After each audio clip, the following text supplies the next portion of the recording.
Experience a new world in Chrono Life, the best virtual reality fantasy game. Jiyu is a beginner to the game and was rejected by parties for being a noob. After experiencing death in the game and on his quest to become stronger, he destroys all of his items through item reinforcement. Left with a wooden stick, he still uses item reinforcement, giving him a plus 99 wooden stick. With OP equipment, what will Jiyu do? A new player in the world of Chrono Life keeps on being rejected by other players. Despite spending money to get his equipment, he finds himself in a pickle in joining or forming a party. He starts ranting loud enough for everyone to hear. He catches the attention of a cute, light pink-haired player who shyly asks him to party and do in-game farming. Stunned, his expression immediately shifts. From cursing the game, he starts praising it with love. The noob and his party companion walk to the forest while chatting. He boasts how he got some money from his parents and used that money to purchase a 55,000 Wound Beginner Warrior package. It is roughly $55 and far from being a whale. He tells how he got his +3 Knight's two-handed sword from this package, and his companion praises him with an adorable face. You'll just go kawaii when you see it. When she compares the noob to a knight in a fairy tale, he imagines how they'll kiss, become a couple, get married, and what name they should give their daughter. In his mind, the future is already set. Once the cute player announced they'd reached their destination, the noob was skeptical since they were in the forest with nobody around. And stab. The cute player stabs the noob in the chest. Shock and confusion cover his face as his HP drops. The cute, ugly. Wait, she's still cute despite her actions. Okay, the cute player reveals that she lured him to the forest's center to kill him. With a pretty face, she verbally abuses the noob to the point that she involves the noob player's parents. The noob rages, including one's parents, are below the belt. Slash. The ugly player deals the final blow by slashing him in half. A game interface appears, indicating quest complete. The ugly player changes appearance as she advances to the hidden job class, Goddess of Life, for killing 1,000 people. That is totally barbaric. The noob is left alone and learns that only the strong survive in this game. The noob respawns in a safe area and mulls over everything that has happened to him since he started the game. Crying in tears, he decides to reinforce his equipment. He begins with his +3 Knight's two-handed sword. Clang! His item gets destroyed. Item reinforcement is the fastest method to become stronger, but this is a huge gamble. He does the same to his other equipment, destroying all his items. Seriously, why? That's a waste of $55. Left in his underwear and thinking he should quit, a random person throws a wooden stick his way. The wooden stick is a beginner's feeble weapon. With nothing else to do, clang. The noob used item reinforcement on the wooden stick, which was successful. He hammers it once more and receives the reinforcement successful announcement. Wondering why the skill only works on a noob item, he randomly beats away. Thinking that it will soon break, he continues his hammering until sunset. Looking all nervous, the noob delivers the last hit. Clang. The noob successfully reinforces the wooden stick to its highest level of reinforcement, plus 99 wooden stick. And here's the cheat of our MC. Incredulous about what happened, the noob fumbles and his hold on the wooden stick slips. He manages to grab it, but a light tap is still made on the ground. Boom! The ground shakes and crumbles as the resounding crash crosses the lands and seas. Everyone was shocked and panicking, thinking that some event was going on. The continent was split in half because of what happened. A slight mishap was considered an attack by the game. He has killed 850,617 players with this light tap, and his reputation has fallen. Just killing one would make you already bad, but more than 800 players? You're definitely asking for retribution. The noob smiles and laughs as he remembers the player's words who trashed him. With his wooden stick, he sees this as a chance to teach everyone a lesson. The MC of this story is an average guy who considers himself a nobody. He's a noob in the game, but you'll think otherwise with what he has on his hand. He walks the streets in his underwear with only a cloak to cover his nudity. A big guy bumps into him and starts a fight. A woman tries to stop her companion in a cheerful, irritating way side characters do. And, of course, it's a mistake that side characters always make when they bump into the main character. The noob hits the big guy player using his wooden stick. Boom! The hit caused a massive explosion and everyone who saw it was flabbergasted. With his OP weapon, he finally acknowledges himself as the MC of Chrono Life. A warning suddenly appears, informing the noob that his weapon is badly damaged. The plus 99 reinforced wooden stick can only be used a few more times before the durability runs out. Any RPG gamer can relate to this. The worst part is that the item can't be repaired to restore its durability. The noob looks at his weapon's description and feels disheartened. If this is the case, he can't take revenge on everyone who did him wrong. He thoughtfully thinks about it and makes a decision. The ground and ravine of the deceased is filled with skulls. The noob makes his way on it. With a loud sound, Chronolife's ultimate boss monster, the twin-headed dragon Urus, appeared. Urus uses intimidation, but it's not very effective. The noob selects fight. The noob uses wooden stick. It's super effective. One of the heads disintegrated, and the remaining head was shocked and speechless. Announcing that he only has a few strikes left, the noob plans to kill the strongest boss in the game. The remaining head of the dragon Urus pleads for mercy, but the noob ignores him and gives him another hit. Urus falls, and the noob laments that a single strike remains in his weapon. Upon hearing this, Urus offers a master servant contract to give his soul to the noob. This lets Urus soul transfer to the noob's weapon, evolving it into the Ego Sword, the highest ranking weapon in Chrono Life. The best part of it all is that it has infinite durability. Talk about making an OP weapon more OP.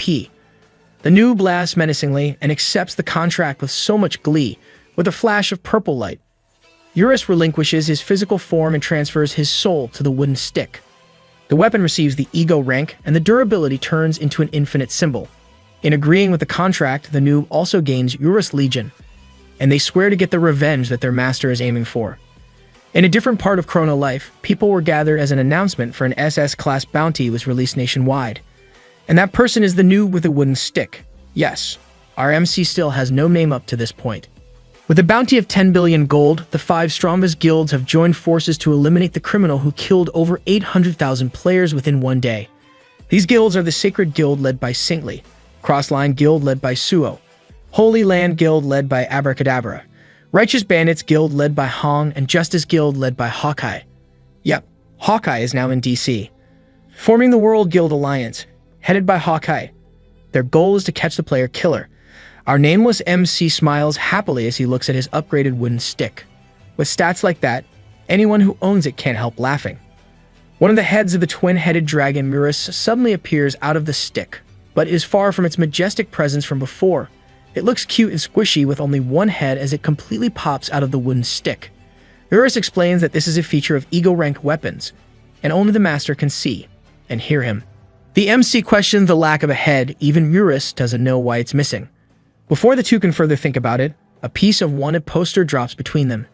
Seeing what's printed on it, Urus raves about how strong his master is, and how the bounty amounts to 10 billion wound in real life.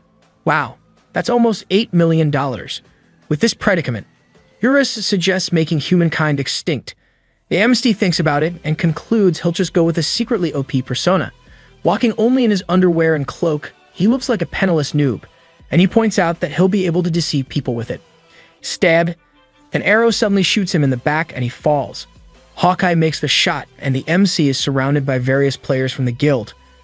Hawkeye commands everyone to attack the MC. With Urus urging, the MC stands up and drops his plans of hiding his powers, declaring that it's the other party's fault. A bright flash of light engulfs the area. Everyone has fallen, and the buildings surrounding them are all gone. Hawkeye comes to his senses and finds that the whole capital of the First Kingdom is gone. The MC, who still looks like a penniless noob, idly stands with his wooden stick. Hawkeye sees this, pulls out the Orb of Calling, and crushes it. He summons everyone in the World Guild Alliance, causing mass teleportation. The MC is once again surrounded, but approximately 3 million guild members are around him now. Hawkeye points to the MC and commands everyone to attack. With a wave of his hand, the MC causes ripples of attack on numerous members of the World Alliance Guild. Urus stares in unbelievable amazement. Urus thinks having humans working together is even enough to give him a hard time, but that is not the case with his master. Even with the Urus Legion, he knows his master will defeat them alone. The most powerful mage of the royal family, Abracadabra, chants a disintegration spell with other mages and blasts it to the MC. The MC stares in amazement and thinks he should also give his attacks cool names. This is literally not the time for that. Swinging the wooden stick upwards, he creates an attack and calls it Swing Up. Dude, you have a terrible naming sense. The disintegration spell cast was cancelled with his swing. The mages regroup to cast another spell. Swing Down. and everyone in the World Guild Alliance dies except for Hawkeye. The MC has been holding back his powers to ensure the guy doesn't pass with his swings. Hawkeye thinks he was spared, but the MC is out for revenge because of the arrow shot. The MC hits Hawkeye with his wooden stick, and we all know how that ends. Urus praises his master for annihilating everyone. The goddess of life makes her appearance. The woman stops before him and calls him Noob. The MC meets the woman who killed him in a land filled with 3 million dead bodies. He remembers the insults he received from this woman. Instead of getting angry, he can't help but laugh. The woman asks how the MC has been and comments on their coincidental meeting. The MC refuses to believe it is a coincidence. They start talking regardless of his desire to bash the woman in the head, saying, "Here, bro." They talk about the woman's different appearance, and the woman shared the news of her advancement to the hidden class, the goddess of life. The MC says the goddess of death is more befitting. Exactly. The woman found it funny. Only irritating the MC, he starts attacking the woman, and she immediately evades. The woman wants to talk some more, but the MC keeps attacking. With many explosions going her way, the MC assumes that the woman is dead. As the smoke dissipates, he sees his silhouette still standing. The goddess of life praises the MC for getting stronger. Despite this, his attacks are still not enough to cause her death.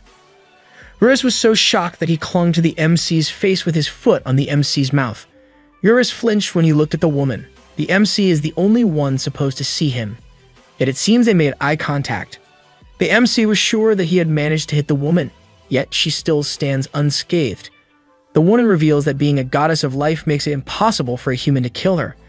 The MC only gets more irritated that he inflicts a direct attack. Every loud boom resounds throughout the lands, but all his attacks are pointless. It's not very effective. The woman flies into the air with her wings.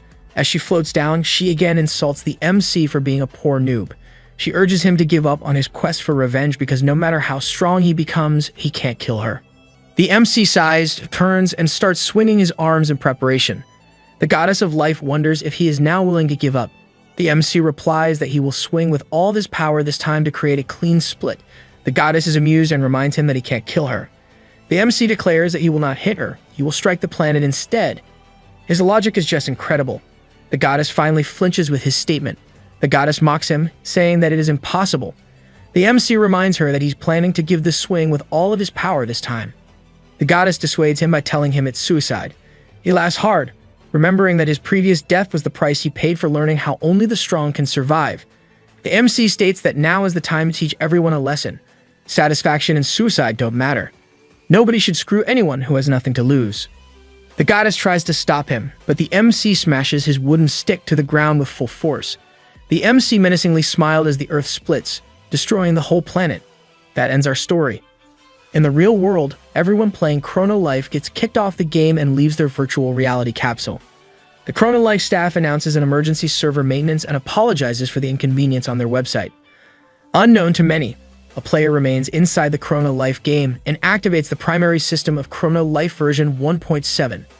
After a scan, the system confirms that only one user is online.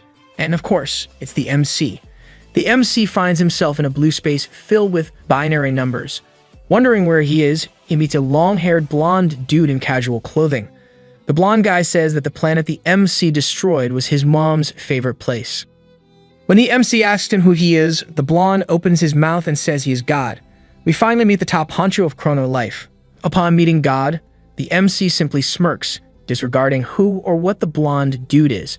Instead, he asks if he saw that black-haired woman anywhere. God says it's just the two of them in that space, and the MC killed everyone on that planet. Hearing this, the MC laughs hard and shouts that he finally got his revenge. He calls for Urus but receives no response. God reminds him that only the two of them are in that space. The system states that there is only one user online.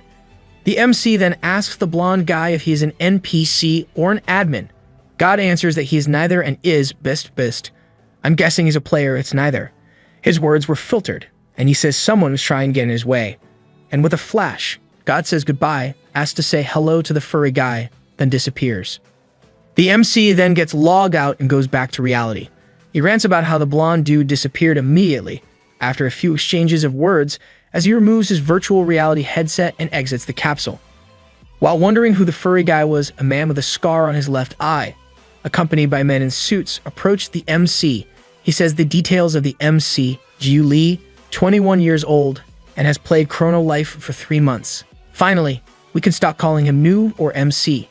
Scarface also mentions Jiu's current weapon, the plus 99 reinforced wooden stick.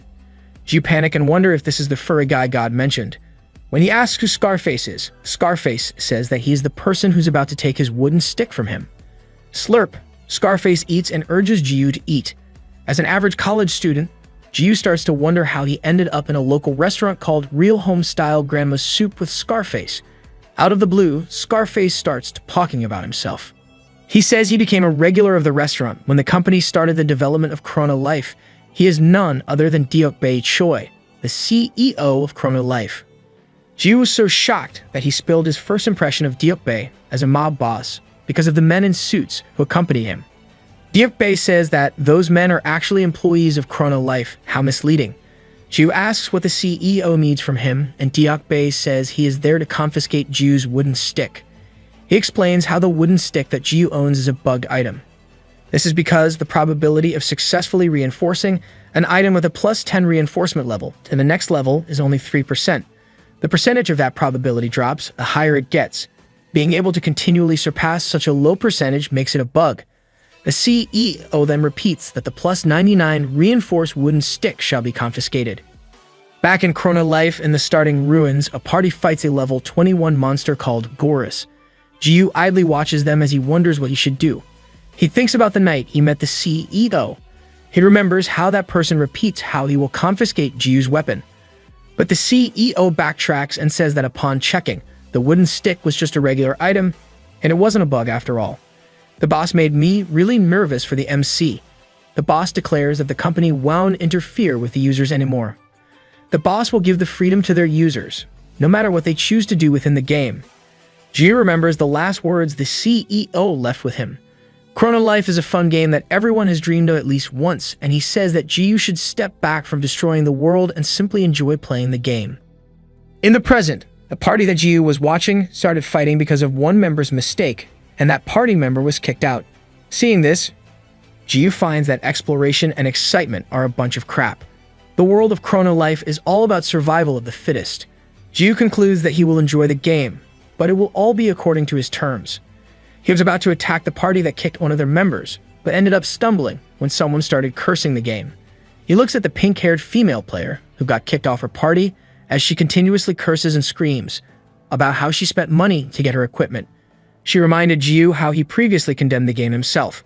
The pink-haired girl screams that she will never join a party again and will farm on her own. As she walked off, she was suddenly faced with numerous Gorus. Stunned, she could not move from where she stood, and the horde ran toward her. She covers her head with her arms, afraid of what to happen. Seeing this, Jiu jumps in front of the pink-haired player in his underwear and cloak. Captain Underpants? Swing up, Jiu swings his wooden stick and causes a big explosion. Wondering why she's still alive, the girl lowers her arms and sees Jiu. Jiu didn't help her because of their similar experience. He thought it would be fun. With these thoughts, he invited her to his party. And this is just the prologue to his story.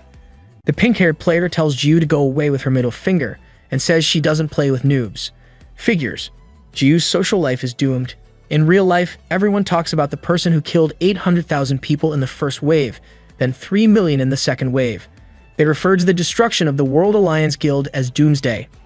Whoever did it, that person is Chrono Life's most powerful player. Some believe this was a bug or hack, and that what happened needed to be addressed by the company.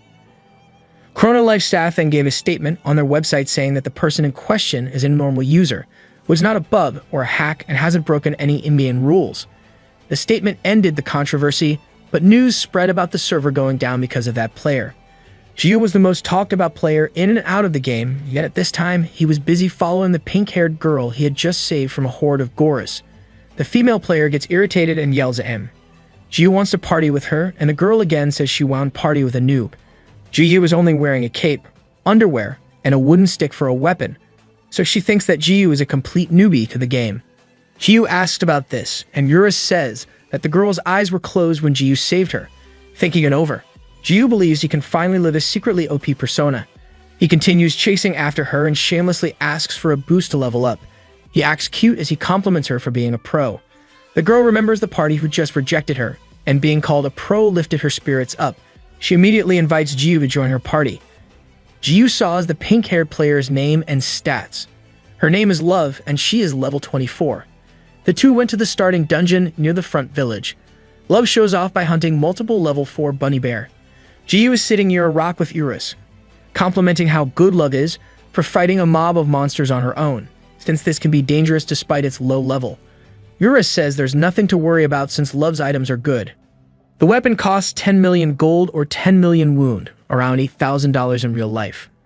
The rest of her equipment amounts to 100 million gold, almost $80,000. Now, this is whaling. Jiu is shocked by how much Love spends in the game. Love started telling him to attack the monsters with his wooden stick. Love nags how Jiu needs to fight to actually get stronger. As this happens, Jiu almost blows his cover when he bops one of the bunny bear behind Love. Love didn't realize that anything had happened behind her. She receives a message and tells Jiu to fight on his own for a bit, while she's gone for 30 minutes. Leaving him like that, Jiu and Urus wonder what kind of life Love has to be able to spend that amount of money in this game.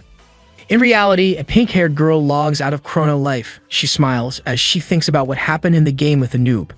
The door suddenly opens and a short-haired woman enters, while nagging Love for being a game addict. The woman continues to fuss as Love gets prepared. With numerous flashes of light, the program Music Banking is back on. They introduce the next performance, a singer who has been in first place for 13 weeks straight. The top idol singer and songwriter is none other than Sarang Han. And Sarang Han plays the character Love in Chrono Life. While waiting for Love to log back in, Jiu decides to get some actual practice done, and that is how to not kill with one swing. God watched over and was amused by Jiu's practice, telling his mother how interesting the guy was. 17-year-old Sarang Han is a freshman in high school and the nation's most famous idol and singer-songwriter. The public knows her to be sweet, childish, and unable to curse people, but her manager knows it's all fake. Sarang's real hobby is online gaming, and she swears like a gangster, especially when dealing with Jiu. As Love, Sarang bosses Jiu around, and Jiu sticks to his pretense as a noob.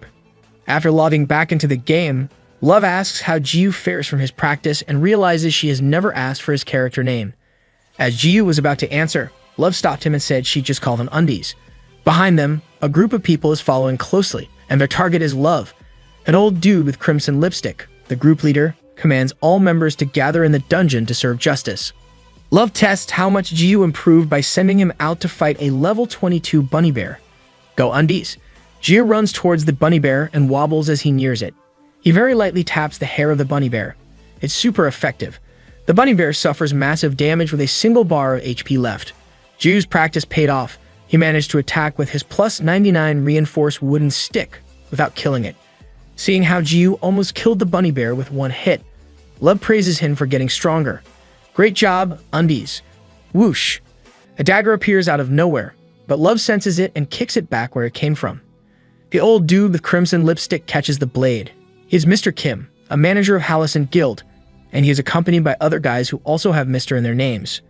Learning that they were from the Hallison Guild, Love was shocked. Mr. Kim orders everyone to attack them, and Love tells Undies to stay back. Love fights everyone alone, and Jiu and Urus are idly watching Love destroy the Hallison Guild.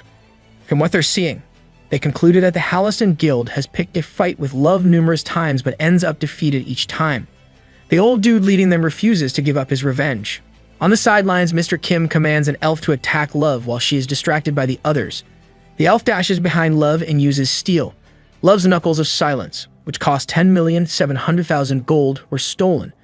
Jiu is surprised by the situation, while Urus explains the skill used against Love. Jiu dismisses it, thinking there's nothing worth stealing from him since he only has his undies and cape. He then remembers his OP weapon and makes a run for it. Mr. Kim saws this and tells the elf to ignore him. Looking at his running half-nude form, the elf takes such interest in Jiu that she tosses the knuckles to Mr. Kim's way and chases after Jiu. She declares that it is more fun to steal from the poor. The elf appears before Jiu and calls him cutie. The woman raises her hand, and Jiu decides to attack. He yells and swings his wooden stick down. The crash causes smoke, and as it disappears, Jiu is now empty-handed and his wooden stick is already in her hands. With lustful glee, the woman claims it as hers. The elf claims she will steal Jiu's cape next, and all he'll be left with is those undies. The woman stops mid-sentence when she sees a shadow. Eurus admonishes the woman for daring to take ownership of him. Shocked to see the eye of Eurus' actual form, she shrieks and falls on her butt, letting go of the wooden stick. Jiu calmly grabs the wooden stick from the ground, and a system interface appears. Jiu regains ownership of the weapon because Eurus' soul rejected the enemy. Eurus appears in his chibi form and rants about how no one can own him except for Jiu. And Jiu pats Eurus on the head. "I'm tearing up." Still recovering from the shock, the elf trembles in fear. Mr. Kim yells at her, and she immediately stands up. Love moves and kicks her from behind, but the elf easily evades. Love demands her weapon back. She promises to kill everyone when Jiu very slightly hits her. Love faints, and Jiu names his secret tactic, strike without killing. He really keeps things simple. The elf wonders why Jiu hit Love. Jiu replies that he's going for the secretly OP vibe. Before the woman finishes asking what secretly OP is, Jiu kills everyone in Halcyon Guild. The elf is confused and questions what happened. Then Jiu smacks her head with his stick using strike without killing. Jiu admits that he killed everyone and tells the woman how much patience he has developed lately. But Jiu is really irritated that he claims he almost died of a heart attack because of what happened. With those last words, he gives the woman a big smash in the head, which causes a big boom in the area. Love wakes up and immediately sits up. She sees Jiu eating meat by a tree and asks what happened. Jiu says they're in a field near the dungeon, and the old dude and the others have left. Love asks more questions, but Jiu merely tosses her weapon that was stolen earlier. He then asks Love about the Halcyon Guild. Looking at how Jion is acting, Love sees him in a better light. "I swear I hear the church bells ringing right now." Love asks if Jion knows about old lineagers. Eurus then explains that it refers to old men who play the game Lineage. Jiu asks how Eurus is knowledgeable, despite being an NPC from a different game. Eurus admits that he looked it up on Wikipedia. "I thought," he'll say Google. Eurus then recites a whole bunch of text that he got from his search. Love simplifies by saying that old lineagers are users who spend billions of wound on the game. Everyone in Halcyon Guild is old lineagers. Love became their target when she bought her knuckles from an auction. Though they keep attacking her, they obviously lose because they lack the control skills to win against her. Love asks if Jiu stole back the knuckles from them. Jiu avoids Love's gaze and claims they just left the knuckles behind. Love lets it go for now, but she says those old dudes will definitely return. Smelling a conspiracy, Jiu says how strange that those old men are chasing after a 10 million gold weapon when they are people who are accustomed to spending billions. In the Halcyon Guild base, Mr. Kim is being punished by another old dude, the guild's boss. He dismisses Mr. Kim from the mission and assigns one of the other 4 guardians to take over. The other 3 guardians diss Mr. Kim's incompetence as one of the guild's guardians. Mr. Kim is only 4th rank of the guardians and has only spent 100 million wound in the game. The 3rd rank has spent 1.4 billion wound, and the 2nd rank has spent 1.7 billion wound. In comparison, the 1st rank has spent 2.1 billion wound or $1.7 million. They're ranked by how much they spent, and not everyone in the guardian position is an old dude. The 1st rank decides to take the mission and claims to bring the Knuckles of Silence to their boss before lunch. The old dude boss, Mr. Wang, laughs hard. It's no wonder he is the boss, for he has already spent 12 billion wound or $9.7 million in the game. There'll be a bloodbath, and we already know whose blood is going to spill. Out of nowhere, Jiu appears inside the Halcyon Guild base precisely behind the guild leader, Mr. Wang. He is picking on his nose with his pinky as he ridicules them. Mr. Wang asks how he got in. Jiu flicks the dirt off his pinky and wipes it on Yura's head. Jiu tells them that going after his boss, Love, makes it hard for him to keep his secret OP persona. Mr. Wang commands the guardians to kill the intruder. The 3 guardians and Jiu starts fighting. The guild base gets destroyed. And outside the guild base, the Goddess of Life reappears in her light pink-haired form. The Goddess of Life hums as she walks on a path toward the Halcyon Guild base. Mr. Wang commands every guild member to attack Jiu. Jiu calmly claims that they need at least 3 million members if they want to kill him. He starts striking everyone with his wooden stick, causing enormous destruction with every hit. The guild leader's mouth hangs open as he sees how every heavy spender member is easily defeated. Mr. Kim, still in the ground from the guild leader's punishment, urges their leader to leave, thinking this is impossible. The leader finally realizes that the person destroying their guild is the wanted guy with a bounty of 10 billion gold. He finds it unbelievable that a guy in only his undies, cape, and wooden stick is the most powerful player in criminal life. Let's blacken the background and have Mr. Wang's backstory. Mr. Wang started playing games back in 2nd grade. At that time, games still had poor graphics. The design was not up to par like the modern games, and there were no quests or raids. Yet, it was fun to play. He was like any other kid gamer who plays behind their parents' backs and spends most of their time playing. As he grew up, he started adulting, too busy to even think of the past. In his mid-40s, he rewarded himself with an ancient computer to play games, but this didn't give him that feeling he once lost. Going back to the present brawl, Ji smashes the face of the last guild member to the ground. All that's left are the guild leader and Mr. Kim. For stealing other people's weapons despite having enough money, Ji declares that it's now time for a spanking. Let's jump back to Mr. Wang's backstory. I know it's confusing, so bear with me. As he is playing, he discovers how times have changed.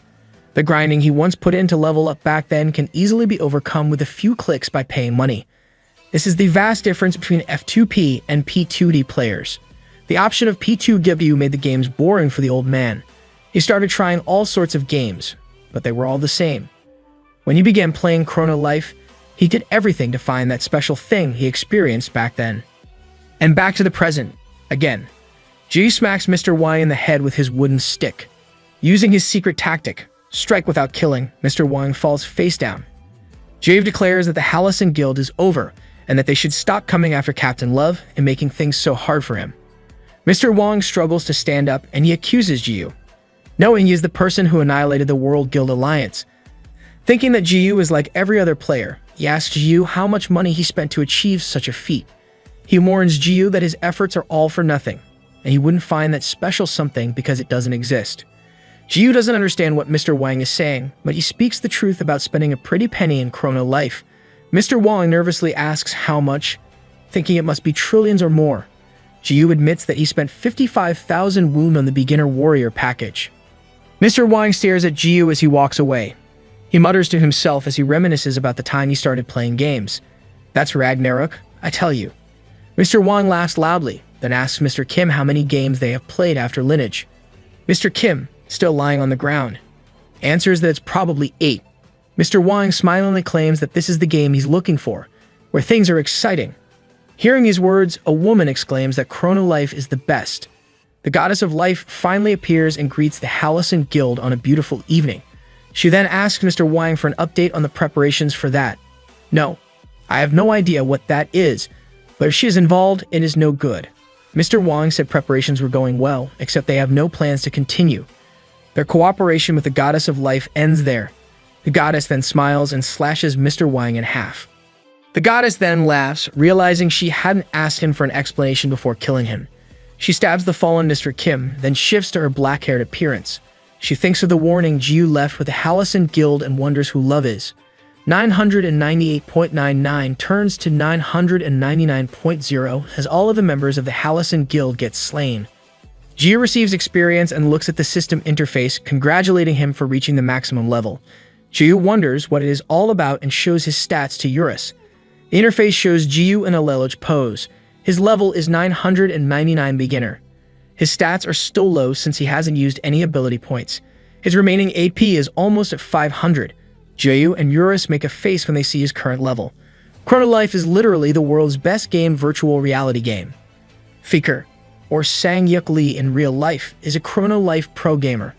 In a Chrono Life program, he shared that he is far from reaching the max level. Everyone is grinding to achieve this, and no one has ever done it. Sang-Yuk says that getting level 999 master level would take decades to accomplish even if you were to farm 24 hours a day. Eurus congratulates Jiu for becoming the first person to reach the master level. So why is Jiu already level 999?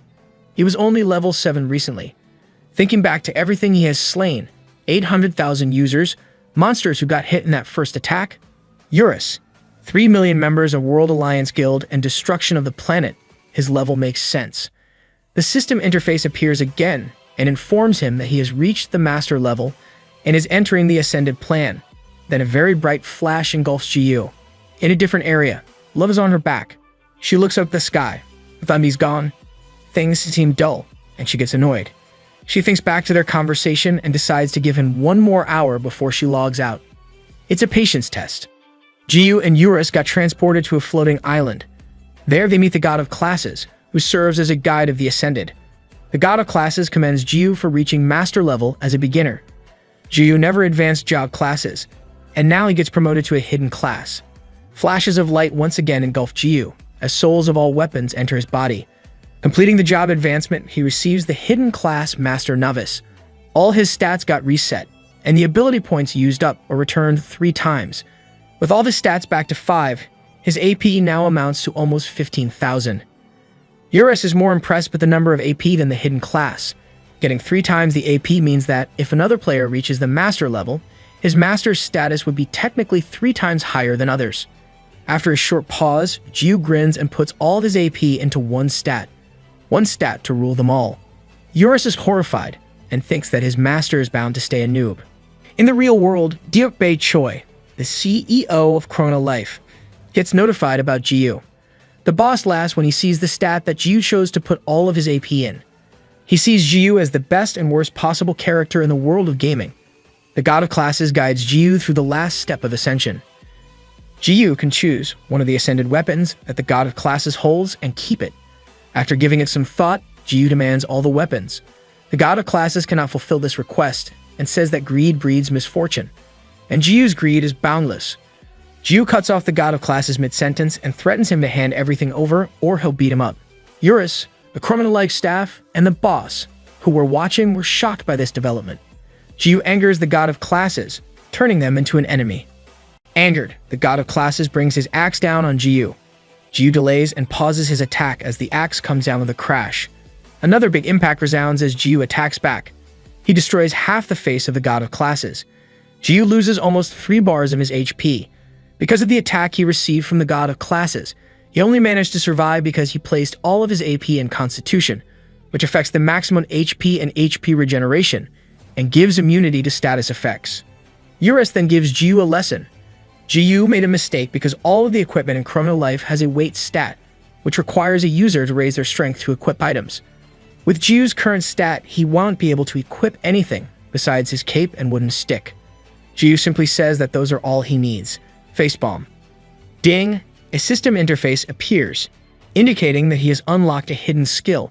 The requirements were master level, over 14,000 Constitution stat, and taking a set amount of damage after completing the previous requirements. Jiyu receives Healing Factor, a hidden skill that lets him instantly recover from any amount of damage taken. This also makes him immune to poison, ailments, and paralysis. And here comes the plot armor. The Forgotten God of Classes is still angry and zaps Jiyu with a laser from his remaining eye. Jiyu gets stabbed with it and falls down. Jiyu laughs and declares that Chrono Life is the best game ever, as the big hole in his chest fills with new flesh. The God of Classes continues attacking Jiyu numerous times. Still, Jiyu grins as he recovers his HP after every attack. Jiyu thanks the God of Classes, for he learned something new. Then he once again demands all the weapons. He uses Swing Up and kills the God of Classes. This destroys the Ascended Plane and brings Jiyu back to his original location. Jiyu reappears, and all the Ascended weapons that the God of Classes previously held are now on the ground. Jiyu now owns all the weapons of the Ascended, making him really happy. Love shows a demonic face for waiting for so long. Jiyu then appears and Love punches him in the face. Love beats him up and decides to leave. Before logging out, she tells Jiyu to log in the next day at a specific time. She said this with a beautiful shy face, then log out. Jiyu thinks Love is selfish and temperamental, but Eurus smells the development of romance in the air. Jiyu also log out. Here comes spring. In real life, Jiyu thinks about how much money he could get if he sells the Ascended weapons, and if the items are bound to his character. He then remembers the money Love spent on her equipment. This gives him the idea to sell his items and make some money. Jiyu runs back and logs into Chrono Life. He goes to the Ravine of the Deceased, where Eurus welcomes his master to his home. Jiyu ignores the welcome and says he will stay over to pick out his loot. This is the story of how Jiyu became a millionaire. Jiyu slays all monsters in the Ravine of the Deceased. It is the most challenging dungeon in Chrono Life. Jiyu makes it look easy by just using Swing Up. This creates a rain of expensive items. Jiyu continues to eliminate these monsters even as they respawn. As it accumulated, Jiyu quickly gained items that cost 15 billion wound or $12 million. The next day, Jiyu shops for branded clothes and a sports car. Unknown to Jiyu, he causes a wave that affects the whole Chrono Life game. The CEO and his staff discuss the adverse effects of Jiyu's actions and what they can do about it. Jiyu then calls the Chrono Life boss, asking him if he wants anything for a gift. The CEO then curses Jiyu for causing trouble. Jiyu ends the call and returns to thinking about what he should buy next. Jiyu then decides to buy himself an apartment in a luxurious building. As a Korean custom, he goes to his neighbor to give them rice cake. As the door opens, he sees Sarang Han, and they stare at each other. This is the first meeting of undies and love in real life. Back in Chrono Life, trouble brews in the ravine of the deceased. A demon-like monster eliminates the 3 strongest bosses of Eurus Legion. He absorbed the defeated monster's levels and stats using tentacles. This phenomenon erased the data of the 3 bosses, and they won't be able to respawn once more. And the demon-like monster who did this is none other than Uriken, the lost head of Eurus. The first meeting of undies and love in real life happened without any mishap. It was just a typical exchange of greetings between neighbors. Jiyu only recognized her as the top idol, Sarang Han, not making any connection to his temperamental game boss, Love.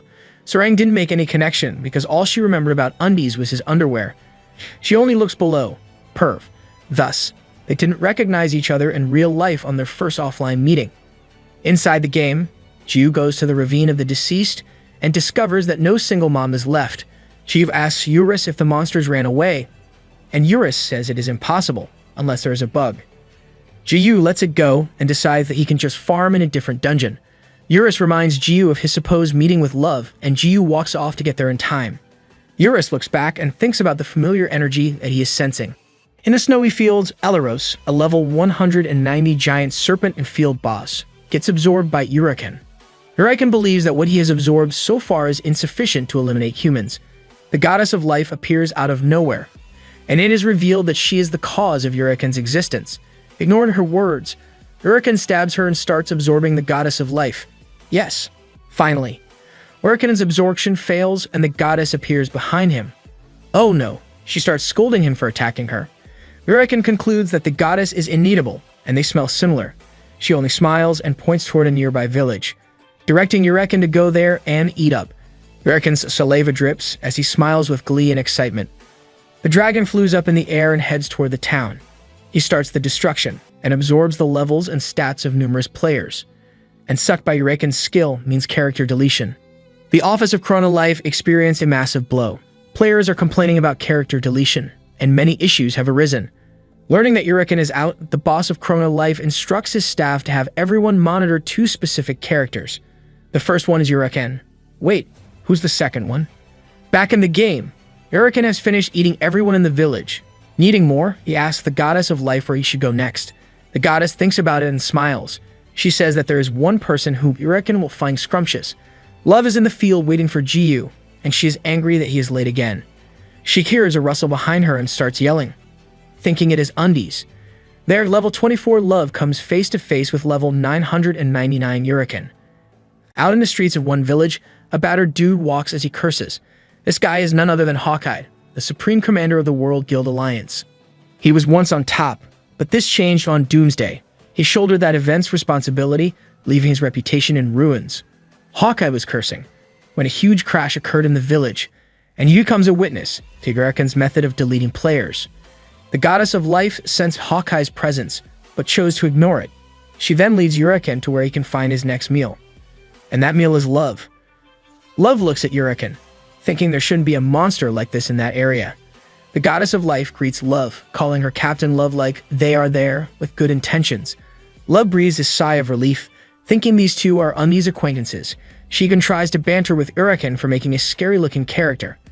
With her leering eyes, the goddess comments how Love and undies are close.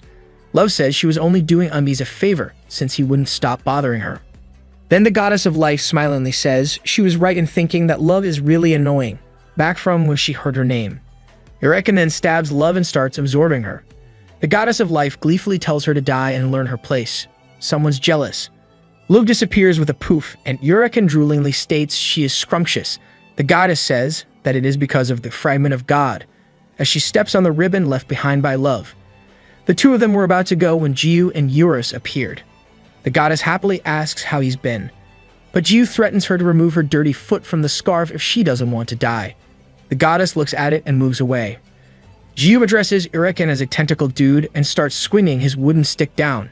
After a loud crash and blinding light, Jiyu tells the goddess to screw off like the disgusting roach she is. Hey, that's cold. The goddess tells Jiyu to stop pretending since he can't kill her, and that he should continue dealing with the enemy before him. She introduces Uraken as her son. Don't imagine it. And Uraken attacks Jiyu. Jiyu receives the slashes in his chest, and he remains standing. The torn flesh regenerates, and Eurus makes a disgusting expression as he looks at it. Uraken claims that he has nothing to fear, since all he has to do is evade Jiyu's attacks. Jiyu scratches his head, as he says he'll just increase his power. Unthreatened, Uraken mocks Jiyu. Jiyu claims that all of his previous attacks have been regular attacks. A flash of light comes from Jiyu as he activates his unique attribute as Master Novice, the soul of the sword.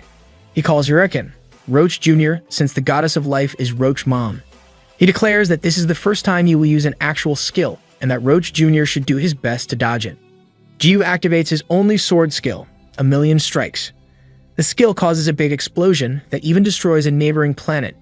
Jiyu remembers his interactions with love as this happens. The skill, 1,000,000 strikes, is nothing extravagant. It is only a basic swordsman skill used to strike an enemy multiple times, becoming OP with a basic skill. Hawkeye begins a live stream. He introduces himself to everyone, but everyone online is mocking him. He asks the viewers about the possibility of 1 versus 3 million, then disses the game developers. He then speaks about the monster that deletes characters and how he is chasing it in his live stream. He declares that he'll expose the seedy ways of the developers, then asks the viewers to like, subscribe, and turn on their notifications. That sounds familiar. Jiyu looks at Roach Jr. and praises him for dodging his regular attacks. He asks who he really is, and Jiyu finally learns that Roach Jr. is Uraken, the lost head of Eurus. Eurus tells Jiyu to be careful, because Uraken may be the reason all the monsters from the ravine of the deceased disappeared, and also the Captain Love's death. Uraken proclaims that Jiyu is dead, as Jiyu learns from Eurus that Captain Love might gotten her character deleted. Jiyu bashes Uraken's head using strike without killing. Time for revenge. Hawkeye sees the explosion from afar and runs toward it. He should change job to a reporter. Jiyu continually hits Uraken using strike without killing. Then he comes up with strike without killing. A 1,000,000 strikes version. Hawkeye reaches the scene of the fight and looks at it agape. The live stream chat then goes haywire when everyone realizes that the person fighting the monster is none other than the guy from Doomsday. Hawkeye gets angry as he remembers the humiliation he got from that day. He pulls out his weapon and aims it at the two fighting figures, but stops releasing the arrow when Uraken's horn breaks. The chat got excited when they realized that their characters were back. With multiple booms, a system interface announces that the stolen souls are returned to their owners. Uraken's level and stats decreased, lowering his level to 723. Jave expresses how Roach Jr. has slowed, and Eurus explains the situation. An employee in the Chrono Life office was relieved when he finally understood that the data was never deleted. The CEO chides the employee for being the head of the development team. Yet, he's ignorant of this. The employee corrects the boss that he is the head of the design team. They all look the same. Jiyu concludes that beating Uraken will bring Captain Love back. Uraken dashes to attack Jiyu, but Jiyu uses his 1,000,000 strike without killing version. Seriously, this skill name. These attacks continue to lower Uraken's level and stats. As Hawkeye watches from the sidelines, the feedback forum is delighted with the current ongoings. Hawkeye puts down his weapon and idly watches the fight. In real life, Sarang watches Hawkeye's livestream and finally learns who Unbees is. Oh, hello there. Reduced to level 180, Uraken falls to his knees. Eurus reveals that Uraken is now in his original state. Eurus and Jiyu laugh maniacally at this. Jiyu asserts to finish things up. Stab. Uraken once again declares that he will eliminate all humans. In a last attempt to defeat Jiyu, Uraken stabs Jiyu in the chest with a tentacle and absorbs Jiyu's level and stats. Everyone watching was shocked. Uraken laughs and shouts how absolutely scrumptious Jiyu is. Yuck. Uraken. Eurus' lost head is back to level 999. Being a glutton for power, he declares that he needs more. Chibi Eurus falls on his hands and knees, bowing his head in front of Jiyu's wooden stick. He cries for his master. The feels right there. A system interface appears. The hidden skill, Healing Factor, gets activated. It then announces that the damaged body will regenerate. Uraken's stomach starts to throb and gets big. Like a horror scene from those alien movies, a face, then a head forms from Yuriken's stomach. It screams as it tries to get out. Yuriken's mouth hangs open as he sees this scene. The head from Yuriken's stomach slowly faces Yuriken. With a large, creepy smile, it scares the crap out of Yuriken as it speaks baby words. Yuriken screamed for a long time as he saw the head from his stomach talk. The viewers seeing this scene are either speechless, laughing, or confused. The head from Yuriken's stomach laughs and says he looks like a worm. Eurus approaches the head and asks if it's really him. Jiyu's head greets Eurus and affirms that it's him. Irritated, Yuriken repeats his favorite line about eliminating humans. Jiyu mocks him as he regenerates his body from Yuriken's stomach. The situation is reversed. Jiyu regains his whole body, while Yuriken resembles a worm attached to him. The healing factor skill made this possible. In the end, it was Yuriken who got absorbed by Jiyu. Jiyu burps and acquires a new hidden skill called Veracity. The skill lets him consume his enemy's level and stats, and to think he was OP to begin with. The goddess of life, also known as Roach Mom, is disappointed that it is already over. Jiyu admonishes her for being a heartless mom. Roach Mom says that she didn't give birth to Roach Jr., and she's only 21 years old, just like Jiyu. Jiyu, shocked that the goddess knows his age, asks her about it. The goddess smiles and says it's a secret. As she raises her staff, a crack appears in the space where she points her staff, and a humongous monster hand comes out of it. The goddess steps on it and bids her goodbye, referring to Jiyu as Noob. The CEO commands to end the interaction immediately and have an event to reimburse the players handsomely. He also reminds his staff to closely monitor the characters he mentioned before. The first one is Yuriken, and the other character is Luna, the goddess of life who keeps pissing Jiyu off. Finally, a name for the mysterious woman. The users of Chrono Life rejoice and cheer as Jiyu appears in Front Village. As they welcome Jiyu, Jiyu turns off his secretly OP persona. Hawkeye's livestream peaked at more than 200 viewers, which let everyone know who Jiyu was. This let Hawkeye become the most popular streamer overnight. What turn of events? Lol. A mom character then appears and reminds everyone how Jiyu previously massacred a ton of players. Hawkeye appears and comes to Jiyu's defense. Hawkeye happily greets Jiyu and reminds him of their previous meeting. He then invites Jiyu to his Justice Guild. Other people heard this and started asking Jiyu to their guild. With many people clamoring for his attention, Jiyu runs for it. Eurus makes fun of Jiyu that he should have dropped the secretly OP persona long ago. Not looking at where he's running, Jiyu hits a wall. Looking up, he finds a colossal golden statue of him in the middle of the village. This shocks Jiyu and Eurus speechless. Jiyu wonders if it really was a statue of him. And Eurus confirms that they even got the undies to a T. Behind them, a group of people appears. They are from the Hallison Guild, all wearing capes and undies. Mr. Wang, the guild leader, claims they spent all their money building the golden statue. What the... Okay. After their meeting, Mr. Wang was so inspired that he got the sculpture made. It's the cult of the undies. Every guild member is sporting a Jiyu look of their own. Jiyu asks what happened to everyone's equipment. Mr. Wang claims that the statue cost 20 billion wound or $15.44 million, and they sold everything to make the sculpture. The people who were previously following make a reappearance, and Jiyu once again runs for it. In the real world, Sarang is on her bed thinking about her interactions with undies. She realizes how strange it was to find the Guros all gone then, how undies took the bunny bear in one hit, and how she got her knuckles back from the Hallison Guild. She questions why Jiyu did all that, acted all weak, and lied to her. Looking back to her childhood, her head becomes filled with the thought that undies lied to her. Back in Chrono Life, things have calmed down a bit. Jiyu still receives stares and simply ignores them. He thinks he has forgotten something when he finally sees Love before him. He happily greets Captain Love and says something felt missing when she wasn't around.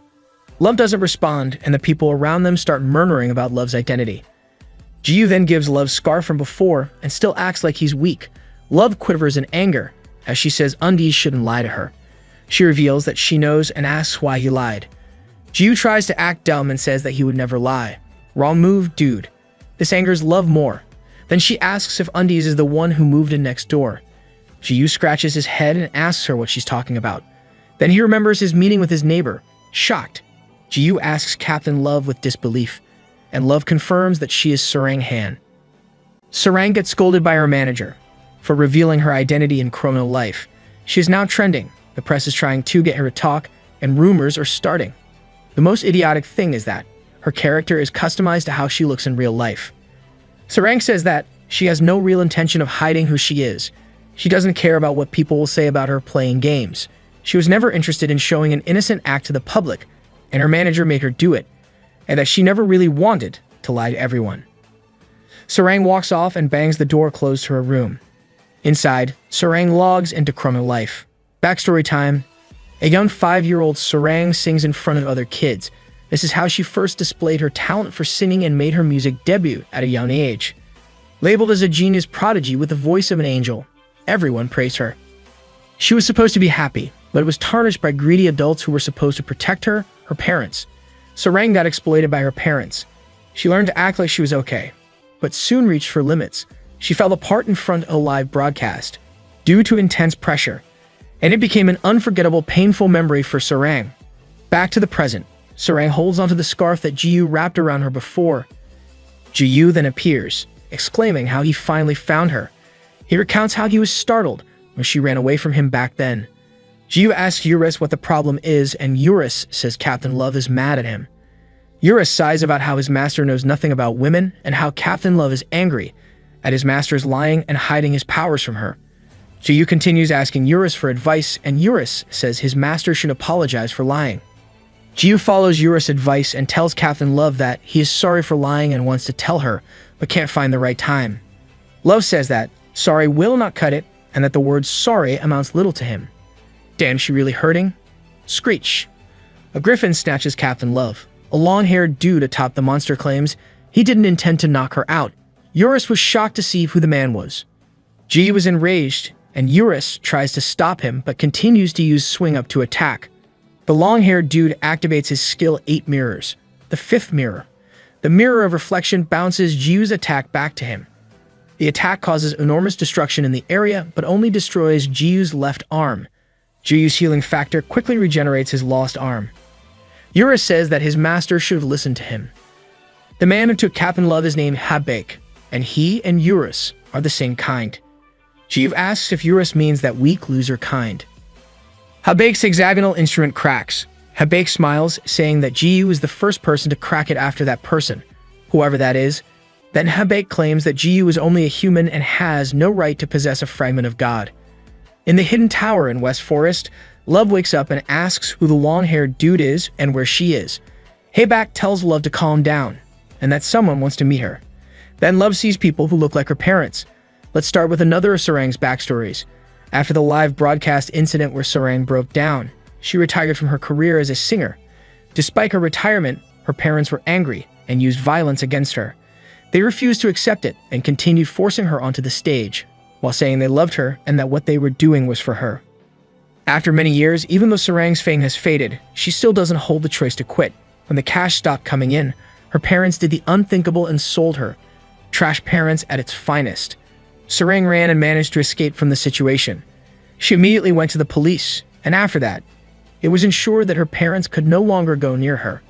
With the help of the law, Sarang was finally free from the terrible adults called her parents. Sarang may be physically free, but the trauma is still there, and she is broken inside. This caused her to be averse to lying.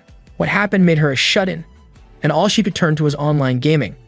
Her eyes became bad from playing too many online games in a dark room, and removing her glasses makes her anxious up to this day, and she could only return to the real world after some time. Back in chrono life, Love trembles as she meets her parents online, saying they have restraining orders. Her dad says that they're inside a game, and when they saw the news of her playing this game, they came to find her. They got help from Habake to do so. Habake then leaves to give them time to talk. Sarang's parents make small talk and say that the world is cruel for separating a child from her parents. Love gets angry and asks what they want from her. Her mother then says she is sorry and has wanted to do so for a long time. Sorry that they were too hard on her and asked for forgiveness. If Sarang agrees, she wants them to be a family again. If this is a trap, then F them. Outside the hidden tower, Habake was bothered when he saw Jiyu find the place they were in. Jiyu announces that he's there for round 2 with an irritated face. Habake snaps his fingers, and his griffin flies into the air. Jiyu looks up and claims that his first opponent is the griffin. He takes another look, seeing that the griffin has become 2. After rubbing his eyes and squinting, the griffin multiplied into more. Jiu thinks that it's a Control-C, Control-V nonsense, probably a Naruto shit. Hibake used his fourth mirror skill, the Mirror of Clones. The multiple griffins attack Jiu, and Jiu swings his wooden stick to slay every griffin with one move. Jiu was shocked when the griffins simply reappeared. Eurus then explains that Hibake has 8 different mirrors, each with a different effect. The mirror of reflection from before can reflect all physical and magic damage. When Jiu hears this, he complains that it's too OP and imbalanced. This pot calling the kettle black. Eurus then explains how the game developers never intended to have Hibake be fair in the first place since he is not a user. Hibake is a boss monster that requires a specific strategy to be slain. Jiu finds this silly and asks which douchebag came up with this concept. Unable to finish his sentence, Jiu was stabbed in the back by a griffin. The other griffins took this as an opportunity to launch multiple attacks on him. Jiu receives damage and launches his 1,000,000 strike skill. Hibake says that Jiu can keep killing them, but he will only make more clones with his mirror. Irritated, Jiu makes an ugly face and claims that he will also break that mirror. Hibake shivers and Jiu launches another 1,000,000 strikes attack. He does this multiple times until the mirror cracks. Hibake was surprised as Jiu pointed his wooden stick at him. Jiu then mocks him for being a boss monster and says how Eurus and Hibake are both weak. With a forced smile, Hibake replies that he is not weak. Jiu just happens to be really strong. Jiu, still irritated, tells Hibake to wipe his smile off because it reminds him of a nasty roach. Jiu asks Hibake why he kidnapped Captain Love and what the fragments of God are. Hibake scratches his face wondering if he should answer, as Jiu prepares to give him another beating. Hibake decides to use the fourth mirror one last time. Expecting another bird-like monster form, Jiu is stunned when he sees Hibake summon a human clone. Not just any clone. It's an exact copy of Jiu. Jiu number 2, the clone, attacks Jiu number 1, the OG, using swing up. Due to too much shock, Jiu number 1 can only curse as he receives the attack of Jiu number 2. Jiu number 1 gets hit and his HP drops to 0. That was a lot of Jiu, but well, RIP. Hibake looks at how Jiu number 1 died, at Jiu number 2's hands, thinking that he should have cloned Jiu in the first place instead of the griffin. Yep, a bit slow there. Hibake. Eurus calls Hibake's attention and asks what his end goal is. Hibake greets Eurus and comments on how cute and cuddly Eurus is in his current form. Eurus irritatedly tells him not to change the subject and asks if the order came from them. Hibake smiles and changes the subject again, asking permission to poke Eurus' cheeks. We need a real-life Eurus to poke. Ah, a sound from the ground made Hibake and Eurus look at it. A lump of flesh wriggles on the ground and starts to get bigger. Hibake asks what that thing is, while Eurus only looks at it while thinking that Jiu is again pulling a horror game crap with his healing factor skill. Jiu can't help himself from being disgusting. The flesh continues to wriggle as it forms into a human body. A hand comes near Hibake, and a face forms in the palm, greeting him. This scares the crap out of Hibake, making him run away shrieking. A scene straight out of Junji Ito. Jiu is disgustingly back to the world of living in the game, but has not yet completed his regeneration. He hears a step behind him, finds Jiu number 2, and calls the clone a fake. Eurus then says that Jiu number 1 looks more fake because of his deformed body. Jiu number 2 uses swing down to attack Jiu number 1. Before the attack reaches Jiu number 1, his body completely regenerates, and he uses swing up to deflect Jiu number 2's attack. This shocks both Eurus and Hibake, and the two attacks cause a massive explosion as it cancels one another. Jiu number 2 and Jiu number 1 dash to one another and attack. The wooden sticks clash like swords and causes explosion around them. The two activate the 1,000,000 strikes skill at the same time, which causes more flashes and explosions, and the continuous attacks kill both of them. Hibake is excited by what happened and expects both Jius to disintegrate. Eurus disagrees, and as the smoke of the fight dispels, 2 lumps of flesh are wriggling in the ground. Ah, healing factor gets activated for both Jiu number 1 and Jiu number 2. And it's twice the horror. Hibake asks Eurus for confirmation if both are technically fine, and if they really have to do that horror show when they regenerate. The two get healed up simultaneously, and they continue their fight. It's definitely one of those unending fights. Seeing that this will continue for some time, Eurus asks Hibake again why he suddenly showed up and kidnapped Captain Love. Hibake says that Eurus should pay attention to the people around him. He continues by saying how everyone knows that Eurus is the strongest monster in Chrono Life. Habake then asks Eurus why did he suddenly become a servant to a mere human. Eurus answers Habake with a question. He asks if Habake can't see what is going on right now. Habake then realizes what Eurus wants to say. Wouldn't you want to be a servant to this? Habake tries to smooth things over. He claims there were a few misunderstandings, and that he is uninterested in Jiyu. His only goal is the fragment of God. Eurus asks if Habake is referring to Captain Love. Habake laughs, saying that it was preposterous. Saranghan owns a fragment of God. It's the knuckles. Back inside the hidden tower, Sarang's mother asks for forgiveness. Waiting for Sarang's response, her mother looks at Sarang's hands and grabs her by the wrist.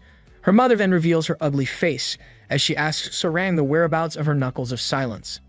Outside, Eurus learns Captain Love's wildly expensive knuckles of silence is the fragment of God.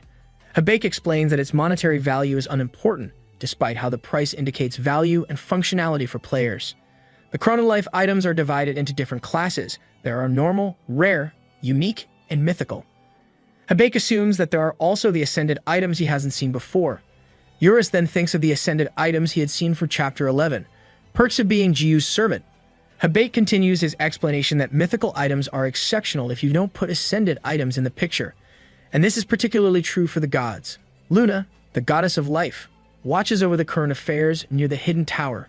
She eats sandwiches, commenting on how Habake cannot keep secrets and asking her companion for affirmation.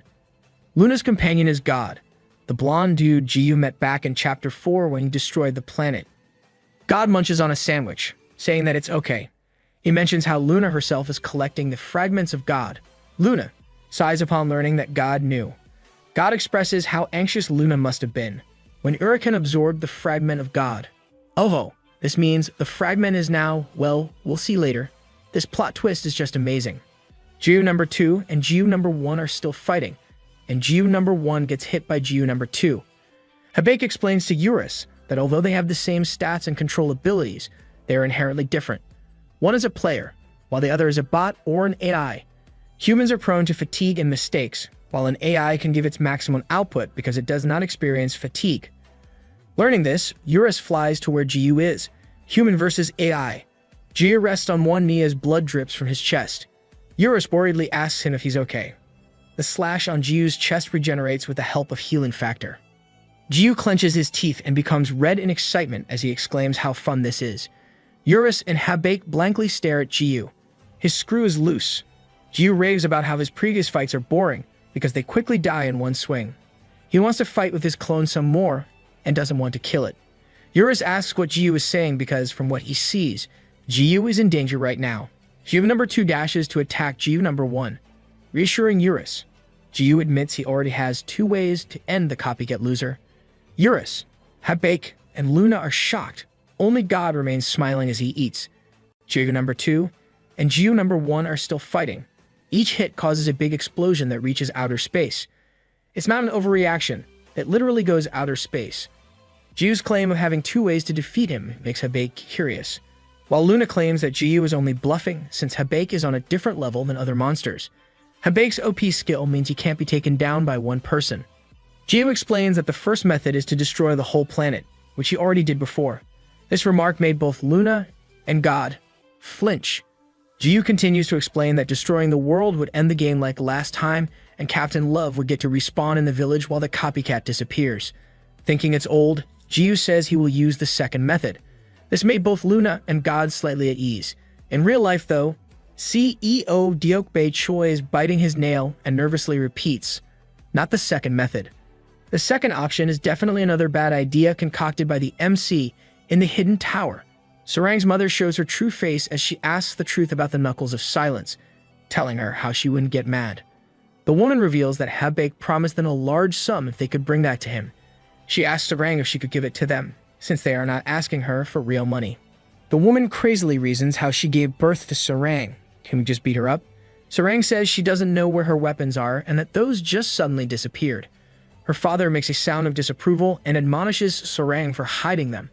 Sarang swears that she doesn't know, but her father smacks her. He curses and verbally abuses Sarang as he continues to slap her.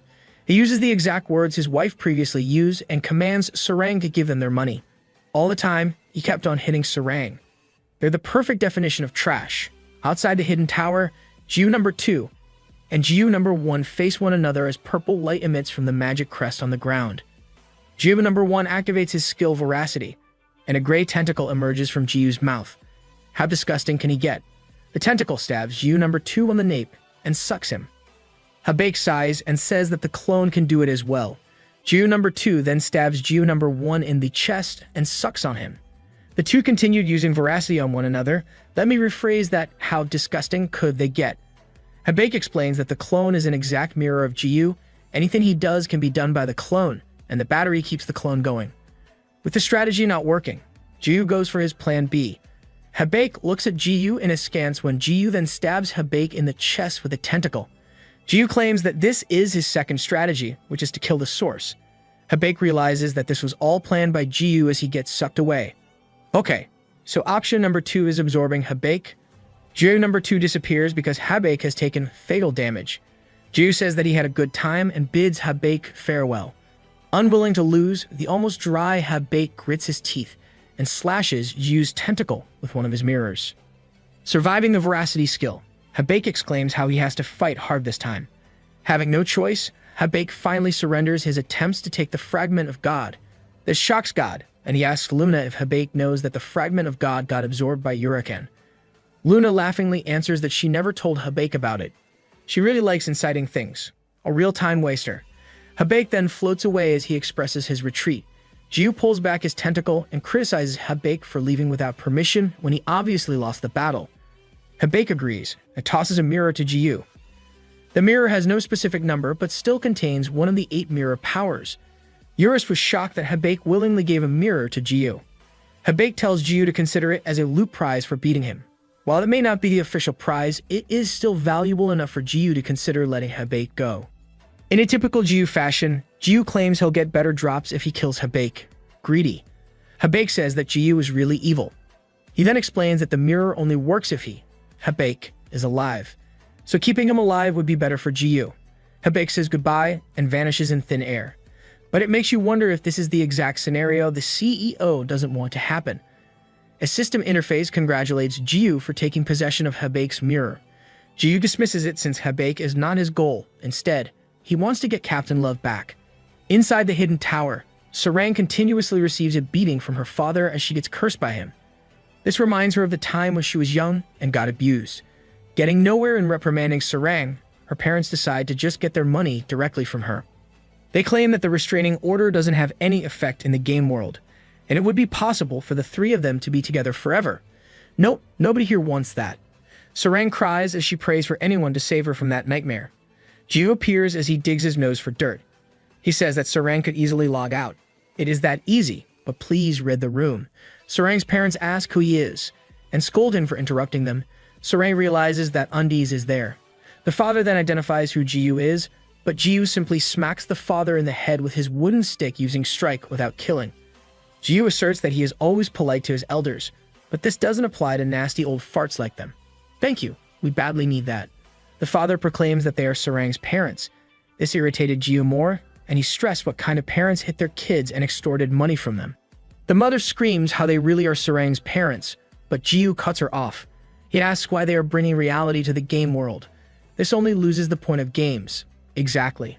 And the woman argues some more. Jiu calls Captain Love and asks why she is just taking this abuse.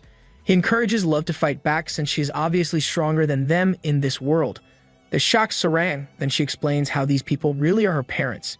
Hearing this, Jiu continues digging dirt from his nose and scolds Captain Love for discussing reality in the game world. Jiu gets what kind of family Captain Love has, then reminds her that bringing drama into the game world loses the point of playing. He then asks her if she will keep running away in both worlds. Captain Love gets angry with Undies, saying he doesn't know how much she has suffered. Her mother slaps her in the face as she undermines whatever kind of suffering Sarang has experienced with her own suffering. Stop hitting the waifu. Jiu laughs from the side, saying the woman can't read the room and that she's screwed. With Captain Love's strength stat, getting hit will hurt a lot. As Jiu says this, Captain Love raises her fist to attack the woman she called mother. All of the suffering she experienced were thrown in this punch. Captain Love hits the woman in the face, and the impact blows the woman away. Finally, some peace and quiet for my OTP. The next day in the real world, Sarang admits in an interview how she enjoys playing Chrono Life. She explains how hitting monsters can help relieve her stress. The interviewer says how he had never seen this side of her, and Sarang answers how her personality in the game could be her true personality. She said this with a beautiful smile on her face that got everyone's heart thumping. Mine's also thumping right now. She also shares her newfound wisdom that if you're looking for something real in a game, there could be no point in playing. She definitely stole that from Undies. After the incident in the game, Sarang recovered from her trauma and became more confident in real life. She doesn't need to hide behind her glasses anymore. After her interview, she gained more fans, and Jiu is now a fan. Now, Sarang spends more time playing. Gamer goals, Jiu logs into the game, and there he is greeted by Captain Love's angry face. She beats Jiu up for lying and being late.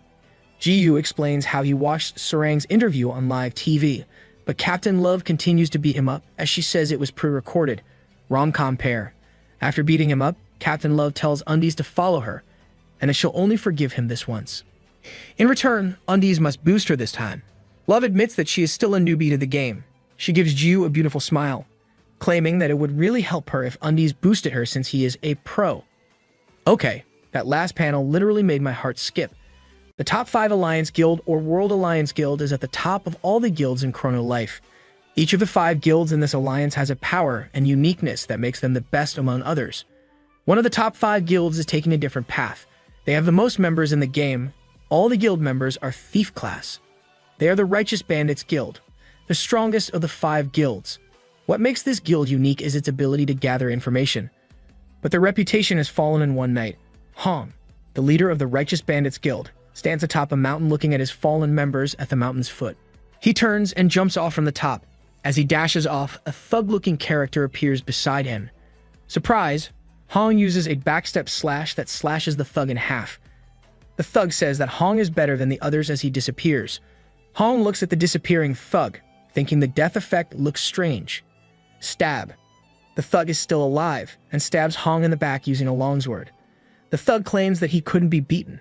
Nonetheless, Hong asks who he is and why the man would do this. The man then says he is doing it because it's fun, and he starts wearing a copy of Hong's mask, killing Hong in the end. And we've got a new villain. In a forest, a carriage is being pulled by a cat-like monster. The driver announces that they are almost at the Rock Mountain dungeon.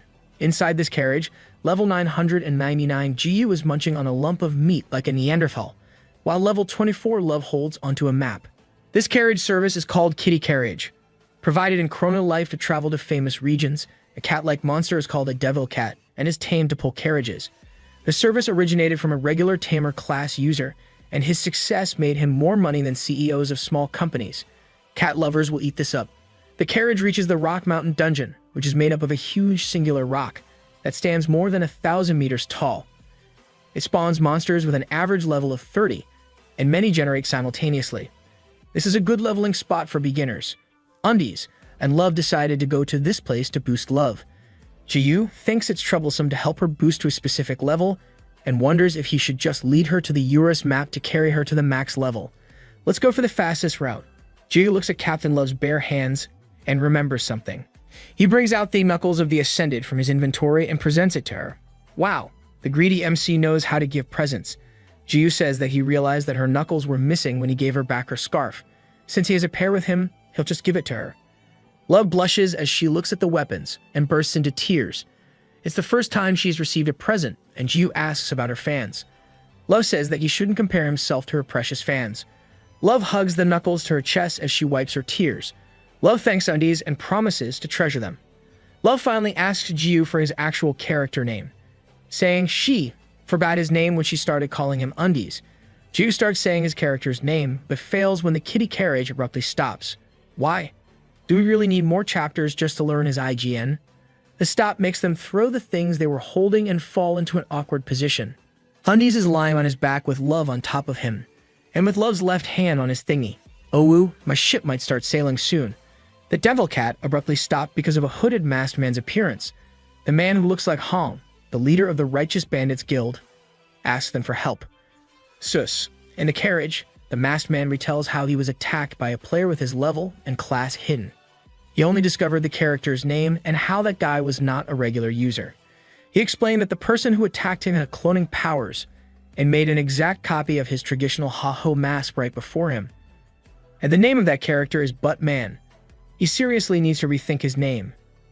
Love has never heard of him, while Eurus imagines what the Buttman looks like. Jiyu seriously asks the masked man who he is as he picks on his nose, Undies, and his disgusting habit. Love tells Undies who the masked guy is as Eurus looks at his master, amazed by his master's ignorance. Love says that even little kids know who Hong is. Eurus reminds his master that Hong was one of the 3 million people he massacred. Jiyu nonchalantly says that whatever it is, this has nothing to do with him. Hong then apologizes and removes his mask. He is actually a she, and a very pretty one at that. Seeing this pretty face, Jiyu does a 180, asks Hong what she needs of him, and tells her that it's actually his hobby to help someone in need. Love makes a face beside him in disbelief. Hong thanks him and reveals that the incident has something to do with Jiyu. A crossdresser. The server infrastructure support team is heading home from Chrono Life's main office. The manager, Sum Wonso, says he will do the overtime instead of his staff. The staff Kangshin teases their manager that he and the missus haven't made up from arguing. That employee sure has the guts to joke like that with his boss. The team banters as everyone goes home except for their manager. After being left alone in the office, Manager Sungwon's face changes as he mocks his staff for being losers and doing half-assed work. The boss sucks. He sits down and opens his drawer. He continuously mocks his team as he pulls out his virtual reality headgear. He puts on his headgear and logs into the game, claiming it's time to make cash. The game confirms his identity as an administrator and welcomes him as Buttman. With a crappy personality like that, he deserves the name Buttman. Buttman floats in the air and summons his weapon. His weapon is the plus 99 Blade of Enforcement with a unique rank. It was a weapon used by the Battle King, and only one existed. And this weapon also possesses the ultimate power of destruction. Still, nothing compared to Jiyu's stick. And as an administrator, Buttman has maxed out his level and all his stats. Reaching the master level makes one eligible to get the best of the best items in the game, the weapons of the Ascended. This became a hot topic among users, but no one has ever seen it to confirm its existence. This only means that the knuckles of the Ascended that Love received from Undies are the best of the best. With its value, it can efficiently serve as an engagement gift. Love nervously asks Undies if these are really Ascended weapons.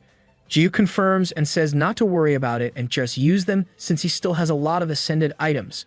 Love dazedly looks at Jiyu, confirming if she heard it right. Love equips the Ascended rank weapon, and the knuckles of the Ascended are now bound to her for eternity. With a flash, the system announces that she is the new owner of the knuckles of the Ascended. The flashy-looking weapon suddenly poofs and loses its sparkle. The weapons become the sealed knuckles of the Ascended. As a user who has not yet ascended, the weapon deems her not qualified to use it at its full power, and a large portion of it has been sealed. Love can only raise the weapon's strength as she levels up. Love rants about how Ascended weapons suck if you are low level, as she says how it would have been better to equip a unique rank weapon. Her hands slightly tap on the rock where she's sitting. This causes a big crash in the area and shocks Love. Jiyu tumbles a bit with the meat in his mouth.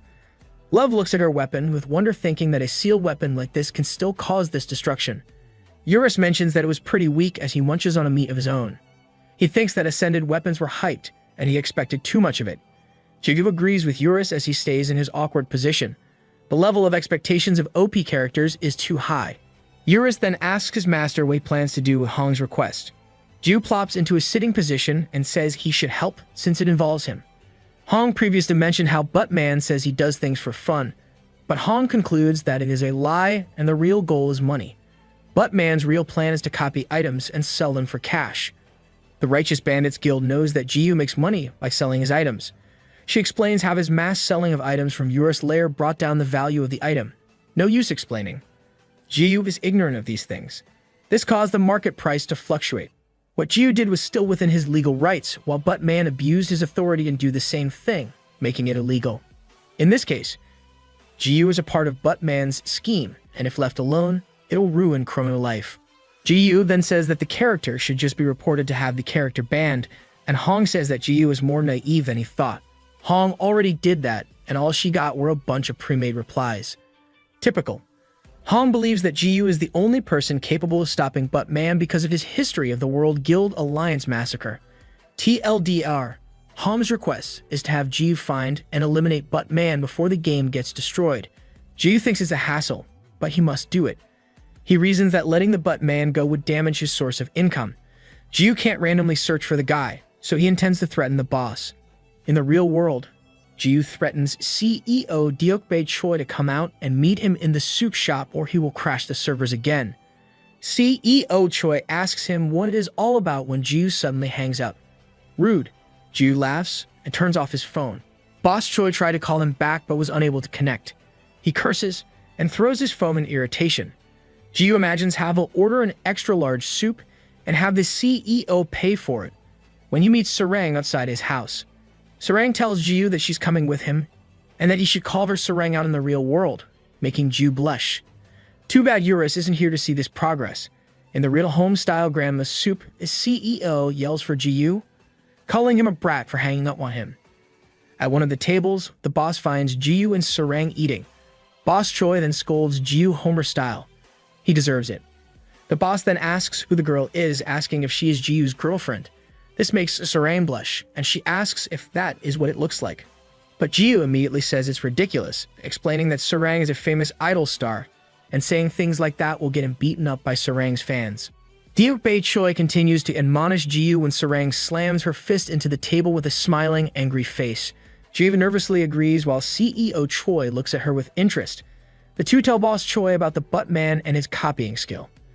The boss then explains how Chrono Life's ironclad technology allows Chrono Life to trade cash for items. Jiyu reminds the boss that the copying and selling of items in real life have already transpired. The boss is still skeptical, saying that Hong could have been confused since there's not even a 0.1% chance for it to happen. The CEO forgot how Jiyu's wooden stick got reinforced. Jiyu continues to argue, saying it might be a bug, and they start betting on it. Sarang then asks if it is possible to have the attack done from the inside. This gets the boss thinking, but he still says it's impossible.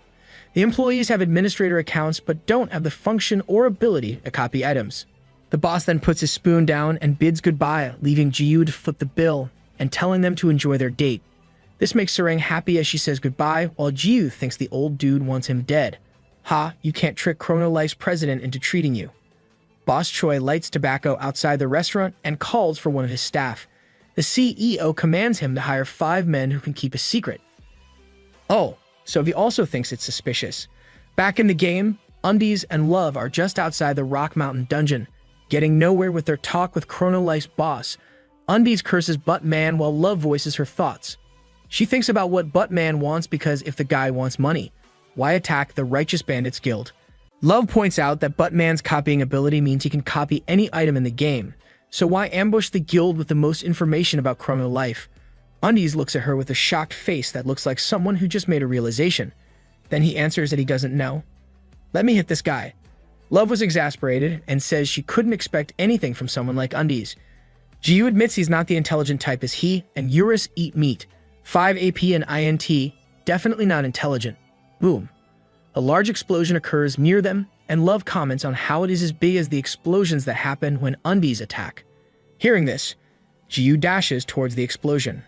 Amidst the smoke, a man falls to his knees with blood dripping from his mouth and left arm. It is none other than Habaek, and before him is Buttman. Buttman mocks Habaek for being weak despite being a unique boss. Habaek asks why a mediator of this world is doing something he shouldn't do. Habaek reminds Buttman of the consequences of his actions. Buttman grabs Habaek in the neck and says how an NPC shouldn't talk back like that, and him being a unique boss means he's unable to respawn and get deleted. Buttman threatens him with this, then asks where Habaek's master is. Habaek refuses to tell, and Buttman raises his sword to kill him. Before Buttman gets to strike, someone stops him. Seeing who it was, Buttman expresses how it is perfect that he doesn't have to go and look for her. Luna, the goddess of life. Buttman tells her to stay still, and that she will get her turn after he kills Habaek. I would love to see him try. Luna insults Buttman, getting the guy angry. Luna expresses her disgust. Buttman throws Habaek to the ground, saying he shouldn't be wasting time. Buttman walks toward Luna and asks her where Habaek's master is. He then gleefully says it's okay if she doesn't answer because he can torture her. Looking at Buttman, Luna remembers the time she was threatened by Jiyu. She shares with Buttman how she had been in a similar situation before, but the feeling was completely different. Buttman begins to ask when a giant monster foot squashes him to the ground. The colossal monster's foot came from a portal that Luna controls. With blood splattered on her, she says that the experience with Buttman is repulsive.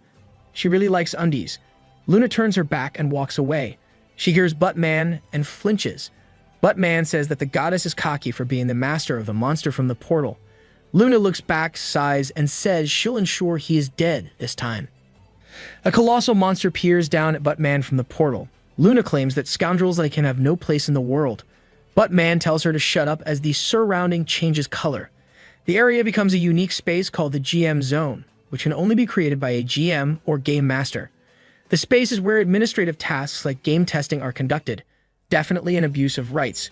Buttman mocks Luna, saying that it's only a game and that she should get over it. In an area close by, Undies and Love are still dashing toward the explosion. Geo believes that the explosion would have something to do with Buttman, and he feels that this was indeed an inside job. He remembered that when they were talking to the CEO, Jiu saw Deokbae Choi's face looking worried. Our boy is all grown up. He's now paying attention to those around him. I'm so proud of him. Jiu claims that killing everyone in the Righteous Bandits Guild in one go can be possible if Buttman uses a special account. Love then expressed that it's good he came up with that, but they should run faster. Their agility stat is very low. Love only has 14, and of course, Jiu only has 5. A master-level character with 5 agility. Jiu and Love reach an area with traces of a GM zone. They have no idea what it was, but Habake, who was sitting on the side, explains that Buttman left those, and he teleported away. Habake then greets Jiu with a tired expression. Jiu notices Habake's missing arm and asks about it, while Love thinks about how this guy kidnapped her last time. Habake explains that this was done by Buttman and how that guy took Luna to the GM zone. This confirms their thoughts on how this was an inside job. Jiu asks who Luna is. Habake thought Jiu knew her since Luna always talked about Jiu. Habake says that Luna claims Jiu is madly in love with her, making Love angry. Habake then describes how Luna has long, straight black hair. With that, Jiu concludes Luna is the roach who calls him a noob. Glad to know that we're not the only ones who are slow in learning everyone's name. Love then mocks Undies for having such a type. Jiu explains that Luna is spreading rumors that isn't even true. He recounts how Luna mocked his parents, so there's no way he'll be in love with someone like that. He expounds on how he doesn't care about her. Love fidgets and blushes while saying that Undies can like whoever he wants. Between them, Eurus looks happy with the development. OTP. I tell you. Habake suddenly coughs blood, and Jiu asks if he's alright. Habake admits he's not at his best, but would appreciate some help and healing. Undies and Love put on their evil faces as they discuss how having Habake's death can give them loot, and they will share it equally. They're perfect for each other. Habake asks Jiu if he's sure, since one of Habake's mirrors is still with Jiu. If Habake disappears, the mirror will also disappear. With this realization, Jiu taps Habake on the shoulder and says he'll heal him. Habake justifies that Jiu is a selfish jerk. Love asks how Jiu plans to heal Habake because she didn't bring any HP potions. Jiu reassures Love that it's okay, with a flash. Jiu uses his unique attribute Master Novice and activates the soul of the cleric. He then confidently uses the skill, Heal. Habake does get healed. The only problem is that the HP he recovers only amounts to +1 HP per heal. Habake frowns at Jiu and asks if Jiu is really using heal because he is barely recovering any HP. Jiu scratches his head and says he probably should have added some stats to his intelligence. Brah, you suck as a cleric. Kidding aside, Jiu asks what Habake will do with his left arm. While recovering HP can remove scars, severely injured body parts can only recover by logging in or out. Habake reminds Jiu that this only works for regular players. Monsters like him have to respond to recover their body. Jiu then swears to send him off painlessly. Habake stops him and explains further that he is a unique boss, and if he dies, he won't be able to respawn. Jiu frowns and asks what kind of boss monster doesn't respawn after dying. This only means that the game sucks. Throughout the game, there are only a few unique bosses. Not taking them down wouldn't affect the gameplay. One of the unique bosses is Eurus, which explains why Eurus begged for his life in Chapter 2. When Habake says that another unique boss is Luna, Jiu is surprised as he recalls the first time he met her. Inside the GM zone, Buttman rushes toward Luna to kill her. Despite multiple attacks, Luna doesn't seem to receive any damage. She claims that a human can never kill a goddess, and Buttman simultaneously says this line with her. He laughs at how cringe Luna's press-it lines are and mocks her. As an employee of Chrono Life for a long time, he claims to know what Luna's skill is. She might have duped Jiyu into thinking his attacks didn't work on a goddess like her. The unique skill of the goddess of life is the creation of life, and every time she dies, she uses her unique skill to recreate herself. Oh, it's a cheat. Buttman rushes and kills Luna, and Luna uses her skill, the creation of life, to recreate herself. Buttman exclaims how OP her skill is and reveals how this skill got the most opposing votes in its planning stage. He continues to talk, saying how Luna used her skill on Uraken. Luna slashes Buttman in half, expressing her distaste for how chatty he is when this won't change anything. She claims that it is a fact that he can't kill her. With her slash, Buttman takes delight in finally making her attack on her own. The winged staff that Luna holds transforms into a heart-shaped version, and this surprises her. Buttman reappears in front of her without any damage. He then reveals why he specifically brought her to that space. Luna transforms from her goddess of life form into her light pink hair form. She won't be able to use her creation of life skill. Buttman compliments and mocks her at the same time and directly stabs her. He reveals how Habake's master will show up after he kills her, and Buttman declares that Luna is no more. In real life, manager Sungwon So, aka Buttman, is enjoying his drinks with another guy wearing sunglasses. The other guy compliments Sungwon for his hard work and asks how the project progresses, and we've got the classic thug-like character. Someone retells how Habake refused to give information and got rid of Luna, but someone admits he couldn't kill her. This worries the Shades guy, but someone says that it's okay, since there are other ways to meet Habake's master. Habake's master is one of the vital boss monsters for Chrono Life's main storyline. Habake's master is the Great Merchant, Riot of Sloth. Someone explains how Chrono Life is all about freedom, meaning the boss monster can become a merchant if it wants to. The Shades Guide expresses how Sloth is similar to Uriken's veracity. Sungwon once again musters up his patience explaining how they are themed after the 7 deadly sins. In Chrono Life, there's Eurus of Pride, Uriken of Veracity, Riot of Sloth, and Luna of Lust. They are boss monsters. But this doesn't mean they're NPCs. Shades Guy questions if they were users who got upgraded. Someone says that the freedom of choice that Chrono Life offers is beyond Shades Guy's imagination. It lets boss monsters become merchants, and regular users can be boss monsters if desired. We need this kind of game in real life. Back in the game, Jiyu asks Habake to answer whether Roach is a user or an NPC. Habake claims he doesn't know, but Buttman, the admin, might know. This only gives Jiyu more reason to kick Buttman's ass. Love expresses how she still doesn't get why Buttman wants to meet Great Merchant Riot if the goal is to make money. Buttman can quickly sell items in the auction, and his attack on the Righteous Bandits Guild doesn't make sense. Habake says that he might have an idea. He starts speaking of the fragments of god or mythical items when Hong appears out of nowhere. Hong's figure has become more feminine since the story revealed her gender. She removes her mask and tells everyone to accompany her because she found Buttman's hideout. Everyone goes and they reach a wooden cabin. Love asks if this is really the hideout because it looks too dull. Hong shows her use of the appraisal skill and how the wooden cabin hideout is owned by Buttman. There's no sign of Buttman in the area, and Hong expresses how unfortunate they can't see inside. In the middle of her sentence, a crash occurs as Jiyu hits the wall, which shocks Hong. Not us. Typical undies. They all head inside, immediately seeing a mess of treasure and items. Love asks if these are all cloned, but Hong contradicts her, explaining that all these items are not cloned, and everything is mythical. Looking at it, it might cost 5 billion won. Hong confirms that some mythical items here were pilfered from their guild, proving that what Buttman was after all along are mythical items. If Buttman did what Jiyu did on a large scale, he would immediately get caught by the head office. I can already see it. Buttman spending his time locked up. Hong explains that a particular buyer in Chrono Life can always purchase mythical items. Jiyu finally pieces all the puzzles together as he asks if that person is none other than Habake's master, the Great Merchant Riot. Habake confirms this and says this was also his guess regarding Buttman. Hong further explains how Buttman's actions won't be caught by the head office because selling items to the Great Merchant Riot wouldn't affect the public market. Hong concludes that taking and reporting a screenshot to customer support will get Buttman caught. She removes her mask and starts thanking everyone for solving the case with her. Jiyu is picking on his nose again and makes an ugly face, saying things aren't over until he says it. Writing to a manager won't cut it for him. He plans to teach Buttman a lesson. In the streets in the middle of a village, Jiyu is wearing Hong's mask when he meets an irritated Butt-Man. Love is with Jiyu, carrying a big bag.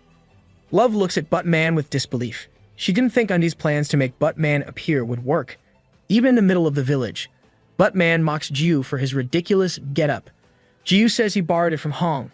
Hong, without her mask, and her guild members are over the roofs watching them.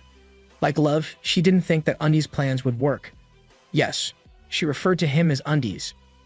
Here's a flashback of what happened. Jiyu told them to take all the items and even borrowed Hong's mask. This makes him receive a kick from a jealous Love. When Butt-Man gets to his hideout, he sees the broken wall and immediately runs inside. The place was wiped clean of his cash cow, and a letter from Undi's was in place. By holding on to Butt-Man's items, Undi's makes him meet them in the central square in Front Village. Now, back to the present, with no choice. Butt-Man appears in the meeting place. Butt-Man pulls out his plus 99 blade of enforcement, and Undi's tells him not to get any closer. Undi's directs Captain Love to take one out, and Captain Love hands over the dagger of the Fire Dragon, which is a mythical rank. He then threatens Butt-Man that if he gets any closer, he'll sell the item to the NPC shop. Lol. Jiyu's brutal. Worried senseless, Butt-Man screams that the dagger costs 200 million won, or $150,000, and selling it to the NPC would only get him 300 gold. Sweating, Butt-Man asks what Undi's want.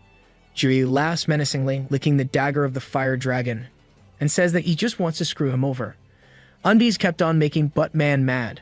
Butt-Man goes well with Undi's. Extremely mad, Butt-Man poofs from where he stands and moves behind Jiyu. He then uses the GM Zone Warp. It causes a flash that momentarily blinds everyone. Love calls for Undi's and sees that he and Butt-Man are gone. In the GM Zone, Jiyu and Butt-Man are fighting. Butt-Man mocks and curses Jiyu and swears to slice him up.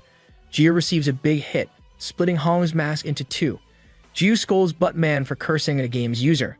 Butt-Man expresses his distaste for users like Jiyu, who don't live in reality and get obsessed with gaming. They continue to fight, even as they speak. Jiyu asked Butt-Man what made him all salty, and if this is what they call a midlife crisis. This enrages Butt-Man more, making him commit multiple attacks on Jiyu. Jiyu doesn't see any of the attacks coming, while Butt-Man keeps talking about how all users are the same and how people like him get blamed for their efforts. And here goes another flashback. Butt-Man starts his story 7 years ago when he was still naive. He was just a developer in the Chrono Life main office with pure intentions. Jiyu cuts him off, saying he doesn't care about his origin story. Jiyu smashes Butt-Man in the face with his wooden stick. Undi's wouldn't let a criminal like him get his redemption arc, meaning no flashback for him. Thank God, a big resounding crash resounds in the GM Zone. But this doesn't kill Butt-Man because he also has the heal and factor skill. This shocks Jiyu, and he gets slashed again. It only started making sense when Jiyu thought of Butt-Man as an admin. Butt-Man starts using his other hidden skills. Activating his strength stat hidden skill, Soul of the Giant. Butt-Man receives the strength of the giants. He screams as he absorbs the power with flashing lights. Jiyu comments on the flashy effects of the skill, and how Healing Factor doesn't have anything cool like this. Healing Factor has disgusting and creepy effects. Butt-Man exudes an aura like a character from the Morum genre. With the Soul of the Giant activated, his damage and attack range increased by 1000%. Literally OP. With a slash of Butt-Man's sword, he causes a big explosion. Healing Factor activates and Jiyu's body regenerates. He comments on how OP the skill is and how he wants it for himself. Our MC is always true to himself with his greed. This comment makes Butt-Man pause, and Jiyu takes advantage of it. Jiyu stabs a tentacle at Butt-Man and uses Voracity, claiming he will absorb all his stats to learn the skill. Butt-Man escapes by activating his agility stat hidden skill, Speed of Light. This lets him teleport to any location within his field of vision at the speed of light. He then continuously attacks Jiyu. Jiyu curses, stating that it is one of those skills. Butt-Man boasts how numbers decide the battle's outcome. In his case, all of his stats are at 99,999. Geez, that's just unfair. Lol. He claims that no matter what Undi's do, he'll lose. Then he insults Undi's skills in controlling his wooden stick, and how he is only a loser who got lucky with a good item. Jiyu gets angry, saying how Butt-Man's the last person he wants to hear that from since he's a criminal with an admin account. Butt-Man then teases Undi's into becoming an admin himself if he's jealous. This only irritates Jiyu more that he headbutts Butt-Man's face. The attack shocks Butt-Man. Knowing that Undi's agility sucks, He is surprised at how fast Undies is. Jiyu was lying face down because of his attack. Hearing Buttman, Jiyu raises his head and ridicules Buttman by saying it is his good control skill. It's incredible how he can still mock Buttman despite being on the losing end. Irritated, Buttman again uses Speed of Light and says that whatever skill Undies used, he still couldn't keep up with his speed. Jiyu stands up and says it wasn't a skill. He used the system to his advantage. Jiyu lifts his wooden stick and twirls. This movement confuses Buttman. Jiyu then turns off the adjust recoil option and swings his wooden stick. His attack makes a big explosion and he immediately dashes toward Buttman and hits him in the face with his stick. Jiyu got a clean hit in. With a crash, Jiyu comments on how smart his move is. Fine, you deserve his self-praise. He then asked Buttman how it feels to get hit by an attack that can crush planets. Buttman only laughs at Jiyu, saying that tricks to overcome his mediocre controls can't defeat him. Jiyu admits that there's no way he can catch up with Buttman's Speed of Light. Tired of it, Jiyu claims that it's time to finish this. Buttman just kept insulting Jiyu, saying there's no way Undies can defeat an admin like him. Jiyu ignores his words and says that he can. Jiyu raises his right hand, and it starts glowing purple. He then says goodbye to Buttman. And cliffhanger. We'll get back to them later. In the front village, Love sits on a bench with a bag of mythical items beside her. She wonders how Undies plan to deal with Buttman. Hong is standing by the bench with an extra mask on. Hong says she didn't hear the details but thought he would have told his girlfriend. Love says he didn't as she blushes thinking of the word girlfriend. She tells Hong that all he told her is his plan to provoke Buttman to take him to the GM zone. Hong then wonders why Undies pushed back the encounter to a whole day. She thinks this move is related to how Jiyu will defeat Buttman. And we're back. In the GM zone, Jiyu's hand is glowing purple and starts whirring, creating a big flash of purple light. Buttman looks at the confident Undies, wondering if he really has something to defeat him. Jiyu activated his skill summoning, a basic summoner skill. Buttman just laughs because it is literally just a basic summoner skill. Buttman admits that he got scared for a second there, then gives Jiyu a lecture that the skill is useless if you don't have a high charisma and intelligence stat. At best, he can only summon a trash mob. A shadow of a man slowly appears in the summoning circle. Buttman's laughing face changes into shock when the summoned creature finally appears. With his signature tobacco and scar, the summon is completed, and President Diok Choi appears. Lol, in your face, buddy. This gives Buttman the biggest shock of his life. Jiyu laughs hard at Buttman's stunned figure, saying how bringing Chrono Life's boss into the game paid off. And flashback, the night before, Shades Guy asks manager someone, aka Buttman, to spend more time with him. Still, someone rejects him, saying he needs to finish some calculations. Shades Guy praises him, and the two bid farewell to one another. Shades Guy is walking with a girl by his side when they are blocked by men in suits and CEO Choi. In a dark alley, Shades Guy is beaten up, and he reveals all of Sungwon's plans to make money and flee the country. Learning all this, Diok Choi commands his men to bury Shades Guy. The CEO walked away from the scene and approached Jiyu, who was doing a lookout while they threatened Shades Guy. In his head, Jiyu was questioning them if they are the mafia. Yep, you should watch out yourself, Jiyu. The CEO jokes with Jiyu, telling him he was ready to get rid of him when he called, thinking it's a waste of his time. CEO Choi discloses how Buttman will be fired and sued for his actions. Then, Jiyu asks if Mr. Choi has the time in the evening the next day and tells him the plan to teach Buttman a lesson. Back to the present, Buttman shakes with shock when he sees his boss in the game. He immediately yells lookout, but the system announces that he can't do so well in battle. Cursing, Buttman racks his brain for a solution and remembers. He closes the GM zone. No, you don't. Panicked, Jiyu tells the CEO that Buttman is getting away. Then Diok Choi opens the boss zone. Unlike the red surrounding of the GM zone, the boss zone is covered in green. With no way out, Buttman clenches his sword and dashes toward the president. Buttman makes contact with his sword, but nothing happens. Yeah, he's the real god of Chrono Life. Angered, CEO Choi removes his sunglasses and declares how Buttman is beneath a mutt. Diok Choi's status window appears, and his level and stats are infinite. OP and immortal. The boss clenches his fist to attack Buttman. He announces that someone is fired. Buttman can only close his eyes, clench his teeth, and curse as he receives his boss punch in the face. Boss Ryukubei Choi annihilates Buttman with one punch, shattering the healing factor skill. Jiyu can only quiver on the sides, thinking the old man can't be toyed with. Thus, the end of the Buttman fiasco. Finally, all mythical items were returned to the original owners. No, Jiyu didn't pocket those. On the same day, Buttman was fired in real life with a huge beating from the president. Of course, Buttman tried to sue the president for assault, but he just dug a hole for himself. Buttman countersues to irritate CEO Choi, but the company's legal team just sued him for other things, regardless of the truth. And with that, Buttman has to pay the company for damage, and he got exiled from the gaming world when word spread. Everything is returning to normal, and Jiyu logs out of Chrono Life. Then he regrets one thing: he never got to ask if Roach is a user or an NPC. He asks this to himself when he finally sees a woman with long, straight black hair sitting on his long sofa. Wait, what? Jiyu's mouth hangs open, seeing her in his house. He looks closely, and the woman greets him. Of course, while calling Jiyu noob. Weird as it may seem, Luna is in Jiyu's house, and they are eating instant noodles. Jiyu wonders what is happening but lets it go, since his question is answered. With Luna in his house, she is definitely not an NPC. Luna caught Jiyu staring, making Jiyu blush. Stop blushing, you dimwit. She then asks if she is that pretty. Jiyu firmly denies it, telling her to shut up and eat.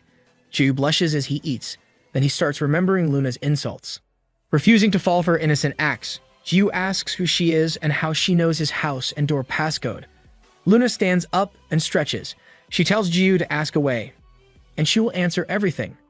Jiyu starts by asking about Luna's natural hair color, whether the real one is light pink or black.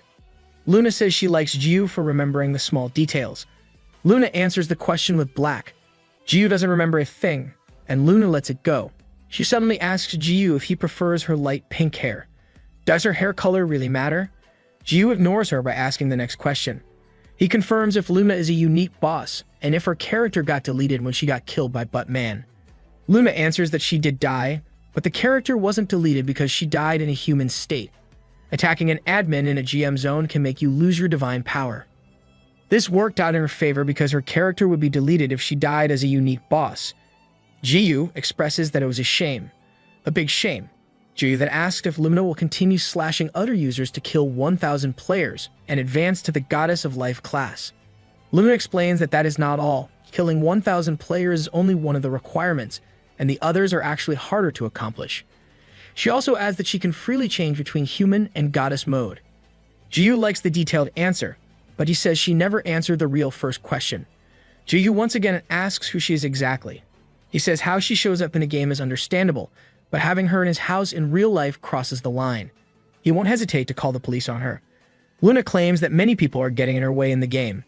She then proposes to Jiyu, asking Jiyu to become her man. You shouldn't have insulted his parents. This proposition causes Jiyu to enter a loading state.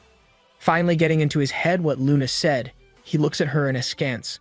The doorbell rings and Jiyu flinches. Luna wonders who it would be at this hour, while Jiyu thinks it is perfect timing. Outside, Sarang presses the doorbell and calls for undies. Sarang wants to talk to him and asks him to open up. Jiyu looks at Luna and thinks of what he should do. Brah, don't open the door. There'll be a catfight. Sarang enters the house and comments on how clean it is. After some small talk, Jiyu asks why Captain came at this hour. Sarang asks what time Jiyu is logging in, and Jiyu answers that it'll probably be after breakfast, and that he has no plans since it's the weekend. Sarang says she has no gigs and asks Jiyu to boost her, setting up a date, while another woman's there. As they chat, Luna hides while holding on to her share of ramen. NTR vibes. Done with their talk, Sarang gives her number to Jiyu and tells him to call her. As she leaves, she threatens Jiyu not to ignore her messages. Jiyu wonders what this is all about. Outside, Sarang blushes while thinking about how she finally got Undi's number. Our innocent Sarang. Inside Jiyu's place, he expresses how tiring it was to have these happening all at once. Luna then asks why Jiyu told her to hide. Irritated, Jiyu tells her to just get out, and Luna happily claims that she'll be staying over.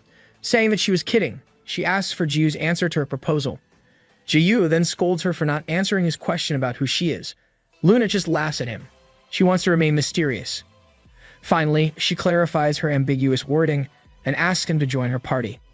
In Chrono Life, Habake kneels on one knee as he greets his master. The great merchant, Riot of Sloth, asks Mirror King Habake what happened to his left arm. Habake answers that his incompetence led him to this state. The great merchant raises his hand, and with a flash, Habake's left arm regenerates, and it's not the disgusting kind. Habake looks at it and says he has gained another scar. The great merchant then asks who did this to him, and if it is the warrior from before. Habake explains that the said warrior actually saved him. If his master meets him, he'll definitely like undies. Habake then says he's a perfect candidate to become one of the 7 deadly sins. More of a BAM than a Meliodas, Paradise Silver Beach is a good farming area for users around level 30. This area is popular for those who are out of the beginning stages. The beach is filled with slimes, monsters that can melt anything that it touches. The only problem is the level 85 field boss monster, the giant octopus kraken. Aside from its big size, the shell is so hard, and its tentacles let it move freely between land and sea. And at this moment, Undies smacks the kraken in the face using Strike without killing. The kraken is left with 1 bar HP, and Undies calls for Captain Love. Love then jumps and uses Fallen Dragon Strike on the kraken's eye, killing it. They're both OP at this point. Jiu asks Captain Love about her XP, but she says she didn't get a single XP point. Eurus explains this is because of their vast level gap. The lower level user won't get any XP from boosting. Jiu asked about Love's skill, asking if it has always been strong. Love says it's because of the weapon he gave her. Thinking about it, Jiu says that Love can farm even without his help. Love thinks about it and concludes that she won't be with Undies if that happens. Love says she would instead get boosted since it's easier for her.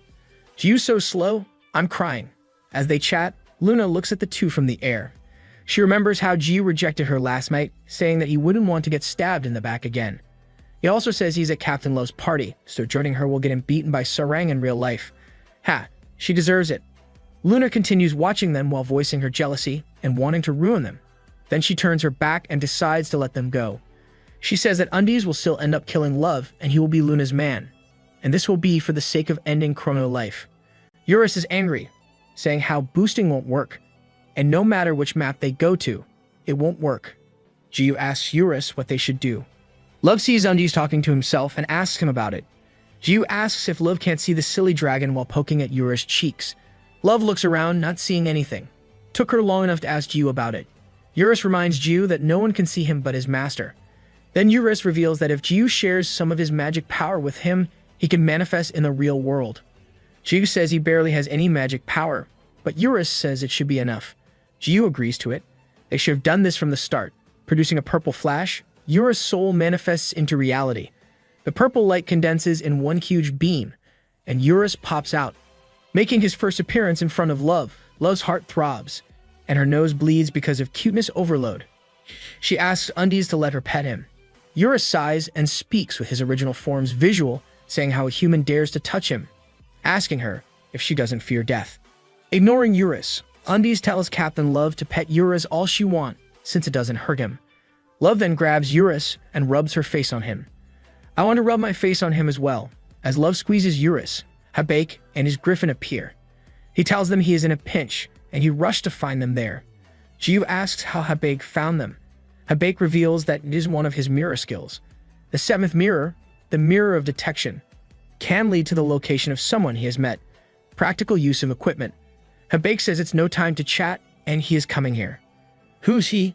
Jiu then expresses his amazement at how Habake got his arm back, cutting Habake off. He asks if Habake just stitched it back. Helpless. Habake admits it was his master to put it back together. Jiu congratulates Habake, and Habake tries to bring the previous topic back. The earth suddenly shakes, and Habake can only accept their fate. Habake announces that he is here. He pertains to Habake's eternal master, and the great ruler of the throne, Riot of Sloth. The great merchant arrives with a legion of armed angels. Jiu thinks about how he believes Sloth would take a human form. He didn't expect him to be so big. I don't think he's really that big. Habake flies riding Griffin. He greets his master, apologizing for not relaying the details to Jiu. The great merchant says it doesn't matter, and that he'll just speak to him himself. Habake hesitantly agrees. With great impact, the throne falls to the ground. From the throne, a voice greets Jiu, telling him how much he had heard about him from Habake. As the cloud of dust dissipates, Jiu finally sees the Riot of Sloth. Commercial break. This manhwa loves cliffhangers. In a different area, the goddess of life walks towards a throne. A skeleton sits on the throne, named the strongest warrior of his time. This corpse belongs to Yufa, the first brave warrior, and he's been dead for more than hundreds of years. Luna refers to this as the trope legendary warrior. Weird sounds were coming from the corpse, and the crest on its forehead flashed. Unsurprised, Luna raises her staff and insults whoever wrote the game's story, then says that this is the charm of Chrono Life. With a wire and a flash, Luna charges. Back to our main program. Riot, the leader of the strongest angel army, is often called the Great Merchant. He sits on a colossal throne made of 100% pure gold, and he is known for his grand appearance and opulence, a cute, midget half-naked angel. His appearance made Jiu and Love open their mouths and look closely. While hanging in Love's arms, Eurus comments on how overwhelming Riot's charisma is. Seriously. Riot floats towards Jiu, introduces himself, and asks Jiu if he is the warrior Hibake keeps talking about. Jiu hesitantly affirms as he thinks about how this feels like he's being threatened by an elementary student. It's hard to be afraid with something so small and cute. Riot sighs and insults Jiu. Jiu then gets kicked in the face before he can even talk back. Riot spins and gives him another kick in the face. Hibake tries to stop Riot by saying that Jiu is the one who's going to help them. Riot simply tells Hibake to shut up, reprimanding Hibake for being foolish and thinking their kind can bond with humans. Jiu recovers and says that the kid is right. Users can't be actual friends with monsters. He then asked Riot for a fight because of Riot's kick. Riot corrects him, saying that it was actually Jiu who made the first hit when he killed Eurus of Pride. They continued fighting as they talked. Exceptional multitasking skills. Really? Riot throws a big rock at Jiu's way, but Jiu deflects it with a swing as he asks what Riot means. Riot says that Eurus is the official strongest monster of Chrono Life. When Jiu took Eurus down, it put everything out of order. Then there's the Uraken of Veracity. Love tries to reason with Riot, but Riot scolds her with a glare, causing her to fall on her butt, shivering. Eurus looks at Love and looks at Riot. Riot kept talking about how Eurus' death brought Uraken into existence, and they are at the core of it. Nonetheless, all of these problems will soon be exterminated and done by the strongest human in the history of Chrono Life, Yufa. And this first brave warrior will soon be revived. Okay, so Yufa is Jiu's new foe. As Riot speaks of this, Luna is right where the corpse of Yufa sits, with the crest flashing in the skull's head. Its eyes and whole body followed. Luna smiles and says it is not yet time for him to wake up, so she shares her power with him. As Luna transfers her power to the corpse, it gains flesh and armor. The corpse then stands up, and of course, she has to be responsible for this guy's awakening. Back in Paradise Silver Beach, Jiu asks who Yufa is and why he should even care about it. He says that if Yufa is a warrior, he'll be siding with the humans, so he doesn't see the big deal. Riot sighs at Jiu's foolishness and says that Yufa won't be reviving as a human. He'll wake as one of the 7 deadly sins, and he'll kill the humans who betrayed him. Back wherever Luma is, an enormous magic crest flashes on the ground. A rock on the ground wriggles, and the ground cracks as a skeleton hand reaches up. With a scream, it pulls itself up to the land, and the land was filled with the undead. Luna starts talking by herself. Crazy, she retells how Yufa, the strongest human in Chrono Life, trusted and loved humans more than anyone during his life. But before he died, he hated them more than anyone. She comments on how childish the story is. With a skeleton dragon and a legion of skeletons, Yufa, the first brave warrior, revives, and he is now Yufa of Rage. The continent of Chrono was a peaceful place until the demons came. They wreaked havoc on the continent, and during this time, a warrior and his party shed a light of hope. And that warrior is Yufa. Riot tells the history with seriousness while Jiu blankly looks at him. Jiu repeatedly says skip dialogue that Riot asks what he was up to. Jiu admits to using the skip button since he skips all story dialogue in the game. I do that too. TLDR, the good warrior became evil and has been revived. Jiu says he didn't take all those hits for a boring story dialogue. Jiu boasts that he smacked Eurus with one hit, and cowering in fear for a warrior doesn't cut it. Once again, Riot expresses how foolish Jiu is. He lectures Jiu that he should know what kind of havoc another human being can do. Riot boldly states that humans will be raided by Yufa. With this, Riot turns to leave. Jiu asks where Riot is going, telling him they should continue their fight. Riot conveys his boredom, and his curiosity about Jiu only wastes his time. Yufa is the only warrior that Riot acknowledges, and Jiu won't be able to defeat the first warrior. We'll probably have a backstory of Riot with Yufa in the future. Jiu raises his weapon and says he appreciates the heads up, but letting him go after Riot kicked him won't cut it. Habaek suddenly appears behind Jiu and grabs his arm, telling him to stop. Jiu commands Habaek to let him go, but Habaek keeps on clinging. He tells Jiu to calm down. Jiu, being petty, says that the kick from before still hurts. Habaek says he is all healed up and decides to tell Jiu about the items he sold. This makes Jiu pause, and Habaek reveals that the person who bought all 15 billion won $11 million worth of items is his master, Riot. I'm calling him Daddy. Cutting back to where Luna is, a skeleton dragon looms over Yufa, Luna, and the Legion of Skeletons. Yufa learns from Luna that the game's story is a complete mess and that she shares her powers with him so that he doesn't lack energy. Yufa thanks her and promises to compensate her as he leaves. Luna asks where he is headed, and Yufa says she already knows where. The skeleton dragon roars and flies in the air with another cry. All the skeletons run. Yufa looks back and tells how he has watched the world. Now it's time for him to destroy it. With a flash of teleport, Yufa disappears. He's out for revenge. Luna smiles and says she has done what she was told, but is unsure if this is right. A voice asks her if she regrets it, and she says that she had no problem when she dealt with Uraken before. Luna says it was different with Uraken because he was only an afterthought compared to the main story. The voice tells her to forget it and just enjoy the show. The voice belongs to the long-haired blonde dude. God floats in space as he watches over the world, saying they can just sit back and watch the world get cleansed. Does that mean Luna has no choice in this matter? In Paradise Silver Beach, Jiu looks at Riot in disbelief. Riot confirms that he bought it for precisely 15,303,890,000 gold and made a 37 billion gold profit when he sold it within the month. Jiu stares and starts calling him Sir Riot. He'll be more amicable if you call him boss. Jiu holds onto Riot's hand, apologizes, and asks Riot to teach him his great merchant ways. Riot gives him a look and tells him that he really has no pride. Jiu has zero pride, but his greed is maxed out. The ground suddenly shakes, and Riot declares that the world's end is here.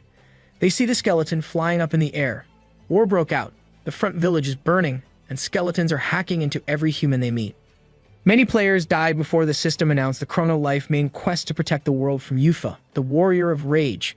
With no time to look at the quest details, the users got surrounded by a mob of skeletons. Innocent players are dying everywhere again. A staff lights up, and Flame Hurricane is cast. The skill swirls the mob in flames. The caster was Abracadabra, the most powerful mage of the royal family and leader of the Holy Land Guild.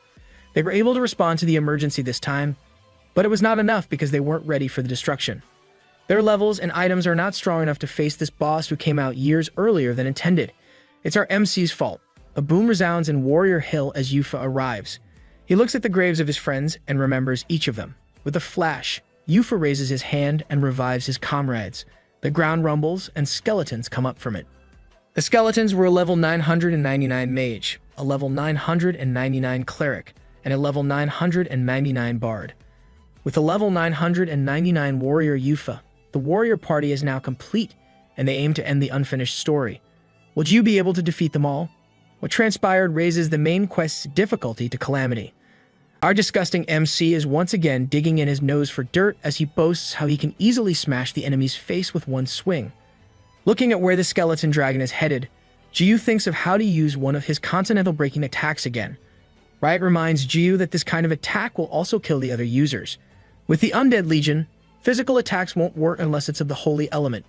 If Jiu plans to use his planet-shattering attack instead, it won't work, since Yufa and his minions will still be alive once the servers are up. Riot asserts that a war can't be fought alone, unless Jiu gets possessed by Saitama or comes up with another insane idea. Jiu only smiles and says it'll be a challenge, so he might as well try. Declaring wartime, Jiu raises his plus 99 reinforced wooden stick, turns off the recoil, and swings the wooden stick down. This causes a blast, and Jiu uses it to bounce and fly in the sky. Love asks where Undies is going, while Habaek comments on his recklessness. Riot looks at the disappearing Jiu and admits that he at least has determination. The front village is burning amidst it. Jiu's golden statue is still standing while all the users are lying on the ground. A skeleton dragon hovers above the village while the skeleton soldiers litter the grounds. In real life, players are cursing the game as they log out. Respawning is useless because they'll just immediately die. Front Village was supposed to be a safe zone, but it was attacked again. A guy user says that he'll probably just quit. Real life Hong hears this and says that the game is more fun this way. The dude blushes when he sees her, saying she's probably right. The guy asks Hong to play together, but Hong immediately rejects him. Insta-kill. It was then that Chrono Life posted an announcement that shocked everyone. A staff complains to CEO Deokbae Choi, saying that users won't be able to clear the main quest with their current levels and items. He states that they should intervene as developers. The CEO eats as he lectures his staff about not interfering with the user's experience. The staff questions the CEO's decision because the announcement clearly states that Chrono Life's main quest has begun. The end will be determined by the user's ability to defeat Yufa. Back in Front Village, the skeletons roam as a loud crash falls. Jiu appears from the cloud of smoke, saying he needs to work on his landing. Jiu sees the skeletons around him and is glad he landed in the right place. The skeletons start attacking Jiu, and Jiu just smacks them. The skeletons simultaneously attacked him, and Jiu could not avoid the attacks due to his low agility stat. Unaffected by the attacks from the skeletons, Jiu bonks the skeletons in the head. Finding the task tedious, Jiu opens his skill window. A skeleton slashes him from the back, but Jiu ignores it, making the skeleton tired. Jiu looks at his skills and reads the Veracity hidden skill. Laughing crazily, Jiu confuses the skeletons. Jiu activates Veracity and declares it's showtime. Crazy Time activated. The tentacle from his mouth swirls and stabs a skeleton. This causes the skeleton to disappear, and he absorbs the levels and stats. Jiu gleefully states that it was full of calcium, and his stats increased. He receives double the stats because he has already reached the maximum gain level. Seeing his stats go up, he starts talking to himself. As he does so, the skeletons around him become nervous, saying that he can't be a picky eater. He looks at the skeletons with evil intentions. Work smart. Jiu declares it's feeding time, making the skeletons shiver, turn their back, and run for it. Skeletons don't have rationality. All they have is their instinct, which tells them to run out of fear. Jiu makes a scary face with the tentacle coming out of his mouth. The tentacle chases and stabs a running skeleton. It was a repeating cycle of stab, suck, and poof. The approximate number of 2,000 skeleton warriors that terrified most users all turned to dust. With the skeleton warriors gone, the strongest undead monster, the skeleton dragon, appears. This skeleton dragon may be nothing compared to Eurus, but it now reigns as the king of the dragons. This information doesn't really matter to our MC because it is so easy for him to stab, suck, and poof.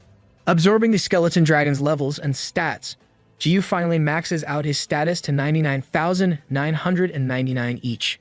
Eurus screams delight and praises Jiu, claiming that even Buttman can't touch him anymore.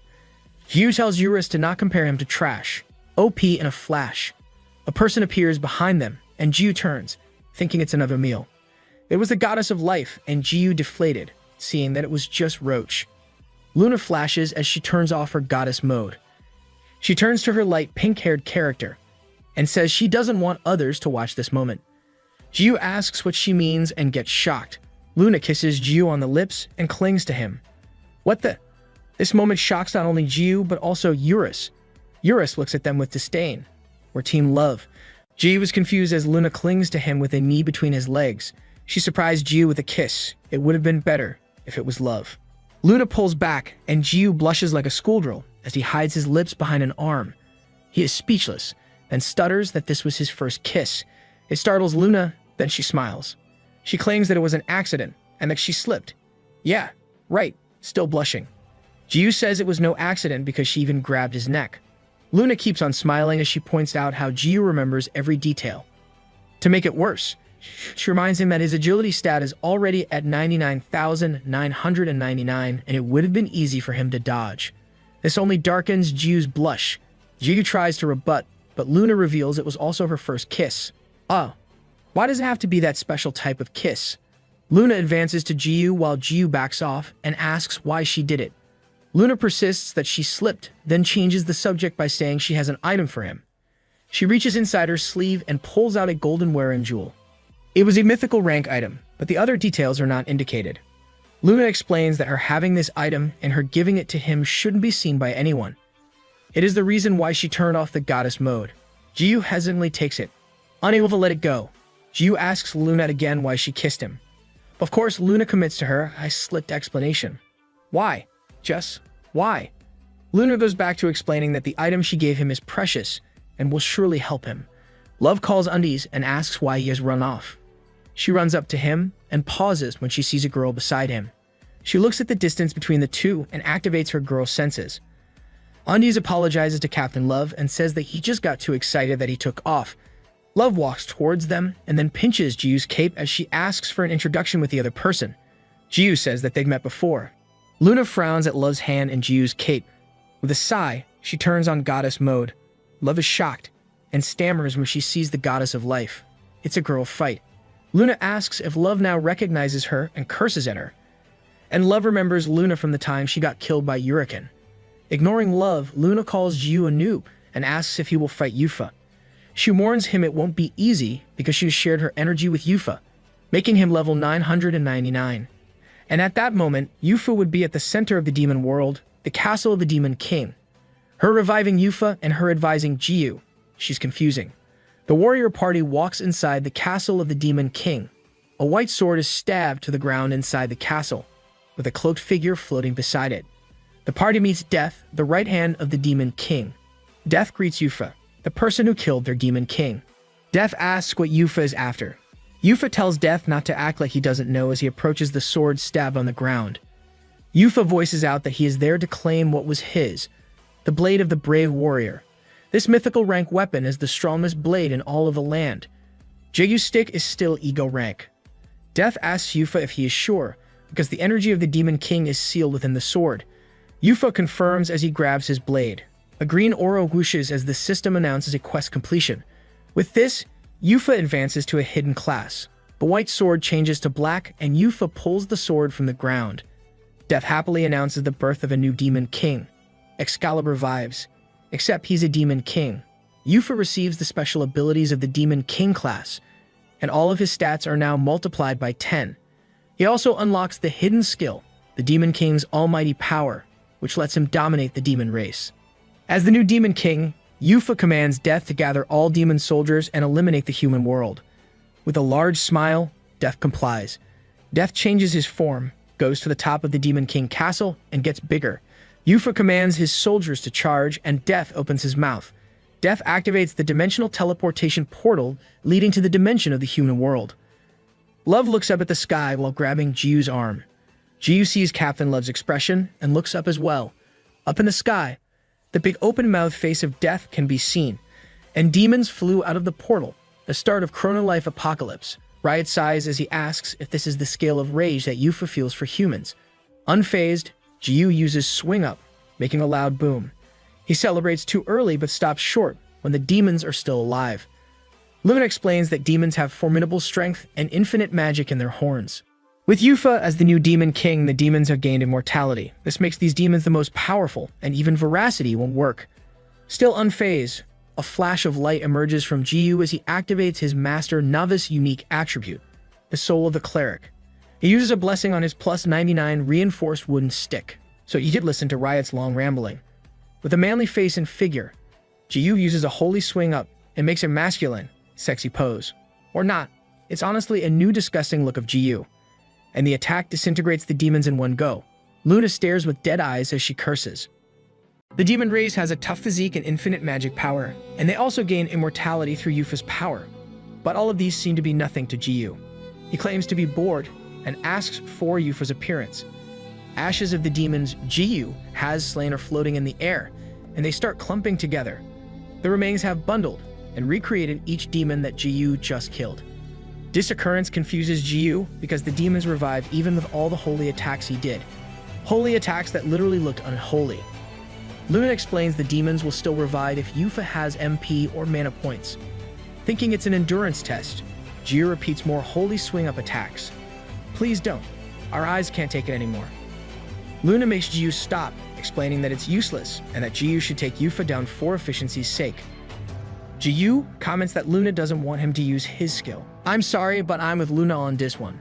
Jiyu asks how he can get to the demon world, and Captain Love says Jiyu might be able to make it there using the large portal above them. Jiyu seems to favor the idea, but Luna stops these thoughts by saying it's a one-way portal. Going through it would only make them stuck between dimensions, and Luna ridicules Love's suggestion. She doesn't let the chance to curse at Love slip away. Dis angers Love, asking how she was supposed to know it when no Chrono Life user ever made it to the demon world. Luna only smiles as she says being a goddess lets her travel between dimensions. That's an incredible perk. As she says Dis, she reaches out a hand to Jiyu. She tells him to take her hand and she'll take him to Yufa. She says it's the reason why she came to see Jiyu. Confused, Jiyu almost blurted out about the item Luna gave him. Luna glares at him, and he manages to stop himself. Thinking it must have been imperative, Jiyu grabs Luna's hand and tells her to take him to the demon world. Do they really have to hold hands? Love was surprised by Jiyu's decision. Jiyu explains that he has no choice if he wants to defeat Yufa. At this time, Luna is busy looking at Jiyu's hand holding hers. She blushes, grins, and cheerfully asks Jiyu if they can go. Still shocked, Love tries to come with them, but Luna cuts her off. With a happy face, Luna claims there's no more space in their party and she can only take one person with her. You just want to monopolize Jiyu. Luna irritates Love more by leaning her head on Jiyu's shoulder and announcing they'll see Love after their date.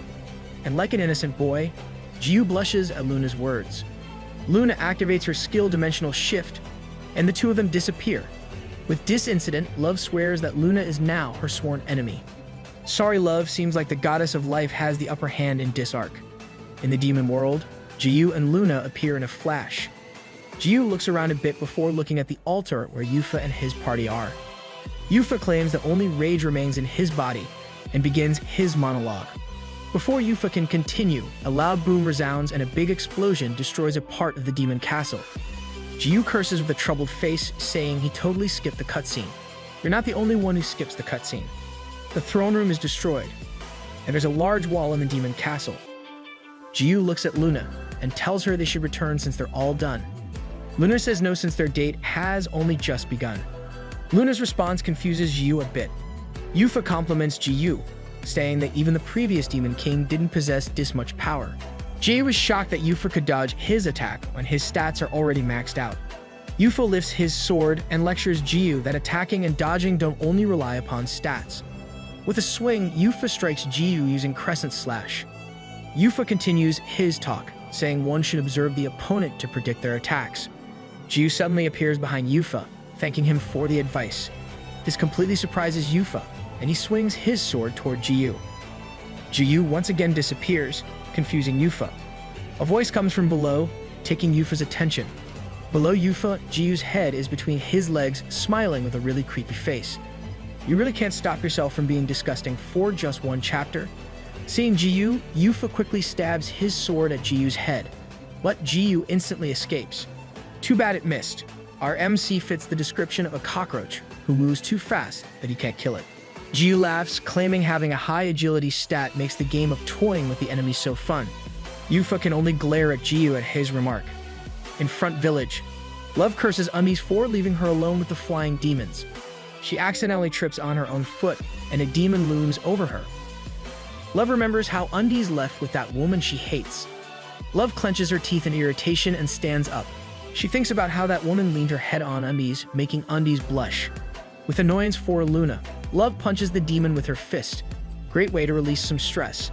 The demons attacking the village right now are at least level 100 and above. As a level 25, Love's attacks wouldn't work, but since she has the Knuckles of the Ascended, she gets a power that equals more than 100 extra levels. Thus, her punch is super effective. To top that, her weapon has a secret ability that lets it change the element of its attack appropriate to the target's weakness. At this moment, Love's sealed Knuckles of the Ascended is infused with holy attributes, killing the demon in one hit. Love gains XP and levels up to level 39. Aside from the basic XP, she gains bonuses for participating in the main quest. The Ascended weapon is starting to show its OP aspect. Still irritated, Love calls on the demons to be her sandbags. The problem with Dis is that there are a lot of demons. Love can only sigh as she sees Dis, and promises Undies will become dead meat once he returns. Resolved, Love closes her eyes as a demon hoof looms over her. Don't give up now, Love. Back in the demon world, Yufa compliments Jiyu for being stronger. He also confirms that Jiyu's stats are higher than his. Knowing Dis, Jiyu asks Yufa if he could just take the hit and die, so they wouldn't waste more time. Yufa says Dis is like all the reckless, hopeless battles he fought before. His undead party appears behind him, and Yufa claims they'll emerge victorious. You still haven't fought Jiyu, so it'll definitely be different. Jiyu and Eurus look at them blankly. Jiyu then says that Yufa only wins because he has his party, making Eurus laugh. Jiyu claims that warriors should fight one-on-one. Eurus comments that Yufa's idea of an honorable battle means ganging up on his opponent. Luna advises Jiyu to be careful, saying that the warrior party has a 100% success rate when going into raids, and has never lost. To win, Luna offers to do it together. You're still sus since you're the one who revived Yufa. Is this your goal? Waking an enemy so that you'll get to party with undies? Real sus. Love's eyes are closed, awaiting to get crushed. But it doesn't happen. So she takes a peek and sees that the demon's leg is cut off. Hong appears, activating her Moonlight Assault skill, slaying the demon. Hong removes her mask and asks Love if she's okay.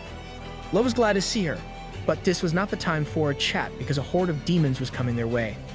Like a classic cliche of humans versus demons, Hong remembers her interaction with a player in real life who thought of quitting. Hong smiles as she says that Chrono Life is really interesting. Hong shouts to every member of the Righteous Bandits Guild to turn off their stealth mode and enter battle mode to protect the front village. With the enemy demons receiving the protection of immortality, she commands everyone to cover their weapons with holy water. Hong declares war on the demons, and every guild member follows her orders.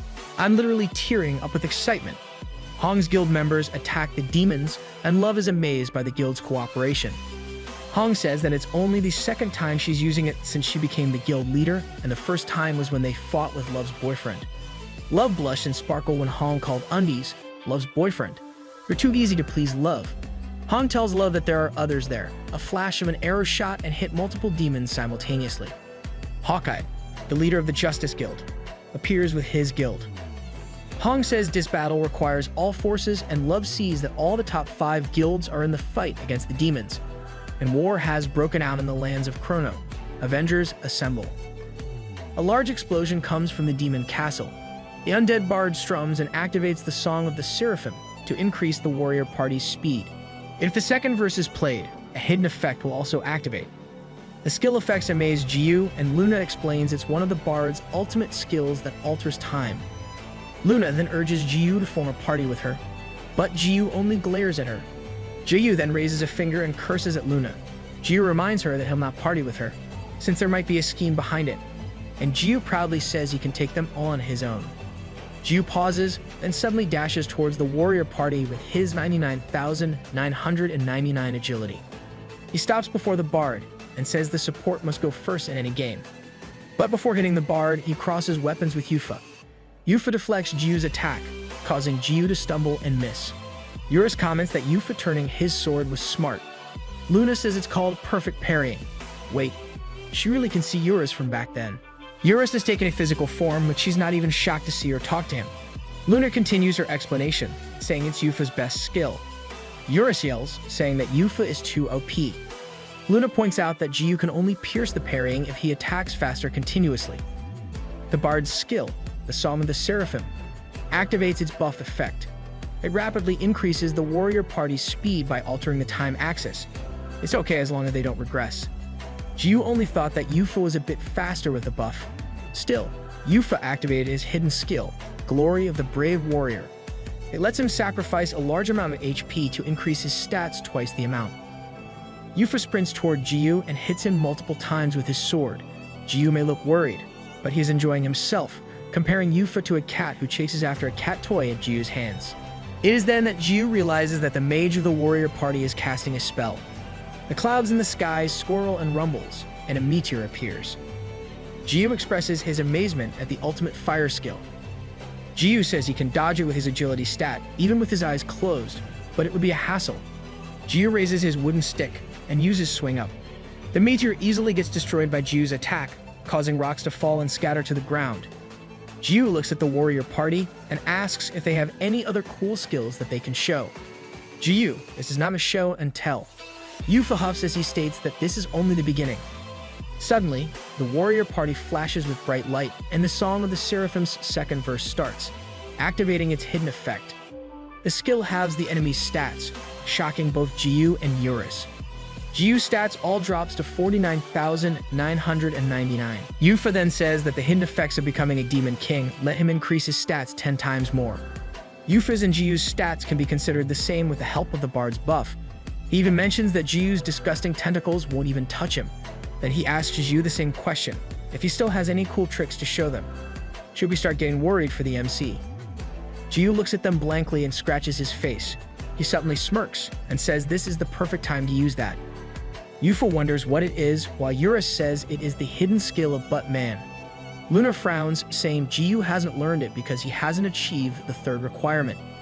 Jiyu searches under his cape and takes out Habake's mirror. Jiyu activates it, and a bright flash comes out of the mirror. He got the second mirror skill, Mirror of Expansion, which lets the size of the target increase according to its maximum mana. Jiyu uses it on himself, and he becomes so massive that all that anyone can see in the demon world is Jiyu's white cotton undies. Only Love and Luna will genuinely appreciate this scene. Love slays a demon with one kick and levels up. Love comments on how there are more demons than before. Hong explains that with the protection of the Demon King, they keep on reviving. And with the portal still open, the demons will only keep increasing. Love screams that this is unbalanced as a demon comes after her. Abracadabra uses a skill and kills that demon in one hit. Abracadabra claims that the only way to clear the quest is to slay Yufa of Rage. Hearing this, Love suggests that they should all just log out. Abra, girl, your character name is too long. We'll just call you Abra. Abra informs Love that doing that will burn the world to ashes, ending the human world and turning it into another demon world. This worried Love, and she looked at Hong. Love says the game developers can just reset everything, but Hong says otherwise. Hong reminds Love of the previous announcement. This means that whatever happens in the game is determined by the user's actions within the game. And even if the world ends, the game developers won't restore it to how it was. Chrono Life will shut down if it has to. Real-world game companies would never do this. Love rants when she hears this, while Hong only says this is precisely why she likes the game. She enjoys the thrills it gives. Love is worried that everyone doesn't know about this, but Abra assures her that everyone else knows it by now. Many players are already fighting the demons, even if they're not part of the 5 main guilds. This is all to protect the world. Or not. Some players are too excited with the item drops and EXP. Back in the demon world, Yufa looks at Undies, thinking that Jiyu must be over 10,000 meters. The bard continues to strum and activates the highlight effect of the Song of the Seraphim to reduce Jiyu's stats to 1/5 of its maximum. Eurus rants, saying the healing factor should give Jiyu immunity to this debuff. Luna explains that the skill used isn't precisely a status effect. Instead, it alters the time around the target. Luna says it might be OP, but it doesn't work now because Jiyu is out of the skill range.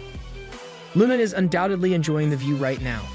Jiyu's big face is shrouded by darkness as he calls for Yufa. He asks if Yufa can still parry his attacks. Jiyu mocks Yufa as he looms over the demon world. He's definitely bigger than a titan. Yufa can only clench his sword as he looks up at Jiyu. Jiyu raises his wooden stick, thinking about where he should swing. As he stands in the demon world, he decides to swing down. Jiyu aims his swing at the warrior party and the demon castle. This scares Yufa momentarily before he closes his eyes and accepts his fate. The wooden stick smashes into the demon world, and with a flash, it destroys the world into many pieces. We now have a colossal version of the planet-shattering swing. The world disappears with a bright light, and a system announces that the effects of the Mirror of Expansion will disappear due to excessive use. Jiyu returned to his original size and is sorry that Habake's second mirror is broken. It can only be used again once a certain period of time passes. I hope it gets fixed soon, and he can use it when Love is present. I would love to see Love's reaction when Jiyu acts like a colossal titan. Jiyu looks around, realizing he destroyed a planet again, but the servers didn't go down this time because it was the demon's planet. Eurus appears glad that Jiyu is back to standard size. Jiyu comments that Eurus is still alive, and Eurus says it's because he's a spirit. Eurus only disappears when the servers are down. The goddess of life also appears, remarking on Jiyu's recklessness. She asks how Jiyu plans to clean up this mess this time. Jiyu also comments on how Luna is still alive, but Luna responds that it's only natural. Our MC probably hopes otherwise. Jiyu and Eurus start looking around, thinking Yufa must still be alive. Eurus says Yufa is probably dead, and Jiyu says that kind of dialogue only means the enemy's still alive. Yep, Eurus raised a flag right there. They hear a coughing sound and find a tattered Yufa sitting on a rock. Jiyu and Eurus laugh, seeing that Yufa really is still alive. Ji-yu then compares Yufa to a roach who remained active even after the explosion, ending up in space. Space roach. Luna looks down and says that Yufa will soon die because his life force is already fading. Seeing that the quest is as good as complete, Ji-yu approaches Yufa. Yufa confirms that he's about to die. Hearing this, Ji-yu starts teasing and mocking Yufa. This, of course, irritates Yufa, claiming that the warriors of the modern day don't have manners. No, we have manners. Undies is the only exception. Yufa sighs and admits that Ji-yu is still the strongest man he has ever met. Yufa then acknowledges his defeat. Back in Front Village, everyone is still fighting and about to reach their limits. Hawkeye encourages his members to hold on longer and to keep going because their role isn't to win, but to buy undies the time he needs to defeat Yufa. The demons are probably still there because Yufa is not yet totally dead at the moment. Lug is already tired and has received a fatal wound, worrying Hong. Hong realizes that everyone has already reached their limits. Panicking, Hong gets grabbed by a demon, thinking it might be the end for everyone. The hand holding onto Hong unexpectedly turns into ashes. Every demon screams its anguish as they disintegrate into dust. Lug, still tired, compliments Undies for winning his fight. Back in outer space, Yufa glows brightly, saying he'll disappear soon. Chiga looks at him and suddenly asks Yufa a question. He asks how Yufa ended up hating humans after killing the Demon King. I'm also curious about this. Yufa answers that it's not a very interesting story. He claims that being extraordinary made everyone love and envy him. Tears drop from his eyes as he says he loves humans more than anyone. But it seems that those humans Yufa loved so much ended up betraying him. This is probably why he doesn't feel bad about turning his friends into undead like him. Luna looks over, thinking how Yufa loves humans more than anyone. Yufa completely disappears, and the system announces that the main quest is cleared. Jia receives the rewards for clearing the main quest. As the main contributor and slaying Yufa on his own, Jia receives additional rewards. From afar, something sparkles so bright as it comes closer to Jiyu. With long golden hair and slippers, the man greets Jiyu. Jiyu recognizes him as the being who calls himself God. The head honcho, who can still exist even with the servers down, is back. God compliments Jiyu for taking Yufa down, saying he has additional rewards for Jiyu. A system interface appears and offers Jiyu two choices. Jiyu can choose to advance to one of the 7 sins, or he can choose to remain human. God explains that Yufa was given the same reward when he defeated the Demon King, but he ended up dying a tragic death not too long after. Ultimately, Yufa became one of the 7 sins because of his hatred for humans. Deep down, Yufa still loves humans, because those were his last words. "You're the biggest sus here, God." God smiles as he offers this to Jiyu. Jiyu glares at God as he remembers Yufa's last moments. Jiyu then smiles, saying he doesn't need to think about it. Jiyu presses on one of the options, and the system announces that he has made his selection. Behind Jiyu, Yura squeezes over to Luna to look at what Jiyu has chosen. Luna had a shocked, worried face and was speechless. God asks Jiyu why he made that choice. Jiyu smiles as he says it's obviously because. What the? It's a freaking cliffhanger. Come on, let's hurry to the next chapter. It's already the next day, and real-life Jiyu stares blankly at the ceiling, with drool on his mouth. He was lying on his bed when his phone vibrated, and Jiyu saw Captain Love messaging him. They share a snappy banter, and Jiyu rants that he deserves to rest as the main contributor to the quest. Sarang then asks him out to dinner, which confuses Jiyu. Suddenly, Luna was lying beside him, saying Sarang was probably flirting. Luna rambles on how a student should focus on her studies. There's a stalker in the house again. Seeing Luna in the same bed shocks Jiyu off the bed. Jiyu asks her how she keeps getting inside his house and yells at her not to change the subject again. Luna claims that she's only returning the shirt she borrowed last time. Yeah, right. Jiyu wondered if he lent her a shirt, then remembered how Luna looked back. Jiyu blushes and asks Luna if the shirt she wore back then was his. He already forgot. Luna then asks if Jiyu is going out to eat. If he is, she's tagging along. Jiyu gives an unfathomable face, thinking that he's screwed.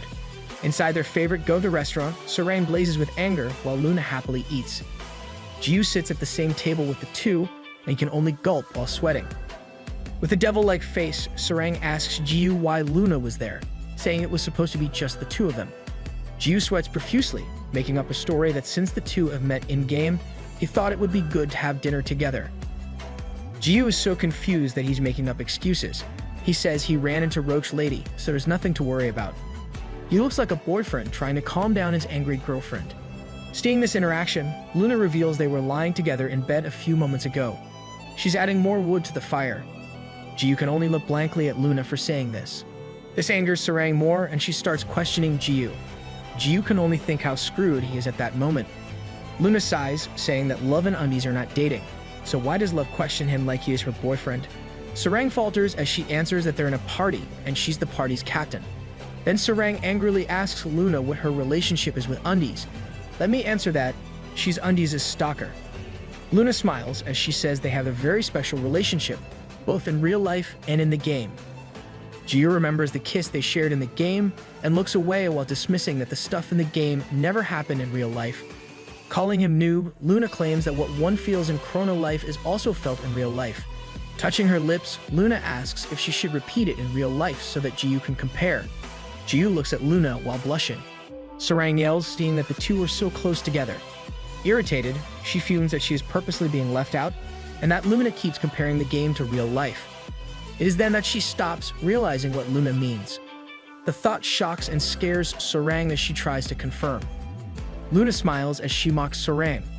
Sarang suddenly stands up and leaves the two with a mixed sad and angry countenance. No, my OTP is at risk. Luna was happy, while Ji-yu only told her to finish her food and go home.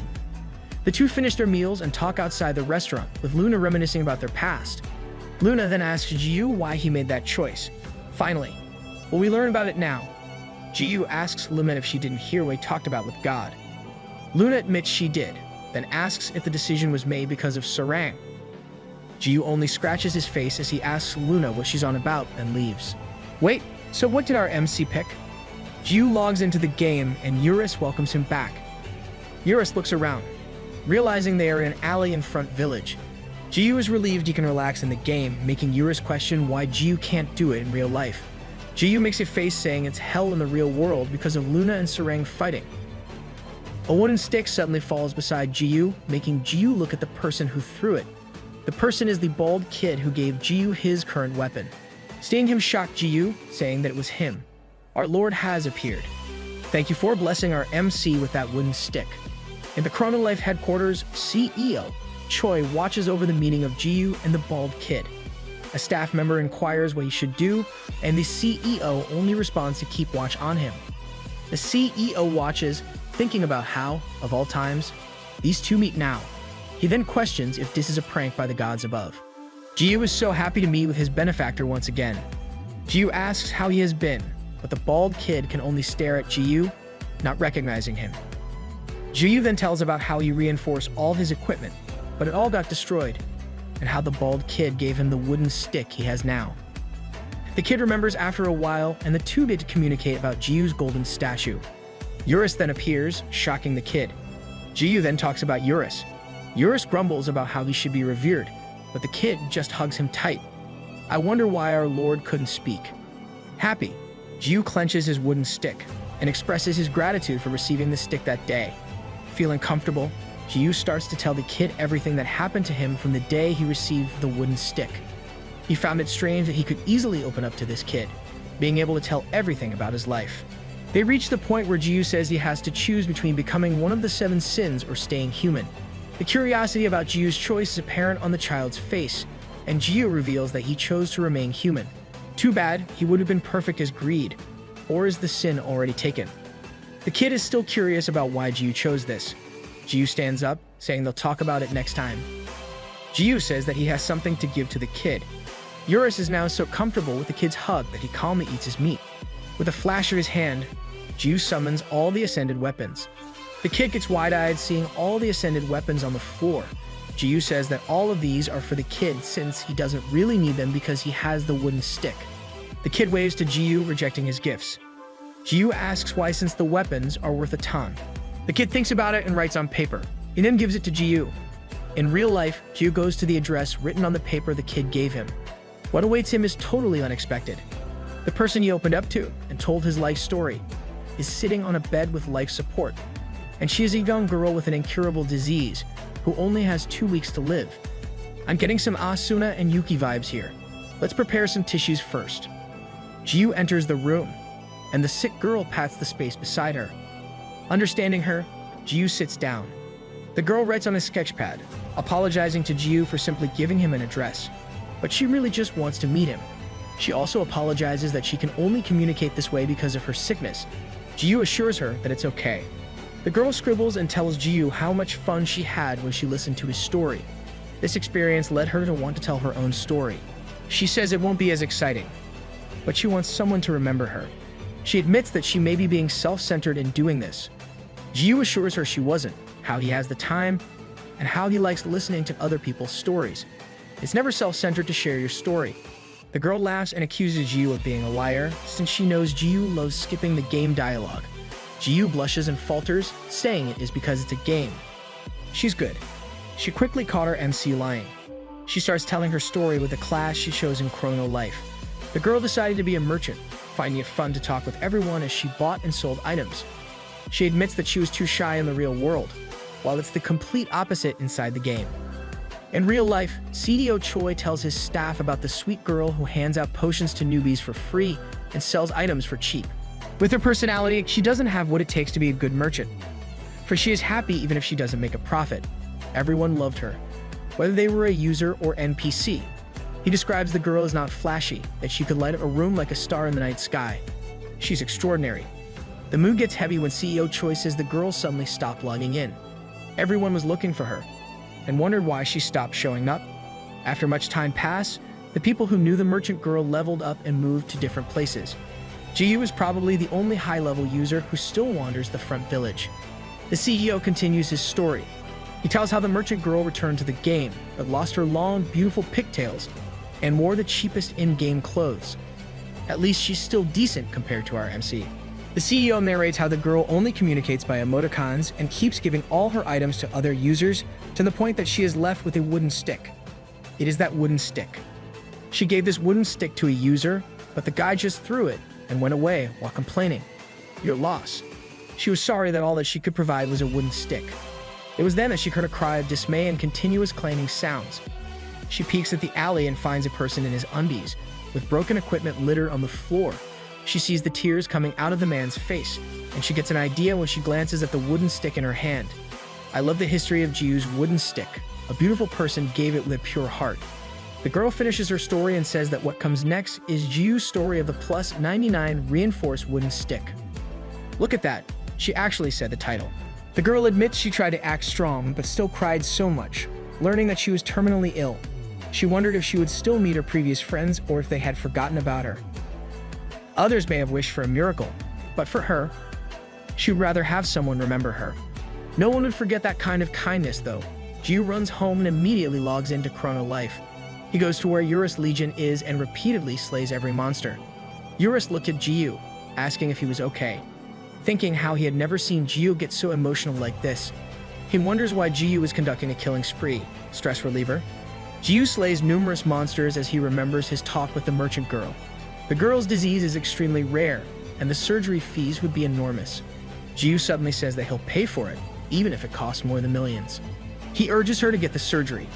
Oh, so he's hunting to accumulate money for the girl's surgery. Ji-yu stands sweating amidst the drops of dead monsters. He remembers how the girl was initially stubborn, thinking she was being given false hope. With a 30% chance to live after the surgery, the girl cries as she admits she is scared of not having 2 weeks left if she takes the surgery. Ji-yu assures her that she will live, and that no one will forget her. Even I feel afraid.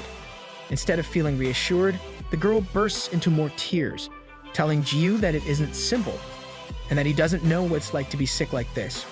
She describes how your whole world falls apart when you are sick, affecting your family, friends, and entire life. Back in the game, the goddess of life appears, and Eurus comments on how she always seems to be appearing lately. Yeah, she keeps disrupting my OTP. Luna says it's not like her to frequently appear, because it takes away the mysterious vibe. She's here only to help. It's really hard to believe her. Luna steps beside Ji-yu and lets him know that she has prepared everything. In the real world, the girl sits on her hospital bed. Her knees are up and her face is down on her arms. She remembers her talk with Ji-yu. The girl trembles as she cries. She admits she's scared and doesn't want to die, wishing that she wouldn't be forgotten. A hand reaches for her and pats her on the shoulder. It was Ji-yu, sitting beside her with a smile. The girl looks up, and her eyes widen when she sees many people inside her room. Ji-yu tells the girl that no one will forget her. These people were everyone she met and became friends with while playing Chrono Life. This is probably what Roach Lady helped with. Everyone expressed how the items they received from her really helped them out, and they reassured her that there was no moment that they forgot about her.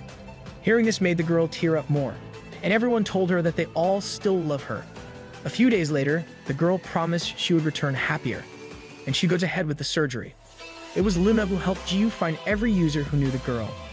The presence of these people gave the girl the courage to have surgery. She's terrific at managing to do that. She took the gamble of her life. For a small girl, she was braver than anyone. And despite real-life challenges, she'll always return to the game with a smile. A smile that would light up a room and bring warmth to everyone's hearts. A kind, generous girl merchant who can make a profit. And we need more people like you in this life. Inside Chrono Life, Ji-yu stands beside an empty merchant stall looking forlorn. A person walks towards him, and Ji-yu looks with shock. It was a girl with long hair and pigtails. Ji-yu's mouth was open with surprise, then he blushed. Suddenly, tears started falling from his eyes, and he smiled.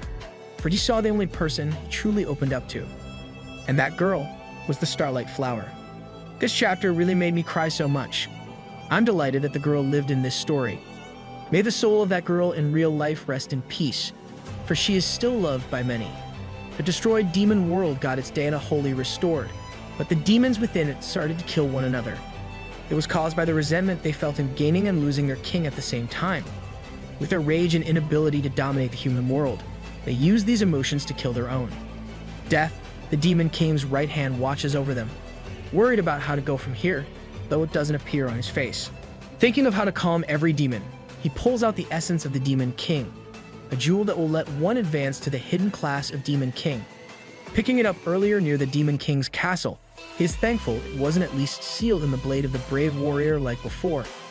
With that ore, there's still someone who's bound to become the Demon King. Will it be one of the surviving demons? Thinking that he couldn't just hand it to anyone, Death wonders if there's anyone appropriate for the role. I honestly thought that Death would just use it on himself. Death suddenly thought of Ji-yu. He thought of Ji-yu's disgusting face with a tentacle from his mouth, Ji-yu's unholy-like skill, Ji-yu's devil-like look as he loomed over the demon world, and the time Ji-yu shoved his ugly face in between Yufa's legs. Death's eyes suddenly leer, and a smirk forms in his mouth. He just thought of the perfect candidate. I must say, he is indeed the perfect candidate. In the human world of Chrono Life, Ji-yu is slaying bunny bears with only 0.0001% of his power. It's collecting bunny bear's tooth that can turn to HP potions once grinded. With all the bunny bears in the area slain, he and Eurus head back to the town. Where will he use those? It's not like he needs it. At the entrance of the front village, Ji-yu looks for someone he is supposed to meet. Other users started to murmur when they saw Ji-yu with Eurus walking by. Ji-yu suddenly stops and waves a hand. It was his benefactor, the Starlight Flower, or simply Star. We get a golden star. Star calls Ji-yu Wooden Stick Man and greets him with an emoticon. Ji-yu hands the materials he collected to Star. Star receives it with thanks and uses her skill Mix Potion, a skill to create potions. The bunny bear's teeth all turn into a potion with a poof. Ji-yu exclaims that Star could make a bank if she sold everything. Star agrees, but says she didn't make them to be sold. It's impressive how Star can easily ask Ji-yu to do things for her. Star runs to the carpenter NPCs and hands out the potion to them. Star thanks them for their hard work and ensures they'll drink the potions. The carpenters were so happy as they thank Star. From afar, Ji-yu stares at this happy picture, then tells Eurus they should gather more. First time seeing our MC whipped. In real life, Sarang is still tormented by what happened in the restaurant with Ji-yu and Luna. She was suddenly halted in her thoughts by her manager. Sarang's manager was annoyed with Sarang's wallowing while she ate her Ray's chips. These Rays are too thin, even if they're tasty. The manager asks Sarang what's with the lamenting and if Undies dumped Sarang. Sarang thinks about it and consults with her manager, pretending it is about her friend. Her manager just goes along with it even though she knows it's obviously about Sarang. Too obvious, Sarang. Sarang says that her friend has an eye on this guy. At first, the guy was a regular user, but they started spending a lot of time going through things together. The friend would get mad, be anxious when together, and for some reason, her friend couldn't help but miss the guy. The guy saves Sarang's friend, and her friend would cry and smile because of the guy. Until their friend finally realized that all she could think about was that guy, to the point that she wanted to know more about him. So that's how Sarang developed her feelings for Ji-yu. Realizing what she just said, Sarang says that her friend doesn't actually like the guy yet. She just wants to meet with him more often. Sarang admits this with a blush on her face.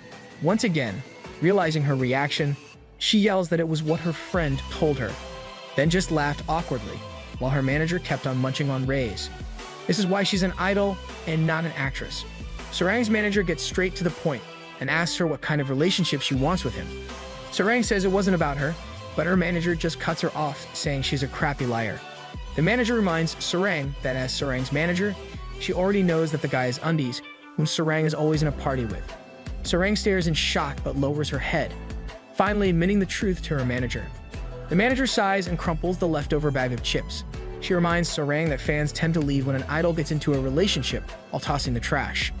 The manager explains that getting into a relationship can be seen as a betrayal by the fans, and everything Sarang has worked for will fall apart. Hearing this makes Sarang worried. Her career is on the line if she pursues a relationship with Undies. Her manager smiles and says she won't stop Sarang because it is her life. Her manager says she will always be on her side, no matter what Sarang does. This made Sarang happy, and her manager jokes that she can just work for a different talent and get a fat severance paycheck. Kidding aside, her manager asks again what kind of relationship Sarang wants with the guy. Sarang says she doesn't know, as she remembers Undies' interaction with Luna both in-game and in real life. Remembering it angers her, and she admits she wants to make Undies hers. Yes, an admission. I hope Ji-yu reciprocates her feelings one day. The manager was proud of Sarang's decision, but retracted when she thought about how Undies is an adult and might get arrested for dating Sarang. Since Sarang is only 17, she decides to first make Ji-yu fall for her and start dating 3 years from now. Knowing that her manager is by her side, she asks for advice since she has never dated or talked to a boy. Her manager agrees, and Sarang decides to log in and meet with Undies, and Sarang asks her manager to advise her through the game chat. As Sarang logs in, her manager gets her phone and uses his search engine. She then types how to get a guy. Sarang's manager is actually known as one of the best managers in the industry, but at the same time, she's never been in a relationship since birth. Inside the game, Death is in the human world, looking for Ji-yu without much plan. As he thinks about how to look for Ji-yu, he hears loud booming and crashing sounds. Death suddenly smiles, declaring that he has found him. Nearby, Ji-yu is slaying more bunny bears and grabbing their teeth. He suddenly hears steps. It was Sarang, and she killed a bunny bear with a kick. Eurus and Ji-yu were surprised by Sarang's appearance. With a blush on her face, she reaches out her hand to Ji-yu and gives him some bunny bear teeth. This causes an awkward pause, but Ji-yu then scratches his face. Love is programmed to log in and look for her crush online like anyone else. While blushing, Ji-yu apologizes for what happened in the restaurant last time. He was sorry for bringing the roach lady without telling Captain Love. He didn't know that Love and Luna were on bad terms, and to make up for it, Ji-yu promised to buy lunch next time. Dude, just how thick are you? What would it take for you to realize that 2 chicks are after you? The offer makes Love smile and agrees to the lunch. She then gets close to Undies with a serious smile, making Undies nervous. Love asks if what the roach lady said back then was true. Love asks Undies for an explanation with a smiling, grim face, making him sweat profusely. Ji-yu says it was nothing, and that nothing much happened. Love leans on Ji-yu and says that something did happen. Undies shake his head, but Love is not having any of it and jumps on Undies. Meanwhile, Death floats by and hears Undies screams.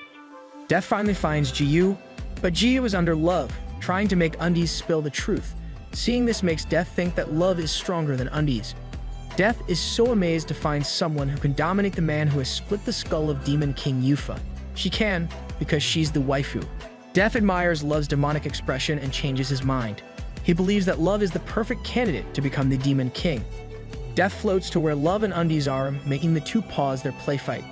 Death, you're bothering Love's moment with Undies. Death offers the green orb containing the Demon King's essence to Love. Not thinking too much about it, Love takes the jewel while still on top of Undies. She asks who the small floating guy is, but the orb flashes brightly. A system announces that Love has received the essence and has advanced to the hidden class of Demon King. In a different space, God looks over still without eyes. God states that everything is in place with a new final piece. Yufa, who was supposed to be the last piece, was replaced by Love. God remembers how Luna offered her help to Ji-yu inside. He thinks that this is the first time Luna has gone against orders, But whatever Luna is scheming, God deems that she is already too late. God declares that now is the final chapter.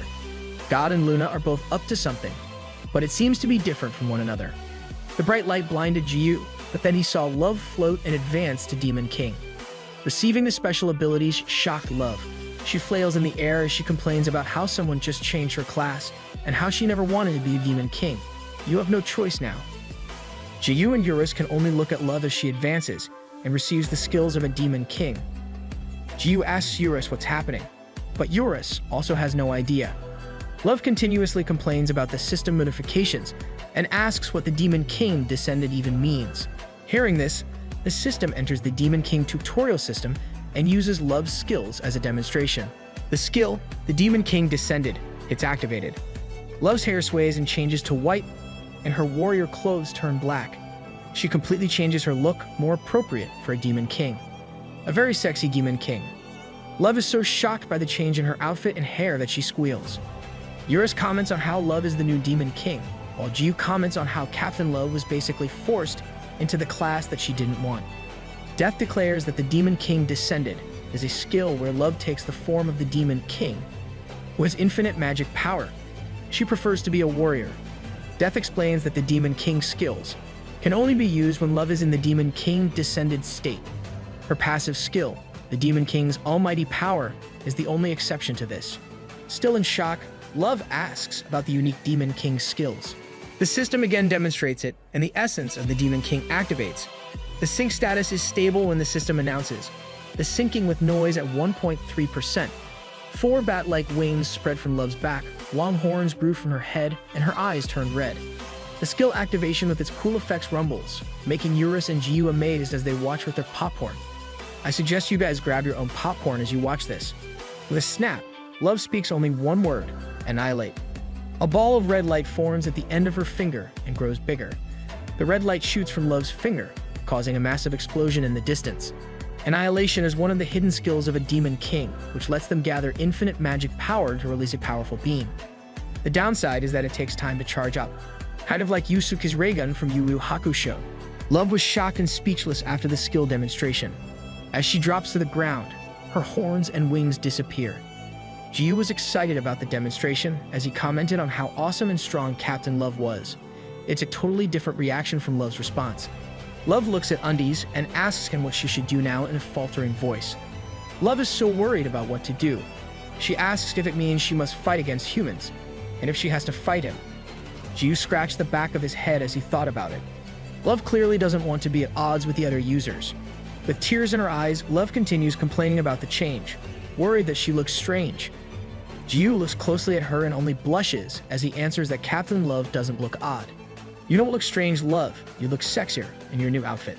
Death looks at Love, saying that he made the right choice.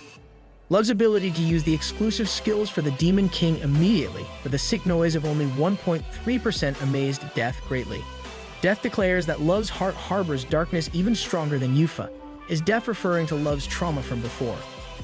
Irritated, Love yells at Death as she pulls on its face. Love screams at Death to turn her back to normal, with his face still being stretched. Death says he can't do that because the essence of the Demon King will only leave her body once she dies. Death further explains that as the Demon King, she is now considered a unique boss monster, meaning its character deletion once she dies. While Love panics, Jiyu is chill and smiling as he looks at Love and Death. Jiyu comments on how Death looks squishy, and that he also wants to pinch him. This gets Eurus' attention, and he frowns at Jiyu. Someone's jealous. Eurus starts complaining to Jiyu, saying he's way more squishy and soft than Death, making Jiyu question Eurus' concern for who's squishier. This makes Undies and Love a better-looking tandem, since they both have squishy flying companions. Love asks if she has to stay in the Demon King form, and if there's a way to get rid of it. Death whistles as he says he wouldn't tell, since he would rather have a Demon King around. This irritates Love more, making her pull on Death's face harder. Death accepts the pulling as he says a firm no. Jiyu and Eurus stare at the two. Jiyu comments on how Captain Love can probably say, turn off Demon King mode to make it work. Jiyu then delivers the bunny bear teeth to Stars since she's probably waiting. Eurus says Jiyu is almost like a big brother, but Jiyu asks what kind of big brother is actually nice to his sister. The rare ones do exist, though I'm not one of them. In one of the main 3 castles of Chrono Life, soldiers patrol on top of the walls of Castle Arden. The soldiers suddenly hear rumbling sounds as a monster-like being runs toward the castle. The soldiers are perplexed by this sight. Suddenly, it jumps up to the walls of Castle Arden. Seeing it up close shocked the soldiers. They were only able to shout as they got slain immediately. The soldiers are unsure if it's a monster, asking if it is a werewolf. The monster suddenly speaks, angry that he's being called by a monster. "Okay, I'm sorry. We don't know what to call you yet." The unknown being then says that humans are blind. Hearing it speak shocks the soldier. Out of nowhere, 2 more monster-like beings appear on top of the castle walls. They announce that they are not mere monsters, but called anthropomorphs. The lizard anthropomorph then slashes the soldier. People started running toward where the anthropomorphs were. These people were Hawkeye and the members of the Justice Guild. As the master of Castle Arden, Hawkeye commands everyone to eliminate their enemies. Hawkeye looks over as his men attack the invaders. He suddenly asks everyone who's watching his live stream to like, subscribe, and turn on the notifications. He talks to the viewers regarding the monsters, while every one of his men is fighting. Dude, join the battle. Everyone's more interested in the new monsters. Hawkeye was interacting with his viewers when he suddenly stopped talking and looked around him. The place is already quiet, and every member of the Justice Guild presently lies dead on the floor. The anthropomorphs see Hawkeye, and Hawkeye shudders in fear. Everyone in the live stream chat told him to run. Before Hawkeye even read these, he immediately dashed off while thinking about what those things were. Hawkeye is panicking as he runs. Hawkeye sees a shadow looming over him. He looks back, and the wolf anthropomorph is already behind him. Hawkeye is known for having high agility as an elf. Still, even with this, he was unable to outrun the anthropomorphs. The wolf anthropomorph catches him with his mouth. That's a gruesome death. Hawkeye and Castle Arden have fallen in a short period to the mysterious species called the anthropomorphs. Back to Jiyu and Love. Death smiles as he urges the new Demon King to summon all demons and destroy the human world. Love refuses, and Death starts complaining about what she should be doing. Love banters back and asks why she should even kill humans. Death says it's the privilege of possessing sheer power. That's according to Death's standards. Hearing Dis, Love says that she's screwed since she's really weak. Dis statement makes Death confused. Death confirms that Love should be the strongest, since she can beat up Jiyu. Love corrects him, revealing that her level is only at 92. Dis makes Death more confused. Death then asks for Undi's level, and Jiyu says he's at level 999, the maximum level. Death worriedly asks how this is possible, when it is clear that Undies was getting beat up by Love earlier, and Undies even calls her Captain Love. Undies explains that he has a long history with Captain Love, making things the way they are. Hearing this makes Death curse inside. Death feels like he got scammed. Out of nowhere, a crack appears near the group, making them all stare at it. Love was shocked, while Jiyu tried to remember where he had seen it. A colossal monster claw comes out, with it peeking through. The clawed hand reaches out, and Luna is atop it. Luna glares at Love, who's still in her Demon King form. Luna goes to the ground, face to face with Love, mockingly commenting on how much Love has grown. Goddess of Life versus the Demon King. The Demon King and the Goddess of Life glare at one another for some time. Luna started to move her staff, but was immediately stopped by Jiyu. Jiyu asks if Luna is thinking of killing Captain Love. With a grim face, Luna admits that she was, but has now deemed it a waste of her time. Gotta admire our MC for saving Love there. Luna walks off and says things are going as planned to the point that it is almost ridiculous. Only then did Love realize that she almost died, and got her character deleted if Undies hadn't intervened. Luna compliments Love on her new look as the Demon King, saying that Love is quite pretty to the point that Luna wants to kill her. She doesn't bother hiding she's jealous of Love. Jiyu calls Roach Lady and asks about her exact role. She had helped with Star's surgery, but Jiyu still couldn't tell if they were the good guys or just villains. Luna doesn't answer the question. Instead, she says Noob probably likes the good girl type with a suggestive look. Luna says she can play that role for him if that's what he wants. She constantly changes the subject whenever she's asked a question. Jiyu doesn't fall for it and just tells her to go away. Luna finally says that the game, Chrono Life, is about to end. Jiyu says it won't happen, since the developers can just throw updates and DLC to make it a never-ending story. Luna says that was also what she thought of before, and mysteriously says that Jiyu will see the truth soon. The changes are happening at an alarming rate. Urus of Pride becomes Jiyu's sword, the second head becomes the Sin of Veracity, the appearance of Riot the Sloth, and the revival of Yufa of Rage. These are all story arcs that were supposed to span over the years. If it wasn't for our MC, things would have gone slower. Luna explains that the regular player would have a hard time in the main quest of defeating Yufa. Still, Jiu cleared it immediately, and another person became the Demon King. Luna lifts her staff and points it at Love. Jiu covers Love, saying that Luna cannot kill Captain Love. Yes, protect your waifu. Luna's staff begins to glow, and she smiles at Jiu, saying she won't kill her yet. Luna uses teleport on Love, shocking both Love and Undies. Love can only call for Undies before she completely disappears. Jiu grabs Luna by the shoulder, asking where did she teleport Captain Love. Luna smiles, as she answers that it's to the final chapter. No, you didn't. Luna won't kill Love because she thinks someone else can do the job for her. Love coughs as she opens her eyes. She sees dead bodies on top of a castle wall. Love has been transported to Castle Arden. Back to where Jiu and Luna is, Jiu asks Luna why she would send Love there, and Luna explains it is the first challenge of the final chapter, the Anthropomorphs. So how many challenges are there in the final chapter? In Castle Arden, a shadow looms over Love, and she sees the wolf anthropomorph behind her. Jiu only smirks since he knows Captain Love will not lose over some furries. Luna looks at the hand Jiu lifts from her shoulder, feeling disappointed. She touches the shoulder Jiu just touched, and replies that Jiu isn't exactly wrong. She really fancies Undies. Feeling more swift and light, Love uses the Falling Dragon strike on the anthropomorph. She thinks that she can take on any enemy. The anthropomorph says that it does sting a bit as it stands up. Love was shocked that it talked, and she realized that it was no ordinary werewolf. Simultaneously, Luna explains that those anthropomorphs are different. They were born 10 times stronger than humans. Jiu realizes those furries would have the same stats as the Demon King. Luna says that if the story progressed as it was supposed to, anthropomorphs would have appeared 10 years from now. As a new Demon King, she will have difficulty taking them on. But why does Love have to face them? Luna's on a power trip. The anthropomorph activates a skill, Claw of the Beast, and slashes at Love. Love immediately dodges, avoiding the attack that can easily split a forest in half. The anthropomorph activates another skill, Hunt of the Beast, gathering power in its claws and unleashing it in a slash attack, causing a big explosion. Jiu comments that the balancing of the game sucks. This makes Luna frown with shock, saying that Jiu should be the last person to talk about game balance. She had the same reaction as Eurus did from Chapter 18. Luna explains that everything happening in the game has only one root, Jiu.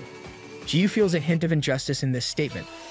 Luna says that Jiu's existence is incredibly invasive in the world of chrono life. Still, she admits that there is another option. Luna looks at Jiu's weapon, saying that his plus 99 reinforced wooden stick is the root, but Luna doesn't believe it because it's up to the person who uses it. She makes sense. If it was me, I use it against PK characters instead. Jiu says he doesn't care what other people think, as he pulls out the said wooden stick. He decides to go and save Captain Love. Jiu asks Roach Lady to send him to Castle Arden, but Luna immediately refuses. This irritates Jiu, but he lets it go and thinks of a way to get there directly. Luna acts all cute as she tells him to give up and stay there with her.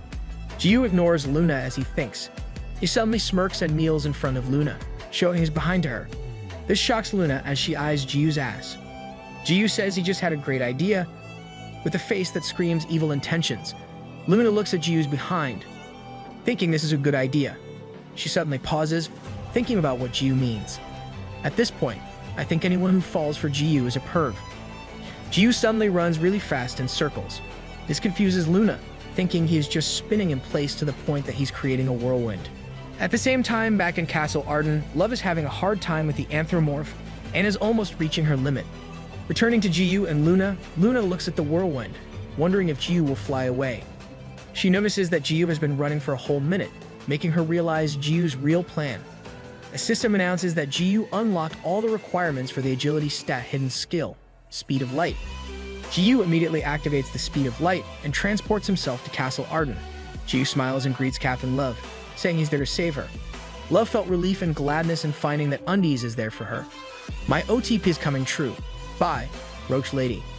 Jiu steps toward the anthropomorph and asks how it dares harm Captain Love. The wolf anthropomorph only laughs, excited to have another human on their hands. You won't be that happy in a little bit. The other two anthropomorphs make their appearance behind Love and Jiu. The three anthropomorphs start to converse, saying everything is going according to their plan, and they just need to follow orders. Suddenly, the bear anthropomorph dies with Jiyu's one hit, surprising the other two. And here I wanted to know who ordered them, Jiyu and his impatience. Oh wait, he just killed a bear. Does that mean he finally has the hidden skill for strength stat? With an irritated face, Jiyu tells it to shut up since he's dead anyway. This makes the other two shiver and sweat. The two anthropomorphs dashes toward Jiyu to attack, and Jiyu lifts his wooden stick to retaliate. Before he can attack, Love tells him to stop. Jiyu stops and just accepts the skill attacks from the anthropomorphs. He looks at Captain Love, and Love thinks she can't help, back when Jiyu went off with Luna to fight Yufa. With resolve, Love tells Jiyu that she'll finish it. She believes that she needs to be strong to stay beside Undies. There are some roads that one has to take alone. The anthropomorphs take a break from attacking Jiyu, feeling all tired. Still looking back at Love, Jiyu smiles and agrees to leave one of them with her. Still huffing, the lizard-like anthropomorph got its long tongue pulled by Jiyu. Jiyu tells it to come with him, since they wouldn't want to get in Captain Love's way. It's like he's pulling the leash of a big pet. Jiyu banters with the lizard, while Love and the wolf look at the two as they leave. Love prepares to attack while the wolf thinks about who the kid in the underwear is. With that crazy power, Wolf believes he should report it to them. Wait, who's them? Stop hanging us. The wolf also knows he'll die, so he plans to find the right time and escape. Love suddenly jumps and turns above the wolf, giving it a hard kick. The attack shocks the wolf because it is faster than before. You should still pay attention to the fight, even if you're confident. Love releases continuous attacks, making the wolf unleash his Claw of the Beast skill. Love dodges, but the wolf immediately launches Hunt of the Beast.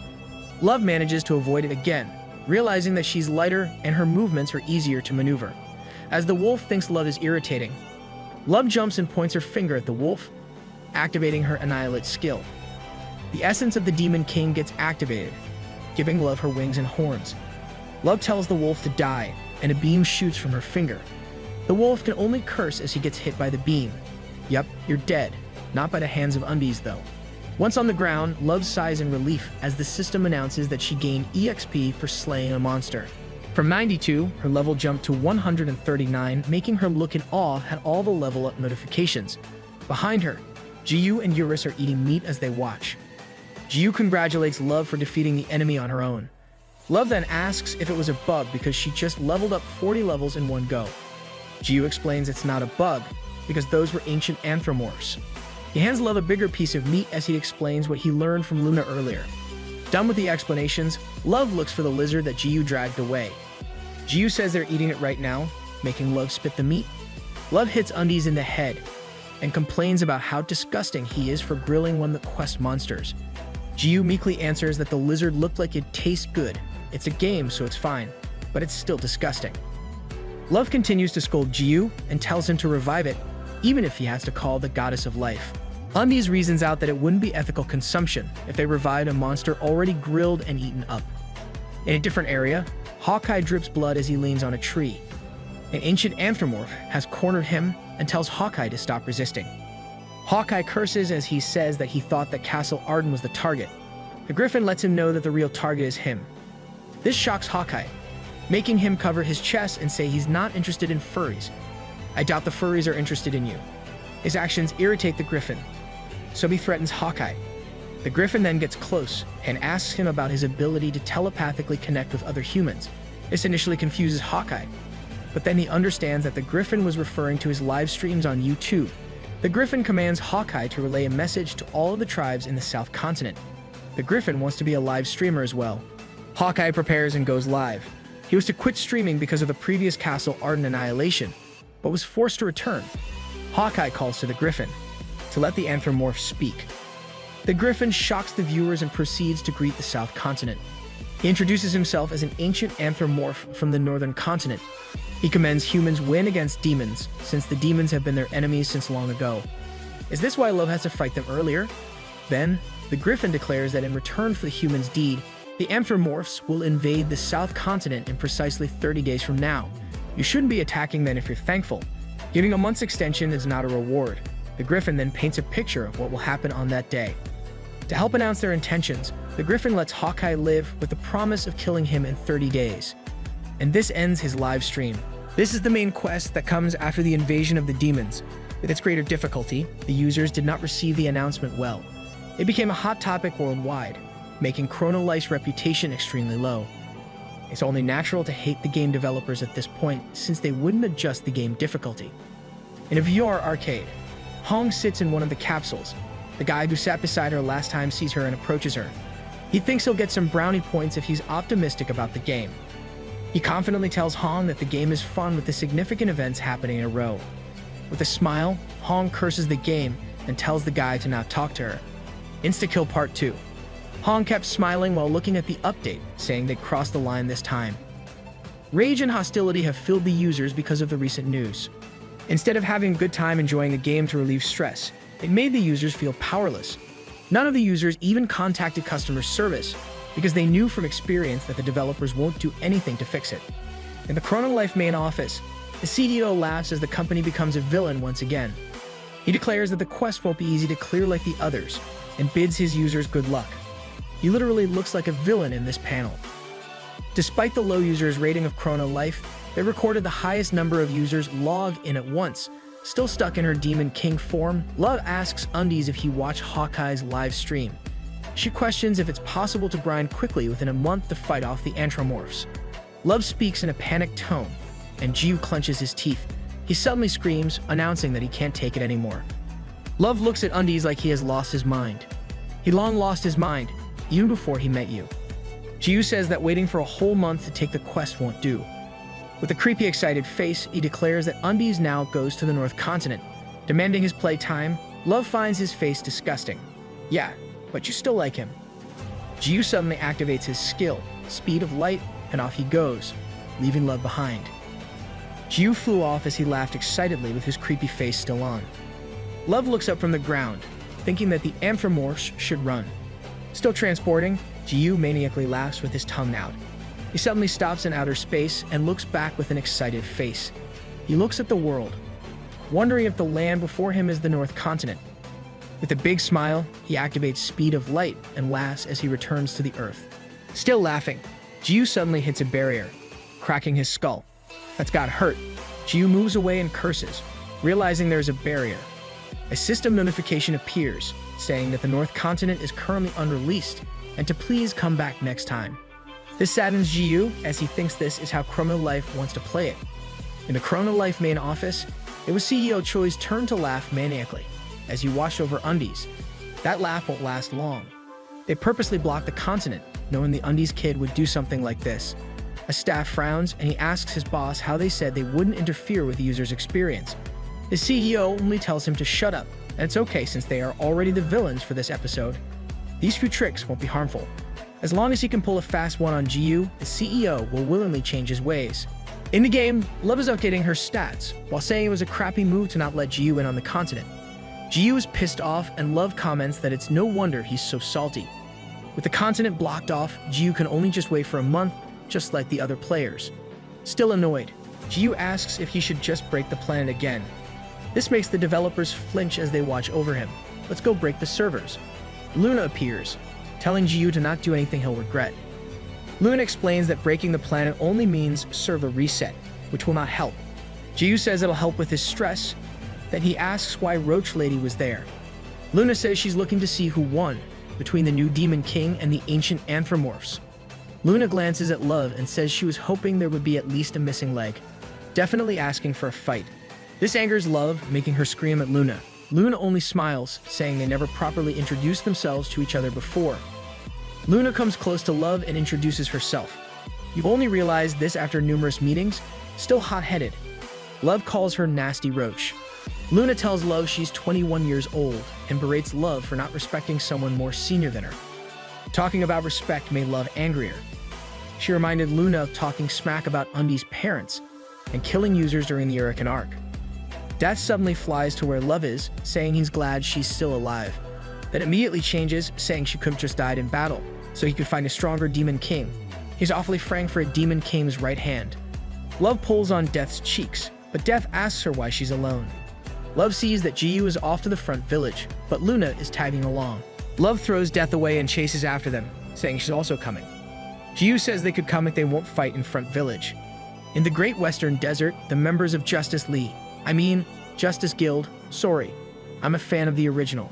The members of the Justice Guild are fighting the field boss, King Sanwar.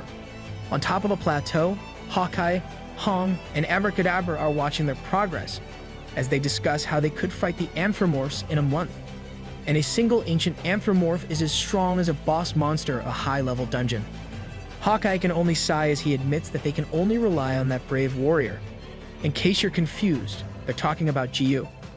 Abra says they should still be prepared, since it would be foolish to rely on someone else in a battle, and this was shown when they fought with the demons, while the brave warrior fought in the demon world. Hong says she has a good idea that will let them fight against the Anthropomorphs, shocking Hawkeye. Hong admits it would be hard to make up for the 10 years worth of power gap, but her idea might work if they get help from the brave warrior. With a sigh, Hong announces that they should just rely on him. Star welcomes Jiu when they come back to the village. Seeing the two women with Jiu, Star asks if they are Love and Luna. Love asks Jiu who the kid is, and Jiu tells her the whole story. Hearing it made Love cry. You now feel our feels from chapter 35. Love hugs Star tightly, asking if she's all better now. Star says she's okay, and asks a question herself. She asks who Wooden Stickman's girlfriend is, making the three flinch. Jiu pushes a bag of bunny bear teeth to Star to change the subject. Star looks at the two, observing how Love has slowly developed feelings for Wooden Stickman, while Luna has a deep interest in the man. Star adapts a detective costume and poses while thinking. This is one of those love triangles she's seen on TV. Detective Star. Star then whispers to Jiu, asking who he likes better, or if he likes both. She is so open-minded. This makes Jiu blush, saying Star is still too young to talk about this kind of stuff. Star tells Jiu not to be shy, but she's sure Jiu has a hard time since both are beautiful. Then Star asks if there is someone else besides the two. Jiu agrees, and with a straight face, he says that he likes Eurus. Eurus and Star look at Jiu with disbelief, making them question his preference. Jiu tells them he's only kidding. If it was true, Luna and Love would have to compete with Eurus. Suddenly, Jiu starts jumping, thinking of what he should do for a month. Star smiles and suggests that he slowly enjoys the game, since Star knows how Jiu is rushing to beat everything. This reminds Jiu of the advice of an old man, who told him to enjoy the game instead. Remembering it, Jiu once again gets annoyed at how the owner used his authority to block the continent, when it was the old man who mentioned not interfering with users' experience. The old man didn't keep his word. Out of nowhere, Hong jumps to where they are and greets Jiu. Hong asked another favor from Jiu, saying it's about the war with the ancient Anthropomorphs. In the North Continent, Griffin reports to their great leader, Aventador. Aventador is the dragon of the North Pole. Wait, there's no Santa. Aventador praises Griffin and commands to have everyone prepared to take over the South Continent. With a flash, Aventador changes into his humanoid form. Aventador walks off and grins, thinking about how they'll meet again with his brother Eurus. Eurus has a brother. Back in Front Village, Hong talks about her plan that will rely on Jiu's help. Love thinks it is a great idea, while Luna believes it takes too much advantage of Jiu. Luna adds that doing this would cause conflict with the developers of Chrono Life. This last part made Jiu smile as he ate his meat. Jiu suddenly starts laughing, thinking that he would get on the bad side of the developers, but he doesn't care about that. Still feeling wrong for getting blocked off the North Continent, Jiu gives a devilish smile as he accepts Hong's request. He'll be happy to comply as long as it is bothersome for the game developers. Thinking it was a great plan, Jiu stands up and says goodbye to everyone. He activates the speed of light and disappears. Everyone coughs at his disappearance, and Star asks where Jiu was going without finishing his food. Hong explains that Jiu is off to give Hong a favor. Star asks what the favor was because she wasn't really listening earlier. Hong explains that in 30 days, ancient Anthropomorphs are going to attack. To beat them, everyone needs to be stronger. The easiest way to do it is by leveling up. Still, there is another more straightforward and faster method to become stronger. The other method is through the equipment, so Jiu will be farming equipment for everyone. Understanding what Hong is saying, Star realizes where Jiu is headed. Hong confirms that Jiu is now in the most challenging dungeon in Chrono Life, which is the nest of Eurus. He went there to gather equipment and sell that equipment to users. This made Star panicky, saying it would mess up the economy. Hong admits she knows Dis, but Dis is the only way to win the war. Hong also reminds Star that the brave warrior doesn't care about that. What motivates him right now is that the developers blocked off the North Continent. And after seeing Jiyu, Hong realizes that you can't mess with someone set in their ways. She has Jiyu all figured out. At that moment, Jiyu laughs crazily as he slays monsters, and this one is enjoying any excuse to piss the game developers. An announcement of a super special sale was released in the front village. Jiyu, with a mountain of weapons behind him, announces they're selling equipment from Eurus Nest for low prices. Users gather, and a small boy comes forward who's looking for a sword to use. Jiyu asks for his level and gives the boy the blade of the deceased for only 10,000 gold. The boy's eyes shine upon receiving the weapon, and he runs off, declaring he'll go on a level-up marathon. Everyone exclaims how cheap it was, that everyone else starts buying. I hope someone would do this in real life. Nearby, Love, Luna, and Hong look at Jiyu and start selling equipment. Love asks if they can just auction them, since it will take a long time and will exhaust Star. Hong explains that auction items always get bought by Riot of Sloth, so auctioning would be pointless. A large man steps in and cuts into the line. Hong immediately recognizes the man. Jiyu once more announced when the large man suddenly loomed over him. The man says he'll also take the blade of the deceased, sold to the level 19 newbie. Some users complain because the large man cut into the line. Before the complainer could finish his sentence, the large man grabbed his head and threw him into a wall. This causes a commotion, and the large man proceeds to buy some equipment. It's hard to get rid of this kind of character. Jiyu grins at the large man and says that the blade of the deceased costs 10 million gold. This angers the man, saying that Jiyu sold it for only 10,000 gold to the newbie. Jiyu explains that the prices are set to match the customer's level. The large man starts to complain, but Jiyu asks if there's a problem. Jiyu smiles as he says that if the man has any complaints, he can bring them up to Jiyu's wooden stick. The large man stares at Jiyu. Love looks at what's happening, and then asks Hong who the guy is. Hong says the man is Benedict, ranked 38th of the entire user base. He is also notorious for killing users. Benedict clenches his teeth and his face starts turning red. All of a sudden, he politely gives 10 million gold to Jiyu. Jiyu accepts and thanks the guy, reminding the man to not cut the line next time. Benedict leaves, murmuring how scary it is. Justice is served. Hong talks to Love, asking how her leveling up is going, and if she's stronger now that she's the Demon King. With a worried look, Love admits that she hasn't been able to level up much and is only around level 210 now. Hong flinched because Love was only level 139 a few days ago. Love is going with Undies to Eurus Nest, but she can barely kill a monster or two, and Undies is making fun of her for being weak. Undies and Eurus have deeply influenced Love's perception of weak and strong. Luna looks at Love blankly, while Hong can only smile, thinking how Love doesn't know because she hasn't played for very long. An average user will take at least 2 years to reach level 200. Luna goes back to staring at Jiyu, and Hong asks if Love will also level up today. Love confirms that she'll be going with Undies after he's done selling items. I wonder what Luna's and Hong's levels are. Hong wishes Love good luck, as she thinks about how they have hope for this war while looking at Love. In the Ravine of the Deceased, or what is commonly known as Eurus Nest, Love fights with a giant monster. She easily evades, but when tentacles with mouths come out of the numerous mouths, Love expresses her disgust. Love still isn't used to disgusting things, even though she's always around Jiyu. Wanting to keep it short, Love activates the essence of the Demon King, charges forward to the enemy, and evades the tentacles. She stops beside its main body and uses Annihilate multiple times on the monster. Upon killing it, Love receives EXP, and the essence of the Demon King deactivates. Behind Love, Jiyu compliments her for killing the monster already, and how she's getting faster by the day. Love is happy with the compliment, but when she notices the mountain of dungeon drops behind Jiyu, she starts to moan. This kills Love's confidence and tells Jiyu to leave her alone now. From afar, Luna looks at how Love and Jiyu interact. I am slightly sorry for Luna, but she really shouldn't have done that to Jiyu before. And with that, time has passed. It is now the day of the epic battle. Aventador and the Anthropomorphs gathered 1 million of them, announcing that today is the day they will erase the history of the South Continent. Aventador shifts to his dragon form, and all of them headed to the South Continent. The Castle Arden is the northernmost part of the Chrono Continent, and it is a point that Anthropomorphs must cross. This makes Castle Arden the first and last point of defense.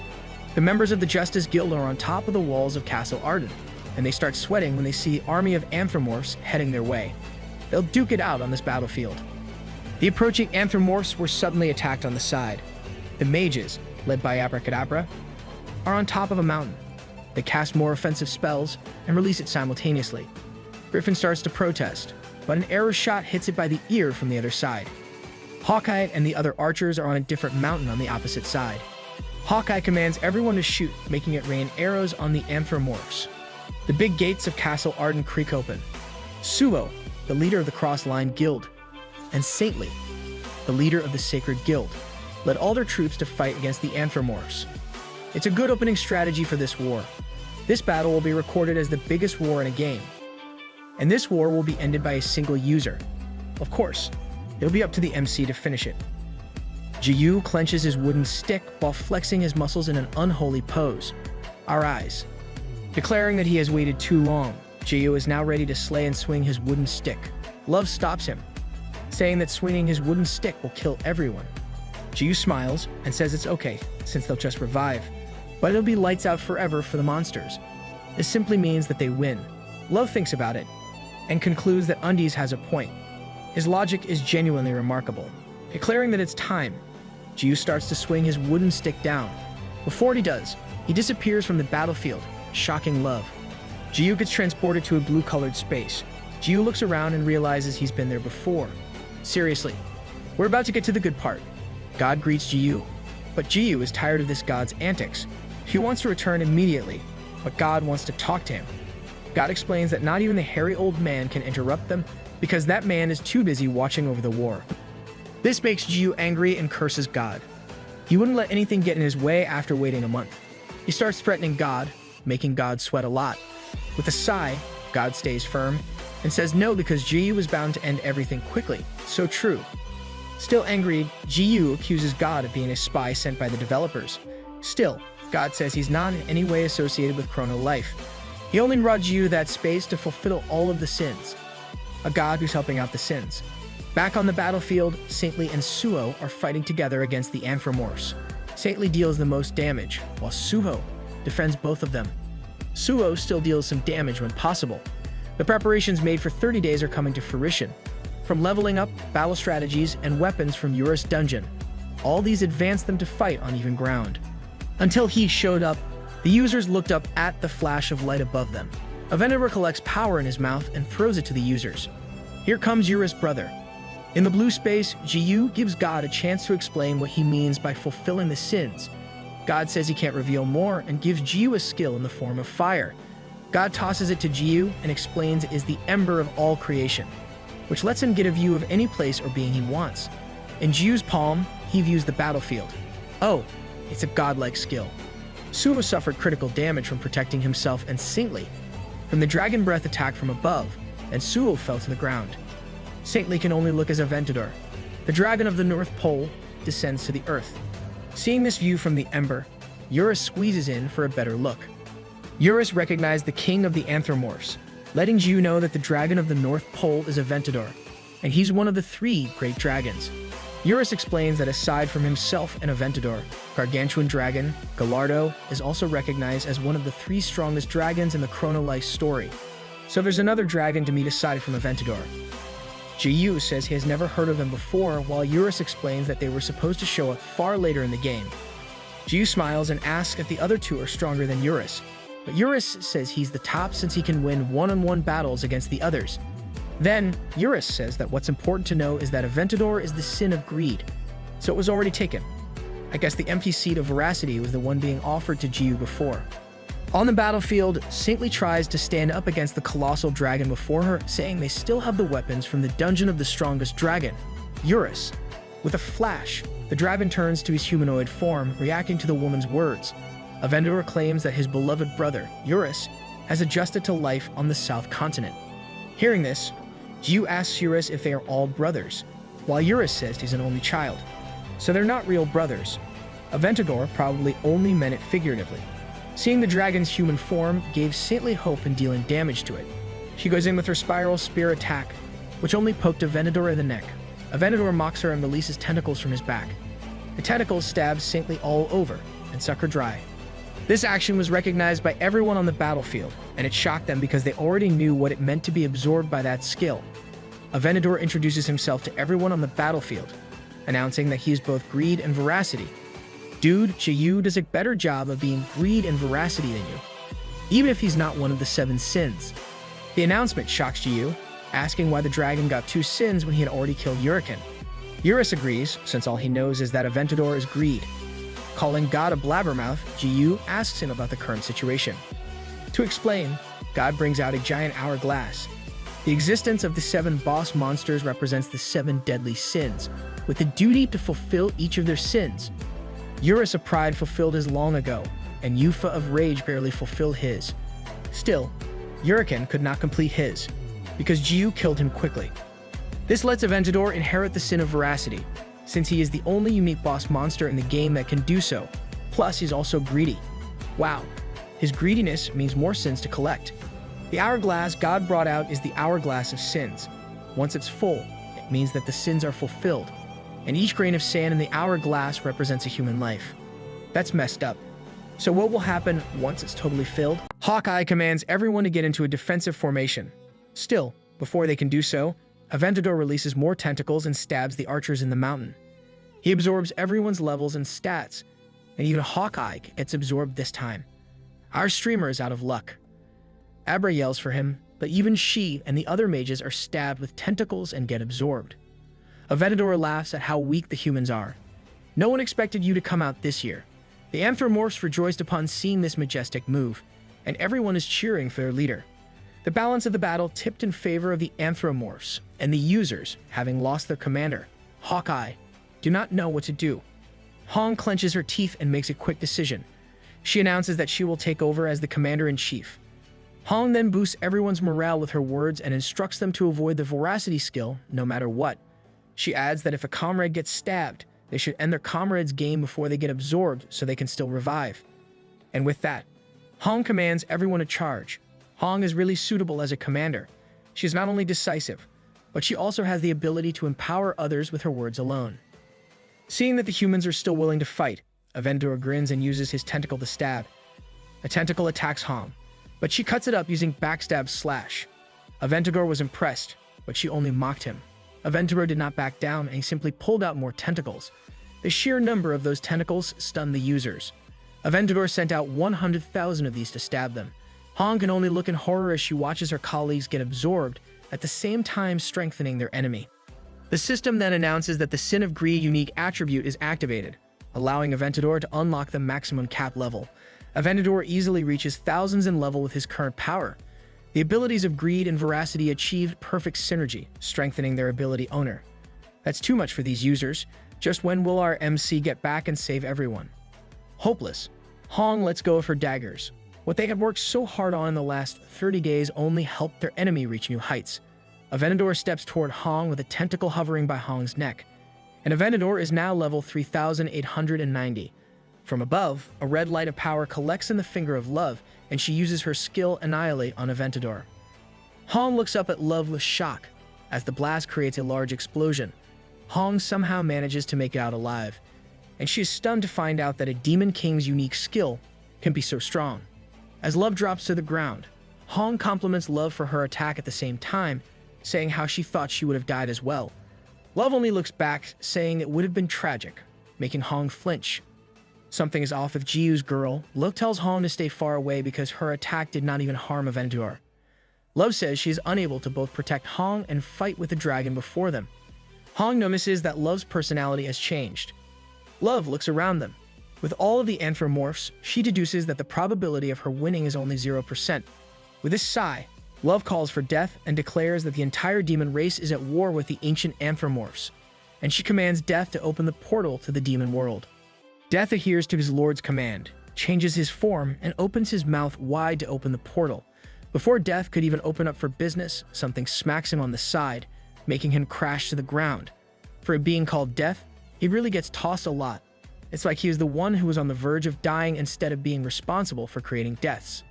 From the crash site, a man appears, apologizing since he accidentally stepped on an ally on his way down. Love pauses, and her essence of the Demon King deactivates. Her face changes into a look of shock and calls for undies. Hong and all the other users who are now watching on their phones express delight in the hero's appearance. CEO Choi lights up his tobacco and can only curse at Ji-Yu's appearance. He then realizes that Ji-Yu only appears now when he would have usually started wreaking havoc from the get-go. He then assumes that it could have been the work of that man. The CEO and the god's relationship is still shrouded in mystery. Just when will we get to learn more about it? Inside the blue space, God sits by the hourglass. The hourglass upper half is already empty. With all the sand filling the bottom part, God lets Ji-Yu go by opening up a portal. Before leaving for good, Ji-Yu threatened God not to pull this stunt again. With a serious face, Ji-Yu promises to kill God if he locks him up again. God sighs, alone in that space, promising that they won't see each other like that again. And with a smile, God says this is because it is already the final act. On the battlefield, Love tears up and starts beating Ji-Yu while complaining about his disappearance. Ji-Yu defends himself, saying he got dragged against his will. Love continues to scold him for stepping on Death, and how he stopped Death from summoning the demons. Ji-Yu can only apologize as Love beats him up. They are together again. Love feels weird when Ji-Yu's not around. It's like her dark side creeps out when he is not around. Hong looks at the two and smiles, seeing Love return to her usual self. Hong thinks she only imagined those things before. Nope, you were not imagining things. We also saw it. At the crash site, Death fainted, with only 1 bar of health points left. Yep, Death is dying. I wonder if potions or healing skills work on him. He might die if someone uses those on him, but I'm sure he'll make it somehow since he is not a unique boss. Love asks what they can do now that they can't summon the demons to fight the Anthropomorphs. Ji-Yu looks at the Anthropomorphs and Aventador. Ji-Yu only grins as he pats Love's head. He tells her to sit back and watch since he'll be cleaning up. Love stares at Ji-Yu as he walks toward Aventador. Yep, let this hero resolve this problem for everyone. Ji-Yu stands face to face with Aventador with his max level and skills. Aventador looks down at Ji-Yu with his own level 3,890. Watching from the Chrono Life main office, CEO Choi quivers with excitement as Chrono Life's most powerful user is against Chrono Life's highest level boss monster. Everyone watching this scene got their hearts thumping, and even we are excited by what will transpire. Aventador looks down at Ji-Yu and mocks him. Ji-Yu lifts his wooden stick and slightly hits Aventador on the left shoulder. Aventador is incredulous at this attack at first, but like a slow-motion film, it takes a bit of time before a loud crash resounds. All the Anthropomorphs were shocked, and Aventador fell to his knees. Aventador loses a third of his face, his left shoulder, and an arm, shocking him at how much damage he got from such an attack. Everyone watching it was agape with shock as well. With an angry face, Ji-Yu starts scolding Aventador for talking too much. Ji-Yu is already angry because of the game developers and God. With all this happening, Ji-Yu wants to relieve his anger by spanking Aventador. Undoubtedly, this is a great way to relieve some stress. Aventador coughs because of Ji-Yu's attack. Seeing this, Ji-Yu squats and asks Aventador if his hit hurts. This shocks Aventador, but Ji-Yu only gives him a wicked smile, saying Aventador still has a long way to go. Ji-Yu starts beating Aventador using only his fists and legs. Ji-Yu enjoys himself with the punches, kicks, and occasional slaps on the butt of Aventador. It's to the point that Aventador is already acting weird. He's probably an M deep inside, and our MC is just helping Aventador discover this. Love looks over while thinking that Undies is back in his villain mode. The scene before them aggravates the Anthropomorphs, and they start running over to save their lord. Ji-Yu smiles widely at the approaching Anthropomorphs and grabs his wooden stick from his undies. Ji-Yu expresses his excitement about the incoming attack and swings his wooden stick, causing a big explosion. This annihilates a good number of the Anthropomorphs, shocking the rest. Ji-Yu jumps over, and with maniac-looking happiness on his face, he attacks the Anthropomorphs. He expresses his love at the futile attempts to fight back, making the Anthropomorphs shiver in fear. Yeah, it is much more suitable to say that Undies has the makings of a great villain. Ji-Yu causes mayhem against the Anthropomorphs while a dying Anthropomorph asks their lord's forgiveness for their incompetence. As his dying wish, he wants their lord to consume them with veracity. Aventador asks if it is sure because he cannot revive them once they die. Knowing this, the Anthropomorphs kneel before their lord and say that they would rather end as their lord's strength and die at the hands of a scoundrel. They are willing to do this because they know how much their lord has sacrificed for them to survive in the north. The Anthropomorphs cry as they ask for another request. They wish their lord to lend his ear to the skies, for they will roar their hearts out to celebrate his victory. The scene gets so dramatic to the point that the viewers end up sad and crying themselves. The scene confuses Love, thinking how Undies is the nasty villain here. It really seems that our MC is the true villain of the story. Jiyu realizes that the anthropomorphs have gathered in one area. With a menacing smile of glee, he laughs and prepares a falling attack. But before he can even swing his wooden stick, tentacles stab the anthropomorphs. Aventador, feeling melancholic, thanks his brethren for everything. The crying anthropomorph speaks his last words, saying serving Lord Aventador has been an honor. Then Aventador absorbs everyone's levels and stats. In the end, even if Aventador wins against Jiyu, the ones he has been fighting for are no more. This scene made Love, Hong, and every other viewer cry tears of empathy. Jiyu enters the scene, commenting on how Aventador finally resorts to cannibalism. Without a single strand of empathy, Jiyu says he's actually better off absorbing them to raise his own level and stat. Still, either way, Aventador is total trash according to Jiyu's standards. And what does that make? A compost? For Jiyu, what Aventador did isn't something a leader should do. Jiyu laughs loudly, and everyone seeing this can only think how much of a jerk Jiyu is for laughing at the enemy's honorable sacrifice. Our MC's personality is nothing new, but not everyone knows it. Aventador can only frown as he accepts Jiyu's words. He stands up, pulling back the tentacles, and his arm instantly regenerates. Aventador, exuding power, states that he is no longer hungry as tears drip from his eyes. The Dragon of the North Pole is now level 9,999. Aventador and Jiyu run toward each other and exchange a single hit, Aventador using his fist and Jiyu using his wooden stick. The impact blows away everything around them, literally leaving no rocks unturned. The attack destroys Aventador's right arm, but he quickly regenerates it using the reincarnation skill of the lizard anthropomorphs he absorbed. It is as powerful as Jiyu's healing factor. Aventador's title as the Sin of Greed upgraded veracity to the point that he could also absorb skills. So why is Aventador's regeneration not gross to look at? And yet, for our MC, it is totally disgusting. This makes you wonder if the creators have a love-hate relationship with Undies. Aventador stabbed Jiyu in the stomach with his hand passing through the back, shocking everyone. In absorbing approximately 1 million ancient anthropomorphs, all of the skills of those anthropomorphs were also absorbed by Aventador. And as the only dragon anthropomorph, he is on top of the food chain of the strongest predator. Aventador kept attacking Jiyu when Jiyu didn't respond. But all these attacks are for nothing because Jiyu's healing factor activates and heals like nothing happened. This one is not that gross. Jiyu asks Aventador if he is done and swings up his wooden stick to Aventador's face. This causes a big explosion. Angered, Aventador swipes his arm, but he only slashes through the air. Jiyu activated his speed of light skill and launched attacks the dragon couldn't see. Lug smiles with excitement, thinking that Jiyu already won the battle. But Aventador suddenly flashes, and he transforms into his dragon form. Aventador flies and declares that he has nothing to lose anymore. CEO Choi was shocked at Aventador plans to use Ice Breath. A level 9,999 dragon doing this will disintegrate the entire continent, and he commands his staff to contact the server team to cut off the power. Desperate times come with desperate measures. Aventador is planning to destroy everything, just like our MC did when he wanted to slay Luna back then. Before the staff does as he says, Aventador releases Icy Breath. Jiyu only smiles as he activates his hidden STR stat skill. Soul of the Giant, he finally uses it.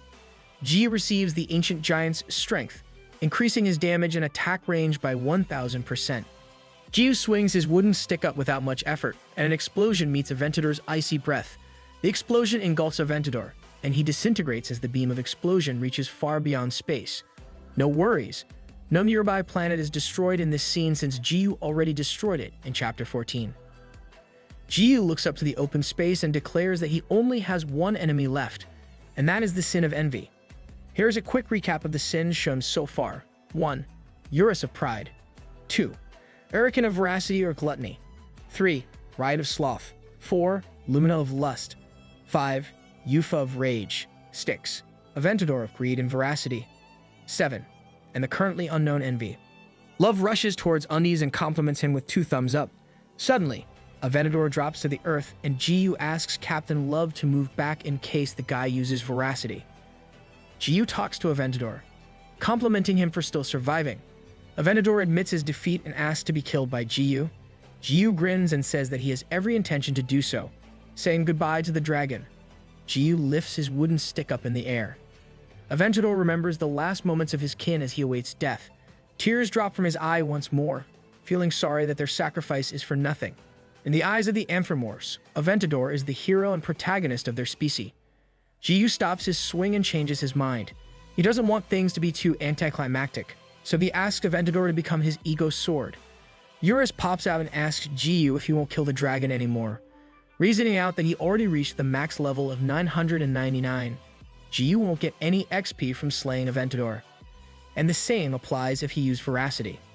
Aventador acknowledges Eurus' presence and mocks him for becoming domesticated by a human. Laughing at this, Aventador refuses Jiyu's proposition. With the dragon's refusal, Jiyu sighs, smiles innocently, and says he won't force him. Acting like he was struck by Aventador's refusal, Jiyu smiles and declares that to deal with this heartbreak, he will head to the northern continent and go on a killing spree to clear his head. Jiyu laughs with glee as he repeatedly describes his intentions. I think our MC's moral compass has become faulty, but if you look at it from a different perspective, what he intends to do is no different from the Anthropomorph's goal. This angers Aventador, and he asks Jiyu if he is now threatening him. Jiyu smiles and waves his hand in calming motion. Then he gets near Aventador and says that he wasn't a dimwit after all. Jiyu states that he is indeed threatening Aventador. Everyone sees this exchange and gets pissed off at Jiyu's actions. I guess those people are easily affected by their emotions. They don't seem to remember that the world of Chrono Life almost ended because of the Anthropomorphs. Unlike what others think, Eurus believes that Aventador should have just given in like he did. Remembering his brethren's sacrifice, Aventador closes his eyes and says he will accept. In exchange, Jiyu won't harass the Anthropomorphs. Jiyu laughs as the system appears, asking if he wants Aventador's soul. Eurus asks Jiyu where he plans to imbue Aventador's soul since there can only be one soul per weapon. Jiyu thinks about it and decides to have Aventador imbued in his cotton white undies. That is a ridiculously bad idea, but who am I to stop our MC? With a big smile and sparkly eyes, he signals Aventador with a come-hither look. Aventador wants to rethink it, but Jiyu doesn't give him any chances and pulls the dragon into his undies. Aventador disappears and relinquishes his physical form and enters Jiyu's briefs. Jiyu enjoys it and does an unholy pose. His undies are now ego briefs with rank ego and infinite durability. I know this sounds weird, but Jiyu literally has a dragon in his underwear. Jiyu floats in the air as the system announces it. Love can only look up at him with an indescribable face. We also need Eurus and everyone else's reaction to this scene. The system announces that the main quest has been cleared and everyone receives a chest. Upon opening, the item inside is a snow crystal of the Everfrost. When consumed, it lets the consumer endure the cold of the northern continent. The northern continent is now open. It excited everyone to explore the new map, hence increasing Chrono Life's user interaction. Jiyu eats his snow crystal, and the system announces that he can now adjust to the cold temperature of the northern continent. Wait, that's it? Aren't there other rewards for the top contributors in this quest? And that is how the war with the ancient Anthropomorphs came to an end. We got the enemy-turned-ally route in this story arc. Jiyu logs out of the game and immediately feels hungry. A voice asks if he is done and says the lunch is ready. It was Luna, and she called for Jiyu to come and eat what she made. Jiyu sits by the table and compliments Luna for cooking a lot. Jiyu eats the food and thumps his spoon on the table. Fine, I'll let it go since our MC was hungry. With traces still on his face, he asks Luna who she is and why she is in his place again. He then threatens her that he will call the police. Luna is glad that Jiyu finished his food, commenting on how Noob is so fast in everything he does. Luna says she is there for an important business discussion. Jiyu asks what it is, and Luna grins. Luna smiles brightly as she asks Jiyu out on a date. It is a trap. Don't agree. This causes Jiyu's brain to load, trying to understand the word date. While this happens, Sarang hums while holding her phone with a plushie of undies on her lap.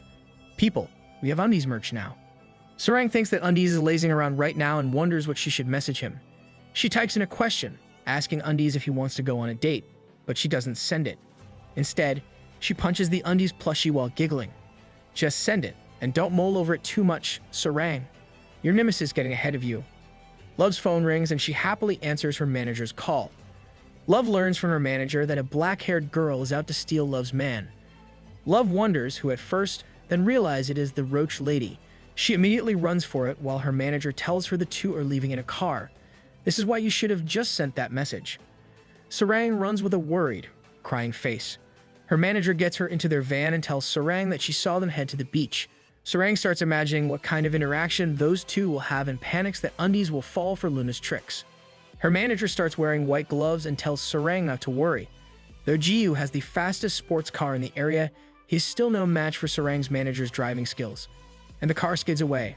I bet if you give her a paper cup filled with water, she won't spill a drop even if she drives fast. En road, Jiyu remembers accepting the date to the beach. He has no intention of going with her. Still, Luna tells him that she has information that will be useful to him regarding the sin of envy. So in exchange for that information, she wants Jiyu to go on a date with her. They reach the beach, and Luna expresses how grateful she is for making a dream of hers come true. Jiyu looks blankly at Luna, and he can't help remembering that Luna's bright smile is similar to the fake smile she gave when they first met. He also recalls memories he wants to forget, Luna stabbing him and the look on Luna's face as she did, and he thinks about how clear those memories are. Does our MC want to forget those because they were terrible memories, or is it because he wants to see Luna in a better light?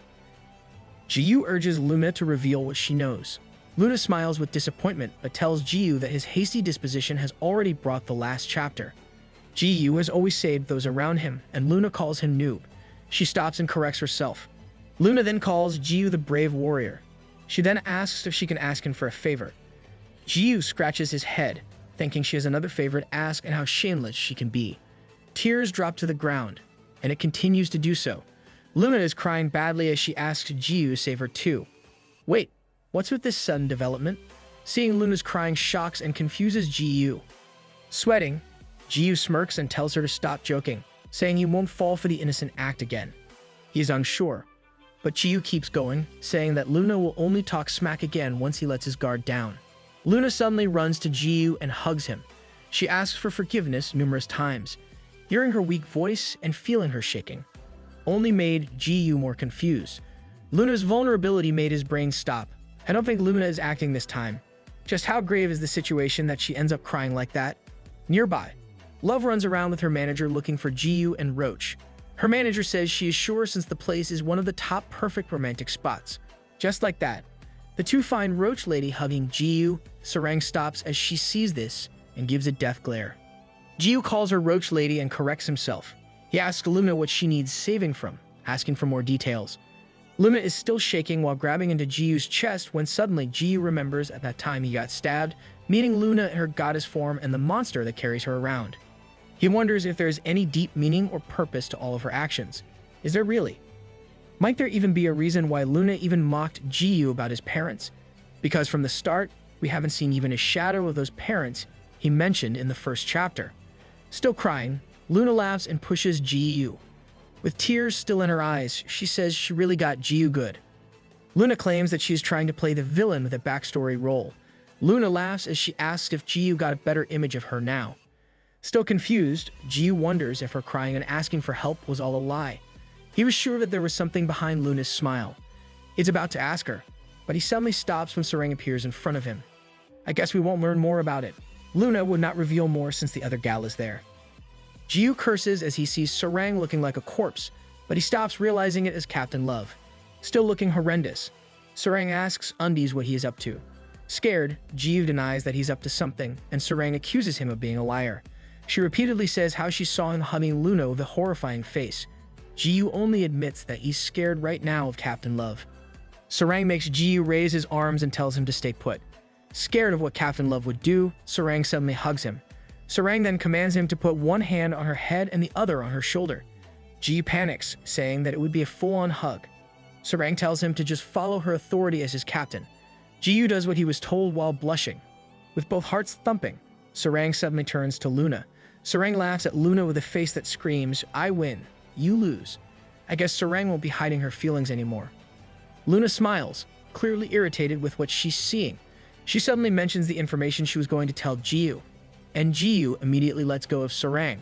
Sarang glares at Luna with annoyance. Finally serious, Luna says there are two pieces of information. The first is his reward for defeating Yufa, a normal rank earring with a minimum wear level of 500. To be exact, it's called the Angel's Earrings. Jiyu hasn't seen it yet, but Sarang has already opened hers, so she knows what Luna is referring to. Sarang asks if Luna's for real since there's nothing useful found on it when it was appraised.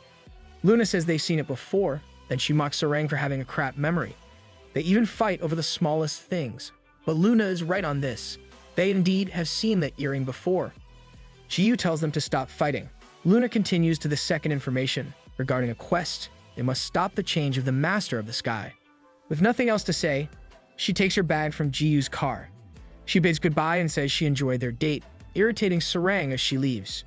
Jiyu scratches his head, feeling confused. Sarang blushes and tells Jiyu that she wants Jiyu to do with her what he did with Luna. Jiyu doesn't understand, so Sarang gets straight to the point and says she wants to go on a date on the beach too. Jiyu makes a face and just accepts his fate. Our MC is acting slow-witted. It probably is his method of playing hard to get. Luna walks on the streets and pauses to think about how she cried in Jiyu's chest and pushed him, pretending it was a joke. She knows that Jiyu would have helped her if she had been honest. Luna then remembers how Sarang hugged Jiyu and wishes she could have been honest too. She cries again, feeling jealous. I still feel bad for her even though I prefer Captain Love. It's already sunset, and Jiyu and Sarang are walking side by side. The two of them are both blushing as they do so. Sarang says Undies must have been bummed because he didn't see Roach Lady in her bikini. Jiyu pales and sweats at the thought, saying he never said that. Sarang blushes as she admits that she's both greedy and jealous. She doesn't want Jiyu to be alone with another girl. If he has to, she wants to be there as well. She tells him that she wants him to text her often and call her sometimes. She also wouldn't want him to peel a perilla leaf for another girl. Regarding other girls' numbers, he can only have up to 10 numbers. All of these admissions made Jiyu confused, and he told her that he wasn't her boyfriend or anything. Jiyu blushes as he asks her if she likes him. Sarang answers she does, making Jiyu sweat a lot. Sarang then says it. She confesses that she likes Jiyu, that's how it should be. She finally did it. In the game, most players consumed their snow crystal of Everfrost and started journeying to the northern continent. The person who was initially excited about it all is now staying in the front village in a state of shock. That's it? Are we already cutting to the game? What happened to the beach date? Jiyu sits on the floor with his mouth hanging open. Beside him, Eurus is munching on a piece of meat. Star asks him why he's moping around. Jiyu doesn't answer her. Instead, he asks if Star is going to the northern continent. Star says she likes it in the front village and how some users are bound to return once they exhaust themselves in the northern continent. Jiyu laughs and comments on how nice she is while looking pale. Star asks Jiyu once more and comments on how Jiyu looks like someone who's going through love trouble. This makes Jiyu flinch, and he turns his head away. Star notices this and gets all excited. Wearing her detective hat, mustache, and pipe, she questions Jiyu. Which of the pretty ladies was it? Jiyu only shakes his head hard, refusing to answer. Love, in her Demon King form, arrives. Don't tell me she still doesn't know how to turn it off. She blushes as she says hide, making Jiyu blush and race his heart. He thinks back to Captain Love's confession, making it hard for him to act naturally. With the two blushing and trying to avoid each other's eyes, Star closes the case. She bids the two farewell to give them some lovey-dovey time, but Love stops her. Love asks her to stay so they can discuss the main quest. Still awkward with one another, Love tells Undies to open the chest from defeating Yufa. Jiyu falters as he says yes, and he's still blushing as he opens the treasure chest. The suspense is killing me. Just what really happened after Captain Love confessed. Love's heart is racing as she tries to calm herself down, thinking how Undies is finally aware of her feelings. She stops herself from being too forward and reminds herself to take it slow. Jiyu opens the chest, and inside is the angel's earring. Love tells Jiyu to try wearing the item since his level is more than enough to equip it. Jiyu frowns while looking at the earring, trying to remember where he's seen it. Impatient, Jiyu decides to just wear it. A system interface appears, saying Angel's earrings have been equipped, and its hidden option has been activated. With a flash, the wearer's physique has been altered. Jiyu's short hair started to get longer, and Love wondered if this was similar to the effects of her essence of the demon. The system announces that the physical alteration is complete, and he may now remove the earrings. Jiyu exclaims that it scared him just now, and he asks Love and Star what's with their shocked expressions. Jiyu scratches his head, asking about how the system mentioned physical alteration. The one talking is no longer the Undies we know of. He is now a she. The system announces that his character gender has been changed, and he now meets the requirements to enter the heavenly realm. Now we have a gender bender tag in this manhwa. The most important thing for the Chrono Life game developers is to give complete freedom to their users. The game automatically creates skills according to the main computer's AI's analysis of the user's actions. This also applies to the classes. weather, environment, and anything else that can be changed by the user's free will. The only thing that can't be changed is the user's outer appearance. Users can still customize the minor details, heal or recover from disabilities, or take other species-specific characteristics like elves, and users are only allowed to play the game as they are. So how come our MC's gender has changed? Shocked at his sudden change, Jiu asks Star for a mirror. Jiu looks closely and asks Love and Star if he looks kinda cute today. Despite how his looks changed, Jiu is still his annoying self. Others users have seen this change, causing a minor commotion. Love suggests they talk somewhere else, and they head to an inn. They rented lodging for adventurers on the second floor and have their talk. To start, Love asks Jiu if he can return to his original appearance if he takes off the earring. Jiu says no since he tried it while they were still on their way here. No? Is it permanent? Or is there a requirement to turn back? Love comments on how it's weird to call in undies now. After looking at Jiu and thinking it through, Love says he should be bra now. Jiu says they should just stick with undies. Star asks what Jiu feels now that he is in a different form from what he is used to because everything is supposed to feel realistic in Chrono life. Jiu says his hair feels ticklish. Aside from that, nothing feels really different aside from... Jiu excuses himself to the bathroom, but Love stops him, saying they're in the game. Jiu then asks when they will log off since it's already bedtime. Knowing what Jiu was up to, the two only kept staring at him, and Jiu snapped, saying he'll do whatever he wanted even if it was in front of them. Love and Star stop him, and Love scolds him since they are already in dangerous territory for their age rating. Confused, Jiu asks what she's on about. Wow, fourth wall. Tired from the ruckus they've made, Jiu is calmed down. While lying on the floor, Love mentions how Roach Lady told Undies to take a good look at the earrings. Jiu doesn't care, so Love sits up and looks at the earring. She slowly remembered who wore those and realized they resembled what Riot of Sloth wore. Love felt proud for identifying what it was. Love tells Undies that they should see Riot to return Jiu to his original body. Jiu scratches his head, feeling lazy about it. He reasons that it's tedious to do so, and his gender really wouldn't affect his enjoyment of the game. Hearing Jiu out, Love doesn't force him. Love then questions him if he's sure he has no ulterior motives for staying as a girl. This question makes Jiu sweat and gets red in the face, saying he doesn't.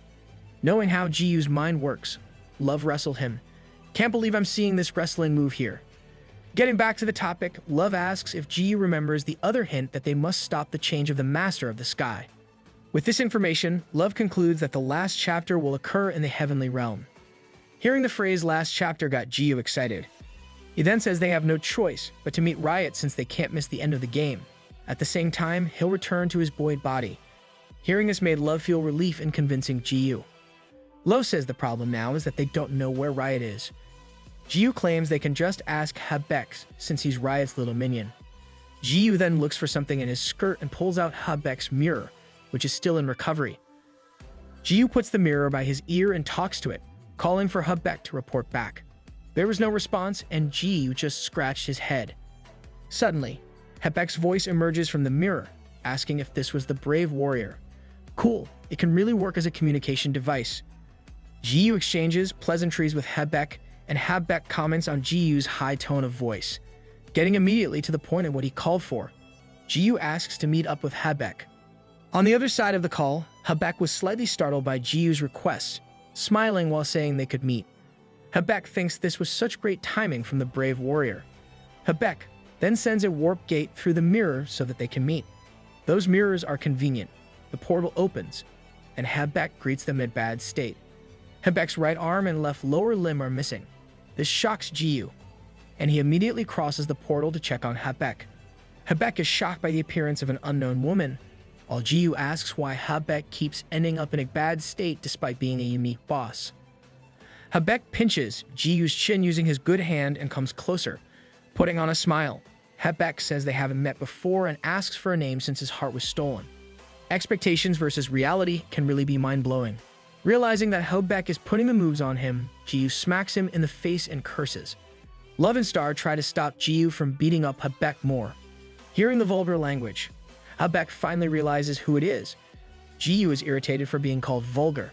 Well, you are. Habex notices the angel's earring on Jiu's ears, and understanding finally sinks in. They caught up on what happened, and Jiu healed Habex. Hebek's thankful for the healing and comments on how significant the healing speed was with Jiyu's maxed out stats. While Jiyu comments that Hebek hasn't changed, he still manages to lose an arm. Star calls Jiyu's attention by calling him Wooden Stick Lady.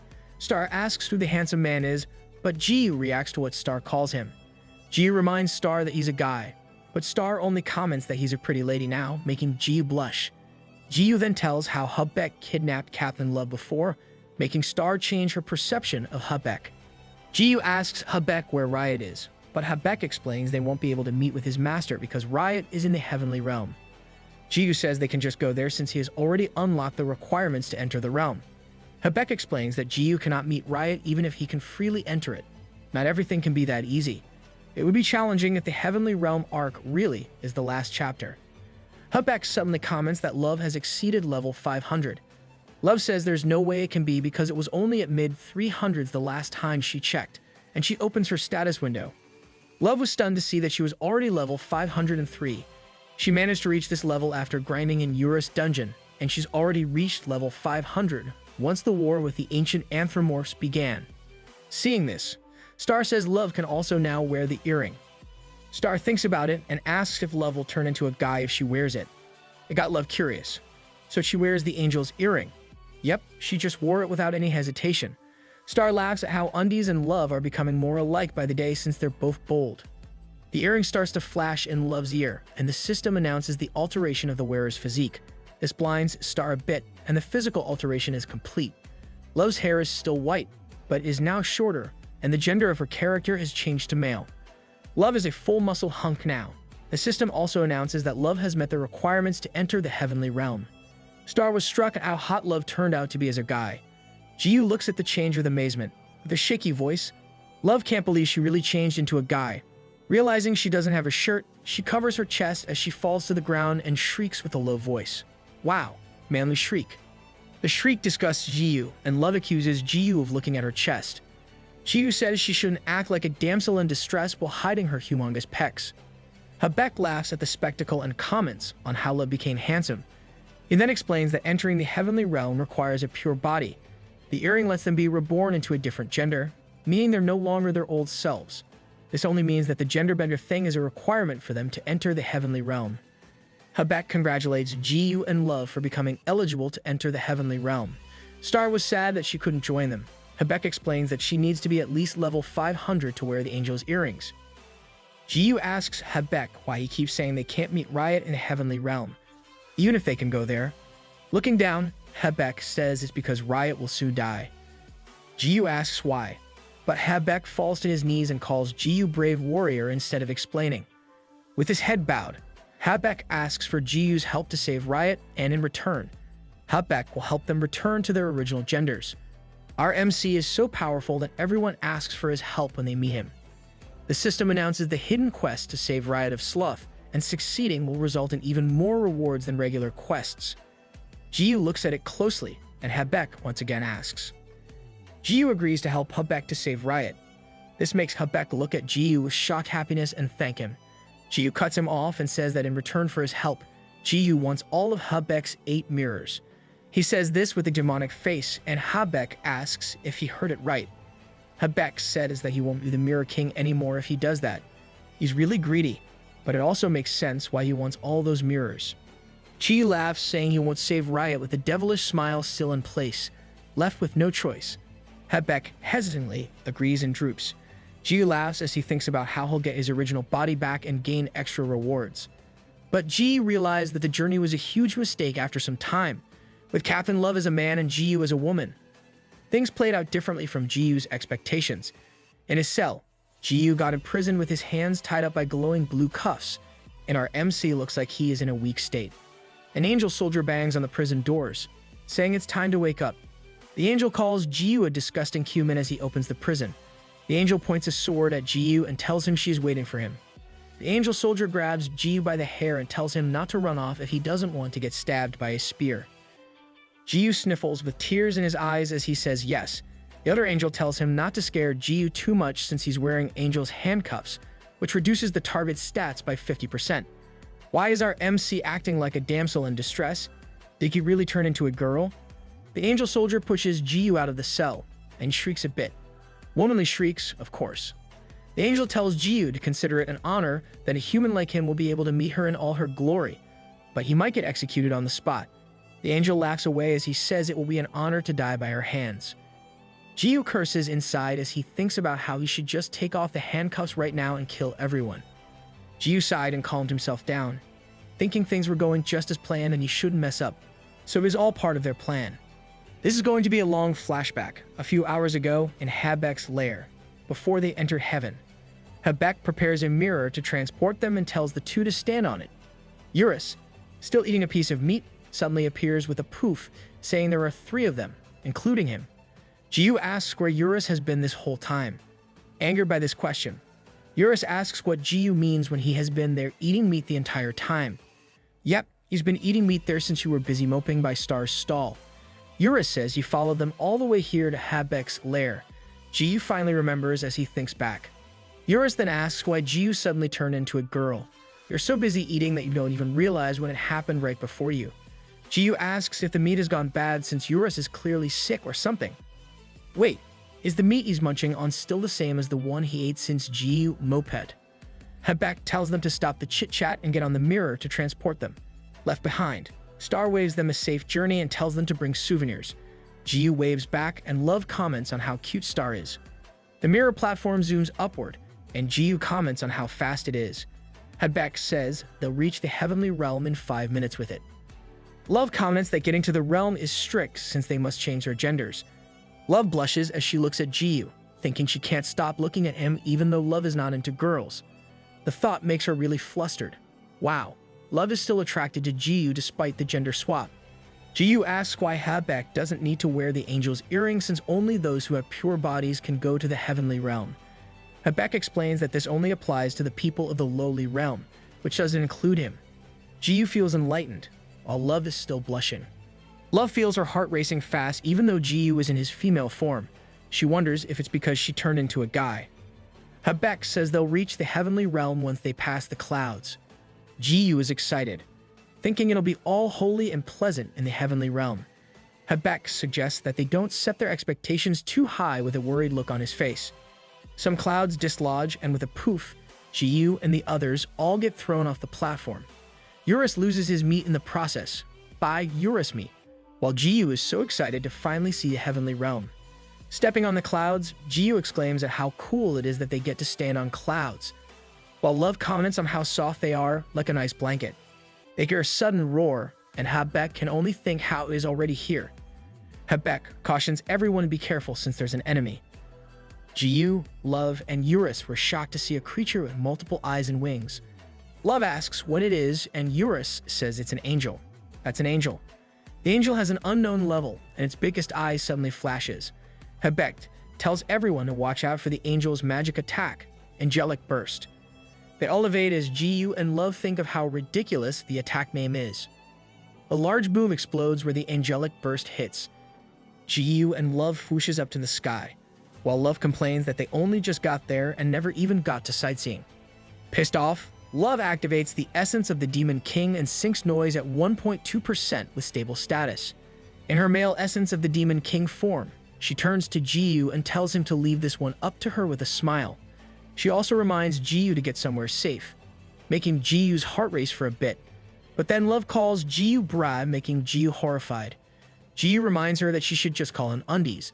Love's really a noob. She sets the atmosphere and immediately destroys it herself.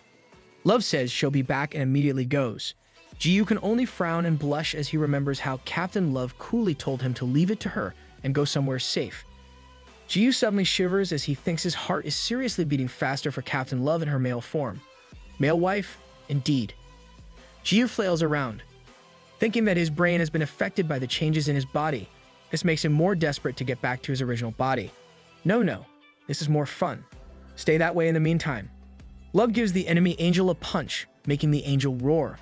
Love gets surprised when the angel opens its mouth, revealing multiple teeth, another mouth, and a tentacle for a tongue. The angel attacks back with its tentacle, but Love evades it. The angel flaps its wings and smacks Love with them. Love crashed into the clouds, making Jiyu worry. The angel roars again, and multiple beams are lit up from its eyes, attacking Love. This causes a lot of explosions, making Ji-yu grab his wooden stick and curse at the angel for attacking Captain Love. There's nothing angel-like with this angel. Habek tells the brave warrior to calm down because Love's energy hasn't faltered. The smoke from the explosion dissipates, revealing an unscathed Love. Feeling smug, Love says how absurd it is for an angel to go against a demon king. Love points a finger and uses Annihilate. A beam of red light emerges from Love's finger and stabs the angel right at the center of its biggest eye. The angel meekly roars and pops in the air. Love gains XP for slaying a monster, and the essence of the demon king gets deactivated. With relief, Love runs to Ji-yu, calling him Bra, and gleefully says she has won. Undies blushes and simply says to call them Undies instead. Love suddenly grabs Ji-yu's waist and holds Ji-yu's hand with his other. Love asks if he was hurt anywhere while calling Ji-yu her sweet little birdie. Lovers pose in reverse. With Love's face near his, Ji-yu scrambles away in shock while blushing. He asks what Captain Love is doing. Love only laughs and winks at Ji-yu, saying he is so beautiful that she can't stop herself. Love's enjoying it so much. Ji-yu only stares at Love with a blank face, thinking that this is a sick concept. Not really. I don't mind the gender switch as long as my ship sails. Habek comments on how close they still are, while Eurus frowns as he thinks of something else. Eurus then asks Habek about what happened to the heavenly realm. Eurus knows that this realm is supposed to be kind to humans, but what they just saw makes him say that they would be more welcome in the demon world. You'll definitely be more welcome there since Love is the new demon king. Habek sighs as he says that Eurus is right about how the beings of the heavenly realm used to love humans. He explains that the angel that Love just defeated would usually welcome outsiders and protect them. After thinking for a while, Habek asks Eurus if he has heard about Leor. Eurus mutters the name and says he never heard of her before. Habek then reveals the reason that Heavenly Realm's beings are hostile to humans, why his limbs were torn off, and why Riot can die any moment is all because of Leor. In a dark dungeon, a slight body hangs on chains by the hands. A woman's heels clack as it steps toward an injured Riot. Riot greets Leor. The blonde woman with different eye colors greets Riot, asking how he has been. Riot dismisses this, saying they had seen each other a few hours ago. Riot says he can exchange pleasantries, but Leor suddenly stabs Riot in the stomach. With a grim smile, Leor asks Riot who allowed him to speak. She brings the dagger downwards, saying she never permitted him to talk. Riot retches some blood because of this. Leor finally pulls the blade out. The action made Riot scream in pain. Leor looks as Riot retches, then she uses heal on Riot, and with a flash, Riot gets completely healed. Leor then hugs Riot, saying she loves him and that they should stay together forever, just like now. Then Leor darkly asks who the guests that the Mirror King brought. She then comments on how disgusting and vile the humans of the lowly realm are. Leor turns to leave and promises her beloved Riot that she will dispose of the abominable humans of the lowly realm. She smiles with glee and says she will do it for her beloved Riot. Leor is the ruler of the heavenly realm, and she's also Riot's younger sister. Wait, what? Ji-yu asks Habek where Riot is since that is the first thing they should know to save the sin of sloth. Habek admits that he doesn't know. All he knows is that Riot is held captive by Leor. With a frown, Ji-yu says that Habek is useless. With no clue where Riot is, Ji-yu declares that he'll just do things his way. Ji-yu's plans are bound to be bad but logical. A bit worried, Habek asks what Ji-yu's way is. Ji-yu smiles wide and grips his wooden stick. He announces that he will break things first and ask questions later as he lifts his wooden stick. Habek tries to stop him, asking if Ji-yu plans to strike down. Ji-yu smiles as he affirms and asks Habek if there is a problem. Angered, Habek yells that Riot is in a weak state, and Ji-yu doing that will kill Riot as well. Ji-yu only looks annoyed at Habek, saying if Riot dies, it's on him. Horrified, Habek reminds Ji-yu that he was supposed to save Riot. Good thing Habek stopped Ji-yu just in time. Ji-yu gets an idea and grins as he declares there is a way to find Riot. Love and Habek look at Ji-yu with worried faces, and Habek asks what it is. Ji-yu smiles as he activates his skill. Ji-yu opens his hand and uses Ember of All Creation, a skill given by God that lets him view any place or being he wants. Ji-yu downplays it, saying that he got it from some random dude and that they can find Riot with it. Ji-yu then tells the Ember to locate the great merchant, Riot of Sloth. An image of imprisoned Riot appears in the Ember and Habek screams for his master's name. Love was amazed that Ji-yu's skill really found Riot. Though they can see Riot in a dungeon, they don't know where the place is. Habek was about to comment on it, but all of a sudden, A horrifying face appeared on the ember of all creation. That's an awful angle to show the yandere's face. Ji-yu was so shocked he cursed and threw the ember of all creation to the floor, while Love fell on her butt with a shriek. Ji-yu asks what is that thing that just appeared, and Habek says it's Leor. In the dungeon, Leor smiles as she says that someone is spying on her private time with her brother, and she guesses that it's Habek with a group of lowly humans. With a smile and eyes glowing, she loudly wonders where they are. Hearing this, Habek shouts to the brave warrior to deactivate the skill because their location is being reverse-tracked. Ji-yu smiles evilly as he says they should come to them instead. Panicked, Habek says his master's life is in danger and they can't give Leor more reason to hurt him. Ji-yu expresses his disappointment as he ends the skill. Love says that this is not how she imagined Leor since she imagined her to be the total villain by Habek's description. Didn't Love see that look on her face? It's like a face made to be a villain. Habek warns them to not be fooled because she's a formidable adversary. Ji-yu asks Habek why he uses the word she when Leor is obviously wearing an angel's earring, which means she is actually a he. Habek explains that gender change only applies to those of the lowly realm. This means the people of the heavenly realm, like Riot and Leor, are in their original gender. But more important than this, Habek reveals that he has a plan. So this means Habek planned to have our MC imprisoned by the angel soldiers. In the dungeon, Leor smiles as she claims she can't let her guard down since many hateful creatures are after her Upa. Riot heaves as she says this. Leor claims this is only natural since Riot is so amazing, with his sweet voice, cute face, slender arms, perfect body, and porcelain skin. She happily claims that Riot is perfect. Leor declares that no one can have Riot except for her. Anyone who stands in her way will be killed. Leor returns and commands the angels of the heavenly realm to block those invaders. Her eyes glow as she gives the last command to rip everyone apart. Angels of all shapes and sizes flock to where Ji-yu and the rest were. The sheer number shocks Love and Habek, and the angels' eyes glow as they prepare to unleash angelic bursts on Ji-yu's group. Still in the dungeon, Leor smiles as she bids them farewell. The sky was filled with angels who were all about to release angelic burst. Of course, our MC is different. Ji-yu smirks at this display of power and gets into position to attack. With a smile, Ji-yu says swing up, creating a massive explosion with his attack. Our MC looks so pretty in that panel. The angels that were hit by this attack all turned into ashes, and the blast cleared a part of the clouds, making a clear view of outer space. Ji-yu is still smirking, while Love is struck at how Ji-yu ripped a hole in the heavenly realm. Habek can only smile with a pale face while thinking this is normal for the brave warrior. Leor's face doesn't reveal much, but she is stunned by what happened. The MC maniacally cheers as he is now having fun in the heavenly realm. And here it is. Our MC is disgusting, evil face in woman form. The angel's roar becomes more like a question than a declaration of the intruder's end. Ji-yu suddenly appears above one of the angels and hits it with his wooden stick, causing a booming sound. The angel weakly roars and fidgets because of the attack. Floating in the air, Ji-yu turns his head and mockingly mimics the angels while still wearing a maniac-looking face. The angels shudder to see this, and Ji-yu jumps on the angels, hitting them one by one like he is only playing whack-a-mole with his wooden stick. Each hit makes a booming sound, and Ji-yu happily exclaims that he's on cloud 9. The feeling of exuberance as he hits the monsters is clearly reflected on his face. He gleefully laughs as he continues to slay the angel monsters. With his current female form, he now has a higher tone of voice. Though his laughter is bright and beautiful, everyone who hears it is filled with dread. Who cares about those angels? At least our MC is having a great time. Filled with vigorous delight, Ji-yu claims that this is what chrono life is all about. Ji-yu's eyes are brimming with euphoria, saying he needs more, and he laughs. Habek and Love watch Ji-yu with an appalling looks on their faces. They came to a realization from this scene before their eyes.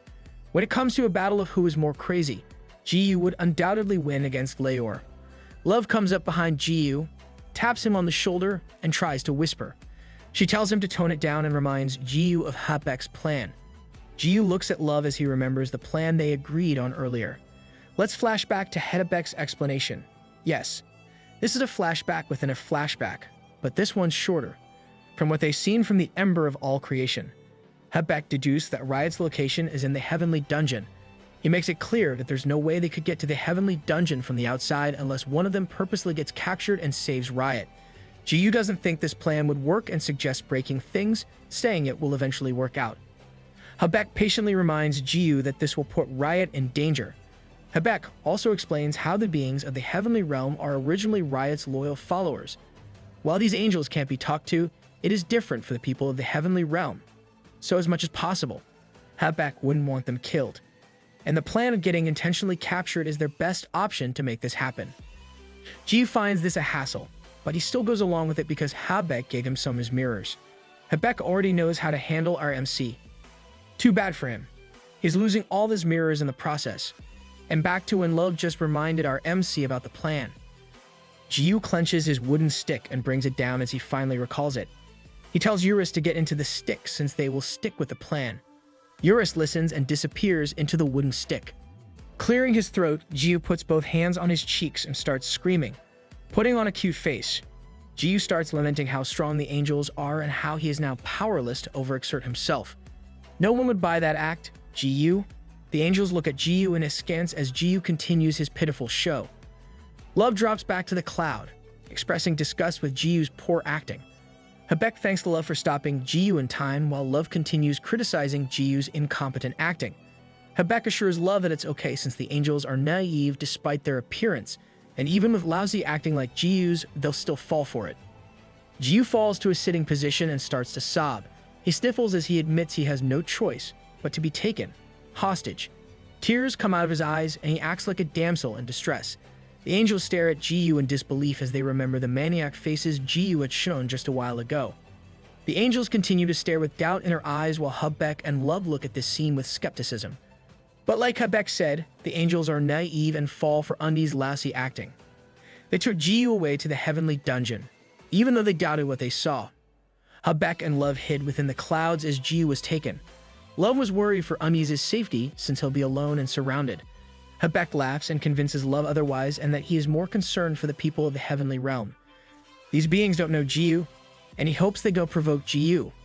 That ends our long flashback. Now we're all caught up where we left off from the first scenes of Chapter 48. An angel soldier wakes Jiyu up with a loud thumping through the cell bars, and he pushes Jiyu out of his cell. Jiyu is provoked and currently pissed off, and he wants to slay his captors, but he calms himself down and reminds himself of their plan. Thinking that he couldn't mess it up, he continued his act. Reaching the grand doors, the angel soldier tells Jiyu that Leor is waiting inside and tells him to get in. The great doors lead to the throne room, where Leor sits on a grand chair. Still, not as luxurious as Riot's chair. Jiyu takes a good look at Leor while Leor greets Jiyu. She refers to Jiyu as a human of the lowly realm. She accuses Jiyu of peeking at her brother and her earlier and calls him vile. A bit pissed off, Jiyu doesn't answer. Leor walks down the throne to Jiyu's level, saying she is curious about the human Habek brought to the heavenly realm. She asks Jiyu where his friends are, but Jiyu claims he doesn't know. He asks Leor where Riot is, admitting how he knows that Riot is in there somewhere. Leor is shocked to learn that the human knows her brother personally. Jiyu tells her how Riot came down to meet him before and how they had a quick chat. Now standing face to face with one another, Leor asked Jiyu if he is the person that her brother mentioned, the one who was called the brave warrior of modern day. Jiyu says that some people call him that, though he really doesn't like the nickname since it's childish. Yep, it doesn't suit your nature. Suddenly, Leor stabs him, making our MC cough. Leor insults Jiyu and admonishes him to learn his place. She claims that it makes her sick to have a human like Jiyu so satisfied with exchanging words with Riot. Leor then gives Jiyu a choice if he likes it up and down or left to right. She reminds me of the cheat code for Contra. Jiyu asks what she means, but he is robbed of the choice as Leor divides him into two. Jiyu's upper body was flung into the air, as Leor says left to right it is. Jiyu's bodies follow the thud, and Leor comments on how disgusting the beings of lowly realm are, and she turns her back to walk away. A system notification sounds and announces the activation of the healing factor. Jiyu's body starts to regenerate, and tentacle-like flesh wriggles from the divided part of his body. The two parts combine, and his upper body is once again attached to the lower part. We're seeing another horror scene from our MC. Leor feels that something is wrong and starts to look back. Jiyu fuses back with a face built for horror films, shocking Leor with the hideous show before her. Outside, Love and Habek start looking for Riot's sealed weapon. Habek says they need it to bring Riot back to his full power. Habek explains that Riot usually seals his full power, like how it was locked away when Riot went to the human world. Love remembers how Riot attacked Jiyu then and was amazed that it was only a part of Riot's real power. Hebek continues his explanation of how this is also the reason why Leor was able to capture Riot. Hebek's master is one of the Great Four, the individuals known to be the strongest in this universe. Love is unaware that there is something like the Great Four. Hebek informs Love that aside from Riot, there is the Demon King of the Demon World, Eurus, and the warrior Yufa, who makes up the Great Four of Chrono Life, and each of them represents the strongest of their respective tribes and territories. Love is suddenly nervous, thinking how a little brat like Riot is a very powerful being. This makes her ask why Riot is a merchant in the human world and why he seals his power away. Hebek smiles and says that this is the exact reason why Riot is the sin of sloth. Riot is the type to abandon his duties and just lays around. Wow, I guess I could be the sin of sloth if Riot ever abdicates. Hebek tells Love they should look for Riot's sealed weapon, since he already knows where it is. Love can't stop herself from getting worried. Love asks Hebek if they'll be okay without undies, and she knows how Hebek always gets beaten up. Love is seriously scared about this, but this comment hurts Hebek's pride. The sound of flapping wings can be heard, and someone with wings speaks up, saying that she'll help them. Love and Hebek were both shocked when they saw the goddess of life. Of course, Love still refers to her as Roach Lady. Getting back to our disgusting MC, Leor is shocked to tears, falling on her butt, and screams her heart out at seeing the horrifying and disgusting scene before her. The scary, deathly face of Jiyu speaks, asking what Leor is so afraid of, and asks Leor to play with him. This only makes Leor scream some more and yells at Jiyu to not call her name, because she feels like she's being cursed. Our MC really needs to tone down his disgusting habits. The grand door to the throne room swings open, and two angel soldiers appear upon hearing Leor screaming. They ask if she is alright, but they only end up getting horrified at seeing Jiyu's regenerating body. Getting back to her senses, Leor clenches her teeth, saying that she won't let this vile human of the lowly realm get away with this. What exactly do you expect? This is just a little revenge from our MC. Leor still has tears in her eyes as she admits that she was startled. She stands up and reaches out her right hand. Her hand flashes brightly, and Leor calls for the divine treasure of the heavenly realm. A weapon appears in her hand, and Leor clenches it. The weapon is a white-handled whip with a thorned red body and a blade at its end. Leor is still a bit horrified by what happened, but declares that she will slay the disgusting human of the lowly realm. Many have attempted, but they all failed. Seeing her bring out a red whip, the angel soldiers start to run away, claiming that Leor is about to launch an attack on the castle. With tears still in her eyes, Leor brings the whip down and causes mass destruction. Until now, Jiyu is in the process of regenerating as he looks at Leor with boredom since he's not even getting hit by the whip. He only thinks about how he really spooked Leor to the point that she's destroying your castle. Well, you can't blame her. You were both horrific and disgusting at the same time. Who wouldn't be scared? Leor finally stops with the whipping, and the smoke clears up. The two angel soldiers manage to stay safe in the havoc Leor caused, and they realize that the human they captured was now gone. A soldier asks if Leor is alright, but Leor ignores the question and issues a command. Leor's eyes glow as she tells them to gather all their soldiers to the dungeon where her brother is. The eyes of the soldiers glow as they heed Leor's command and rush off. Leor is mad and vows that she will slay the disgusting human. Are the angels being mind-controlled by Leor? Inside the castle, Jiyu is running around and wonders how he'll find Riot in a big castle. He comes across some soldiers who see Jiyu running toward them. An angel soldier yells to the others that Jiyu doesn't have an angel ring, and they all realize he is a human from the lowly realm. They tried to stop him, but they ended up getting smacked in their heads with Jiyu's wooden stick. Jiyu continues to run, leaving the fallen guards behind her. Jiyu was a bit bummed about how he couldn't just slay the enemies, but he kept holding back because Hebek didn't want that. Let's pat our MC's head for listening well. Jiyu continues to run around the castle while screaming for Riot. Bored, Jiyu tells Eurus to come out since he's done playing the damsel in distress. Eurus pops out of Jiyu's wooden stick, and Jiyu asks him where Aventador is, since Jiyu hasn't seen him ever since he turned into Ego Undies. Jiyu wonders why Aventador doesn't pop out as a little spirit like Eurus does. Eurus tells Jiyu that he actually talked with Aventador in the inner dimension while in the wooden stick. He explains first how two ego items with one master have a connected inner dimension. Eurus then answers Jiyu's question, telling him that Aventador has no lingering feelings for the real world anymore. Aventador's response pisses Jiyu, and he plans to threaten the dragon. Eurus tells Jiyu that threats might not work anymore, and Aventador intends to stay in those undies for some time. Jiyu sighs at this and realizes something. Jiyu screeches to a stop and his face becomes red with worry. He starts cursing at a vendor, accuses him of being a perverted dragon, and shouts at him to get out of his underwear. Our MC only realized it just now. He shouldn't have made a vendor enter his undies. Eurus is confused at Jiyu's words, and Jiyu has to explain how a vendor is a male dragon. Eurus doesn't get it since Jiyu is a man as well. Jiyu can't rebut Eurus' statement as he stammers about how he is originally a guy. With his heart beating loudly, Jiyu gets another realization. He remembers how his heart started beating for the male version of love. Jiyu yells how he wasn't sure before, but this just confirms his suspicions. Yep, their minds have been affected by their current forms. Jiyu tells Eurus that they should split up to look for Riot and adds that Eurus should return to Jiyu once he does so. Eurus readily agrees, and the two split. Back to where Love and Habek are. Roach Lady drops to the clouds, and Love asks what she's doing there. Luna only replies with an insult, and Love is pissed at how Luna is already picking a fight with her. Love suddenly stops and realizes something. She asks Luna how she knew it was her despite how she looks like a guy right now. Luna feels exasperated at how slow Love is. To enlighten Love, Luna starts properly answering her questions. She reminds Love that she is the one who gave a clue to them, so it's only normal for her to be there. As for how Luna knows it is Love in a male form, Luna brings out an angel's earring and puts it in her ear. Luna glows with bright light and transforms. Luna explains how before Noob and Love, Luna is actually the first player to enter the heavenly realm. She says this in a male body with a handsome is comparable to Love's male version. Why don't we just change everyone's gender while we're at it? Luna looks at Love and asks if she finally understands. Love stares at Luna and stammers as she mentions how Roach Lady in her male form is hot and kinda her type. Really, Love, it's only her body that's really changed. Luna's face didn't change as much as yours did. Luna blushes at this and expresses how disgusting it is. Yeah, it would change the genre entirely.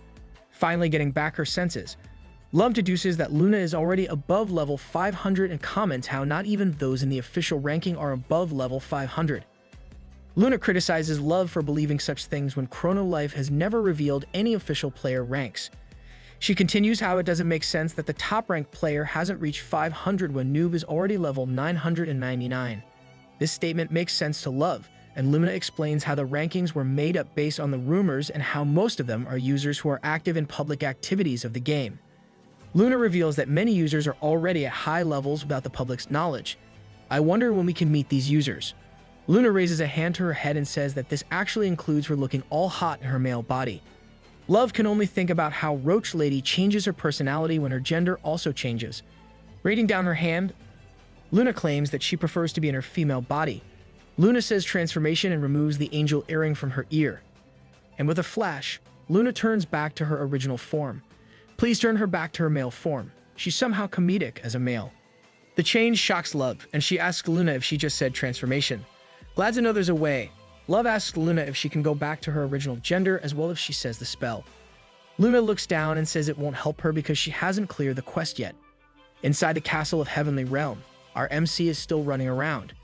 Jiyu calls for Riot in a sing-song voice. Receiving no response, he starts complaining once more. Our MC really lacks patience. Jiyu tries to use the Ember of All Creation to locate Riot, but the skill is currently on cooldown, and it can only be used after 21 hours and 35 minutes. I guess the skill has a 24-hour cooldown after every use. This only pisses our MC more to the point he's stomping his feet around. He thought about how he finally received a good skill from that dude, but the cooldown only proved him wrong. Eurus suddenly appears and leads Jiyu to a passage to the basement. Jiyu was so glad that he kissed Eurus on the cheek. Eurus complains, but he still blushes. Jiyu makes fun of Eurus, saying that he knows Eurus likes getting a kiss from a pretty girl like him. As they move to the basement, Eurus comments that he needs Jiyu to return to his original gender. You're right, Eurus, or else our MC will literally turn into a woman. In the dungeon, the hanging Riot hears the sound of running, and he wonders who it is. He is sure it isn't Leor, since Leor would never run so vulgarly. He sees a figure from afar who is running straight toward him. Riot was disgusted when he finally made out the figure running towards him. That disgusting figure, who is like a villain running with his tongue out, is, of course, our MC. Jiyu hops around, glad that he finally located Riot of Sloth. Riot still hasn't figured out who it was. All he knows is that the woman before him is disgusting. Jiyu laughs aloud and claims that all of Habek's mirrors are now his. It shocks Riot to learn that the woman knows Habek. Identifying that vulgar way of speaking on a maniac-looking face and the wooden stick stuck in the undies, Riot finally realizes that the person is the brave warrior of modern times. He declares how Jiyu was a woman because of the earring. Riot's realization stops Jiyu in his celebratory mood and tells Riot to take off the chains so that they can finally get out of there. Riot sighs at this and lectures Jiyu about how he would have done so earlier if he could.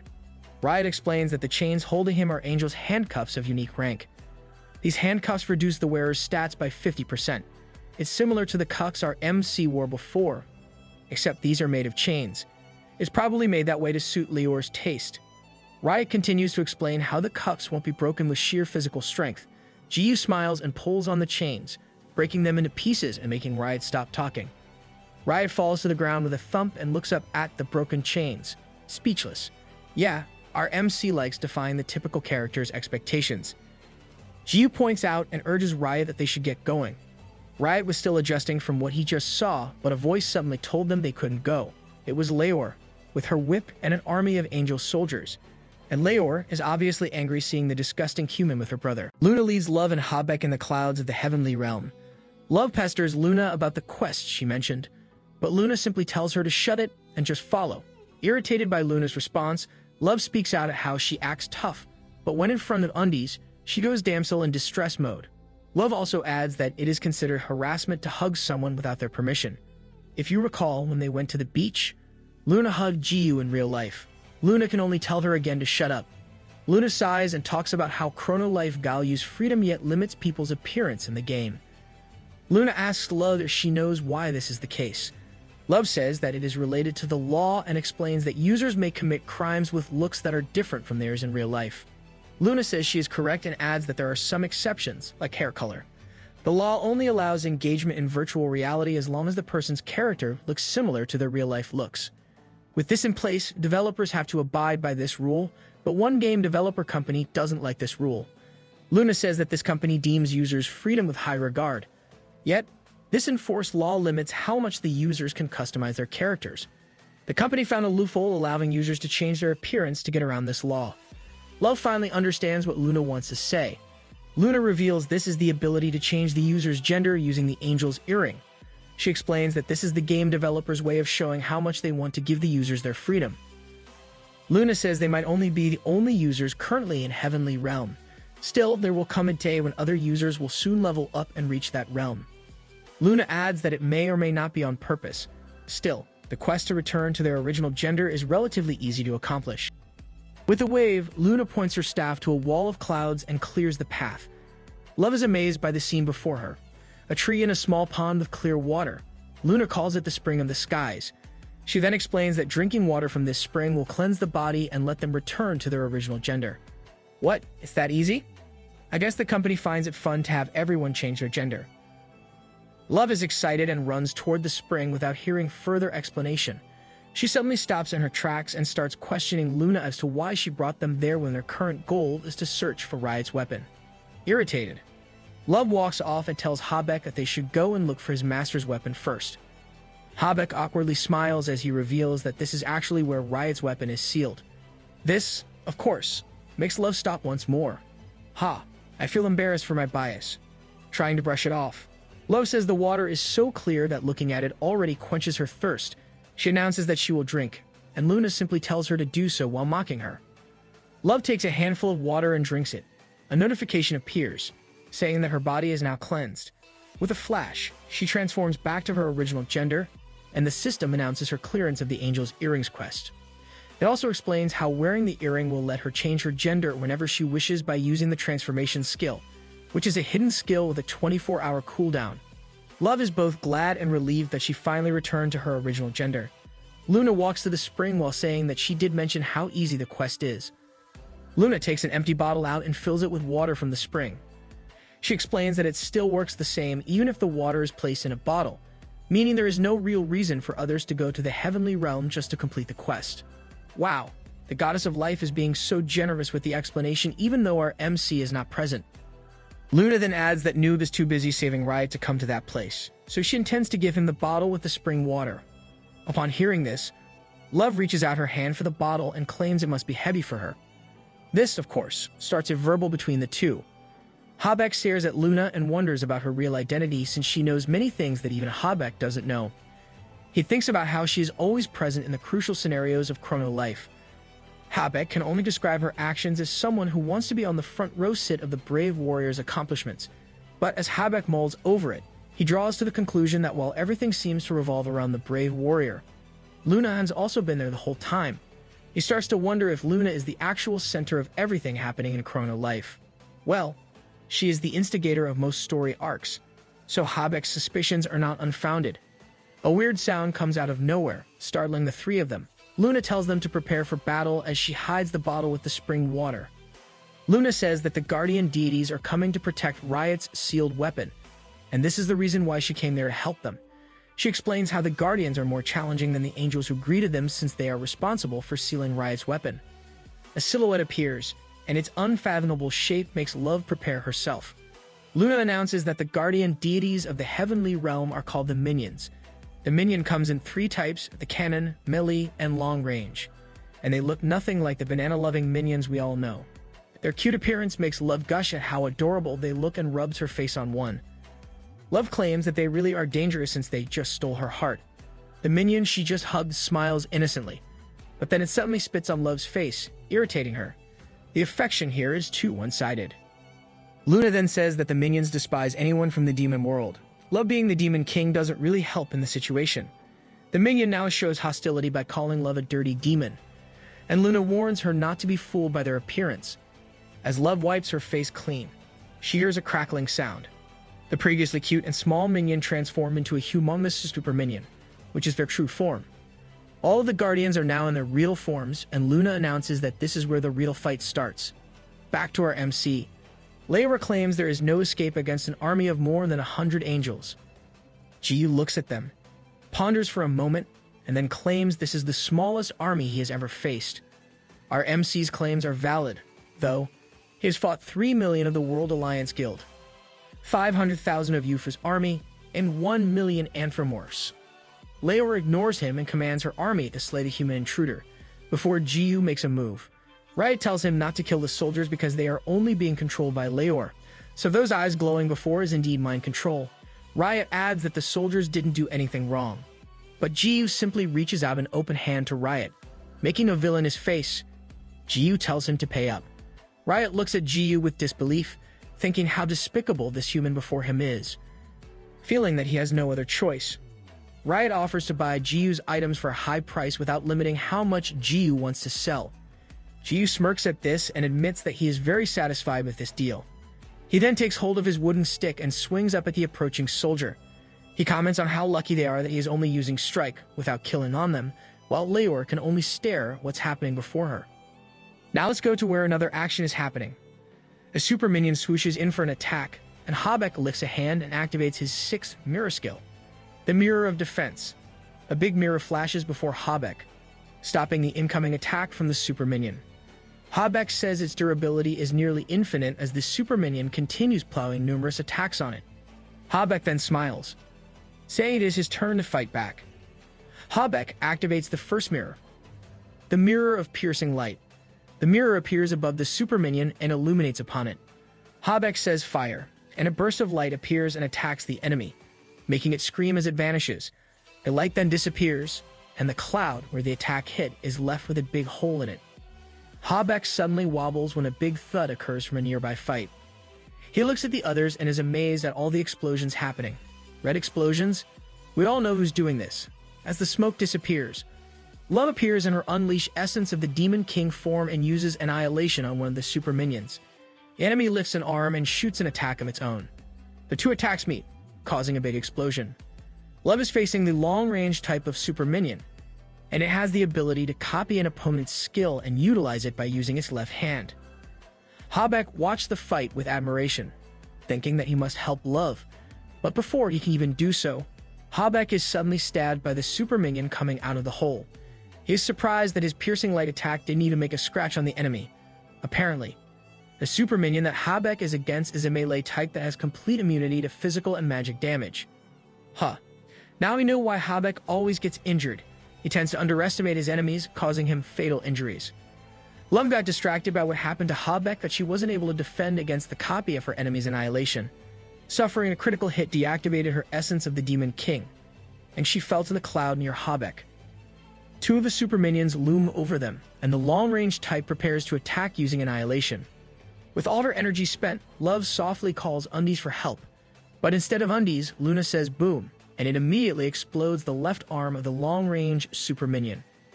The enemy screams its frustration at his broken left hand. Luna then mocks Love for being weak even though she is the Demon King. Love slowly sits up, but Luna tells her to stay back because she will take over this fight, and she plans to show them what the Goddess of Life can really do. Wait, does this mean Luna is already done dealing with one of the super minions? Anyway, let's start a new chapter with our MC's swing up. The soldier falls with a thud, and another soldier charges in, but Jiyu simply flips his wooden stick and smacks him. He smiles as he calls the attack flipped wooden stick smack. Riot is skeptical if what Jiyu did was even a skill. Like before, another soldier charges for attacking, but unlike the one before, the incoming soldier aims for Jiyu's back. Unfortunately for him, Jiyu notices and smacks him while turning. The soldier flies off with this hit and gets thrown off to another soldier.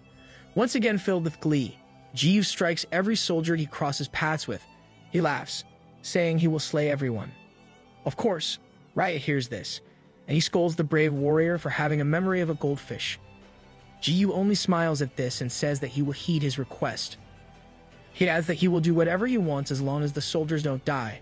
Riot pales at this, but he can't really stop Jiyu from wreaking havoc due to his current state.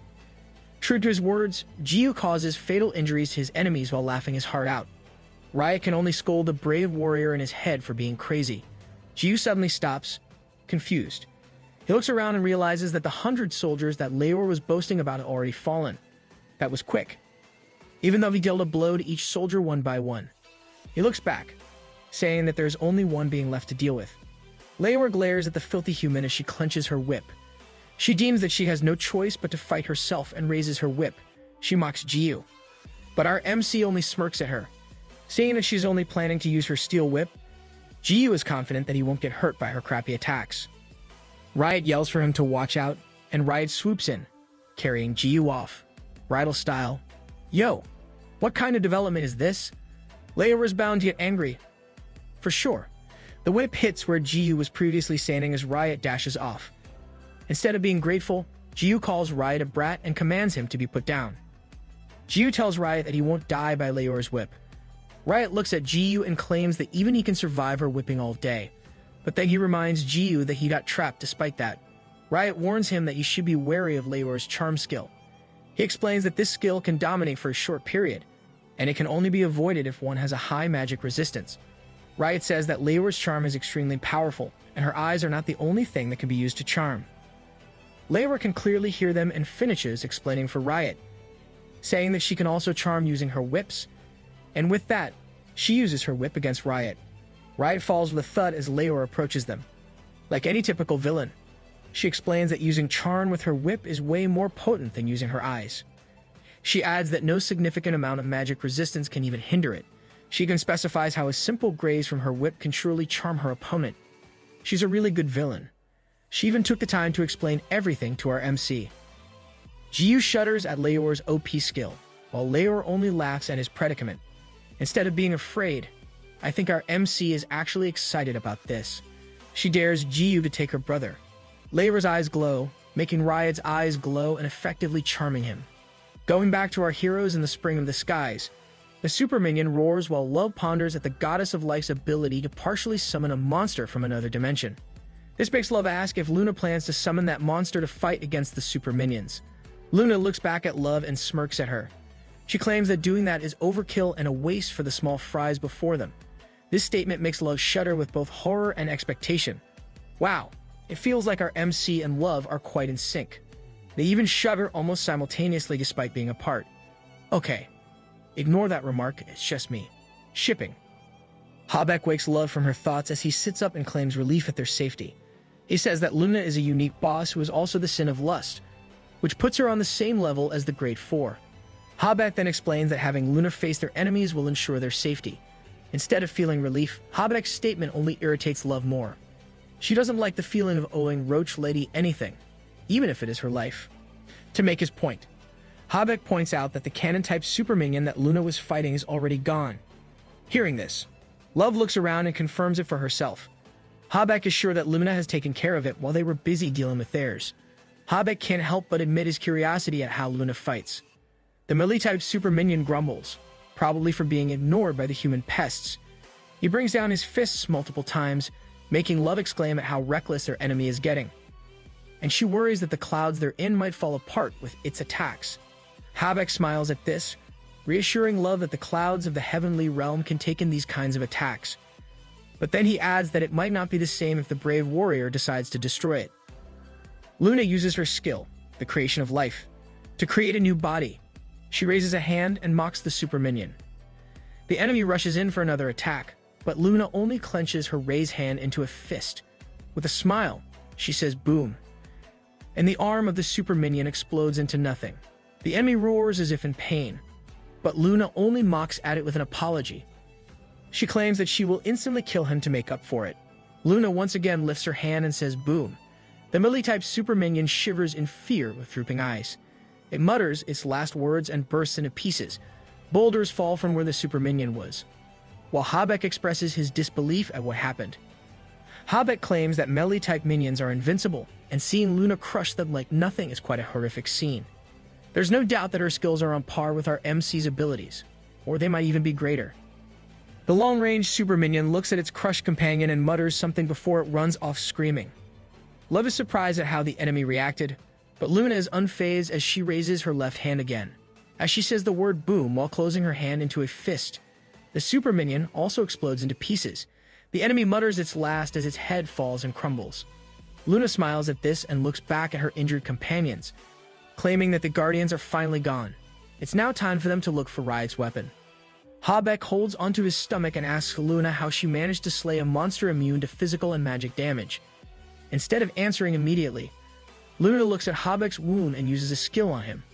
She then reminds him that she is the goddess of life, which means she has skills that deal with life, whether it is to heal or destroy one. Yup, there's no doubt that she's too OP.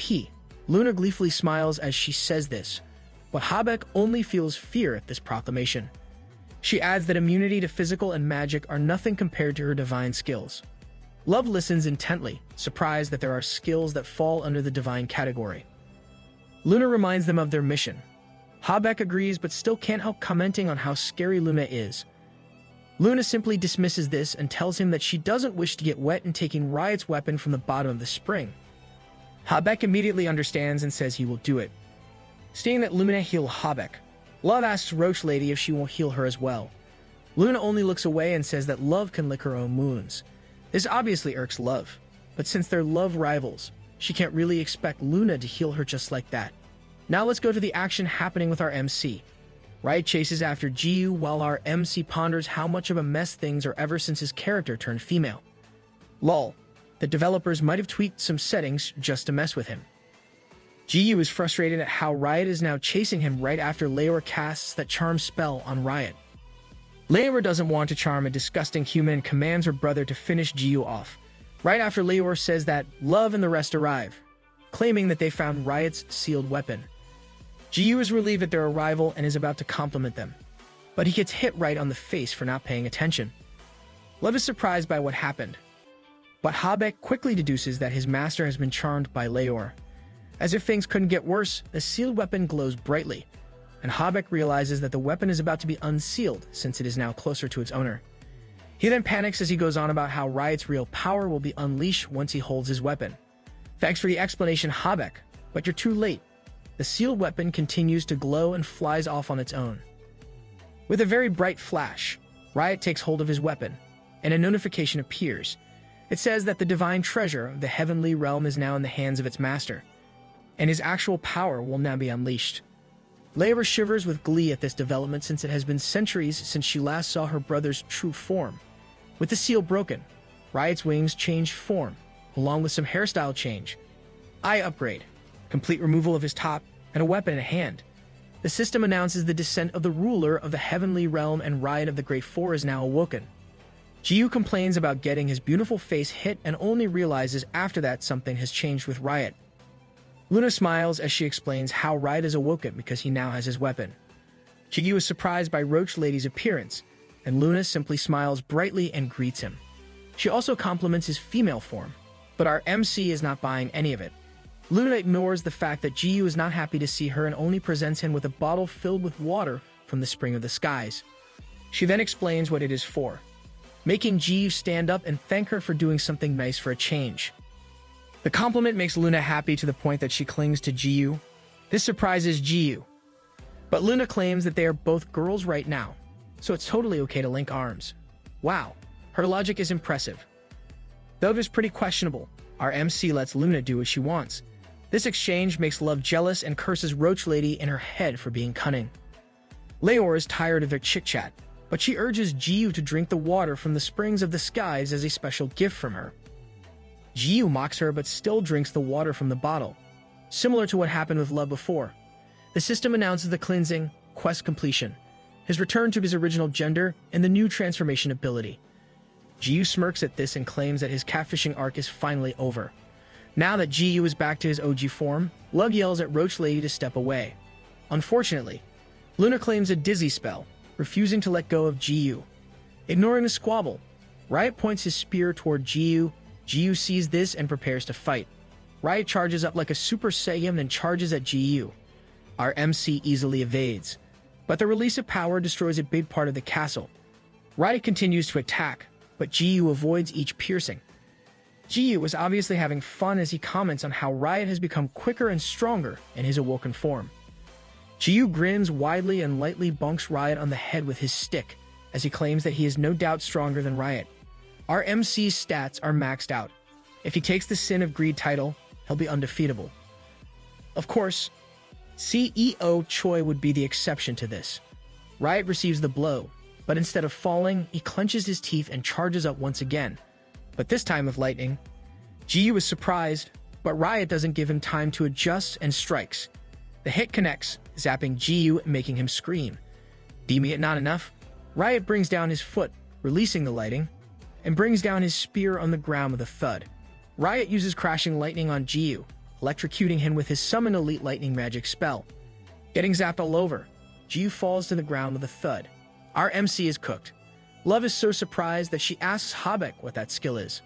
Habek explains that during their first encounter with Riot, his master wasn't in his full power back then.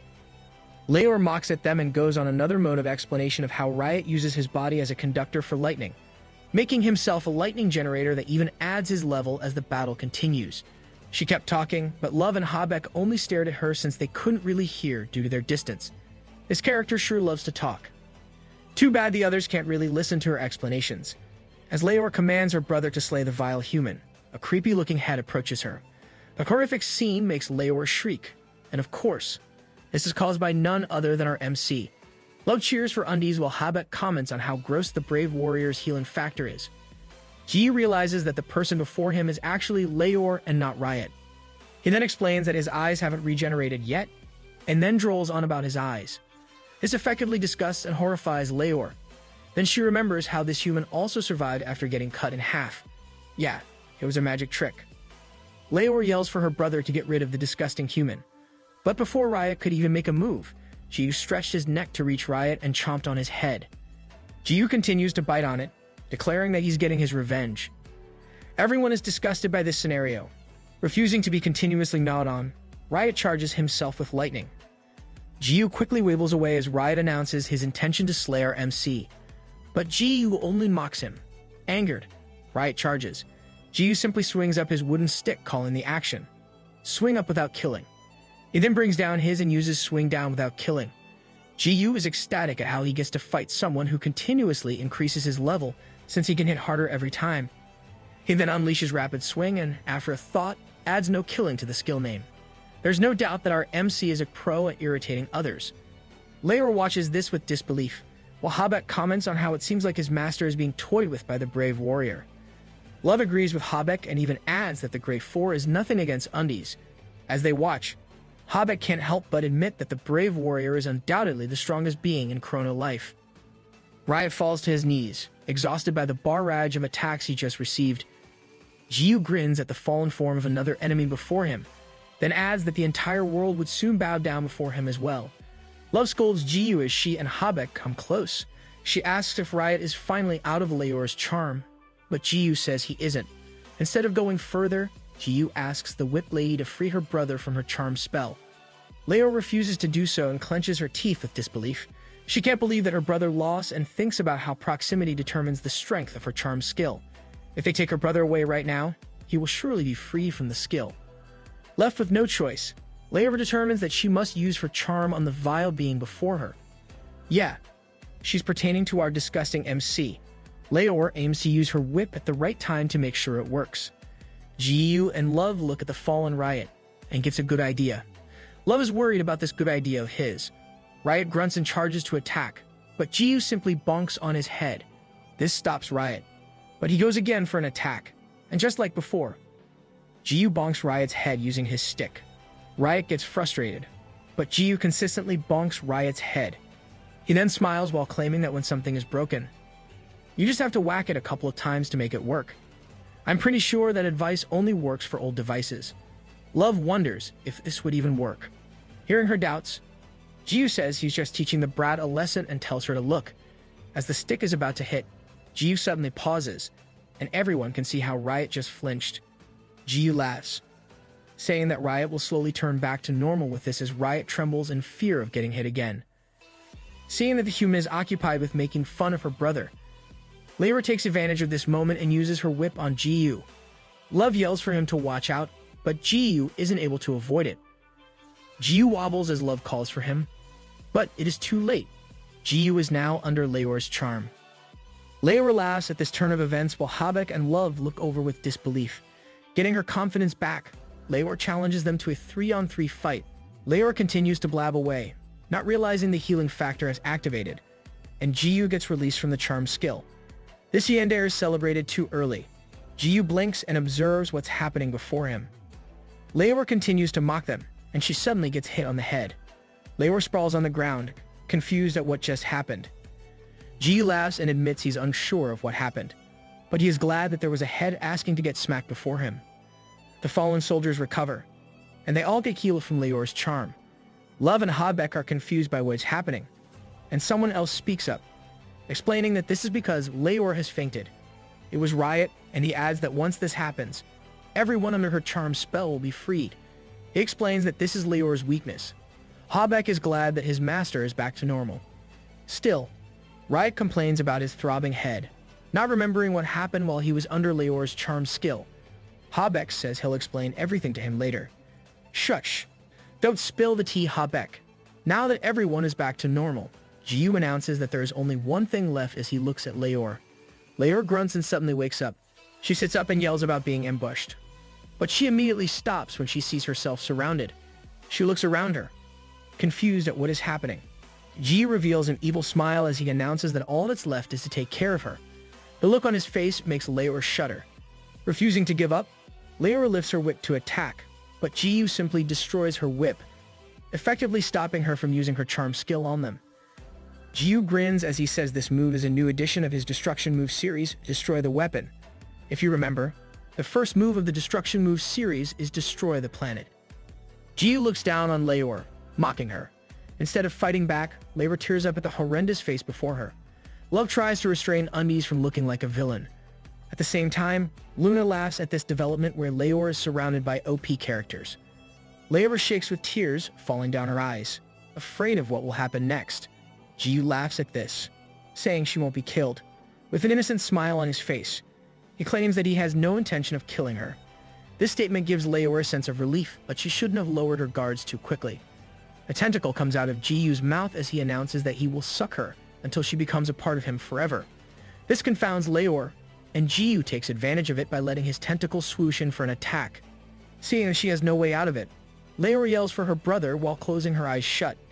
A hand grabs the tentacle, and everyone is shocked that Riot stopped Jiyu from attacking Leor. Riot looks down and tells the brave warrior to not kill his sister. Jiyu pulls back his tentacle and reminds Riot of what Leor did and how Habek even gave him a quest just to save him. Riot says it was a misunderstanding on Habek's part since Leor never really intended to kill him. He explains that Leor's method of showing affection is different. Yeah, your sis is a yandere. He'll end up in danger once again. But like the good brother he is, he claims that all of Leor's actions were all for his sake. Here's a short flashback from centuries ago of Heavenly Realm. Riot announces that he will go down to the human realm and tasks Leor to take care of the Heavenly Realm while he is gone. Right. I almost forgot that this kid is centuries old. Leor expresses her surprise at her brother's plan to be away for a few years, just to go adventuring. Riot then explains that he plans to help the humans, but the Demon King has invaded the human realm, and he is doing this because of Yafi the warrior. Back to the present. At the mention of Yafi, Jiu recalls how Riot mentioned that he had fought by the side of Yafi before. While Love is skeptical at how this flashback was centuries old when Chrono Life wasn't even released at that time. My OTP is doomed. Why is Love being an airhead? Don't mind me as I quietly cry in a corner. Luna sighs at Love's reaction and deems it necessary to explain how Riot is only talking about the game's lore. She then asks if it was Love's intention to be the center of attention by acting cute and silly. This comment frustrates Love, but instead of replying angrily, she does the complete opposite. Love unleashes her cute side and talks funny by asking if Roach Lady finds her cute. I'm done crying. Love is hella cute and sexy at the same time. Seeing this only makes Luna pale. She takes back what she said and asks Love to stop it before she barfs. And that's how Love managed to get a win against Luna. Ignoring the banter between the two, Riot explains his sister became anxious because he hasn't completed his duty as the Sin of Sloth. So let's continue with the flashback. Leor is confused as to why her brother is doing this when Riot has always told her and Habeck that they are against the humans. She thinks that there is no need for them to care if humanity survives or not at the hands of the Demon King. Her brother's intention to help those humans when he is one of the 7 sins only confuses Leor more. She mentions that as the great merchant, he even made the economy of humans flourish. She adds that he is doing all these other things, yet he has not yet completed his duty as a 7th sin. Leor's clenched hand trembles as she fears for Riot's safety if he comes. Is she referring to God here? Leor asks her brother if Riot has a soft spot for those humans. Feeling that his sister needs to know the truth, Riot mutters that she might be right. He then stands from his throne and announces that whatever the case may be, he will still leave that day. Riot then walks away, leaving his sister to look after the Heavenly Realm. Riot's duty involves humans, but his love for humans makes him unable to complete his duty as the Sin of Sloth. This act goes against God, and due to his actions, it is uncertain when he will meet his end. Knowing this, Leor swore to herself that when the perfect time arrives, she will annihilate the humans for her beloved brother. And she plans to do all of this, even if it goes against her brother's wishes. Now that we're done with that flashback, this sheds light on Leor's actions. Riot asks the brave warrior to end things by forgiving his sister. Jiu expresses his dissatisfaction at ending things this way when everything around them is already destroyed. Our MC claims that Leor shouldn't have done it if she can't pay for her crimes and adds that paying with her life is only fair. Leor looks down, crying as she shakes in fear. Riot once again says that Habeck misread the situation and Leor only did it for him. He once again asks Jiu to forgive Leor. Jiu only replies with a curse and expresses his distaste for villains who justifies their evil actions. Bringing out his tentacle once more, Jiu announces that Leor should take her punishment. Jiu makes a devilish face as he wonders where he should start sucking. But before he can proceed with his plan, Riot stops him by saying that he remembers how Jiu is the type who won't do things unless there is something in exchange. To make Jiu forgive Leor, Riot promises that he will uphold his previous promise to him for the rest of Jiu's life. This completely stops Jiu, and he looks back at Riot with a red face. Jiu claims that Riot's promise is not enough to buy him. While Riot observes that he finally got Jiu, Habeck looks at them, thinking that he shouldn't have said anything before. Habeck looks at Jiu and Love, who are now glaring at him. Their faces are obviously scolding Habeck for making this mess. They really suit each other. Even their thoughts are in sync. Feeling that he has no choice but to resolve this matter, Habeck wobbles as he walks slowly toward Jiu and Love.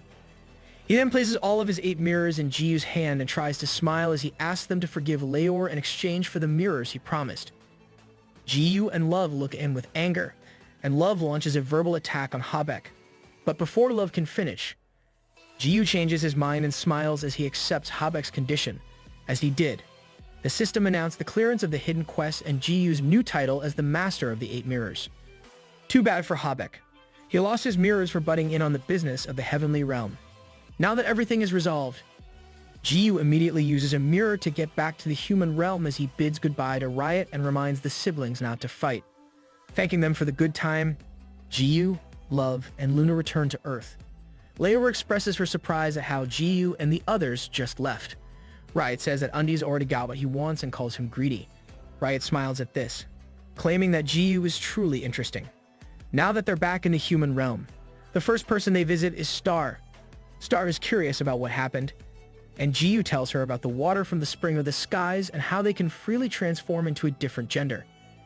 Jiyu, Love, and Luna use the transformation skill before her, making Star excited.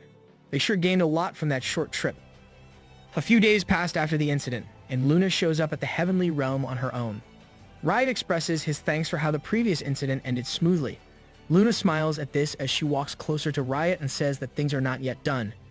She expresses her distaste at how things ended this time, saying that it was childish and cliché. She suddenly stabs Riot in the chest as she says that the Heavenly Realm is a crucial story arc, and a fitting ending for it is his death. She smiles at Riot, expressing her glee, and pulls out her staff. She then throws a beginner's gray robe similar to our MC's, saying that this is a symbol of Noob. Wow, she never changed. She still stabs others whenever she wants and instigates trouble wherever she goes. But it's a relief that she used a cape instead of those cotton white briefs. Luna says that if one has a brain, they could easily tell that this is planted evidence that was set up to frame Noob. Then she mocks Leora, for she will surely not think twice about this matter. Luna smiles, claiming, as if narrating a story, that Leora will be filled with vengeance and will no doubt lead the Heavenly Realm army to attack the human realm. With half-dead eyes, she predicts what will happen since they are only AI puppets. With what she did, Luna is right about how things unfold. Brimming with rage, Leora led the Heavenly Realm army and waged war on the humans. Riot's death has shifted the balance. Luna smiles as she leaves the dead body of Riot on its throne. She claims that Chrono Life's last episode is now truly beginning. Whatever the last episode or chapter is, this is bound to be a very long one by the looks of it. The Earth is filled with chaos and destruction upon the invasion of the Heavenly Realm army. It's undeniable that they are so powerful, even if you base it on the level requirement to enter their realm, which is level 500. This only means that the user should be at least that level to fight against the beings of the Heavenly Realm. Aside from the soldiers, there are the angels with their monster-like appearance. This type of monster is utterly new to the eyes of many users. With their glowing eyes, they shoot beams upon the earth, making it undeniable that they are the strongest monsters from their realm. Wait, are there even other monsters in the Heavenly Realm aside from the angels and minions? The strong force of the Heavenly Realm makes it impossible for the average user to fight back. Despite this, there are still some users who can help. A man raises a hand and uses Sanctuary on the falling users, effectively healing everyone within the set area. A man steps in and announces that there is no need to worry, for he is now there. Whoa, is the guy All Might? Or did he just steal the lines? The users cheer when they find the number one user of the healer class has arrived. The bald man with shades, well-cut mustache, and beard is none other than Mr. Physical Therapist. The guy is a priest who heals and buffs others. The angels ignore this and simply shoot Angelic Burst upon the users. The injured users lay on the floor, and Mr. Physical Therapist appears before one. Let's just call him Mr. PT for short. Mr. PT tells the wounded man to clench his teeth and uses Holy Punch. The injured guy is surprised by getting a punch on top of his injuries and shouts at Mr. PT. The bulky priest claims he has just healed him, and the man checks his status and finds that he is indeed entirely cured by the punch. Now that Mr. PT is done with one, he turns to the others and announces that it is now time for a PT as he cracks his knuckles. Mr. PT, while known as the rank 1 healer, uses a unique skill called Holy Punch. Though getting punched hurts, this is a very effective healing skill that can heal almost instantly. One of the punched users complains about the skill and asks to be normally healed by Sanctuary instead. But like any other game, such skills have a long cooldown, and this is the case for Mr. PT's Sanctuary skill as well. The scene happening on the ground confused the angels. Still, they were brought back when a soldier yelled for the Heavenly Army to charge. The army charges toward where Mr. PT is, who is busy saving the artist of this novel, Jippery. Mr. PT and Jippery are now in a pinch. Seeing this, a female user appears and announces that she'll help Feisty. She's referring to Mr. PT, but we're sticking to calling him Mr. PT. The woman who just appeared is known as the victor of the royal battle tourney called Mint Chocolate, but we'll just call her Mint Choco. As a magic knight, she uses ice and wind magic against the Heavenly Army, effectively stopping them from getting close. Mint Chocolate claims that Chrono Life isn't about big damage. Instead, it is all about technique and control. Well, that's her opinion. Other characters will surely say something else, especially our MC. The soldier charges to attack, but Mint Choco uses dig to make him trip. This made the soldier pause, and Mint Choco took advantage of this to slay him. Mint Choco continuously used various basic skills to defeat the other soldiers. She and Mr. PT gained popularity among the users present on the battlefield. Love looks over what's happening, commenting on how good the other users are and how many people she's never seen before are there as well. Love, Luna, and Jiyu are on the roof, simply spectating. Luna explains that not all users will join the top guilds and instead focus on their own growth. As Luna said this, more ranked users appeared on the scene, saying they would also help. Luna adds that these users are more interested in having fun, so they might be appearing now because they want to know how much they've grown after their visit to the northern continent. Aside from the rank users, the top 5 guilds join the fight, making it easier to take down the heavenly army. So during all those fights before, some users are choosing to ignore the main quest just so they can level up some more. A whip appears, attacking the users. Leor makes her appearance, surprising the users, feeling no pity. Leor unleashed multiple whip attacks, attacking users and destroying almost everything in sight. As the vice-ruler of the heavenly realm, she led the battle against the humans of the lowly realm. As expected, those who were grazed by the whip come under Leor's control, and using the charm skill, Leor make humans fight with other humans. Jiyu and Love watch this while Luna simply smiles, closing her eyes, making a snap decision. Jiyu tells Captain Love to take care of the heavenly army, while he and Lady Roach will stop Leor. Love disagrees and wants to come with undies, but Jiyu says he's not going to fight and will only talk. But if it doesn't work, then he'll use his wooden stick. He adds that he only needs Roach Lady for her healing abilities. Without waiting for a reply, Jiyu disappears with Luna. While that is the right approach, I still feel bad that Love gets left out. This frustrates Love, thinking she should have just become a healer instead of a fighter. Despite this, she heads to where the users are to help out, but one user screams her real name, making other users focus on her. The pink-haired girl who just screams says she's a big fan, so Love thanks her but reminds her to call her by her IGN. With that concluded, Love heads off to deal with the heavenly army. In a different space, God is relaxing next to an hourglass, commenting on what's happening in the human realm. He smiles, thinking that Luna planned all this. Now that things are rolling, the sin of sloth is finally completed. God finds it fortunate that Riot remained as the ruler of the heavenly realm, since having Leor start the war as the ruler wouldn't make any difference in the completion of the sin of sloth. God prefers how things went and compliments Luna for making all these possible. Dang, so everything really is according to Luna's plans. God stands up and appreciates how a lot of things were done because of her. Like ticking off a list, God enumerates how every sin is done except for one. With a snap of his fingers, a huge hourglass drops down to indicate the duty of the sin of envy. God recalls how he hoped to give this to Jiyu, but since that guy refused, he has to go with the second option.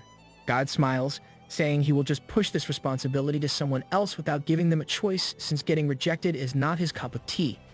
And with that, God makes his move. Now, God is just being lazy here. An invisible force comes down to the earth and seeks someone. This someone turns out to be Captain Love. As if struck by a huge blow, she falls down with a thud, surprising her fan. A notification from the system appears, announcing her ascension to the second hidden class. Love stands up, and the pink-haired fan asks if Love is okay.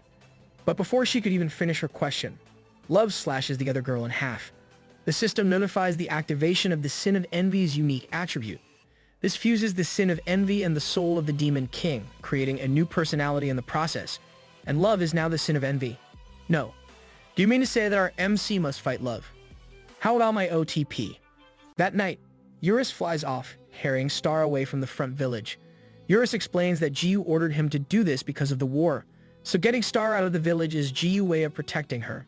Eurus puts her down once they are far enough, explaining that they are at the end of the starting hills, which is a safe distance from the war.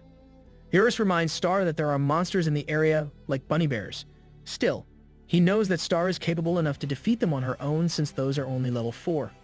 After that, Eurus bids her goodbye and flies off back to where our MC is. But before he gets far, Star calls Eurus back to ask if everyone is alright. Eurus admits that he is not sure since this war is part of the last episode of Chrono Life, but at the same time, he also reassures her that they can trust Jiyu since his existence means the humans would never lose.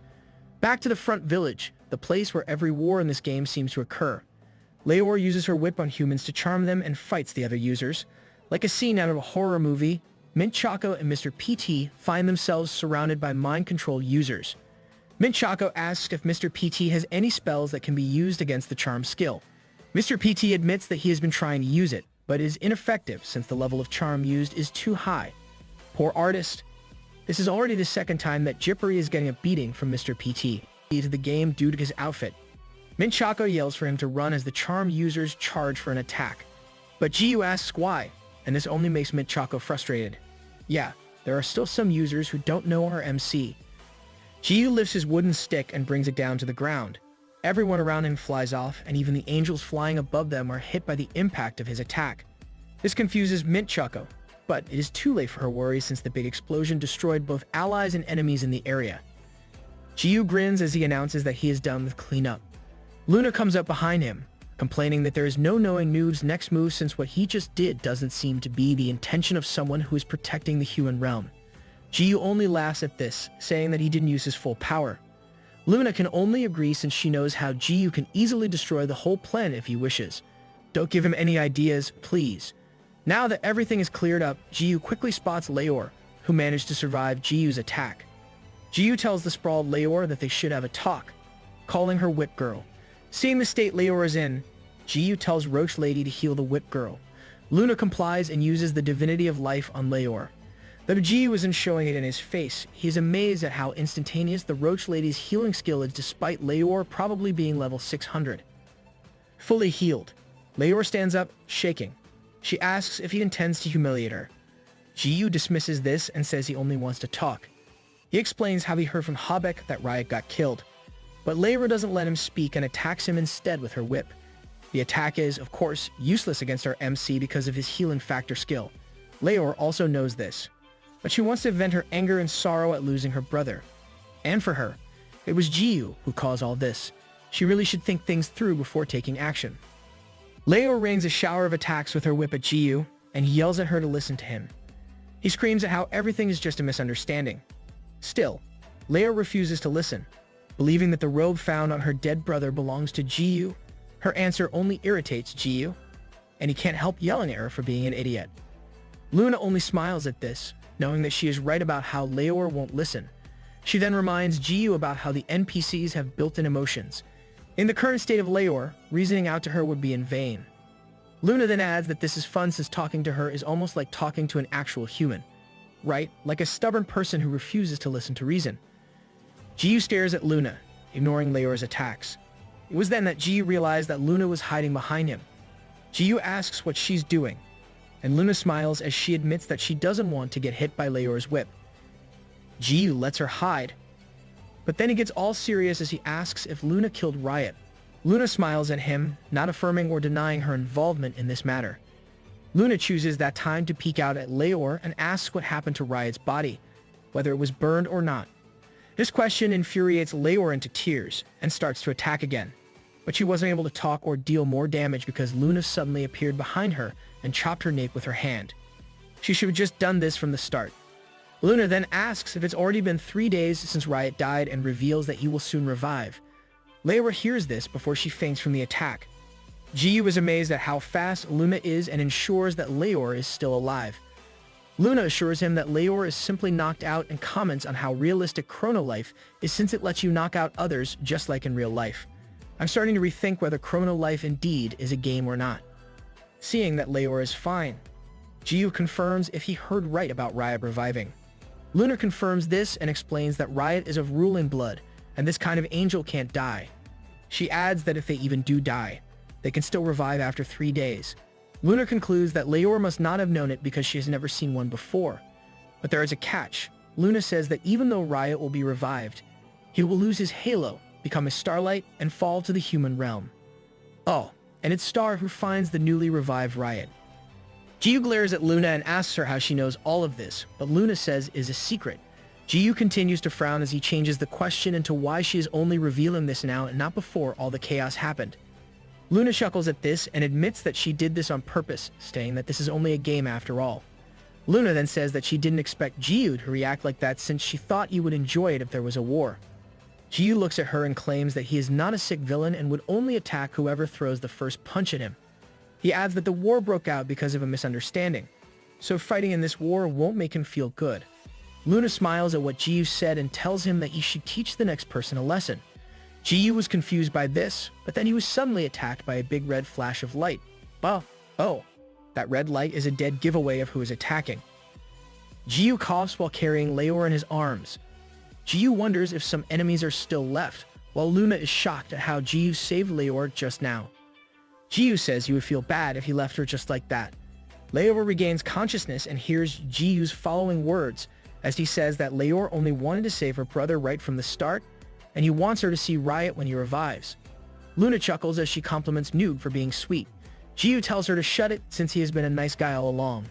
Jiyu then tells Luna to heal Leor since he wasn't able to altogether avoid the attack just now. Acting like a good girl, Luna complies. It feels like Leor is starting to fall for our MC. I hope that's not the case. The sound of heals comes closer, and a voice expresses shock at how a human is still alive despite her attack. Jiyu looks up and finds Captain Love in her essence of the Demon King form. Love glares at him while Luna tells Noob to watch out since it isn't the Love that he knows. She then explains that Love became the sin of envy, and her personality changed because of this. Jiyu is surprised that this kind of thing is possible in the game. Luna says anything is possible in Chrono Life.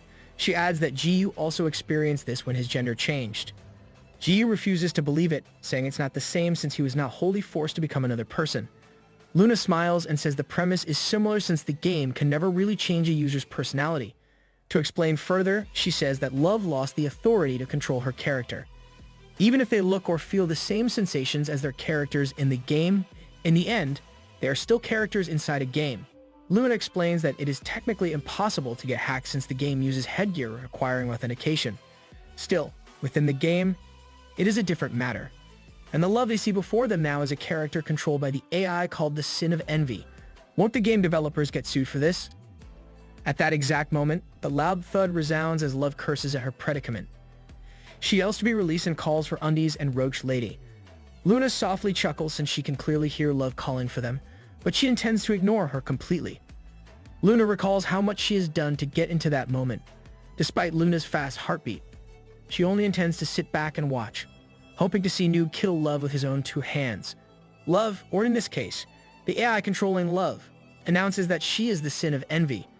She's not precisely Love, so let's call her Love number 2. Yes, I know. I also have a terrible naming sense, like our MC. No need to point it out in the comments. Please. Love number 2 says she came to the human realm to complete her sin and wants the blood of human lives to turn Chrono Life into a sea of crimson blood. Jiyu cringes at her statement and looks at Luna to ask if all those cringy lines were the AI talking just now. Luna says it is, and then she urges Jiyu to slay her already since the Sin of Envy even came for him first. Jiyu is a bit torn about what he should do, but Love number 2 kicks him in the chin before he can even decide. Before Jiyu could even react to this, Love number 2 jumps and gives him another kick in the face. The strength of the attack surprises Jiyu and he gets thrown off with a big boom. Luna warns Jiyu to be careful since all 7 sins have different personalities and abilities. She adds that among all of them, the Sin of Envy hates humans the most. Jiyu sits up from his fall and says he doesn't care about that. What he is concerned about is how Captain Love got so strong. Luna explains that Love became one of the strongest users within the game when she became the Demon King. Luna adds that Love only didn't seem strong because she is like a leech attached to Noob's side. Hearing Luna's tone, Jiyu can easily tell that hostility is laced in her words. Luna adds that Love becoming the Demon King means her stats are multiplied by 10. And Love is also using Knuckles of the Ascendant that he gave Love. In short, Love has OP stats on top of having OP weapons. Love number 2 ignores the fact that Luna and Jiyu are still in the middle of talk. She charges in and punches Jiyu in the stomach. Luna watches as she reveals that Love has barely used 10% of her real power all this time. Love number 2 throws numerous punches, and Jiyu is not avoiding any of them. While Luna continues to explain how the Sin of Envy is letting Love use her full potential, Love number 2 then uses her warrior skill, Falling Dragon Strike, against Jiyu. At the same time, The real love is furious at how things are unfolding. She aimed to be stronger to lessen the burden on undies, but seeing this feels like she is trolling instead.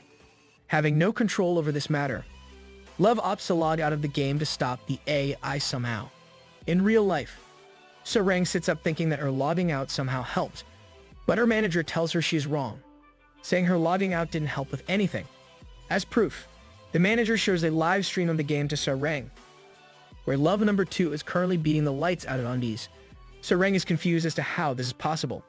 This live stream is apparently brought to us by our Chrono Life live streamer, Hawkeye. He explains how he got killed and logged back in to stream what is happening. Like a true professional live streamer, he is. Just then, other users also started logging back in. Still, Hawkeye focuses on the current ongoing battle between Love and the Brave Warrior. He takes time to explain that Love is also the famous idol, Sarang Han. Hawkeye then expresses his confusion as to why they would be fighting each other when almost everyone in the game knows that the two are companions. The pink-haired female fan from before speaks up, saying that Love is being controlled because Love was previously fighting alongside the other users. She adds how Love's eyes turned red and started acting weird. Hawkeye is surprised by the intrusion into his live stream and tells him to go away. Still, Sarang's fan kept on explaining how what controls Love now is way different from the mind control the whip lady was doing earlier. She and other fans defend Sarang during Hawkeye's live stream. Sarang watches this, surprised at how much she's being defended by her fans.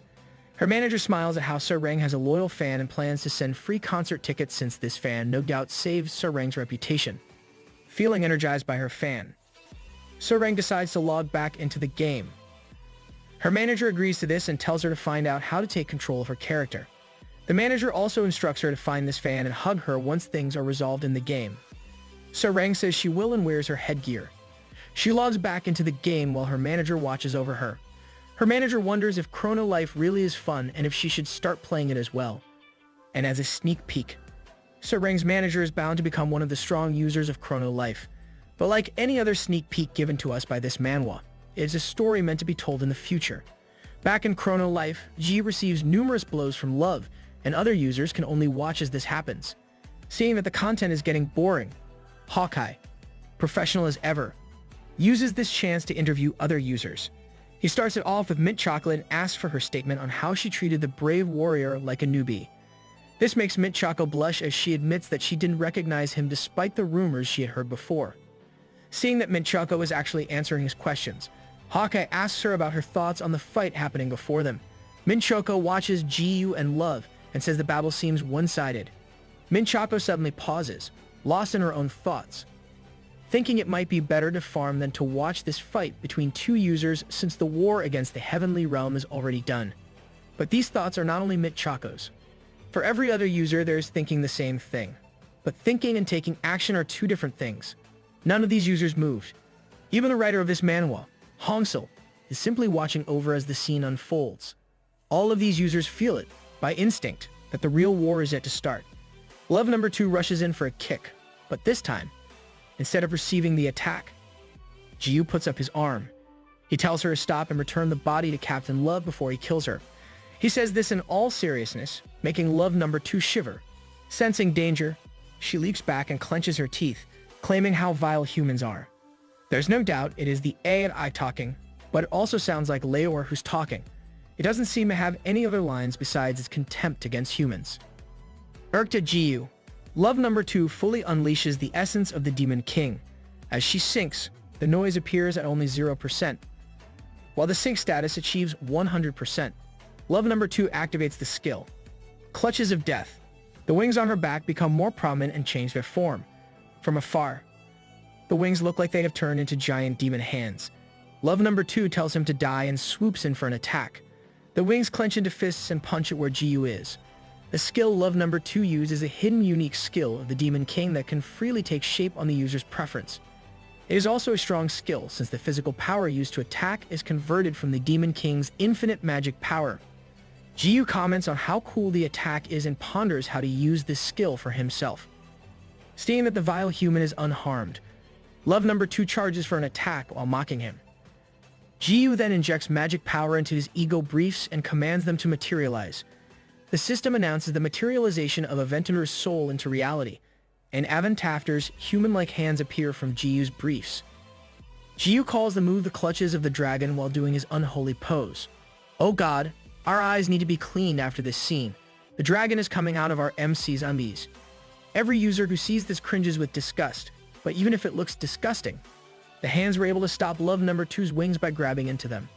Love Number 2 curses and mocks Jiyu, but Jiyu makes weird noises, making Love Number 2 more irritated.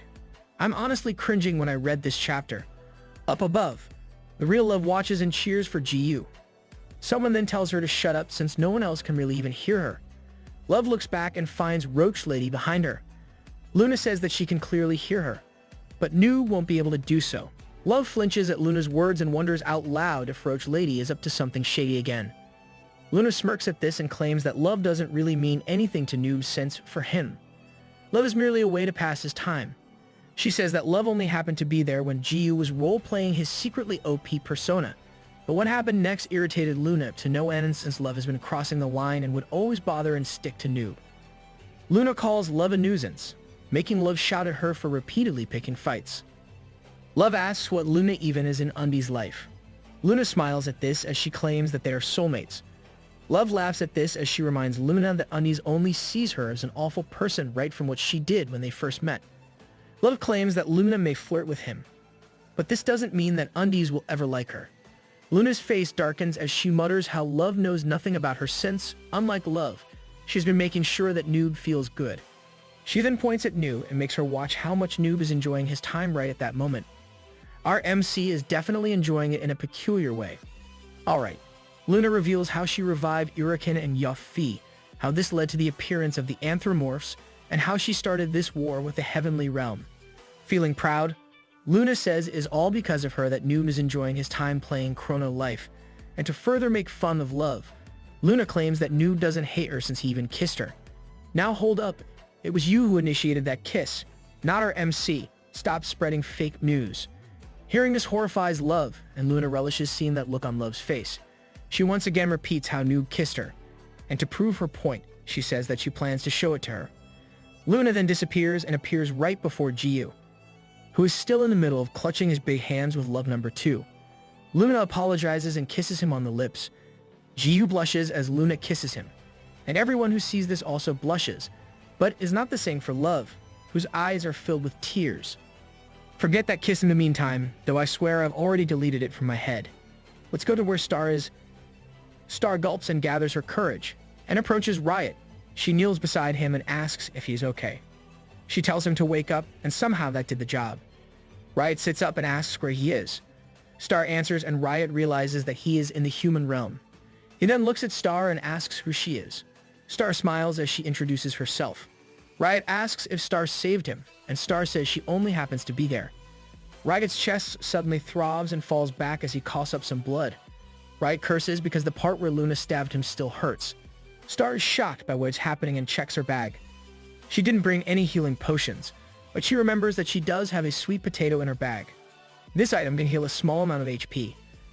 Riot looks at it as he says thank you, but says it is not enough to help him because of his high level.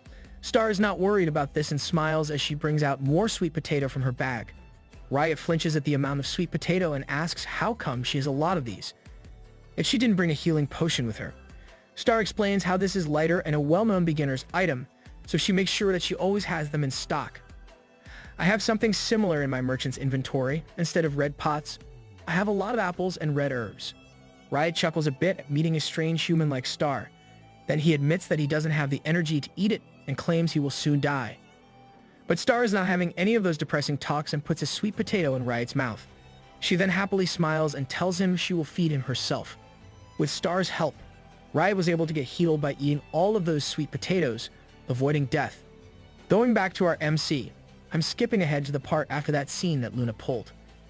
Luna claims that her heart is fluttering while sweating. Seriously, what's with all the sweat? Luna claims that Jiyu took both her first and second kiss while Jiyu covers his mouth, flustered at what just happened. MC, why didn't you stop her? My ship should be sailing already. Our idiot of an MC finally regains a bit of his composure and asks what Roach Lady is doing. From what he just said, that means he just got kissed by a cockroach. Ha. Jiyu complains, but Luna laughs, saying that she really wants to do that. But there is also another reason. The clutches of death suddenly blow up, while Luna claims the other reason is to awaken the sin of envy. After saying that, Luna disappears, while Love dashes and kicks GU. Love continuously attacks GU, making our MC curse and pull out one of his hidden skills. He uses the speed of light and approaches Love, thinking that she has been completely taken over and can't be reasoned with. GU intends to knock her out, but he sees tears falling down Love's face. GU screeches to a stop, creating a big wind explosion that throws Jippery and Hongsul into the air. The creators of this manhwa are really being tossed like nothing. The other users cover themselves from the impact. Min Shoko can't believe that what the brave warrior did can cause such a significant impact. GU looks at the back of Captain Love and asks for confirmation if she is now back to normal.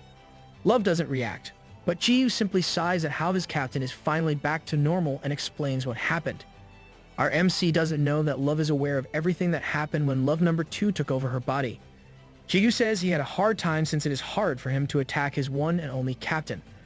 He also adds that he can't do anything against her since she also became a unique boss whose character will reset if she dies.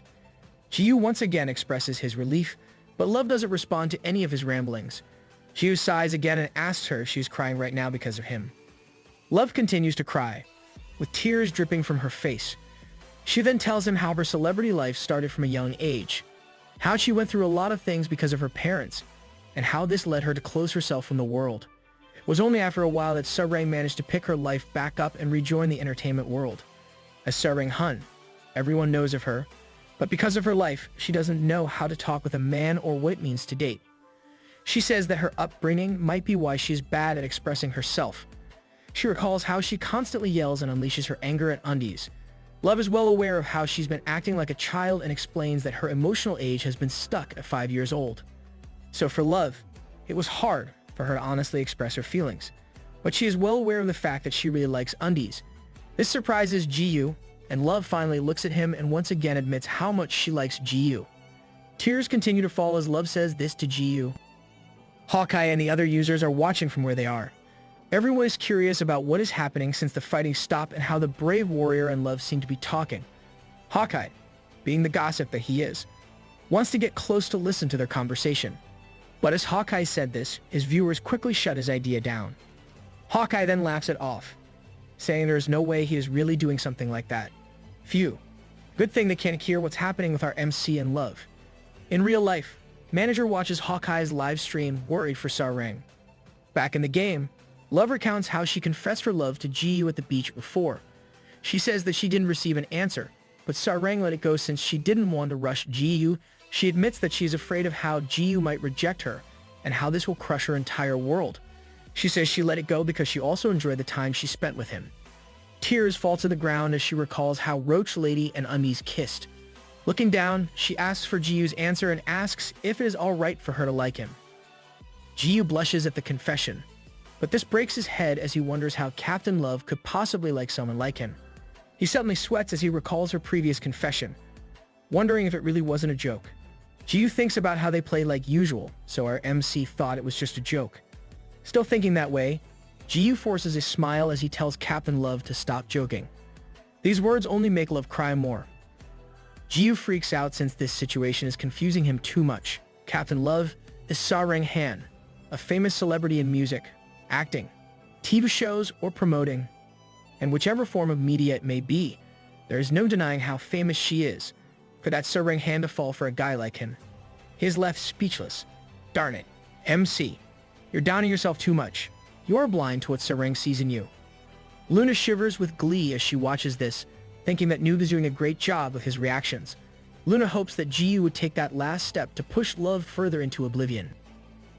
GU awkwardly laughs as he scratches his head. It shows in his face how much his head has finally broken down as he laughs at this matter as some sort of nonsense. He is still confused about what the Sarang Hun can see in someone like him. To make things light, he claims that Captain Love is only acting right now and pulling his leg as a prank. GU laughs, saying it would never work on him.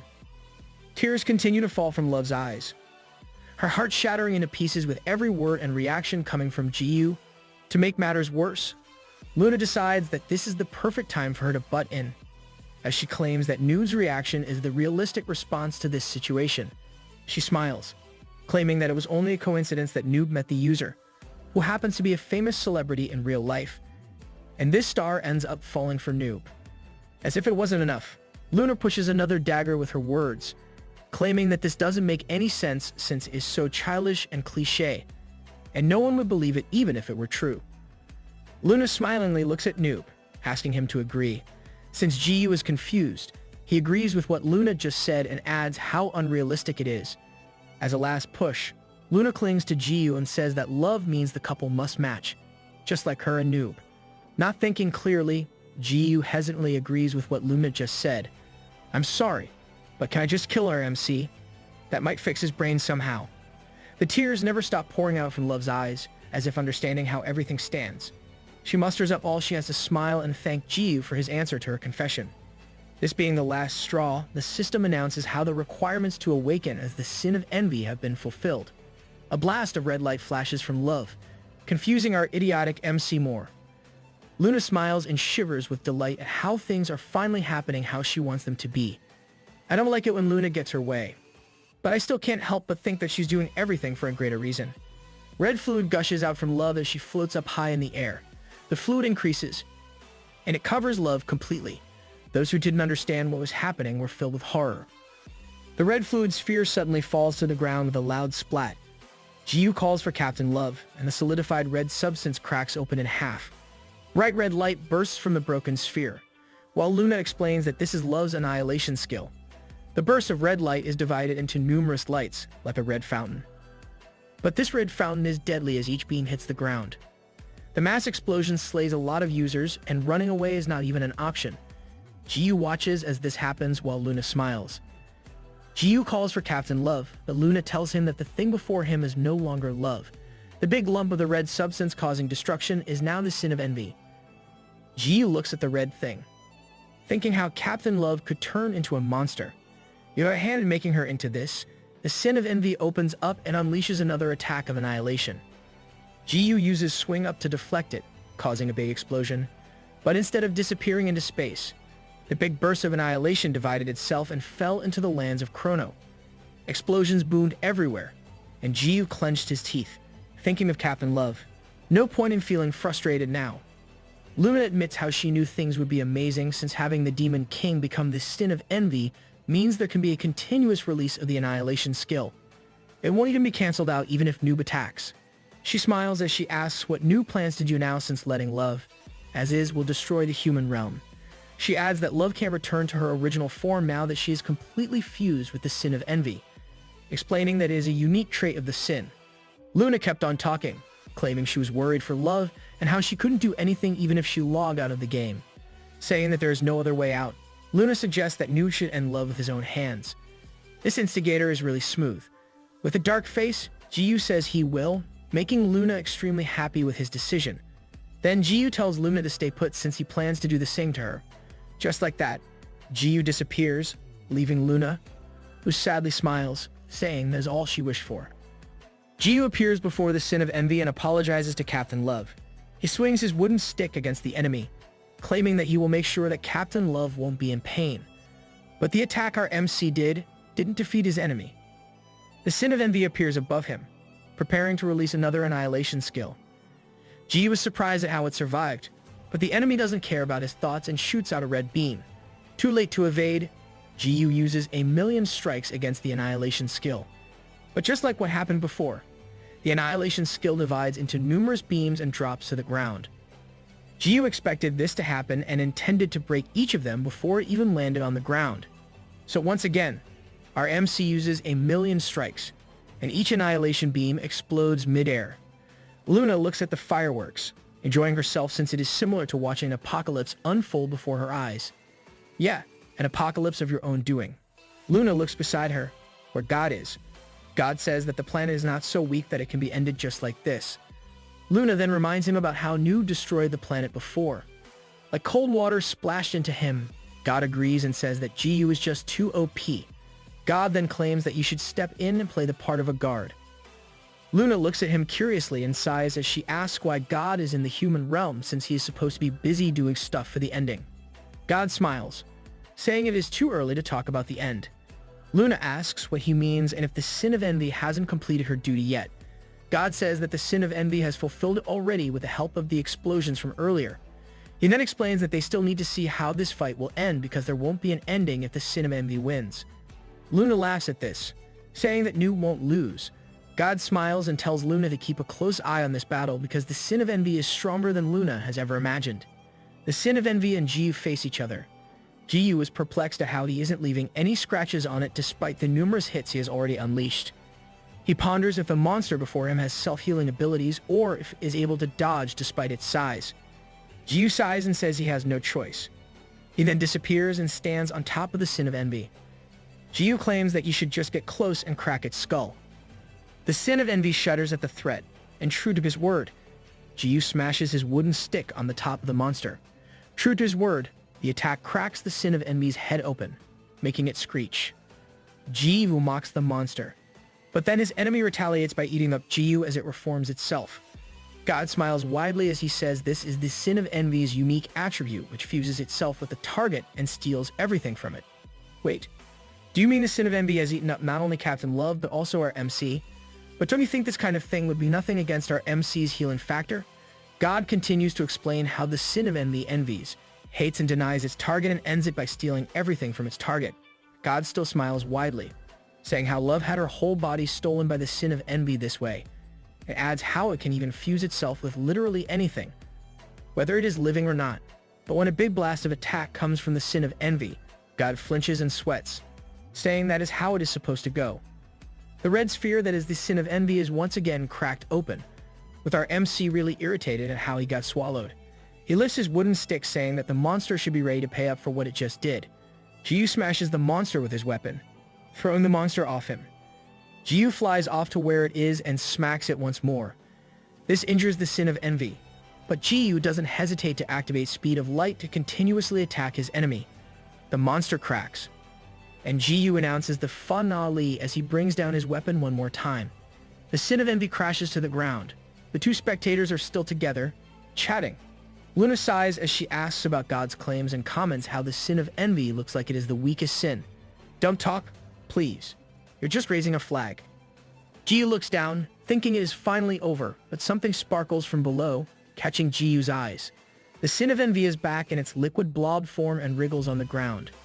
Jiyu sighs, thinking how the monster is holding on for dear life despite getting all beaten up. But the sin of envy wriggles and decreases somehow, disappearing into the crack on the ground. These actions confuse not only Jiyu but also Luna, and God says this is the scary thing about the sin of envy, its ability to fuse with anything. The red liquid stuff suddenly increases and wriggles on the ground as Jiyu watches in shock. God declares that the sin of envy chose to fuse itself with the Chrono continent. The sin of envy recovers itself now that it has merged with the land of Chrono. Jiyu watches the monster get big, wondering how big it could get. It could probably get bigger depending on what it chooses to fuse with. The rising red liquid solidifies itself and turns into a monstrous form of Leviathan, the sea dragon. Jiyu wonders if this is the sin of envy's true form. He looks at Leviathan and sees a shadow on top of its head. As Jiyu looks closely, he finds Captain Love with half of her body submerged on the top of the enemy. Unable to control his glee, God laughs hard for some time. He states that now that they've reached this point, he tells Luna that they should really enjoy this show together. God wonders out loud what his little friend will do since this battle will determine if Jiyu will open the door or not. God and Luna are good co-conspirators. They're both twisted in their own way. Jiyu looks at Captain Love, who is on top of the sea dragon. There was a sudden flap of wings behind Jiyu, and it was Eurus who called him. Glad to see his master. Eurus jumped onto Jiyu's head, declaring his arrival.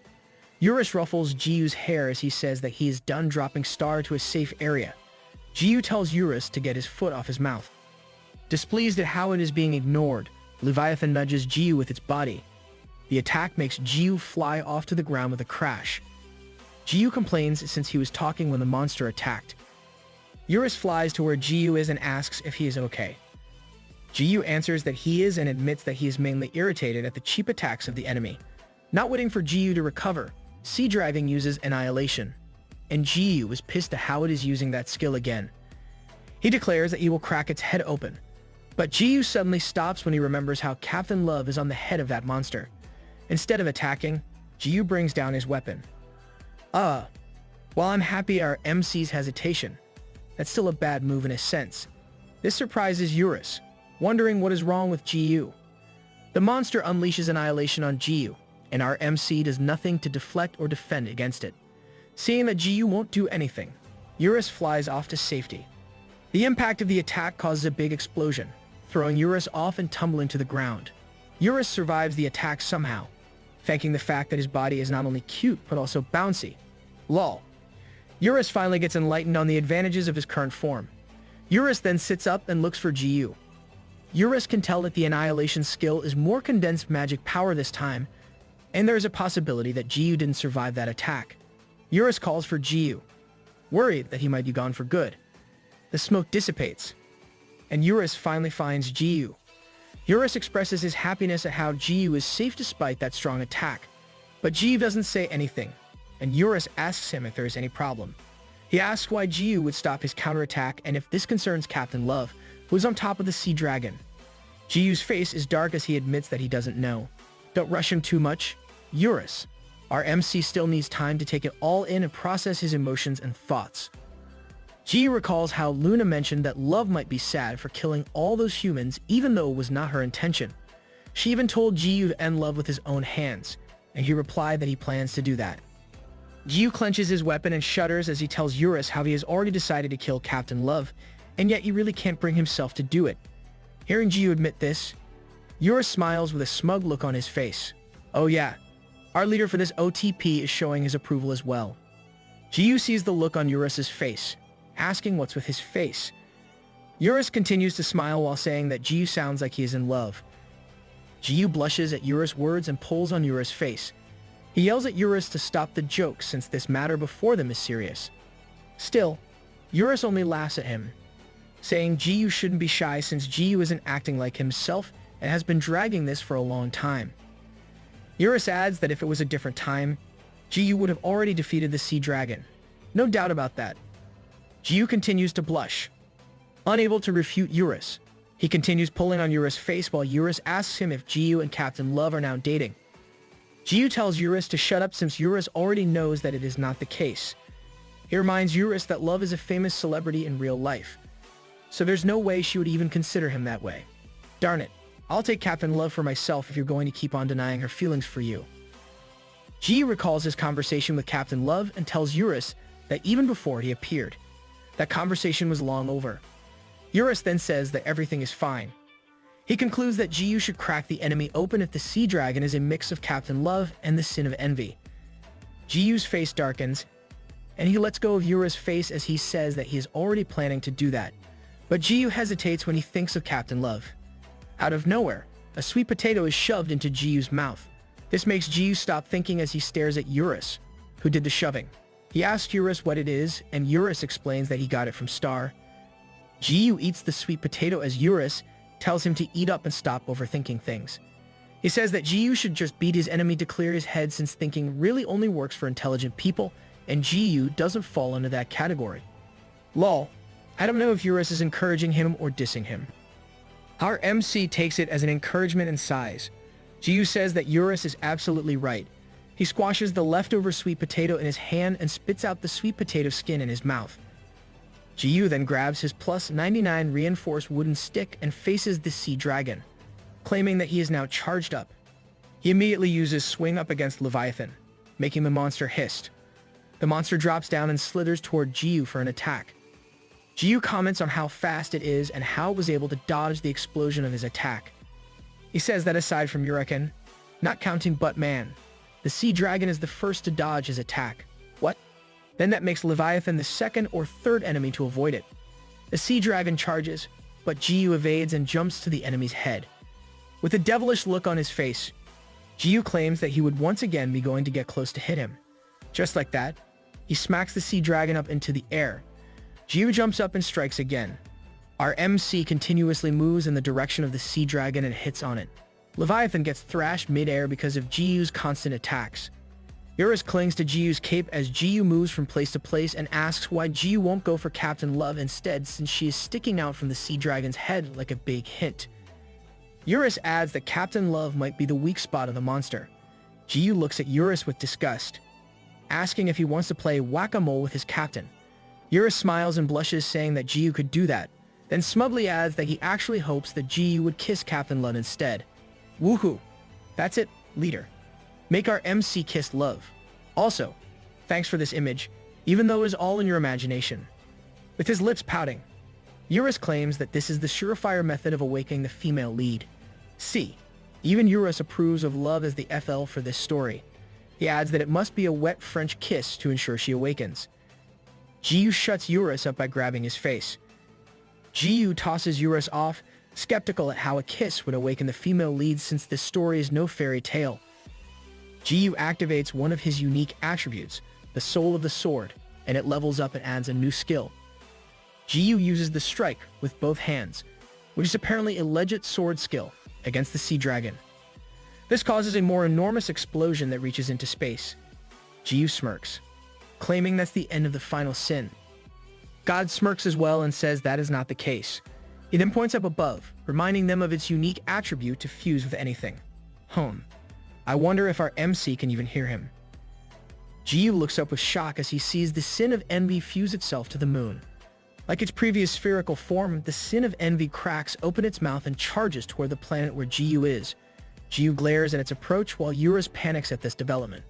Unlike Eurus, Jiyu breaks off into a smile, saying that the sin of envy dares to break a planet in front of him. Our MC then announces that he will do more than that. With a flash of bright light, Jiyu activates the 8 Mirrors skill, the Mirror of Expansion.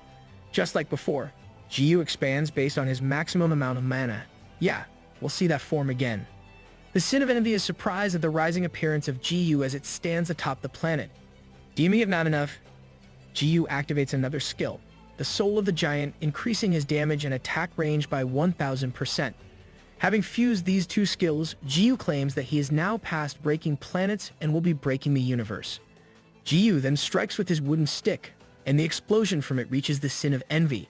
The enemy gets destroyed into smithereens, leaving nothing of its small red liquid behind.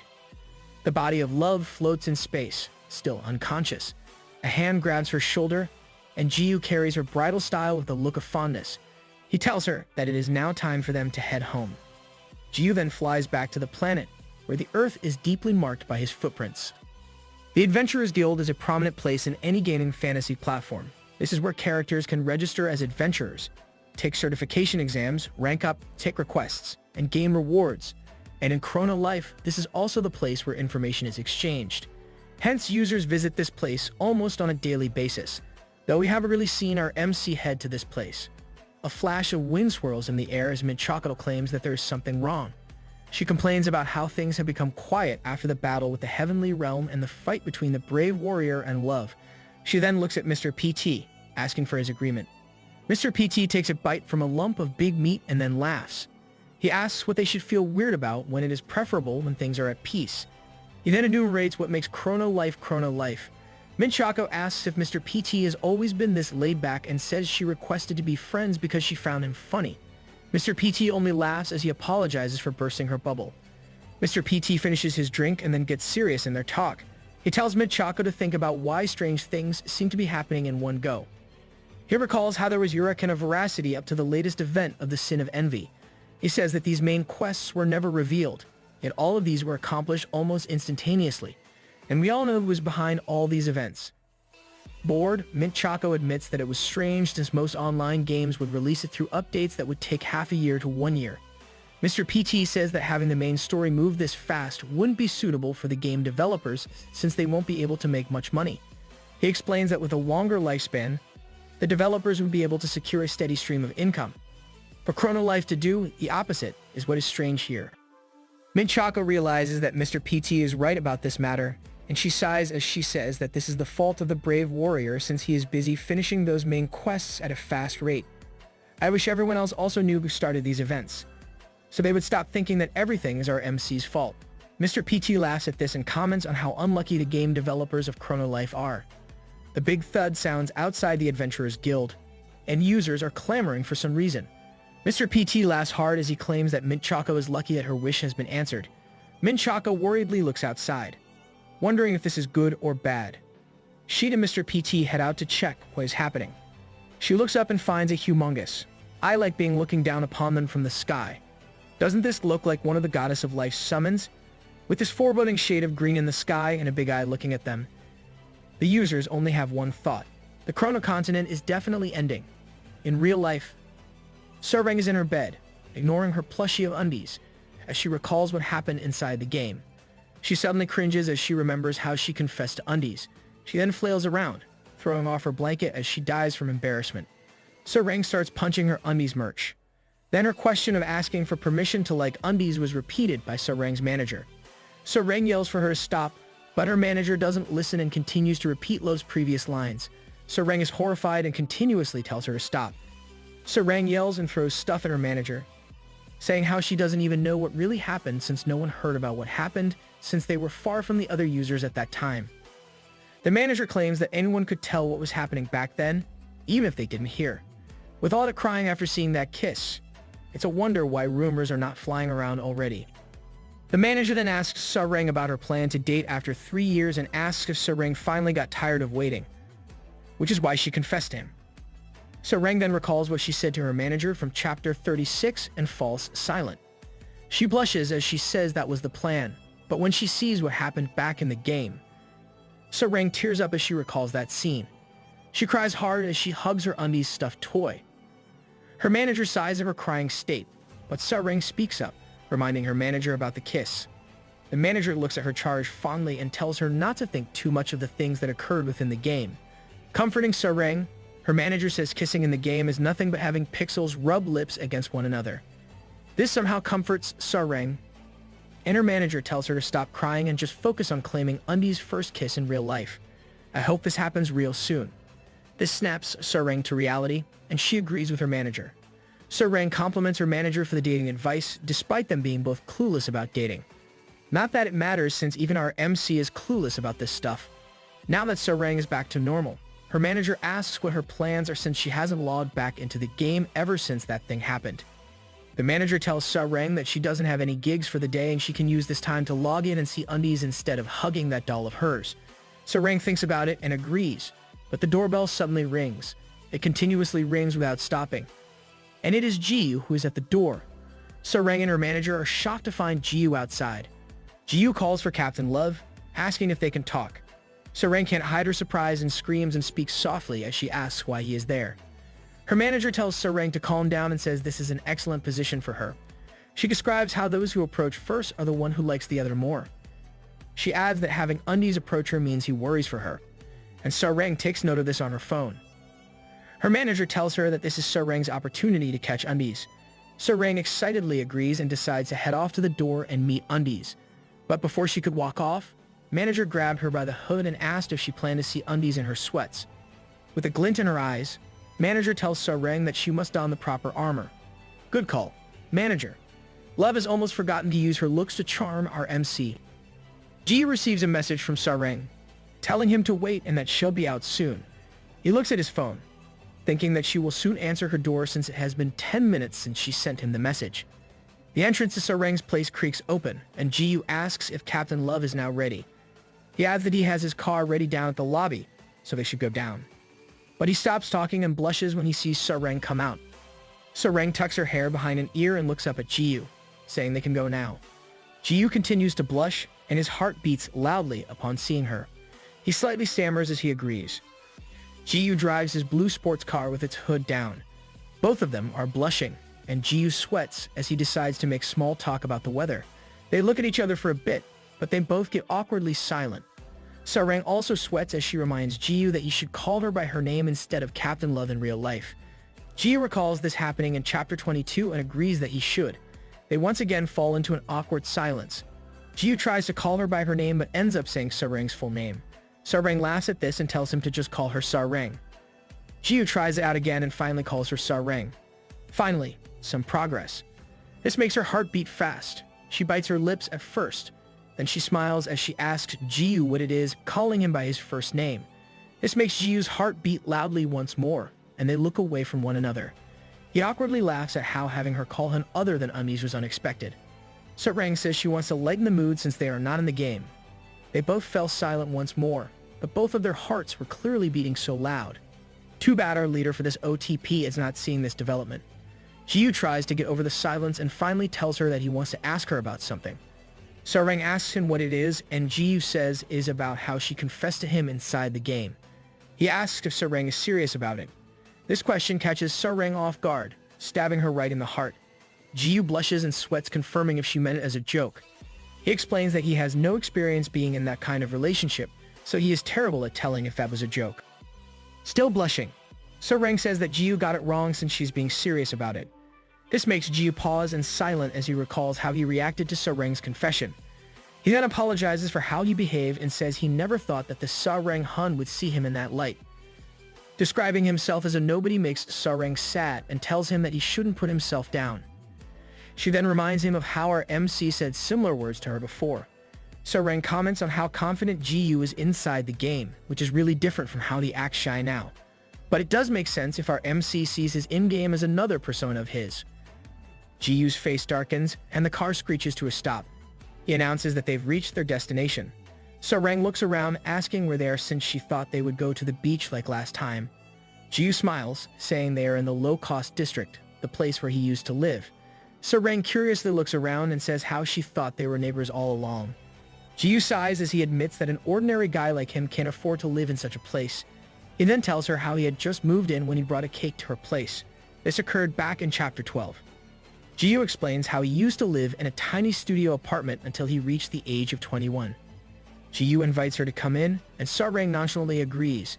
Realizing her simple answer got her all surprised. Inside Ji-yu's old place, Sarang's heart beats fast as she thinks about how the two of them are alone in that place. Ji-yu suddenly curses about the lack of drinking water in that place and asks if Sarang wants him to get some coffee for them. Sarang says it's okay and reassures Ji-yu by saying that she actually likes tap water straight from the faucet.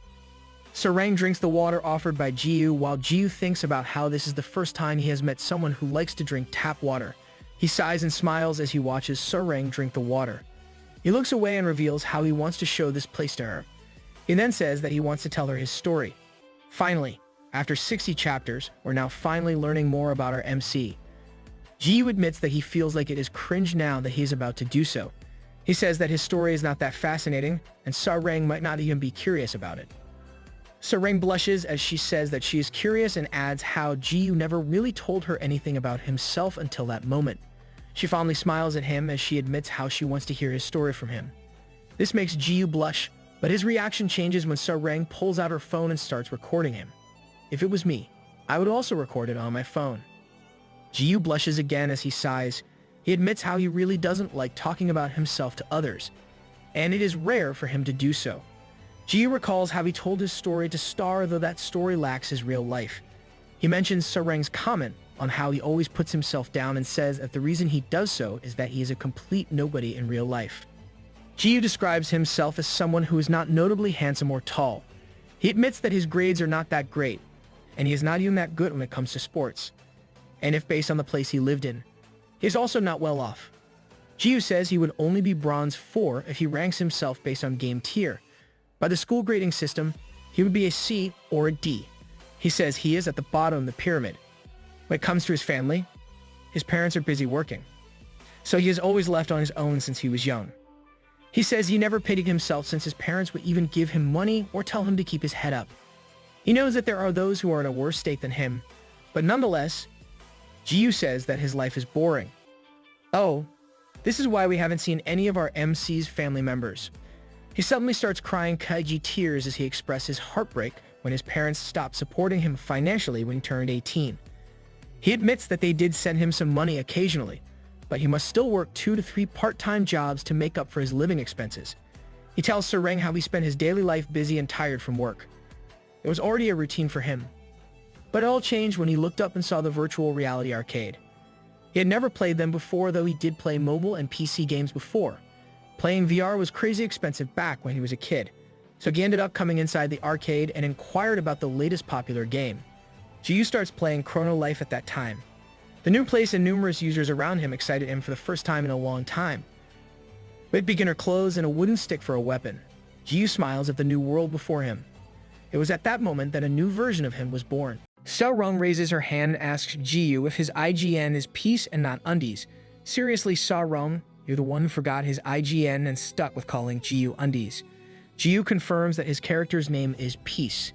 He asks if So-rung really didn't know since they've been together in a party right from the time they first met. Se-rung explains that Ji-yu's profile was set to private, so his name won't really appear even if they're together in a party. Sa-rung says that most players wouldn't really add others whose profiles are set to private. Because of this, she thought of him as a complete newbie, but for Ji-yu, it only means that his secretly OP persona was still a success if it managed to fool Captain Love. This reaction only irritates So-rung, and she scolds Ji-yu. She physically reminds him that he should never lie to her ever again. What a way to show affection.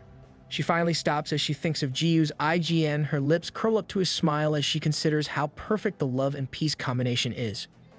Ji-yu recovers from So-rung's assault and asks if she said anything. She says it's nothing and urges Ji-yu to continue his story.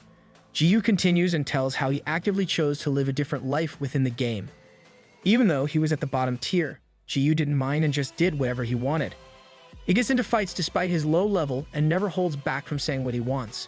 Wait a minute, that's the same guy he hit with his stick the first time and got reinforced to plus 99. Not caring for the consequences led Ji-yu to receive backlash for his actions. Being the type who does whatever he wants, even when building up his character, that's why others get pissed at how he's playing the game. Eventually, people kicked him out or stopped accepting him into their party. But this treatment doesn't affect our MC. Instead, he curses and ignores them. Ji-yu smiles as he tells So-rung that games are meant to be enjoyed. Putting up with people inside the game on top of those who are already in real life is nonsense for Ji-yu. He does not conform to the norm and instead enjoys things his way. This type of mindset slowly changed him in real life as well. He used to run away from reality, but now he has changed so much that he can willingly tell his story to others. Yep, he started with Star, now he's also sharing his story with So-rung.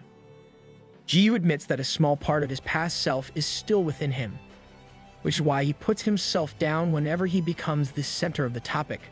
He adds that this is also why he can't imagine how anyone would like him. He scratched his head, already assuming that So-rung must be disappointed for liking a loser like him. This, of course, was immediately rejected by So-rung. She assures Ji-yu that she's not disappointed and the fact that he's sharing his story with her like this makes her happy. Her sudden movement to get close to Ji-yu causes her to slip and tumble forward. So-rung was a bit hurt and surprised, and Ji-yu asked if she was alright.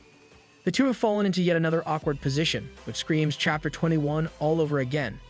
So-rung accidentally grabbed Ji-yu's shirt, exposing him when they fell. The two are so close that they are literally breathing the same air. Like the go-getter So-rung is, her reason snaps, making Ji-yu flinch.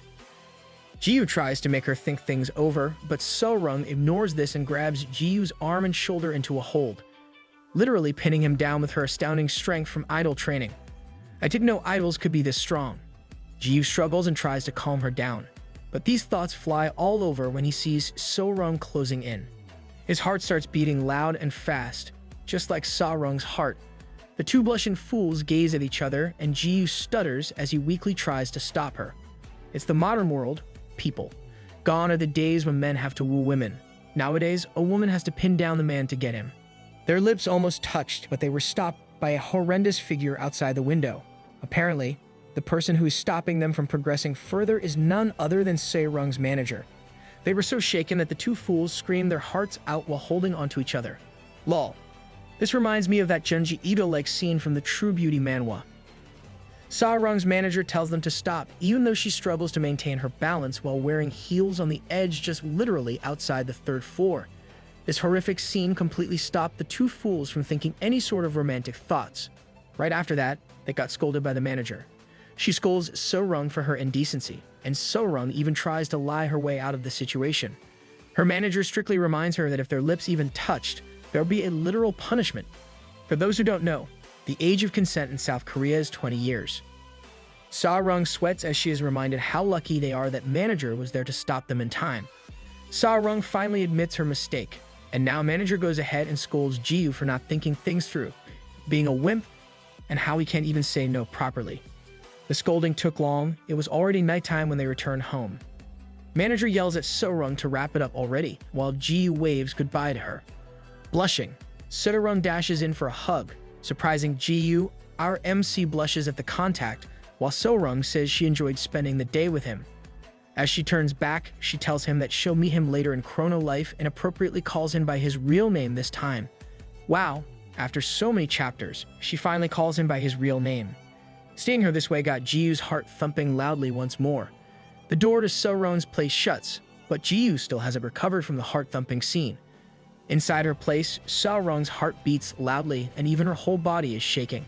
But she snaps out of her thoughts when she finds her manager's scary look. Her manager creepily asks who told her to hug him, and So-Ron cries that she could explain. Like a zombie out for human flesh, the manager gets close to So-Ron and grabs her, and the look on her instantly changes into a proud one. That was a complete 180. Manager compliments So-Ron for doing a great job in making sure that the guy she likes would fall for her. Then she reminds So-Ron that she can only hug him at most. Further than that is not allowed. So-Ron agrees with her manager and molds over those words. She stares at her VR console and concludes she can do more than just hug Ji-Yu within Chrono Life. She laughs as she recalls her manager's words about how things happening in the game are not real, thinking that those were a mere foreshadowing of what was about to happen. This girl is turning into someone devious. Wearing the console, Se-Rong plops into her bed, her heart beating so loud and fast. Yelling that Chrono Life is the best, she finally logs into the game. In the unit across So-Rong's, Ji-Yu recalls the hug. His heart is racing as he remembers So-Rong's last words to him. He held onto the game console and thought about how So-Rong called him using his real name. With that, he lies on the sofa with the console on his head. The device checks his identity with his face still red. And just like So-Rong, he yells how Chrono Life is the best. My ship is really sailing now. The game welcomes Peace, and Eurus greets him right after he gets logged in. Peace, our MC, greets him back, acting like everything is normal. He comments on how Eurus does the same pose whenever he logs in. Eurus begs to differ, saying it's an entirely different pose. Eurus complains that he put in some research on those poses while Peace pulls on his cheeks. Peace admits he's only messing with him and continues the fan service by stretching Eurus' face. Love arrives and clears her throat to get Peace's attention. She comments on how he logged in immediately. She's about to call them undies, but quickly corrects herself and calls him Peace instead. You've heard that right. We'll call our MC by his proper IGN from this moment forward. Peace's heart starts racing at Love's arrival. Captain Love greets Eurus, and Peace finally lets go of Eurus' cheeks. Eurus greets the Demon King, asking how she's been since it has been some time since they saw each other. The two made small talk while Peace continued to blush. Looking at Love only reminds him of how beautiful she is and that any user passing by can't help but stare at her. Peace tries to shrug it off, but he still can't help but mull over the fact that the So-Rong hand likes someone like him. A voice tells him to stop thinking that way, reassuring him of his own charm. Peace appreciates the compliment. After a short pause of loading, it only registered to them that Star arrived. Finally, the voice of reason appears. Star greets them in Eurus, swinging the dragon around. Star stops playing with Eurus and compliments Love for getting prettier. Simultaneously, Peace pats Eurus on the back with a fist to ease the motion sickness. Star stares at Love and glances at Peace. She then crouches beside Peace and whispers how sneaky he's become. She continues teasing him while murmuring and ends him by asking if he and Love got some alone time back in real life. Peace is surprised that Star can tell, but Star simply chucks it off as a woman's intuition. They finally stand up, and Star recalls that some guests were looking for them. Love and Peace are both surprised, and Star says that those guests are waiting for them at the inn they went to before. Star leads them to the inn, and Love wonders who it could be. Eurus and Peace each munch on a piece of meat as they walk together. This oddly reminds me of that ancient lizard anthropomorph steak that they were munching on back in Chapter 39. They soon reach the room where Peace's guests are waiting. Star opens the door to the inn's room, and inside are Riot and Leor. Peace greets them and gets right to the point of their visit. Riot also gets serious and says that in the last episode of Chrono Life, they would need the Heavenly Realm, Demon Realm, Human Realm, and the strongest dungeon, the Nest of Eurus. Right now, the beings representing the authority of these places are all within that room.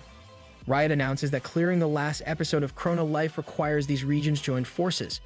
Peace and Eurus continue to munch on their meat, clearly unimpressed with what Riot just said.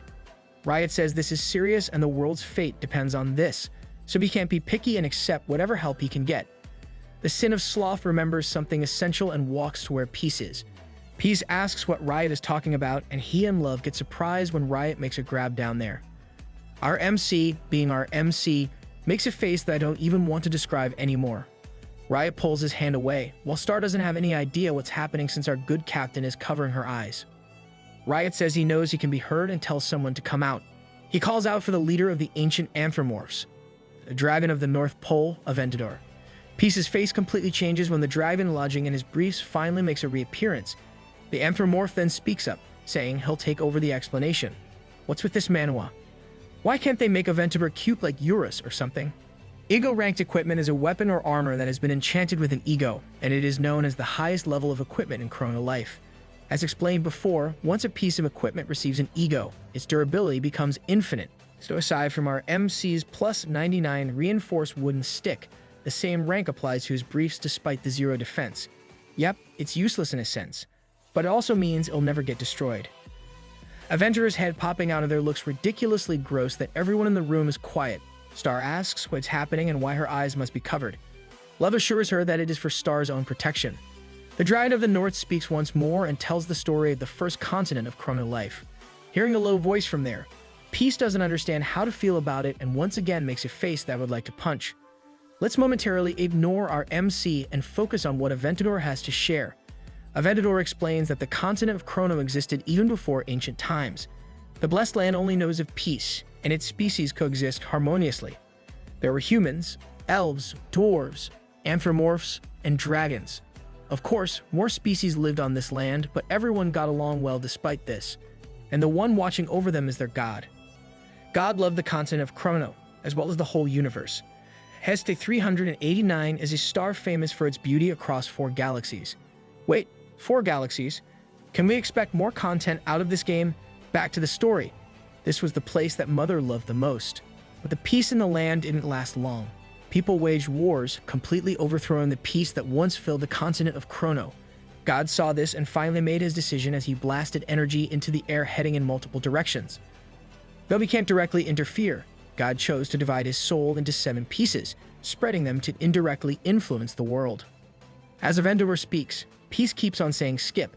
Aventador pauses as he looks at Peace while Love and Riot look helplessly at our MC's rudeness.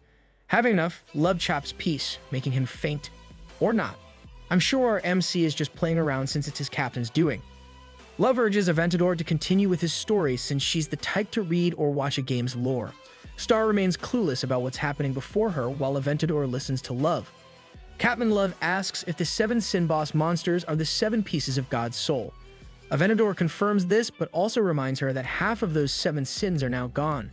The only ones remaining are Eurus of Pride, Riot of Sloth, and Aventador of Greed. Aventador then clarifies that they might count him as dead since he already lost all of his powers and only his soul remains. He then comments on how Riot might be the same as him. Riot confirms this since he has lost his halo and has fallen to Earth in exchange for his life. He adds how his powers as a 7th sin have also disappeared. Aventador looks at Captain Love and asks if it is the same for her. Love confirms that she's the same, except her abilities as the Demon King is obviously still there. She adds that Peace has only slayed the 7th sin back then, ensuring she survives the battle. Aventador agrees with Love's statement, saying that the human protected her while getting rid of the sin. He adds how he saw all this while remaining inside. This statement makes Love and Peace question where this inside was exactly. See, our MC is still conscious despite the drool.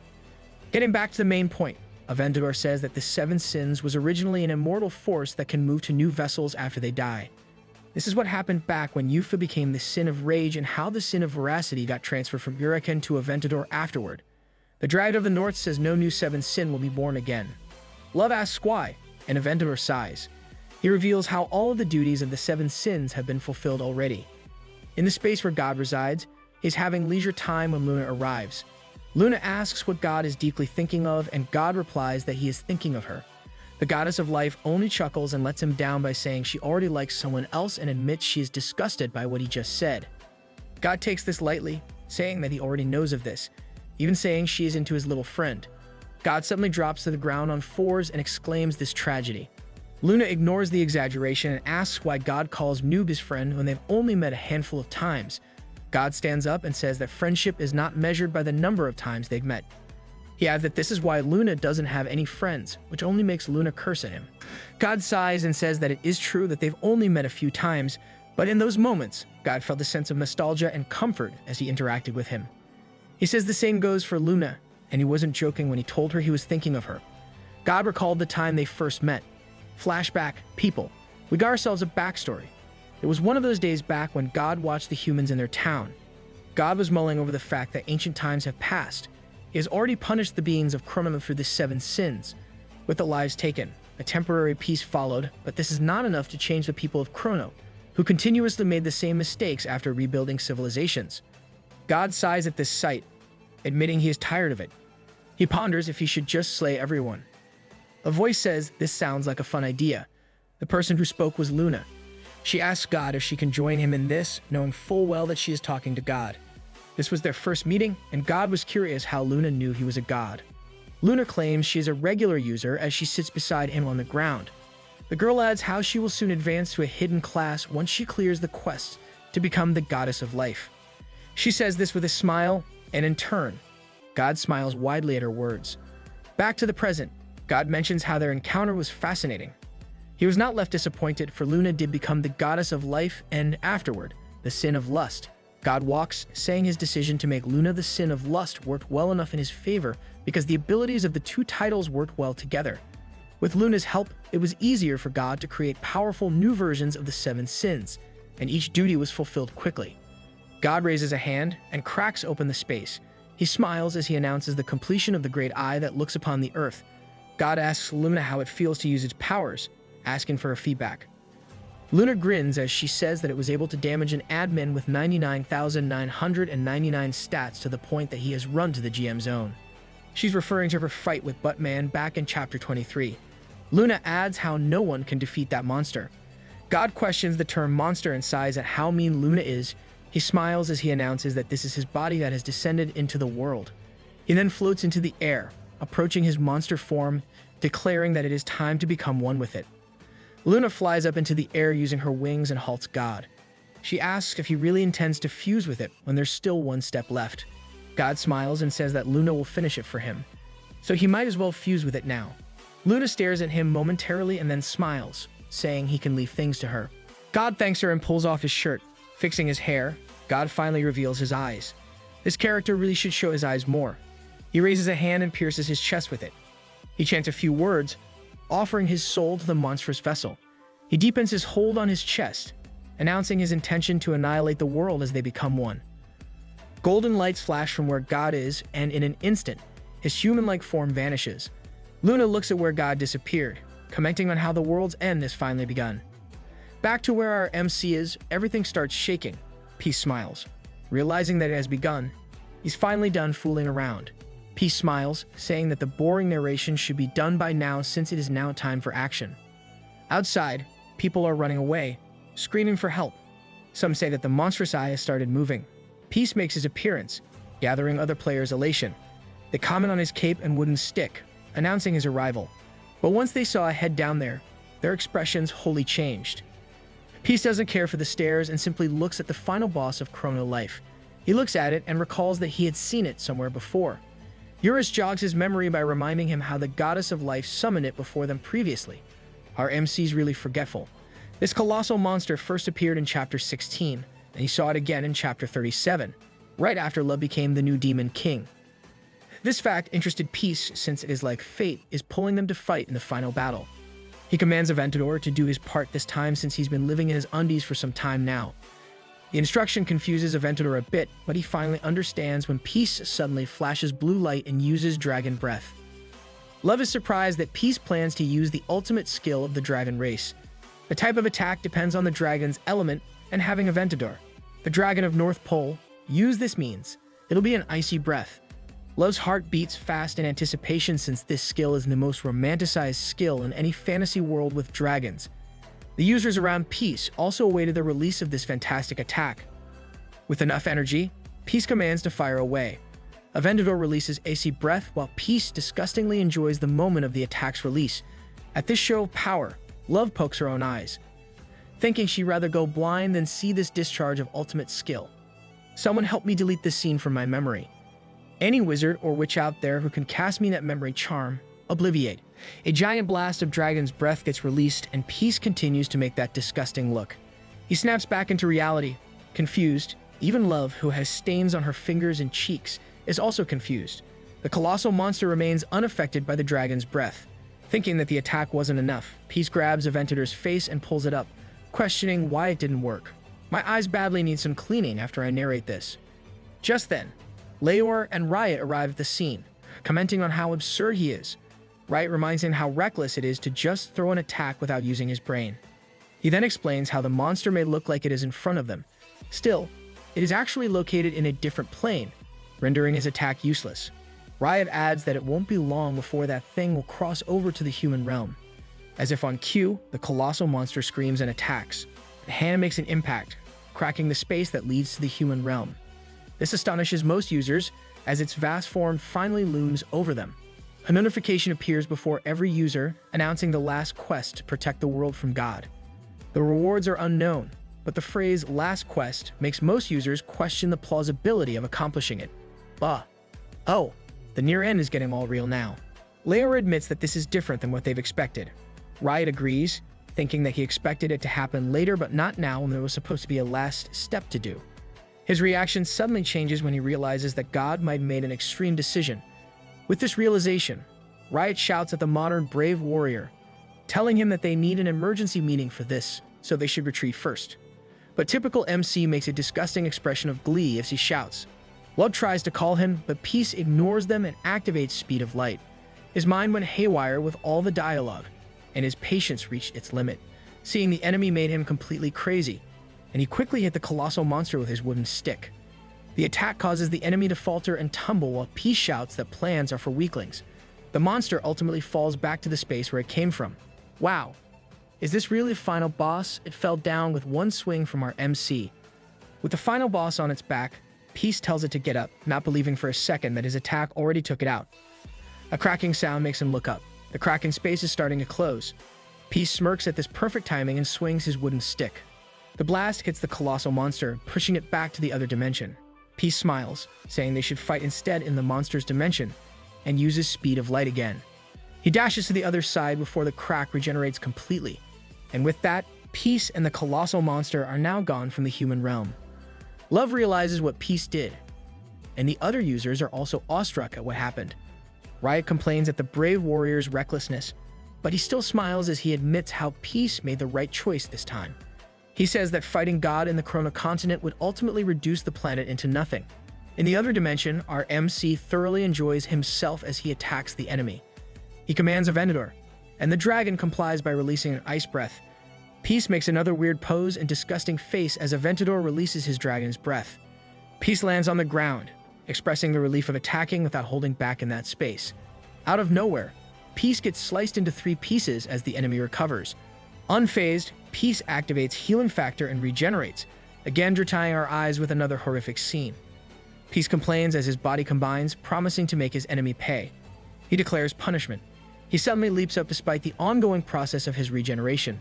Despite his horrifying look, Peace attacks the enemy with his weapon, making it tumble again. Peace's body finally combines properly, and Peace quickly unleashes a million strikes on the monstrous form of God. Unable to evade the attacks, the enemy explodes at each impact. Back in the human realm, Love asks Riot where Peace went, and Riot says that the brave warrior is now in the godly realm. Love asks if the monster is really God.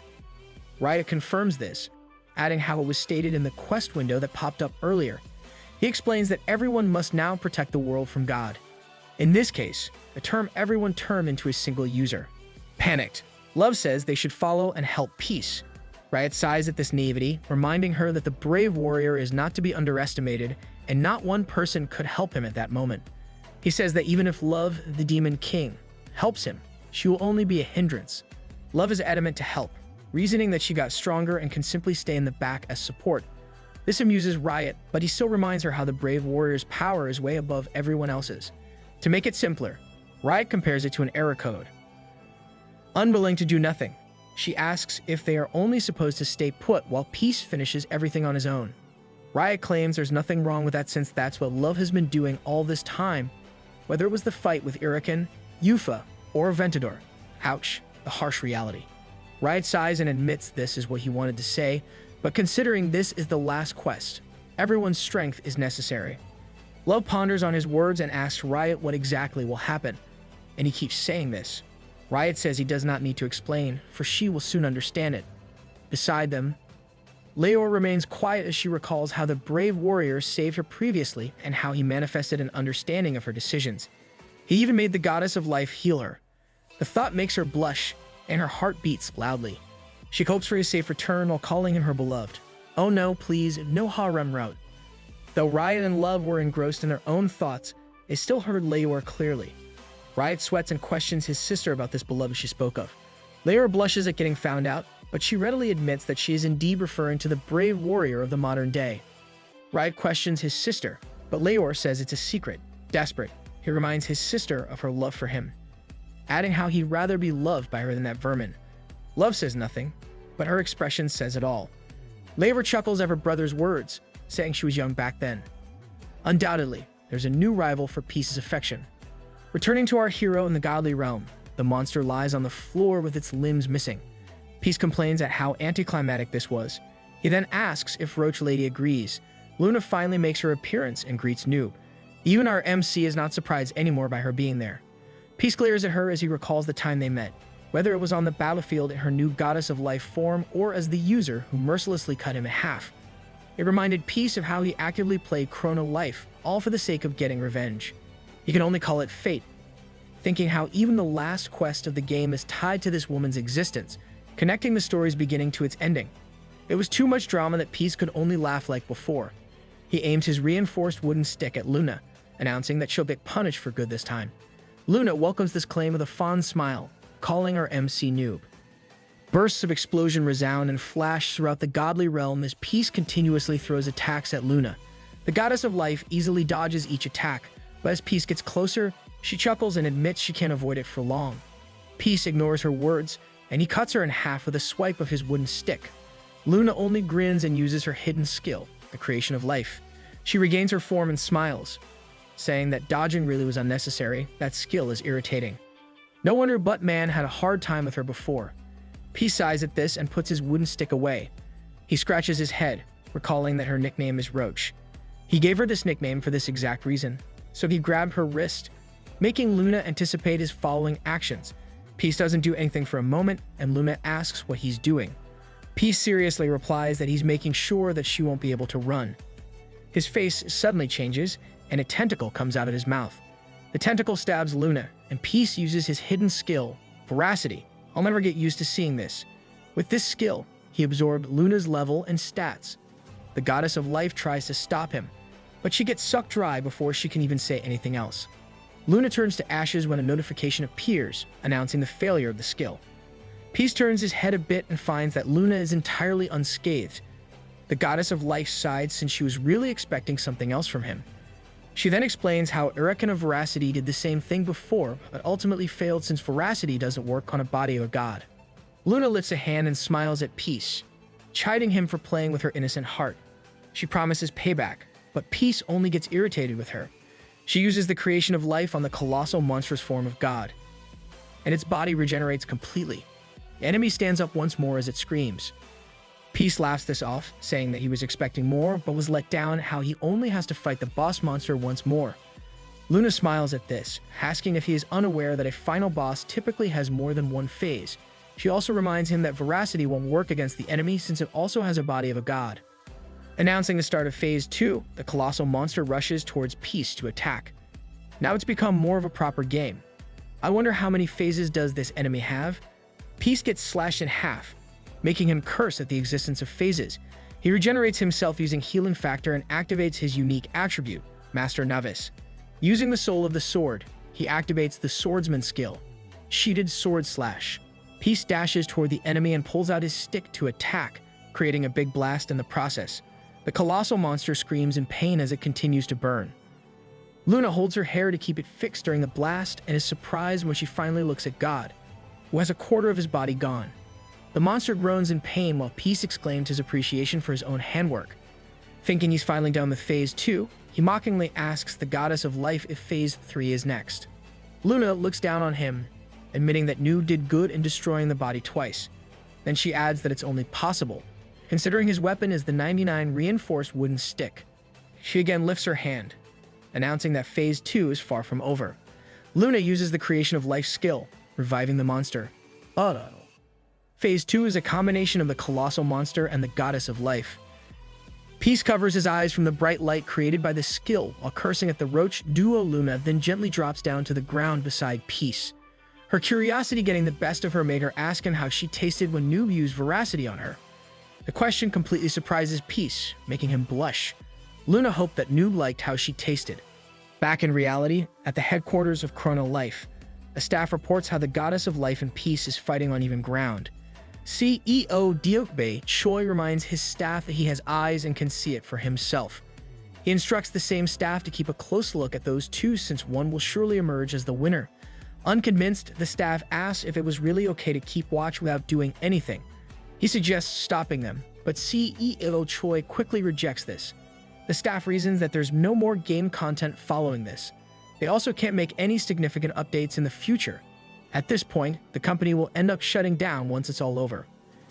CEO Choi chuckles good-naturedly at this, but suddenly crushes the tobacco in his hand and scolds his staff for not making enough game content when he was paying them to do that. The staff defends himself, saying it was the wooden stick user's fault who's playing as if the game is on easy mode. He then reminded the agreement to have that weapon taken away, but it was the CEO who was against it. This, of course, angers his CEO, and his boss reprimands his staff Homer style. Our CEO really is a gangster. Finally calming down, the CEO puts down his staff and says that he knew this would happen, and that's why he hired twice the number of developers. He is well aware that the doubled amount doesn't necessarily mean they would get twice the results, but he hopes they can work on emergencies with this number of staff. The staff fixes his tie as he complains that the doubled number of staff would only create a substantial financial loss for the company. CEO Choi takes new tobacco and lights it up, questioning how it would be a loss when they gain a lot as the #1 game. He says the money is not the issue here. Instead, they should thank the users of Chrono Life for enjoying the game. The CEO adds how he is only reinvesting the money made back into the game so that they can ensure the users have a better experience within the game. This kind of thing for the CEO is not a loss at all. Oh, how I wish all game production companies are like this. The staff becomes momentarily speechless and says he wouldn't say more on the matter since doing so will only make him look like the villain. Irritated, the CEO says he shouldn't have talked back in the first place. The staff remains resolute, saying he is only worried about the other users who might feel that things are unfair because of the wooden stick user. He once again says that taking the wooden stick away might be the right thing to do. In return for the wooden stick, the company can offer the user an equal bonus within the game for surrendering the weapon. The CEO puffs on his cigar as he listens. He then asks his staff about a hypothetical situation. What if they open a restaurant business and one customer really enjoys their food there? By savoring each bite, they appreciated everything in each dish and had the ultimate dining experience. After seeing this in that customer, the CEO asks his staff if he would just suddenly stop serving them. That makes sense. The staff finally understands what his boss wants to say and answers that he can't do that. With that answer, CEO Choi smacks his staff on the head, asking how he could tell him to do something that the staff can't do himself. Having enough of his staff's ridiculous suggestions, he commands him to continue keeping an eye on them. Back to the godly realm, Luna says boom and Peace's lower part explodes. Peace is confused with what just happened, and Luna asks if he has never seen this divine power of hers. She explains how it can let her heal or choose to destroy life and how she used this back in the heavenly realm. Luna adds how Noob didn't get to see it, because he is off doing something else at that time. Yep, busy pretending to be weak, then causing havoc in the castle of the heavenly realm. Peace only laughs, saying that this kind of damage is nothing to him. To prove his point, he uses healing factor, regenerating his damaged body. Irritated, Peace targets the gods of life first, dashing towards her. Luna only laughs at his impatience and tells him that he should first turn off the light. Behind him, the colossal monster's huge eye shines brightly with green light. Luna warns him that this attack will hurt. Peace looks back as the monster releases a blast of energy through its eye. He accepts the attack without moving until it stops. The smoke finally dissipates, and Peace remains standing despite the significant deduction on his HP. But unlike before, healing factor doesn't activate. Luna closes in, asking how painful the attack was. She smiles, commenting on how even his healing factor got suppressed. Peace only glares back at her, while Luna says healing factor can't grant absolute invincibility since it is flawed. She adds how there are also ways to get around the immunity to status effects. Luna then reminds him of the Psalm of Seraphim that was used against Noob back when he was fighting you for the warrior. Back then, the skill reduced Peace's stats to 1/5 of its maximum stats, and Eurus even complained about it. Luna explained how the skill wasn't a status effect. Instead, it alters the time around the target, making it effective against Noob. Luna continues to chuckle as she explains how the attack released by God is another way to get around Noob's healing factor. To explain further, the attack released just now was infused with God's divine power. Peace asks about it and probes if it is the same as Roach Lady's creation skill. Luna confirms this, saying her divine power is the creation of life, while God's divine power is destruction. Luna's eyes are slightly sad as she smiles at Noob. She says that the being who calls Noob a friend is none other than the god of destruction. Woo. Finally, something else to refer him to. The monster form of the god of destruction continues to release attacks on Peace, causing loud explosions in the godly realm. Peace dashes away to dodge the continuous attack, but God doesn't let him catch his breath and continues to blast attacks from his eye.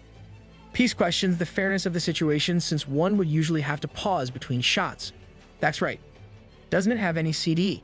Peace can't do his usual style of charging forward because if he receives another hit from it, he'll surely die with his healing factor not a way to fight back. He dashes away, surprised that he's heading toward Luna. The goddess of life asks where Noob is going and uses her skill on him. As she utters the word boom, Peace suffers from the attack and thinks that he's definitely screwed. That skill is too OP, just what can counter it? With his deformed body and the god of destruction about to blast another laser beam with its eye, there's no way he can escape. Peace screams as he gets blasted by the attack from God. Back in the human realm, Leor is shamelessly daydreaming out loud. She squirms around as she thinks of where she and her beloved could spend their honeymoon. Riot asks if his sister even knows what honeymoon even means, and Leor smiles wide, saying that she does. She goes into full detail, but Riot can't bear to hear those words from his sister and quickly stops her. Love watches over this, pissed at how she has another rival. She can't help but think about slaying this witch before her. As the Demon King, she is ready to wage war with the heavenly realm over this matter. Fed up with his sister's nonsense, Riot says Leor never even mentioned liking that sorry excuse of a human. Leor simply laughs it off, saying nothing needs to be said. She then recalls how the brave warrior whispered sweet nothings while staring at her affectionately, and how she has misunderstood him all this time. Oh. Riot must save his sis from falling deeper into her delusion. Riot asks if Leor is sure since she might have lost some intelligence points for getting smacked with that guy's wooden stick. Leor doesn't answer. Instead, she asks her brother what their child would become if she bore the brave warrior's child. She's curious whether their child will be a human or an angel. But after she thinks about it herself, she says it might be a half-angel. This stupefies Riot completely, but his sister doesn't notice and continues with her child-related questions.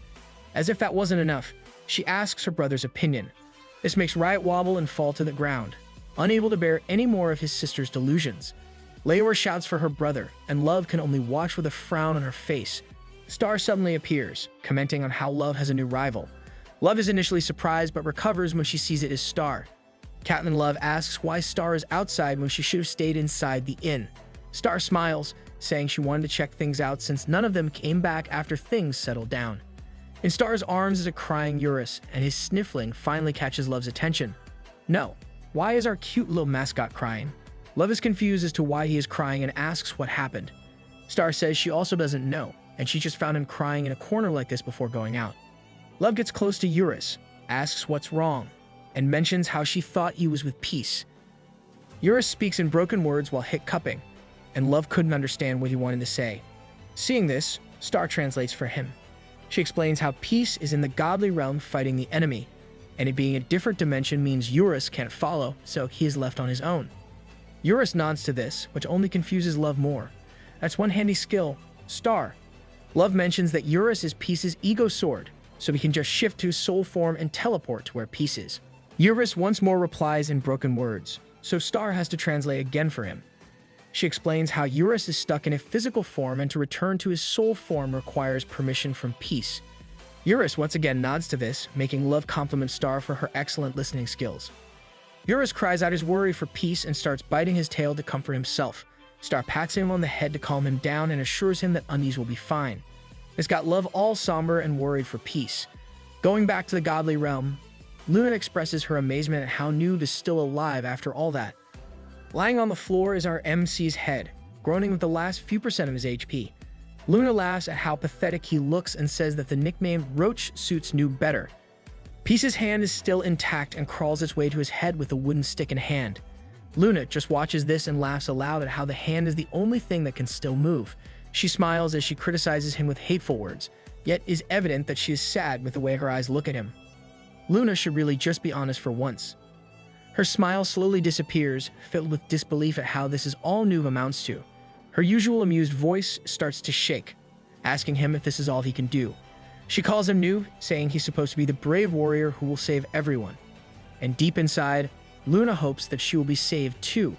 Tears fall from her eyes, and she repeats her question if this is all he amounts to. Luna was about to say more, but the hand suddenly smacked his own head, stunning Luna speechless. All that's left of Noob is a hand holding the +99 reinforced wooden stick. Suddenly, a notification pops up announcing the activation of the healing factor. Flesh starts to increase and float around. It then combines and wriggles to form Peace's body. Of course, this all happens in its usual disgusting way. Peace groans as he regenerates and wriggles, his head forming into something similar to an alien's. Luna is apparently still not used to it and makes a face. After a few more wriggling, Peace regains his body, fully healed. Luna recovers from her disgust and asks how Noob activated the healing factor when it is being limited by the divine power attack he received. Peace smirks and reminds her of what happened before the skill was activated. By attacking himself before he ultimately perished, he was able to activate the skill. His attack doesn't have divine power and can be considered friendly fire, hence healing factor is activated. I'm proud of our MC, he's using his head in this match. Luna expresses her disbelief since she was sure the divine power attack could completely destroy its target's entire being. So even if Noob attacks himself, the divine power would make it impossible to recover his HP. Luna is so sure of this because of how the game calculates damage. To further explain, divine power attacks have higher priorities over regular ones. She spouts more reasoning concerning programming, but Peace stops her from blabbing more. He suddenly makes a disgusting pose that is supposed to mimic the goddess of life. He says a line about Noob being amazing. He says that was his expected reaction from her. Luna blushes at this and tries to deny it. Unlike Captain Love, Luna really enjoys this kind of pose by our MC. Peace smirks, saying calculating damage and considering the game's programming is not really fun. Instead, he enjoys the game as is. Unable to make a reply, Luna sighs and finally grins. Back to her usual self, she compliments Noob in a very roundabout way. Of course, those words can be irritating, and Peace says so. He even adds how Luna might as well accuse him of hacking the game. Luna's expression changes, saying that hacking the game might have been better since one can quickly kill them. But in the case of Noob, who has all his stats maxed out on top of having healing factor, speed of light, soul of giant, and other OP skills. All of these defy the overall game balance, and Luna adds that the root cause is the +99 reinforced wooden stick. She reiterates how Noob's very existence within the game is an error code. I swear these harsh words came out from the same woman who's crying earlier. She tells him to tell her if she is wrong. As always, Peace says she is. Peace tells her how the CEO of Chrono Life even went out of his way to let him know that there's nothing wrong with his character. Suddenly, Peace leaps into the air, having enough of the BS talk, and uses Swing Down on the Goddess of Life. Luna only smiles at this as a loud explosion resounds in the realm. Peace watches over the explosion when Luna reappears behind him and admits that she might have been a bit too harsh due to her emotions. She knows that Noob never used any bugs or hacks in the game, and Luna admires him for being honest despite being a loser.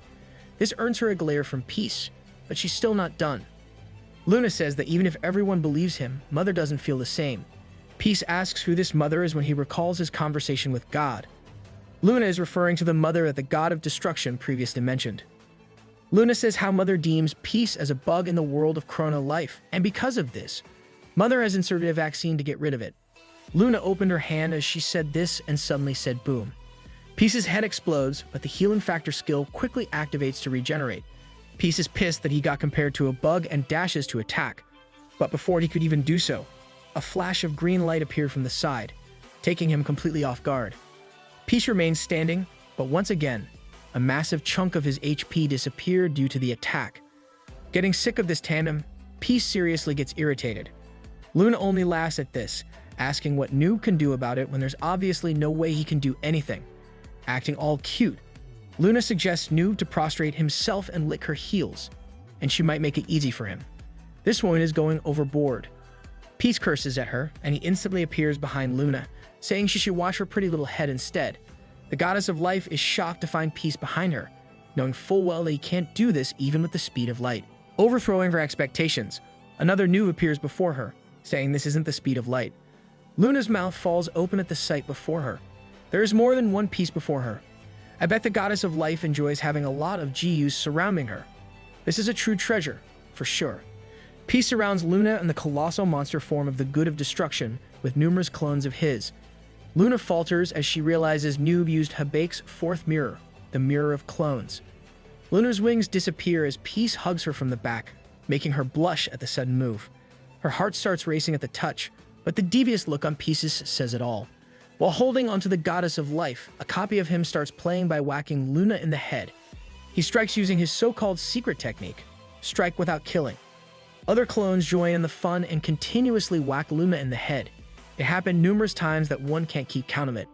With her distorted face, she yells for him to stop and begs to be killed.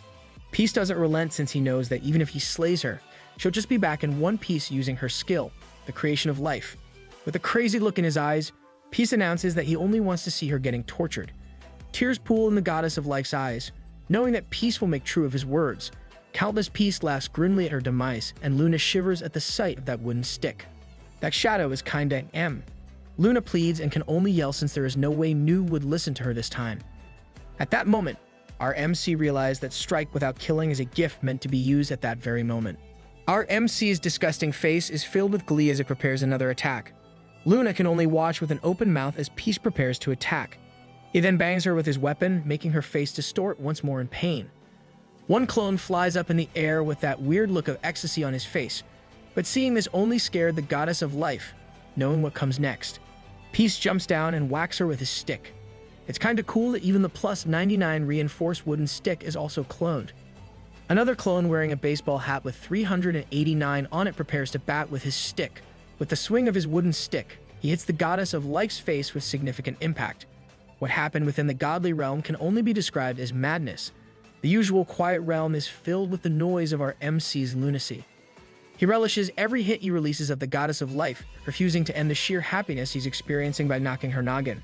I bet he got this idea back when he did this to Riot in Heavenly Realm. This act was justified in his head as he recalled how Luna humiliated and insulted him.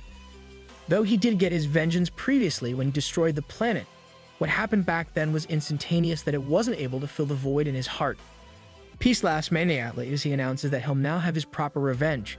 He playfully announces his enjoyment while Luna can only watch him with despair. She closed her eyes and finally stopped resisting, accepting whatever Peace threw at her. She can now only pray, hoping that this will soon end.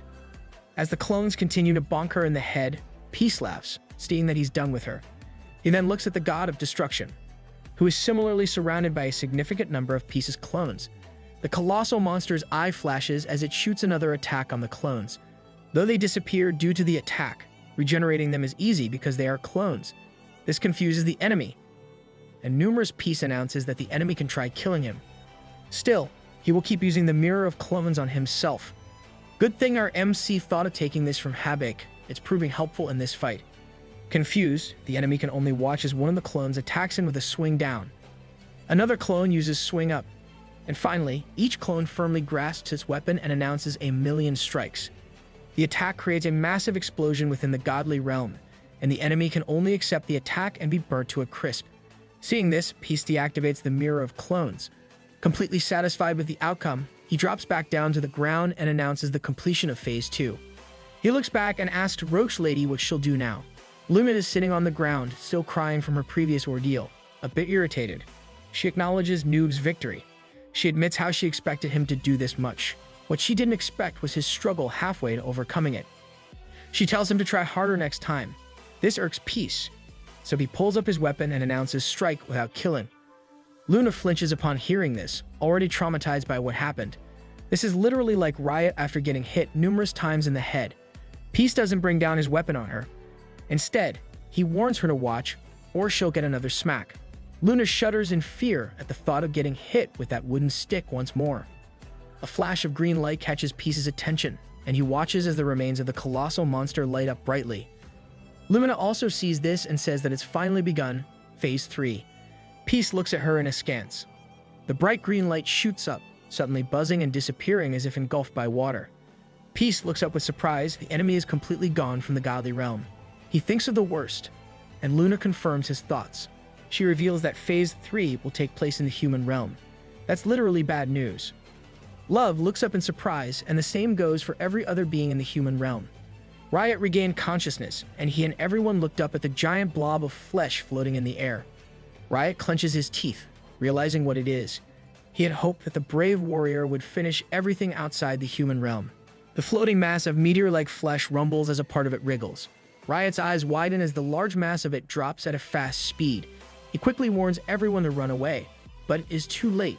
The falling flesh is almost upon them, and they can barely do anything as it drops and makes an impact on the ground. It causes great destruction, akin to Peace's attacks. Hangsel, the writer of this manhwa, along with Chippery, the artist, and the other users, fly off the tremendous impact. In the godly realm, Peace takes hold of Luna and asks what she is doing. He commands her to open a portal to get them back on their dimension, but Luna looks down as she says she can't. Peace doesn't believe this and reminds her how she summoned that thing before. The goddess of life explains that she didn't precisely summon it. Instead, she only set up its coordinates for its powers. She adds how God is the only one who can open up the portals between this realm and the other. Wait, what? I thought Luna could do the same since she had previously gone to other realms. Were all of her previous actions aided by God? Peace groans at the futility and pushes Luna away. The goddess of life falls to the ground, while Peace activates the ember of all creation skill. He instructs it to show him the front village, and the fire blazes as it shows him the enormous greenish flesh. Peace asks if that is an asteroid, irritated that the ember is not showing him the front village. Luna sits up and looks at him, reminding him of Phase 3. She says the continent of Chrono must face the final battle without him. Back in the human realm, the smoke dissipates as Star slowly opens her eyes. Her eyes widen as she finds Riot holding up a barrier for her and Eurus. Star and Eurus are surprised, and Riot coughs up as he explains that it is a barrier spell. Star asks if he just saved her. Riot explains how he owes her his life, and as an angel, he is indebted to her for as long as he lives. He reminds her how she saved him with all those sweet potatoes. What I remember is him choking as he is forced to eat those. Riot slips down, breaking the barrier. Star shouts for him worriedly. Eurus observes how Riot is already low in power and warns him not to overexert himself. He adds how Riot could easily run on his own. Star looks at Riot with worry and finally notices all of the other users who have fallen from the impact just now. Tears overflow in Star's eyes as she sees this. Users groan on the ground, barely alive at what happened. Riot fully knows that he has let his guard down since he never expected the enemy to show up quickly. A part of the enemy wriggles, and Star wonders what it is. Suddenly, a part of it sloshes out of the enormous mass and drops near them. It looks like a meteor popping out a baby meteor.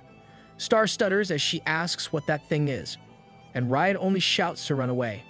Suddenly, Star was stabbed, but she still managed to throw Eurus off her. Star cries and calls for the wooden stick man. The previous smaller blob has turned into a huge bug-like enemy with pincers. Back in the godly realm, Peace's face darkens after seeing what happened. Angered at what happened to Star, he curses at his enemy with pure hatred. Killing Star is a big no-no in our MC's books. Mint Chocolate waves as she greets everyone and introduces herself as the recent winner of the Royal Battle Tourney, which our MC didn't even know about. She shares her accomplishments and raves about the recently fun days playing Chrono Life. Despite the row of in-game events, she's enjoying herself a lot and retells some details of what happened so far. Her expression changes when she reaches the part about the last quest, wondering if the game will shut down once it is all done. She smiles cutely as she announces her disbelief at this happening. She adds how there's no way this would happen since Chrono Life is famous for being the #1 game in the world, and shutting the game this way is too anticlimactic. Going back to her discussion of the green monster god, she tells how the brave warrior went to the godly realm to beat up the monster on his own.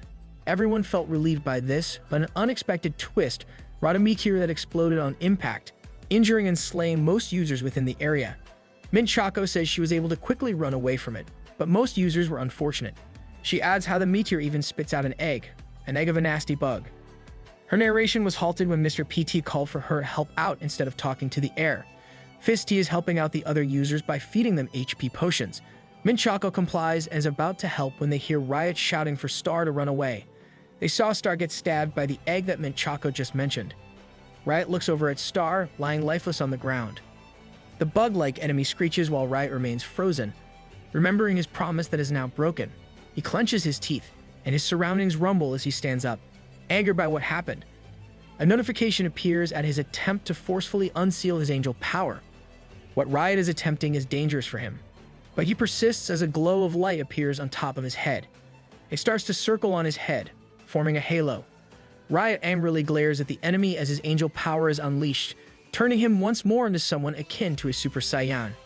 The enemy is confused about what it's seeing. Riot announces that the enemy will not be forgiven for hurting Star. In his anger, he recalls his first meeting with Star and unleashes more energy. The fallen Star is now recovered and asks Riot what it was about her. This surprises Riot to the point that he stops releasing energy, and his halo disappears as his angel power activation gets cancelled. His Super Saiyan is short-lived. Riot looks at her and where she was lying down before. He asks if that is her dead body. Star laughs at his flustered face, reminding him this is a game. She says that she just logged back in after her character died. Riot realizes what happened, his face getting realistic. Back in the godly realm, Luna chuckles at seeing this, commenting how some really just get into a game too much. She feels embarrassed for Riot and asks if Noob feels the same. Recovering from his embarrassment, Peace agrees to her while laughing it off. Our MC's not being honest. He was so angry just a moment ago. Getting back to where the god of destruction is, the enemy roars and closes in on Riot and Star. Not wanting to see Star's lifeless body once more, Riot quickly grabs her by the waist and jumps up before they get hit by the enemy's attack. Riot raises a flashing hand while in midair and uses his skill, Spear of Lightning. Like what it's called, a spear of bright lightning falls upon the enemy, frying it up. Star exclaims at the show of one of the high-level lightning spells, complimenting Riot for being strong. Instead of being happy with a compliment, Riot is nervous and curses inside for the limitation of his ability. He knows it is pathetic and can only hope that his attack somehow worked. They look down at the smoke, but a flash of green light appears and shoots up at them. Seeing this, Riot immediately dodges with Star, but that attack grazes him.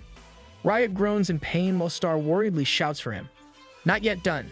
The enemy's eye lights up again and shoots at them. Star screams as she and Riot can only close their eyes, waiting for impact. A hand shines bright as wind is summoned. Minchaka was able to save the two from getting hit. Woo, that's amazing. She literally saved them using a basic skill. The enemy is surprised by this, while Star and Riot gently drop to the ground.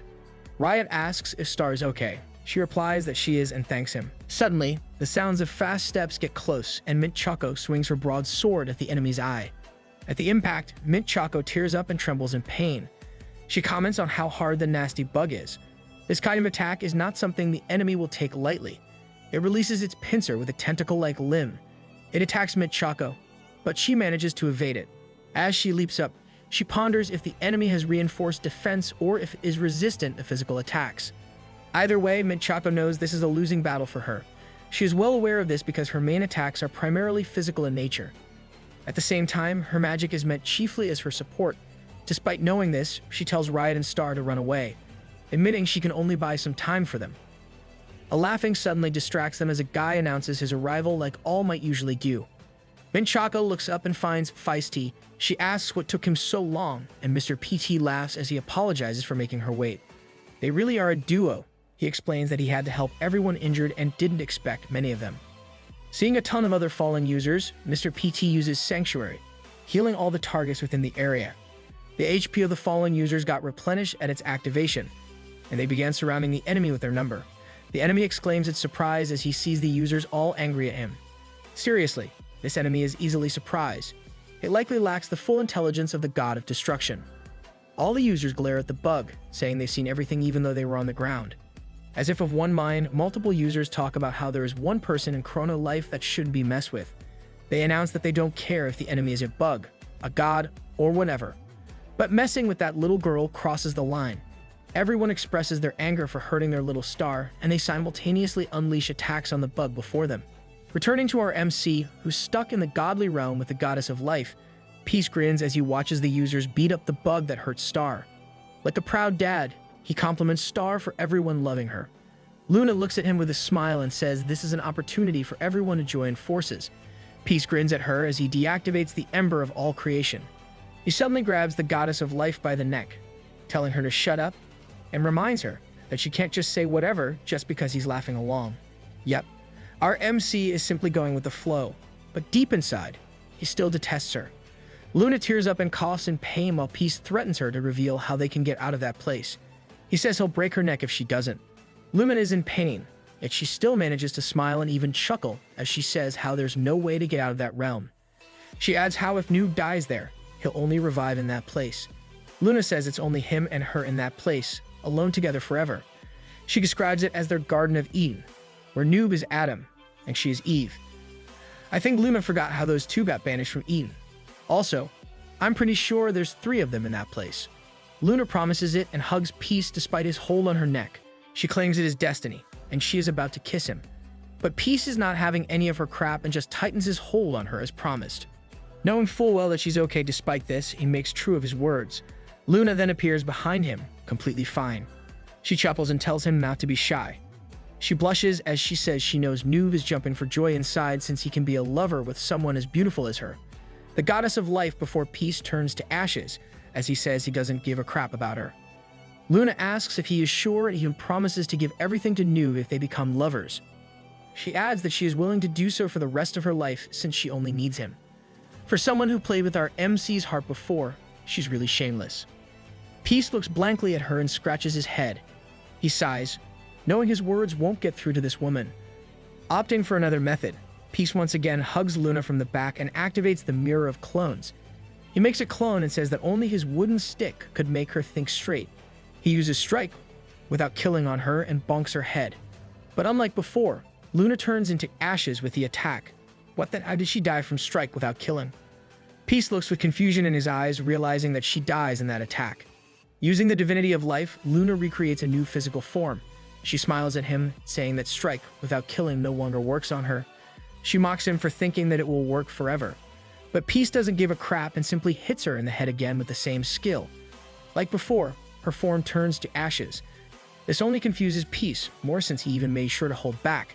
His eyes widen as understanding dawned on him. Seeing this look on his face, Luna comments on how she got caught. Peace expresses his surprise and admits how he didn't think that Strike without killing could be countered with that. Don't keep us in suspense. What's the trick behind Luna's counter? Luna rubs her head, saying she had a hard time since Strike without killing felt like a skill meant just for her. She then says there is no perfect skill in Chrono Life, so there is a way to deal with things. The goddess of life comments on the viciousness of the skill, Strike without killing. Shigen gives their little show the title, The Horribly Slow Murderer with Extremely Inefficient Weapon. How apt. Luna explains how even if Noob holds back his attacks, there is no doubt that it will inflict at least 1 damage point to the target. Peace agrees, stating that is the point of Strike without killing. He then admits that he never thought Roach Lady would use that as the primary focus to counter his skill, and he complimented her with a slight frown. Peace then reveals how she made her maximum life into 1 HP. What now? That kind of thing is possible. It was a starry night in the world of Chrono Life. Love lays on the ground and slowly regains her consciousness. She suddenly jolts up, recalling what happened. She looks around, wondering where she is. Another being appears behind her, commenting on her conscious state. It was Leor. Leor says that they're in a forest that's around 2 miles away from the front village.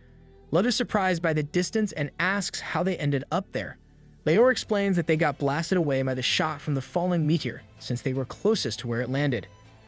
Leor suddenly flaps her wings and floats into the air. Oh, I thought those wings were for decoration. Leor tells Love that they should get back to the front village as soon as possible, or else everyone's lives will be at risk. Her wings continue to flap behind her, and Love only looks up at her, engrossed in those flapping things behind Leor. Love's eyes sparkle, unable to take her eyes off its cuteness. Love is so much in love with Leor's wings that various thoughts about the wings completely fill her head. Her eyes bulge out as her overwhelming hunger to touch it becomes apparent in her face. Leor is confused by Demon King's expression and asks if she is alright.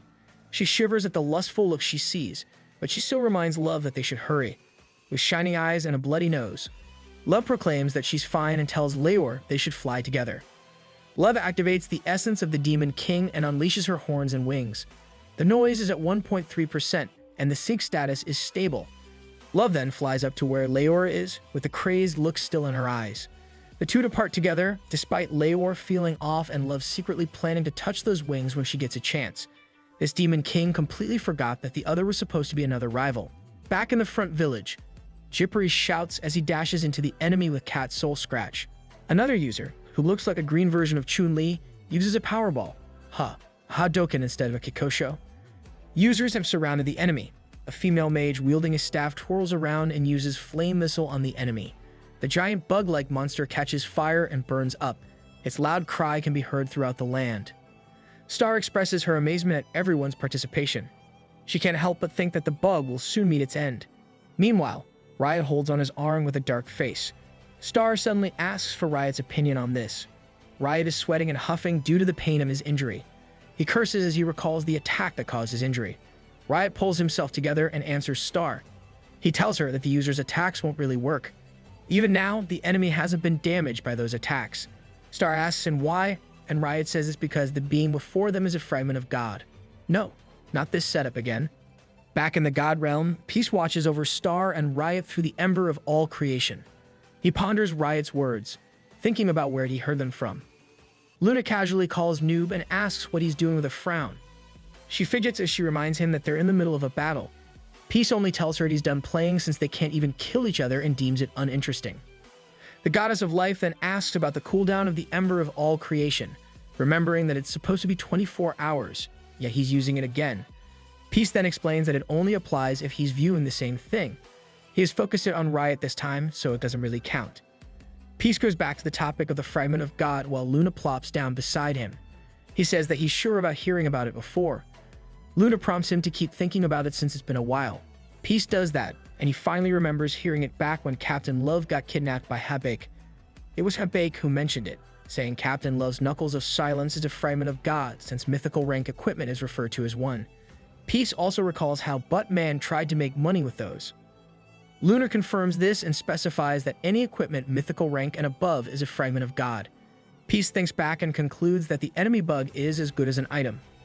Luna says it is and explains that they still have the same properties, even with different appearances. Peace was shocked that Luna confirmed this when he was only kidding about what he said. He suddenly imagines Captain Love wearing her Knuckles of Silence, then an image of her wearing the nasty bug as her knuckles. That's a bizarre line of thought. Luna claims that regular users can't win this fight, and there's a reason. At the same time, in the front village, Riot explains that only fragments of God can damage another. The smoke starts dissipating from the bug-like enemy, and the users feel good from throwing attacks at it. It is to the point that even Jippery looks crazy. A sudden blast of green light incapacitates the users. The enemy brawls as it finishes its attack. The users were all surprised that their attacks did nothing to the monster. Minchako curses at the foe's physical and magic resistance, thinking it's too OP. She can't help but wonder how they can fight back and defeat it. The monster looms over the Chun-Li-like user, making the user cry in agony. No, not Green Chun-Li. Star can only watch in despair and asks Riot what they can do. Star knows that most users only have unique rank items and only a few would have mythical rank. She recalls that another merchant bought all mythical rank items from the auction. Star pauses, remembering that the merchant is called the Great Merchant, and that is the Great Merchant Riot beside her. Star's eyes bulge out, remembering that Riot is the Great Merchant. Riot doesn't get why it is so shocking, but he still confirms it for Star. He admits that he indeed bought the mythical rank items in the market. Riot purchased each of them in preparation for that day. The monster continues to slaughter the other users, and it blasts another attack. It creates a massive explosion. Star does half of the iconic Marilyn Monroe pose as she struggles with a gust of wind. She asks Riot about a flashy counterattack using the stock of mythical rank items. Still, Riot says it's not yet time. A red whip with a blade on its end suddenly slithers through and attacks the bug-like enemy. The attack damages its shell-like body, and the monster screeches with pain as it bleeds. The users were surprised that a simple attack worked while Star and Riot were relieved. Riot is glad that she's finally arrived. It was Leor with her favorite weapon. Leor continues to attack the enemy with her whip, relentlessly smacking at it.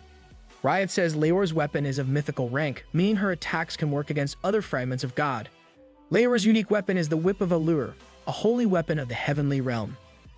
A holy weapon that looks unholy. Another being rushes in and punches the monster with all her might. The enemy falters and coughs up at the impact. Its attacker is the Demon King. Star brightens up at Love's arrival and is glad her attack worked against the enemy. Someone says this is only natural since Captain Love's weapon is ascendant rank. Eurus finally makes his reappearance and informs them that it was Jiyu who gave Captain Love that weapon. Star rejoices upon seeing Eurus. She twirls the dragon around while expressing her worry and asks where he's been. Eurus gets another motion sickness due to the twirling. Poor Eurus. Star stops and pats Eurus on the back, asking if he got thrown far away after she died. Eurus confirms it as he pukes on the ground. Riot looks up and is amazed by the spectacle in front of them. He watches and comments on how Leor, the current leader of the heavenly realm, is with Love, the present demon king of the demon realm. Riot says this is the first time this kind of thing happened. Leor attacks from above the monster while Love kicks it from below. Riot claims is the start of the greatest duo of heaven and hell. It's the perfect combo, really. Back in the god realm, Peace and Luna are watching them through the ember of all creation. Peace insults the fragment of God despite sounding like an epic boss. He claims that the battles seem to be over from that side. Luna smiles at him, saying it's not that easy. She reminds him of her previous words about how regular users can't win against it. Peace gets irritated and says they should just see how it'll end. Luna only smiles back and agrees. Going back to the battlefield, the bug lies lifeless on its back with the users around it. Suddenly, the large lump of meteor-like flesh wriggles, catching the attention of some users. The egg-like bumps on the surface wriggle, and everything suddenly blasts out as if it's shooting continuously. Each egg-like form drops to the ground with loud, resounding thuds. Screeching emerges from each one, and the users' faces fill with horror and realization. All users were now surrounded by numerous bug-like enemies. Oh, we've got an infestation. This game needs a bug spray. In the god realm, Luna smiles, claiming that she is correct and that he should never underestimate the final boss. She says that even if Love and Leor combined their abilities, they couldn't take this large amount of enemies. Luna reminds him that he can't help them since he's stuck in that realm with her. In the end, it'll be a bad ending for Chrono Life's last episode. Peace doesn't immediately react, but he suddenly smirks and laughs out loud. He claims that Roach Lady has been hyping it so much that he thought something real epic would happen. He expresses his disappointment and talks as if speaking through a microphone. Peace introduces himself like he's talking through a radio. He says that the other should respond if he can hear him. Peace shouts Eurus's name, finally catching Eurus' attention. Eurus looks around on the battlefield for Peace, wondering if he's hearing things. Peace explains his situation to Eurus, and Eurus asks if he's not hurt. Peace smiles at Eurus' concern, glad to have a true friend. He reassures Eurus that he's okay. Peace gets to the point of their communication and says he'll help him. Eurus is a bit confused by what Peace just said when he suddenly starts glowing. Peace also lights up as he recalls how their souls are connected. Peace says he can send his mana to Eurus even if they're in different dimensions. He announces that he'll send all of his mana to Eurus, so he should use that to return to his original form. He instructs Eurus to become Chrono Life's strongest boss monster once more. The twin-headed dragon, Eurus. Wow, are we in for a treat? Peace tells Eurus to get rid of the irritating bugs with a vicious expression. He adds that nothing should be left alive. Eurus thinks of it and accepts the commandment with a wicked face similar to Peace's. It's time to go crazy, Eurus. The peaceful land suddenly rumbles loudly as a massive winged being rises up with flashing eyes. Eurus is still in his cute form and growls loudly to be heard throughout the land. He claims that he's the strongest dragon of all and reveals his identity. Luna was imagining that this was what would happen, making Peace irritated for killing the vibe. I swear she's getting GU's habit of lousy imagination. Going back to the matter at hand, Peace says that once Eurus consumes the mana he transferred, Eurus will return to his true form. He adds that Eurus won't be in the admirable and lovable form once it happens. Star watches in amazement as Eurus glows brightly. He's receiving the mana transfer from Peace and is notified that he now has enough mana to manifest his soul. Eurus starts manifesting his soul into reality, and a greater light flashes from him. Users cover their eyes, but Mr. PT remains unfazed since he has his shade on. Star and Raya cannot watch, but the same goes for the bugs, who are now growling at the sudden light. Eurus continues to shine as his cute form turns into a twin-headed small dragon. The small form grows big, and Star opens an eye to see this happen. Peace smirks as he watches. He compliments and welcomes Eurus as he returns to his proper form. Users were still blinded from before and could not open their eyes immediately. A vast shadow suddenly looms over them, and they can finally see what happened. Wings spread out widely, and two mouths filled with numerous sharp teeth drool open. The majestic true form of the twin-headed dragon graced the lands of Chrono Life once more. The bugs watch at the appearance of Chrono Life's strongest boss monster. Users look up at the dragon, standing still. Let's have a short recap first as to why the other head is there. Eurus' left head was destroyed before by Peace in the past, which was later revived by the goddess of life as Urakan. Peace absorbed Urakan using Veracity back when they fought. With Veracity, it made the twin-headed dragon whole once more within our MC. Back to our present story, the users were aghast at the reappearance of the strongest boss monster. A weapon falls to the ground, and a user shivers as she recalls the terror of this dragon. This is because of the monster boss' proximity to the users. Eurus' nest, aka the Ravine of the Deceased, is located near the front village. It is to the point the newbies can walk to Eurus' nest if they desire. That's what our MC did. Every user of Chrono Life has stepped into Eurus' nest one way or another, and it usually stemmed out of curiosity. Upon reaching the Ravine of the Deceased, the users would usually stop in their tracks and look up with horror on their faces. The massive form of the twin-headed dragon only intensifies their terror, making them experience despair. And with his appearance, Eurus once more reminded the users of that fear. A user shudders as she looks up at Eurus. Star steps in and calls Eurus. She comes closer to the dragon with worry in her eyes. Star asks if he's on their side. Eurus looks down on Star. Eurus finally speaks in his true form and tells the mortals to leave if they want to be spared.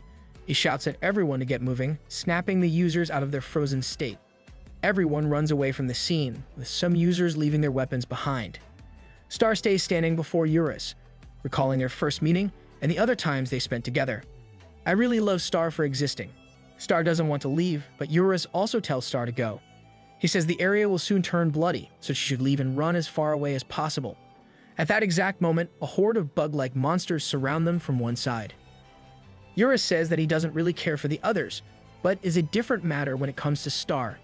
Eurus swears to protect her no matter what. Star is surprised, for Eurus has never spoken to her that way before. Riot grabs Star's hand and tells her that they should go. He says that they should leave this fight to Eurus.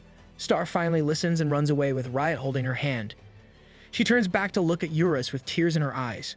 Star shouts that Eurus can do it and reminds him not to get hurt. With Star finally away, Eurus announces he'll take care of the bugs. The monsters screech while Eurus provokes them. The enemies seem to have understood Eurus' words, and they all released a piercing sound. Their eyes light up, and each blasts a green light at Eurus. Eurus doesn't remain passive. Instead, his two necks light up as they prepare a skill. The light reaches up to his two mouths, and he blasts those toward the enemy bugs. A deafening big explosion lights up that side of the world. Users get thrown off the ground as the explosion makes the earth quake. Riot holds on the Star as it happens, keeping her stable. Riot can only think about how the fight is finally starting. He gulped, thinking how powerful Eurus' basic breath skill was, for it made the entire world shake. Even the sin of sloth is wary of our cute little mascot. As the strongest of the seven sins, the sin of pride's attacks are lethal against fragments of God. This is mainly because the seven sins defy the gods, making it possible for them to attack against fragments of gods. Eurus' attack eradicated many bugs and destroyed the land they were upon. More bugs were left, and they started attacking using their tentacle pincers. One hits Eurus on his side, but the enemy is confused because it is ineffective. Eurus glares at it, raises a clawed hand, and swipes at the bugs, destroying several of them. Eurus' booming voice resounds as he expresses the absurdity of the enemy for thinking that their attacks will work on him. His left head's neck lights up and releases a blast, slaying the bugs on its path. There is no doubt that the fragments of God is nothing against Eurus. His tail swings down at the monsters, sending them to their ends. Despite being the strongest boss monster within Chrono Life, no one expected that this dragon would aid the humans. Neither the gods nor Chrono Life system could have predicted. Only GU was able to see this coming. Our MC should be a seer. Peace laughs and cheers on Eurus. Luna says this is only natural for the strongest boss monster of Chrono Life as she clings to Peace. She admits that she can't defeat Eurus on her own and adds that even the joined forces of the rest of the seven sins wouldn't be a sure win against the sin of pride. She claims that Eurus was just unlucky and he crossed paths with Noob and even became a cute mascot. I doubt that. There's no doubt Eurus is lucky that he did. Peace stares at her and asks how long she's been clinging to him. Luna smiles, saying it has been 5 minutes. Peace gets irritated and tells her to get off, but Luna doesn't comply and rubs her face against him. She even tells Peace to pet her or something. Peace doesn't force her to let go. Instead, he reminds her about the Garden of Eden thing she mentioned before. He tells her that it's not just the two of them within that realm. Luna gets a bit confused, but Peace simply points below him. A Venador pops out and looks at Luna and says some random crap. Luna's face changes upon seeing him, realizing that this guy has indeed been there the whole time. Great job in ruining the mood, Aventador. Back in the human realm, Eurus blasts another attack on the bugs with his breath, creating a massive explosion. The continuous booming sound and explosions were being watched by the injured Riot.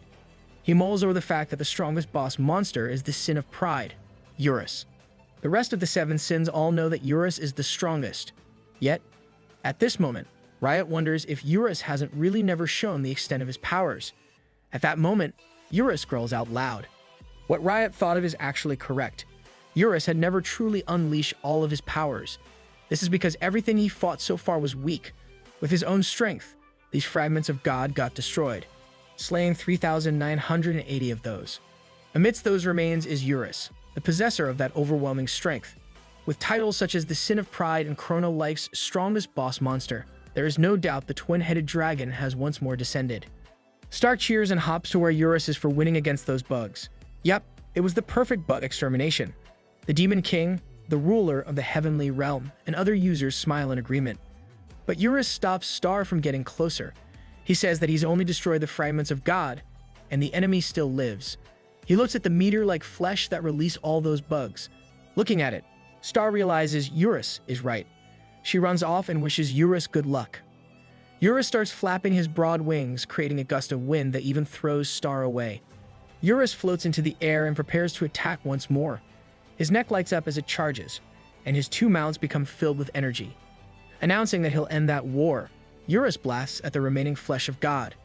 The meteor-like entity starts to disintegrate from his attack, and Eurus continues to blast to the point that the land is even destroyed. Eurus' attack settles down, and Love looks at the remains of the enemy. While most of it is gone, some of its flesh remains. No way. Some of it still managed to survive. The remains wriggle, and Love realizes it's still alive. The wriggling flesh suddenly buzzes as it pixelates and changes form. Green cubes float into the air as remains continue to change. The users were confused by what they were seeing. Mint Choco asks if those are pixels, while Mr. PT wonders if it is something like Minecraft. The cube in front of Mint Choco suddenly glows and a light flashes out of it. The same thing happens with the other cubes, and the light combines into one.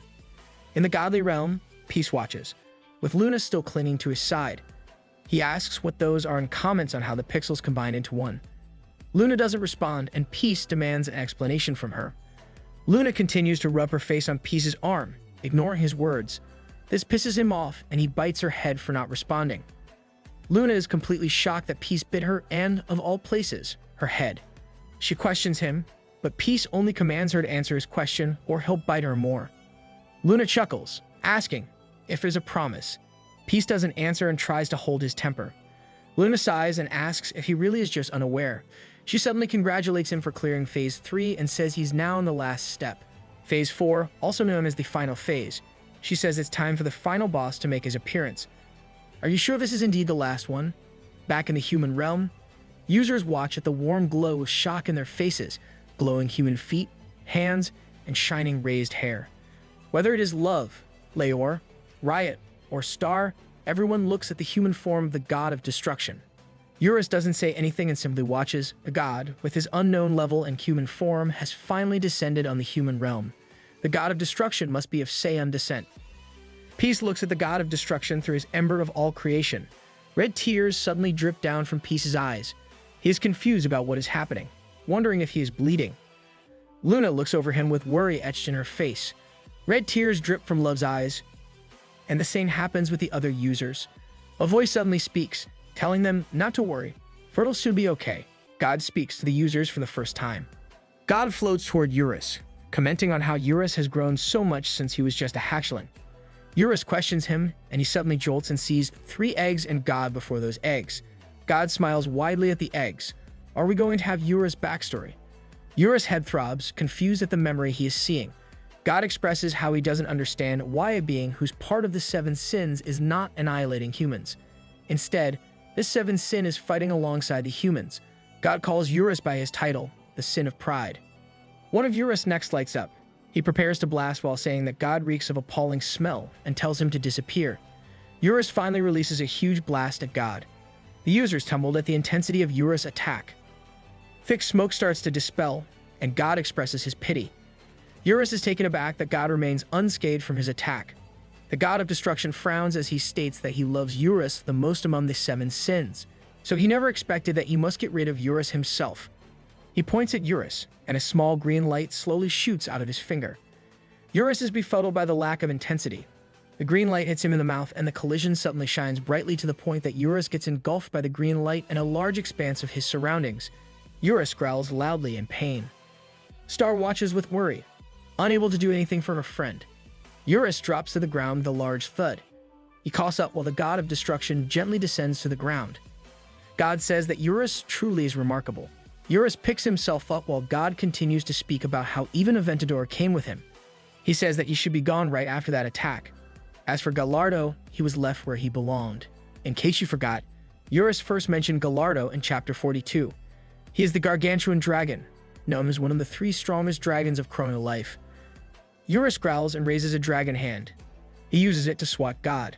The cat was so strong to the point that the surrounding ground cracked, and the users were once more thrown off by the attack's impact. The land gets destroyed, and large boulders whoosh up. Eurus growls with anger. God scolds him for his senseless actions, while holding a finger up against Eurus' attack. God continues to glow, with some parts of him seeming to pixelize. The god of destruction questions Eurus if he even knows who he is, saying he already knows how this will end. He announces himself as a god. The end of his finger holding Eurus back glows green as energy wears from it. With that one finger, he blasts a huge attack on Eurus. It is so massive that it can be compared to our MC's attacks. The users cover themselves from the gust of wind created by the attack. Star peeks at what happened despite the wind. Eurus' hand that attacked God is no more. Eurus growls and Star can't help but worry. Peace sees this all happening from his ember of all creation. He worriedly looks at Eurus and calls him through their connection. Peace tells him it's already enough and commands him to change form and run. Eurus doesn't answer, making Peace shout at him to respond. Eurus finally replies, saying that he can't follow his orders. Peace is surprised by Eurus' answer and asks him why. Eurus already felt it. He wanted to ensure that Peace would never meet this being called God. He knows full well that this being has the ability to take Peace's life. Eurus intends to protect his master and friend no matter what. He recalls their interactions and the times they spent together. Eurus knowingly chose this path and believes it to be his destiny. He plans to put everything on the line, even if it costs his life. I'm tearing up. Please don't sacrifice yourself, Eurus. Eurus releases another blast of attack from his mouth toward God. God then raises a hand, and the direction of Eurus' attack changes upward. Eurus is baffled by what just happened. God looks up at Eurus with a frown and sighs. He suddenly jumps up to appear in front of Eurus. While crossing his arms, God kicks Eurus, making the sin of pride cough. God is not yet done and stands in one of Eurus' wings. He grabs Eurus' flesh and rips a wing off him with his own hands. The wing's loss makes Eurus falter and lose the ability to fly. Those who were watching were utterly stunned by what God just did. Eurus falls to the ground, and God steps back on the ground before Eurus' fallen form. God raises one finger and points it at Eurus as it glows green. Star angrily reacts to this and pulls out her hammer. With tears in her eyes, she runs toward God. Our Star is genuinely courageous. The god of destruction only sighs and points his finger instead at Star. The girl merchant falters as God attacks Star. The users were stunned by what was happening and could not act. The land becomes bright with the green light from God's attack. Star can only close her eyes while waiting for the attack to hit her. Realizing that she's okay, she opens the eyes. Eurus is before her, with a hole in his chest. Eurus protected Star from getting hit. Tears pour down on Star's face as she sees this. Seeing Eurus protect a human, God is still not yet finished. He points a finger at Eurus, and a bright green light emerges from it once more. He releases it right at Eurus, who has already fallen before him. Eurus suffers more damage from the attack, and Star can't do anything but watch this happen. Feeling merciless, God kept on releasing bursts of attacks at Eurus. Star continues to cry, seeing this right before her. Eurus stays there, accepting the numerous attacks from the god of destruction. He knows that moving means putting Star in danger. Star can only cry out loud at this. He'll sacrifice himself for Star, even though he knows Star can reset. Eurus doesn't want her to experience any pain within the game.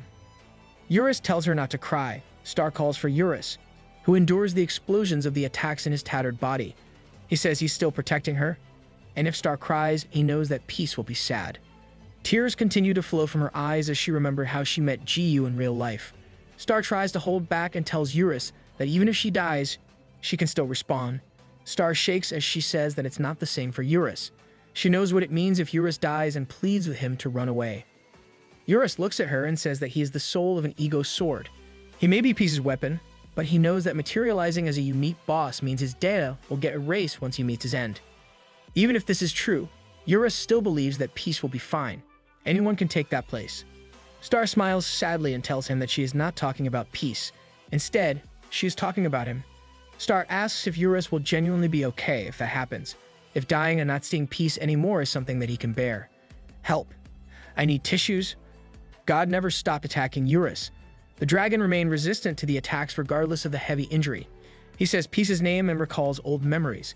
It was a memory of how an egg just hatched, and out of it came the twin-headed dragon. Eurus' backstory is now starting. Though a hatchling, the dragon has a weird voice in its head that commands it to kill all humans. The small dragon heeded its command and filled the land with human skulls. One by one, humans were killed. The count increased to tens, hundreds, and thousands. It was an unending cycle of killing that lacked reason. This was the life Eurus led, for there was no way for him to end it on his own with that voice dominating him. His presence means absolute demise for humans. Despite the control over him, the dragon still has his doubts. He questions the necessity of slaying humans. The dragon watched the humans react with despair all this time, and in those moments, he never found it amusing. Doubt filled him as time moved forward. His skepticism finally made him realize he didn't want to kill humans. So he flew off, but a buzzing sensation stopped him as he did. This occurred whenever he thought of it. The voice filled his head, reminding him to kill humans. Is the voice some program that will ensure Eurus keeps on killing humans? Instead of proceeding with his flight, a twin-headed dragon would turn back and slay those humans even though he didn't want to. Over time, his doubt transformed into another feeling called loneliness. One day, monsters under his legion came to him. They reported the activity of a human who went to the ravine of the deceased. The fourth commander asked him for the order to slay this intruder. Eurus rejected this, saying he'll deal with it himself.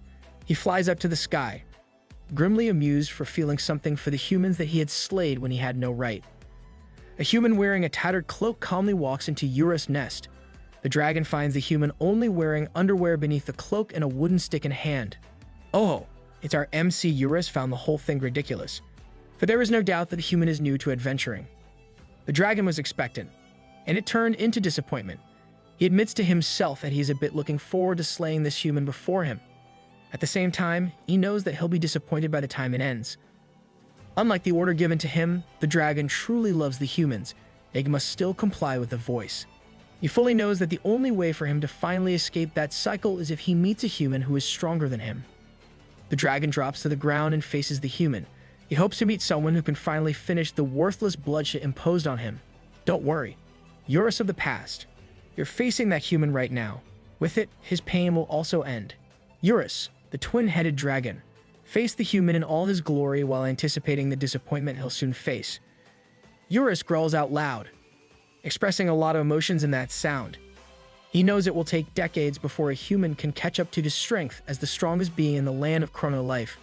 He compliments the valor of the human before him and promises the mortal's end. But Eurus has faith and belief that it will happen someday. So, today, like any other day, he faces the human and intimidates him. It was at that time that his twin head had perished. It's also the day he has been waiting for all his life.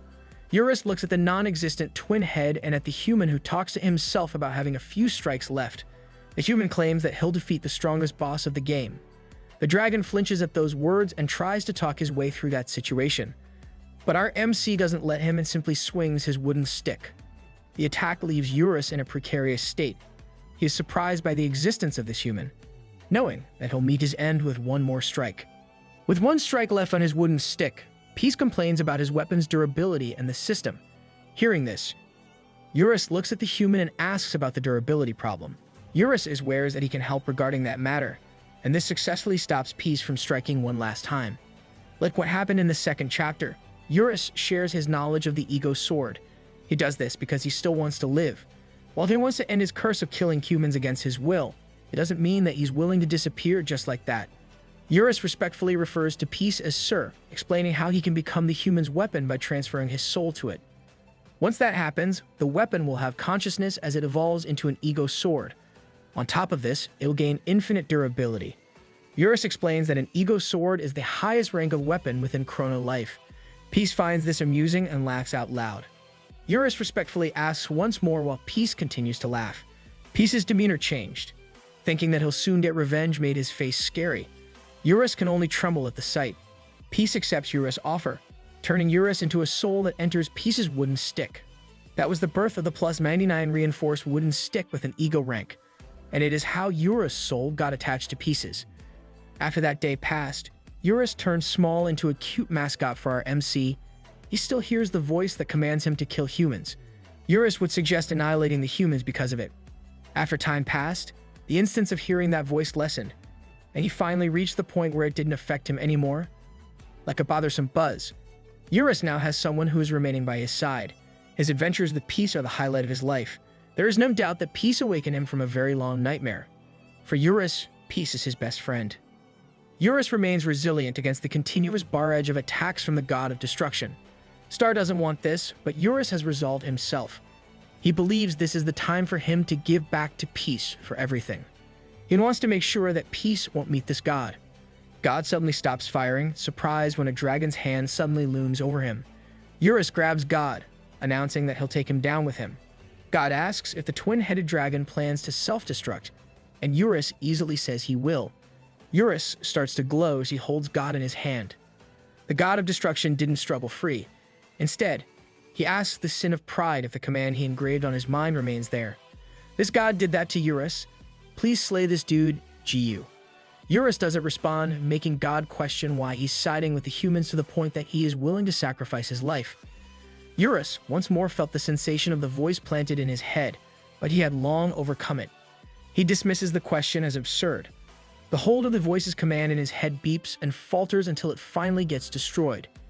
Eurus says that he loves humans and then corrects himself, proudly announcing that he loves Peace. The twin-headed dragon glows brighter, and everyone watches as it happens. Star cries out in distress as a massive explosion takes place at where Eurus and God were. Eurus is tired, but there is something that he regrets. While recalling his time with Peace, his eyes drift close. Eurus' wish was to see Peace once more as the smoke completely envelops him. In the dark, starry night, a black cape flows along the wind. Peace carries Eurus' small form in his arms. Finally, he's back. He smiles and sighs at Eurus' bullheadedness. Peace fondly looks at the dragon in his arms, saying he did well. I just hope Eurus will live. Star continues to cry, this time in Riot's arms. Love, Leor, and the other users can only watch as Star wails in despair. She kept on shouting for Eurus, not accepting what happened. Riot mulls over what happened with Eurus self-destructing while in his true form as a unique boss. This indicates complete deletion. Riot can only surmise that Eurus is now forever gone. Peace gently steps into the ground with Eurus in his arms. Everyone is surprised to see that Peace has returned. Star calls for him. Upon realizing that Eurus is in his arms, Star quickly stands up and goes to him. She asks Peace if Eurus is okay. Peace smiles and reassures her that Eurus is fine, and that he only fainted for using too much of his power. Tears drip from Star's eyes, and she falls to the ground with relief. She cries out once more, thankful that Eurus survived. Eurus groans softly, and Peace asks if he's awake. Eurus softly calls for his mom, making Peace wonder if the dragon is only talking in his sleep. He concludes that Eurus must be comfortable in his arms and finds this cute. Eurus continues to call for his mom. Stating that he's hungry, he suddenly sucks on Peace's chest. What kind of development is this? Our MC lets Eurus continue, and he responds with his usual disgusting behavior. Love quickly reacts, pulling Eurus from Peace and throwing him to the ground. Not the best way to treat an injured being, even if it is a dragon. Peace does another unbearable reaction while Love asks him what he is even doing when Star is watching. Peace cries, saying he didn't do anything at all. At that moment, Star is unaware of what happened because Leor managed to cover the kid's eye just in time. Love then scolds Peace for not wearing anything. You should have told him that from the first time you've met him. Love. Eurus groans again. This time, he sits up with wide open eyes. He's surprised to find Peace. Our MC smiles to find Eurus awake and asks how he's doing. Still feeling out of it, Eurus admits that he felt like he got something sweet and delicious. Peace blushes when he learns it is sweet, while Love can only stare at them with no trace of amusement on her face. Returning to the point, Eurus asks how he's still part of the living despite self-destructing with that god. Only then does he realize he's back to his soul form. The memory irks Peace, and he starts pulling at Yura's cheeks. Be careful, Jiyu. Eurus didn't eat the gum-gum fruit like a certain Distraught. He reveals how he turned Eurus back to his soul form before dying from self-destruction. Peace angrily scolds Eurus for disobeying his orders when he no doubt commanded him to run. Peace tells Eurus that he can't recover mana while in the godly realm, so things would have been real dangerous if he didn't make it in time. Eurus accepts the punishment and apologizes.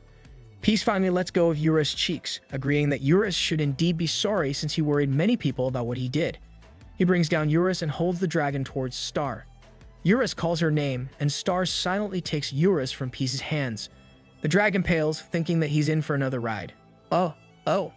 Not another motion sickness-inducing ride from Star, unexpectedly. Star only hugs him tightly with tears in her eyes. Star is happy that Eurus survived and tightens her HUD on him. Eurus blushes and stutters as he tells her about his inability to breathe. He asks to be released, but Star stubbornly tells him no. Love and Peace watch them with idiotic grins on their faces. Love looks at Peace and asks how he escaped from the godly realm. She apparently learned from Riot that he got stuck there. Peace sighs, revealing his thoughts of being forever stuck there. Though it irritates him, he must admit it was only possible because of that roach. Really? Luna helped Peace get off that realm? I guess Avenimur was a big turnoff. As if being called, Luna gently drops to the ground, finally making her presence known. Love looks at Luna and asks if Peace is pertaining to Roach Lady. Luna suddenly staggers and slumps toward Peace. Our MC only watches Luna silently, with a bit of worry in his face. Love shouts at Roach Lady for being flirty with Peace and demands her to let go of him. Out of the blue, Peace tells Captain Love that he'll let Roach Lady lean on him in the meantime. Love is a bit confused by Peace's unusual reaction. That is indeed unusual. She finally sees Roach Lady sweating profusely while panting. Luna suddenly coughs up, entirely bewildering Love. Luna suddenly drops to the ground and continues to pant. Love worriedly asks what's wrong, yet still has the guts to joke about Roach Lady swallowing some bug spray. Peace even thinks that the last part is inappropriate. He tells Captain Love to be nice since Roach Lady will soon meet her end. This statement caught Love off guard, and she probes this issue with disbelief. Star continued to hug Eurus tightly, though she did hear the commotion. At the same time, Eurus is obviously enjoying the attention, for he's wagging his tail a lot. Still doubtful, Love points at Luna and asks if she's truly dying. Luna looks up at them with sweat and blood on her face. Here's a flashback of what happened in the godly realm. Seeing Star crying while Eurus is about to die made Peace berserk in the godly realm. He swings his wooden stick multiple times, creating chaos in that space. Luna comments on his fighting spirit and attempts to destroy the godly realm. She tells him this is pointless since that realm can't be destroyed. Peace glares at her and tells her to shut it unless she wants to be ruined first. Luna is shocked by Peace's contempt, but manages to smile after a thought. She asks about his anger, asking if this is caused by the possibility of Eurus' death. Luna speaks of the bond of the two and reminds him that the other is only an AI. She questions his investment in Pixels, saying it is only a game. Luna should ask the same question to the NFT investors. Peace stops throwing attacks and sighs at her question. He smiles, saying that she might be right about that, and then he suddenly bonks her strongly in the head, negating what he just said. Luna groans and shudders in pain while Peace looks at her and lectures her about her crap. He tells her to log off if she keeps spouting such nonsense. Luna peeks at him and smiles. She remarks on his determination and his concern for Eurus. Peace frowns, asking if she finds his worry for a game character ridiculous. Luna looks at him with sad eyes.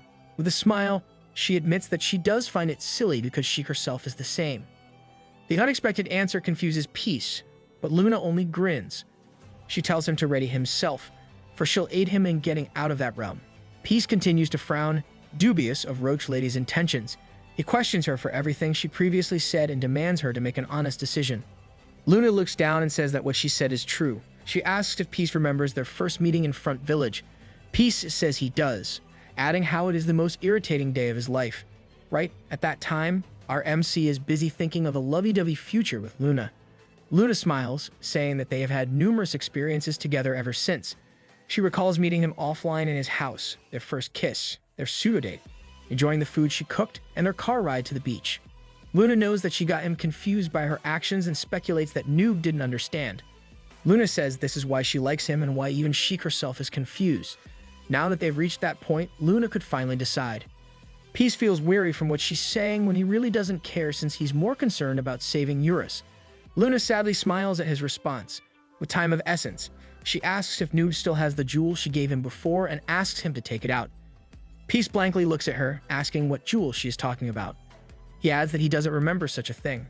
Our MC really needs to improve his memory. Luna can only remind him, though it does make her sad that Noob forgot about it. She blushes as she mentions that it was the day that they had their first kiss. Peace flinches at what she said, finally recalling what Roach was referring to. Peace remembers that it happened when he faced Yufa and how Luna did give him a jewel with unknown details. Peace checks his clothes, looking for the item that Luna mentioned. He finally finds it and pulls it out. The item still has question marks on it with a mythical rank. Luna smiles, seeing that Noob still has it with him. Peace dismisses the affection, saying he only accepted it since it's free. He asks what the item is for, saying that he never found any details regarding that jewel. Luna explains this is only because she made the item herself. She mentions how a creator must assign its name for it to appear on the database. With that, she says that the item is called God's Jewel, and it is an item that has all of her powers as the goddess of life. Upon her words, the jewel's name gets updated along with its information. Luna explains that the godly realm exists for gods. With her being a goddess, the godly realm will be destroyed if she dies. To summarize, destroying the jewel means Noob can leave the godly realm. Luna was about to mention other information, but Peace had already destroyed it with his hand. Typical GU. Peace acts nonchalantly and asks what Roach Lady is about to say. Luna only stares at him with a grimace. She asks if he really can't listen to an explanation before doing anything. Peace only laughs, saying it's his habit to skip the tedious talk. Since it's already done, Luna can only sigh, saying that it's okay since there's no doubt he'll still destroy the jewel even after hearing what she has to say about it.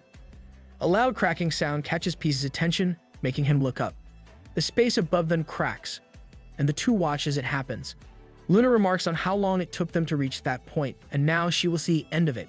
Peace only looks at her comment, and that ends our flashback. Love once more asks if Roach Lady is really going to die. Luna confirms this and reminds Noob of how there are important things that you should remember. She finally gets to say them now.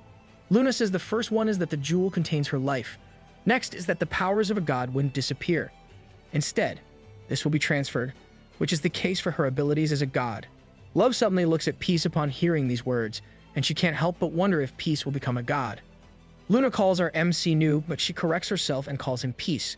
With tears in her eyes, she pleads with him to save the world of Chrono Life. Peace stares at her. With his title as a Master Novice, the advancement progress of God has started, and it is now at 38%. The night is filled with stars, and Peace glows brightly, brightening the night. A notification appears, indicating the job advancement. His undies shine so brightly, the same with the rest of his body. His cotton white brief changes into a skirt similar to Luna's. The same thing happens with his top.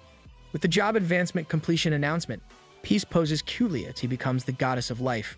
My eyes need to be cleaned with holy water again, but I must admit that GU's muscles are impressive. But it seems that it's not really his. Peace cutely says boom. Love was imagining all of this in her head, and the three of them found this awful. Both Peace and Luna comment on Love's repulsive imagination. Leor, Star, and Eurus watch them, and Leor suddenly blushes, saying it's not that bad. The others seem to be worse than our MC when it comes to unpleasant imagination. Luna sighs at the ridiculous train of thought of these people. She explains that Noob wouldn't become the goddess of life since the only thing being transferred to him is her powers as a god and not her job. Though she is at death's door, Luna explains how Noob will become a god based on his proclivity in playing Chrono Life. Peace is surprised that this is how it will be determined. Love thinks about it, thinking that Peace will become the god of perverts. Some users imagine he'll be the god of destroying planets, while Mint Choco envisioned that he'd be the god of underwear. I can't help agreeing with those ideas. It's highly probable. Luna says there are numerous possibilities, but there is one thing that she personally believes. She announces her certainty on what kind of god Noob will become, but she is cut off before she can even say it. A green light stabs her right in the chest, and Luna falls with a thud. Love shouts for Roach Lady, shocked by what happened. Way to ruin the moment, God. God steps in, saying that she should have kept her mouth shut, and accuses Luna of being a traitor. Luna coughs up in pain from the attack. Riot holds onto his upper arm, surprised that this god is still part of the living. Eurus curses for he could not prevent Peace from facing the god of destruction. God compliments Eurus for his sheer power. admitting how he never expected Eurus to even opt for self-destruction. He says this only proves why he is the strongest of the 7 sins, but it's still not enough to take him down. Someone happily comments on God's presence. It was peace, and he greeted God while cursing at him at the same time. He mentions that the last time they spoke was when the war with the anthropomorphs happened. Peace says they couldn't catch up earlier since he was in his hideous monster form. Now that he's in his human form, Peace asks if God even remembers what transpired. Do bugs have good memories? God replies that he does remember and calls Peace his friend.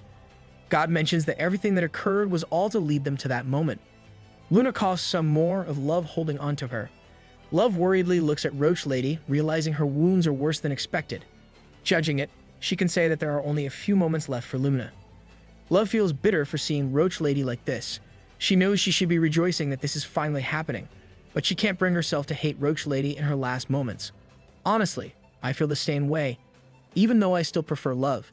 Love tells Luna to wake up, for she lacks healing skills to help her. She tells her to use her skills as the goddess of life on herself. Luna mumbles that she can't and compares herself to a pierced balloon.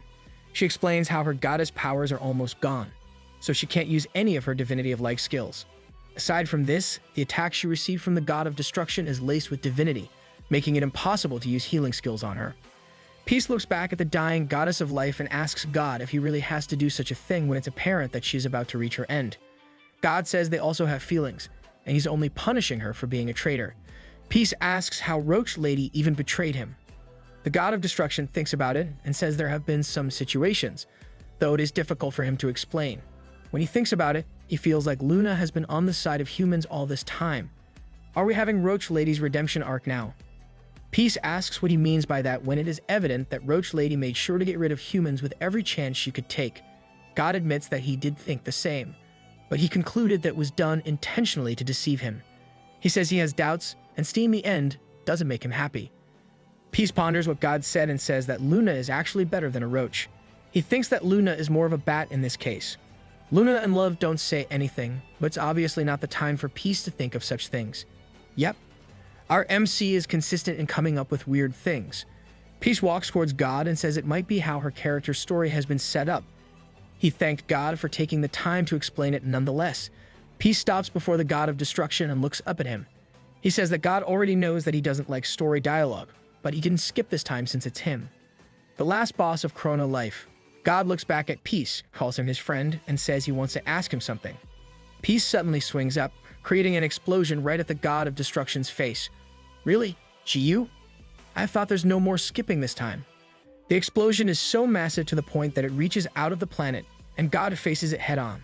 Back in the real world, a Chrono Life staff announces the fight of God and Peace to their boss. CEO Diokbae Choi comments on it. He says they should just sit back and watch the outcome that will determine their company's future. The CEO then grins, saying that they at least have the stronger one on their side. Who is he referring to exactly?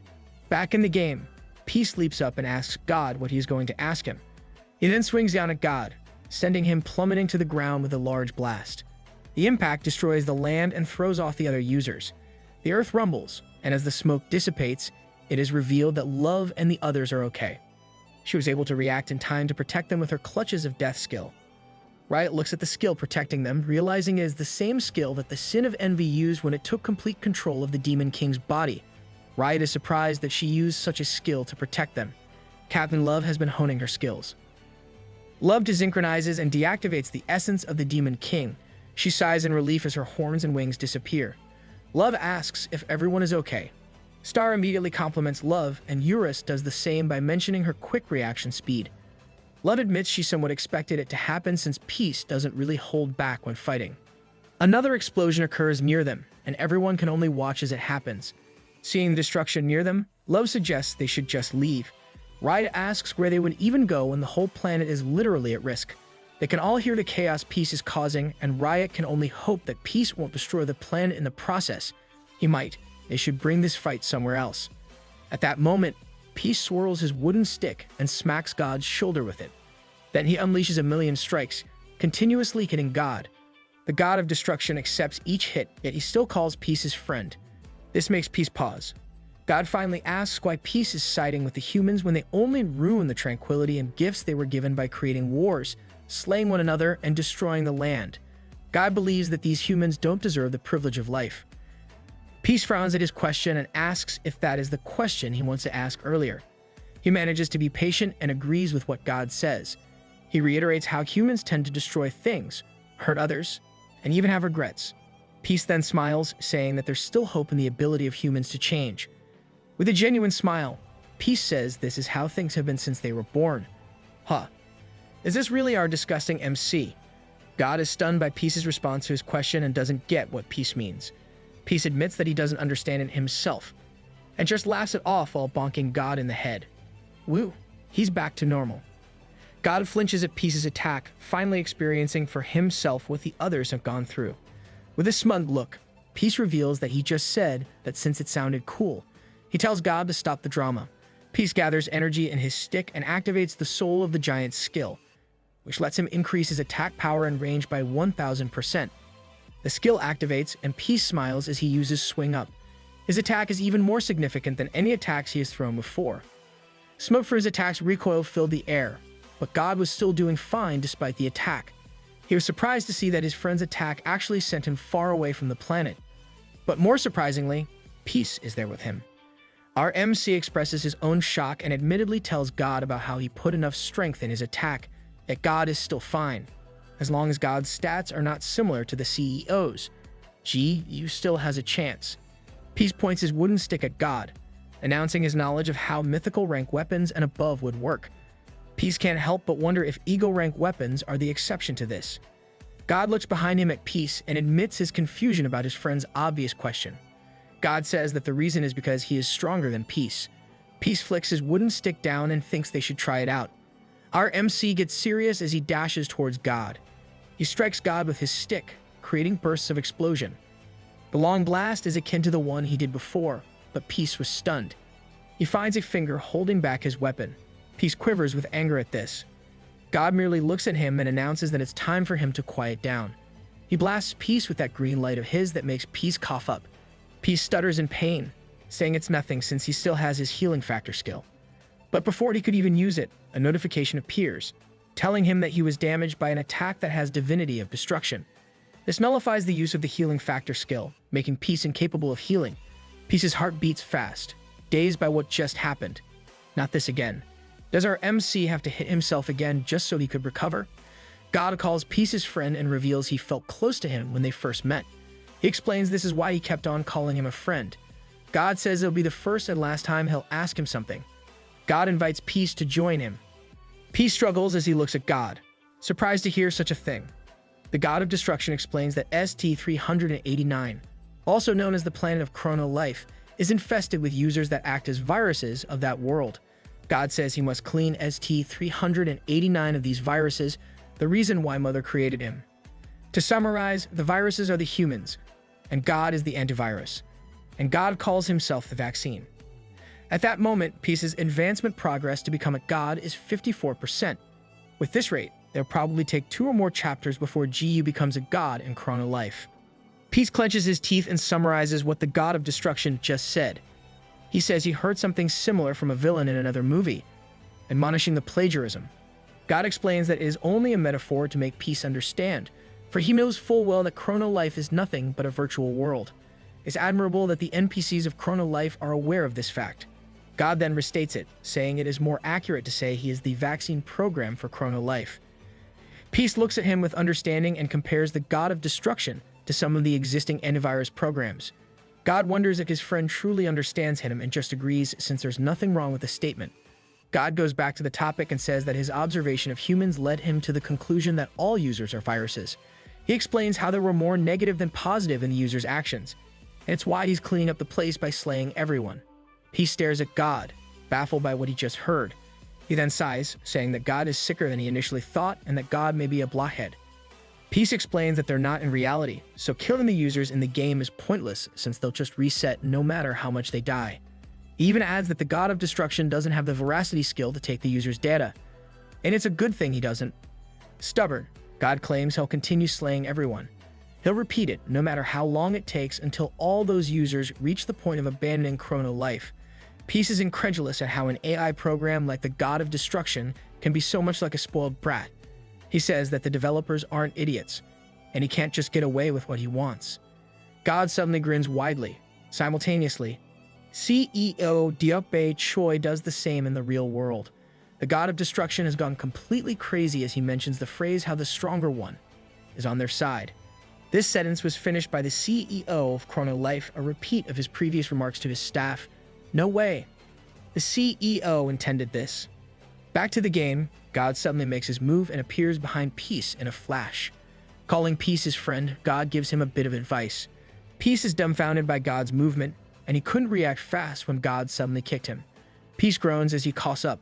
Unfinished, God appears where Peace is still in the middle of getting thrown off and tells him to forget the concept of developers siding with the users. God then chops Peace with his foot, hitting him right in the gut. Peace suffers, while the god of destruction still has that crazed look on his face. The attack sends Peace back to the ground with a tremendous crash. Love and the others were surprised by the sudden gust. Leor expresses her distress upon seeing the brave warrior injured. God drops back to the ground right before Peace. Love and the others were surprised that God remains unscathed, and they could only think how Peace must have lost. The god of destruction speaks up, saying how the hairy old man left all the decisions in that fight. He explains that the old man is actually not on either side. Oh, so that was what he meant. The editing flow of the previous part made it sus. Still, on the ground, Peace holds onto his injury, not saying anything. God looks down at him, saying that it looks like the fight has been concluded. Calling Peace again his friend, God gives him another chance to choose. He asks if he will join him or if he is willing to experience death numerous times. Peace doesn't really say anything, and everyone is surprised to hear this offer from God. The god of destruction looks at him and sighs. He suddenly turns his back on Peace, claiming to have a soft spot for him. God recalls how he mentioned earlier that it was his last chance, yet here he is, giving Peace another one. Huh, has God fallen hard for GU? God approaches the group of Love and the others as he tells his friend to think about it. So until he decides, he'll be playing with the other dirty viruses before him. Love shudders at the announcement, and she and Leor prepare to fight back. God smiles widely at the scene before him, admitting that he didn't expect such a duo. To have the Demon King and the ruler of the angels join forces despite their history amuses God. God points a glowing green finger at them, admitting how slaying them makes it more interesting. A loud sound suddenly catches everyone's attention. God identifies the sound from a trumpet and finds a single user blowing the trumpet hard. He comments on the human's willingness to perish just to get his attention. God was sure that the impact of their previous fight slayed the users or at least made them run away, so it surprised him to find survivors. God redirects his hand, intending to make a quick work of the discord. But before he can continue, numerous flags rise up behind a mountain as the trumpet blares out. This confuses Love a bit, and someone comments on the dramatic entrance. The voice was Luna, who was struggling to sit up. Love is surprised to find that Luna is still alive, and Luna claims that she won't die easily. She is about to mention that she is known as a roach, but stops herself. You forgot. You've been promoted to a bat. Luna corrects herself, saying she is the goddess of life. Though her time is depleting, she is still thankful that what she'd been waiting for finally shows up, and they are the top 5 Alliance Guild. The leaders of the top 5 guilds make their appearance. There was Sohu, Saintly, and Abracadabra.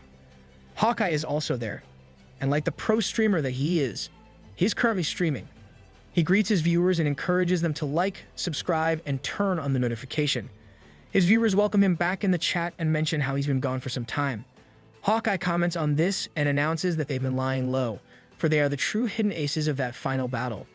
The chat laughs at his gall, and one even comments on how he thought Hawkeye was the comic relief. Heh, so true. Love is cheerfully surprised by their presence, and Hong and her guild appear right on time. She greets Love, and Love quickly rushes into her for a hug. Luna manages to stand up on her own and limps toward them. Luna asks if they're ready, and Hong confirms they just made it on time. Love looks at them with questioning eyes and asks what it is about. Hong looks at Luna and tells Love how Luna asked her for a favor. She says that she was only able to complete it recently. Love asks what the favor was and when it happened. Hong says it's been some time since it happened.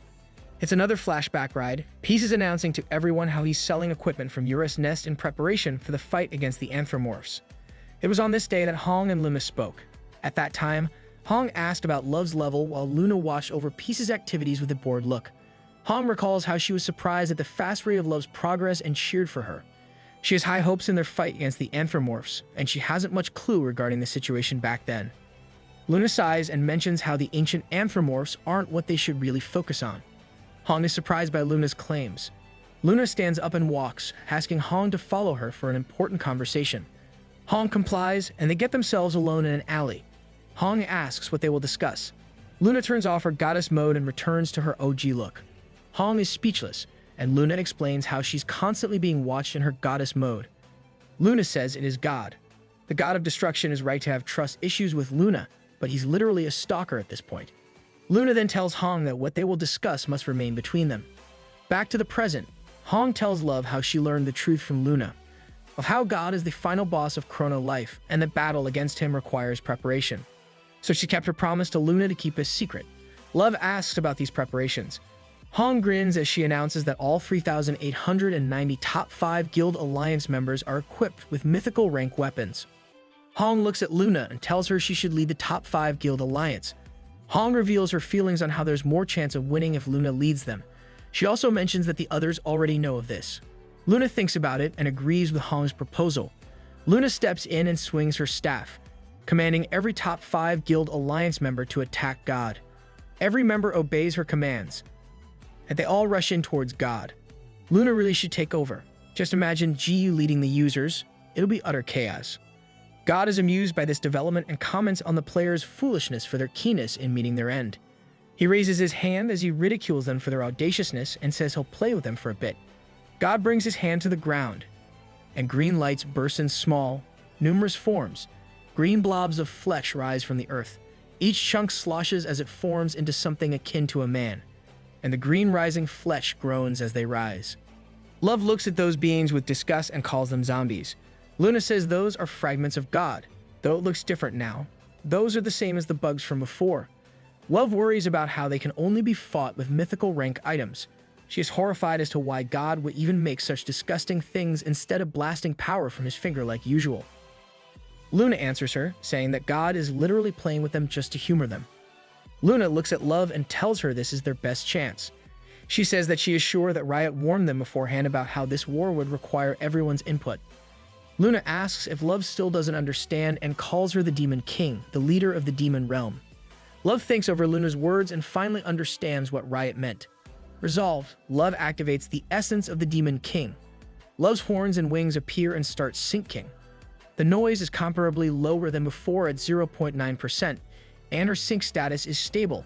With red eyes, Love summons for her right hand, Death. Finally, we're seeing the other mascot. Death appears before his master and greets her. Love announces that all demons will join the final war of Chrono Life and commands Death to open the dimensional portal to the demon realm. Death smiles wickedly at the command, fulfilling the great Demon King's desire. God was taken aback by what was happening. Death immediately opened the dimensional portal and released the demons from the demon realm. The demons make their appearance while the fragments of God groan. That's it. We'll just call them zombies moving forward. The demons fly into the human realm, and Love orders all demons to attack. Demons fly in the air as they heed their Demon King's command to attack. Users are so surprised by the sudden appearance of the demons, thinking that these beings are aiming for them. So when a demon passes them by, the users are in for a surprise. A demon chomps on a zombie, aka a fragment of God, and the other demons do the same. Well, that was easy. This scene, of course, confused the users since monsters are fighting against other monsters. Someone then speaks up, assuring the users that the demons are actually on their side. The goddess of life, Luna, announces that she will lead the fight in that war through her ability. Hearing Luna's voice in their head surprised the users. Luna then repeats that the demons are their allies in that fight. As Luna tells this to everyone, Love gently drops to the ground in front of the other users with her essence of the Demon King activated. Luna continues speaking, saying that Love, the Demon King, gave out that order to the demons. Love looks at everyone, telling them that the demons will lead the battle, and she asks everyone to share their strength. The users are so completely besotted with Love's appearance and assurance that they all find themselves agreeing and cheering. Love dashes forward and leads everyone. She easily turns to kick an enemy in the stomach, making it explode in that single move. The users follow suit and attack with all their might. One user gets his head grabbed by the zombie he is attacking, making him surprised. The enemy growls loudly at him as it opens its mouth so wide that a user could easily fit in with no problem. The user remains frozen in fear, unable to retaliate, but a demon suddenly slashes at his enemy, saving him from perishing. The user is so surprised by what happened that he is unable to speak. The huge demon who saved him simply grunts and turns around. The user blushes, admiring the demon for being so cool. Are we getting another human-demon love story in this series? Star gushes at the fact that everyone is working together as she watches the battlefield with Eurus and Riot. She suddenly pauses when she remembers something. Star raises Eurus to her eye level and voices her thoughts about how only mythical rank weapons are able to attack fragments of God. She then mentions how it looks different for demons as they can easily attack those even without such a weapon. Eurus patiently explains to her how the followers of the seven sins are not required to have those just to deal damage against the fragments of God.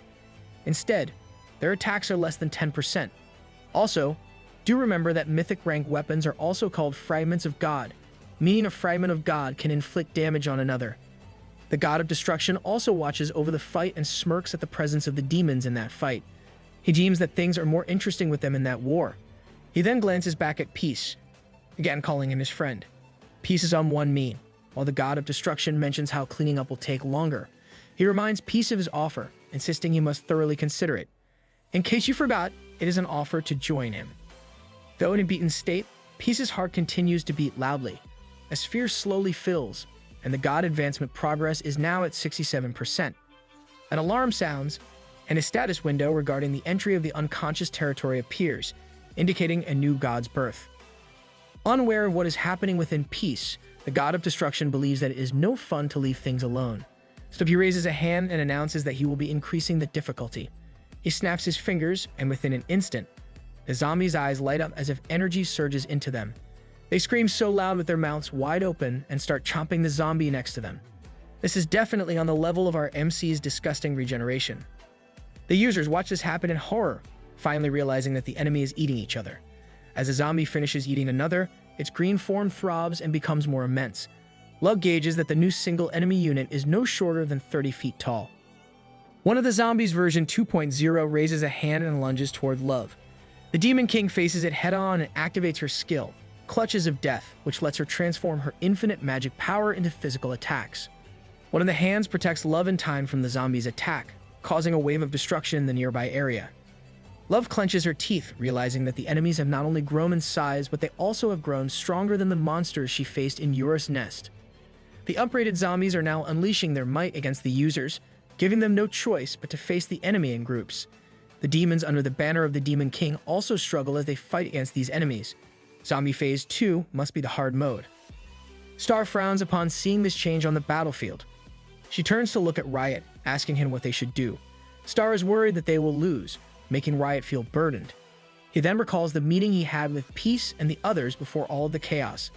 His words back then reminded everyone that their combined powers were necessary to clear the last episode. Riot ponders if this is the right time. For getting it wrong means no turning back. Does Riot have something else prepared? The ground suddenly shakes, surprising the three of them. Star wonders if it is an earthquake as the ground continues to convulse. Riot looks back, and a smirk forms in his mouth. He expresses his relief at the arrival of others. Behind them, a massive group of monsters are moving closer to where they are. Star is surprised, while Eurus smiles, admitting that he never thought he'd see such a thing in his life. To see his minions be there is outside of his expectations. Riot looks at the incoming monsters, calling them the strongest army in Chrono Life, Eurus Legion. Oh, we have a backup. Eurus suddenly flies up in the air towards his legion. He then greets his 4 generals of death, and the 4 immediately come up front to greet their ruler. Squaring their allegiance, they seek Eurus' command. Eurus grins at this and directs his followers' attention to the green, gooey monsters summoned by God. He simply orders them to kill all of those things, and his minion readily complies. Eurus' legion charges into the ongoing fight against the zombies, screeching their intent. The enemies shout back at them, and mayhem unfolds once more. Star expresses her glee at the strength of Eurus' legion. Eurus then drops into her head, claiming they are indeed strong, for they are all under him. Seeing the cute Eurus back, Star once again twirls around while holding him, and she compliments him for being so cool. Like that twirling makes the motion sickness better. After that twirling, Star is back into gushing her excitement with everything that is happening. Riot comforts Eurus as the dragon pukes rainbows after the ride Star just gave him. The strongest monster of the game has it hard whenever Star is involved. With Star's enthusiasm back, she believes that they might just win that war. Riot smiles at her positivity, but he still reminds her that the road ahead toward that goal is still long. He then reminds her of his previous words about how everyone's power is necessary for that fight.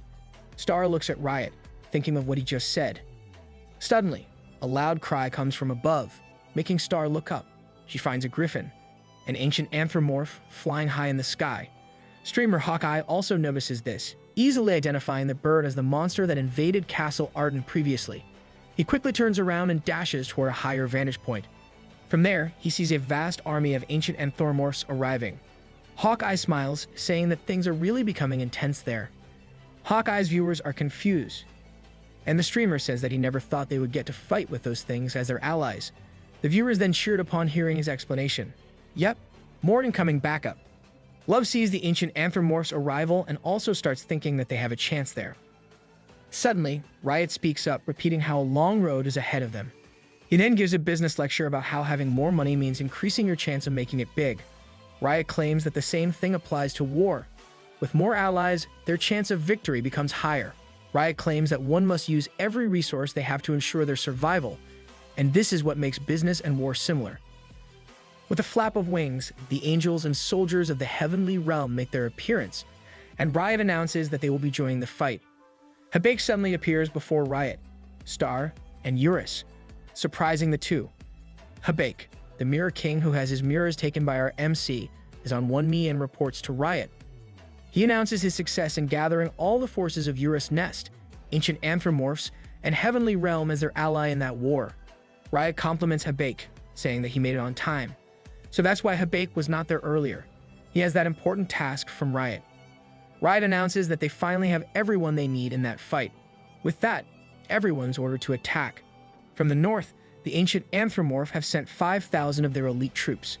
The force from the heavenly realm encompasses 777 angels and 7,777 soldiers.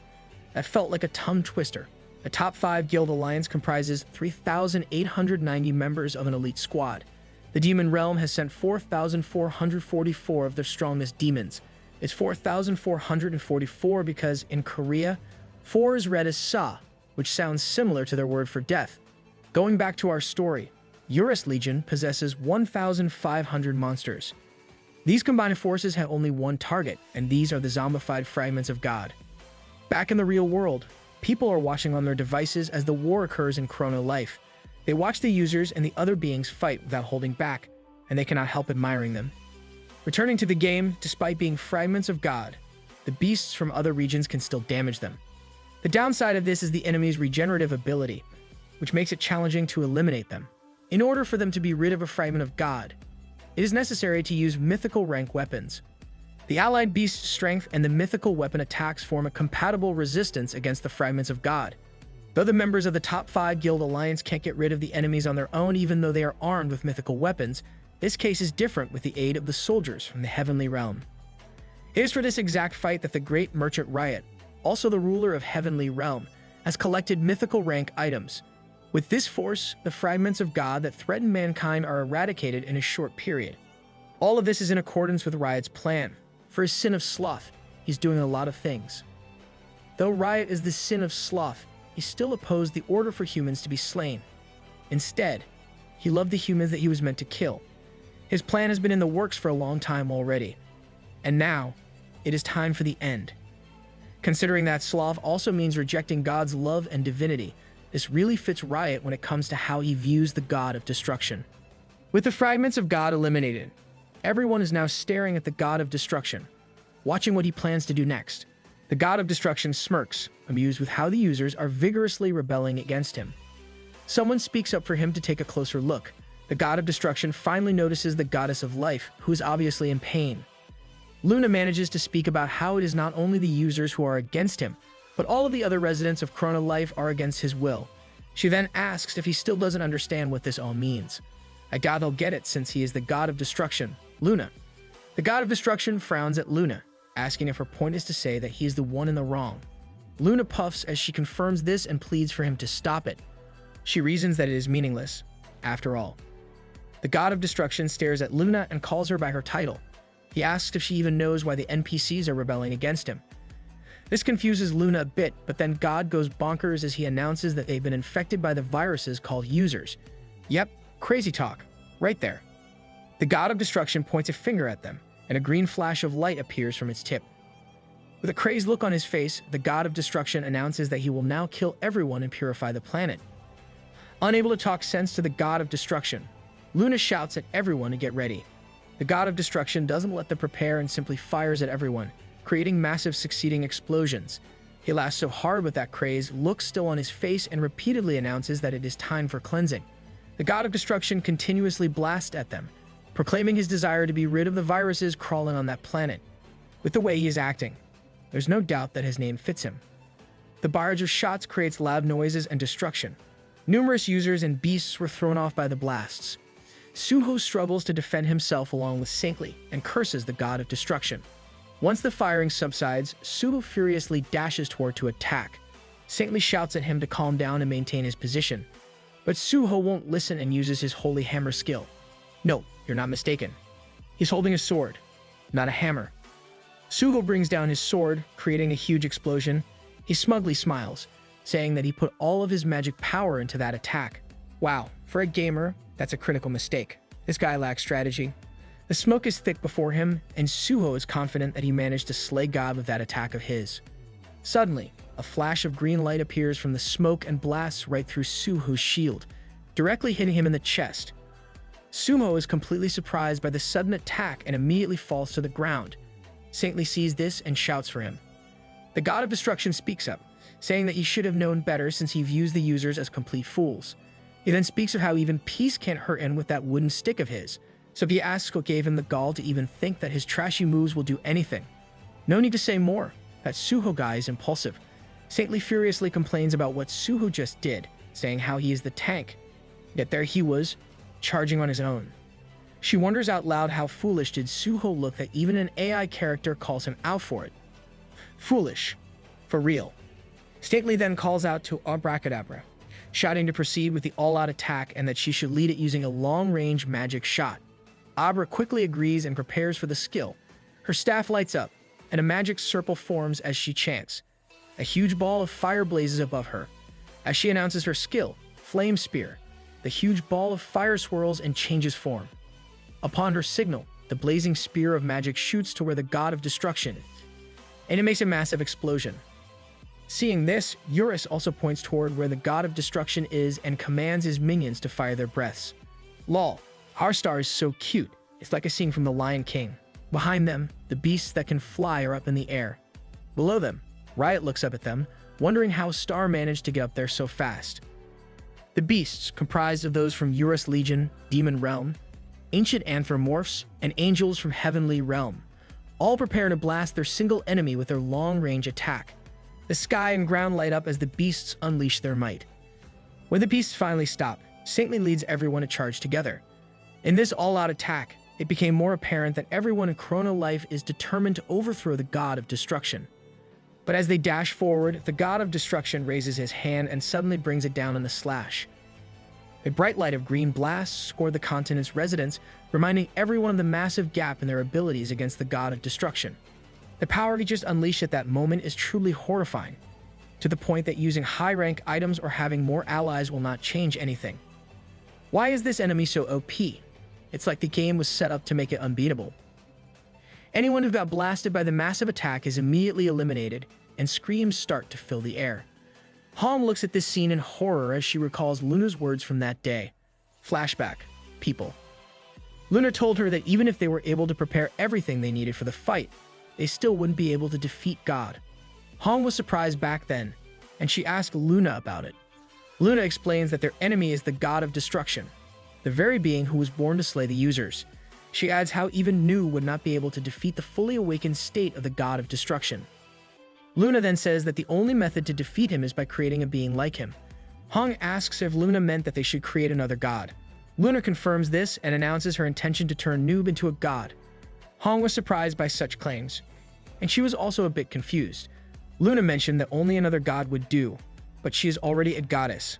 Hong can't help but wonder why Luna would go through all the hassle of evolving the brave warrior into a god when Luna can face him as a goddess. Luna was about to explain this, but this is where this flashback ends. Back on the battlefield, Luna limps and pants as she walks, not participating in the face-off with God. She speaks of how she doesn't have enough time. Luna then mentions how Noob will be happy by this as she looks at him. Seeing that he has no response, Luna concludes that Noob is already in unconscious territory. She says that in order for one to awaken as a god, there is one thing that should be sacrificed. Since the powers of a god don't really disappear, these will be transferred. And for Noob to become a god, Luna must give up her life. Wait, does that mean this is the end for Luna? No. What about the Luna fans? Luna's staff drops to the ground as she sits beside Peace and hugs him. With the last of her strength, she bids him farewell, and a bright light engulfs the two of them. In a different space where piles of debris are floating in the air, Peace stands leg deep in a water-filled street.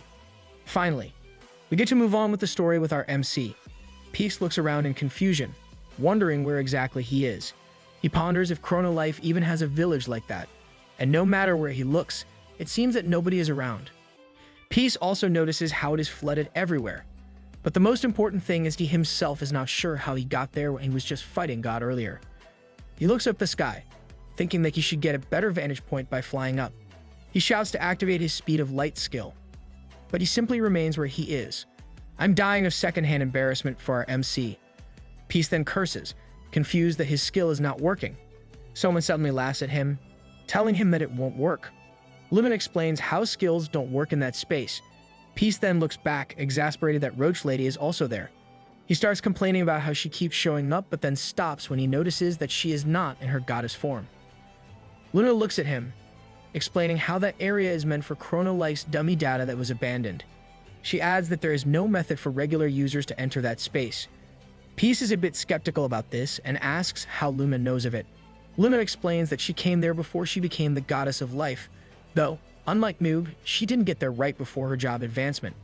Well, MC prefers shortcuts. Luna then says that it was Mother who brought him to that place. She thinks that Mother did this to show Noob that place before he turns into a god. Hearing the name Mother, Peace recalls his previous conversation with God about how that planet is his mom's favorite place. Luna explains that Mother is the foundation of Chrono Life, who oversees that entire virtual world.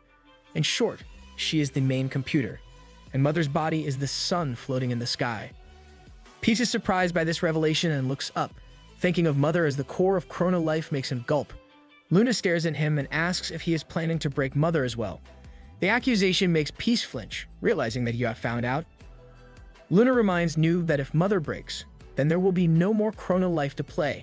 But then again, Luna adds that Mother can't be destroyed by the power coming from within the game itself. Nothing can destroy her from within, for she is invincible in the system. If MC wants to destroy Mother, he should go through the CEO of Chrono Life itself. Luna also mentions that Mother is an omniscient and omnipotent being who created the whole of Chrono Life. The same applies to the god of destruction, who was also created by Mother. Mother must also be twisted for even creating such an existence in the world of Chrono Life. Luna says this is why Mother treasures that place, and it is the reason why skills wouldn't really work in that space. She then points out that this is why she is not in her goddess mode, since that can be technically considered a skill of sorts. Peace still doubts Luna's words and asks that if he is able to kill Luna there.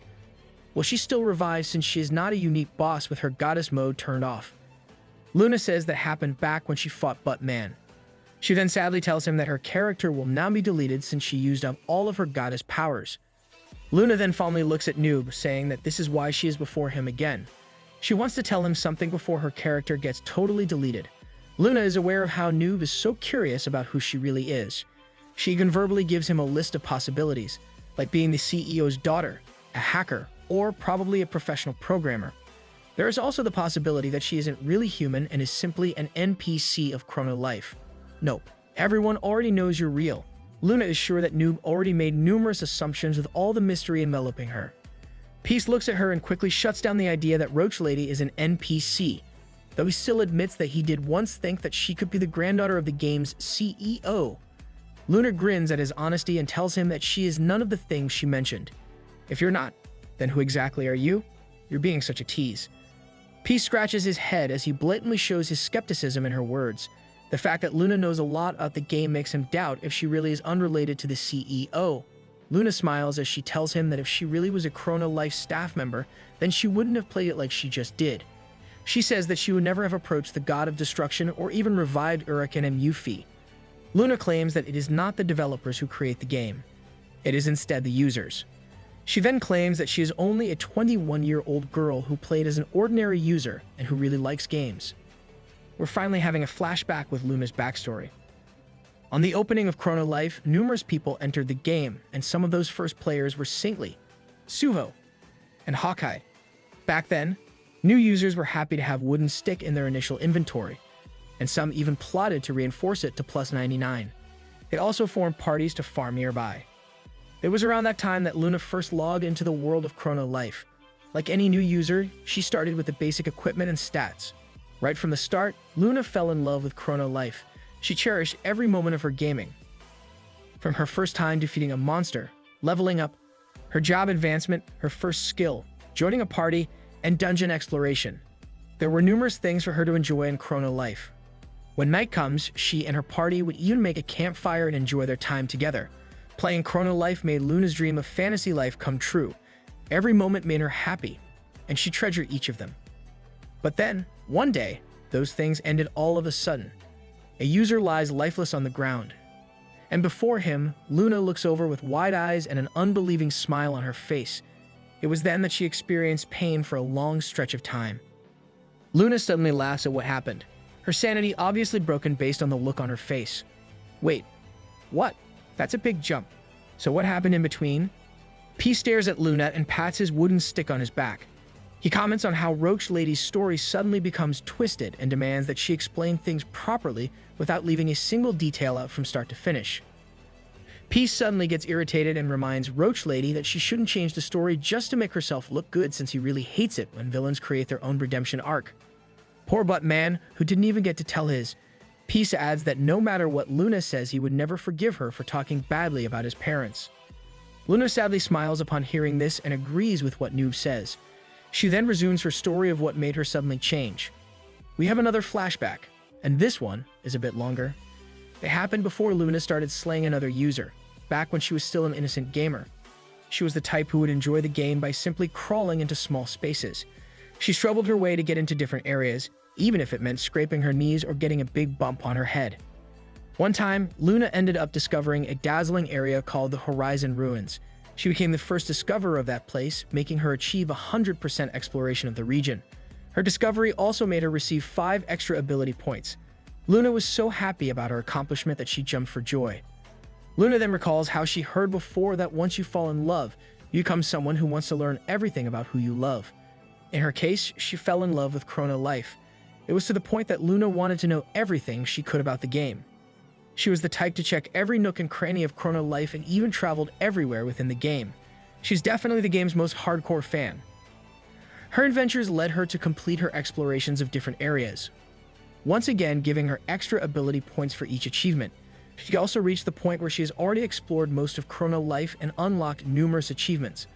Luna is giving me an itch to explore every nook and cranny of Genshin up to 100% right now. Peace suddenly comments on her story, saying how she should become an archaeologist in real life. In one of Luna's roaming around adventures, she starts discovering something different in Chrono Life. Based on what she learned about the world's history, she realized that the region's chronological timelines were all different. It was then that Luna discovered that the world had existed since ancient times, and she started questioning if the world had been destroyed and recreated plenty of times already. It just so happens that her hypothesis is correct. She learned that back in ancient times, God made the 7 Crusaders, also known as the 7 Sins. With the 7 Sins, God made it possible to destroy the world multiple times. Our disgusting MC suddenly interjects as he cleans his nose with his pinky. He doesn't believe that Chrono Life has already experienced numerous resets since the game has only been released a few years prior. Luna finds herself scratching her own head. She can't believe that Noob still doesn't understand that this is the game's lore that she is talking about. She then scolds him for always skipping on the dialogue. Peace only complains that he doesn't want to enjoy the story. The problem is reading makes him sleepy. You're not alone in that sentiment. Going back to Luna's past, seeing a huge stone tablet in one of her adventures made her discover the world's past. She was initially surprised, but that then turned into rage. The game made freedom their focus, and there was no mention of the main quest. quests would typically be in the form of commissions from the Adventurers Guild, and those aren't programmed in the game. Instead, it is the users and NPCs who would post those. It was then that Luna became sure that the game's main questline would soon appear before the users. From what she learned, she surmised that the main quest was related to stopping the 7 sins. Luna really figured out a lot of things just from her exploring. The map exploration did a great job of giving out clues for the game's storyline. Knowing all of this, Luna couldn't stay still and returned to the village. There, she let everyone else know of her findings, urging them to prepare for the war before it happens. Unfortunately, the other users only laughed at her, saying such a thing is too much for a game. The users then left her as they complained about what had just happened. Luna tried to stop them from leaving, saying that everything she just revealed was true. She tried to support her claims based on what she did this whole time. The users only looked back at Luna to tell her to shut up since she was just irritating. They then questioned her motives, claiming she just wants attention, not believing a single thing that Luna said. As they leave, some of the users comment on how cute Luna is. Another said she's only doing this knowing that she's good looking. Luna looked down in sorrow when a blonde guy approached her, asking if everything she said was true. Luna looked up, shouted that everything was true, and tried to say more to make the guy believe her. The guy then claimed that he believed her and even said a cheesy line about how he did so because of her eyes. The blondie suddenly grabbed her with obvious ill intentions. He then invited Luna to go somewhere else to chat with a disgusting look on his face. The guy started rubbing at Luna's shoulder and arm, saying there was an imperfect for such conversations. Why is it that guys like this seem to exist everywhere? Luna got angry, and she smacked the guy away from her. She quickly ran away, while the man she had just left cursed at her. Tears flew from Luna's eyes as she ran away. Ever since that day, Luna continued exploring Chrono Life even though she reached 100% exploration of the maps. She believed that there were still some things that she overlooked, something that she had yet to find. She ignored the other users mocking, all for the sake of her desire to protect Chrono Life, the world that she loved so much. Nevertheless, her confidence started to dwindle at some point, and she could only walk forward, knowing she couldn't do anything. It was on one of those hopeless walks that Luna suddenly received a surprise. An opportunity to save the world came to her in the form of a winged female being. The glowing female speaks to her, saying how she's been watching Luna since a long time ago. Oh, wait, is this Mother? She claimed that she had seen how Luna loved Chrono more than anyone. For that, the woman wanted to bestow Luna with the ability to protect that world. It was then that Luna received the quest to become the Goddess of Life. Upon receiving the prompt for the Hidden Job Advancement quest, Luna didn't hesitate to accept it. The quest came with 5 levels. The first one was to explore the Chrono continent completely, with the exception of the locked regions. The second was to gather items such as Tears of a Spirit, a fairy's life dust, and a unicorn's horn. The third is to experience death in the game 1,000 times. The fourth quest was to hunt 10 million humanoid monsters. As for the last level, the quest remains to be unknown and requires the completion of the first 4. To accomplish the first 4 quests, Luna made sure that she played 15 hours per day. She was able to complete the 4 quests in 1,000 days. Playing a single game with that kind of schedule is awfully similar to the streamers I watch on Twitch, but even they took some rest days from playing. On the day that Luna completed her 4th quest, she was already exhausted, but she did her utmost to see it through. Her worry about the destruction of Chrono Life fed her motivation to do so. She knew that there was not enough time left for the 7 sins to start attacking soon. With the 4th quest completed, she could finally see what the last quest was to become the Goddess of Life. Upon checking, the words before her made her pause. She looked at the quest in dismay and horror. The quest specifically instructed her to form a party with another user and slay them. Her target was 1,000 users, and doing the same thing to the same target would not be counted. God of Destruction is twisted. There's a considerable chance that Mother is the same. That quest just screams crazy. Luna trembled at the sight of this final quest and thought of the things she had already gone through to make it there. She could not help but only view the quest as cruel. Everyone in the MMORPG gaming world knows that the term PK refers to player killing or player killer. It simply means killing a fellow player within the game. And in the system of Chrono Life, this isn't against the rules, but ultimately, it still disregards another user's freedom and is viewed as unethical. On the day that Luna first did the 5th quest, she was already at her limit. She endured all the criticism and harassment thrown her way, but the quest to become the Goddess of Life made her question her actions. Her desire to protect Chrono Life was tainted by her evil doings. Luna is already lamenting her action. but the road to completing her quest is still long. Something within her is already breaking. Despite the arduous task, Luna persevered no matter what. There was even a time when a dying user asked if it was her who had been doing PK after all. He then curses at her, but Luna is not having of it and simply stabs the other user. She had only slain more than 100, 800 more required to accomplish her goal. Despite her reluctance to do it, Luna knew full well that she could not stop. Doing so only meant the end for everything she worked hard for. Her mind started to shift, thinking that the lives sacrificed were incomparable to her primary goal. She suddenly smiled, thinking that it was all okay since she was not really hurting anyone in real life. Seriously, anyone would become twisted with that kind of quest. On another day, while she was playing Chrono Life, a user called out to Luna. He greeted her with a smile and tried to jog her memory by bringing up his name and the things they used to do and enjoyed back when they were still a party. Luna's lips shriveled up at the thought of meeting an old friend. The bard, Mandolin, did not recognize the turmoil happening within Luna and simply talked to catch up. As if gaining resolution, Luna finally looked at Mandolin and greeted him. The front village is known to everyone as the place to begin their Chrono Life adventure. Users would typically move to other areas once their levels increase. This makes it rare for one to meet previous acquaintances in that place. With a huge smile on her face, Luna invited Mandolin to party and farm together. Raindrops started to drip from the heavens, and it soon turned into a heavy shower. It was in a forest that Luna had slain an old acquaintance of hers. She looked at the fallen body of Mandolin with a grim smile on her face. Counting her latest victim, there were still 138 users left for her to achieve the 5th requirement and become the goddess of life. It was that day that Luna really lost it. This game quest literally destroyed her innocence.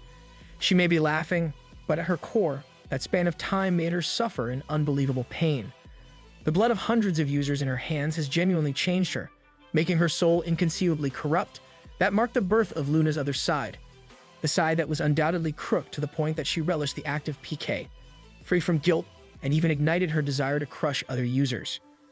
Time passed like that for Luna, and she finally reached the point where there were only 9 users left for her to finish off in order to complete her hidden job quest. She looked at the system screen with solemn eyes, thinking about what it meant for her. A voice suddenly expressed his amazement at the game, unbelieving that it was so similar to real life. That person was none other than our MC, Peace. He continued to gush out about the game while Luna gave him a sidelong glance. The first time Peace logged into the game was also the day that Luna first saw him. As a new player of the game, Peace was not embarrassed to shout out at the other users. Seeing the way he acts, Luna can only call him Noob. As Luna recalls how Peace confidently walked into the village, Luna ponders if their meeting is akin to fate. The day after she first saw him, she saw Peace again, and for some reason, their paths always seemed to cross. In one of those times, Luna saw Peace bump into a huge male user who was walking with another female user. The bald guy cursed at Peace for bumping into him and even picked a fight. Yeah, we all know what happened the first time. Back then, Luna knew that the bald user was notorious in the front village for intentionally bumping into new users to make himself look amazing before his girlfriend. Knowing that Noob would not be slain for such a small reason, Luna turned away from the scene. She thought that there was no need for her to intervene and help out the new guy. This line of thought suddenly made her pause, considering how unusual it was for her to think such a thing. Peace talked back at the bald user, which made Luna turn back in surprise. Not really surprising for us, though. The bald guy abruptly punched Peace in the face, while the girlfriend did not really try to stop him. Luna watched this spectacle unfold and sighed. She could not help but wonder why the noob talked back despite knowing that he would end up like that. In the following days, Peace never realized that someone was already aware of his existence in that game. Luna watched over him as other users complained about his actions within the game and his lack of in-game common sense. This became a repetitive cycle that got him kicked out of the party. As Luna executed another user for her quest, she unexpectedly came across Peace as his party left him. Her mind somehow started to focus on Peace. Luna thought about how the noob's gameplay was all over the place and how he didn't even have the sensibility to look things up before playing. With how things were going for him, Luna assumed that the noob would soon delete his character and start all over again. Peace's head drooped down, but then he suddenly looked up and made a face as he cursed at the other users who just mocked and left him. He suddenly shouted about how he already had Ori stats in real life, so there was no way that he would just give up. Peace was already done with running away in the real world, so for the game, he intended to do whatever he wanted, no matter what others may say. Unlike Luna, our MC never really changed. He's still the same disgusting MC we met right from the start. Peace's response to what happened honestly shocked Luna. Hearing those words made Luna start feeling strange. It was as if she was becoming whole again. But her previous actions and those words also made her rage. It made it seem that everything she worked hard for was being dismissed into nothing. Some days passed after that, and people were still either cursing at Peace or flat out rejecting him. Peace could not help cursing at the game at that time, and it was the day that their lives began to truly intertwine and change. As Peace continued to curse at Chrono Life, people noticed how salty he was. It was like any other day, but for Luna, she only had one target left for her to accomplish her goal. The loud shouts for the Noob catches her attention. She initially thought of it as a coincidence. Still, the numerous times she crossed paths with him made her believe that it was actually fate. The thought made her heart beat loudly, and her mind formed a new plan. It was at that exact moment that she started to harbor inexplicable feelings for Noob. With her whole body shivering with excitement and the loud thumping of her heart, Luna made her move. Her innocent act began, completely mesmerizing and distracting Peace from his cursing. Luna then invited him to form a party and go hunting with her. As we already all know, the invitation from a cute girl got Peace to change his mind about the game. He even celebrated how it was actually the best, but at that time, he never thought that Luna's actions were ignited by her desire to crush his innocence. Going back to the present, in a flooded village, Luna says Noob already knows what happened next after their first contact. She explains that what she did was all for the sake of achieving her goal of becoming the goddess of life. Luna then looks sorry as she admits that she did all of that while mocking him. Peace stares at her for a moment, then suddenly groans. He then asks her what she plans now. Peace admits that even after hearing all of that from her, he still can't find it in himself to forgive her for what she did. He understands that Luna did find it hard to do things on her own, but her actions against him were still inexcusable. Peace then announces that for everything she did, he will never ever forgive her. Ouch! You're getting your punishment now, Luna. Luna smiles sadly upon hearing those words. She can only agree that Noob is right, but she still says her part. Luna tells him that even she can't fathom why she did such a thing. Peace gets a bit startled, and he raises an eyebrow at her. Suddenly, tears start dripping from Luna's eyes, and she starts crying while still maintaining a smile. She can only think that turning back time would be the most amazing solution for what she did. The surprise is now more apparent in Peace's face as Luna admits that what she did has been brewing in her mind for a long time already. She can't believe that she did something like that to him. Luna remembers the time when she first saw him and his words from before. It made her ponder that maybe she did those things to him because of her own jealousy. She knows that she has lost herself in the middle of her quest, and when she sees him doing whatever he wants, she can't help but retaliate somehow. Took her long enough to acknowledge her mistakes against our MC. Luna apologizes, saying that it is not her intention to cry. She wipes her tears as she talks about her promise not to cry again when she talks about this topic. Luna says doing that as she apologizes is undoubtedly deplorable. Peace thinks over her words and suddenly recalls the first time Luna cried before him, which was on the beach back in real life. She was so emotional back then that Luna even rushed to hug him. The Luna before him now tries to hold back her tears as she gives a heartfelt apology for all the horrifying things she did to him. She admits that what she did is inexcusable and apologizes once more. To make up for the things she did, Luna promises to help him with anything and everything he may ever need. She says that Noob should only just say the word and she will do it. Peace is back to staring at her and sighs. Now that Luna has already promised to do anything and everything, he reminds her not to back out and be uneasy about it. Luna pauses a bit and agrees. She is back to her blushing, squirming self as she hesitantly mentions that if Noob requests something unwholesome, she really hopes that they will only do that kind of thing once they are officially dating. Not the time and place for that, Luna. A suggestion makes Peace question Luna's common sense as he tells her that such a thing will never happen. While I do prefer shipping our MC to Sauron, he still shouldn't say never, ever. He might just eat those words someday. Peace then claims that you will save the favors she owes next time since he prefers to get some answers to things he still doesn't understand. He asks Luna how he met God and why she chose his side. Luna explains that she met the god of destruction while she was halfway through her final quest in her hidden job advancement. She says that she unintentionally came across him in the plaza of the front village. In a short flashback, the sun was setting, and God was sitting cross-legged on the floor with his hands behind his head. He stared at the passing users and felt a sense of boredom. To quench it, he asked himself if he should just slay them all. A voice suddenly spoke up beside him, commenting on how fun that sounded. The god of destruction looked up and found Luna beside him. Luna smiled as she asked to join him while referring to him as God. They both have loose screws in the head. Back to the present, Luna explains that she is aware of what the god of destruction looked like because of her thorough research of the ancient ruins that she found. Knowing this, she purposely approached him in the pretense of joining hands and aiding him in his intention of ridding the world of the users. She bid her time to wait for the right moment to slay the god of destruction. Unexpectedly, something got in the way of her plans, and everything got overturned. This is another flashback in Luna's POV. It was after she became the goddess of life, and people were having a commotion by the village notice board. Luna noticed this, and she even became curious about what had happened. Thinking that there might be a new event, she decided to get close and see for herself. It was then that she was stunned. A wanted image of her last victim is posted on the notice board. On top of that, the reward is 10 billion gold. The soldier who posted it announced that it was an SSS-class bounty released to the whole nation. He explained how the man has slain more than 800,000 users in a single day, and for that, he must take responsibility for his actions. The soldier added that this wanted list was all over the 12 kingdoms encompassing the 3 continents. He also shouted the reward amount for good measure.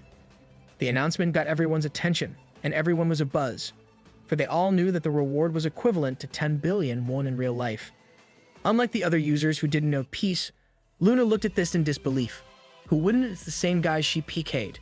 So MC getting strong in a short time is frankly ridiculous in gaming standards. But things took a weirder turn the next day.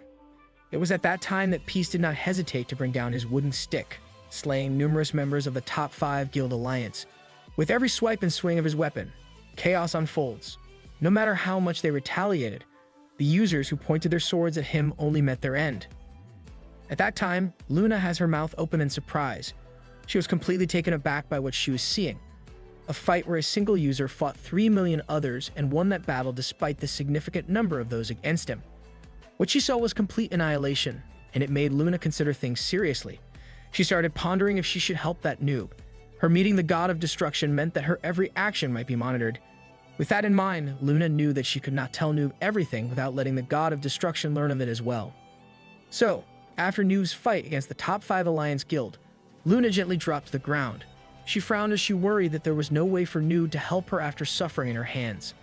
Luna has this figured out already, and there is only one path for her to take in this case. She was honestly afraid that Noob would choose to join hands with the god of destruction in destroying the world. Is this why the god of destruction keeps calling Peace his friend? Since MC did a fantastic job of destroying the world on his own. Luna and Peace's meeting on that battlefield with the lifeless bodies of other users was once again filled by explosions made by Peace's attacks. He did not give it much thought and simply announced that Luna deserved to be punished. Luna thought back then that Noob was waiting for that exact moment to happen. Peace's attacks were useless because of her ability as the goddess of life. He was ignorant of her abilities back then, so Luna took advantage of it. She told him of her desire to speak more with him. But Peace was having none of it and simply resorted to other means since he couldn't slay her. Using his plus 99 reinforced wooden stick, he easily wrecked the whole planet into destruction. Since then, Luna has been keeping tabs on Noob on the side since he is the most significant variable in her plans. Despite this, she did what she must to achieve her main goal. One of her tasks was to have guilds collect mythical weapons for her, and one of those guilds was the Holocene Guild. If you don't recall, it's the guild with old men who had their eyes on Captain Love's weapon back then. Peace suddenly asks Luna about the matter regarding Urakan and Yuffie. Though she claimed her desire to protect the world, she instigated the actions of those two that almost led to the destruction of Chrono Life. With sorrowful eyes, Luna answers about what happened concerning Urakan. When Noob took Eurus, Urakan will still be revived and he will be stronger by then. So she took the matter into her own hands and used her Goddess of Life abilities to bring Urakan into life earlier than intended. This is because Urakan will still be unstable, meaning it will be easier to deal with him. In the case of Yuffie, Luna was commanded by the god of destruction to do that. She thinks that God wanted that to boost the completion of the 7 sins. Peace asks about the rush, and Luna smiles as she explains that the god of destruction also viewed Noob as a possible obstacle in his plans. This is probably why that dude offered to make Peace one of the 7 sins and even kept asking our MC to join hands with him. In another short flashback, Luna recalls how Yuffie told her about how he observed the world and decided to break it with his own hands. As Yuffie teleported away, Luna watched as she mulled over how she did what was ordered of her. At that time, she was unsure if it was the right move, But with the ball already rolling, she could only see what would happen next in God's plan of cleansing the world. Returning to the present, Luna admits to Noob that she had been thinking about how she would be telling all of this to him. She says she really wants to be with him, so she made sure to meet him in real life whenever possible. Luna wanted to tell Noob everything since before. It was her heartfelt desire to be saved by him. If it was, why didn't you reveal everything back then? As if hearing my own question. Luna says that every time she tries to talk to Noob about it, she ends up hesitating. She can't help wondering if it was right for her to do such a thing, to rely on him to take over. Peace suddenly halts her with a question that has been eating him up. He asks about how Luna found out where he lives. Luna is surprised by this sudden question, and she blushes and is unable to answer immediately. She then smiles at Peace, asking if that is what he is really most curious about. Luna reminds him how they are discussing something serious, yet he is questioning something unrelated to the matter at hand. Peace confirms that it is, saying the other stuff does not really concern him. Luna then tells him that it actually didn't take a lot of effort on her part to find out about it. She adds that the truth regarding this matter is so trivial that she knows that Noob will find the answer unsatisfactory. This response only gets Peace more curious, so Luna is about to explain it in detail when an alarm sounds. A notification appears, saying that the job advancement progress is already complete and Peace will now advance to a hidden job class. That cursed timing. I want to know how she got into MC's place as well. The red orb marking the progress is now completely filled, and Peace suddenly glows bright red. Luna calmly watches this happen while Peace is perturbed by what is happening to him. The whirring sound is back, and Peace is a bit confused by the announcement. Luna patiently tells Noob that it is time. Suddenly, the orb filled with red also shines brightly, bursting into numerous fragments. Luna is a bit sad as she congratulates Noob on his evolution into a god. The space around them abruptly cracks. Luna remains calm as she tells Noob to prepare himself. She explains that the space they are in will soon perish, and Noob will go back to where he was before. Luna then bids him goodbye. Peace looks at what is happening around him and returns his gaze to Luna. He then complains about how she still hasn't answered his question about how she got into his house. Luna only smiles at him, saying she will tell him about it after the ending. And she also promises that she will visit him again at his house. She's probably breaking in again. Luna then tells him that her character will now be deleted, and it is time for her to say goodbye to the world that she loves. She says that by the time she makes a new character, she hopes to party with Noob and farm together. Peace continues to shine brightly, and he tries to stop the advancement with a verbal command. He tries to reason out with the system, saying he needs to hear Roach Lady's answer to his question. As Peace shouts his rejection, the brilliant light he emits burns brighter. Returning to the battlefield happening in Chrono Life, Hong coughs up as she holds onto her bleeding arm. Everyone around her has already fallen to their demise. The god of destruction is thoughtfully looking at her, commenting on her persistence. He compliments her for her resolve and asks how many times she already revived just to face him. God asks if it was 20 or 30 times already. He then points out how the others are already exhausted, and they are not even returning anymore. Well, you can't really compare Hong to those other users. Hong struggles as she faces God. She can only accept how Luna was speaking of the truth before. While everyone prepared a lot for that fight, they are still on the losing end. She recalls Luna's words on how, despite all of the preparation, the users will never win against the god of destruction. Hong clenches her teeth as she struggles to stand up. Though she already knows of it, she still pulls out her dagger with her good hand. Hong is fully aware of the role that the other users are playing in this fight as she gets into her fighting stance. She knows that they must prolong the battle to await the awakening of the brave warrior into becoming a god. Hong understands that they are the supports in that fight. Wow, all those thousands of participants in the battle are the support. The god of destruction expresses his amazement at Hong's strong will to fight back despite everything. Nearby, Love notices Hong's actions as she struggles herself. Love calls out to Hong, but Hong does not respond. The leader of the Righteous Bandits Guild is filled with anger as she grasps her dagger tightly. As she dashes towards the god of destruction, she is filled with thoughts of how she also wants to be the main character. Pause for another short flashback. Hong once again recalls her conversation with Luna. She asked Luna why the brave warrior must become a god when Luna is already a goddess herself. Luna relayed her belief that the person who loves and enjoys that game the most is Noob. Hearing this, Hong could only acknowledge that truth. Back to the present, Hong jumps toward the god of destruction, knowing that she is not the main character of Chrono Life. God sighs at her actions and points a finger at Hong. He then blasts a ray of green light at her. The attack further cripples her, and she falls on her back with a loud thud. Riot, Leor, Star, and Eurus all gasped in dismay at what happened. The God of Destruction finds Hong's actions pathetic and spouts some BS about her humanity, but God gets another shock as he looks at her. Though incapacitated, Hong shakes as she rolls to her side and clenches her teeth. She faces the ground and struggles to stand up once more. That determination is really admirable. If it was the average user, it would have already given up. Though she hoped to be the main character, these thoughts no longer bother her. She musters all of her strength into her head to support her whole body in getting up. The God of Destruction smirks at her futile actions and laughs aloud. He asks the armless user if she is trying to get on her feet using her head. God comments about how they always compared humans to insects, so seeing a user truly acting like one amuses him so much. And he continues to laugh without holding back. Hong bites onto her dagger, determined to still fight. Her grit surprises the God of Destruction.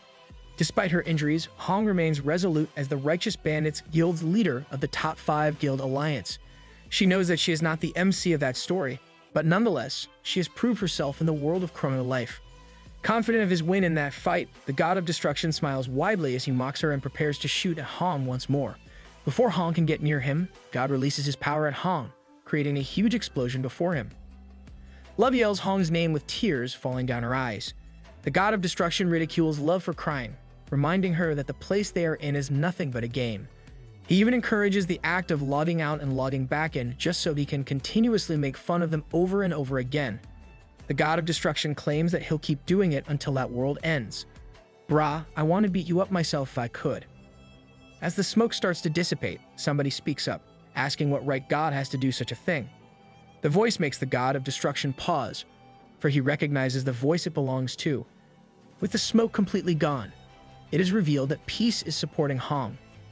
Finally, our MC is back on the battlefield. Riot and the others who saw Peace felt relieved and their hopes resurfaced. Hong looks up at the brave warrior while Peace tells her to leave everything to him. As Hong complies, the God of Destruction greets Peace, calling him his friend.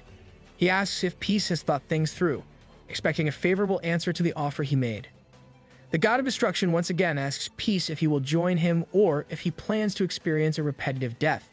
He's about to say more, but Peace doesn't let him finish. Peace points out that God has crossed the line since long ago, and for that, he deserves to be beaten up. Yes, please give this guy a good beating. The God of Destruction stares at Peace and expresses his dismay at his friend's answer. He asks if he has decided and how he even intends to stop him. God reminds Peace that his beloved stick doesn't work in him. He then asks if Peace believes that a mere human can overthrow a god like him. Peace sighs at this and warns the God of Destruction not to cry after he gets his beating. God can't believe what his friend just said, but Peace doesn't give a crap about what the God of Destruction might think and simply activates his skill, Godly Descent. Peace once again shines bright red, surprising everyone. As Love sees this, she recalls Luna's words about how Peace becoming a god depends on his gameplay in the world of Chrono Life. A notification of his activation of God mode appears. As the air vibrates around Peace, everyone is looking at his transformation into a god. Even Deokbae Choi, the CEO, laughs at Jiyu's game progress of becoming the god that best describes him. Peace's hair turned white, and his pupils turned red with multiple arrows pointing in each direction. FYI, this is called the symbol of chaos. The space around him sizzles with red electricity as Peace becomes the god of chaos.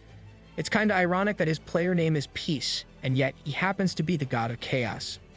The ground suddenly starts shaking, and rocks begin to elevate. Hong looks around, realizing that it is not only the continent that is shaking but the whole planet. She abruptly gasps when the skies suddenly darkened. Hong looks up, realizing the skies are completely dark with no stars in sight. It is the first time that such a thing has occurred in Chrono Life. Love is still sprawled on the ground as she looks up at the sudden change in the world. She ponders if this is because of Peace's godly descent skill. All of a sudden, the skies start rumbling, and the dark skies turn red. Lighting flashes all over, creating loud sounds of explosions. As Love continues to look, the changes happening in the world are indeed because of Peace's evolution to the God of Chaos. The God of Chaos' white hair waves in the air as the electricity around him intensifies. Oh, white hair? They really must be a pair. Both his and Love's transformation turns their hair white. With the whole world of Chrono Life changing upon his descent, everything became his field. Even those viewers watching this unfold have their mouths hanging open. The god of destruction thinks about the fact that Peace became the god of chaos and realizes a lot of things. He finally determines why Luna was neutral that whole time, and it was all for the sake of making Peace a god. The god of destruction suddenly laughs as he claims awareness of how Luna was hiding something. Yet, he never expected that it would include betrayal. He suddenly curses Luna for being useless and says how he should have dealt with her before. Peace suddenly comments on how the god of destruction is chattering away and asks if he even intends to fight. God sighs, amused at how Peace looks upset with how he is talking crap about Luna. He reminds Peace of when they were fighting just before, and yet now it's like he is taking her side again. Nope, let's just say that MC somehow got enlightened with his new form. Out of nowhere, Peace grabs the god of destruction by the mouth and commands him to shut it unless he wants to be erased. The sudden movement surprises God, and he immediately moves away from Peace. God can't believe that Peace managed to move so fast that he didn't even see it, as if he still has the upper hand. The god of destruction says that he'll give Peace the fight that he wants. Before God can further describe what he will do to Peace, he unexpectedly hits his head on a hard surface. The sudden occurrence surprises him, and he wonders how a wall could be behind him when he was just in the air. The god of destruction then looks at Peace, seeing that he is floating upside down. It is then that he realizes that the world is now upside down, and he can't help pondering if Peace made it that way. With that realization, the god of destruction quickly rights himself. He compliments Peace for managing to bring him to the ground somehow. Recognizing this amazing feat, God claims that he will play with him more. Are you sure it's not the other way around? God raises his hand and quickly shoots a beam of green light at Peace. The beam gets near Peace, creating a tremendous explosion as it crashes. The god of destruction then lectures his friend about being a god, saying becoming one doesn't mean they become equals. He continuously blasts numerous beams and shouts about his divinity of destruction ability as the god of destruction. As loud booming sounds fill the earth, God announces that everyone is in danger from his divinity. All kinds of things, living or non-living, will be destroyed by him. The god of destruction adds that this also applies to the goddess of life, who has the divinity of life. He claims that the goddess is nothing before the divinity of destruction. The continuous bombardment of attacks from the god of destruction shakes and cracks the earth. The others try to keep their balance in the face of this fight. Leor looks at the cracking ground, filled with disbelief at how the entire continent is being destroyed with each attack. This is nothing compared to how MC destroyed the planet with his stick. As for the Demon King, Love is finally on her feet as she worriedly looks at where Peace is. The god of destruction maniacally laughs as he mockingly asks his friend what's wrong. He reminds him of how he wanted to fight, even suspects that his attacks have already eliminated Peace. God then commands his friend to shout for him to let him know if he is still among the living. Brah, your actions and words are not in sync. The god of destruction laughs hard as the explosion continues. A person's silhouette can be seen through the green blasts and smoke. Still, God doesn't recognize this because of his overconfidence. Peace then speaks, commenting on how pathetic the god of destruction is. He then lifts a hand, and with a single swipe of it, the blasts that were exploding near him were all blown outward. Completely taken aback, the god of destruction stood still. Lightning buzzes in the sky as if the power of the god of destruction is transforming. This energy turns into water, and there is a sudden downpour of rain. Love looks up at the sky, thinking of this phenomenon. What just happened? With the rain falling down on them, Peace asks if those are only God's skills. This question irks the god of destruction, but Peace only repeats his question. He then announces that if God has nothing else to show, then it will be now his turn to strike. Peace lifts the plus 99 reinforced wooden stick with his right hand, surprising God once more. Seeing this, the god of destruction mocks him as he reminds him that his wooden stick attacks don't work on him. Peace ignores those words and simply brings down his weapon in a strike. For some reason, the attack shocks God, and a moment of fear makes him dash away to avoid the attack. The god of destruction frowns, realizing that the attack Peace just released literally sliced through the entire planet. With a slash remaining there, God realizes something else. He suddenly gulps, recognizing that the attack actually slashed the whole dimension. The god of destruction determines that the cross-section doesn't really exist on that planet and that getting hit by it is dangerous for him. Now, you're getting scared. Time to get a taste of your own medicine. Peace is suddenly behind the god of destruction and asks where he is exactly looking. He suddenly pulls his fist and punches at his enemy. Though God sees the attack, he still gets hit by it. He is astonished at how fast Peace moves as he crashes to the ground. The god of destruction quickly recovers as he compliments Peace for getting at him twice in a row. He then smirks, claiming that Peace won't be able to do so moving forward. Peace ignores those words and clenches his fist. His fist buzzes with energy, making God look at him in confusion. Peace throws the punch, and despite their distance, the punch reaches the god of destruction in the face. Everyone who saw this is all confused by what just happened.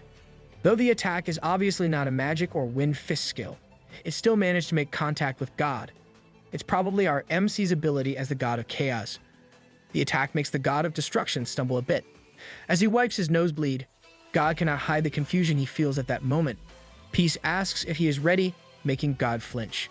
Peace raises a hand as he commands God to get there. The god of destruction's face fills with horror as Peace clenches his fist once more and pulls it back.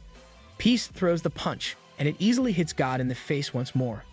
God's face is distorted by the punch as he tumbles, but Peace is not done yet. He continuously punches the air, and all of his attacks reach the god of destruction in the face. The barrage of attacks continues, and those outside the real world are agape by what is happening. The staff responsible for developing the game have all their mouths open in surprise. They comment on how helpless the god of destruction is before Peace and can't help wondering how Peace got so strong. Behind them, Dejected Choi speaks up, saying that it is all probability.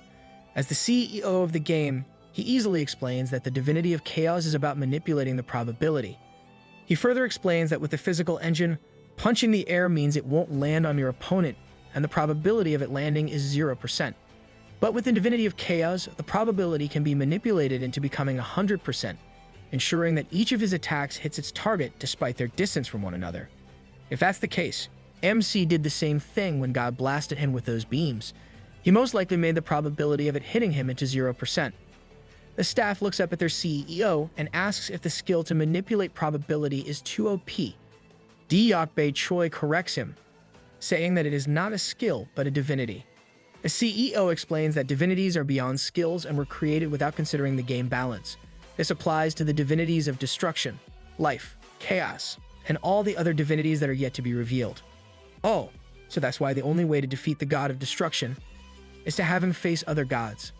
As the CEO watches the activity happening in the monitors, he thinks to himself how manipulating probability is just the tip of the iceberg when it comes to the abilities of the god of chaos. He can only sigh as he comments on how Ji Lee has become more of a threat. Inside the game, Peace is still bombarding the god of destruction with his punches that can't miss. God clenches his teeth and flies off in an attempt to escape his current predicament.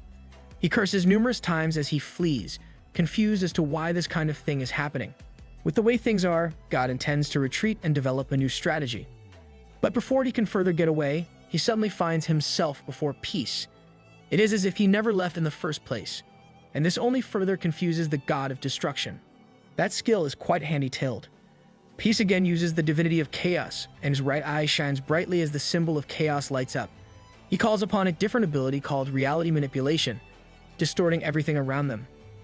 The god of destruction continues to sweat with a look of disbelief. Peace suddenly announces that his warm-up is now over and takes his wooden stick from his undies. The sight of the stick surprises God, while Peace announces that things are about to really start from then on.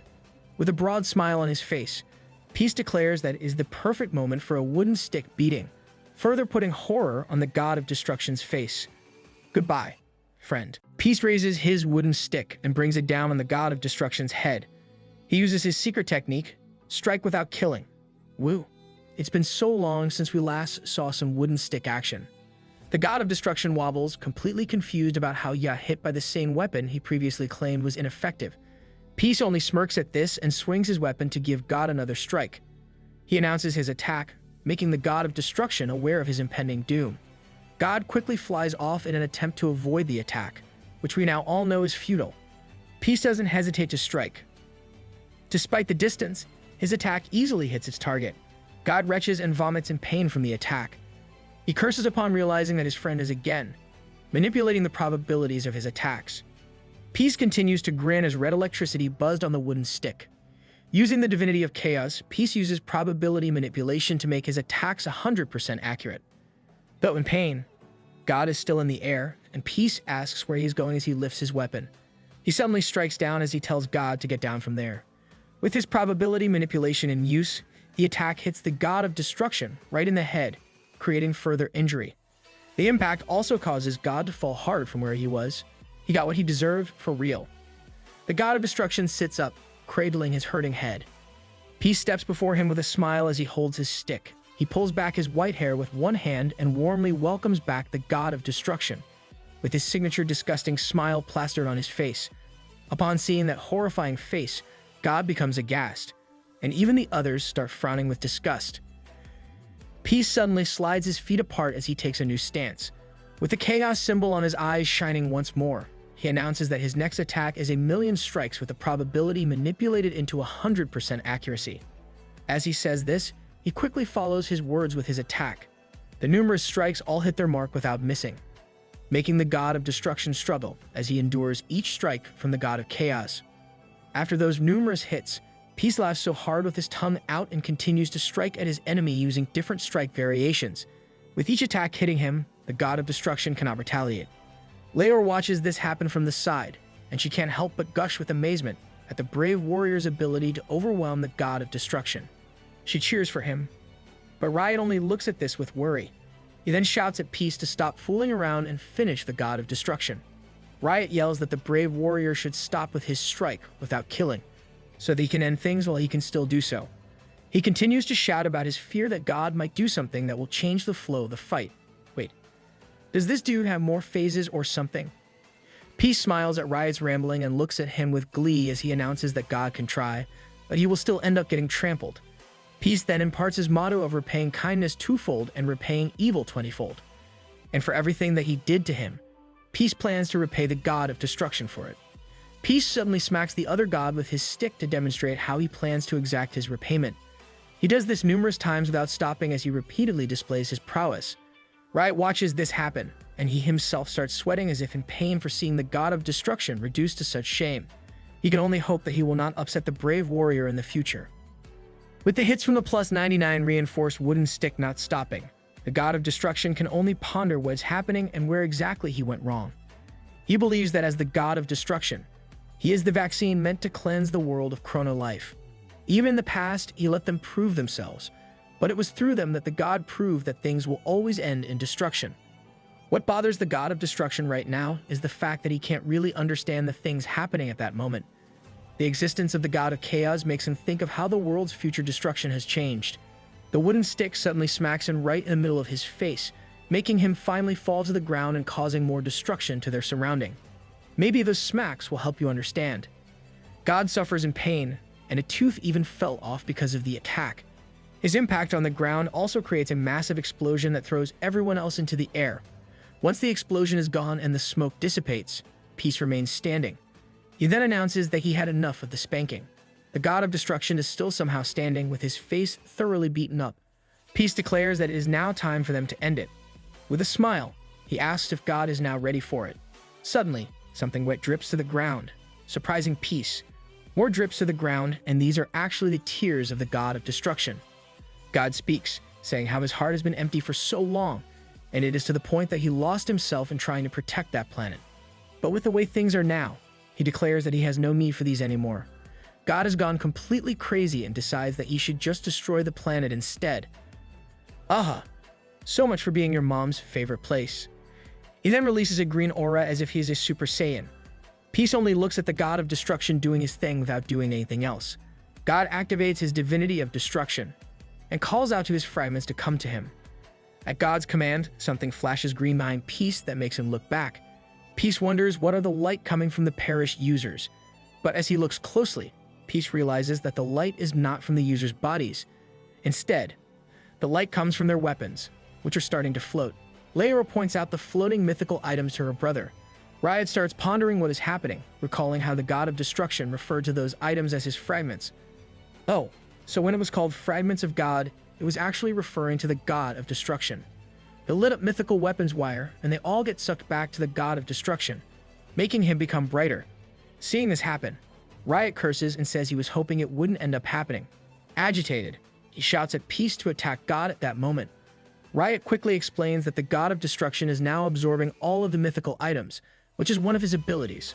Instead of complying, Peace looks back at Riot with a sigh and says that such a skill is ridiculous.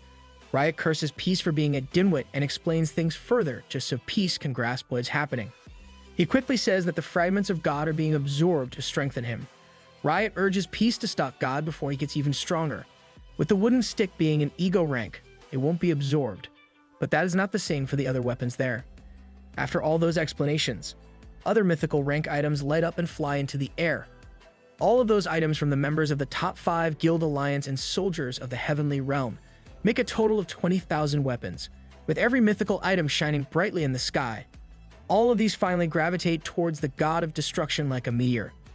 Peace simply watches as all of the mythical items get absorbed. With the new power surging through him, God's body begins to throb and become physically buffed. Once all the fragments are absorbed, God achieves a new form and looks down on Peace with a broad, sharp-toothed smile. Seriously, I already lost count of how many phases the God of Destruction has. God starts laughing and announces his intent to destroy everything in broken words. Peace looks up at the God of Destruction, complaining about another transformation. He even suggests that he should have just turned into something else, like the bug-eyed monstrous form from before. The God of Destruction lifts his fist, surprising Peace. God clenches his fist, making cracking sounds. He repeats his previous broken words, and Peace can't help commenting about it. Peace even asks if his ability to talk was given up in exchange for his enhanced powers. Love shouts for him to watch out, and that God might just destroy the planet if it does not stop. She urges that they should do everything they can to stop the God of Destruction from doing so, since all of the users' lives are on the line. Peace tells her not to worry, for nothing terrible will happen. He then looks back, asking Love to trust him. He calls her name without calling her like he usually does, making Love's heart thump loudly. Her mind becomes wrapped in how Peace called her without referring to her as Captain. Woohoo! Another development. I hope we're not reading too much into this. I wouldn't like to be disappointed. Going back to our buffed God of Destruction. God growls and screams as he brings his fist down to the ground. His action creates a loud boom, easily destroying the land they are on. The action also creates a blast of air, and they only watch as this happens. God has a huge grin as his attack reaches all throughout the planet. Flashes of green light are released from within the earth as it starts to break. In a short while, the bright green lights become greater, and the planet breaks into pieces until it becomes nothing. With his ability as the God of Chaos, Peace remains unscathed as he floats in space. He dryly expresses his reaction to how the God of Destruction destroyed the planet with no hesitation. With Mother nearby, Peace asks God about how he mentioned before that the Chrono World was his mom's favorite place. But just like before, God says that he destroys everything in broken words. However, this time, he adds that if he can't cleanse the world, then he'll just start from scratch. Peace sighs at the God of Destruction's response, saying how he really is nothing but a vaccine since nothing really seems to be running in his head aside from destroying, of course. Peace then lifts his right hand with 3 of his fingers open. The calm action surprises the God of Destruction. Peace tells God that he prefers not to indulge in his destructive nature. Peace's right hand wears and shines bright red as he activates his divinity of chaos. This time, he uses time manipulation. With that kind of ability, our OPMC, with his already OP weapon, is undoubtedly the strongest. Bright red light in the form of clocks and symbols appears where the Chrono World once was. The clock continues to tick, and Peace turns his hand to rewind the time. The clock hands circle in reverse as bright light appears once more. The green light from before is back, except things are now moving in reverse. Lol, it's like having a time stone. Time turns back for everyone, reforming the planet. Time turns back until it returns to the point before the world was destroyed by the God of Destruction. With time turned back, the God of Destruction's face becomes distorted with confusion. He looks around. Steam at the planet is back to how it was. Love looks at herself, overwhelmed by what happened as well. Peace then speaks, saying that if he can't stop the attack, he can always just turn back the time to when it hasn't happened. He smiles as he announces that time manipulation is the 3rd ability within the divinities of chaos. The game's balance is really distorted by a god's existence, especially if it happens to be our MC. Love is still confused by what just happened. She experienced for herself how the world blew up into pieces upon the God of Destruction's attack. The others are feeling the same way, and confusion is all apparent on their faces. Riot looks at his body and looks back up at Peace. He already expected that the brave warrior would pull something new that would overwhelm them, but manipulating time to turn it back is not one of those. Peace looks cool from the back, but his face once again distorts into something unsightly as he mocks the God of Destruction about never giving up. The once sharp-toothed smile of God turned into a frown due to what happened. He sweats in fear as he watches Peace shake his head in dismay. Peace already realized that the god of destruction has given up. God clenches his teeth angrily and shouts as he lifts his hand again to strike. Peace calmly looks up at him, saying he might be wrong about God giving up. His left hand is open and raised as it whirs with bright red light. The god of destruction brings down his fist toward Peace, and the air from his attack simply blows the wind through the god of chaos hair. Seeing that his attack didn't connect surprised the god of destruction. Yep, this form turned him into a dimwit.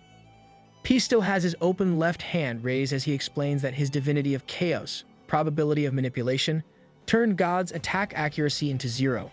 Peace adds that as long as his divinities are activated, God won't be able to hit him.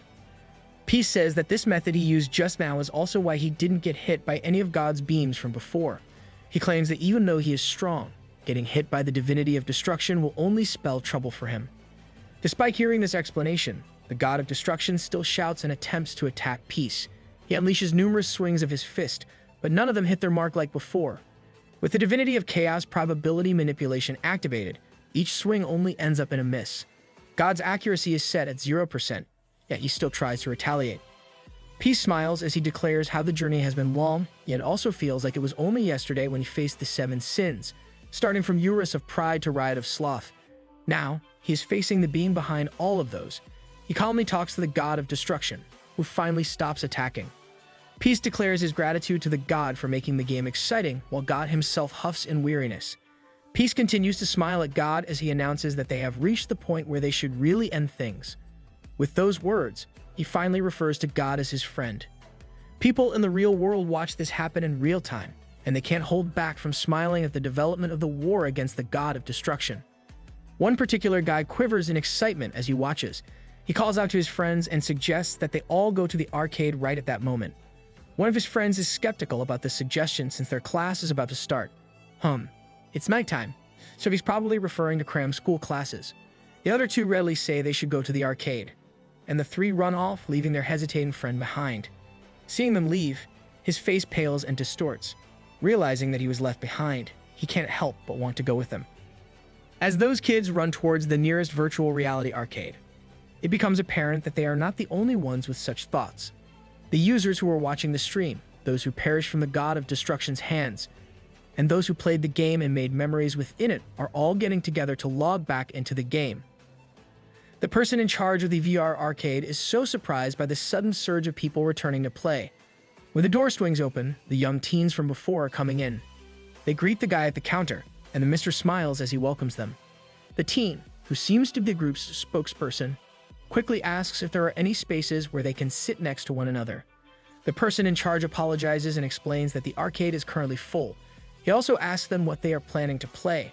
With bright eyes, the teen answers that they are obviously here to play Chrono Life. The screen for logging into the game appears, and the users start to flock back into the game. Love watches this in surprise.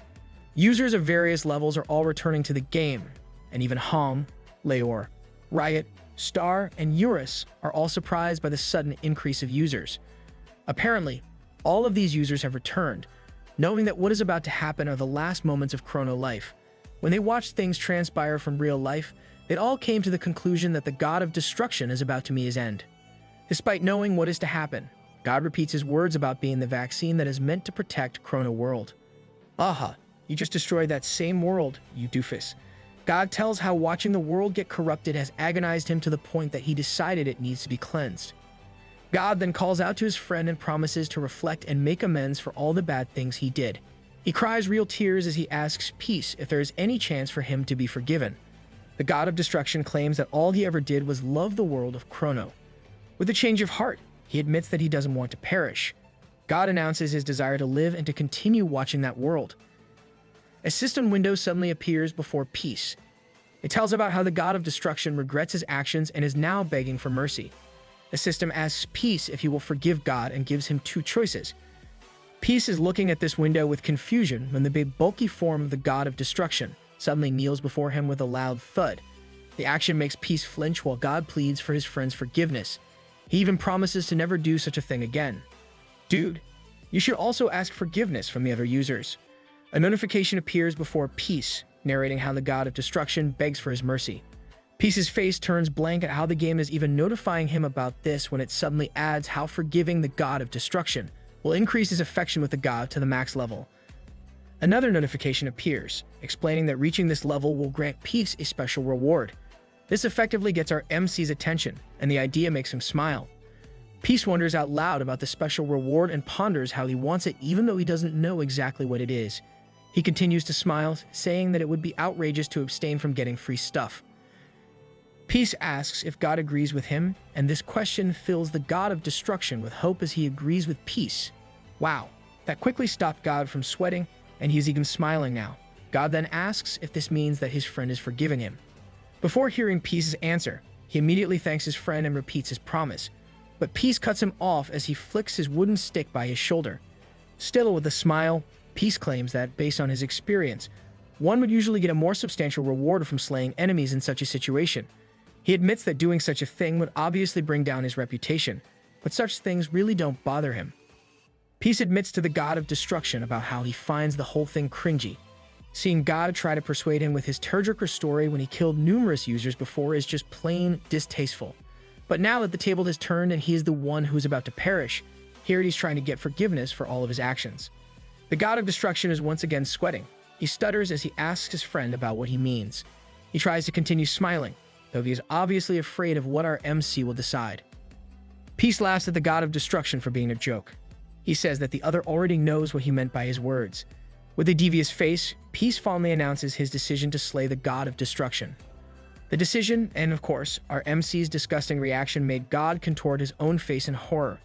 He denies this decision as he continues to cry and sweat. Despite knowing how it will end, the god of destruction tries to escape the fate that Peace has chosen for him by flying as fast as he can away from Peace. God continuously shouts in denial as he flies off. His mind is filled with thoughts of how he doesn't want him in his end right there. Despite the current state of how reality is manipulated, God manages to flee so far away that he only looks like a speck of dust from where Peace is standing.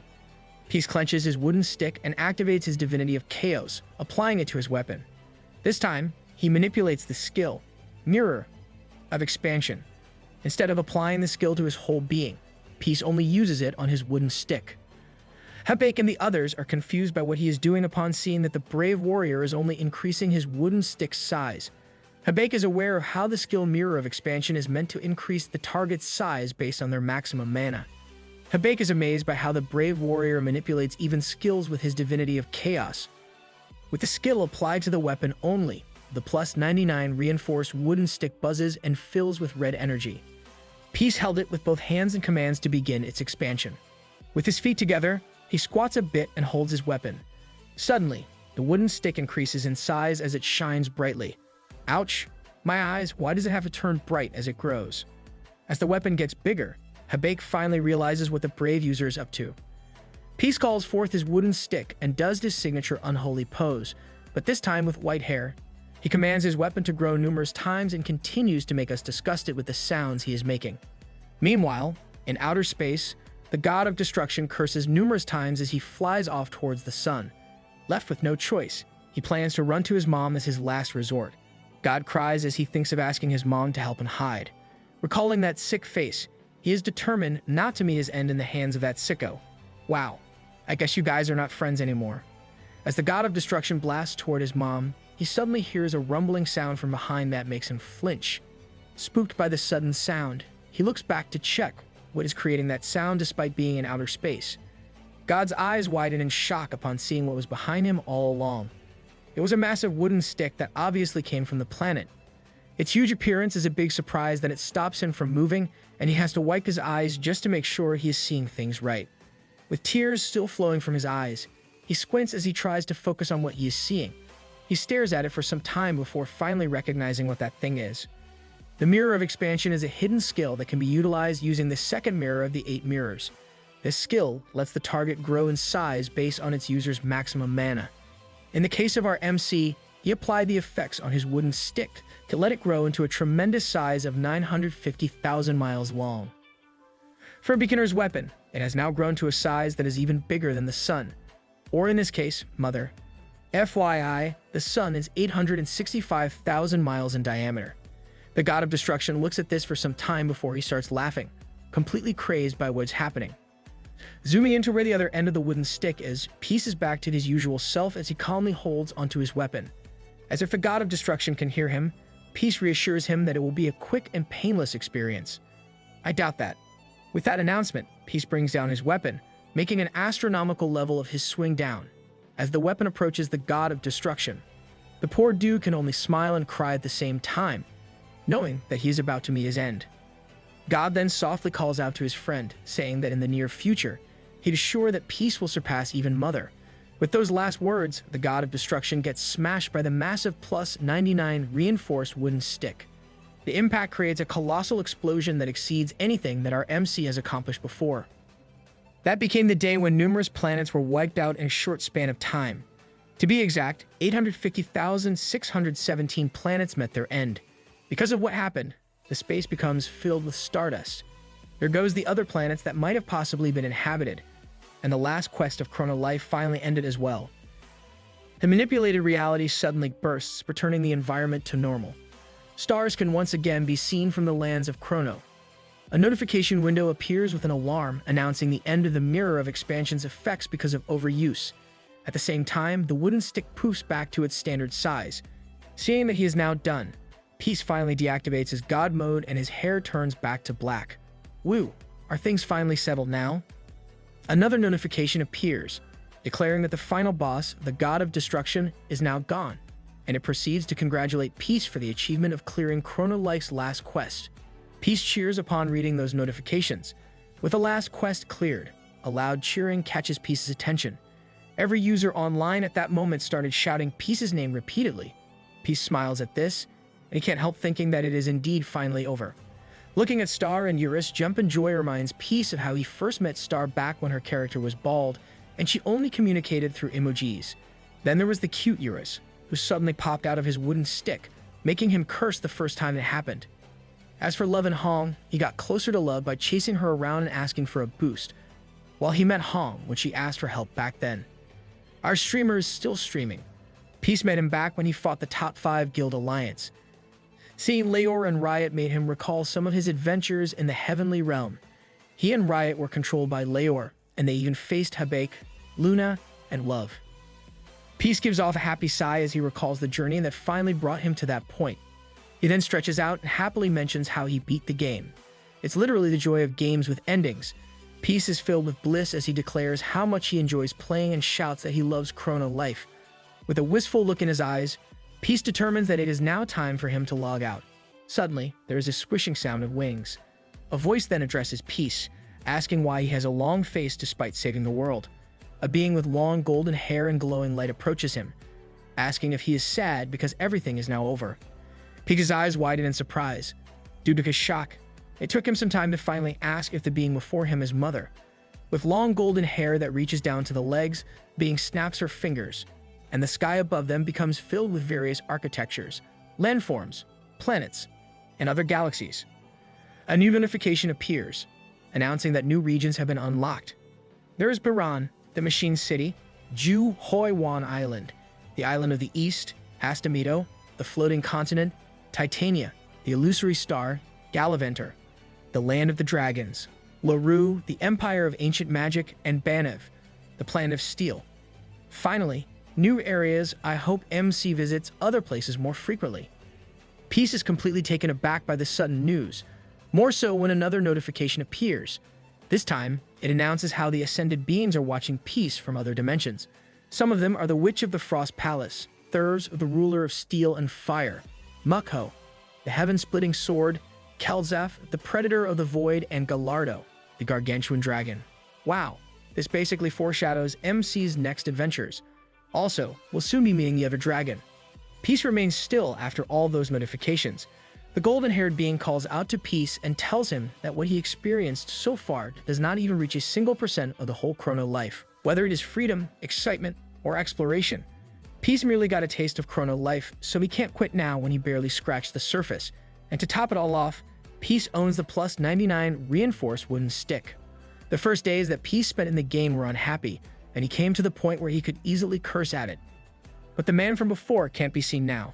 Peace smiles brightly with apparent excitement about what's to come next. He then announces that Chrono Life is the best game ever. Woohoo! That marks the end of Season 1 for the plus 99 reinforced wooden stick. But we're not entirely done yet since we still have the epilogue. The sun shines brightly outside in the real world. Inside a high-end unit, some of Sarang's clothes from before are hanging by the wall. As usual, her phone and Peace plushie are on her bed. Her phone alerts her of a new message just as she's about to head out. Noticing this, Sarang picks it up and finds that Jiyu messaged her about being ready and asked if he should leave already. Sarang grins upon reading the messages and replies that he should and that she'll be out as well. She smiles fondly as she thinks of Jiyu. Number 1. Lovers. From the time Peace has slain the god of destruction and saved Chrono life, it has already been 3 years since then. What? That's a big time skip. Also, FYI, we're doing a Sarang POV here. Sarang thinks about how she's already graduated from high school and is done with her student life. Now that she is a fully adult woman, Sarang says that she and Jiyu are officially dating and goes on about how their relationship is so good. Her manager suddenly butts in, telling her to shut up as she eats potato chips. Sarang suddenly shouts and jolts in surprise at the sudden appearance of her manager, who is calmly munching on her chips. She asks when her manager got there, but instead of answering, her manager frowns at her for mentioning 3 years when, in actual truth, it has only been 3 weeks. I'm literally laughing my ass off. I can't believe that her imagination reaches that far.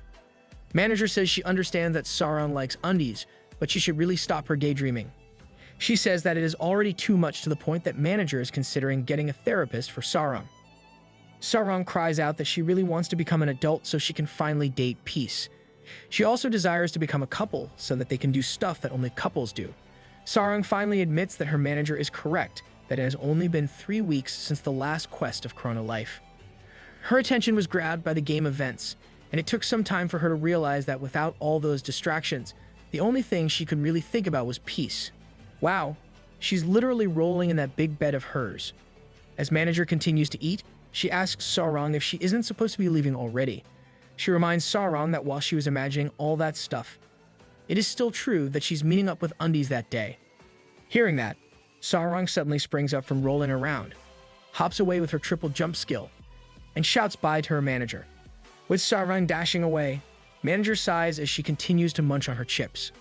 In the hallway in front of their places, Jiyu checks on his phone as he wonders where Captain Love is when she has already messaged him about going out as well. The door to Sarang's place suddenly swings open, and Sarang comes out of it with an apology. She makes an excuse about speaking with her manager that she didn't realize the time. Aha, we all know that your daydreaming made you late. Seeing Sarang before him, Jiyu blushes, and his heart thumps loudly in his chest. Sarang smiles at him as she asks if they should get going. Jiyu quickly turns away and stutters as he confirms, adding that he didn't really wait long. He continues to stand with his face red as he says that they should go now. This reaction from Jiyu makes Sarang so happy that she starts smacking him softly in the back as she teases him for being shy.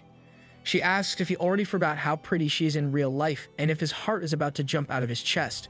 Still blushing, Jiyu admits that she has always been pretty, whether it is in the game or in real life. With those words, it's Sarang's turn for her face to blush and her heart to beat out loud.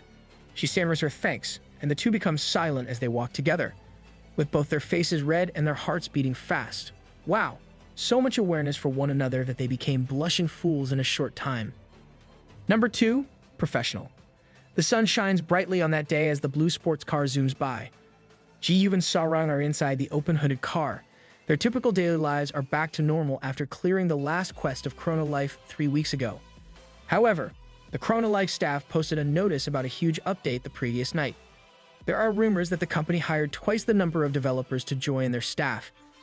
In a quick flashback of what happened, Dejected Choi announced that he had already hired double the number of the development team staff. He says that this doesn't mean that the company will grow as fast, but in retrospect, this can deal with the urgent issues for the future. And, of course, this news shocked the old staff. Aside from the posted notice, the company's actions show that it is indeed going all out for the future. Jiyu sighs, thinking how the old man Dejected Choi really is an interesting person. No doubt about that since he owns the gaming company for Chrono Life. Jiyu thinks about how the CEO went above and beyond by going for tenfold the staff instead of the declared double. He wonders if the old man plans to go 20-fold with hiring more staff if this thing fails.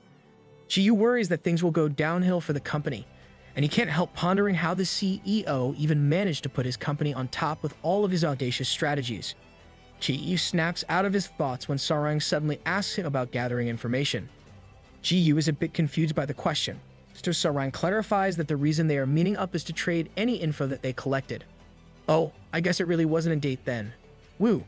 Sarang looks at Ji-yu as she reminds him that they are looking up for any trace that was left behind by their friend, Luna.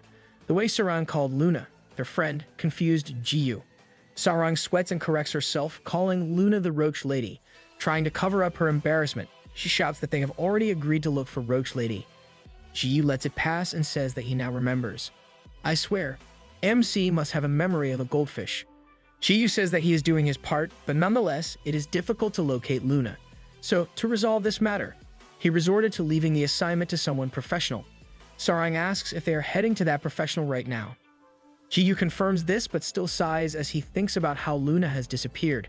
The first weeks they did meet with Luna didn't bother them much initially, but as another week passed with no contact, they can only view this as deliberate. Sarang speaks again, saying they all know Roach Lady is a unique boss. This only means that her death is equivalent to character deletion. Sarang confirms this with Ji-yu and he thinks the same. He recalls the last time he met with Luna during the game. It was back when the space in unconscious territory was cracking. Luna was telling him to prepare since that place would be destroyed, and she bid him goodbye. Ji-yu molds over how he never really saw Luna die in-game at that time. Still, he can't shake off the feeling that her words were ominous, as if she was really going to die back there. Ji-yu asks Sarang why she is looking for Roach Lady and asks when the two became close since Sarang even called her a friend. Sarang harumphs at this, denying that the two of them are close. She sighs as if hesitant to say that hearing about Roach Lady's past from him made her understandable. Sarang claims that knowing such things can't make her genuinely hate Roach Lady. She starts explaining that she only wants to find her to ask questions. Ji-yu smiles at Sarang's honesty and expresses his relief that she and Luna can finally stop fighting and become friends. I have some doubts, and even Sarang feels the same. They'll probably keep on bickering because of you, MC. Changing the topic, Sarang pointedly asks Ji-yu why he is also looking for Luna. Ji-yu grins at this and says he also wants to ask something. Sarang doubts him a bit and asks if he is only going to ask one question. Ji-yu answers that it is only one. The sports car screeches to a stop, and Ji-yu announces that they have reached their destination. He gallantly tells Sarang that they should go. Sarang looks up at the building before them and asks where they are. Seeing the sign in the building called Ho Coffee, she asks if the place is a cafe. The two head to the coffee place and enter the building. A staff member immediately greets and welcomes them to the place. At the same time, Sarang asks about the cafe and wonders how they are supposed to meet with a professional. Ji-yu says that they actually are, but instead of explaining things further, he asks Sarang what she wants to drink since he's buying. Without giving it much thought, she answers that she wants an Americano. As they reach the counter, a woman greets them and asks for their order. Ji-yu smiles wide as he tells their order while Sarang looks at this in surprise. After processing what she is seeing, Sarang suddenly shouts, realizing that the woman taking their order is actually Hong. Hong, full name Yun Ha Hong, is the owner of Ho Coffee, and she professionally smiles back at them. Number 3, the birth of a legend. Back in Sarang's place, manager is sitting on the sofa as she idly lets time pass. I guess we're still not getting her name. She groans with boredom and decides to lie down. With nothing to do, she thinks of how Sarang has no gigs scheduled for the day, so she might as well take that time to rest. As she glances sideways, a VR headset catches her attention. Seeing it reminds her of how adamant Sarang was about logging into the game Criminal Life. At that time, manager was simply curious if playing Criminal Life was really that fun, and it made her ponder about playing it herself. Now that she is looking at the VR headset, manager rethinks about playing Chrono Life. She grabs the VR headset lying on the table. Looking at it closely, she thinks about virtual reality and how she never really tried playing a game like that before. And this is despite the fact that she played a lot of online computer games growing up. With that, manager wears the headset and tries to find the power button. She somehow finds it, and a notification welcoming her to Chrono Life appears before her eyes, surprising her and making her amazed. The game scans her retina, confirming that she is a new user. It then asks if she will create a new character. Sitting up with excitement, manager's heart starts beating fast as she shouts her confirmation. The game notifies her of the full dive and instructs her to lie in a comfortable position. Manager complies with this with a massive smile on her face. With that, she gets connected to Chrono Life. As a new user, Manager initially enters the character creation mode. She is gently dropped down to an engraved magic circle in the ground.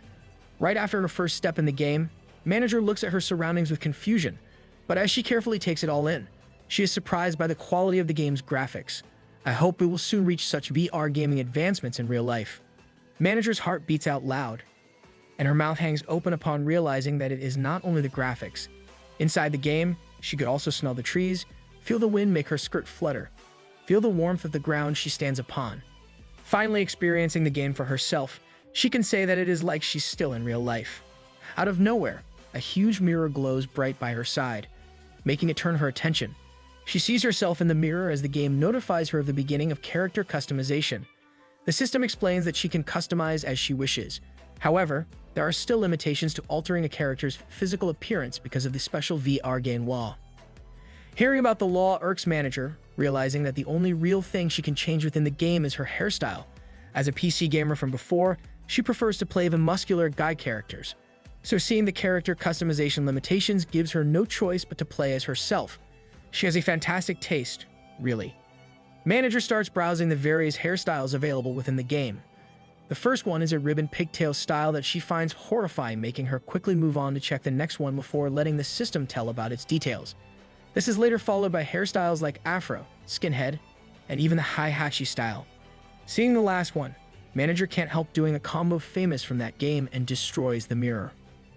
Seeing how she is acting, the system asks her if she wants to continue with that hairstyle. This absolutely pisses her off and she rejects it. Manager then demands to just have her old hair back. With that, the system immediately complies and asks her to select species. The system announces the different species available, but Manager doesn't let it finish and simply chooses to be human. I wonder what other options there are? Having covered her looks and species, the system proceeds with the last step of customization, which is the name she will use in Chrono World. Manager feels lazy about it, and she thinks that she really won't be playing long, so she randomly says Bunny Princess for her in-game name. Upon completing her character setup, the system notifies her of her transportation to the starting point of the game, which is Front Village. With a bright burst of light, Bunny Princess is gone from the magic circle and finally arrives in Front Village. For a starting village, there really are many people there. The game welcomes her to the world of Chrono life, calling her Bunny Princess. As a complete novice to the game, she starts at level 1 with 5 ability points for each stat and 5 remaining ability points. Bunny Princess looks at Front Village with amazement and compares it to fantasy worlds that she has only seen in her dreams. Suddenly, a notification about a tutorial quest appears. It tells her about how the village head wants to meet with a new adventurer like her. Bunny Princess smugly looks at it with a sigh. She compares it to her old games, where there are no quests, and one can simply level up by farming. With that, she makes up her mind and runs out of the village. I guess her gameplay is more spontaneous than our MC's. It is a sunny day in Chrono life, and monsters are already out and about. As for Bunny Princess, her choice to farm outright is definitely the wrong approach. A level 1 petite slime appears and shouts, making Bunny Princess aware of its presence. Her decision is considered the wrong one because the game aims to make the experience within the game as accurately real as possible. The petite slime tackles Bunny Princess, creating a loud booming sound. In a game like Chrono Life with such a goal, the fighting in the game is akin to fighting in real life. Though Bunny Princess is able to block the tackle with her wooden stick, it doesn't change the fact that a level 1 user's strength is equivalent to the ordinary person's strength in real life.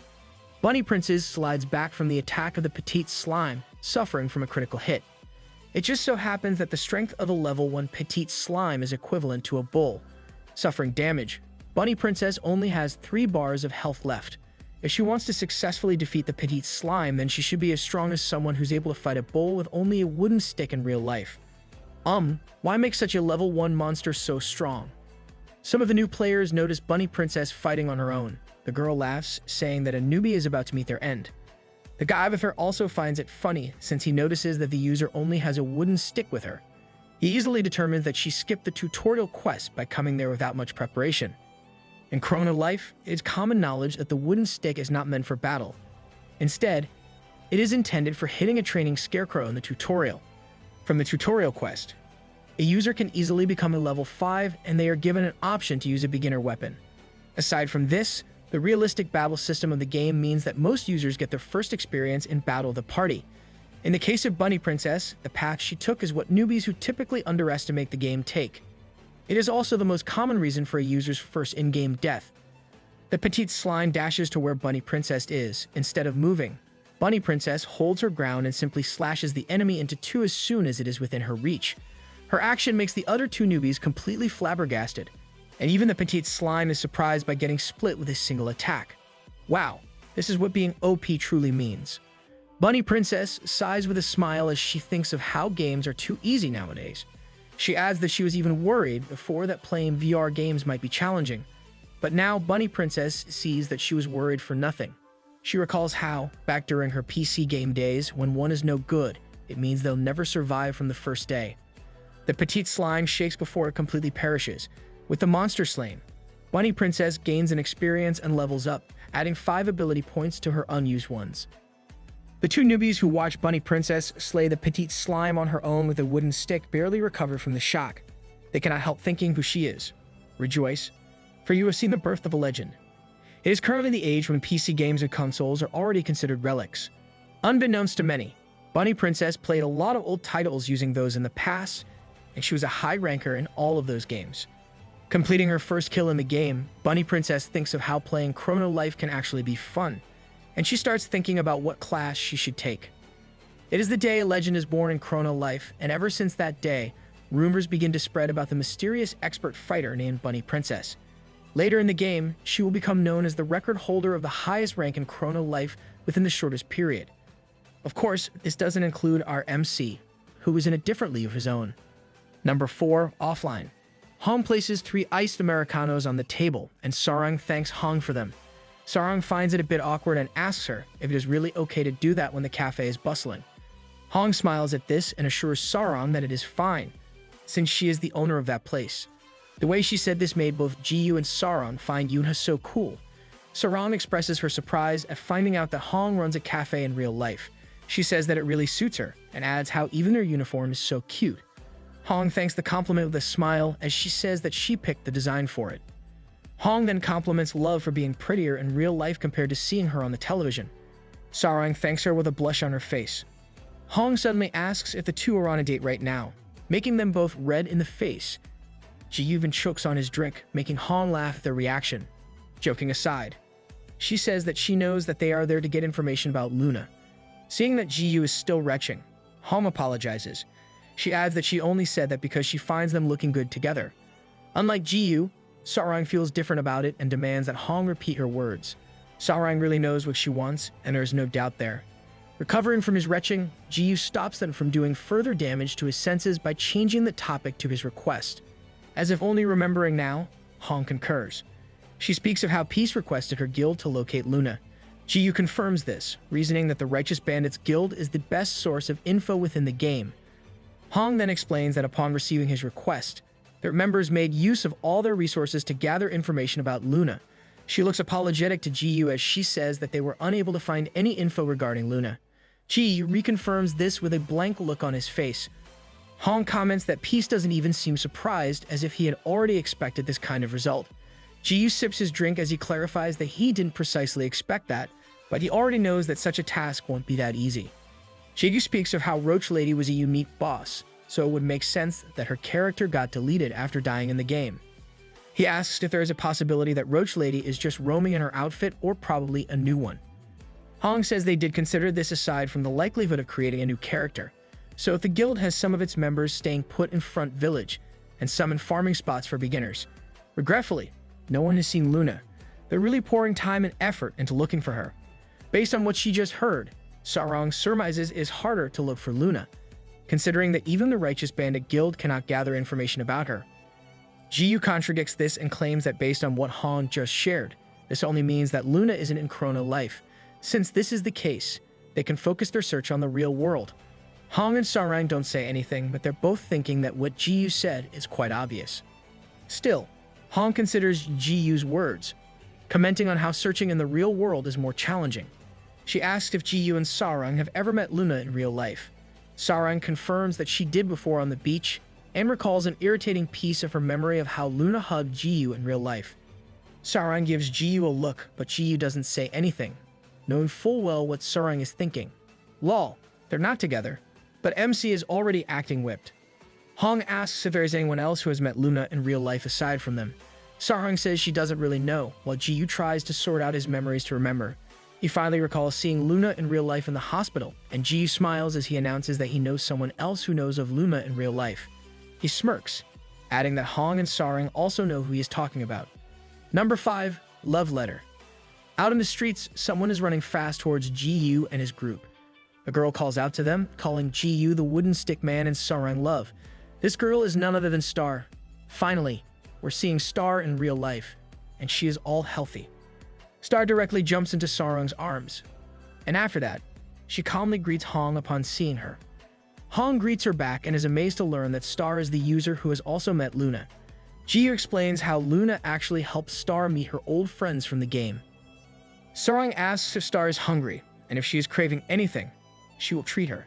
Star answers that she wants spicy rice cakes, and pulls Sarang to run toward her favorite place that sells them. Hong can't help commenting on Star's bright personality, and Ji-yu grins like a proud dad. Hong looks at Ji-yu, saying that she wants a daughter just like Star, and asks for his opinion. Ji-yu looks back at her with a blushing face but doesn't answer. Hong remembers something, and she thanks Ji-yu for saving everyone from the god of destruction. She admits that it is already late, but nonetheless, she wants to thank him. Hong tells how amazing he was as the brave warrior. Ji-yu smiles and acts foolish as he accepts the compliment. Hong then says that they should get going now since Love and Star have left them already. Inside the lovely rice cake shop, various foods are laid on top of the table. Star looks at everything with bright eyes and some drool on her face, excited to eat. Star starts with spicy rice cakes, and this series is turning into a different genre due to Star's inner commentary and reaction to the food. Sarang reminds Star to slow down or she'll choke.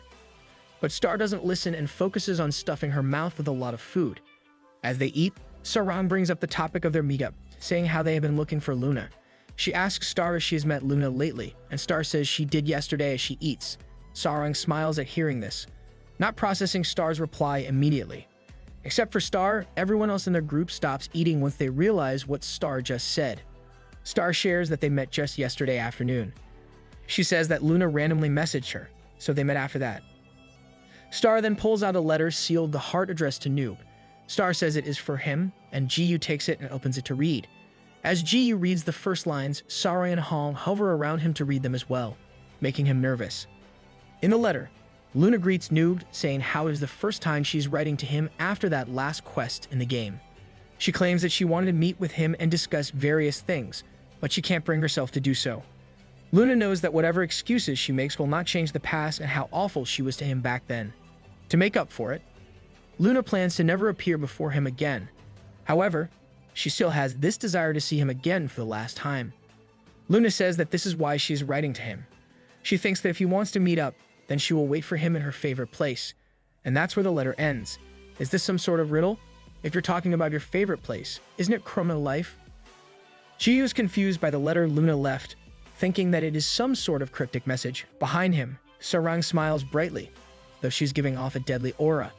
She suggests that Ji-yu throws the letter, making both Ji-yu and Hong slightly scared of her. Sarang suddenly chases Ji-yu around to take the letter from him, complaining about how that Roach dared to write a love letter to him. She demands that Ji-yu hand the letter to her so she can shred it into pieces. Star suddenly stands up, saying that Luna also left a letter for Sarang. This surprises everyone else, making Miota too hover to see what the letter says. Sarang can't believe that the Roach lady would also write to her. As she reads it, she realizes that what Luna sent is actually a chain letter. Seeing the contents, Sarang immediately rips the letter and curses at Roach Lady with a furious expression on her face. Frustrated, Sarang announces that they'll look for Roach Lady so that she can give her a good beating. Ji-yu reminds her that they don't know where she is. Sarang shoots back, saying that his letter has a hint, so they will just go anywhere that can be indicated as Roach Lady's favorite place, wherever that is. Number 6. Do What I Want. In the Bayside seafood restaurant by the beach, a girl shouts Mr. Park's name, claiming that she's back. This person is Dong Hee-min, the JPL band's main vocalist and guitarist, aka Mint Chocolate from Chrono Life. After her greeting, a bald man complains about her being loud and being there. This man is Byung Cheo Park, the owner of Bayside seafood restaurant, aka Mr. Physical Therapist. Dong orders soju and a platter of his best raw fish, and Byung Cheo can't help commenting about her day drinking habit. Wow, I never thought we'd see them in their real lives as well. Dong-hee settles in a chair as she asks him to stop nagging at her. She claims that he should be happy that she's bringing him business in that empty place. Realizing the truth in her words, Yeon-cheol hesitantly thanks her. Changing the topic, Yeon-cheol mentions how Dong-hee is really the same as she is inside the game. This surprises Dong-hee and asks what Yeon-cheol means. He explains how her personality, hair color, and even outfit are similar to how they are within Chrono Life. Yeon-cheol doesn't want to sound outdated, but he still asks if Dong-hee isn't embarrassed to wear such clothes. She looks at him, says that she's not, and asks why she would even be ashamed. Yeon-cheol scratches his head and explains how wearing something short would make people look at her on the streets. Dong-hee sighs at this and says having people's attention is something that she likes. She reasons out how people are so disconnected from one another, so having them even pay attention to her shows how charming she is. Dong-hee stands up and adds how no one can force her to wear other clothes since she deserves to wear whatever she wants. She then twirls around, saying that it is cute to the point that it makes a person want to stare. Her confidence is really something. Yeon-cheol suddenly laughs out loud as he agrees with her. He adds how one can really learn a lot from kids these days. Now that he is in a good mood, Yeon-cheol says Dong-hee deserves those drinks and snacks. He tells her to eat her fill, making Dong-hee happy as well. Someone suddenly shouts out loud, making both Yeon-cheol and Dong-hee surprised. They look at where it came from and see someone looking for somebody. Oh, Sarang turned into a character from Baki. Sarang throws a fit just outside the restaurant while Ji-yu tries to calm her down. She keeps making threats and loud noises that Yeon-cheol and Dong-hee finally go out. Yeon-cheol says it looks like a tourist couple who are fighting. Unlike his calm demeanor, Dong-hee is irritated by this and wants to head to where Ji-yu and the others are to give a piece of her mind. Oh, are they meeting in real life as well? Yeon-cheol quickly grabs Dong-hee by the shoulders and tells her to calm down. He says that they might have their reasons for being loud. Yeon-cheol adds that it's fine since it's a weekday lunchtime and no one's around. It's also optimistic that those people will soon settle down. Dong-hee looks up at him and gives it a thought.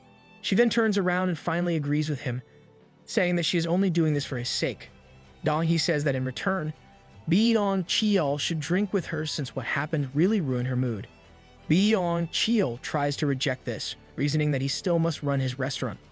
But Dong-hee is not having any of it and points out that he doesn't even have any other customers. Bruh, the truth hurts. Number 7. Missing persons. Despite the beautiful horizon that can be seen from the beach, Ji-yu's group is busy with something else, unable to appreciate the scene before them. Hong says that might not be the place while Sarang is still fuming. Ji-yu finds it strange since he honestly thought that the beach would be the place. Sarang complains, still angry with the letter. Unlike the trio's concern, Star smiles as she says how unfortunate it is that they didn't find Luna, but also admits how happy she is that they didn't. To clarify, she is delighted to spend her time with them in real life. The trio finds Star's innocent remarks cute and comforting that their moods quickly shift, now filled with a positive mood. Hong says they should keep looking, and the other two readily agree. On that day, they put effort into looking for Roach Lady. They searched the street nearby, the soup place they previously went to, and the VR arcade. It was already sunset when they chose to give up. The trio are so tired that they are all lying on the table back in Hong's cafe. Well, they're having a hard time since they hardly know Luna in the first place. Ki-yu honestly says that he's getting annoyed. Star tries to lighten the mood, saying that they did try their best and she's sure that they will find Luna tomorrow. Star cheers everyone, giving them the boost of positivity that they badly need right now. Since it will soon turn dark, Hong suggests they all head home. The two tiredly agree to this. They plan to meet up the next day and finally go their separate ways. It is at the end of that exhausting day that Ji finally returns to his place. He's so tired from walking around all day trying to look for Luna. He looks again at the letter, wondering where exactly is that favorite place of hers. Someone suddenly speaks up, asking if the hint is so difficult for him. Hearing the voice makes Ji flinch and finally look up. Luna once again managed to get into his place. She finds it surprising that Noob didn't figure it out despite the apparent meaning of her hint. You really need to stop popping into his place. MC, please change your door lock. Ji looks at her with a tired face, finally realizing what Luna meant about her favorite place. He throws the letter into the air and looks at Luna as she announces that her favorite place is definitely his house. Number 8. The God of Destruction's Rewards. Cups of fiery noodles are on the table, and Luna is surprised by this. Ji-yu tells her to eat up, recalling how she liked this stuff. Luna is so glad that Noob remembers the food that she likes. Ji-yu claims that he is only being polite since he wants a proper answer from her. Luna smiles at him, asking if he is only asking her one question. Ji-yu confirms that he is. Luna sighs and expresses her disappointment. She says that she misses how Noob always asks her a lot of questions. Ji-yu says he only does so because she irks him. Luna remembers that she wants to ask him something as well. She mentions how he was given 2 options back when he defeated the god of destruction, and she's curious as to what are the rewards for both options. Oh yeah, there was that reward. Good job asking, Luna.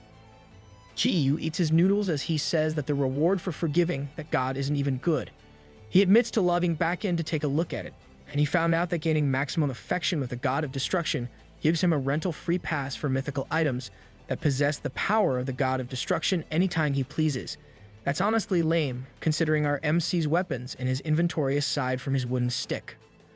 Illumina is disappointed by the reward and comments on how it is totally useless for Noob to have such a thing. Ji-yu agrees to this and says that he got better rewards for slaying him instead. When Luna asks what the reward is, Ji-yu reveals that he got the essence of the god of destruction. An item that, once destroyed, can advance one into becoming the god of destruction. This revelation completely shocks Luna. It'll probably help in the future quests. Ji-yu shares how he can't really use the item since he is already the god of chaos, so for now, he is keeping the item in his inventory. He knows that the item can be sold for a massive price if he auctions it, but he is also aware that having it placed in the wrong hands will only give him trouble. Realizing that they somehow strayed off the topic he wants to discuss, Ji-yu says he wants to ask Luna something. Number 9. Full Moon. Luna sighs as she admits how she somehow knows what Noob wants to ask her. She claims that he wants to know how she can freely come into his house. This is because Luna recalls their conversation back in the game. She says that she did promise to tell him about it right after the ending. Luna says the answer to it is not that extraordinary. She reminds him how she mentioned before that Noob might be dissatisfied with her answer. At this point, where there's a lot of teasing of you answering, it doesn't even matter how disappointing it may be, as long as you answer it. Luna is about to tell him about it when Jeeves suddenly stops her as he finishes his noodles. He tells her not to get ahead of herself since that is not what he is going to ask her. Good gracious, not again. When will we even hear a proper answer to this? Luna is surprised by this. She remembers how the last time they met, Noob was so adamant about learning how she gets in. Ji admits that he was back then, but right now, he wants to learn more about something else. Luna looks at him with a confused face at first, but she suddenly smiles and says that Noob probably wants to know if she has a boyfriend or not. Ji doesn't find this funny at all and states that he doesn't care about such things. Luna asks what it is that he is so curious about, and this makes Ji pause.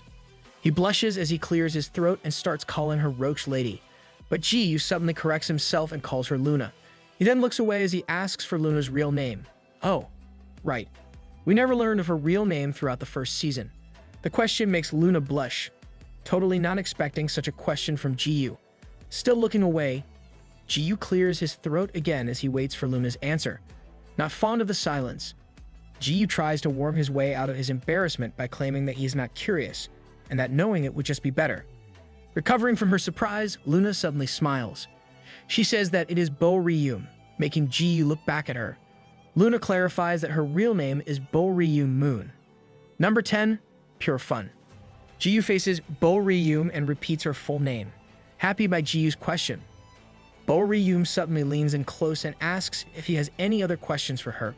Without waiting for Ji's reply, she tells him her height, blood type, and even her MBTI. Hold your horses. TMI. Unable to contain her excitement, she asks if there is anything else he would like to know. Ji is a bit scared by how she is acting, so he tries to shift the topic from her and simply asks how she knows where he lives.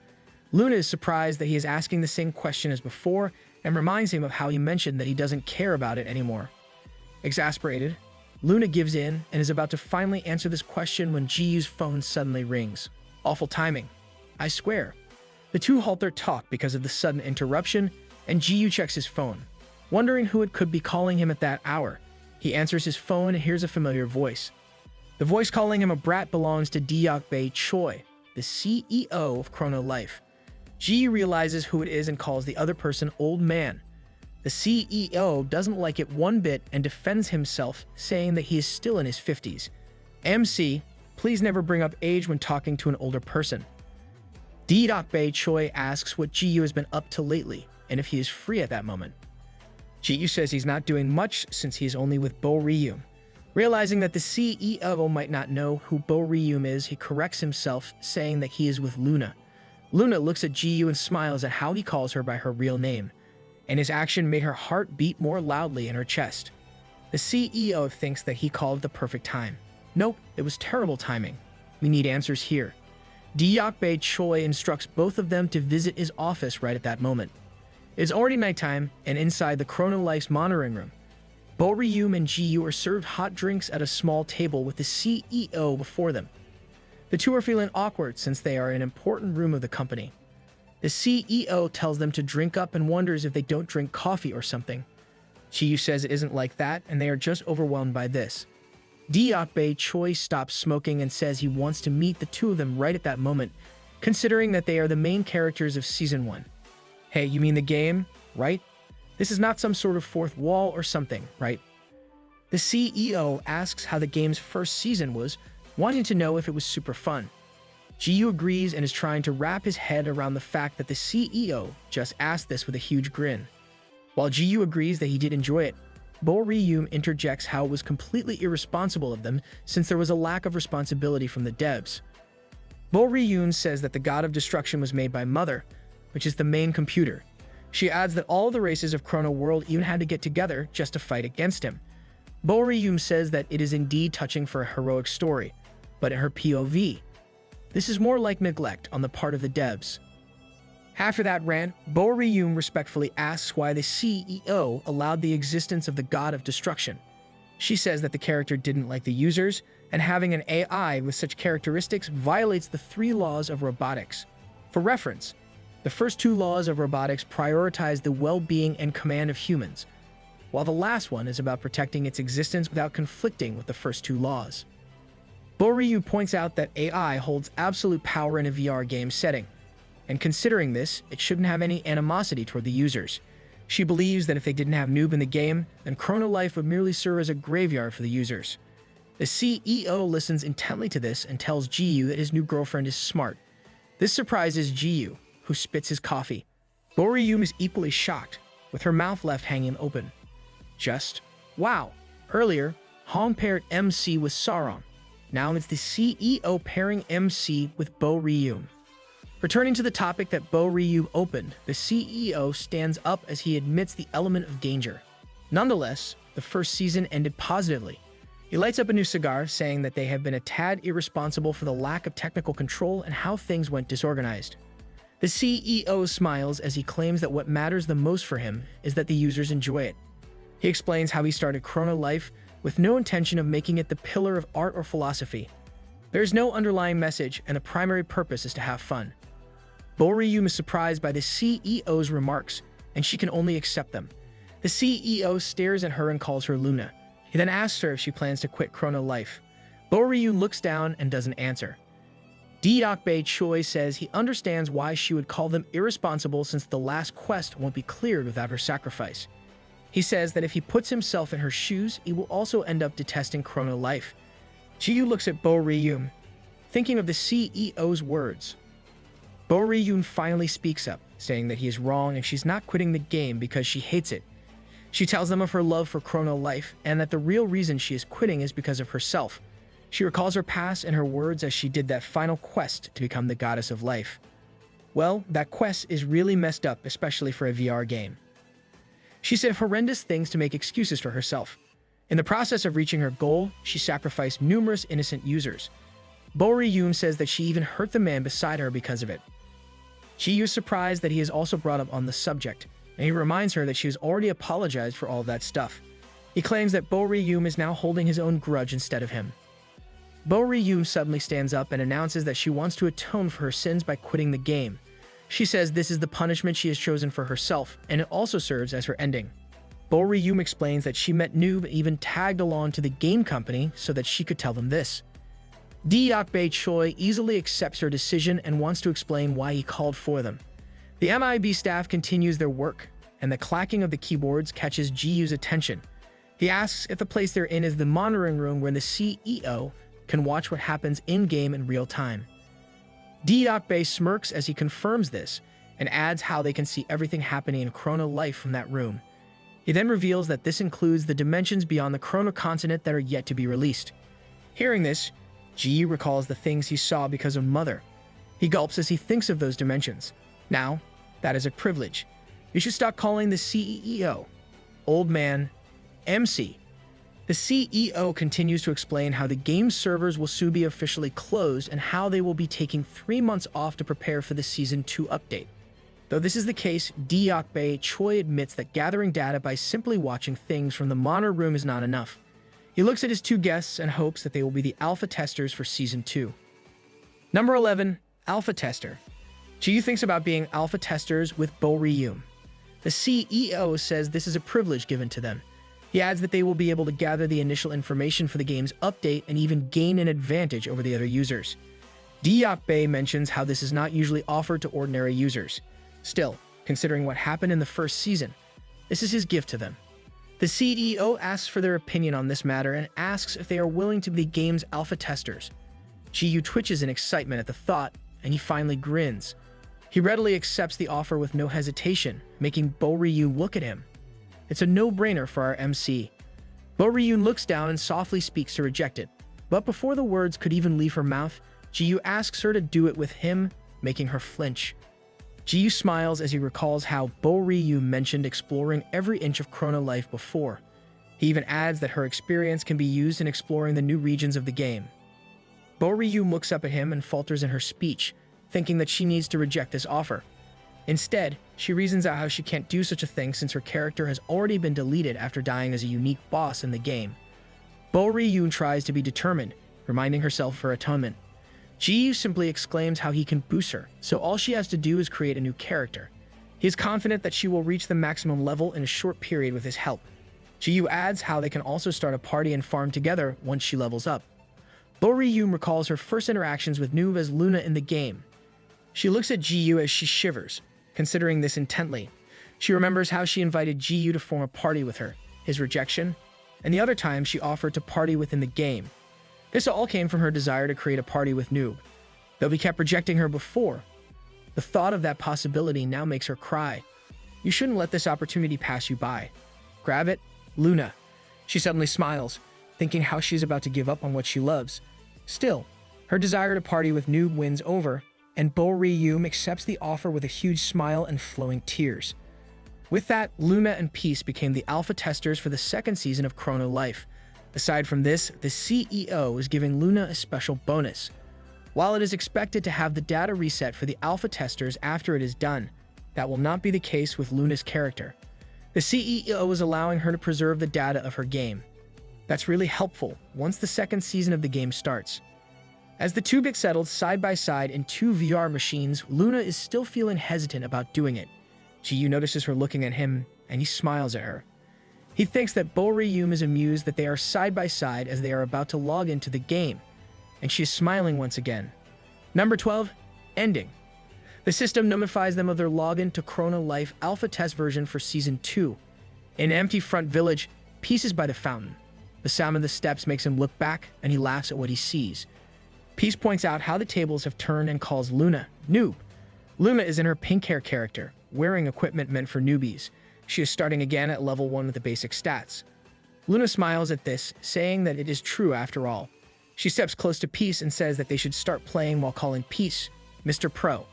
While Peace Love fans are probably lamenting, Peace Luna fans are most likely celebrating since Season 1 started and ended with Luna in the picture. That ends the epilogue of Season 1 for the Plus 99 Reinforced Wooden Stick series. Also, we still don't know how Bo Ryum can get into our MC's place. We skipped the afterwards of Hongsul and Jipri from the first season. Now, let's start with the first chapter of Season 2. Woohoo! In a vast concert venue, the crowd is cheering out loud with their light sticks and fists raised in the air. Someone greets everyone and introduces himself. The host tells a little about himself, about how he started live streaming online, before finally making his way to the television. And this event's host is none other than Hawkeye, real name Hong-gu Kim. Since this is in the IRL scene, we'll call him by his real name. Honggu is in charge of hosting the opening showcase for Chrono Life Season 2. The crowd, which amounts to 100,000 audience members, cheers loudly within the stadium.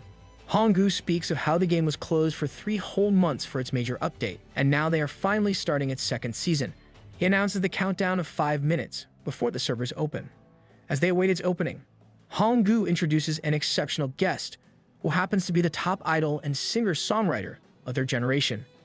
It is none other than a world-famous Chrono Life user, Sarang Hun. Woohoo! It's our MC's Captain Love. Sarang does her idol greeting and introduces herself, making the crowd cry out loud for her. She announces that she'll be singing Mermaid's Tale, making everyone cheer again. In the Chrono Life main office, Dejected Choi and some of the staff are busy as the event goes on. The CEO smiles as he lights up his cigar and comments on how everyone is hyped up. Wow, it seems like his hair gained some volume after 3 months.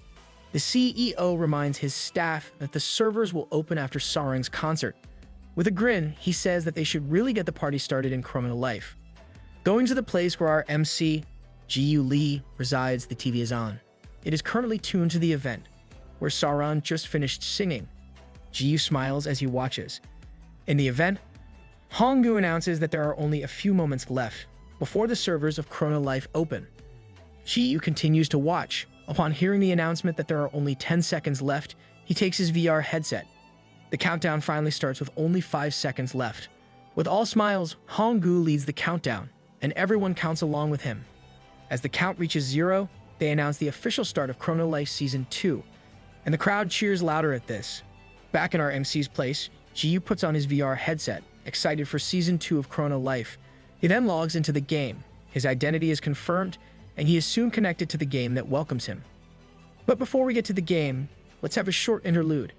In a classroom, many students are bored and dazed. On the streets, some people are trudging along. Apathy, emptiness, and yearning are just some of the emotions that the users felt during those 3 months that Chrono Life was undergoing their major update. It is undeniable that new experiences can be found within Chrono Life, whether it is joy or wonder. It is a place where people can find a home for a different them. For Chrono Life users, it is more than just a game. Chrono Life is a part of their lives. Users have tried replacing it with other games or taking up hobbies like working out. However, nothing could really fill up that void they felt. And now, the 3 months of waiting is now over. The game's servers are finally open. Users of all kinds fill in the village. Among them is Peace, who is just standing and looking unhappy. Everyone is trying to get into the game at that exact moment, making it a complete swarm. Frustrated, Peace can't help cursing at the massive number of people in his head. Well, I'm more amazed that the servers are holding up. A sound of wings flapping can be heard, and a loud shout at Hey catches Peace's attention. He suddenly smiles upon seeing Eurus. Wow, we're getting another Eurus pose that makes it to the collection. Once they're finally together, Eurus greets Peace, asking how he has been. Peace answers with a smile, and asks Eurus as well. Unable to hide his excitement, he pulls at Eurus' face, commenting on how soft and squishy the dragon is. Eurus shrieks at the force, but he still lets Peace do whatever he wants. He then asks how the closed beta testing was, saying how he wanted to join him as well. Peace says that he also wanted Eurus with him, but they only allowed him and Luna to do the test for it. He then sighs, claiming how fun it would be if Eurus was there. Once Peace lets go of Eurus, the dragon asks what the sneak peek of Season 2 is like. He's curious whether Peace has already cleared all of the bosses. Within those 3 months, Peace is about to answer, when some random dude notices him and shouts out loud. The random dude happily points at Peace, asking if he is the underwear warrior who cleared the first season of Chrono Life. Keek, it's not Brave Warrior anymore. The god of chaos and Eurus merely looked at the other guy. In contrast, some other users started to gather upon hearing the commotion. They are all talking about him, while the dude feels tired. Peace suggests that they change locations, and Eurus agrees to this. Peace suddenly grabs the dragon and puts him in his head. He then activates Speed of Light and quickly teleports to another location. Back in the real world, in Sarang's waiting room, Sarang sighed at how tough it was, expressing relief that the opening concert was now over. She shouts that she's back, and says that now she's done. They should head back home. Sarang mentions hurrying to log into the game, but instead, she finds her manager lying on her back. Manager has a smile on her face, with her already playing Chrono Life. Sarang sighs with a smile on her face.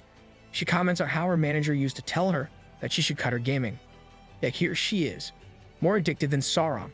The idol playfully smacks her manager and complains that she is not taking good care of her talent. Sauron groans in the end, opting to log into the game herself. Inside the game, Peace gently drops to the ground, announcing that they're there. Eurus looks around, asking where they are. Peace says that they're in the starting hills, which is just right beside Front Village. He explains that they will wait there for someone that he's supposed to meet. Eurus wonders who and asks. The sound of running steps can suddenly be heard. Love, who is in her Demon King form, greets Peace. She is currently in level 638. Though her stats are mainly in the hundreds, they are still multiplied by 10. In case you forgot, each stat is multiplied by 10, since this is the special ability of the Demon King class. Love apologizes for taking so long and explains how the concert just finished. Peace reassures her that it's okay, since they also just got there.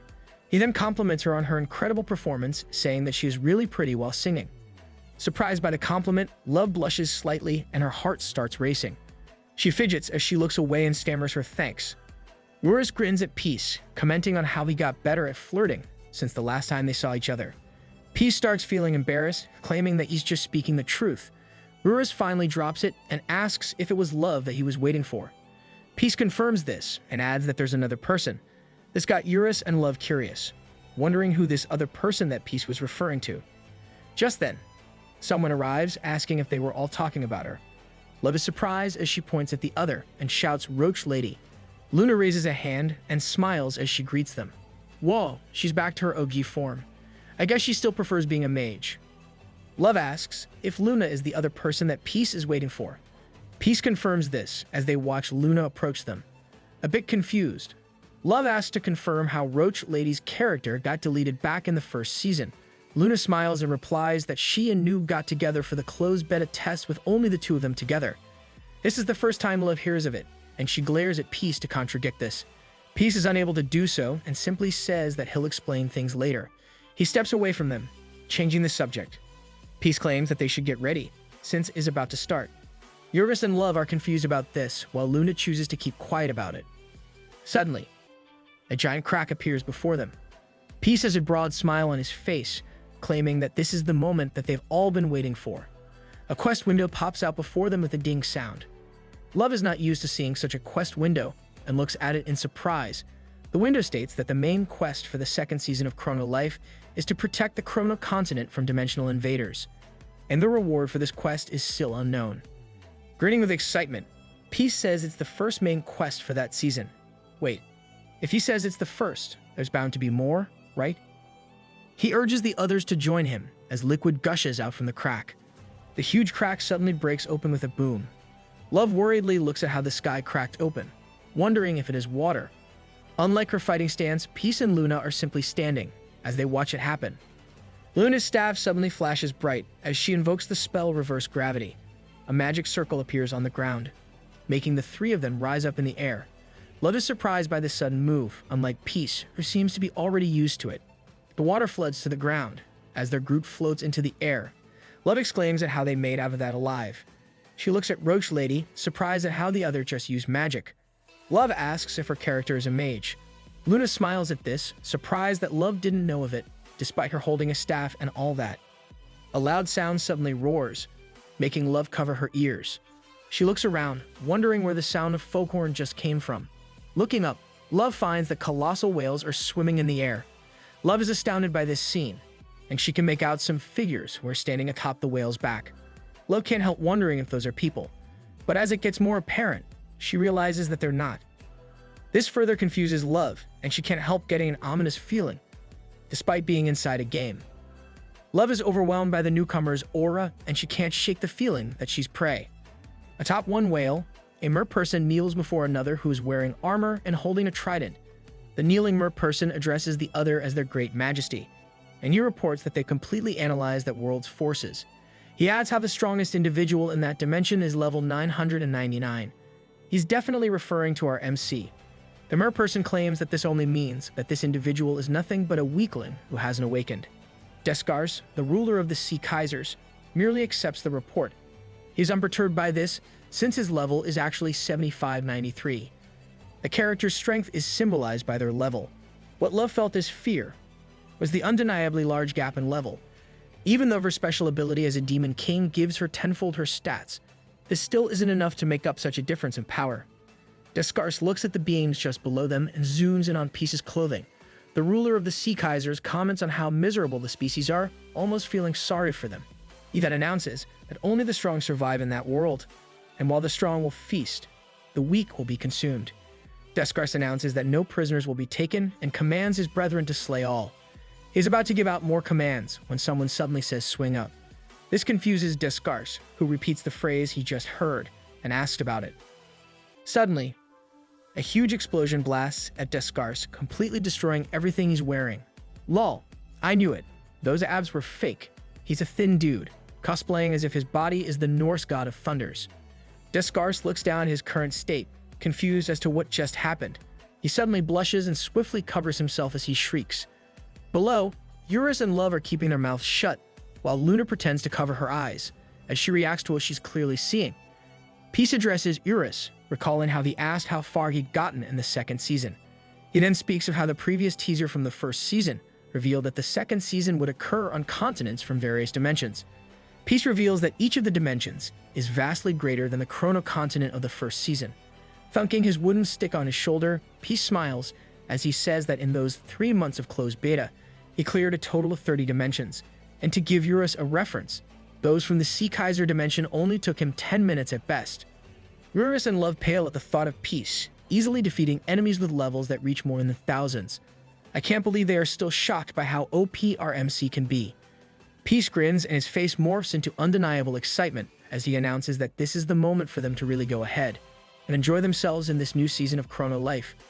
Before continuing our main story, we insert the special episode about Bo Ryu Moon, IGN, Luna. At the building where Jiyu and Sarang live, Bo Ryu is in a different unit, holding onto her VR headset. In a dark room lighted by the moonlight, she is in deep thought. The sound from the TV breaks the silence in the room. At that moment, Honggu is announcing the start of Season 2 of Chrono Life. With only 10 seconds left before the servers open, Bo Ryu recalls the time she got into a VR machine with Jiyu by her side. She thinks about how those were good times, since she got to lie down next to Noob. Back then, they only enjoyed gaming without any care for the rest of the world. Bo Ryu suddenly stands up and removes her skirt. She opens a closet that lights up upon opening and smiles. Thinking that it is time, Bo Ryu decides that she must be by Noob's side, as she looks at the full-body suit and thigh-high boots inside her closet. Huh, please tell me that's for cosplay. On that night of the full moon, a black hair moves in the air. Bo Ryu is now wearing a black full-body suit and thigh-high boots, with a rope tied up on her waist. Music plays in the background, and we'll pretend that it's some secret spy agent BGM. Bo Ryu smiles as she claims that she feels bad for Noob. She claims that she doesn't want to snake into his house anymore. Bo Ryu recalls how Jiyu kept asking who she was, how she knew where he lived, and how she even found out his door passcode. She also remembers how within the game, Noob asked how she got into his house. With the other end of the rope securely tied on the railing, Bo Ryu jumps off with a bright smile on her face. With a practiced leap, she settles down to the floor just below. Bo Ryu smiles, happy that she is once again in Noob's house. Wow, she claims that she feels bad for it, yet she's doing it anyway. She comfortably gets inside, as she hums to herself. Bo Ryu suddenly remembers that she didn't bring any change of clothes and simply heads straight to Jiyu's closet, intending to borrow clothes just like she did last time in Chapter 26. Once that's settled, she heads to where Jiyu is comfortably lying on his back on the couch. Bo Ryu approaches him and sits nearby. She smiles down at Noob, claiming that it's just the two of them. Nope, red flag. This is why I still prefer Love. I can wait for those years to pass by as long as my ship sails. Without any hesitation, Bo Ryu lies down beside Jiyu and wraps her arms around one of his. Wearing her VR headset, she claims that they'll be together forever. And that is the story of how Luna got into Undi's house. Returning to our main story, Descartes and his subordinate shuddered upon seeing that disgusting expression on Peace's face. The subordinate suddenly gives out the command for everyone to attack. The beings from the Sea Kaiser dimension leap off a massive whale to attack Peace and the others. This act only makes Peace smile and grin wide. Suddenly, our MC's disgusting face is back as he swings his wooden stick at the incoming enemies. One monster got hit in the face, making it groan in pain. Feeling the rush, Peace activates the speed of light skill. Using this, he makes quick work of the enemies surrounding him. Seeing this, the beings from the Sea Kaiser dimension are all confused. Peace mentions how he has missed this feeling. He looks back at his enemies, explaining that it is the enticing feeling of beating up his foes using his wooden stick. MC, please stop licking your weapon. Please spare our eyes. The monsters shudder at this scene, and Peace wastes no time as he charges at the numerous enemies before him. With an utterly crazed look on his face, he announces that the menu for dinner is fresh sushi. Love can only watch as Peace beats up each enemy with his wooden stick. She can't help feeling sorry for those beings. Suddenly, an enemy makes it near her and aims to attack. The monster easily slashes at Love, wounding her on the side. Love wasn't able to evade the quick attack and thinks of how Peace made it look easy, despite the monsters being really strong. She grits her teeth, deciding to get serious. The red gems on her clothes glow brightly as Love unleashes the essence of the Demon King. With her wings and horns out, Love points out a finger, and a red flash of light appears on its tip. This is something the enemies haven't seen before. Intending to eliminate her foe, she blasts the attack, creating a massive red light and explosion that covers a considerable area. That attack is still flashy, as ever. As the smoke dissipates from her attack, Love sighs in relief. The enemy suddenly laughs, surprising Love. The foe admits that he got nervous, but it proves unnecessary. He claims that Love's flashy attack is akin to a mosquito bite. The enemy finds this pathetic and announces his intention to play with her as she slowly meets her end. The Sea Kaisers are beings from the depths of the abyss, who possess abilities that go beyond what a typical user knows of. Love's enemy suddenly appears from behind, and before she can even react, the monster punches her. Multiple warning signs appear before her, notifying her that she only has 1 bar of AP left after suffering such a critical attack. This ends Love's status of the Demon King descended. The Sea Kaisers are barbaric beings that aim to eradicate the weak. On top of that, they bask in heartlessly breaking down their target. The enemy claims that Love won't meet her end yet, calling her a weakling. Before she falls, the monster grabs her by the hair and doesn't let her go. He then makes a graphic description of what he intends to do with her. The enemy lifts his trident, about to stab Love with it. She closes her eyes shut, screaming for peace inside her head. Oh no, our MC is busy. Somebody, please save Captain Love. A flash of staff suddenly appears, and Luna invokes the spell Flame Cannon. A flaming cannonball blasts out from Luna's staff, aiming it at the enemy holding Love captive.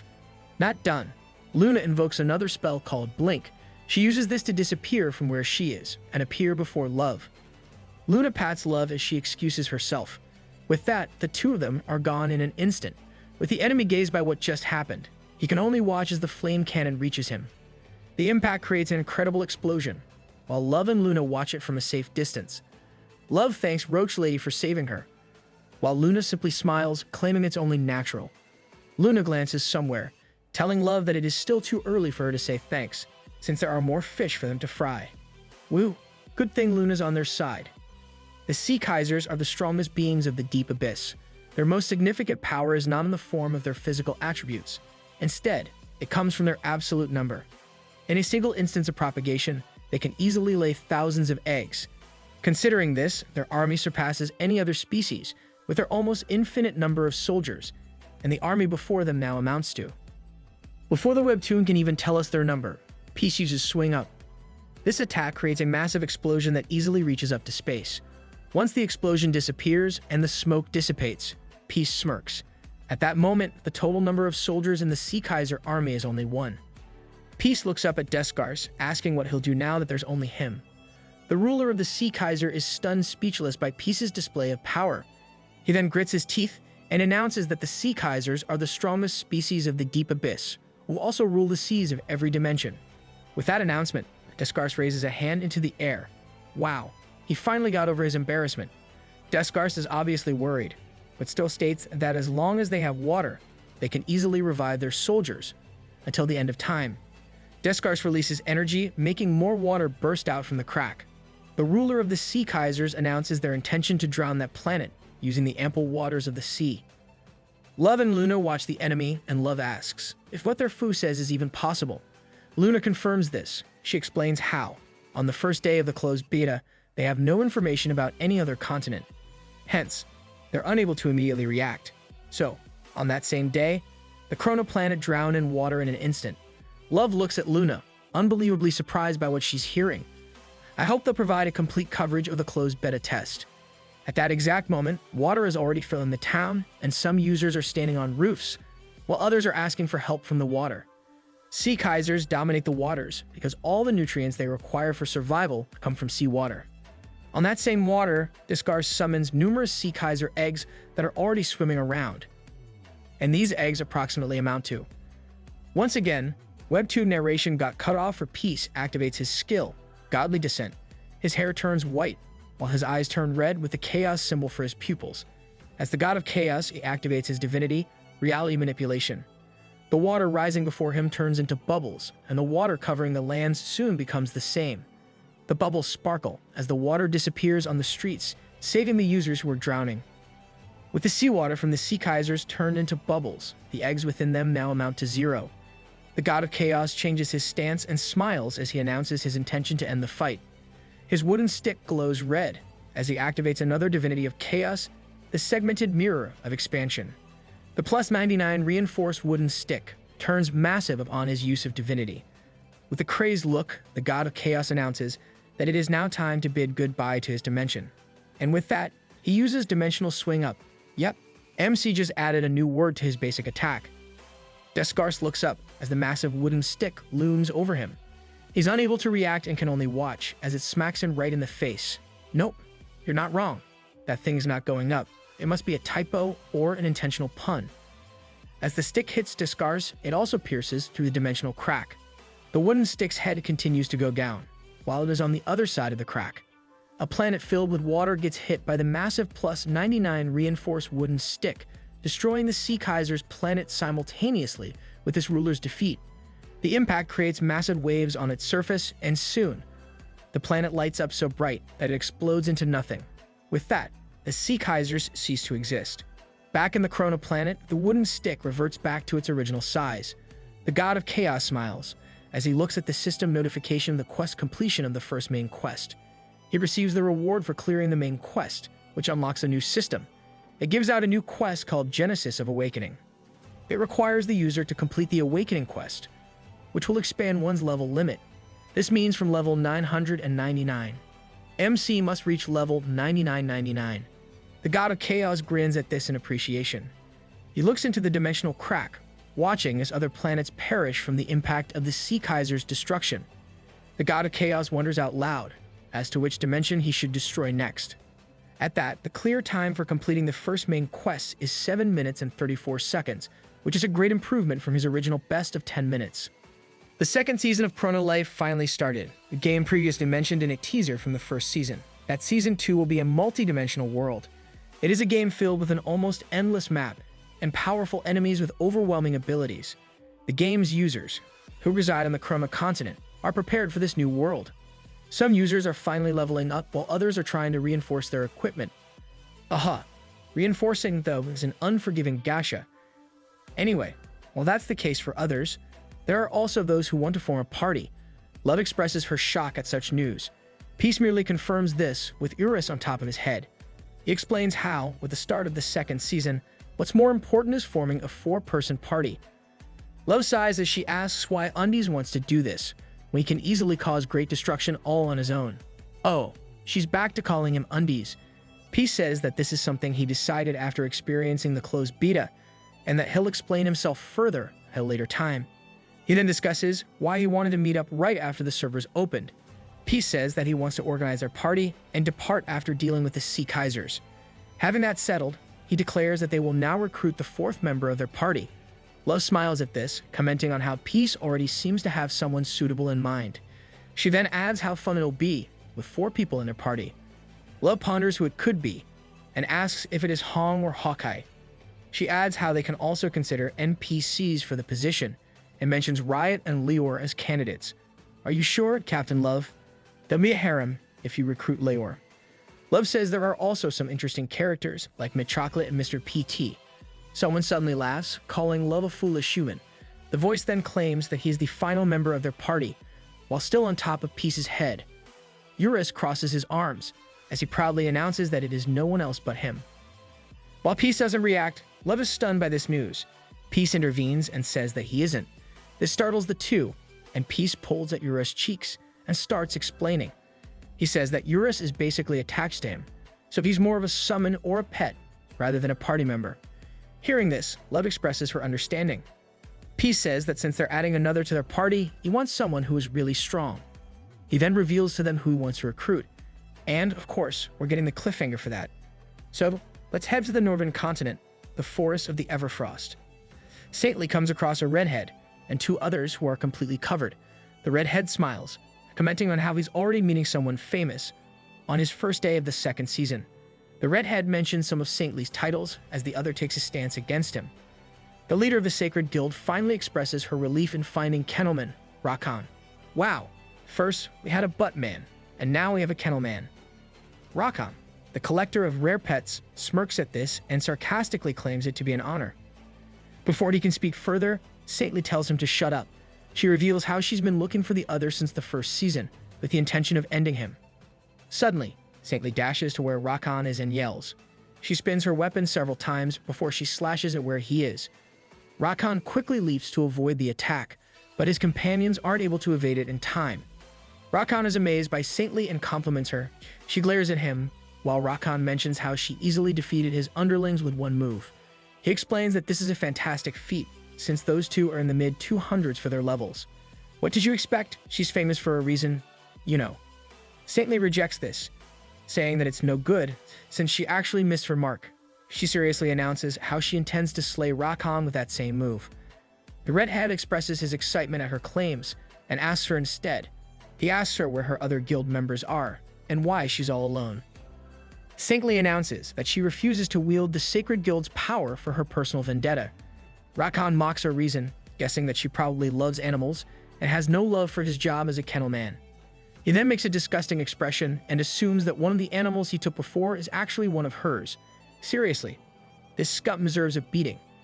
His words make Saintly angrier, and she curses Rakan as she charges at him. Saintly uses her skill, Spear Storm, to stab him numerous times with the force of a tempest. Though her skill is more potent against single targets, the redhead easily evades each attack. Gritting her teeth, Saintly continues her attacks. Suddenly, Rakan leaps away from her. His movements frustrate Saintly, since he managed to evade each stab from her Spear Storm. She assumed that he was some low-level user who cheated. Still, seeing this, she can't help but imagine that he is actually at a higher level. Rakan scratches his head and sighs as he mentions how people like her tend to commit the same mistake. He suddenly disappears from where he's standing, startling Saintly. A hand abruptly catches her off guard. Rakan easily lifts her up, mentioning how guild users playing Siege Assault seem to believe other users are weaker than them. Saintly struggles, while Rakan is filled with glee. He announces his disinterest in such gameplay, since there is more stuff that he can enjoy doing within Chrono Life. Bro, this guy really loves to yap. Will someone please shut him up? With those words, Rakan throws her to the side with such force that it creates a booming sound and even destroys a wall. Saintly manages to survive it and coughs. She curses at how strong her opponent is as she clutches her arm. Saintly finally realizes that she got thrown into a building and wonders if that place is Rakan's hideout. She ponders how he got hold of such a place, when people have barely explored the northern continent. Her train of thought stops there, when her eyes fall on the things attached to the wall. Her eyes widened as she recognized one of the things on it. The head of a pink, three-eyed, bunny-looking monster catches her complete attention. The sight horrifies her to the point that she drops her weapon to the ground. Looking at this, Saintly recalls a memory. We're having a very short flashback. Saintly saw those adorable, curious eyes on the first day they met. She immediately hugged the cute pink creature, making it wag its tail affectionately. Back to the present, tears fall from Saintly's eyes as she trembles at the heartbreaking scene before her. She mutters in denial, but she can recognize that collar anywhere. While it took some time for her companion to get used to it, the creature soon became close to her. Saintly cries as she thinks how perfect that collar was for her companion. She wails out loud, thinking how her companion kept her grounded. Seeing her companion in such a state, those memories are now falling apart. Though Saintly had hoped that her companion is still alive, she can only hug its remains as she continues to wail out loud. With hope all lost, she suddenly receives a slash from Rakan. He is filled with glee as he asks her about what she's sobbing for. The redhead can't believe how invested Saintly is in that game, Ah, I want to personally beat him up, but I guess I'll have to settle on destroying his image IRL. The leader of the Sacred Guild groans and retches at his attack before finally falling to the ground. Her wound splashes at her fall, staining the pink creature on the wall. The fluid drips down from its eye, as if it is crying for saintly. Disgusted, Rakan spits at the fallen user. He smiles widely as he claims that the other has some issues, since she even became dramatic over a pet within the game. Dude, you have no idea how to appreciate such things. Suddenly, some cloaked people enter through the broken wall, with one of them carrying a small cage. The man reports how their team just returned. He then realizes that the place is a bit destroyed, and asks their boss about what happened. Rakan says it's nothing, claiming about how a rat just sneaked in, and he just handled it. The subordinate merely accepts this, and changes the subject. He then presents a small cage to show what they've just caught. The man explains how they got it from the nearby forest, and how it is unique. Rakan looks at it in surprise while the creature within the small cage growls at him. A blue puppy-like creature continues to growl, and its name and level are still unknown. A system window reveals that it was first discovered near the northern continent's forest of Everfrost, and that the creature even resembles a wolf pup. I guess we're getting a focus on the game's creatures for this season. Rakan smiles widely at this discovery. Seeing this, his subordinate asks if he likes it and mentions how it can be sold for a pretty price. However, before he can say more, Rakan rejects this idea and takes the cage from the other. With a menacing look on his face, Rakan announces that they're not selling that one. The subordinate's eyes widen in surprise. Sweat trickles down his face as he can only agree with their boss' decision. Rakan puts the cage on the ground, and with a creepy smile, he opens the cage. The blue creature is surprised by this, more so when Rakan gently smiles at him. The monster makes a confused meep sound as it looks up at Rakan. However, the red head suddenly kicks at it, making it fall to the ground. Rakan is unsatisfied and delivers numerous blows. The subordinates are aware that when their boss says it is not meant to be sold, then it only means that the captured creature will be displayed, and that will happen after he's done with it. This two-faced deterred anyone. Please teach this trash a lesson. As Rakan continues with apparent crazed glee, someone suddenly speaks, telling him to stop. The same voice tells him he should stop before he smacks him. Rakan is surprised and angrily looks at the source of the voice. Rakan shouts, asking who the daring intruder is. As he turns, Rakan comes face to face with Peace, who is looking at him with an irritated expression. It is then that Peace announces that it's none other than him. Rakan suddenly gets smacked in the face, losing his teeth in the process. The smack throws the red head into the air, and his subordinates can only watch it happen. Rakan falls with a thud, while the subordinates panic at what happened. Finally, please make it hard for him. MC. Peace huffs at having justice served. He then crouches before the blue creature and apologizes for getting there too late. Peace says that if he knew something like this would happen, he would come faster. Love, Luna, and Eurus finally arrive. Seeing him crouching, Love asks about the little puppy. She suddenly gets an idea and asks if this is who Peace was talking about earlier. Peace smiles as he confirms that this is the last member of their four-person party. He then introduces the blue puppy-like creature as Pero, whose level is still unknown. I wonder how strong Pero is, to the point that MC sought him out for his party. Love ponders on the name and says that she never heard of him before.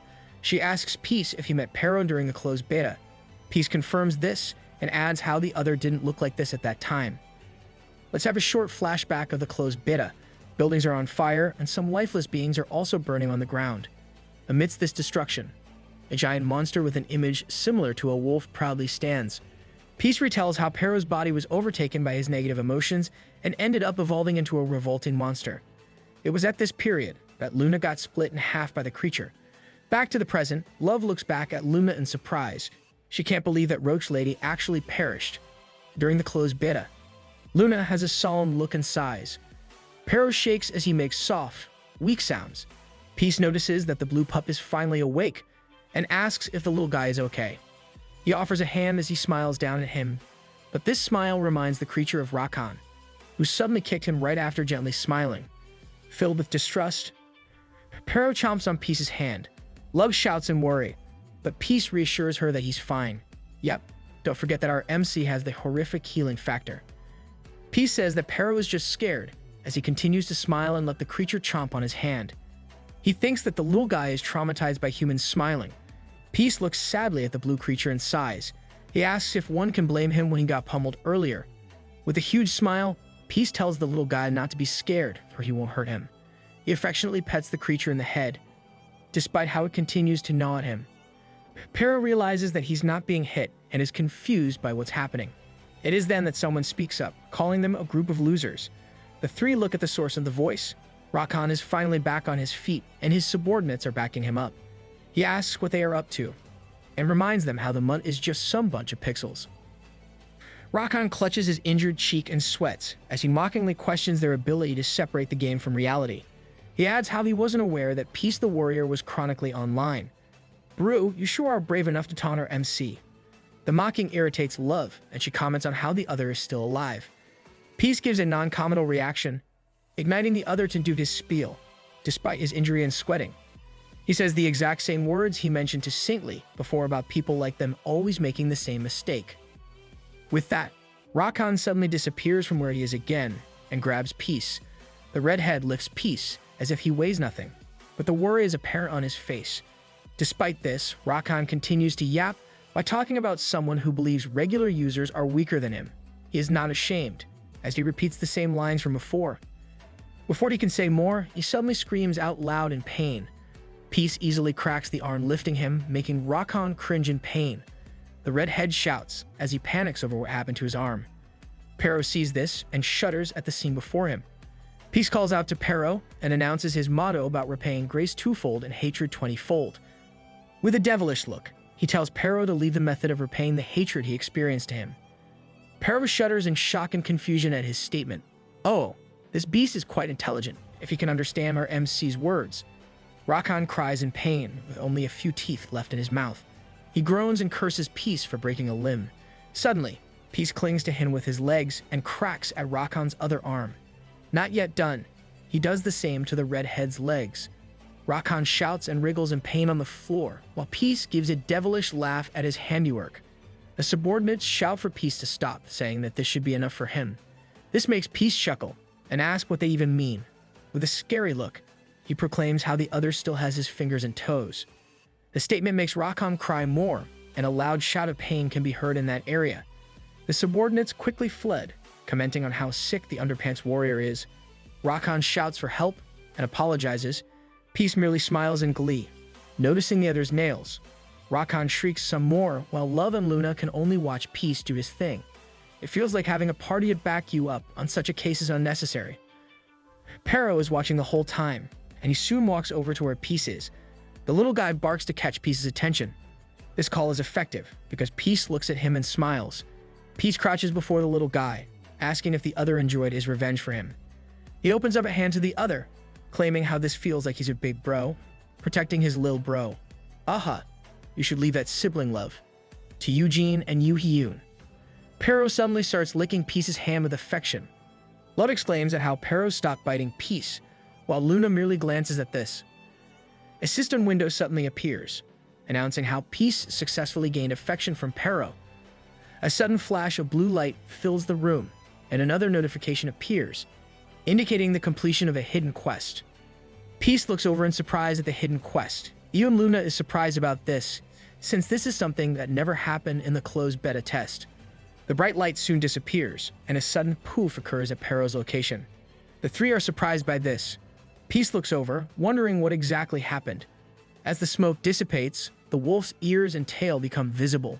However, these are now all attached to a small boy with blue and white hair. What appears before them is Pero, who is now in human mode. Whoa, our MC finally got a cute shapeshifter as an ally. Peace is so surprised by this change that he is internally screaming. Everyone is astonished at how the little puppy turned into a human right before their eyes. Pero stares at Peace, thinking of what he has shown him so far. He starts wagging his tail, recalling how good Peace was to him. With a massive smile on his face, he calls Peace his brother and charges at him for a hug. Peace is so surprised by this and pales as he asks what the other is doing, shouting for him to get off him. However, Pero merely calls him brother with so much enthusiasm. Suddenly, Peace shakes up and down, telling him to get off him. The fast movements make Pero blur, and Love yells at Peace to stop shaking like that. Luna giggles at this sight and blushes as she says how Chrono Life is such an interesting game. The way you chuckle is sus. Luna mentions how Pero was a monstrous wolf who had eradicated the Chrono world in the closed beta test. Yet the one before them is now an adorable little boy. Luna walks to where Peace and Pero are and pats the little boy on the head. She affectionately pats him, as she asks to get along with him. However, Pero chomps at Luna's hand, making Peace's eyes bulge out in shock. Unsatisfied, Pero shakes his head as he gnaws at it. Luna maintains a smile, even though she is already pale. And with that, she lost 5 fingers. Love makes a sound of disappointment at Luna and sighs as she asks if the other knows nothing about dogs. She mentions how shoving a hand on a dog can scare them. Love begins to demonstrate how it's done by first lifting a hand to show it to Pero. For the second step, Pero suddenly chomps at Love's hand without hesitation before she can do more. Love shows a surprised, pained expression as Pero continues to chomp. She then shrieks out loud in pain and flails as she shouts for Peace to take him off her. Peace simply watches as he asks what they are exactly doing. For some reason, the manhwa narration says that Pero is more shy than they thought, and we all know that is not the case here. Love yells at how she has fewer fingers in her hand, while Peace claims it'll be fine since they'll regenerate once she logs out in a safe spot. Having that settled, the party of 4 is now complete, consisting of Peace, Love, Luna, and Pero. Back in the real world, the Chrono Life staff are busy working. The CEO, watching over the game's progress, huffs in thought. A staff approaches him with a tablet and reports the current status. The staff says that they've been consistently breaking records of simultaneous users since the second season started. While they reached a plateau in the user base back in the first season, the second season provided them with an increase in new users. He says that the beginner towns are saturated at the moment. They also found an increase in users leveling up and reinforcing equipment with a 30% difference from the first season. He then reports how this aligns with their simulations from the closed beta test. Distraught stares at his reporting staff and asks about the little brat. The man checks his tablet and reports how he cleared the first main quest in 7 minutes and 34 seconds. He then adds how the Dimension Eater has joined his party.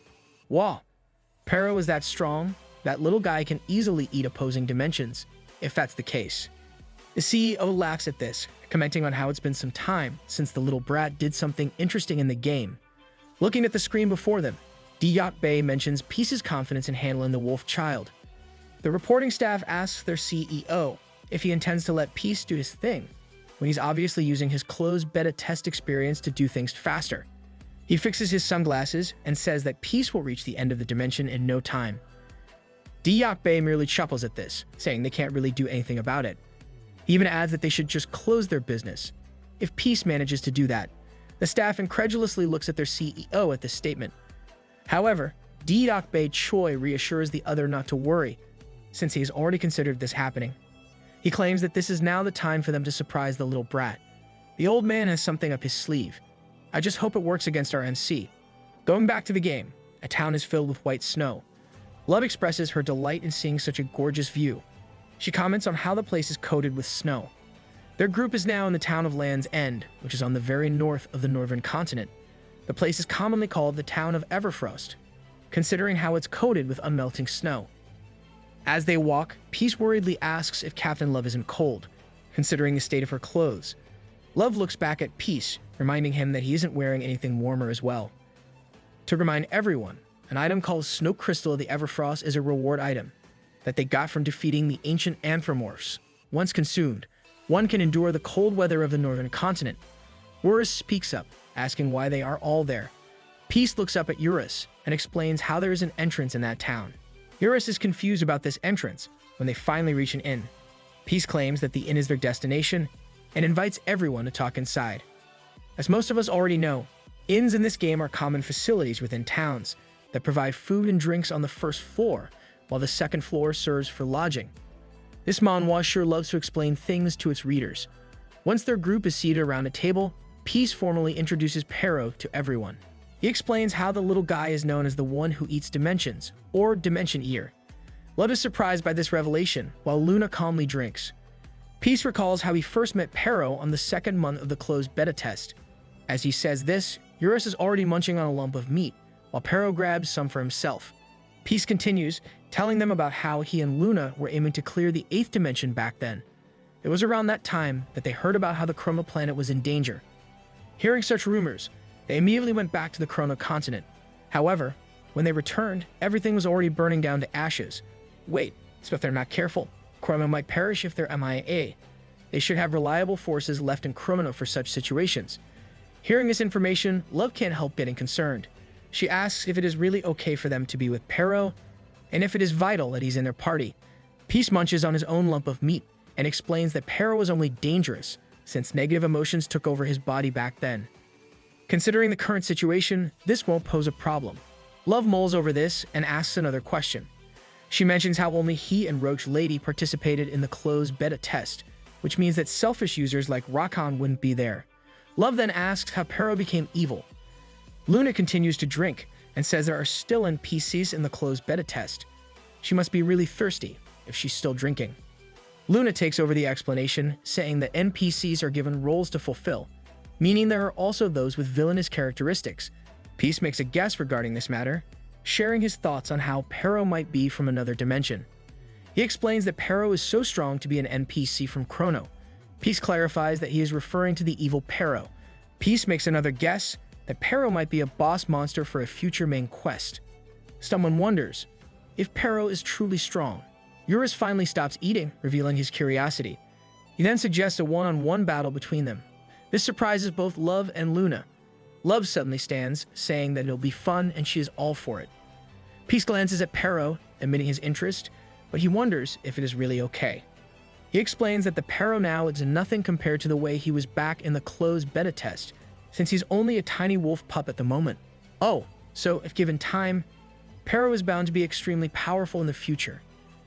Eurus smiles, telling Peace not to worry, since it'll only be a small sparring match.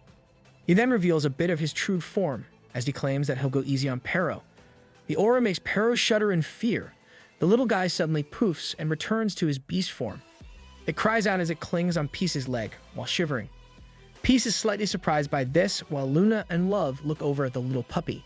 Love comments on how Eurus got Pero all spooked. Eurus stands proudly on the table and looks down at Pero, who is looking up in return. Eurus exerts his dominance over the other without saying anything, making Pero submit to him. The hierarchy is set because of this, with Peace as the big guy, Eurus as the little guy, and Pero as the little guy. He really is still a pup. Love approaches Pero, finding him cute. She comments on how Peace was right about not having to worry about Pero going evil. Love scratches the little puppy, but Pero chomps at her again. He growls and continues to gnaw at Love's hand, while Love expresses her pain. She flings Pero around, complaining at how he's biting her. Luna then comments on how the hierarchy is already set in that regard as well, and this suddenly gives her an idea.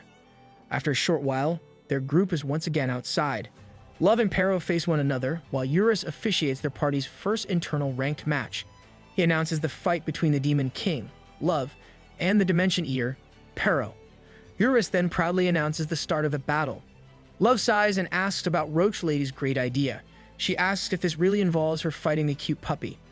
Luna says they got no choice, since Pero is completely spooked by Eurus. She then adds that Love should get revenge for their fingers. Hearing her reasons, Love can only hesitantly agree to it. Luna is probably also asking for revenge for her death in the closed beta.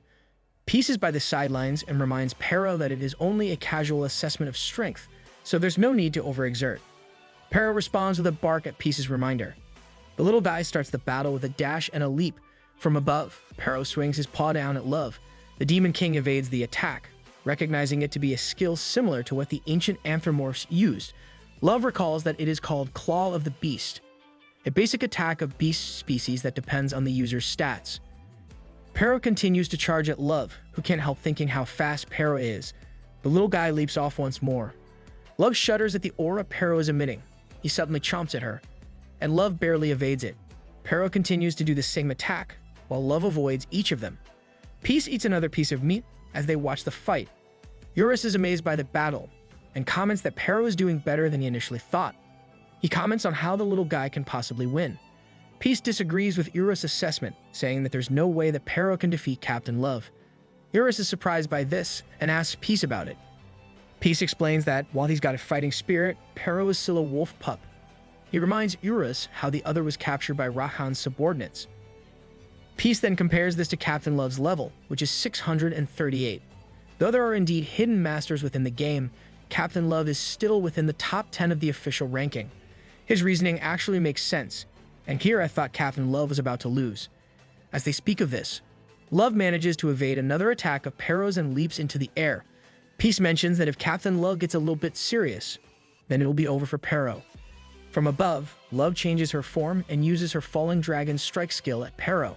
The impact destroys some of the land, sending a burst of energy around them. Peace calmly eats, while Eurus tries to maintain his position, despite the wave of energy. The smoke dissipates, revealing how Pero is lying in submission before Love. The little pup cries in defeat, with Love winning their battle. A little bit later, Pero's ears are drooping.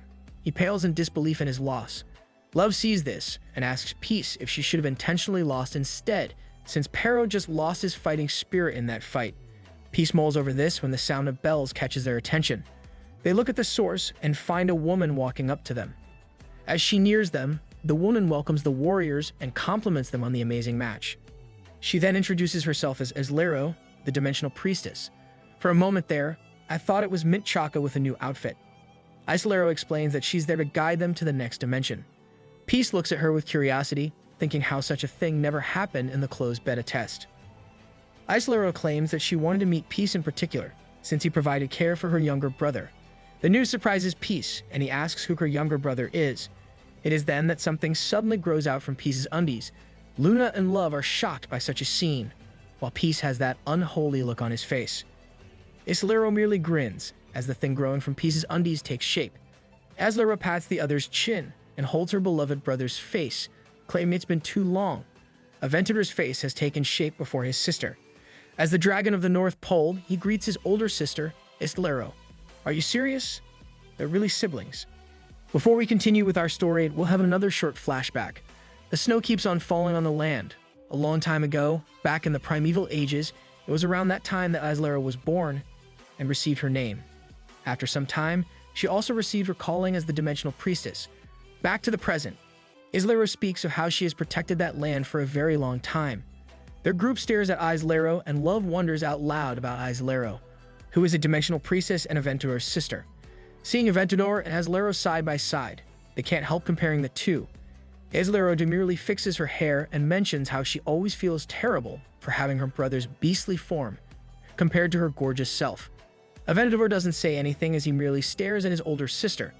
Sorry, Aventador, you got it worse for having such a sibling. Getting to the matter at hand, Islero instructs the warriors to follow her. She explains that she will guide them to the place that she has been protecting over the years, which is the Dimensional Altar. The building stands tall on top of a hill. Peace's group enters the place and sees a couple of dragon statues within. Love looks around and comments on that place's existence and size. Peace also looks around, albeit lost in his own thoughts. He observes how the place is precisely the same, from the altar's size, layout, and floor patterns. Peace recognizes it as it exactly was back in the closed beta test. However, there's one thing that's different this time, and that is Islero's existence. Peace assumes that this was intentionally added by the hairy old man in the game. He can't help but question the CEO's goal for such an addition. Peace believes that it is unnecessary if Islero was only meant to guide them. Ovo, this must be the old man's surprise for our MC. Suddenly, the sounds of incoming footsteps can be heard. Someone happily shouts Wooden Stick Man and Love's name. Everyone is happily surprised to find Star, IGN the Starlight Flower. The level 105 merchant enthusiastically throws herself at Love for a hug. She also greets Wooden Stick Man and Luna. Star then proceeds to spin someone around, as she loudly greets Eurus. Welp, someone's dizzyingly sick again. Star suddenly stops in surprise, realizing that the one she's holding isn't actually Eurus. Pero is completely dizzy from what just happened, while Eurus is glad that his bait and switch plan worked. The dragon announces that he won't be swung around anymore. Peace looks at Pero, asking Eurus if he intentionally used Pero as his scapegoat. Star adorably calls out to Peace, asking who the cute puppy is. Peace introduces Pero, saying how the pup ended up joining them. Oh, Eurus' plan is effective, since Star is focusing on Pero instead. The wolf puppy in question is still dizzy from the spin. With a jolt, he regains consciousness and looks up at Star. The merchant has a smile on her face, making Pero flinch. Star cheerfully greets Pero and asks him to be friends with her. Luna and Love are surprised by this, recalling how they approached Pero the same way before. Love quickly warns Star about Pero's habit of biting off fingers. "Oh, please don't bite Star." Surprisingly, Pero licks Star on the cheek, making Star really happy. She gibbles at being tickled, while Pero happily barks in reply. Luna and Love are completely taken aback by what just happened. They internally curse at the wolf pup, looking frustrated. Islera suddenly expresses her amazement and interest, making Star look back at her. The Dimensional Priestess is amazed at how a guest made it to the Dimensional Altar without her guidance, saying this is the first time this happened during her time protecting it. Islera glances behind her, commenting that it also happens to be a group. Behind her, Lior, Habeck, and Riot appear. Peace comments on their presence and asks why they are all there. Star looks up at Peace, saying that they all came with her. She explains that they are a party of 4. Peace then looks at her in surprise. Riot comments on the modern warrior's surprise at how others are also creating a 4-member party. The Great Merchant comments on how Peace is preparing his own 4-member party in advance, guessing that this is in preparation for Qianmiyang, the continent of martial artists. Peace is surprised that Riot also knows about this, even though he wasn't a part of the closed beta test.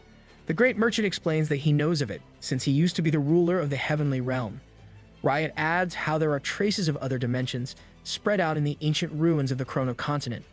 He also shares that ancient texts of the Heavenly Realm contain specific info on Qianmiyang. If MCN explored more, he could got more info on this. But let's not forget that the real explorer of the party is Luna. Star says that she heard about it and asked Riot to let her join. She gives a warm, bright smile as she announces her desire to be in a party like everyone else and have an adventure. Riot explains that this is why Star joined their party and recalls how Star saved him back then. Star then reveals that she actually wanted to join Peace's party. However, Riot warned her about Peace already having too many unbelievably strong members in his. Star sighs at this, while Peace expresses his shock. Right, it's also possible that Riot wants to keep you by his side. The merchant stretches her arms out to return Pero.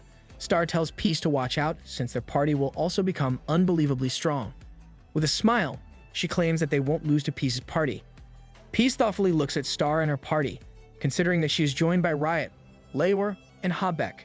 He then grins at this, finding it incredible that Star is in her own party, and she has 3 bosses with her, whom Peace found challenging in the previous season. To be honest, that is indeed quite a lineup of unique bosses. Also, I wonder if Habeck has any new mirrors. Peace suddenly boasts about having Pero in their party, claiming that he is their hidden ace.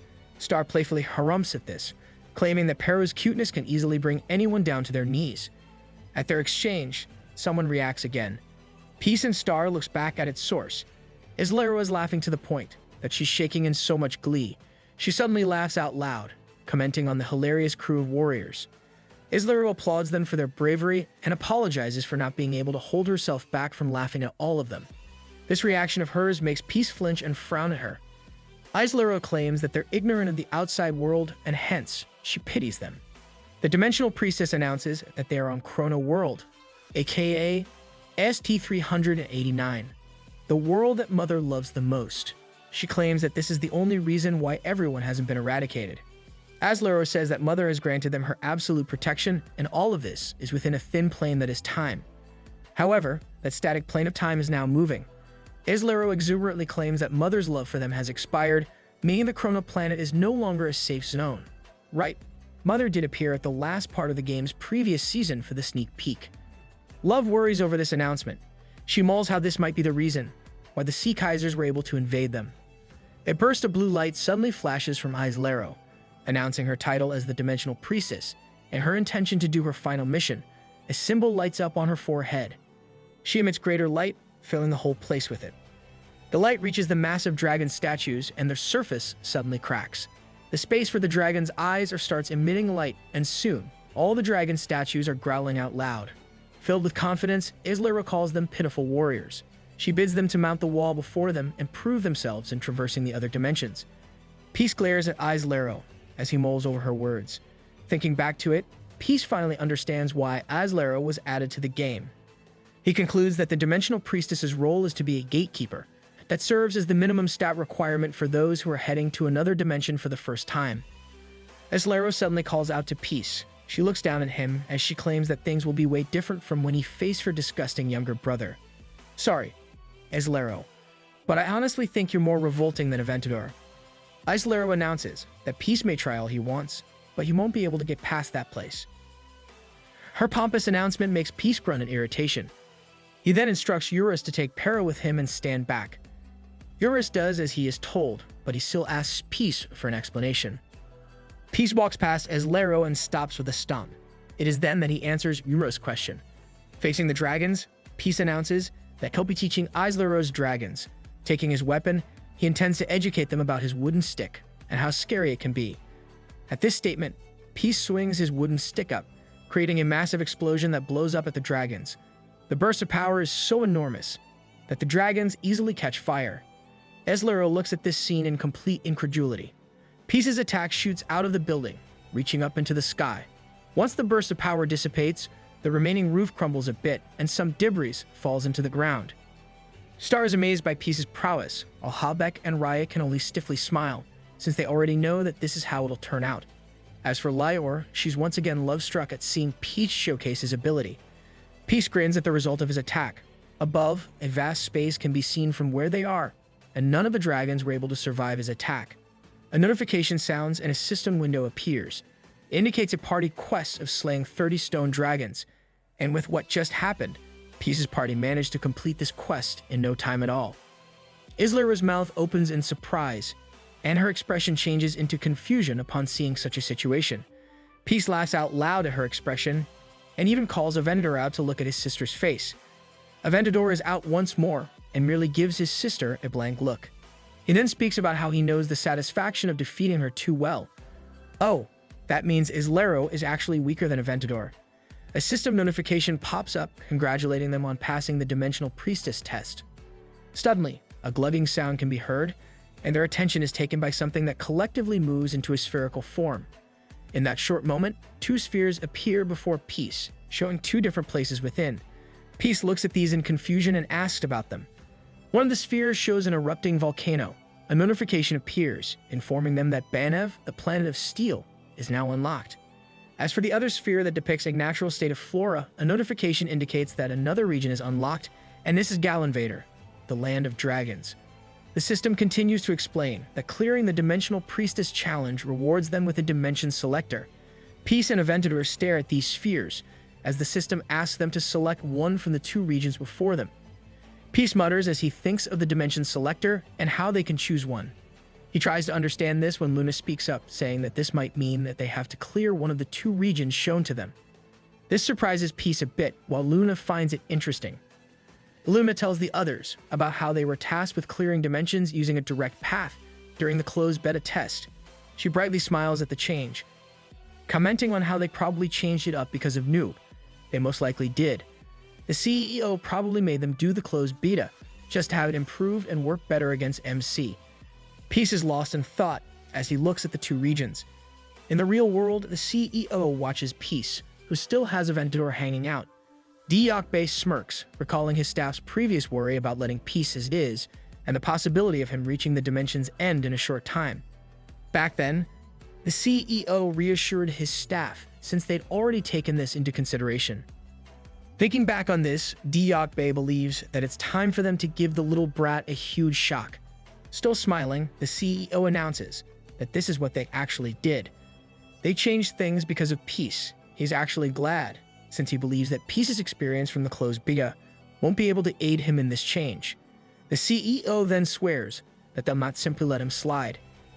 Chuckling, Diakbe says that it's only the tip of the iceberg. That is because, aside from this, there are more astounding things that the little brat will experience in his journey. I'm really looking forward to this one.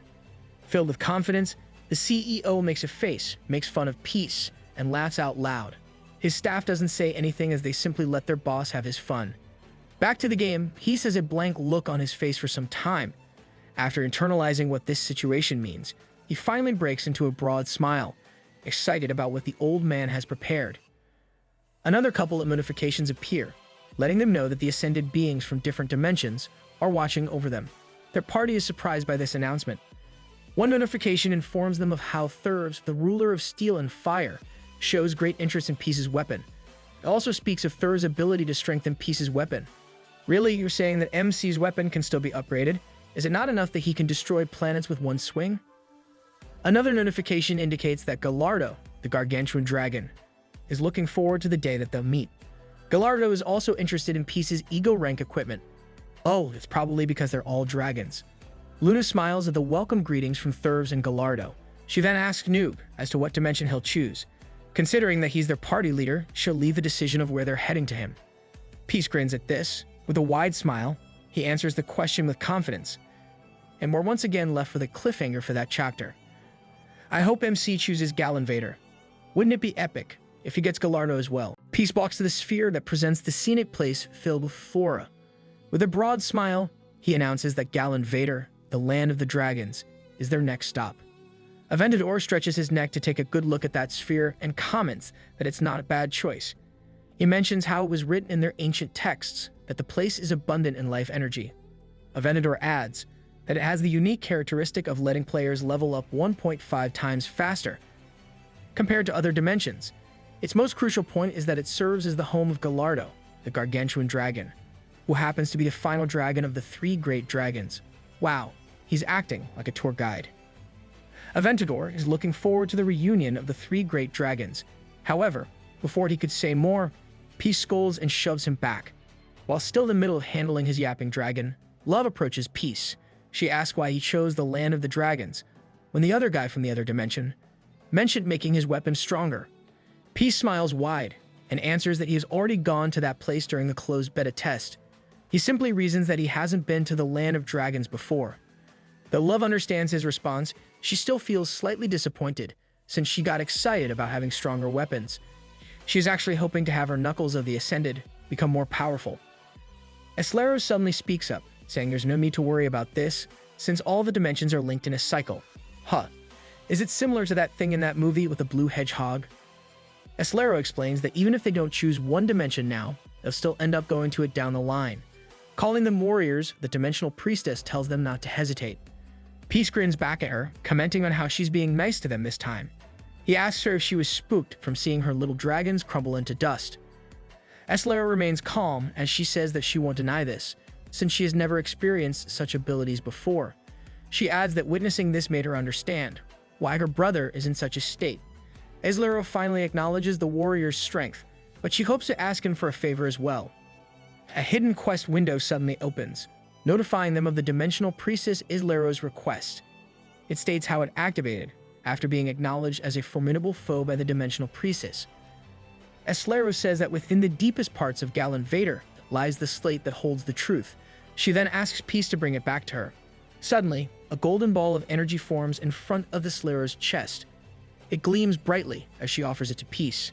She claims that if he accomplishes this task, then she will give him this in return. Wow, she was really rude before and now she's asking our MC for a favor. Peace asks her what it is, however, before she can answer, Aventador suddenly pops out again. The dragon refuses this, filled with disbelief and worry. He asks if his sister is seriously offering such a thing to a human. Aventador is about to reveal what it is, but Peace suddenly moves around and complains. His movements make Aventador shake up and down. While Eslero can only watch, please stop. This is really horrifying for our eyes. While Peace pulls at Aventador's face, Luna approaches them and asks about the item that Eslero is offering. She adds that she has never seen it before. The golden glowing orb in question makes a whirring sound as it floats above Eslero's hand. Aventador suddenly reveals that the item is the Sintamani marble. While Peace keeps on punishing him, Aventador explains that it is a dragon marble that contains infinite power. Aventador reveals that the possessor of the Sintamani marble can be freed from any disease or suffering. It is also known to have the ability to grant its owner's heartfelt wishes.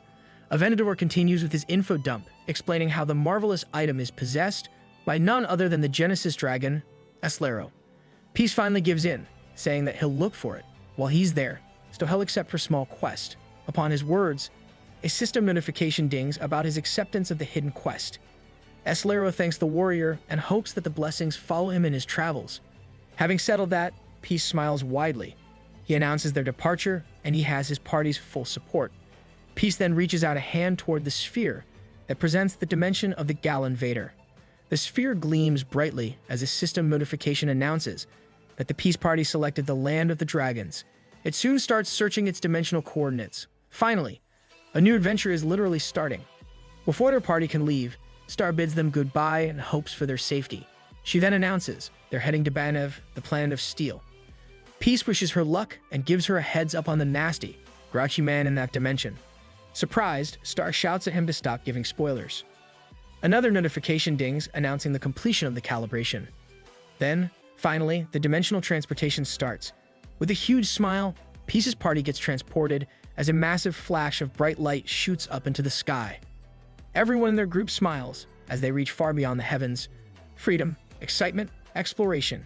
And now, new dimensions. As their group travels, everyone looks around at the other dimensions. New merriment and new thrills are just some of the things to look forward to. As they travel, an old man reaches a hand toward them as if to grab them. While surprise is apparent in most of them, Peace smiles at this with apparent mirth. Various emotions are rising in their hearts as they finally reach a new dimension together. Peace looks forward to it with a great smile and bright, expectant eyes. As they get closer to the dimension, his smile subsides, changing into confusion. He looks down at the Land of the Dragons, wondering if they really are in Gal Invader. He recalls what it looks like from the sphere shown to them before, noticing how vastly different it is. The supposedly vibrant land is now dull, and aside from this, Peace finds the place too quiet. He can't help think that the whole dimension is dead. Okay, that's definitely a lousy advertisement. It feels like they got duped into going. Worried, Peace tells everyone be careful, sharing how it doesn't feel right in that place. However, when he looks back at Love, she is already missing a part of her torso. Peace is so surprised by this scene, and even Love is surprised by the state that she's in. She looks down on her body with confusion. Love looks at Peace, muttering his name as she coughs for help. However, she suddenly loses consciousness as tears fall down from her eyes. With her current state, she suddenly falls down. Peace shouts for Captain Love and quickly uses his hidden skill, Speed of Light. He grabs her in time and gently drops down to the ground with Love in his arms. Peace calls out loudly for her, claiming that he'll heal her. He explains that his intelligence was low back then. This is from Chapter 23, back when he tried healing Habeck with his measly +1 HP heal. Peace claims that all of his stats are now at 99,999 when he suddenly stops speaking. Luna appears beside him. She assesses Love's condition and announces that the other is dead. At that, a system notification appears, informing them of their party member's death. No, not Captain Love, please. Luna explains that the wound was too much for Love to handle, and that even a ranked cleric couldn't heal her. Hearing this, Eurus recalls that Captain Love is a unique boss, since she is the Demon King. And if a unique boss dies, their character gets deleted. Peace grits his teeth at those words in frustration. He quickly activates his skill, Godly Descent. Peace suddenly emits a bright red light as he changes into his God of Chaos form. He immediately activates his divinity, Time Manipulation. A clock appears and begins ticking at his activation. Once it is done, the God of Chaos looks down at Love and sees that his divinity didn't work on her. Everyone is confused at how nothing has changed. Why is it not working? Is it because they're in a different dimension? Suddenly, a black substance shoots towards him. The God of Chaos manages to evade the attack. He looks at it, wondering what the slime-like substance is. Someone suddenly speaks up, impressed at how his attack got dodged. Peace looks at the source of the voice and finds several people together. The group is led by a dark-clothed, white-haired man with a marking on his left cheek. With him are similarly white-haired women, except they're wearing blindfolds. The dark-clothed man smiles, thankful that he was able to deal with the other one. Peace is confused by his words and demands for his identity. It is only then that the God of Chaos realizes something is wrong. He finally realizes what the other meant by the other one. Luna falls to the ground with a thud. A gaping hole is now visible on her chest. Realizing her state, Peace lays Love down on the ground as he yells for Roach Lady to stay still. He claims that he'll quickly heal her. This is really turning into a big problem. Luna calls him Noob as tears form in her eyes. She tries to apologize to him, but her body can't take it anymore, and she falls lifeless to the ground. A system notification appears, indicating the death of party member Luna. Eurus flies to where Peace is as he continues to carry Pero. The two are extremely surprised by what happened, and Eurus asks if Peace is alright. The dragon asks what happened there, confused as to why even Roach Lady is gone. The man leading the other group is surprised by the newcomers, asking who the cute companions are. He comments on how tying their life energy is, saying that he didn't even know they were there as well. Eurus and Pero frown at the rude guy's statement, while Peace remains silent. The other guy's eyes glow menacingly as he announces his intention to slay them as well. He raises a hand with 3 fingers stretched out and flashing brightly. As his power wears, Eurus and Pero watch in surprise. Before the opponent can blast them, Peace suddenly appears beside him. Peace stares at him, observing that this was the skill that slayed Captain Love and Roach Lady. Though slightly shocked, the opponent merely mentions how nimble Peace is for a human. Our MC is in his god mode, so you can't really say he's human. The opponent admits that he was startled. However, before he can say more, Peace smacks him right in the head using his wooden stick. The slight attack makes a blast at the opponent's head that reaches far beyond where they are. Peace calmly places his weapon on his shoulder as he watches the smoke dissipate. A shadowed figure suddenly exclaims understanding, recognizing that the one before him is actually Peace, the famous warrior. With a lopsided head, the opponent recalls that he's a newcomer that the ascended beings are keeping a close eye on even from across the dimensions. He then mentions that Peace is also well known for his weapon, the plus 99 reinforced wooden stick. Though his head is barely attached, the opponent greets Peace with a smile. He claims that he's been dying to learn more about him. How is he still alive? Did MC hold back? Is he cosplaying as a nearly headless Nick?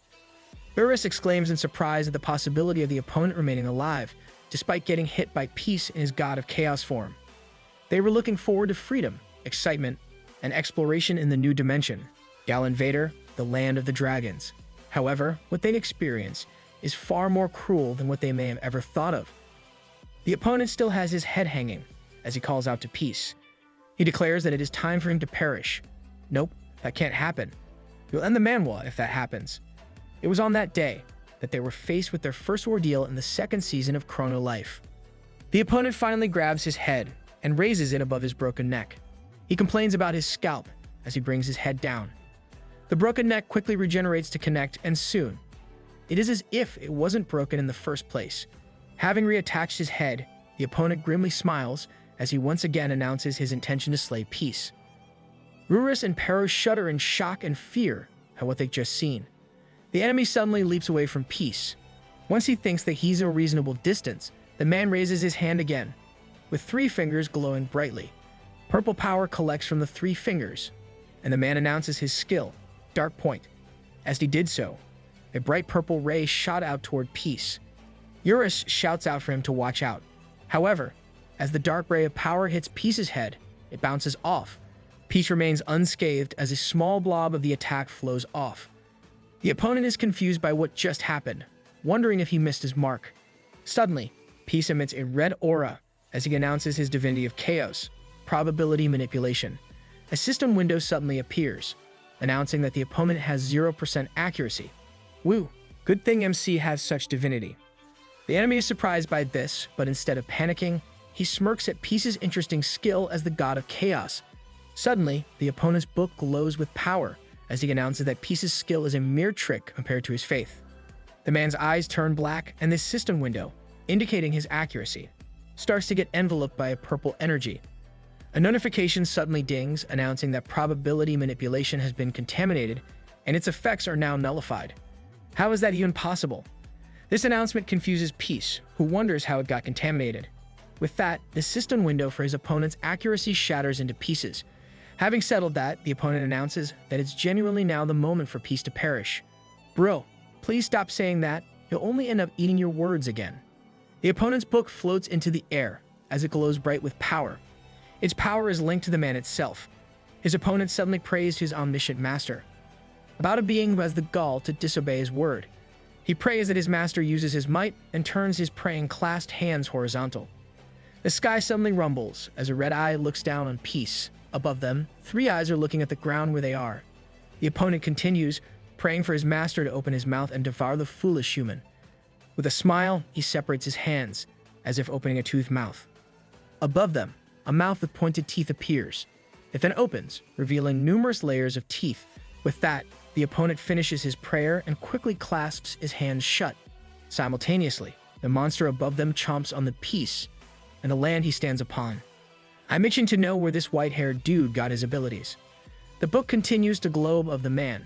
He smiles in satisfaction now that he's ended it simply and cleanly. The man grabs the book and embraces it to his chest. He directs the sisters to go. Before he turns, he recalls something and directs them to not forget to take those things. The women, who all look alike, heed the man's command. Before they can move, a groaning sound catches their attention. They all look at its source, wondering what it was. Something is suddenly throbbing from the inside of the monster's mouth. It groans as the mouth quivers, and a bit of liquid comes from within. Suddenly, it bursts from within, creating a huge explosion that makes dark liquid rain on the ground. Above them, a caped shadow appears from where the monster was before. Peace looks down on them and suddenly uses his speed of light ability. He heads to where his opponent is, pulling back his weapon. Peace quickly swings his weapon at his opponent upon reaching him instantly. The man groans in pain as he gets sent to the ground with a huge boom. The man sits up, still clenching the book to his chest, as he moans at the state of his left arm. This is why you should never drop your guard against our MC. Peace suddenly appears behind him, claiming that his opponent made the wrong move. He begins by describing how Captain Love, the woman the other slayed, was a unique boss. Peace mentions how her character has been deleted because of this, and he can't believe that some weakling like him did that to Captain Love.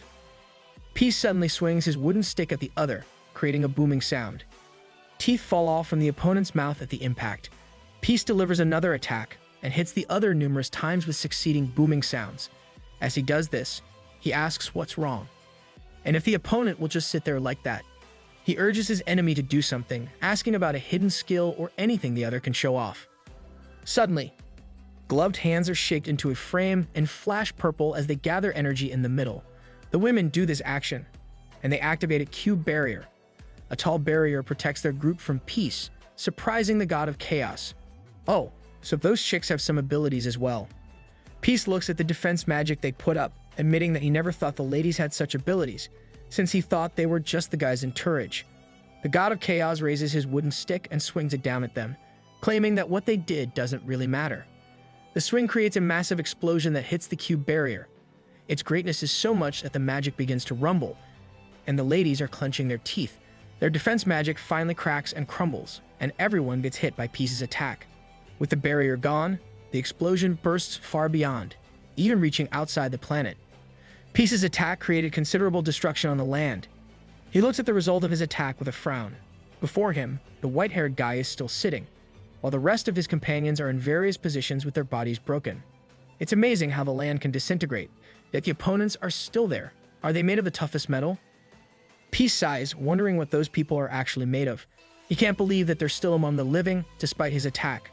The god of chaos steps toward the cult leader and looms over him.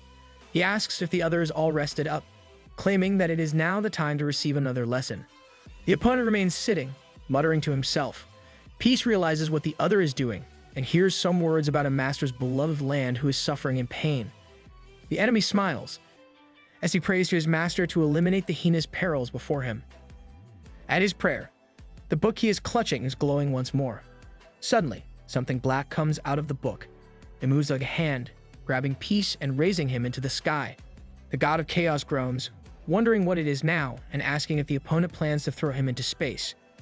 His words falter upon seeing what's happening below him. The women accompanying the guy are finally recovering from Peace's attack and are now carrying Captain Love and Roach Lady. Seeing this confuses the god of chaos, and he suddenly remembers the guy's previous words about taking those things. That guy is rude. Don't call people things. Peace grits his teeth in anger, pondering if the guy, who was called father by the women, was referring to Love and Luna. Irked by this, he quickly frees himself from what's binding him and uses the speed of light to head to where they are. Though beat up, the opponent chuckles, as he claims that the god of chaos is already too late. The ground thereupon suddenly turns into black liquid, and their group, along with Love and Luna, is engulfed by this. The man makes fun of Peace, claiming that he'll make good use of the remains of his comrades. With a smile, he bids the god of chaos a promise to meet again. Peace is almost to the ground when the black liquid on the ground completely engulfs the opponent's group. However, Peace refuses to give up, shouting that he won't let them escape. He quickly uses his divinity of chaos, time manipulation. Suddenly, a warning notification appears. announcing how Peace has already consumed all of his chaos energy and his status as the god of chaos will now end. The red energy abruptly leaves Peace's body, making him utterly shocked. It is the first time he learns that there is a time limit to his god of chaos form. That is literally awful timing. How come the same thing never happened with Love's demon king form or Luna's goddess of life form before? Peace grits his teeth in frustration at this timing and finally drops to the ground. He remains silent for some time with a blank look on his face. What happened that day was a first for Peace, from seeing such opponents with that kind of power to the fact that he couldn't protect his comrades. He couldn't save Captain Love, a unique boss. Peace thinks over the opponent's words as Eurus and Pero approach him. He clenches his weapon, with the two worriedly looking over him. Eurus mutters his worry, but Peace stays unresponsive. Suddenly, a vast, scary smile appears on Peace's face. He covers his face as he laughs out loud for some time, and the other two can't help but wonder if Peace is okay. With a hand still covering his face, Peace comments on how funny life can be. He recalls everything he did back in the first season and was planning to take it easy for the second season. Aha. Do you really have to focus your recollection on those disgusting expressions, though? Peace's laughing face turns grim as he curses the VR world for trying to irritate him. Eurus and Pero shudder in fear at seeing Peace's change in expression. Peace recalls that his death in Luna's hands was the price of knowledge. Back then, he learned that only the strong survive in that game. He also remembers the time when he faced Eurus, planned his vengeance, and decided to teach everyone a lesson. Peace sighs and makes a decision after thinking about all of it. This time, he plans to stick to his roots, clenching his weapon. He announces that he'll get revenge on the other for doing him dirty. With a menacing smile, Peace promises to show how he really plays that game. Oh no, I think we all know where this is going. The dead-like environment of Galan Vader, the land of the dragons, is in sight. With his cape flapping, Peace sings to make his enemy come out. He, Eurus, and Pero are up in the air as he looks around and sings good-naturedly. Looking at the distance, Peace comments on how their rat friend really hid himself well, since he can't even see a sight of him. Eurus, who is still carrying Pero, asks what exactly they are doing so up high. Pero trembles in fear as he tries to stay put. Poor Pero is afraid of heights. Please put him down already. Peace looks around with a smile, claiming they are searching for their wimpy white-haired friend. He mentions not seeing the guy anywhere and starts to laugh at how silly this is. Eurus and Pero humor him, agreeing to his assessment. Peace continues to smile and announces that if that isn't going to work, he'll just have to resort to something sillier. Eurus stares at him, asking what he means. Peace suddenly lifts his weapon into the air. With a face filled with unfiltered glee, he announces his intention to destroy the whole planet. I'm not surprised by this decision anymore. Peace brings down his weapon with great force, but something dings, making him wobble from continuing the attack. A message appears in the air, shouting at him to wait.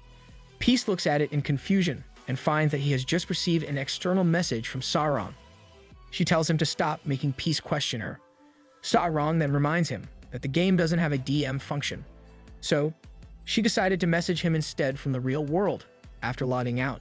To remind everyone, Chrono Life is a game that emphasizes realism, so DMs between characters aren't available within the game. However, sending messages within the game using the Yellow Bird mail service is still possible. The downside is that this one is slower.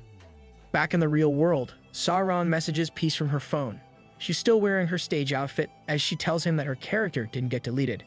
Sauron says that Peace doesn't need to go all crazy and destroy the whole planet yet. You say, yet.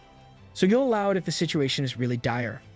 Peace is surprised to find out that Sauron's character wasn't deleted. He feels sus, since he knows that unique bosses get deleted when their characters die. So Peace asks if she's lying to him. Sauron replies that she's serious and has no reason to lie about this.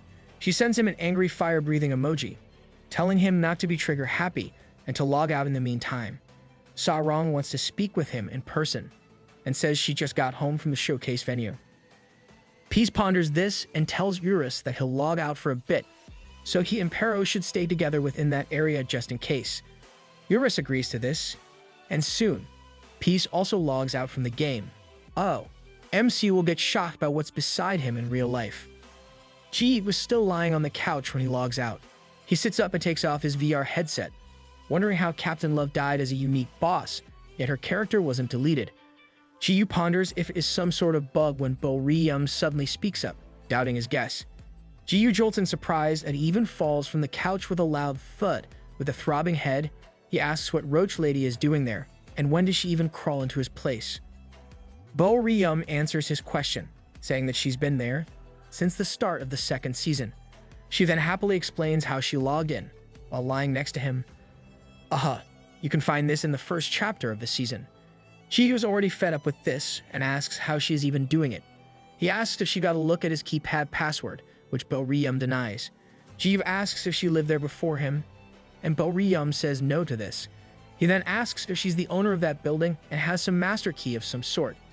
Bo-ri-yum also denies this, making Ji-yu simply ask her how she does it. Bo-ri-yum smiles, claiming that it's a secret. The doorbell suddenly rings, catching their attention. Outside Ji-yu's place, Sarong presses the doorbell, letting him know she's there. She then shouts for him to open the door. Ji-yu pales at this, thinking that he's screwed. Bo-ri-yum comments on Love's presence and asks if she should open the door for her.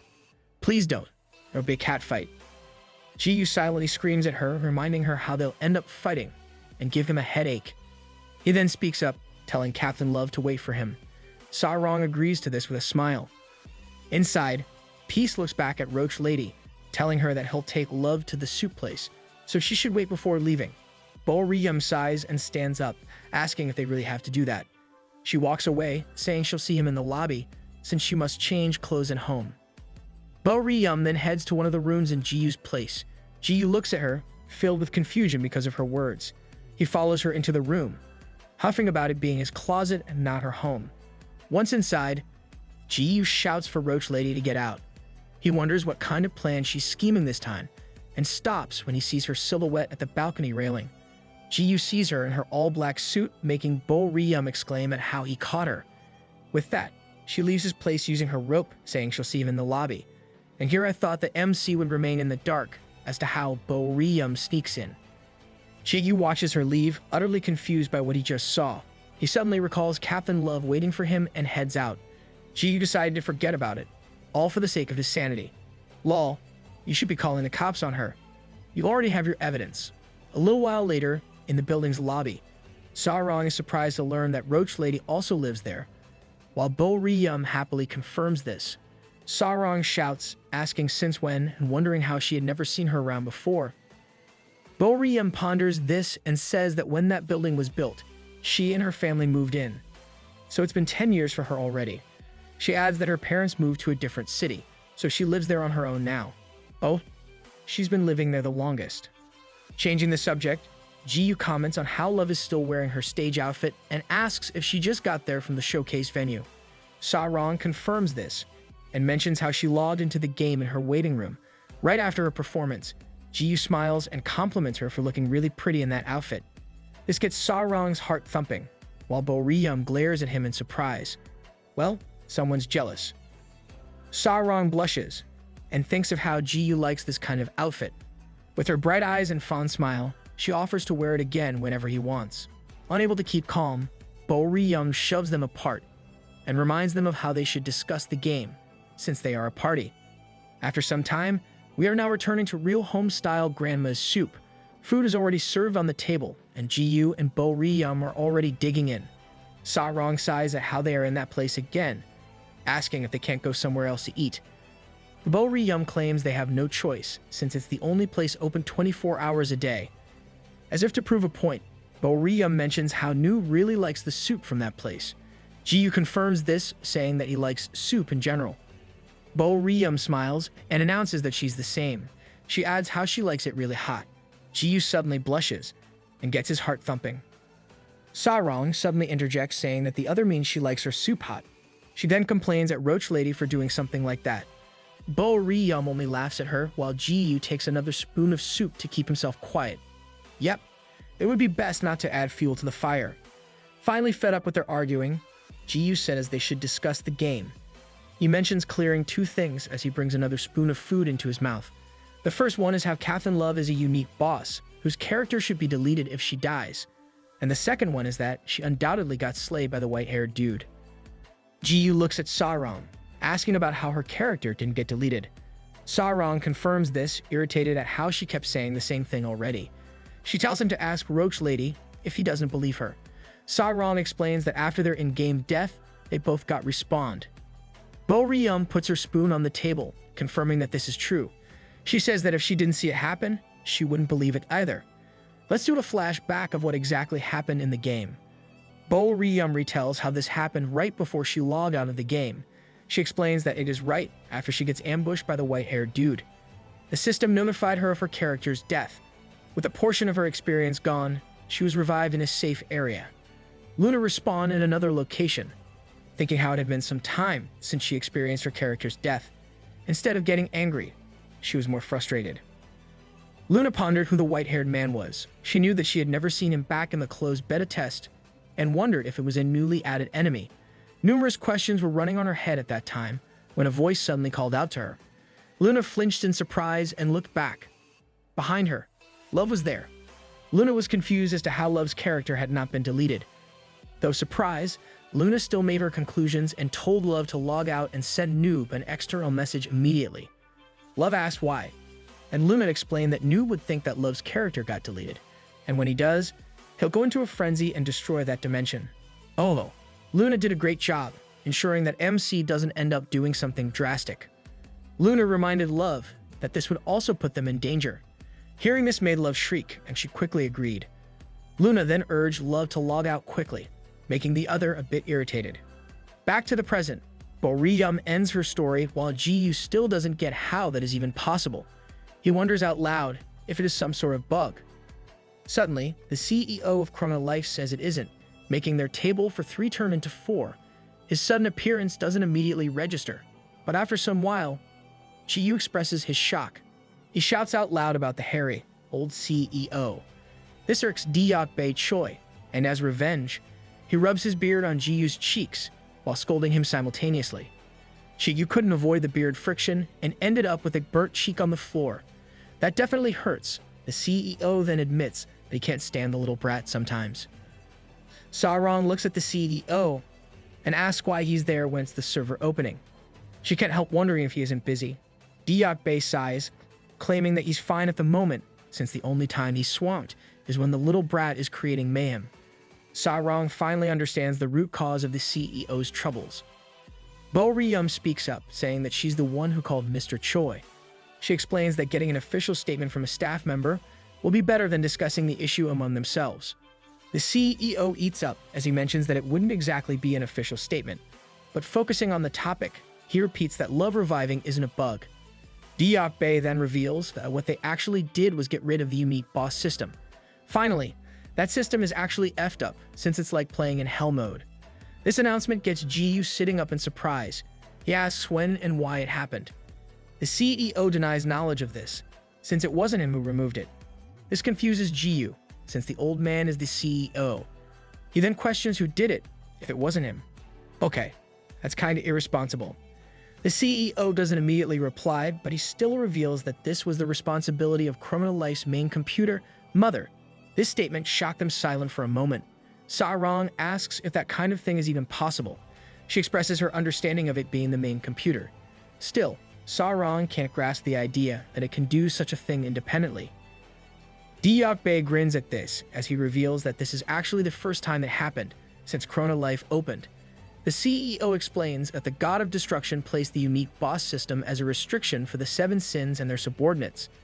He made it that way because those of the 7 sins have unimaginable powers that can even endanger the God of Destruction himself. To further explain, Deok-bae says that with the God of Destruction's death, the restrictions placed are now pointless, considering that it was Mother who created the God of Destruction. It is apparent that she also erased the unique boss system. Oh, Mother sure wields a lot of power within the game. The CEO suddenly laughs in amusement and tells the little brat to be careful. He warns him that Mother seems to be opting to take matters into her own hands when it comes to Chrono Life. With that, the opening night of the servers for Chrono Life's 2nd season finally ended. Users had waited for the game to reopen in the past 3 months. With its reopening, some users were satisfied. Others experienced a newfound passion for it. And then some were yearning and sad. There are emotions tying each user to the game, and with that, another day comes for Chrono Life. Like any other in-game day, users are filling the streets and minding their everyday lives. In the Chrono continent, it has its usual lively atmosphere. A black-clothed man appears and steps into the busy street. He catches others' attention because of his prey in his group. The white-haired dude prays for his master's boundless love and mercy by leading the poor lambs straight to the underworld. No. Why is he there? Peace's party made the mistake of forgetting the grave danger coming to Chrono due to Love's weird situation. Their opponent from the land of the dragons unleashes his energy in a town in Chrono. It flies off into the air and divides into numerous rays aimed at the users.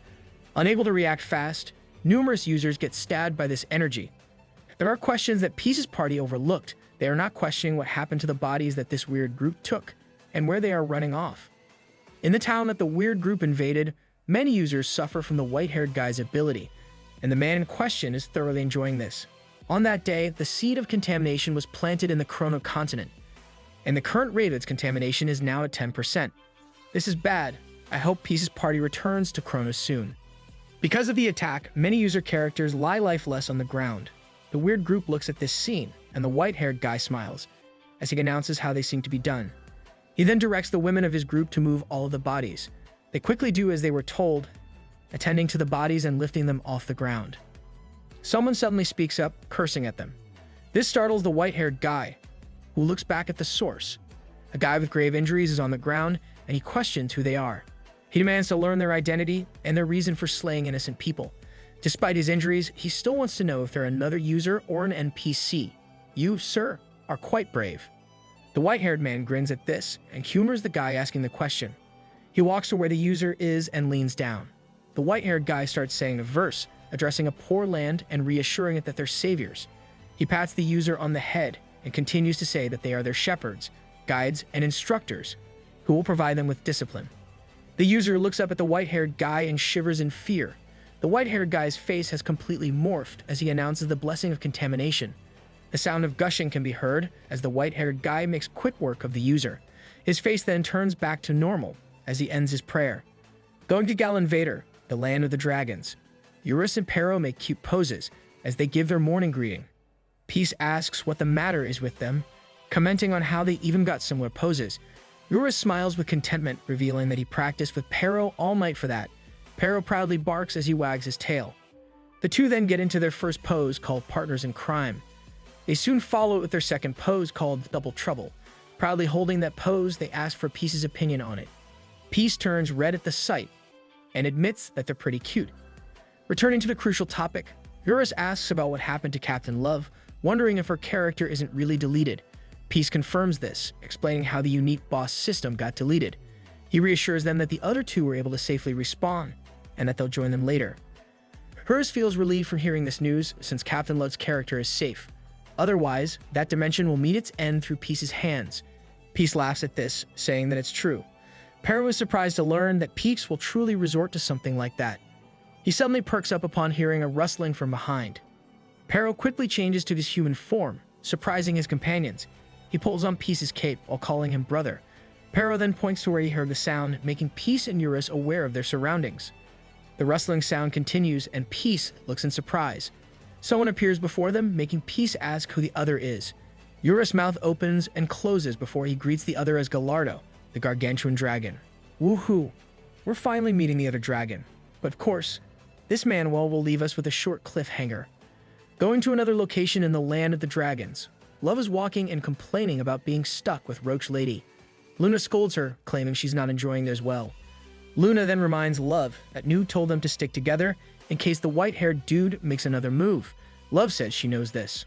Luna suddenly gushes out about the closed beta testing days and how it was only her and Noob on their own. Surprised, Love stares at Luna. She then asks the other what exactly is going on between the two of them. Luna looks at Love, telling her not to act like she doesn't know. Luna suddenly claims that they're madly in love, but then Luna retracts her words, clarifying that she's madly in love with Noob. However, she can't really say the same about him. Woo! For a moment, I thought she'd lie, and there'd be a whole drama about it. Love cackles on the side at Luna's honesty, but then she herself gets sad as she announces that she's in the same boat. The two of them sigh at their own predicament. Luna then wonders out loud about what Noob could possibly think about the fact that two beautiful women are in love with him. Love stares at Luna, thinking how Roach Lady is really confident since she can call herself gorgeous. Suddenly, something in Love's body throbs, making her fall to her knees to the ground. Luna looks at her in surprise, asking what is wrong. Love claims she doesn't know as she clutches her side. She tries to explain the pain she's suddenly feeling. Luna shouts at her in surprise, telling Love to look at her side. Love looks at this in surprise when a system notification informs her of the contamination's start. It also announces that the contamination rate is now at 5%. Oh no, it might mean a grave ending if it gets to 100%. Love is so confused by what is happening when Luna's body also suddenly throbs. Suffering in pain, Luna also falls to her knees, and the same system notification appears. Luna looks at the contaminated area on her body, thinking that these are the areas that got hit by that dark sludge. A sudden thumping sound catches their attention. In a short while, a massive clawed foot appears, and before them is a colossal green drake. Terrible timing. The two look at this in surprise as it growls. The drake is a low-ranked dragon species. However, unlike dragons, they can't fly or use attacks like dragon breath. Love shouts at the sudden appearance of the dragon, while Luna tells her that it's only a drake. She explains that drakes are weaker compared to dragons, but when compared to the other monsters, they have a strength akin to a boss. Luna adds that they're a type of rare monster that is typically hard to encounter. She can only conclude that they're seeing one now, since they're at the land of the dragons. At her explanation, Love shouts that no one cares if it's rare. The Demon King shouts for Roach Lady as the drake's foot looms over them. Its massive foot stomps down at them, causing a booming sound and nearby destruction. Something suddenly flashes above its head, making the drake look up in surprise. Luna and Love are safe from harm's way, and they look down at the drake. Just then, Luna used Blink to teleport them within a short distance. Love smiles up at Luna, glad that they made it out of there alive. She compliments Roach Lady on her nice timing, while Luna gladly accepts the compliment. Luna grins as she says that Love is in just the perfect spot. Love looks at her, confused. She asks what Luna means, when the other suddenly pulls the leg that Love is touching. Because of her actions, Love starts to fall. Though surprised, this is something that Luna would definitely do. Love can only accept as she descends down to the drake. The monster looks up, a bit confused as to what happened. Love continues to fall down, as she tries to look back at Roach Lady and curses at her. Luna comments on the sweet sound of Love getting far from her. She then clarifies that Love is in the perfect spot for her to use her ultimate move. At that, Love spins mid-air, and facing the drake, she uses Falling Dragon Strike. Love hits the drake directly on the head, creating a massive sonic boom explosion. Luna then raises her staff and invokes the spell, Flame Spear. Fire blazes above her, and as she directs it, the flames blast down directly at the back of the drake. With an ominous smile, Luna says boom. At her word, the flame spear that hit the enemy incredibly explodes. The drake groans in pain, and finally falls to the ground with a resounding thud. Luna and Love gently drop down to the ground. Luna then announces that it's not yet over, since their enemy is known to have a crazy amount of AP. She explains how their previous attack isn't enough. However, before Luna can say more, Love does a homer on her while complaining about her actions. Suddenly, a system notification appears, announcing that they've received XP for slaying a monster, and that party member Love leveled up. The two were surprised by the announcement, confused as to why the drake is already life less. Wait, that's it? It only took one move from each of them. Luna looks at the drake in confusion, recalling that it has a low attack stat in exchange for its highest HP among dragon-type monsters. She is completely taken aback by the knowledge that a flame spear and falling dragon strike are enough to slay the beast. Luna can only think how there's something completely wrong in that situation. Love suddenly exclaims, catching Luna's attention. Love then tells Roach Lady to look at what she's seeing. Luna gets close and asks what it is about. Her eyes widen in surprise as she sees that Love's contamination status increased all of her stats by 50%. Aside from this, the window keeps on buzzing, with its edges pixelating. They look at this in confusion. They can't believe that getting contaminated actually powered them up instead of weakening them. Oh no, that sounds like they'll turn into a zombie or something. Now, let's head back to where our MC is. Eurus just greeted the newcomer as Gallardo, the gargantuan dragon. Learning the identity of the other surprises Peace greatly. He recalls that there are officially 3 great dragons, famous for their overwhelming strength within the game. The first is Eurus, the twin-headed dragon. Next is Aventador, the dragon of the North Pole and the ruler of the ancient Anthropomorphs. Finally, there is also the mysterious dragon who has never appeared before, and this is Gallardo, the gargantuan dragon. During the closed beta test, Peace already cleared 30 dimensions. Despite this number, he never encountered the dragon, so finally seeing the dragon surprises him. Gallardo, the gargantuan dragon, is in a female human form. Stockings, but no shoes, and those eyes. Peace stares at Gallardo with confusion. He recalls how the other is referred to as the gargantuan dragon, and yet she only reaches up to his chest. Gallardo finally introduces herself, and she suddenly stutters, as she greets him while blushing. Peace thinks of how the other can barely say a complete sentence. Gallardo then creepily laughs, as Peace asks Eurus if the girl before them is really Gallardo. He then mentions how the other looks more like some weary user. Eurus confirms that it's Gallardo, and explains that the three great dragons can feel each other's energy. Gallardo continues to stutter, as she mentions how she's currently in her soul form, and how her true form is so ginormous that it's hard to move. Peace sighs, saying he doesn't believe this, and asks how big a little squirt like her can be. Peace then smugly bets that he can surpass her size. He announces that he can get even bigger than Chrono using his mirror of expansion. Yep, that happened back in chapter 60. Gallardo laughs at this, revealing her sharp teeth. She asks if that's all he could grow into, and comments on how tiny that is. Peace is startled by this.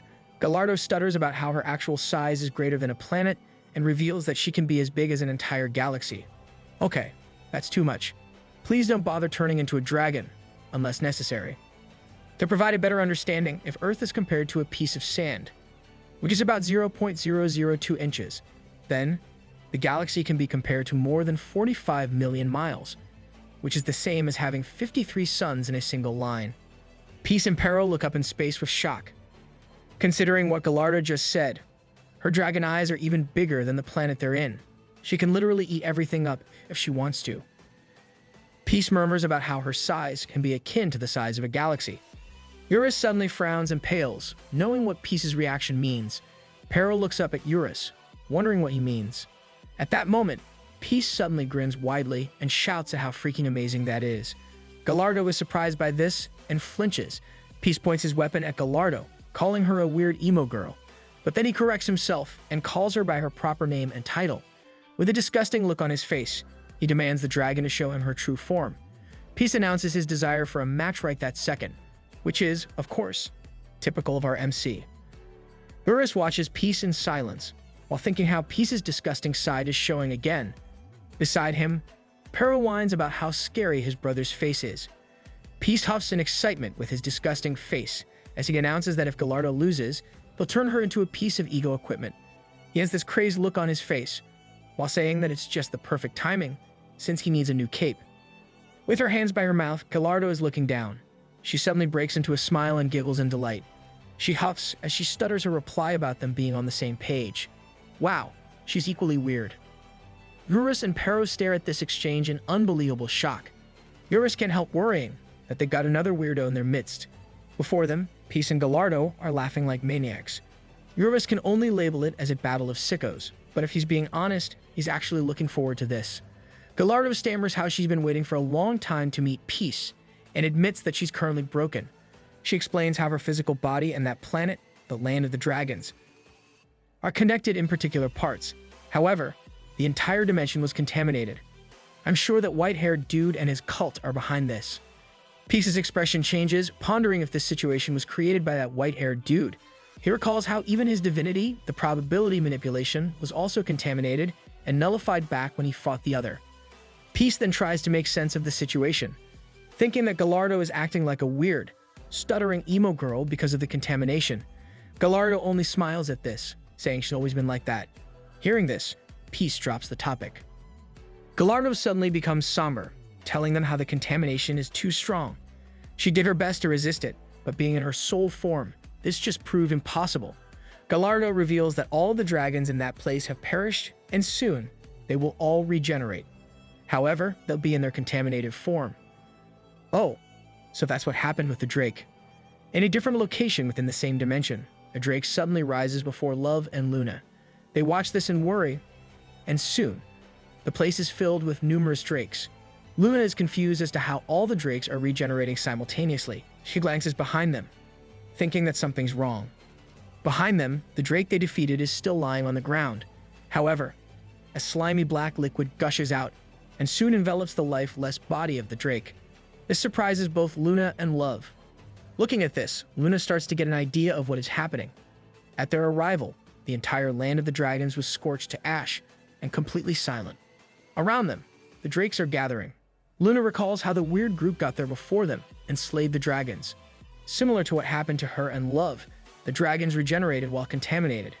Well, so much for being a monster that's rarely seen. Back to our MC, Gallardo stutters that she can't hold out for long. She claims that before she gets entirely contaminated, she has no other choice but to become a piece of ego equipment. Gallardo then glances at Peace, claiming she would rather get contaminated than be possessed by someone weaker than him. At her announcement, Gallardo starts to pixelize as she tells Peace to show her if he truly deserves to own her. With that, she then vanishes into nothing. A system notification dings announcing a hidden quest for the Master's servant contract with Gallardo, who wishes to relinquish her soul to him. To complete this quest, Peace must defeat Gallardo. Peace stares at the quest and contemplates. He closes his eyes and glances above. Outside of Gal Invader, a ginormous dragon opens her mouth. She roars out loud and spreads her wings wide, making her size greater than some galaxies. The loud sound reverberates through Gal Invader, making the land shake. Just her roar can destroy things if she wants it. Eurus and Pero topple to the ground because of the shaking, while Peace remains standing. He tells them to help Luna and Love while he deals with the emo dragon. Peace also gives Eurus permission to turn into his true form in case something goes wrong. And if necessary, he can destroy everything. Though initially surprised, Eurus grins at Peace's instruction and confirms that he'll heed his command. Pero looks up at Eurus excitedly, thinking how cool Lil Bro is. If anything, Eurus is your older bro, Pero. Eurus carries Pero, saying that they're going. Pero excitedly agrees to this as they fly off. Seeing the two together makes Peace smile. Having settled that, he announces that it's time to get that party started and calls on the emo dragon that can be seen in space. Peace searches for something beneath his cape for something and pulls out one of Habeck's mirror. With it on hand, he activates the 8 mirrors skill, Mirror of Expansion, to turn into maximum size. Peace grows colossal using the skill and soon stands tall on the planet. However, Peace is not yet done with this. He commands the item to make him bigger, making it gleam. System notifications suddenly beat their warnings at him, announcing that the item's durability has been consumed. Peace looks at it as the item's mirror surface cracks. He is annoyed that it broke again, commenting on how its durability sucks. You should really check with the Mirror King to see if he has any new mirrors. A voice comments on his foolishness, appalled at Peace's gall to go against her in that mere size. Gallardo announces that she's a being that transcends that galaxy and announces her name and title. She then explains that with her title as the Gargantuan Dragon, her unique passive skill lets her get bigger every time she's awake. We should make her sleep. She'll engulf a whole universe if she doesn't stop growing. Gallardo likens herself to the cosmos that's infinitely expanding. She speaks of her past, back when she was smaller with only the size of a continent. At that time, Eurus defeated her. However, time passed, and Eurus is now but a mere speck of dust compared to her majestic form. Gallardo then announces that she has taken over the title of the most powerful dragon from Eurus. She claims that she is the dominator of all dragons in all dimensions. You can't really say that. For all we know, Eurus might still be stronger than you. Back in the real world, some Chrono Life employees are watching this massive battle that is about to unfold within the game. They chat about how Peace is against Gallardo, commenting that Gallardo's size is just enough to barely take for their servers. The guy says that her size is comparable to an entire galaxy. The man ponders if Peace really thinks that he can take on Gallardo using the Mirror of Expansion. He adds that the Gargantuan Dragon was designed not to be fought against. The other employee laughs at this, saying that Peace is in a lot of trouble. You guys should stop underestimating our MC. Behind them, a cigar lights up, and the CEO disagrees with their assessment, since anything could happen. The two employees flinch in surprise, asking when he got there. Diok answers that he just came in now. The CEO looks up the screen, saying that the little brat seems to be planning to turn Gallardo into a piece of ego equipment. He sighs, saying that this might just be the future set for the brat, since the moment he took the mirror from Habeck. The employee frowns at this, reminding him that the mirror is already broken. He adds that Peace may be powerful, however, is still nothing much against a monster with the size of a galaxy. The CEO suddenly calls his employee a fool. He asks if the guy has already forgotten that the little brat is the god of chaos. Exactly, CEO. Your employees require more training, so that they'll stop spouting such nonsense. At that exact moment within the game, Peace emits red energy as he transforms into the god of chaos. With the cracked mirror still on hand, he uses his divinity of chaos, time manipulation. Red light appears on the mirror, and it soon turns back to its pristine form. In the real world, the employee is surprised by what he just watched. He stammers at the sight, realizing that the Peace plans to use the mirror of expansion again. Within the game, Peace smiles as he activates the 8 mirrors skill, Mirror of Expansion. Upon his usage, Peace grows larger than he ever was. A system notification appears, informing him of how he already reached the maximum allowed in the system. Numerous galaxies can be seen in space as Gallardo maintains her position. A sudden rumbling sound surprises her. From the galaxy before her, a hand reaches out and pulls himself up. Peace appears as he mockingly reveals his disgusting face to Gallardo. In the real world, the employee is watching shed tears in horror. Going back to the game, Peace is already of the same size as Gallardo. He smiles as he complains about how his God of Chaos mode is again turned off. Peace merely dismisses this, saying that he's been using it quite frequently. Going back to the topic at hand, Peace claims that he didn't mean to make Gallardo wait. He announces that he wants to get the party started and taunts Gallardo by calling her an emo dragon. Back in the real world, Distraught laughs out loud in amusement. He already predicted that the little brat would pull some stunt like that. Distraught claims that he can easily see the brat's shenanigans from a mile away. Excited, he urges the brat to show what he's got and to reveal something that they've never seen before, like a battle that is of supergalactic proportions. Returning to the game, Peace throws a punch with a massive grin on his face. This punch hits a couple of galaxies on its way to hit Gallardo. The dragon is a bit thrown off by the sudden punch in her face. Several small galaxies are by Peace's left hand as he clenches it close. The galaxies burst into bright light pieces as Peace pulls his hand to throw another punch.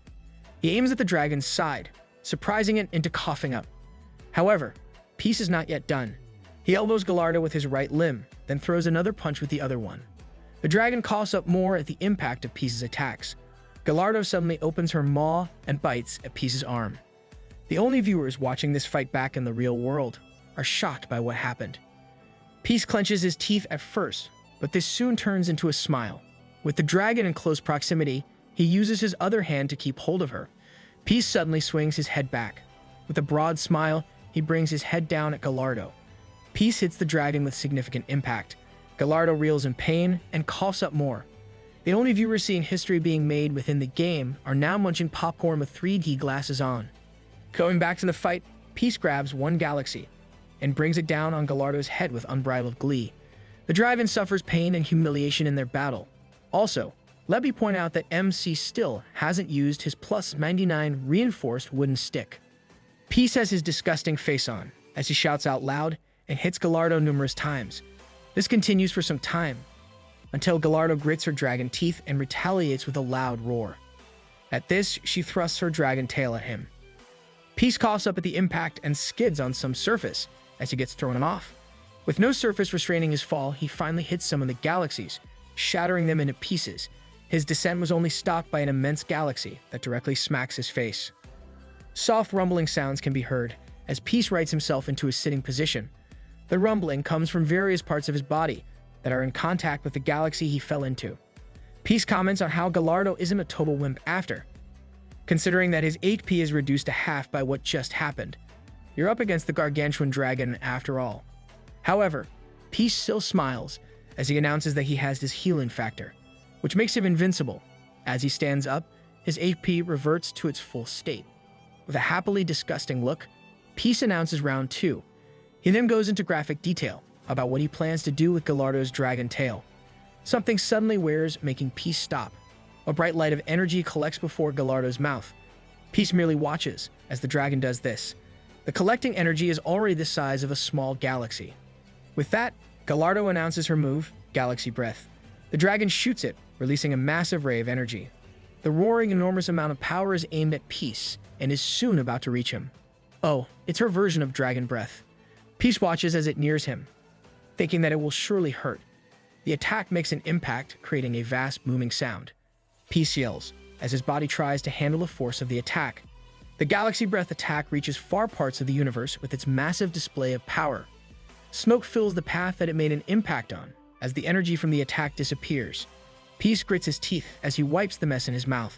His body is currently regenerating from Gallardo's attack. The dragon mentions that the healing factor skill is a mere petty trick. That's nothing before true power. Gallardo suddenly announces that the fight is over, and that she's victorious. She laments how she expected too much from him, saying that he's a mere big fish in a small pond, and that he is yet to reach his ascended potential. "You are quite quick to judge, Gallardo." Hearing this, Peace repeats the phrase ascended potential in question. Gallardo dismisses this, claiming that a small fry like him wouldn't understand. However, the dragon thinks she'll explain it to him, as a reward for coming that far. Gallardo tells a story of the past, back when the highest level a being could reach was level 999 in any dimension. She reveals that there are some methods to exceed such limits. However, these are only temporary, and will revert back to level 999. Peace listens intently, questioning some of the phrases that Gallardo just mentioned. Something suddenly comes out from Peace's undies. Aventador appears, asking if Peace has already forgotten. Considering that Aventador used such a method before, there goes our guide again. The Dragon of the North Pole goes into further detail. He reminds him how, during the war between the ancient anthropomorphs and users, he used veracity to reach level 9,999. Aventador explains that with the synergistic effects of greed and veracity, he was able to exceed his level limit. He is about to further expound on the limits when Peace commands him to go back. Peace shoves him back into his undies, commenting on how Aventador keeps popping out and asking if he's bored or something. "Seriously, MC, who would want to get stuck on your undies like that? It's commendable already that Aventador keeps up with your antics." Gallardo confirms Aventador's explanation, saying that level 999 was the original level limit for all dimensions. However, this suddenly disappeared one day. Gallardo says that Peace already experienced this back when he received the Genesis of Awakening quest. Hearing this, Peace recalls what happened when the Sea Kaisers invaded the Chrono continent. Back then, he was able to unlock the quest that Gallardo was speaking of. The Gargantuan Dragon continues her explanation, revealing that the Genesis of Awakening quest can be different for each dimension. However, the Chrono continent was the last to receive it. Gallardo says that once Peace completes it, his level limit will be unlocked and he'll be free to level up as much as he wants. She adds that reaching level 9,999 is not the end, for he should still complete a specific quest. In order to be reborn into an ascended being like her, you're like the given tree, Gallardo. All this info dump is something one wouldn't usually get to learn for free. Gallardo is about to speak of the quest, but Peace stops her from saying anything further. He shares how much he hates reading spoilers, and has a habit of skipping the story parts of a game. Peace mulls about the ascended being part, thinking that it seems fun. Considering this, he decides to ascend by the end of that weekend. Peace suddenly grabs his weapon from his undies and pulls it out. With a determined look on his face, his plus 99 reinforced wooden stick shines, as if ready for battle. Gallardo is stunned, only realizing now that Peace has been fighting with only his fists. Peace laughs at her being a slow poke, asking if she really only realized it now. He then shares with Gallardo a dream he had from childhood, which was to have a fist fight with a dinosaur. Aha, while we all know they're different, it's indeed close enough. Peace points his wooden stick, announcing that playtime is over, and that he'll end her with one quick swing. Gallardo glares at Peace, a bit taken aback by his confidence. Before we watch what happens next in this fight, let's check on Eurus and the others. Eurus continues to fly on the desolated land of Galinvader. His wings continue to flap as he carries Pero, who is trying to keep still. At that moment, the little pup is still in his human form, and is quivering due to his fear of heights. Pero calls out to Eurus, calling him Lil Brother and asking if they're there already. Eurus tells him to hang on, since they're almost at their destination. Pero suddenly cries at how scared he is, and Eurus scolds him to not cry. Pero listens and struggles to stop his tears. As they fly, Eurus announces his intention to give the others some language lessons, since Pero can barely hold a conversation. Yup, please teach our lil pup a good conversation lesson. Something suddenly explodes from a distance, surprising the two. With their direction determined, Eurus flies off as he carries a shrieking Pero off toward the source of the explosion. They zoom past and soon reach their destination. Eurus takes his step on the ground and announces that he is back. Pero stands behind him in a similar pose. Eurus sees the silhouette of their companions and calls out to them about having nothing to fear since he, the strongest dragon of all, has arrived. Gurus suddenly stops mid-sentence as he realizes the situation. The Demon King and Roach Lady are completely fine while they are surrounded by a massive number of lifeless drakes. Seeing the dire state of the monsters, Eurus stares at it in confused shock. Wow, they made an effortless work of those drakes. Love greets Eurus and Pero, asking if they're there to help them out.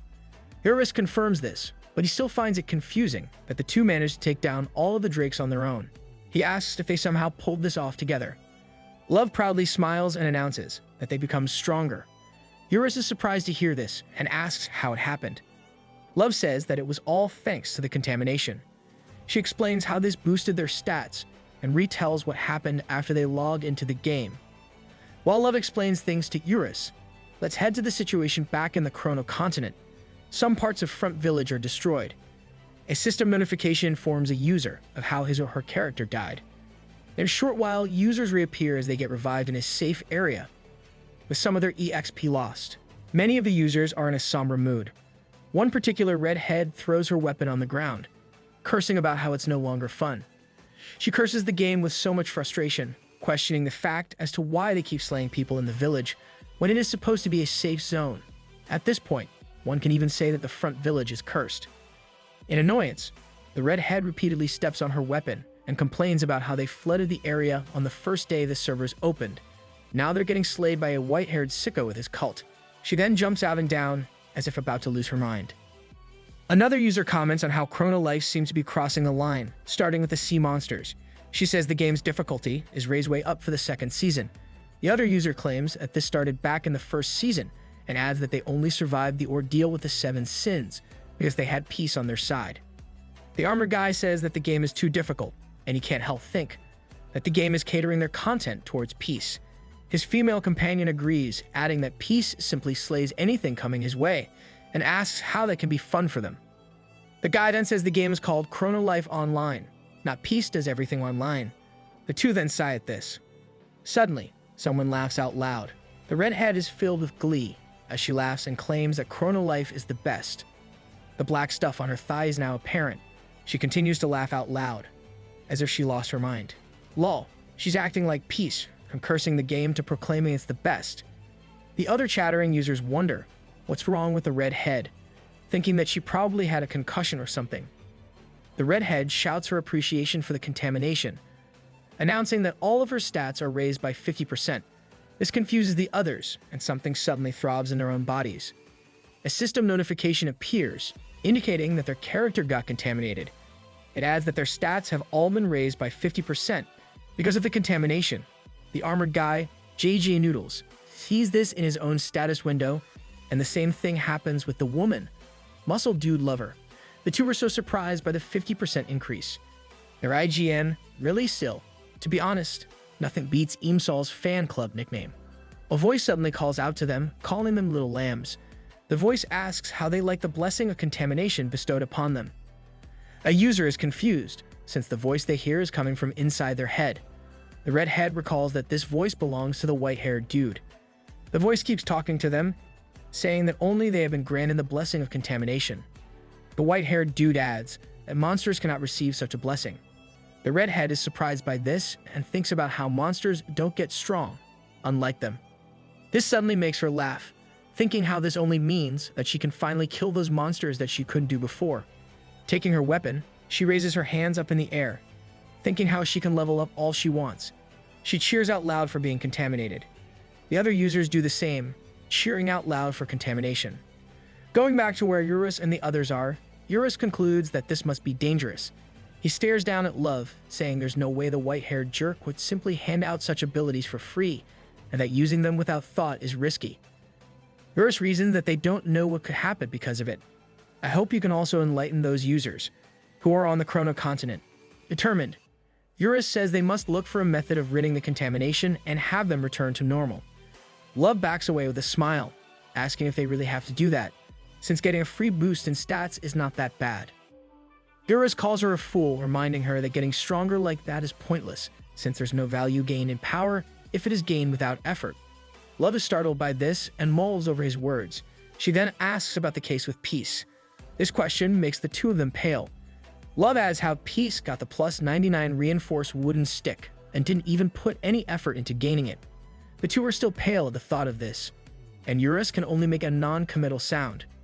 Eurus then changes his stance, claiming that the sweetest rewards are those that you don't have to work for. Love comments on how fast he switched sides. Lol. In our MC's defense, reinforcing is a big gamba. He was at his lowest at that time and even trembling as he delivered that last reinforcement hit. Anyway, let's head back to our MC and the emo dragon. Peace announces that he'll end the dragon with one quick swing.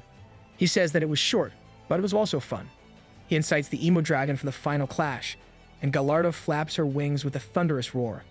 The gargantuan dragon collects energy once more before her mouth. Understanding the other's intent, she agrees that they must finish this. She then blasts the tremendous energy towards Peace, calling it the Galaxy Breath. That looks bigger than the previous one. The massive ray of energy stretches out to reach its aim. Peace smiles as the attack nears him. He then uses Swing Down, making it a galactic version.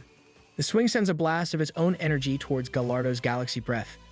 The impact of the two powers creates a massive explosion before Peace, effectively halting the dragon's attack from reaching him. Gallardo is astounded by what happened.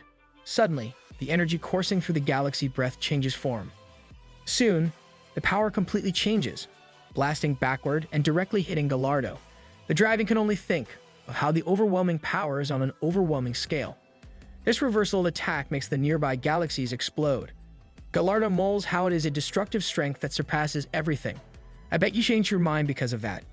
After a short while, the energy blasted across disappears, and smoke fills the space. Suddenly, a system notification dings, announcing the end of the Mirror of Expansion effects. At that, Peace returns to his normal size. Another notification appears, informing him of the hidden quest to enter a master-servant contract with the gargantuan dragon, Gallardo. Peace smiles contently as the system announces his clearing of the hidden quest. Before Peace, Gallardo reverts back to her soul form. She stares at him and stutters his name. With a bright smile, she asks him to restore the land of the dragons and to free them from contamination. Gallardo earnestly hopes that Peace is the one who could reach the end of the dimension. Oh, I guess Galavitter won't be destroyed by MC anymore. At that, a notification pops up, indicating that Gallardo has relinquished her physical form and her soul has now entered Peace's cape. The cape shines brightly, as if reflecting the vast stars of the space. It has now turned into an ego cape with infinite durability. Woohoo! MC now has a complete set of the strongest dragons. Another system notification appears, announcing the unlocking of the hidden achievement, Dragon Ruler. With a smile, Peace receives the effects of the achievement, which is to have all dragons follow his orders. Man, he's already the god of chaos.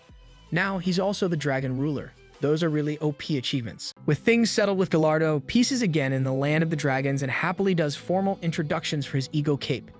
He kneels on one knee as he presents Gallardo, the gargantuan dragon, to everyone else in their party. Gallardo stutters her hello and weirdly laughs as she blushes and greets them.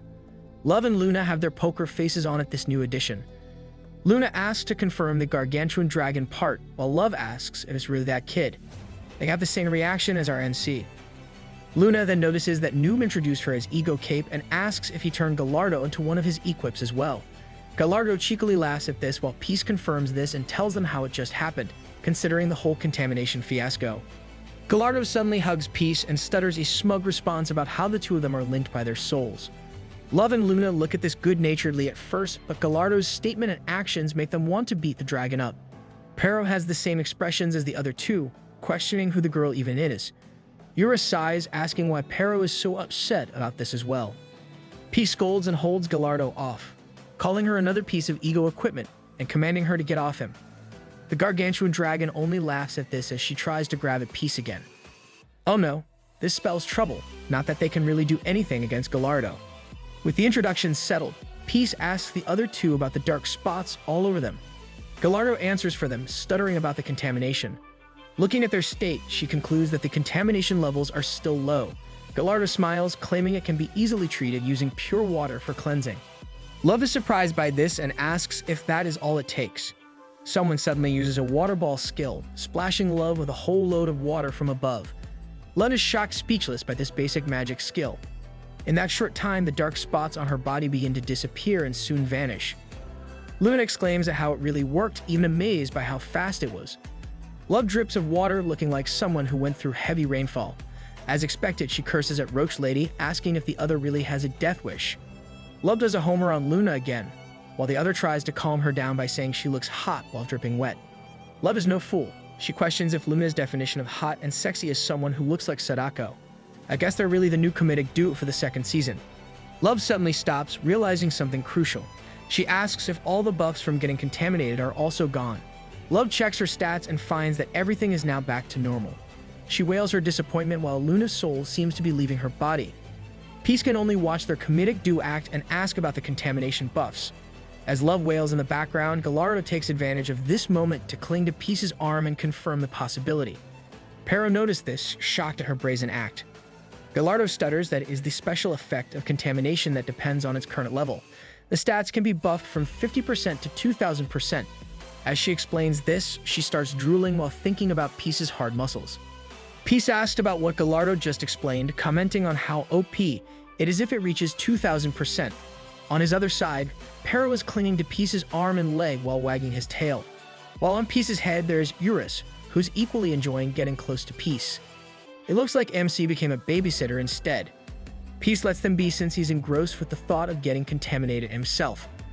Gallardo firmly rejects this idea and stutters an explanation. She says that while low contamination levels can be cleansed, one can't return to normal once they get too high. Gallardo stammers that this is why she had to give up her physical form and became Peace's ego equipment. Looking depressed, she says that's just how strong the divinity of contamination is. Wait, it's a divinity, so it's another god or goddess behind that power. Peace frowns at this, thinking of Gallardo's words about it being a divinity. Recalling how it contaminated his own divinity, Peace only thought of it as something strong since his chaos divinities didn't work. But hearing that it's another divinity starts making sense. Luna, who still hasn't cleansed herself, ponders how the contamination must be really powerful if someone like Gallardo has to give up her physical form. Curious, she asks the dragon as to what happens when the contamination reaches 100%. Gallardo hesitates, and she then reveals how one entirely loses themselves and mutates into another being. Okay, now I'm really curious. Let's go back to Chronos, specifically Castle Arden. Within the castle's guest reception room, the 5 leaders of the strongest guilds in Chrono are gathered. Hawkeye sighs at the mess and talks about the main thing happening in Chrono life. Sudo confirms that he has heard of the rumors and says it's what everyone is discussing. He adds that it is, after all, the reason why they are all gathered there. Stately ponders on the topic of contamination, while Abra mentions the cult and the increasing number of users who are begging the white-haired dude to contaminate them. I'm not surprised that such people exist. Hong tells them the details of the contamination. She explains that 5% of it boosts the stats to 50%, and it is no wonder why the users are blinded by such a thing. Stately worries that the situation will persist and that every user of Chrono Life will become contaminated. She adds how they have no knowledge of its side effects. Hong answers this concern, saying she wouldn't worry too much about this since tens of millions of users are logging in daily. Considering this huge number, she believes the white-haired guy will take decades to contaminate everyone in the game.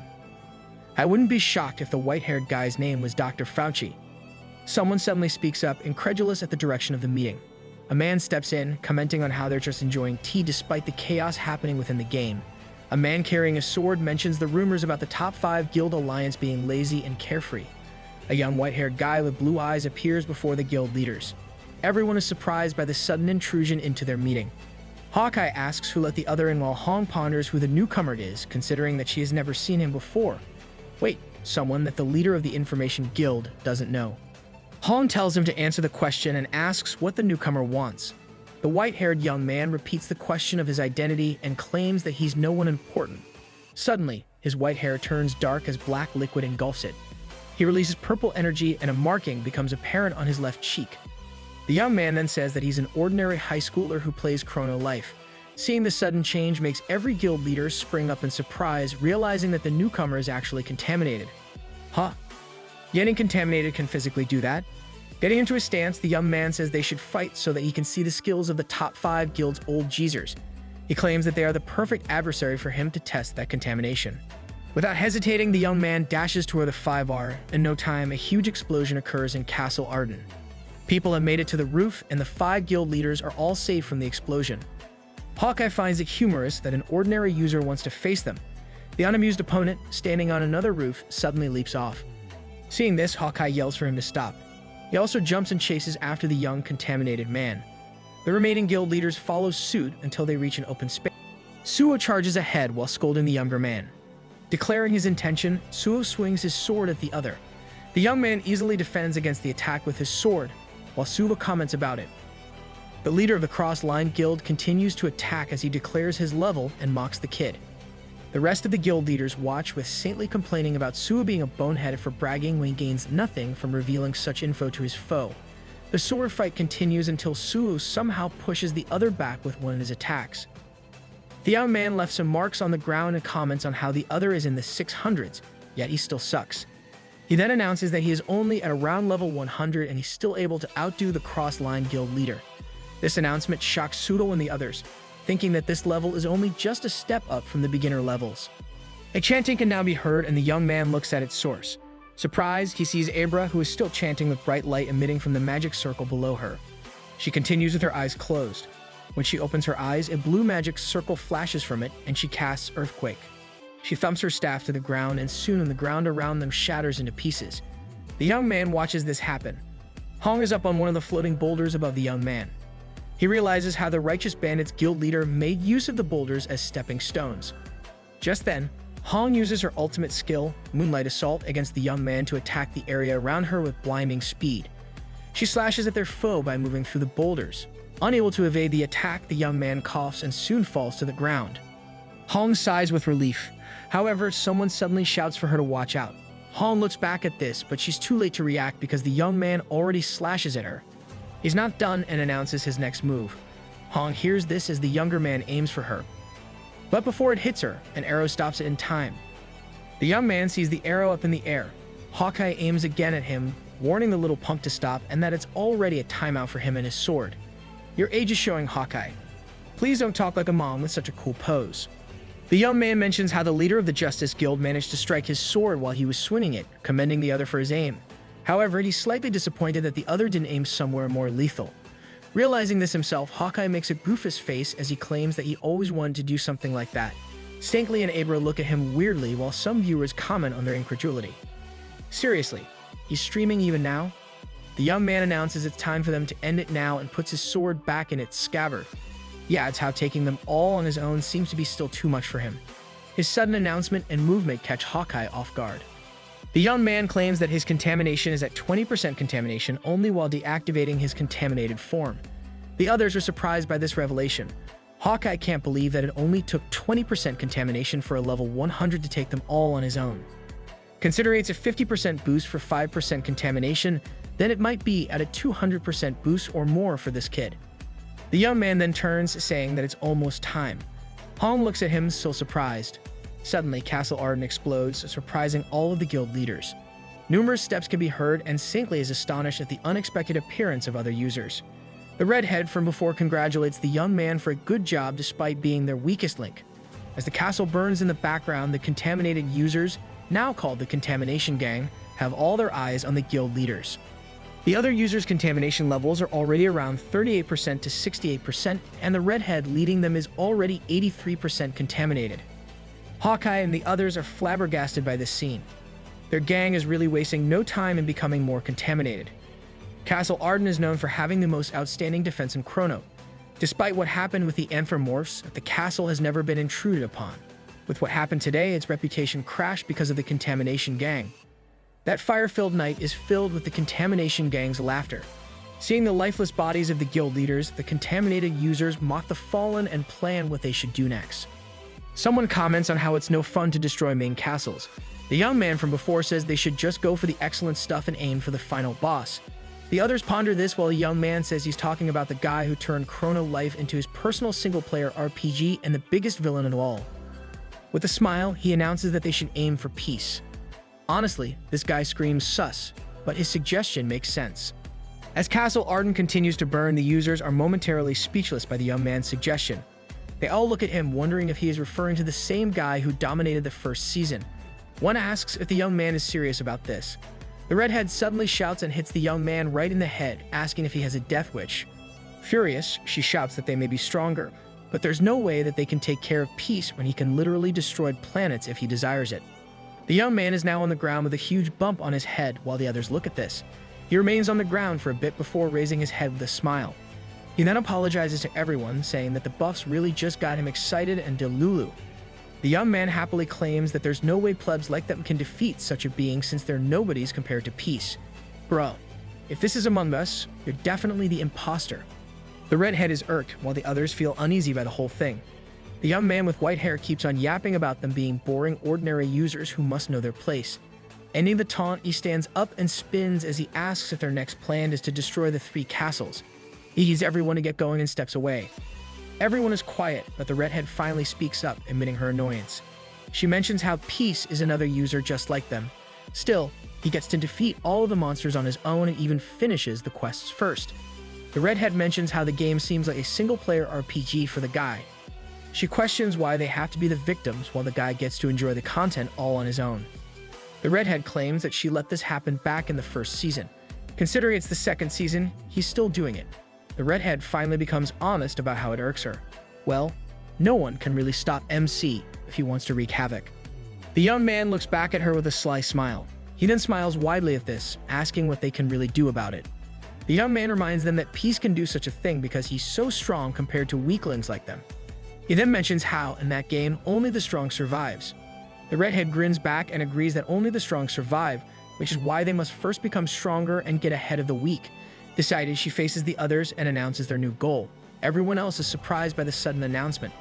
With a smile, the redhead claims that they must raise their contamination level. The users are a bit taken aback, asking if they're really all doing it. The redhead laughs and confirms this. She tells them not to be scared since all of them are already contaminated. With an ominous smile, she says that they should go find the users who haven't been contaminated and finish them. I swear, power makes people think that doing detestable stuff is okay. They should really learn from Uncle Ben. A user is uncomfortable with this decision but doesn't say anything. For those who are contaminated, the only method for them to raise their contamination level is by slaying an ordinary user who hasn't been contaminated. Changing the location to the starting hills, which is a well-known beginner's farming area.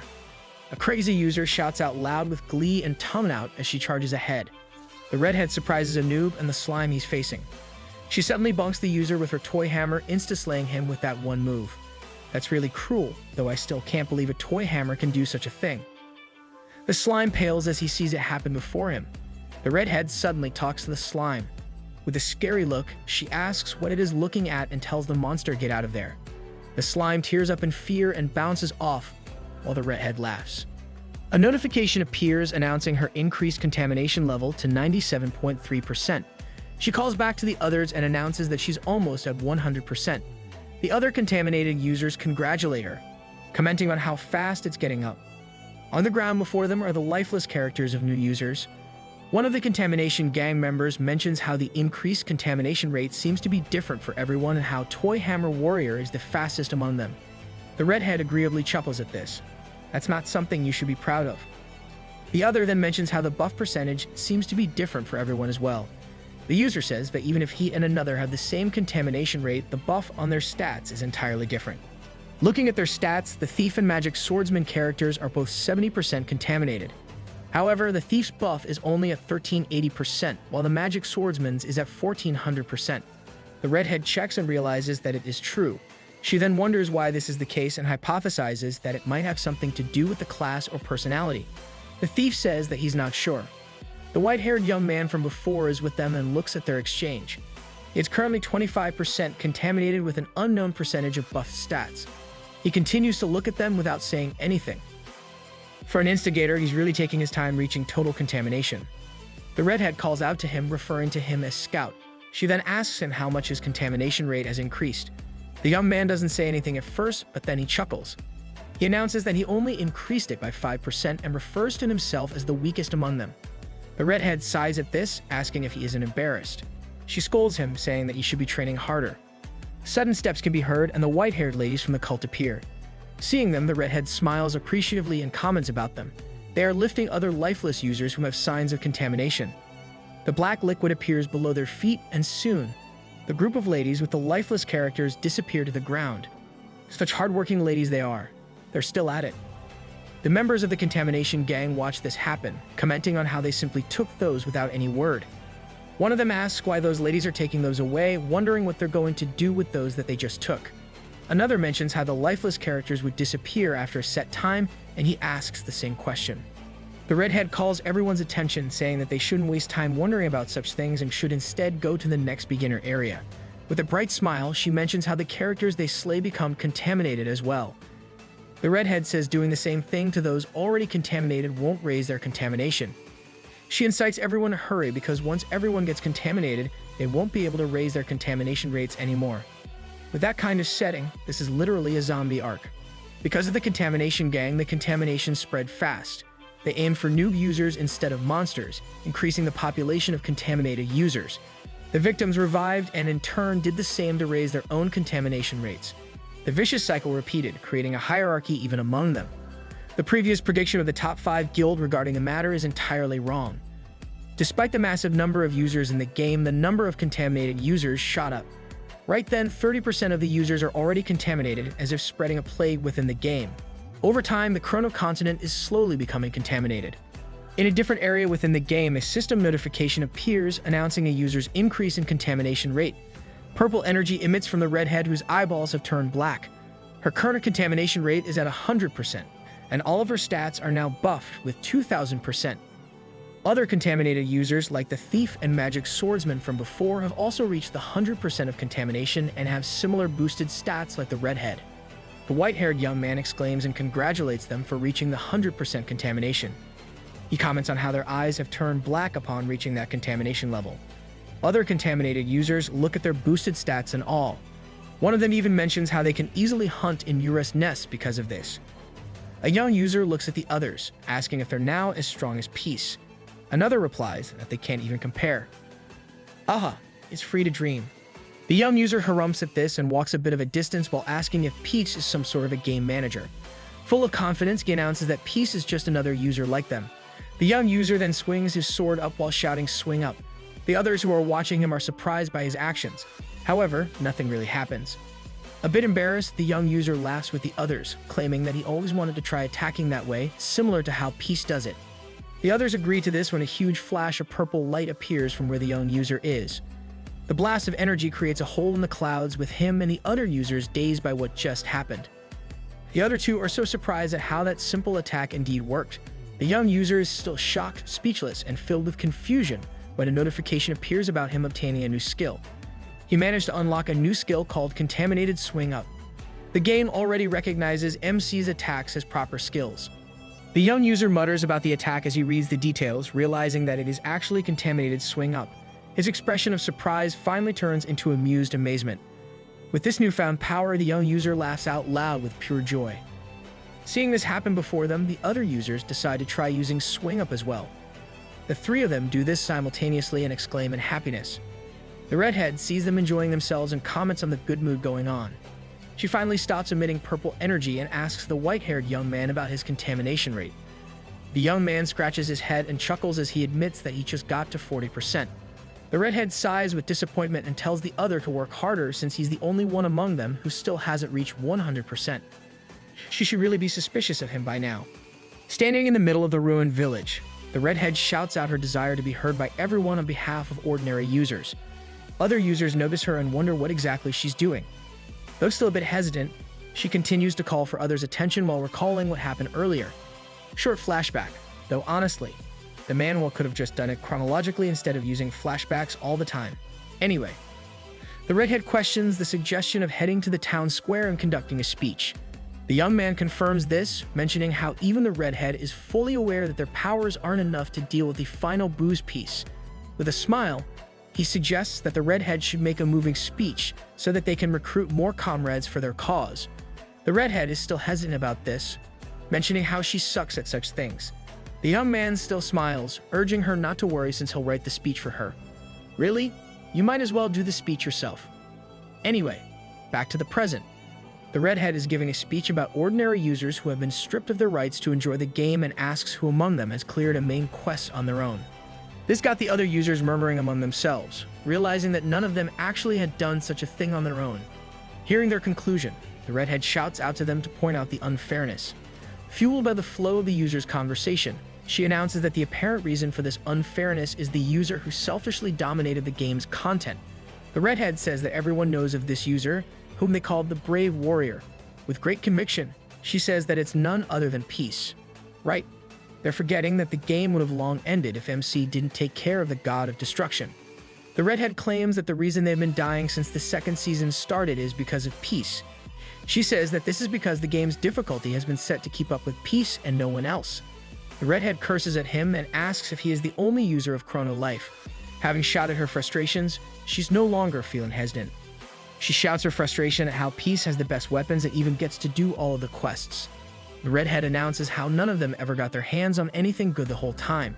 She yells to remind everyone that an online game shouldn't revolve around a single user and they shouldn't be treated as extras. These words have a significant impact on the listening crowd as they recall the incidents of the first season.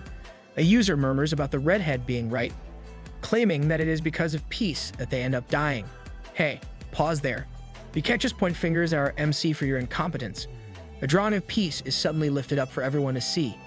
The redhead shouts that the main culprit behind everything is Peace. She encourages everyone to gather and reclaim what's theirs. Her speech touches everyone's heart, making them roar out loud. The redhead then throws the drawing of Peace into the air. Holding her toy hammer, she activates her contamination. With her eyes turned black and a huge smile, she uses contaminated swing up. No originality there. Her skill creates a huge purple blast toward the skies, burning the drawing of Peace into ashes. The other users are surprised by what she just did. The redhead smiles at everyone, calling them comrades. She then asks them to join them in the good fight, claiming that it is a new dawn for them. FYI, that was just a whole chapter without any active participation from our MC. Now that we're done with what happened in Chrono Continent, let's head back to Gal Invader. Gallardo glows green before the others as she chants. Enveloped in green energy, foreign lines of text also float around her. Seeing this, Pero asks Eurus about what the scary lady is doing. Eurus happily plays with Pero's ears while explaining that Gallardo is purifying the dimension. He says that with her becoming a piece of ego equipment, she is now free from contamination. With that, Gallardo can now cleanse the land of the dragons. Once she is done with her chanting, Gallardo uses purification and emits a bright burst of green light. As the light disappears, the apparent change in their surroundings can be seen. The trees are now lively green, and Pero makes a sound of pure amazement. The scene before them is just like the image they've seen from the orb before. Gallardo gently lands on the ground and sighs in relief. She smiles and stutters about the purification being done. Peace smiles with equally crazed eyes and compliments her on the good job. Lol. This master and servant is a match made in heaven. Peace is relieved at how that mess is resolved and announces that they can finally start their adventures on the land of the dragons. Excited, he suggests starting the quest that Islero gave them. Peace recalls how the Dimensional Priestess wants a slate in return for her Sentimenti marble. A hidden quest window appears, explaining the quest for finding the Slate of Truth. Love suddenly asks about what they'll do about the white-haired guy from before. Peace sighs, claiming it to be troublesome.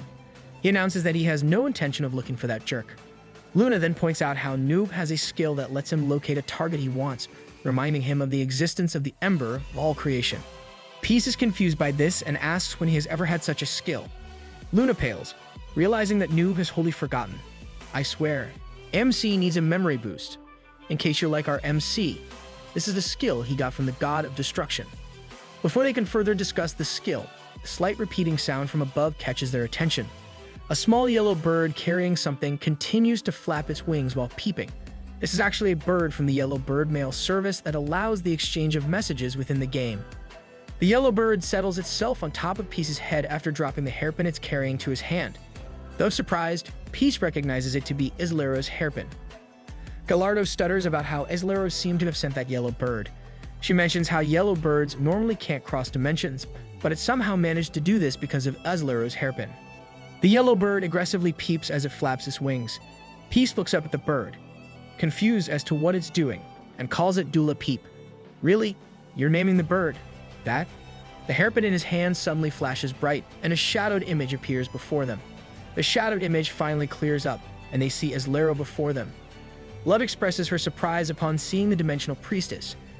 Islero greets the Dimensional Warriors and admits that she shouldn't be contacting them like that. She explains that the situation is dire, and she is left with no choice. Islero tells them about the plague happening in the Chrono continent called the Contamination. She mentions how Chrono has been through a lot, but the Contamination is an entirely different kind of opponent.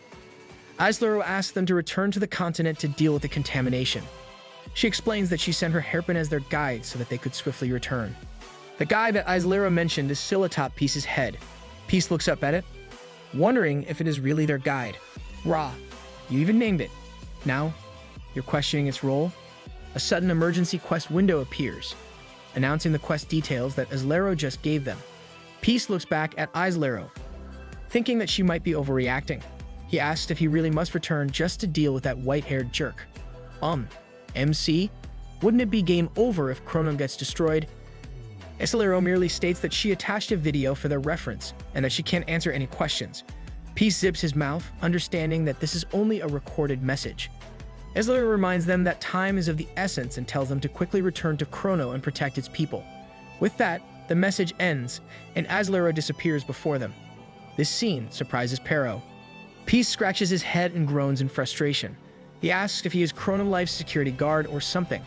Seeing his reaction, Love still voices out her thoughts that it might be severe, so they should return. Peace mulls over this when someone suddenly shouts about returning. Something gray appears from Peace's undies, making him do another unholy pose. Wait, let me pause there. I need to wash my eyes. Aventador appears before them, claiming that the Demon King is correct and adds that he has a bad feeling about it. Love is a bit horrified as Aventador continues to speak about how he has never seen his sister urgently act like that. The dragon expresses his desire to return and his worries for his sister. Behind Aventador, Peace makes a scary face as he shouts. He pulls at Aventador's face, scolding the dragon to return to his rightful place and reminding him that he's not the leader. Pero suddenly smiles, commenting on how Aventador looks soft and stretchy and wanting to touch the other as well. Eurus is startled by this and fumes that there's no way that's the case, but he is definitely more stretchy than the other. Hearing this makes Pero gasp in surprise. Are you really jealous about such a thing, Eurus? Aventador smacks his head against Pieces, shouting about how heartless the other is when his sister could be in danger. Not the type who wants to lose. Peace shoves his face on Aventador, shouting how the other is acting and claiming they should just duke it out. The two butts their heads against one another while making angry sounds. The others simply watch them, with Love commenting on how they're really fighting. Luna mentions how she's never seen someone fight with her underwear before. Unlike the two, Pero cheers his brother while Gallardo admits that she likes what she's seeing. Already fed up, Peace punches at Aventador, intending to teach him. With that, the fight between Peace and Aventador ends in Peace's favor. Luna comments on how Aventador has gone all soft, making Love question the way she phrased it. Seeing that settled, Luna offers to head back to Chrono Life with Miss Love while Peace stays there to search for the Slate of Truth. Clearly surprised by this, Love asks what's gotten to Roach Lady when the other would typically prefer being attached to the hip with Peace. Luna says she also has a bad feeling regarding Islero's message and believes they shouldn't let the contamination further spread. You're clearly the voice of reason in this group. Luna, good thing you're here. Luna says that they'll go there now immediately. Peace agrees to this and gives them Islero's hairpin. He adds that they should take Dula Peep with them. Islero's hairpin flashes bright, and the two ladies with Dula Peep are enveloped in this light. Love bids him goodbye, saying that they should see him back in Chrono. Luna wishes him luck while the Dula Peep spreads its wings. At that, they use Dimensional Leap, leaving a trail of light and disappearing. After Pero comments on their disappearance, Peace announces that they should get going. Pero happily agrees, while Gallardo simply loves the moment. The gargantuan dragon stutters that she knows the location of the Slate of Truth. Peace is pleased to hear this and tells Gallardo to lead the way. The dragon lady clings to Peace's arm, claiming that she'll do anything for him. Pero can only react at the sight of this scene. Excited, Peace announces that it's just him and his three musketeers. Eurus, Pero, and Gallardo cheer out loud at his. Wow, MC is really not considering Aventador to be a part of his team. Back in the dimensional altar of the northern continent in Chrono, a ray of light appears upon the return of Luna, Love, and Dula Peep. Love coughs at the smoke and asks if they're back already. She wonders where Islero is when they notice their surroundings are in rubble. The dragon statues are all broken into pieces on the floor around them. Confused by this scene, Love is about to ask what happened there. Her words trail off when she sees Islero bound to a cross in a serious state. Love exclaims with Dula Peep at seeing this scene. Behind them, some people step forward. glad that they're finally there. One of them mentions how bored they were while waiting. Love and Luna look behind them and find a group of users led by the redhead. The redhead welcomes them, and she compliments the kid for being smart. She's glad that his plan worked since their group returned just as he said they would. Because of this, the redhead appoints him as the contamination gang's strategist. The white-haired young man smiles brightly as he thanks the toy hammer warrior. Love questions who they are, asking if they are the ones who did that to Aislero.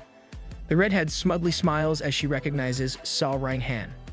The other gang members exclaim, realizing it is indeed her and that the rumors about her joining Peace on his adventures are true. They murmur in appreciation at meeting a superstar within the game. As Love listens to the continuous compliments, it finally gets to her. She blushes, thinking that those people are being sweet.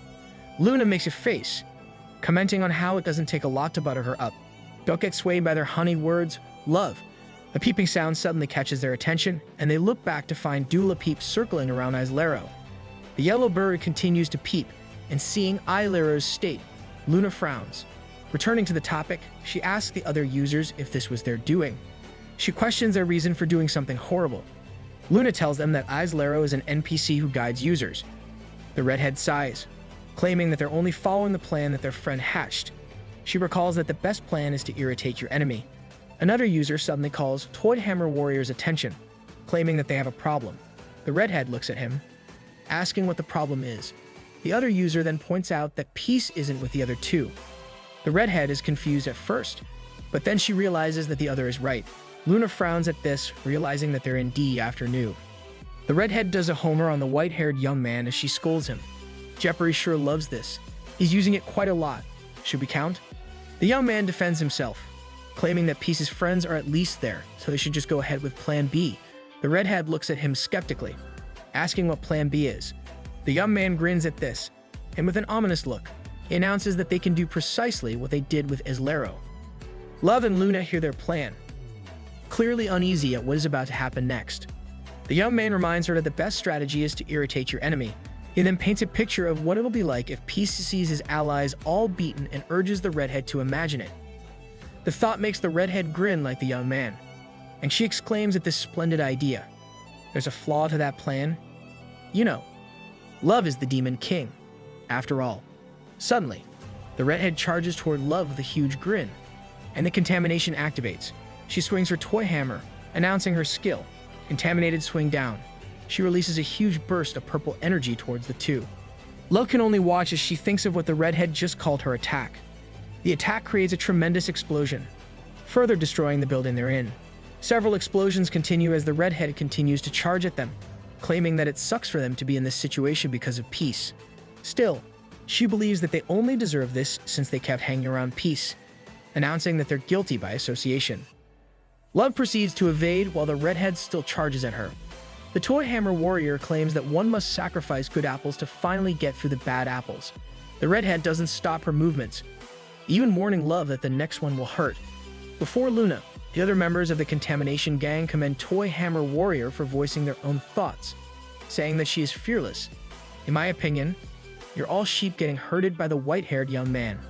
The unfortunate situation is that Luna and Love don't stand a chance against these users, for the average level of the Contamination Gang members is in the early 300s, considering that Love is level 639. She could quickly deal with them all on her own.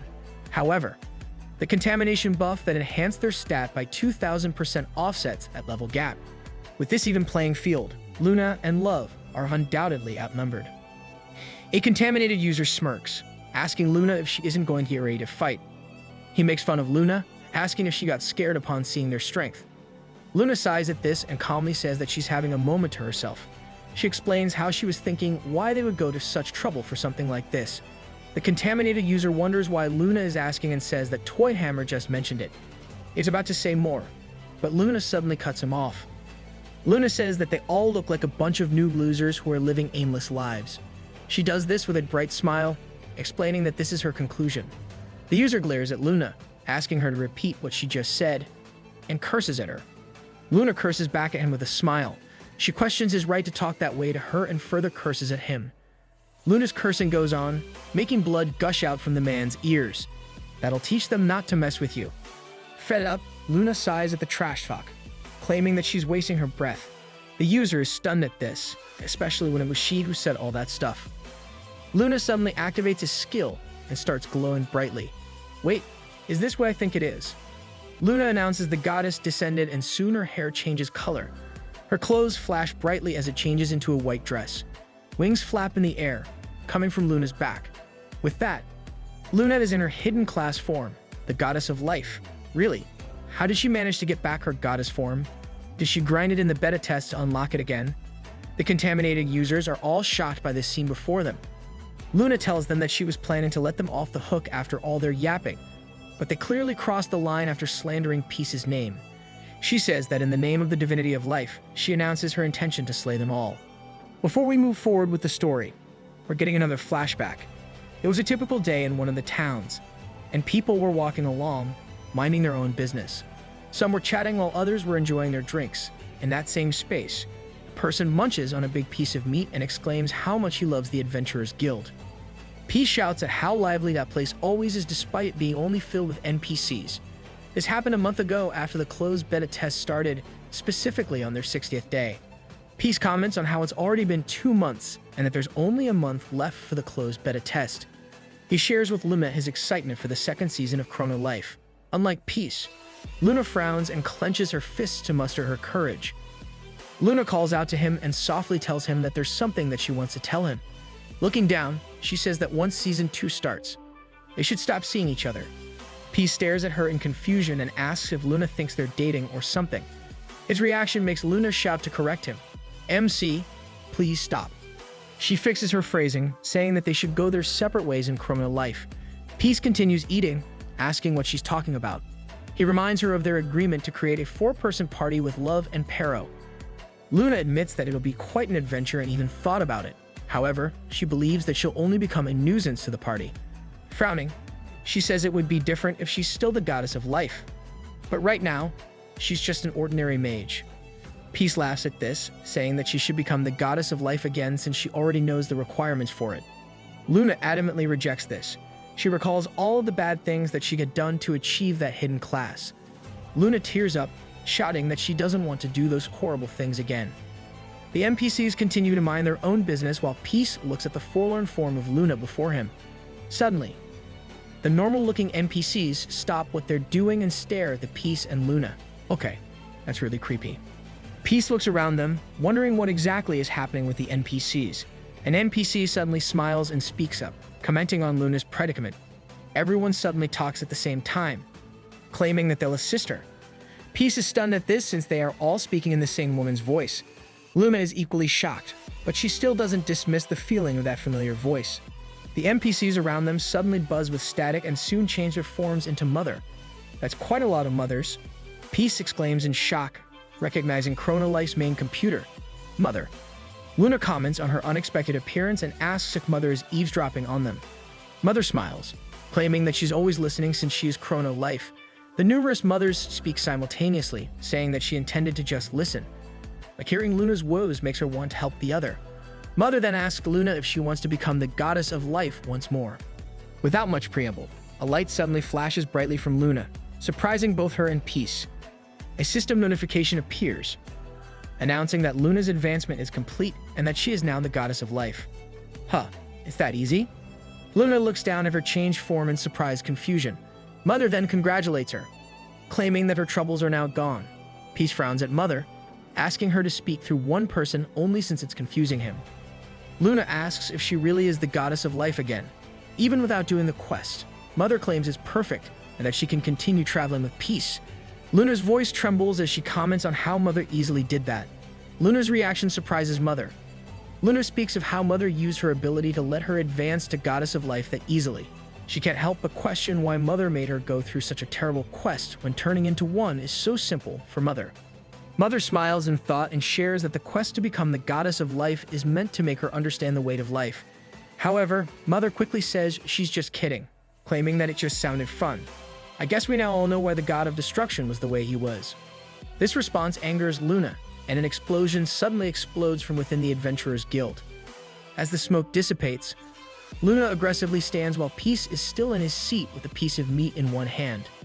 Luna huffs hard at what she just suddenly did. Mother claims that she's startled and it's time for her to go. She tells Luna not to be too angry with her since it was just a joke. Mother then says that Luna can repay her for advancing her class later since the other knows well that nothing is free in that world. With that, she wishes them an enjoyable trip. Now that we covered how she got her abilities back, let's return to the present. Luna is facing the other contaminated users in her Goddess of Life form.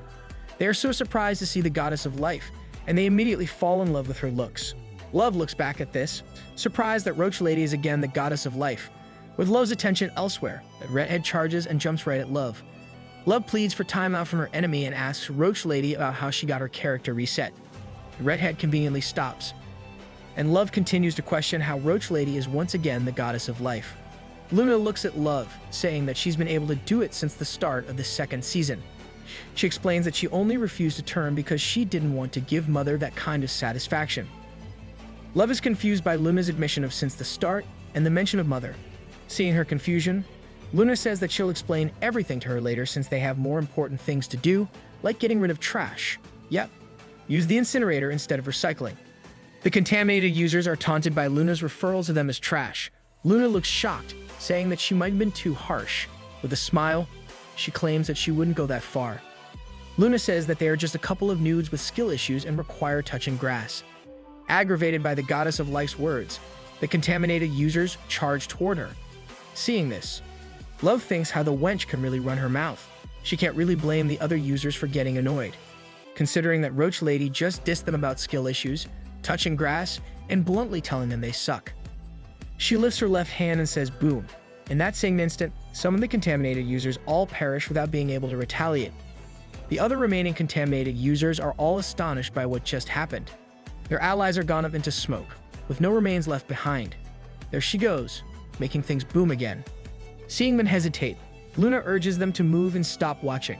With a smile, she tells them to fight her. At her urging, one of the contaminated users charges. Luna lifts her pinky and says boom. The user poofs into nothing before even hitting the Goddess of Life with his sword. Frustrated, one of the contaminated users dashes towards Luna from behind. He quickly perishes before he can attack, while another takes this chance to land a hit. Still, Luna calmly deals with all this with a raise of her hand.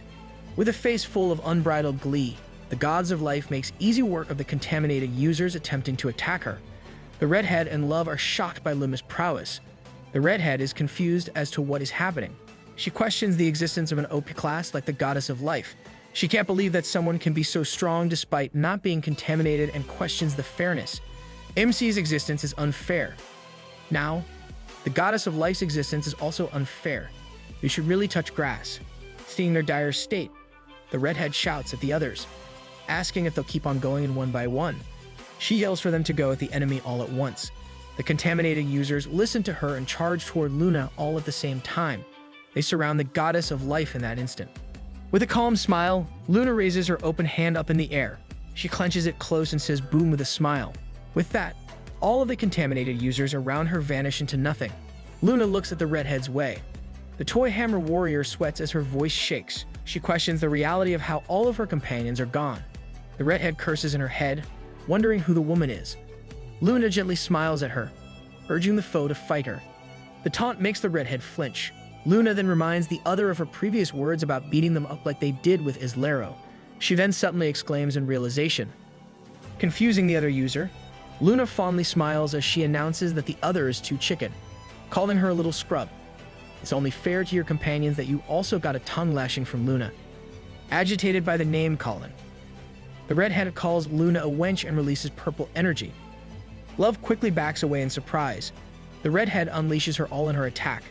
Contaminated swing down. The attack gives forth a huge blast of purple energy towards the Goddess of Life. Luna doesn't move from her spot and accepts the attack from her enemy. Seeing her attack make contact, the redhead is filled with shocked relief, while Love gasps in surprise. But we all know what kind of ability Luna has as the Goddess of Life. Luna is amused at the redhead's attack called Contaminated Swing Down. She makes fun of this, surprising the foe into worry. Gold light sparkles as Luna becomes whole with her use of the divinity, the creation of life. She smiles with fondness as she recalls a memory of how she got attacked by Noob's original swing down. Luna shares how she knew that she would never perish because of the divinity of life. However, she still felt that Noob had complete control over her. The thought of it sends shivers down her body. Luna is more corrupted than I initially thought. Returning to the topic, Luna tells the redhead that she felt nothing after her attack. The contaminated user sweats in disbelief. Luna's demeanor changes as she asks how dare the utter dream of contending against Noob with such pitiful skills. She warns the redhead to know her place, calling her a vermin. The contaminated user shivers and cries in despair at this. Luna raises her hand once more and says boom with a smile. This makes the redhead poof into nothing, before the enemy completely disappears. Her voice shakes as she voices her thoughts of being 100% contaminated. Yet she is easily defeated just like that. After that, the redhead is also gone. Love runs towards Luna, calling her amazing. She repeatedly cheers for her while calling her Roach Lady at the same time. The Demon King smiles and gives her a thumbs up while admitting her joy in having Roach Lady at their side. She's even confident that they can easily take over the world. Not missing a beat, Love asks Luna about how she became the goddess of life again. Luna smiles in return and starts explaining what happened before. Behind a rubble, the white-haired young man looks at them. Oh, look, Arad is still alive. He ponders about the goddess of life, thinking how she's another possessor of a divinity. The young man looks at Demon King Love, thinking that she's also no easy target since she could easily summon the entire demon world to fight them. Still hiding, he thinks of how it's good to know that Peace's party is filled with powerhouses. The young man looks up, whispering his thoughts on what he should do next. With the way things were settled, he just knows that the ordinary users won't listen to him anymore. He then softly calls out to Father. In a different area, a voice claims it's okay and assures that there's no more need for puppeteering. The man announces that they should rejoice since the preparations are now complete. The white-haired guy from before smiles widely as he announces that the seed of contamination has already been planted. He claims that it has feasted on excellent nutrients and has grown into a sturdy tree. A massive lump of wood is shaped into an elongated sphere with a thin branch stretching from below. The trunk thickens as it reaches the base, with branches on the side that have evident remains of characters and dragons. At the foot of the tree is the group of cult headed by the white-haired guy. If you recall, they took the remains of characters that they contaminated the first time. The white-haired guy tells them not to worry, for their questions will all soon be answered. A close look at the remains reveals the characters of Love and Luna from before. The branches pierce right at where they got hit by the white-haired guy's attack. The remains of the other characters who are also contaminated are in the same state, and the same thing goes for the drakes that Love and Luna faced from before. All of the contaminated characters are in this state in that tree, and it continues to suck from these. As the cult continues to wait, the spherical thing on top of the tree starts throbbing. The white-haired guy announces that this is worth waiting for since the fruits are now ripe. As it continues to throb, the white-haired guy calls out to his master. With a scary, ominous look, he announces that he will soon be ready to receive him, calling the other his eternal master, the contamination. At that moment, the contamination rate in the Chrono continent is already at 99%. Wait, how is it already at that point? Is that tree planted in Chrono? Returning to where Love and Luna are, they've finally freed Islero. Dula Peep is on top of Islero's head, peeping as Islero thanks the warriors for saving her. Love tells her it's nothing. She then comments on how they worry for nothing about those contaminated users since Roach Lady simply made them boom. Love smiles at Luna, asking for her confirmation.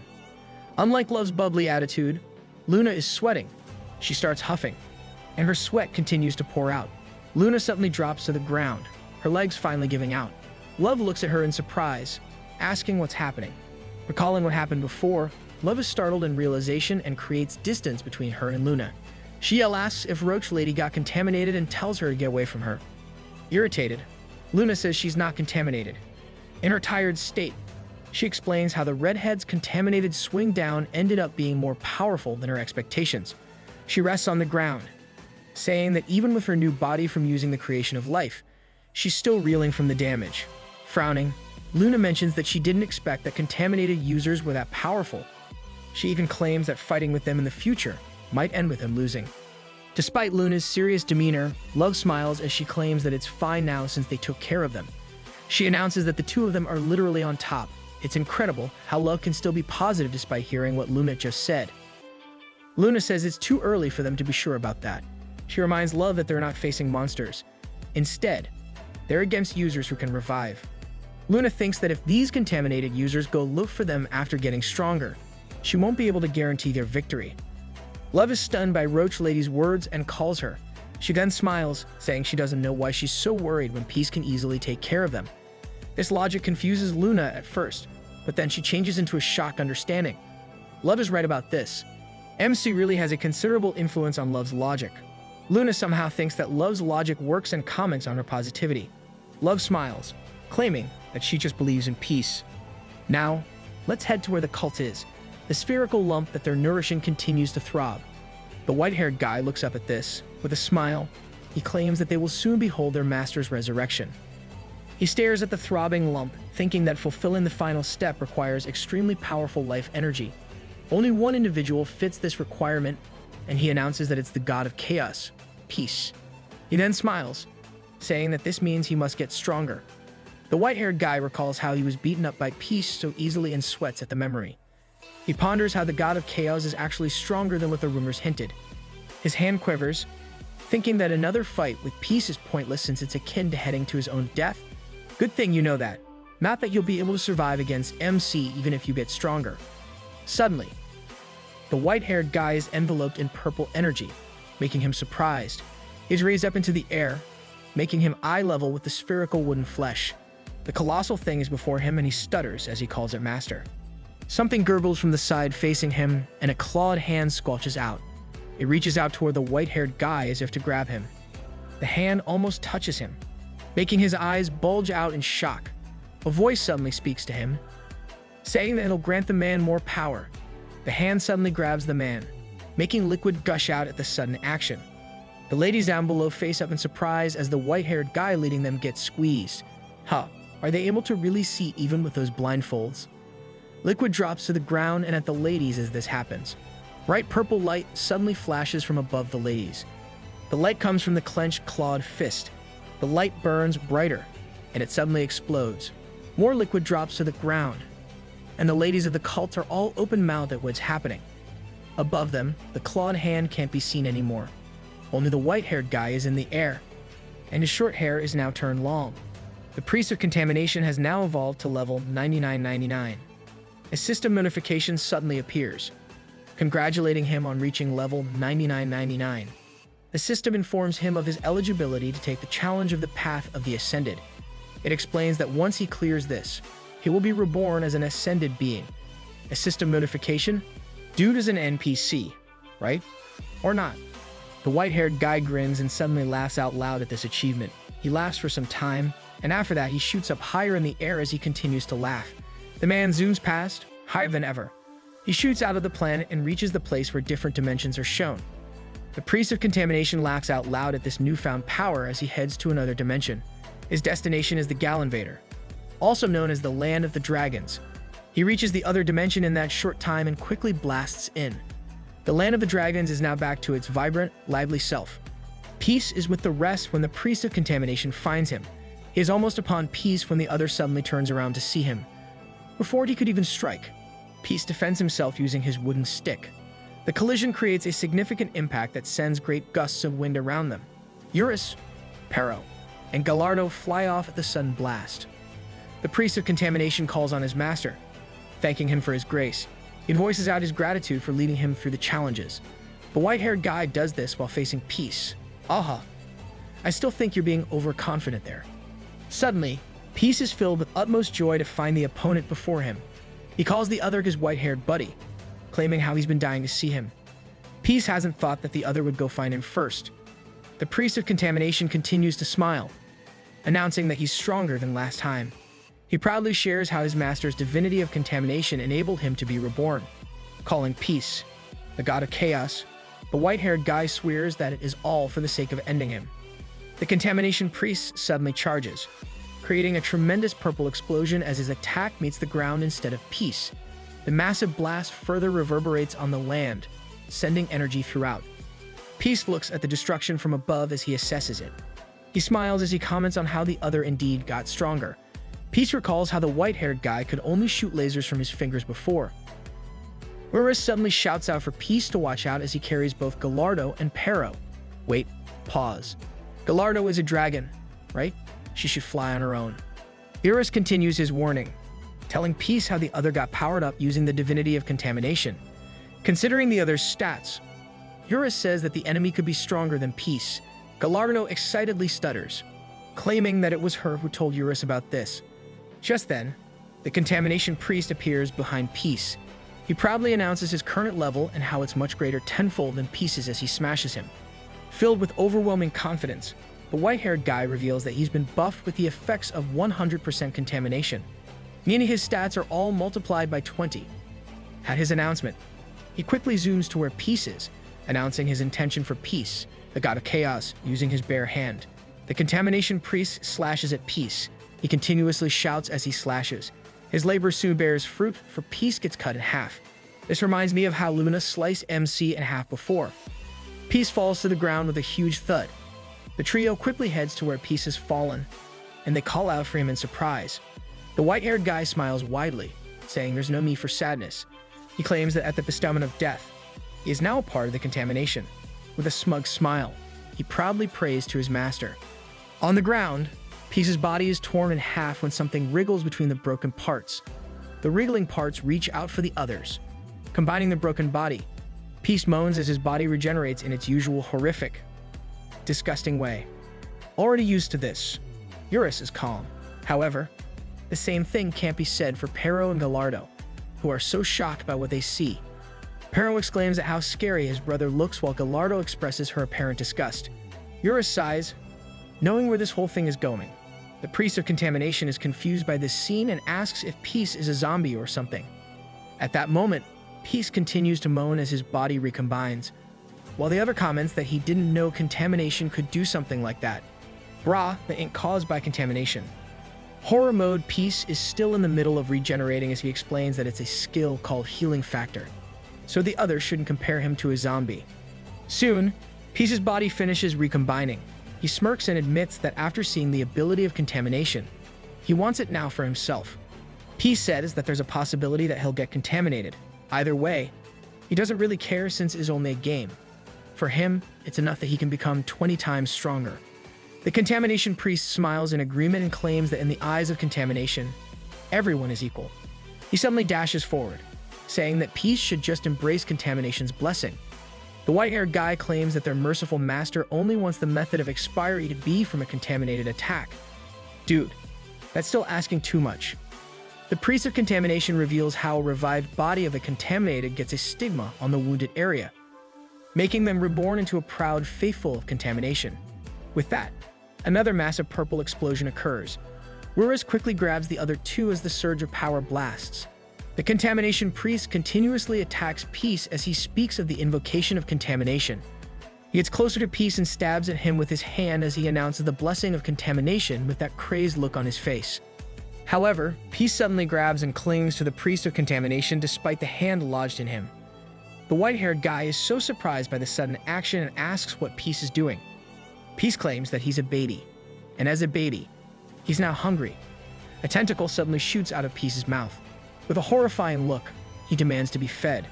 The tentacle stabs the contamination priest right at the nape and starts sucking at the other. Of course, veracity. The white-haired guy is so shocked and confused by what is happening. He screams out loud, and the trio can only watch as this happens.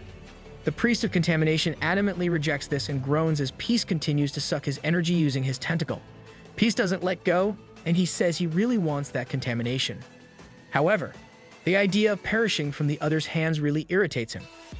Peace continues his terrifying extraction as the contamination priest screams. With a horrible expression, Peace intends to take the contamination using his own hands. The life being drained from the priest of contamination starts to become more apparent. He continues to deny and reject it, but the hold on him and the energy depletion makes it impossible to get away. This is why you shouldn't be overconfident. You didn't even research our MC's abilities thoroughly. Suddenly, Peace stops his actions, dropping the almost lifeless body of the contamination priest to the ground. The white-haired guy groans and shivers at what happened. Before him, Peace starts emitting purple energy, making him moan more. A system notification appears with a ding, announcing the contamination of his character. Peace continues to release purple energy, with the contamination now more apparent in his eyes. Due to the absorption activity of his veracity skill, Peace's level and stats are raised, and with the power of contamination, he easily reaches level 9999 with all of his stats buffed with 2000% of contamination. The priest of contamination still can't accept this happening. He shivers as he repeatedly says no, knowing full well that he's screwed. Wow. Instead of hindering our MC, contamination ended up turning him into more OP. MC, definitely A here. The priest is totally confused, but Peace just smiles and says he's hungry, looking like a creepy kid waiting for a snack. Before anyone can blink, a literal tentacle shoots out of Peace's mouth and latches onto the villain's neck, starting to drain his life force like a high-speed battery charger. Doing that, he openly admits that he wants the contamination, but he's way too petty to die at the hands of a loser like the priest. Instead of fading out, he decides to hijack the power for himself. As the villain shrivels up and begs for mercy, Peace starts radiating this intense purple energy that looks like a legendary aura. The system windows start popping off, confirming the contamination is official and that his eyes have gone pitch black. The contaminated Peace skill is now live, and it's basically a cheat code that lets him absorb enemies to steal their levels, stats, and abilities. Suddenly, Peace's status window is showing a level of 9,999 with a 2,000% stat boost, leaving the priest looking like a shriveled mess of bulging veins as his life officially hits 0. The power scaling goes completely off the charts as a massive shockwave tears through the area. Peace doesn't let up, using a contaminated swing-down strike that connects so hard it sends a blast wave trailing behind the villain's head. He's juggling the guy in the air like a pro gamer, appearing instantly beneath him for another strike that literally knocks the teeth out of the guy's mouth. Dark energy is erupting from the planet itself, and a massive beam of shadow blazes above Peace, making it look like the end of the world for anyone standing in his way. Nearby, Eurus is still playing bodyguard, holding on to the rest of the crew who are basically traumatized by the show. The guy is shaking, admitting his older brother is scaring the life out of him, while the girl is just losing it, laughing at the chaos. The villain is a total wreck at this point. His neck is stretched out unnaturally, and he's dripping dark sludge from a face that's barely recognizable. Peace stands there calmly with his club, asking the guy if he's even still breathing. As the villain tries to sputter out a response, Peace gets the weird flashback of the priest's head falling off his shoulders last time and realizes this contamination is doing things that definitely weren't in the closed beta. It's not just a healing factor, it's something much darker and more broken than anything he's seen before. The opponent is honestly built different, somehow shaking off a pulverized face to pull himself back to his feet with a creepy smile. Even with one of his eyes literally hanging loose from the socket, the villain is still preaching that salvation nonsense, claiming the contaminated world is the only real truth left. Peace isn't having any of the mid-fight monologue, though. He just shuts the guy up with another heavy hit that leaves the priest's face looking like a total wreck. Gripping his club so hard the wood starts creaking, Peace tells the guy to quit the yapping and just sit there quietly. He's got plenty of energy left in the tank and tells his opponent to just relax and endure the beatdown that's definitely still coming. Seeing that Peace is basically the new priest of contamination now, the villain starts shaking and decides it's finally time to spill the tea. He claims he didn't want things to go down like this, but he's got no choice but to explain the lore. Eurus isn't buying the sudden change of heart though, casually pointing out that the guy is probably just terrified of catching another club to the dome. The priest drops to his knees with a wide, unhinged grin and starts laying out the hierarchy of the gods, mentioning deities of destruction, life, and chaos. An image of a moon god holding a staff and wrapped in a red aura flashes by as the priest lists off elements like fire, water, and lightning, hinting that there are literally hundreds of these divine entities floating around. The priest pops his eye back into its socket, which is a major yikes moment, and explains that among all these gods, the god of contamination is the real MVP, because of a unique ability to create a completely new form of humanity. This catches everyone off guard, especially the little guy Eurus, who wants to know what new humanity even means. The group starts questioning what environmental contamination has to do with any of this cosmic drama, while Gallardo fixes her collar and reminds them she's touched on this topic before. The whole conversation takes a dark turn when a memory of Luna surfaces, bringing up a question that's been hanging over everyone like a bad omen. She had once asked the one thing nobody wanted to think about: what actually happens to a person's soul and body if they hit 100% contamination. The squad stands around looking pretty stressed, while Gallardo reveals that hitting the 100% mark is basically a game over for your humanity, since you mutate into something that definitely isn't human anymore. Coming to present, the priest just smiles, explaining that while the contagion is technically available to everyone, only the chosen few can really tap into the stat boosts and special contaminated attacks.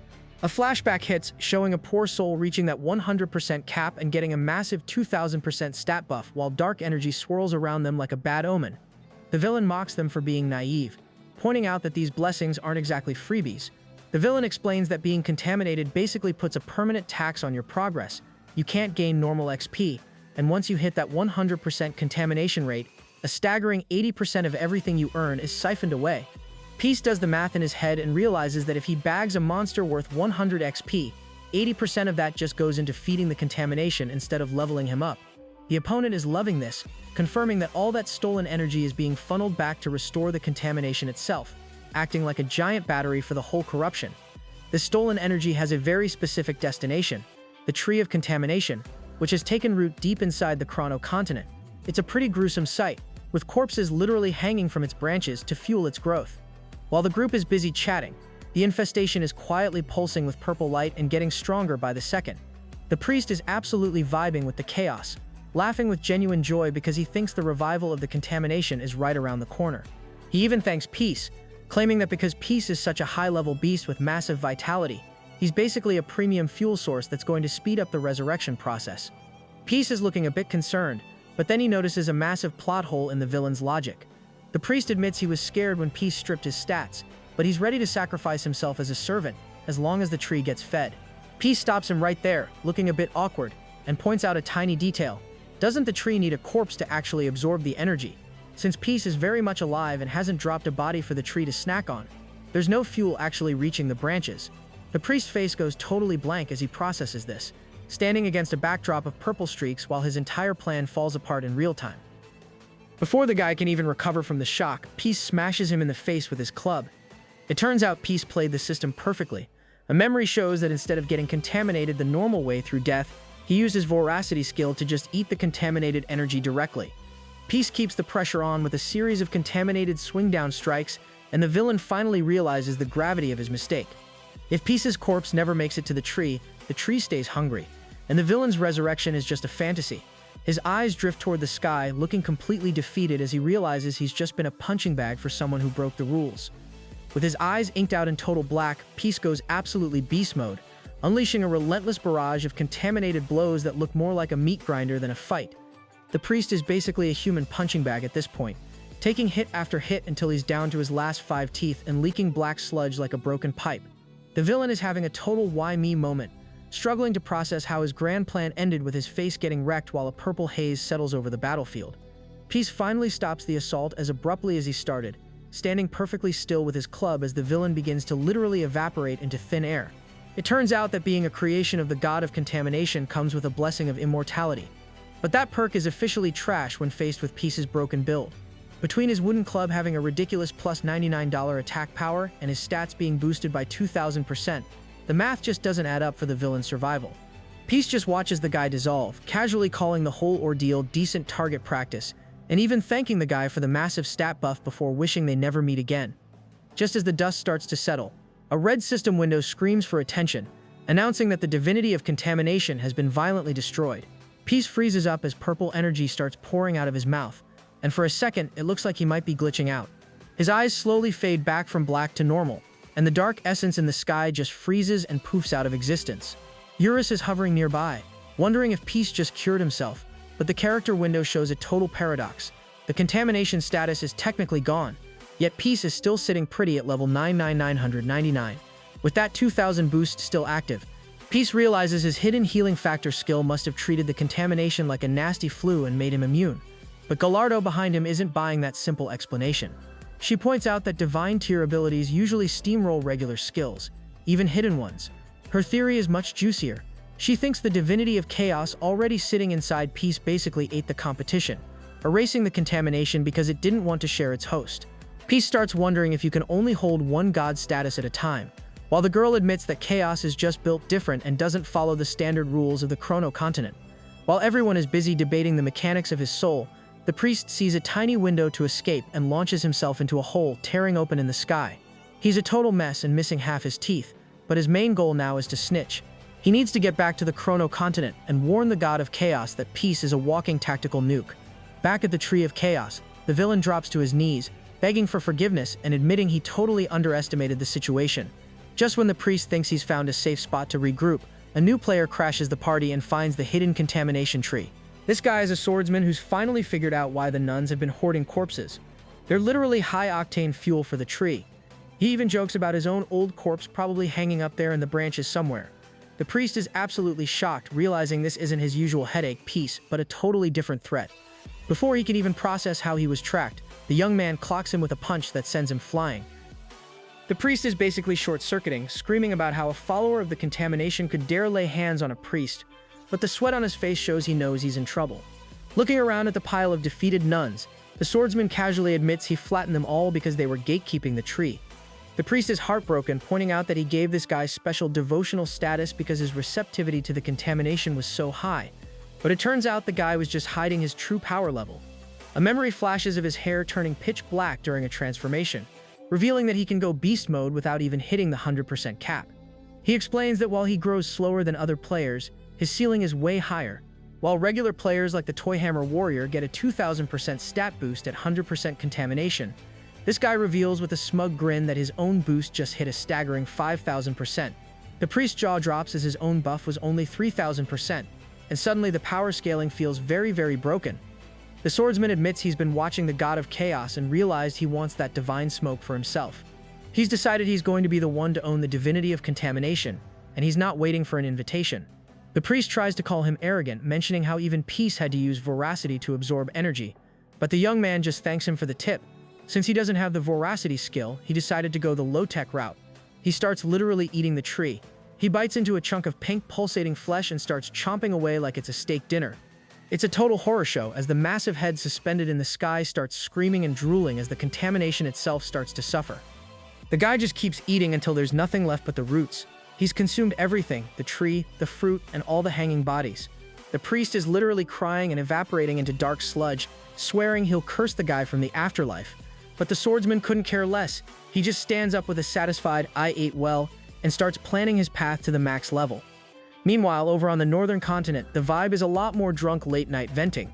Isloro is chilling by a dimensional altar on a hill, complaining to her friends about being a solo defender for 10,000 years. She's convinced that without her gatekeeping, the Chrono continent would have invaded other dimensions ages ago. After a few too many drinks, she starts spiraling about how ungrateful everyone is. Apparently, the locals got a taste of contamination power and immediately tried to nail her to a crucifix. Her friend Love is just trying to manage the situation as Isloro gets defensive about her age. She leans in close, insisting she's still got firm skin and is basically only in her 30s by human standards, dramatically refusing to be treated like some ancient grandmother. Luna is having a total blast watching Isloro get sloppy drunk, teasing her about how she'd actually be a hit with guys if she were always this funny. Love, meanwhile, is over here having a minor existential crisis about the game's physics, wondering if you can even get a real buzz in VR or if it's just roleplay. The group breaks it down for her, explaining that the Chrono continent is basically a hyper-real sim where the beer tastes like the real thing and hits just as hard, unless you're a minor. In that case, the game's parental controls kick in and turn the booze into water instantly. Love pulls a face at the idea of drinking something bitter, but Isloro just leans in with some unprompted life advice, claiming that once adulthood turns your life bitter, alcohol starts tasting like candy. The conversation eventually gets a bit more serious when Love asks if they should really be chilling while the entire server is burning down from the contamination. Luna isn't sweating it though, pointing out that they're already on the ground to help even if one of their friends is currently face-planted and passed out on the table. They start debating the whole zombie meta, with Love using old-school horror movies as an example. She explains that in the early days of certain games, being a zombie was actually a low-key flex. Sure, you couldn't use weapons or enter safe zones, but your physical stats were 10 times higher and your skills got a 5-fold boost. It turns out a lot of users were actually choosing to give up their humanity on purpose, because playing as a predator hunting regular humans was just way more fun. Luna connects the dots for everyone, explaining that the contaminated users on the Chrono continent are basically following that same predator logic. To max out your contamination rate and snag that massive 2000% stat boost, you have to hunt down and kill regular players.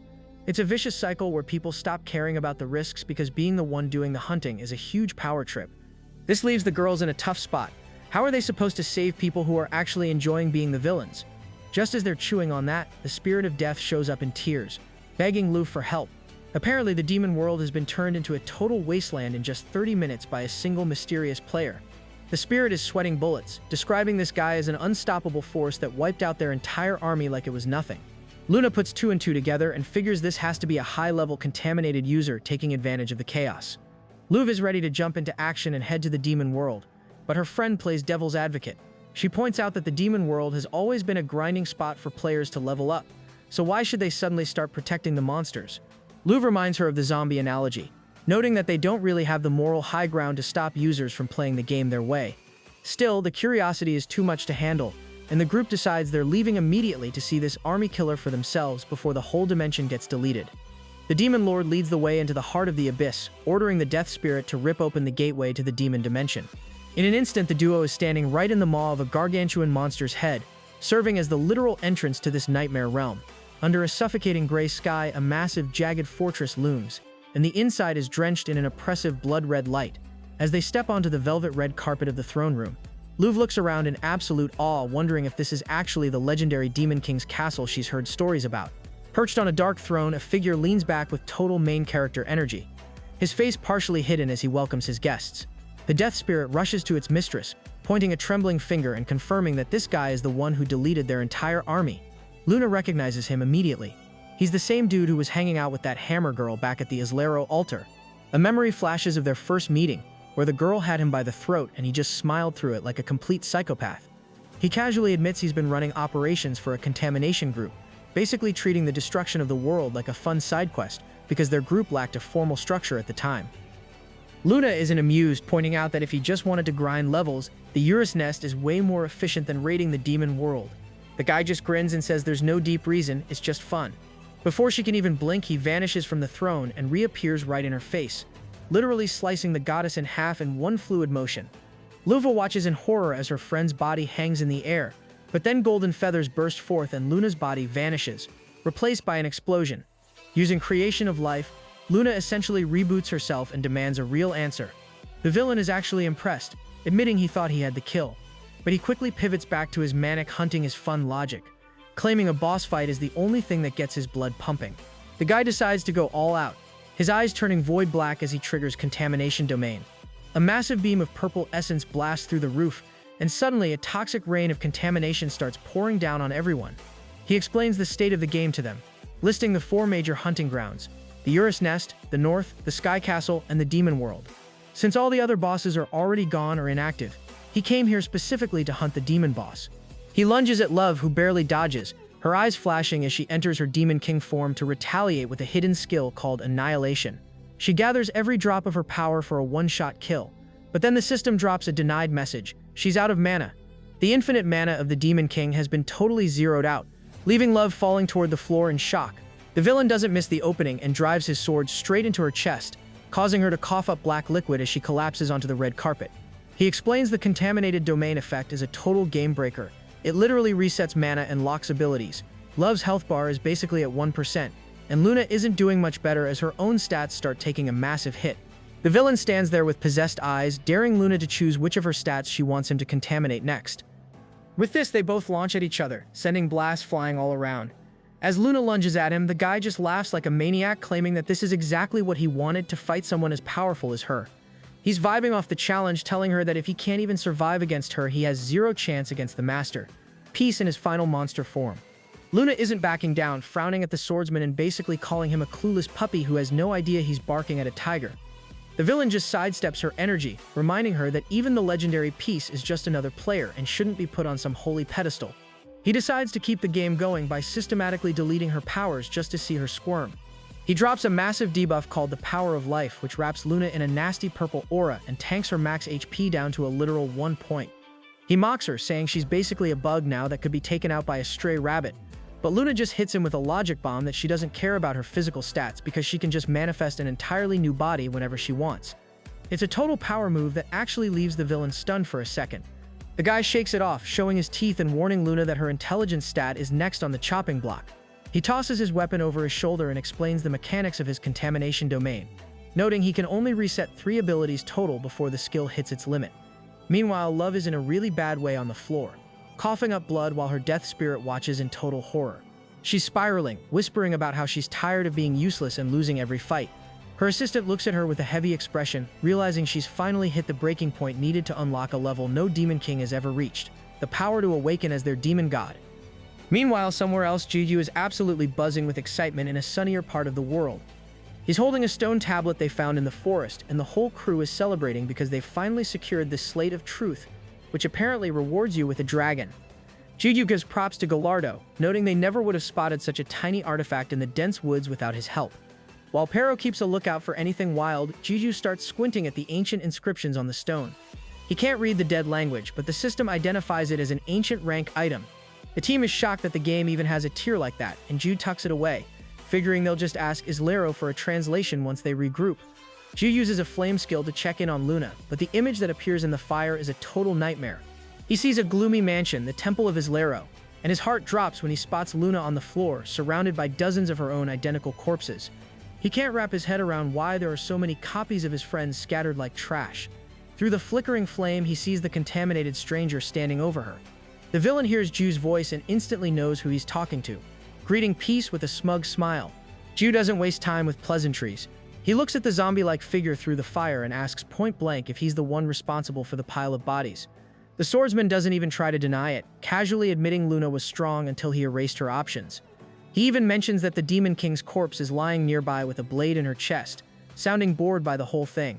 He sheathes his sword and admits he's actually disappointed in the top-ranked players of Chrono Life, calling their levels laughably low.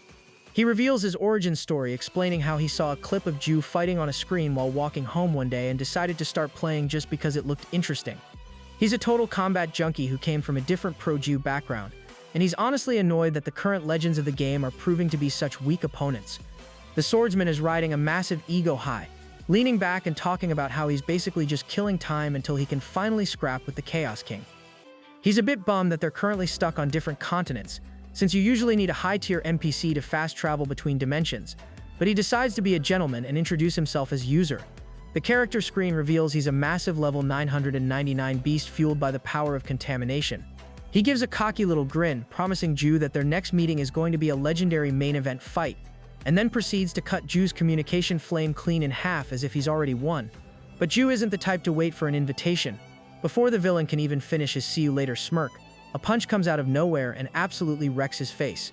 The swordsman goes flying, blood spraying from his nose, and lands face down in total confusion. He's struggling to process the physics of what just happened, since Ju was supposed to be miles away on Dragon Hill.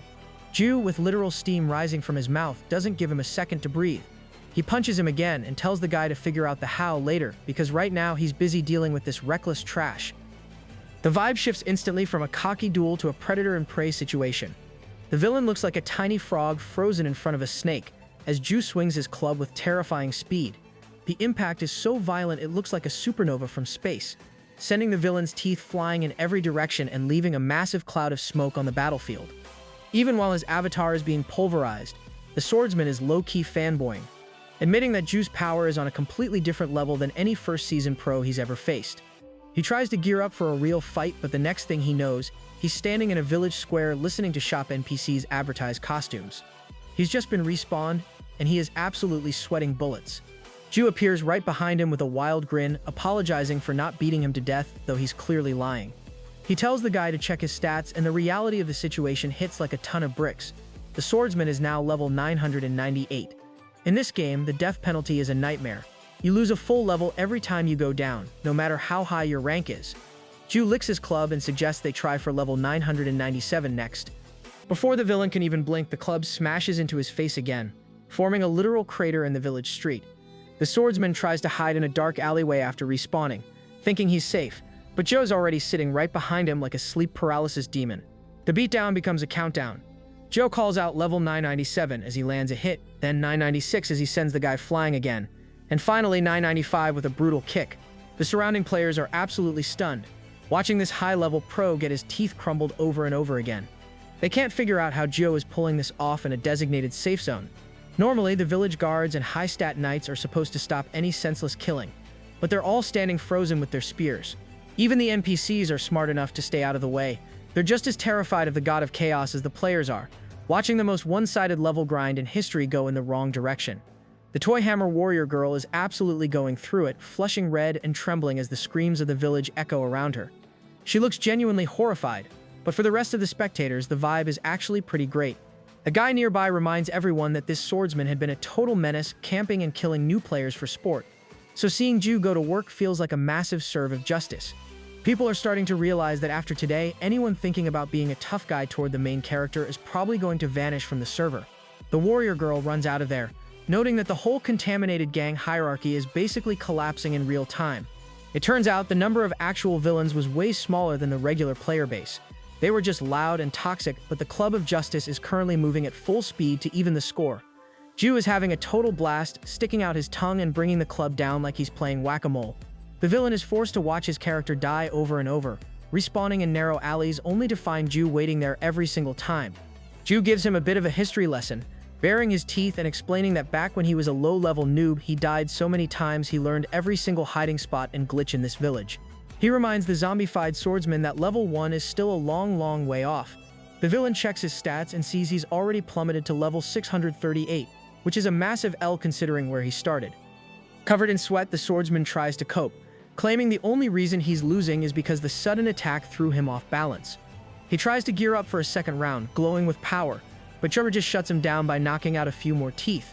The villain is actually tearing up at this point, mostly because he can't even finish announcing his skill names before getting smacked across the cheek.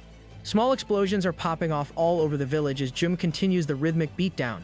The villain finally realizes there is only one way out of this nightmare, the quit game button. He screams the command to log out, his mouth hanging open in a desperate bid for freedom. But the game system has other plans.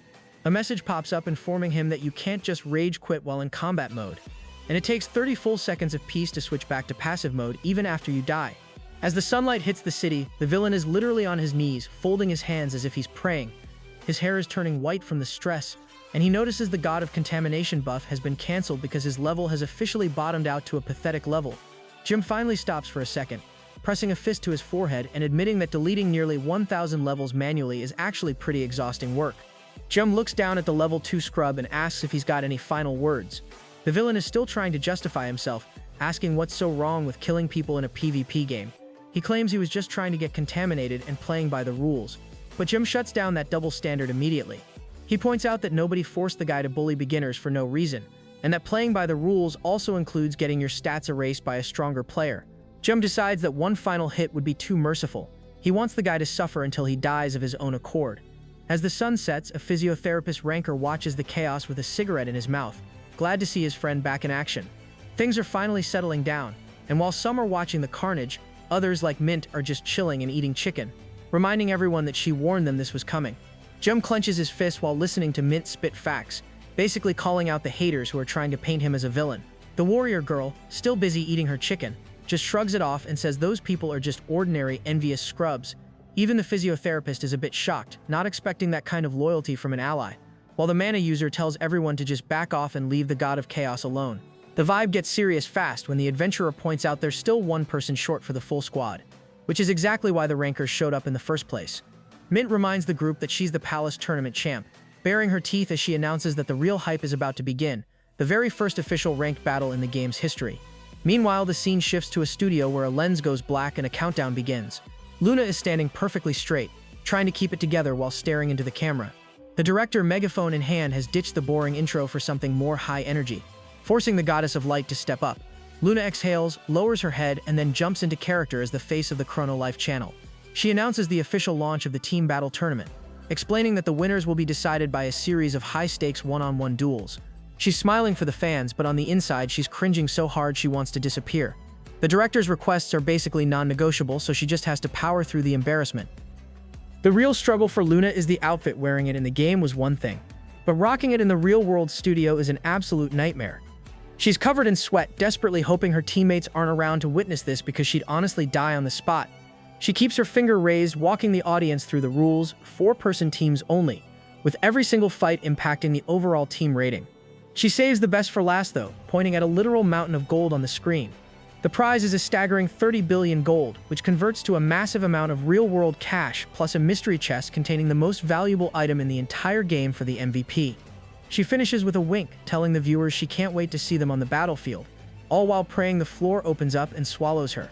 The director finally shouts that they got it in one take, clutching his cigar and looking satisfied. Luna exhales a massive sigh of relief, while the producer is genuinely impressed that she nailed the performance so fast. But her relief turns into pure horror when she spots 2 dark silhouettes by the studio door. It's her teammates, and they are absolutely struggling to keep a straight face. They've been watching her idol-style presentation the entire time, and while the sorceress gives a tiny polite smile, the guys are basically a second away from a total laughing fit.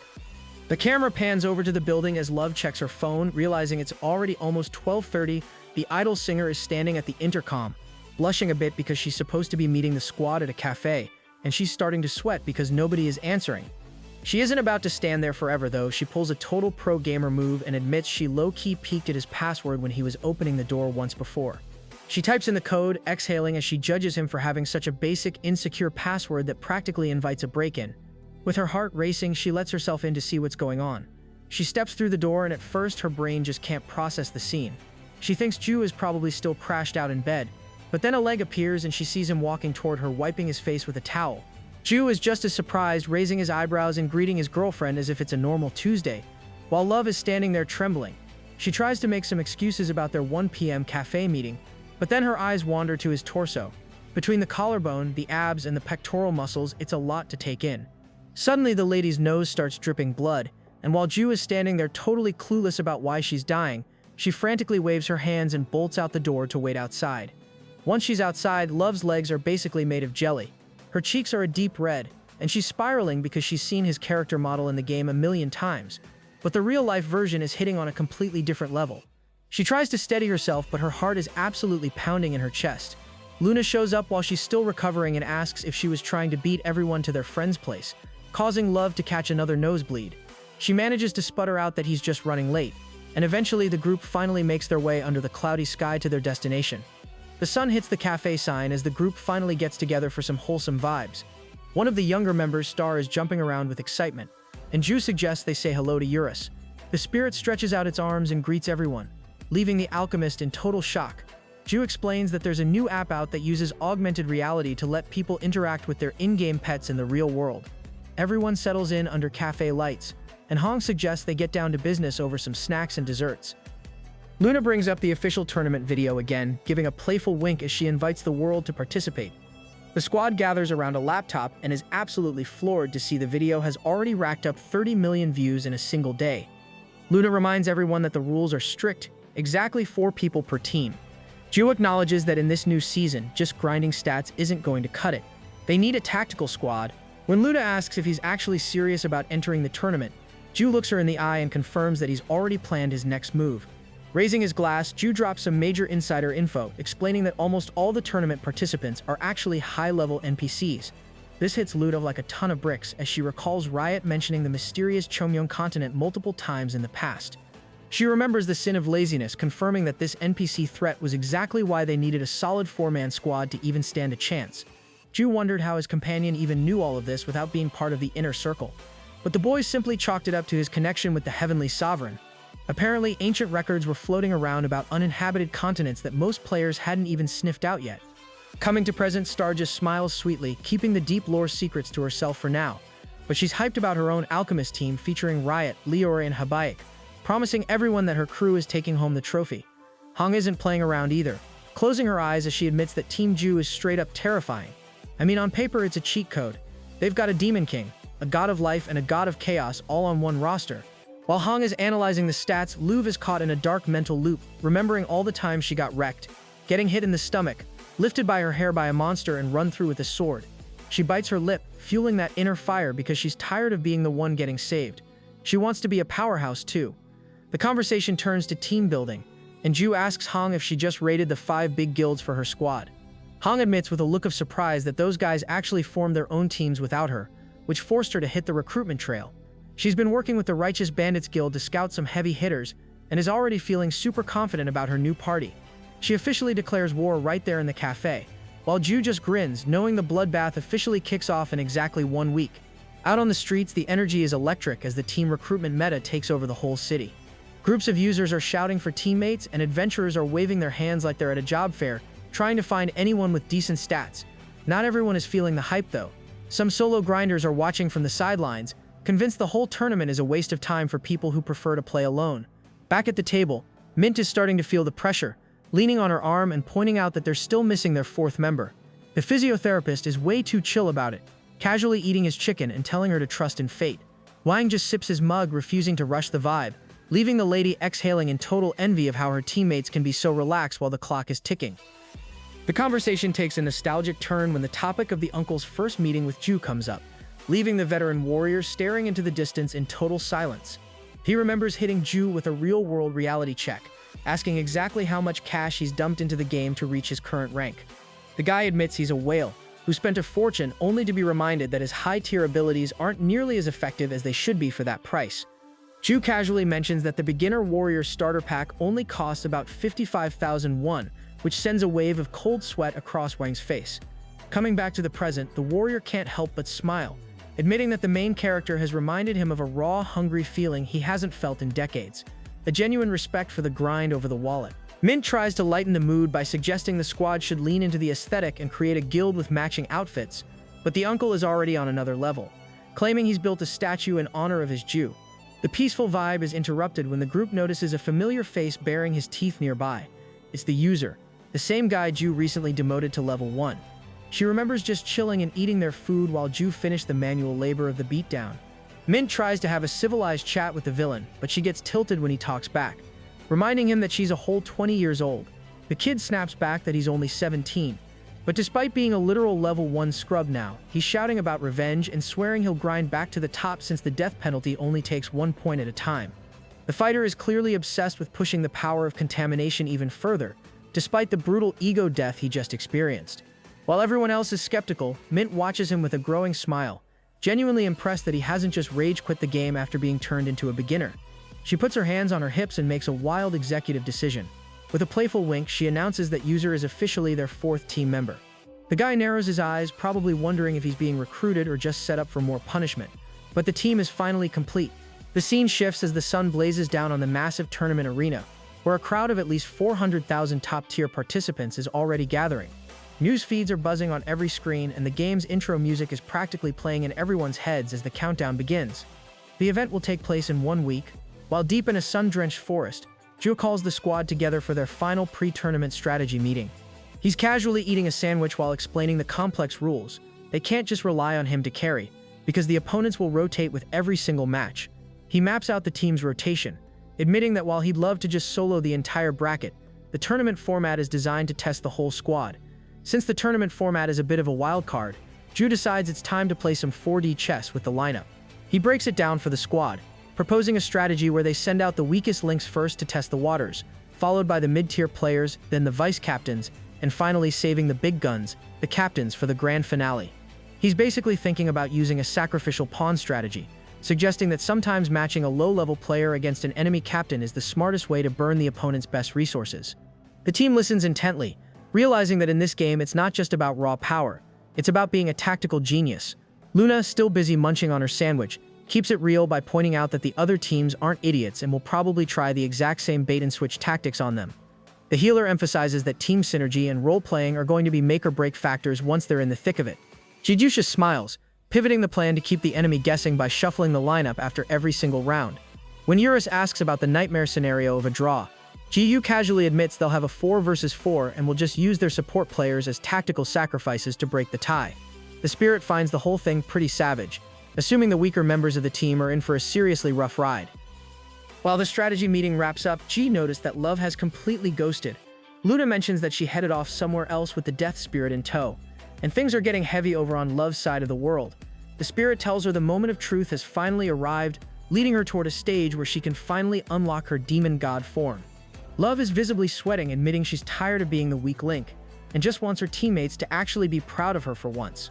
The spirit promises her that this transformation is the kind of power that brings worlds to their knees and puts her on the same level as the god of chaos himself.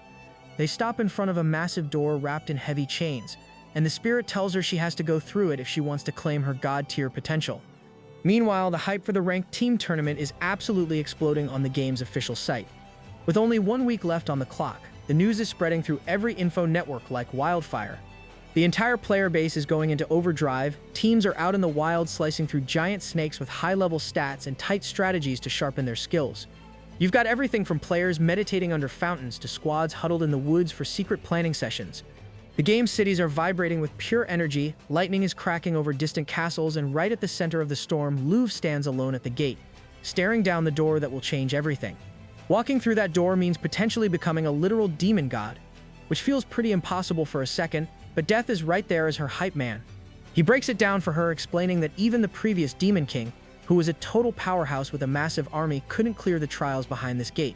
Apparently that guy failed once, lost all his confidence, and basically ghosted the realm, leaving the mysteries inside for the next queen to solve. The tension snaps when the heavy chains holding the gate together start shattering, hitting the floor with a loud metallic clang. As the locks drop one by one, the gate creaks open to reveal a blinding light pouring out from the other side. Love takes a massive breath, mentally telling Ju to wait for her, and promises she'll be back soon before stepping into the unknown. Death just stands there in the fading light, quietly wishing her luck as the hall goes dark, waiting for its queen to return from the trial. The scene shifts over to a forest near the mountains where Pero and Eurus are absolutely going at it, growling and jumping around like they're in a high-stakes brawl. Ju and Gallardo are on the sidelines, cheering Pero on with huge grins, but Luna is totally confused when she lands nearby. She asks why they're letting the little guy fight like that, but Ju explains it's just specialized training. He shared some of his mana so they can spar in spirit form without actually catching real hands or taking physical damage. Luna watches them for a second and realizes it looks way less like a shonen training arc, and more like two house cats playing tag in the living room.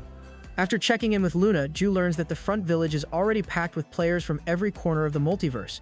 The town square is a total zoo. You've got blacksmiths from the Iron Planet Benev, the last survivors of the Sea God people, and even a squad of mages from the ancient Leroux Empire in their classic robes and pointy hats. It's exactly like the closed beta days, a total dimensional crossover event. Ju figures a certain legendary figure should be showing up right about now, so he tells the girls to hang back while he blasts off into the sky like a streak of light to go say hello. Ju tracks his target to a local restaurant where the strongest fighter in martial arts history is currently doing some serious damage to a tray of dumplings. The guy Ingong is stuffing his face with zero shame, looking completely at peace with his meal. Ju walks in with a smirk, calling him out for being exactly where he expected, eating exactly what he expected. Ingong looks up with a mouthful of food, totally confused about who this random guy is, while Ju just sits down and lets him know they'll both be seeing each other in the tournament, though he admits Ingong is the undisputed GOAT when it comes to the dumpling-eating category. Ju just flashes a grin, reminding Ingong that they actually have history from the closed beta days. Since the devs wiped all the data, NPC memories included, it makes sense that the legendary swordsman is drawing a total blank. To jog his memory, Ju casually swings his club at Ingong's head, stopping it exactly 1 centimeter away. The resulting shockwave is so extra it sends the entire table's contents flying, but Ju just smiles through the chaos, telling him they're destined for a rematch in the tournament finals. He notes that their last scrap ended in a draw, but he's making it very clear that round 2 won't be a tie. Ingong is left sitting there with his jaw on the floor as Ju casually snags a dumpling for the road, gives a little wave and heads out. The swordsman isn't about to let him have the last word though. He calls out with a smirk, claiming the only reason they tied before was because he was holding back on purpose. Ju just laughs it off, thinking the guy is a total main character archetype, and tells him not to get eliminated by some random scrub before they get their chance to settle the score. Once Ju vanishes, Ingong's crew is buzzing with questions, but he just shrugs it off, sensing a weird past life connection while getting hyped that this trip from the Central Plains is finally getting interesting. Meanwhile, Love is wandering through a pitch-black void with absolutely zero GPS, feeling a bit lost until a light finally flickers in the distance. She sprints toward it, her cheeks flushing pink as she imagines how proud Ju is going to be once she finally unlocks her demon god form. But the hype train hits a wall, literally, when she realizes she stepped off a ledge and is currently free-falling into a terrifying abyss. She lets out a scream that could wake the dead, only to be cut off by a voice calling her a noisy guest, as a magical barrier suddenly catches her and floats her toward a house perched right on the edge of a cliff. She lands safely and looks around, trying to figure out if she's still in the castle or if she's been teleported to some weird DLC area. An old woman with a warm smile steps out of the house, greeting Love as the current Demon King and welcoming her to the official trial space for aspiring demon god. Love is all fired up and ready to start the grind, bouncing on her heels, but the old lady immediately bops her on the head to settle her down. She tells Love to show some respect and call her teacher, explaining that the trial consists of 3 levels of training. Only after mastering everything the old woman has to teach will Love finally earn the right to transcend her limits. Love is feeling herself and tells the old lady she wants to speedrun all 3 trials at once, but the teacher isn't having it. She gets a bit stern, reminding her that she's still a total noob and rushing into high-level content is a one-way ticket to a respawn screen. However, she throws out a wild card. If Love can actually bag a win against her right now, she'll skip the grind and promote her to demon god status on the spot. To show she's dead serious, the old woman triggers the Demon King Descended skill, and the mana explosion is so massive Love's jaw practically hits the floor. She remembers tapping into her own power, her hair shifting to a stark white as she entered her Demon King form. But the teacher is just getting started. The old lady undergoes a total glow-up, growing taller as long purple hair cascades down, revealing herself as the Genesis Demon King with 9999 levels. The fight shifts into high gear as a massive rumble tears through the dimension, and suddenly the two are playing a high-speed game of tag across the sky. The Genesis Demon King is absolutely vibing, laughing and screaming about how much fun it is to throw hands with someone like Love. She's throwing heavy haymakers, loving the fact that Love is getting visibly frustrated, and tops it off with a cracked roundhouse kick that sends her spiraling. Love hits a pile of rocks with enough force to go through them.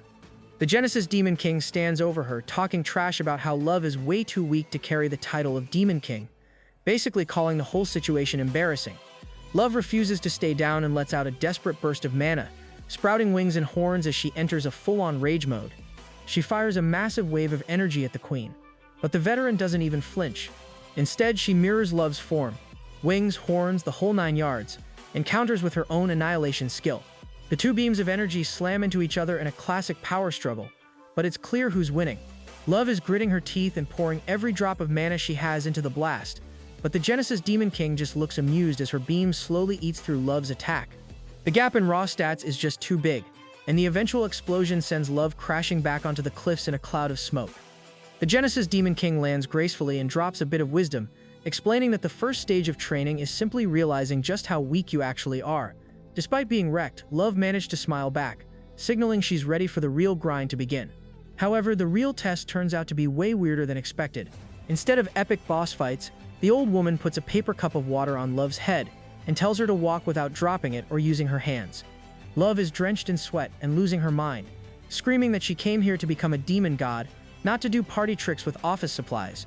The Genesis Demon King just smacks her on the head to shut her up, telling her to quit whining. Apparently, balancing a cup is a mandatory requirement for demonic ascension, and there are no shortcuts allowed. The scene cuts back to the real world, where Ju is absolutely losing it in a cafe, laughing so hard he's practically squinting. He thinks the story of the Genesis Demon King is peak comedy, and even jokes about how he's low-key curious to try walking around with a glass on his own head just to see the hype. Love is sitting across from him, still rubbing the spot where she got clocked, admitting she didn't even know how to react because the Genesis Demon King just kept smacking her regardless of what she did. Luna is listening to the whole ordeal with a look that says she's seen too many old-school martial arts movies, noting that this weird master trope is straight out of a classic flick. She asks if that was really the extent of the training, but Love just sighs and explains that the exercises only got weirder from there, eventually moving into a full-on morality lesson. Luna hits her with a super awkward, uncomfortable smile at the mention of a demon learning ethics, probably wondering if the game's lore is about to get a major rewrite. Love describes the scene. The old woman sat her down at a desk like it was grade school and drew a bullying scenario on a blackboard. The prompt was a total classic. What do you do if you see a big kid picking on a weak one? Love had to choose between being a hero, following the survival of the fittest rule, or calling for backup.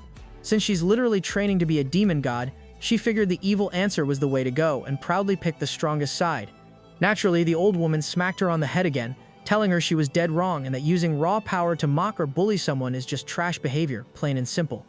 Love was totally outraged, arguing that even a toddler knows the good answer, but the old lady just sighed and pointed out that Love was the one who actually failed the vibe check. She tells her she's got a completely warped idea of what being a demon god actually means, asking her to define demonic power. Love tries to play it cool, saying it's obviously about destruction and evil, but the queen hits her with a philosophy lesson using fire as an example. She points out that fire can burn the whole world down, but that doesn't make the flames evil, it's just energy. The old woman explains that the demon god is simply the one who has the guts to control and guide that chaotic energy. Love is standing there with her mouth hanging open, trying to process this while pointing out that every demon she knows is out there committing war crimes and trying to delete the world. The old lady doesn't deny the body count, but she clarifies that demonic power is like a corrupting influence that twists the user's personality as they get stronger. It's not that the power is inherently bad, but it definitely drags you toward the dark side if you aren't careful. The old lady leans on her cane and drops a heavy truth bomb, telling Love she must have already felt that cold, creeping sensation, the feeling of her own personality slowly being overwritten by demonic energy. Love stands there with her mouth wide open as a repressed memory hits her like a freight train. She flashes back to a moment with Hong, who had approached her with a worried smile just as she was sprouting wings and horns. Hong looked absolutely terrified, her eyes twitching because she realized she wasn't looking at her friend anymore, but at a total stranger consumed by power. It finally clicks for Love. That was the destruction the old lady is warning her about all along. Back in the trial space, the old woman asks Love if she finally gets the point of all this boring self-discipline. She explains that being a demon god is about a lifetime of constant self-regulation. To make it official, the system actually spawns a brand new stat on Love's character sheet, Peace of Mind. Love stares at the panel in total shock, especially when she sees her score is a measly 5. The old lady isn't pulling any punches, revealing that the requirement to pass the demon god trial is a cool 1,000 points. Love does the math and almost has a breakdown, realizing that at 5 points per level up she'd need to grind out 199 levels just to qualify. The old lady explains that while you can wait for level ups, you can also raise stats the old-fashioned way, through grueling physical and mental repetition. Usually this is a total noob trap because it takes over 100 hours of training just to snag a single point, which is why most players ignore it. However, the trial space is basically a hyperbaric time chamber where training is 1,000 times more efficient. The old lady lays out the schedule. If Love puts in 17 hours of work a day, she can finish the whole grind in just 6 days. With this, the training montage kicks off in full force, and it's a total struggle bus on day 1. Love's legs are shaking like crazy as she tries to walk with that water cup on her head. By day 2, she's actually sitting through the old lady's lectures without losing her mind.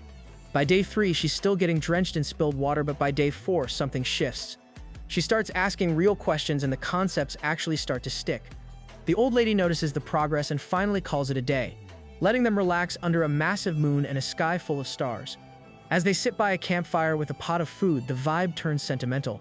Love looks up at the stunning night sky and finally asks the big question that why did the previous Demon King with all his talent fail the test?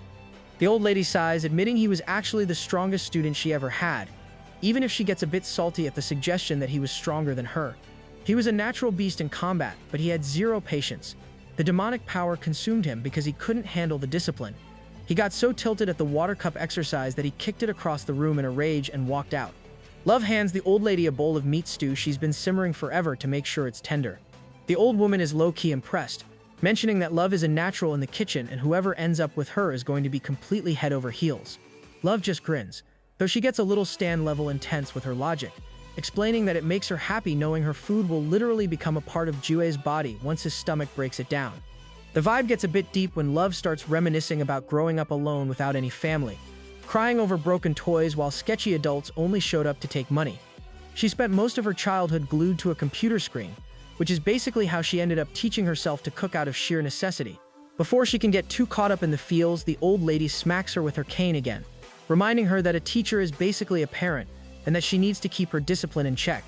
With a slightly grumpy face, the old lady tells her that outside of training, she should just call her granny.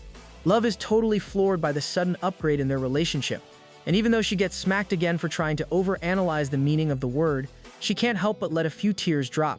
Suddenly, Love is full-on sobbing, but they're happy tears because she finally feels like she has the family her parents never gave her. She lunges forward and gives the old lady a massive hug, which absolutely stuns the veteran. The old lady has spent thousands of years being a lone wolf, promising herself she'd never get attached to anyone, but this girl somehow bypassed all her firewall defenses. As she sits there in the hug, she looks at Love's mana and realizes that she has zero natural talent for fighting, but her demon talent is actually the highest in history. She's looking at the world's very first true demon god in the making, though she can't help but worry if her new granddaughter will be able to handle the heartbreak when it's eventually time to say goodbye. The rest of the night is pure wholesome energy as they sit around the fire on the cliff. Love is all smiles, grabbing her granny's hands and talking a mile a minute about how they're all going to have a massive dinner with Ju once the tournament wraps up. The old lady just smiles quietly, praying that Love's life stays this happy forever, while listening to all her gaming stories. But the grind never stops for long. Soon enough, the sound of heavy footsteps cuts through the fog as Love sprints at full speed. She's got the water cup perfectly balanced on her head, and when the old lady tells her to jump, she launches into the air, pulls off a graceful flip, and sticks the landing. The water moves around like crazy but stays in the cup, leaving Love exhaling in massive relief because she finally nailed the final test. Her eyes practically pop out of her head as a system notification pings. She's finally hit the big 1,000 in her composure score. She starts jumping and cheering like she just won the lottery, shouting that the nightmare of self-control training is finally over. The old lady gives her a warm, proud smile, confirming that she is actually ready for the endgame. They stand face to face as the old lady claims that there are levels to the training. Level 1 was the physical grind with the water cup, and Level 2 was the mental deep dive into morality and the true nature of demonic power. By crushing both, Love has officially earned her seat at the table for the third and final level of the trial. The vibe shifts from celebratory to dead serious real quick as the old lady lays out the stakes for this final boss fight. She makes it clear that this isn't a try-again situation. If Love catches an L here, she's done. Failing doesn't just mean staying a regular demon, it means losing her Demon King essence entirely, the very core of her identity that she received when she first manifested that glowing green ball of power. If she loses, she's basically stripped of her royal title forever. The stakes are literally all or nothing, and for a second, the clearing is silent as the weight of that risk settles in. The old lady grips her staff and gives Love an out, telling her nobody would judge her for walking away. She points out that the previous Demon King was still a legendary powerhouse without ever touching Demon God, so there's no shame in playing it safe. But Love doesn't even hesitate. With a confident grin that shows she's totally locked in, she accepts the challenge. The old lady's mouth drops open in surprise for a split second before she regains her cool, realizing her student has officially outgrown her fears. Suddenly, the old lady's body starts glowing with a brilliant golden light as she pulls out the demon's jewel, an artifact she's been guarding for ages. She explains that touching this gem is the literal start button for the test of mental composure. Love is sweating bullets but reaches out anyway, and as her fingers make contact, a blinding light erupts. The old lady gives her one last win-this encouragement and calls her granddaughter again, sending a rush of warmth through her right before she's warped away. When the light fades, Love finds herself standing in a literal void, a vast, empty landscape that feels like a separate dimension. In the distance, she spots a dark silhouette that slowly turns around to reveal a woman just like her but with dull gray skin. The figure is stuck on a loop, chanting about killing over and over like a broken record. Love ducks behind a sand dune, cringing at the figure's unhinged, edgy teenager energy. But she quickly realizes this isn't just some random NPC. This is her final exam, and things are about to get very real. Love takes a second to process the scene, flashing back to that moment she and Granny touched the jewel. It finally clicks that even though the opponent's face is buried under a mess of hair, she's looking at a dark mirror of herself. This is the corrupted, bad-ending version of her that let the demonic power take the wheel. The mission is simple: delete the shadow version and prove she's got the composure to stay in control. Love actually smirks for a second, feeling like she's got the puzzle figured out, but the vibe shifts from tactical to survival horror real fast. She barely has time to clench her fist before the corrupted self reacts. The monster has black smoke pouring from its mouth and eyes that are just total voids, chanting "kill" like a broken NPC. It launches into the sky and comes crashing down right in front of Love with a gust of wind so strong it nearly knocks her over. Love is standing there with her mouth hanging open, trying to wrap her head around when exactly her shadow self decided to turn into a giant, unhinged nightmare. The monster screams its favorite word again and slams its hands into the dirt, forcing Love to pull off some desperate parkour to stay alive. She's actually annoyed by the size difference, jumping onto the monster's knee and yelling about how this fight is totally breaking the rules of weight classes. Things get straight up cursed when she manages to land a solid slap across the monster's cheek. Instead of just taking the hit, the demon staggers and a second head on a long, twitchy neck pushes its way out of the original mouth like some nightmare nesting doll. Love is shocked as she watches the double-jawed freak let out a deafening screech. She realizes she needs to move now, activating her skills and sprinting away just as the thing snaps its jaws at her heels. As she runs, a wave of pure horror hits her that if she loses this mental battle, that's her future. Before she can finish that terrifying thought, a massive fist catches her from behind, sending her tumbling and coughing up blood. The monster is just spamming ground pounds now, and the shockwaves launch Love into the air like a ragdoll. While she's airborne and getting absolutely pummeled, she starts to spiral. Granny's words about not needing to be a demon god to be strong start sounding like a pretty tempting exit strategy. She starts thinking that maybe failing isn't so bad. She'd still have some power, right? She closes her eyes, making a quiet vow that no matter what happens to her stats, she'll just stay by Ju's side and be his support. Her brain starts playing a highlight reel of a life she hasn't even lived yet. Hunting monsters with Ju, walking through the city, even sharing a drink, or just chilling nearby while he works. But then she realizes that if she turns into that hideous, multi-headed gray monster, Ju isn't going to be walking around the city with her. He's probably going to have to put her down.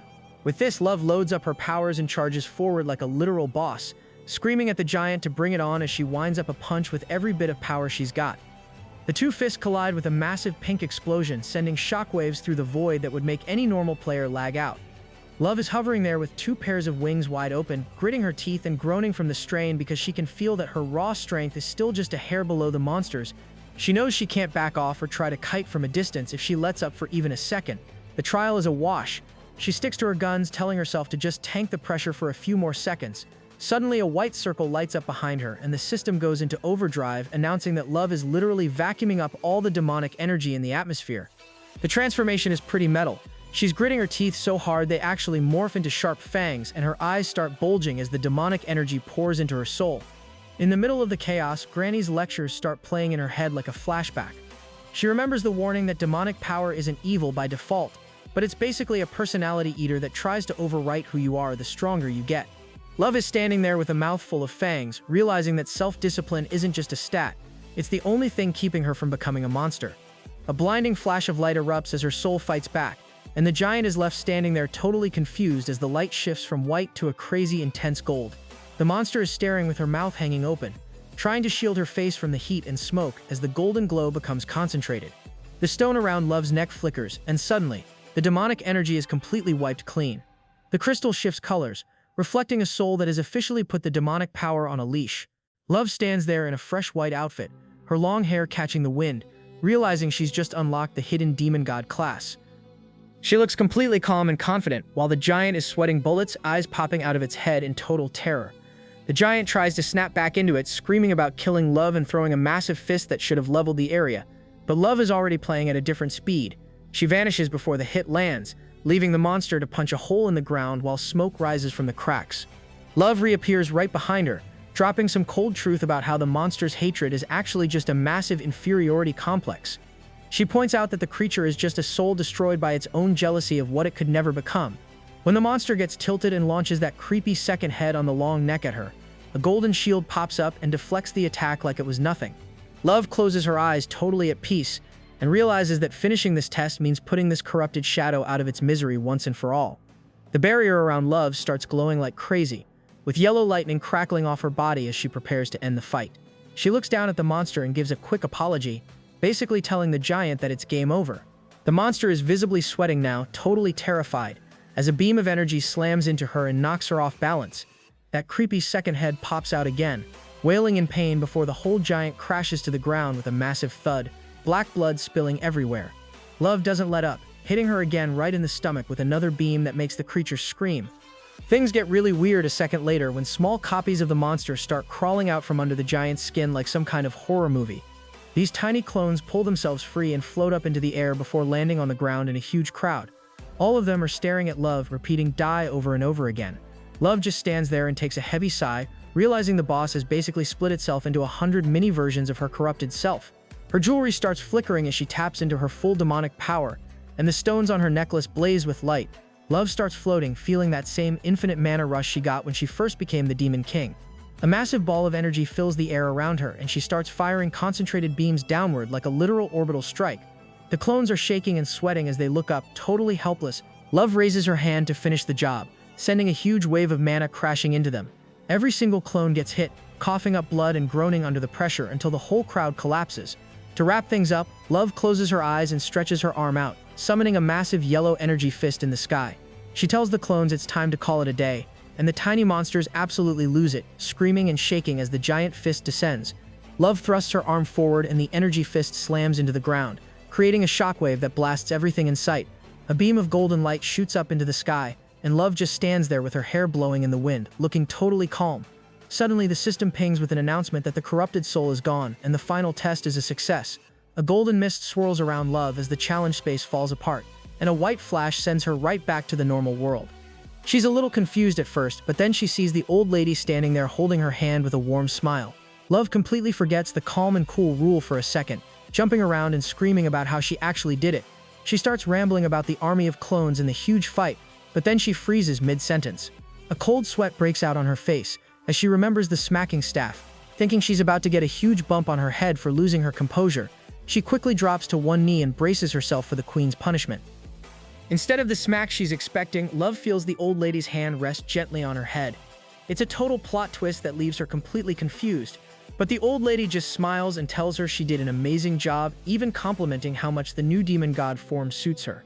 Love is riding a wave of relief for about 2 seconds before the vibe shifts again. The old lady starts glowing with a soft pink light, and Love's heart sinks as her mentor drops the ultimate shock, claiming that it's time to say goodbye. Love breaks into a cold sweat, but the teacher just raises her head and apologizes for keeping secrets. Apparently, she's been stuck in this trial space for basically forever, waiting to fulfill the mission her own mother gave her. And now that mission is finally complete. As the mist starts glowing, the old lady explains that since Love is now a fully realized demon god, the mentor's time is up and she has to vanish. Love completely loses it, stretching out her arms and wishing she'd never even taken the test if it meant losing her teacher. Her brain goes into a montage of everything they've been through. the lady calling her a loser, the brutal sparring matches where Love was covered in blood and sweat, the annoying water cup drills, and those long lectures at the chalkboard. All those annoying moments now feel like the most important memories she has. Love's voice starts shaking and she's a total mess, tears streaming down her face as she thinks about their quiet dinners by the fire. She blushes and shouts that it's not fair because she still has so many recipes the queen hasn't even tasted yet. She's desperate to sit under the stars with her granny just one more time. Falling to her knees, Love covers her face and begs for it not to end, remembering how she'd finally opened up about her lonely childhood without any parents or grandparents. Right in the middle of her breakdown, she remembers the smacks on the head from the staff. The queen is smiling through her own tears, joking that maybe the self-control training wasn't quite finished, since Love is such a crybaby. Even the tough old mentor can't keep it together anymore, and she admits she's going to worry about her constantly. Love remembers the moment she was first told to call her grandma, a memory that hits way harder now that they're at the finish line. She lunges forward and gives the old woman a massive hug, calling her grandma over and over while they both cry. They hold hands one last time, and with a face full of wrinkles and a heart full of love, the old lady gives her granddaughter one final wish for a life full of happiness. Love watches in pure grief as her teacher's body fades into nothingness, leaving her alone in the trial space. But just before the light completely vanishes, the old lady leaves her with the 3 words she's always wanted to hear. She loved her. Meanwhile, the sun is blazing down on the massive arena and the vibe is completely electric.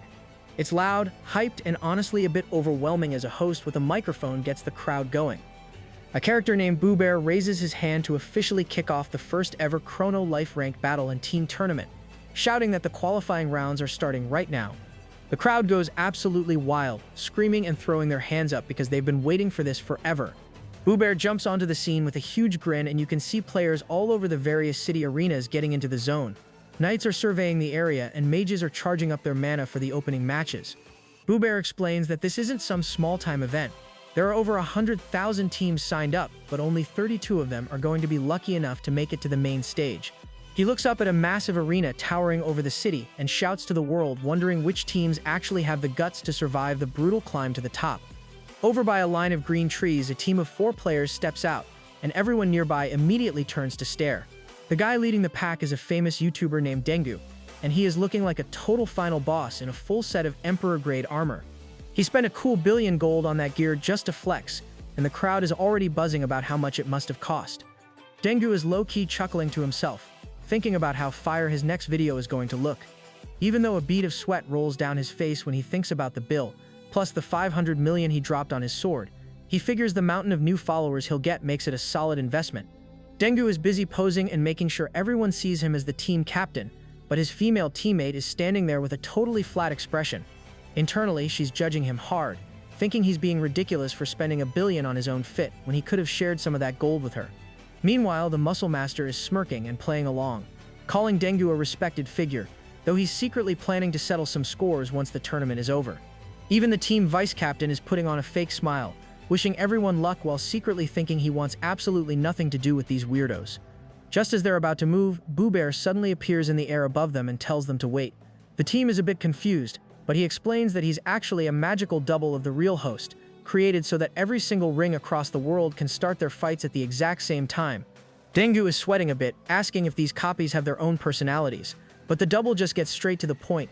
He announces that the very first qualifying fight for their team is officially starting, and he needs to know which one of them is stepping up first for the privates duel.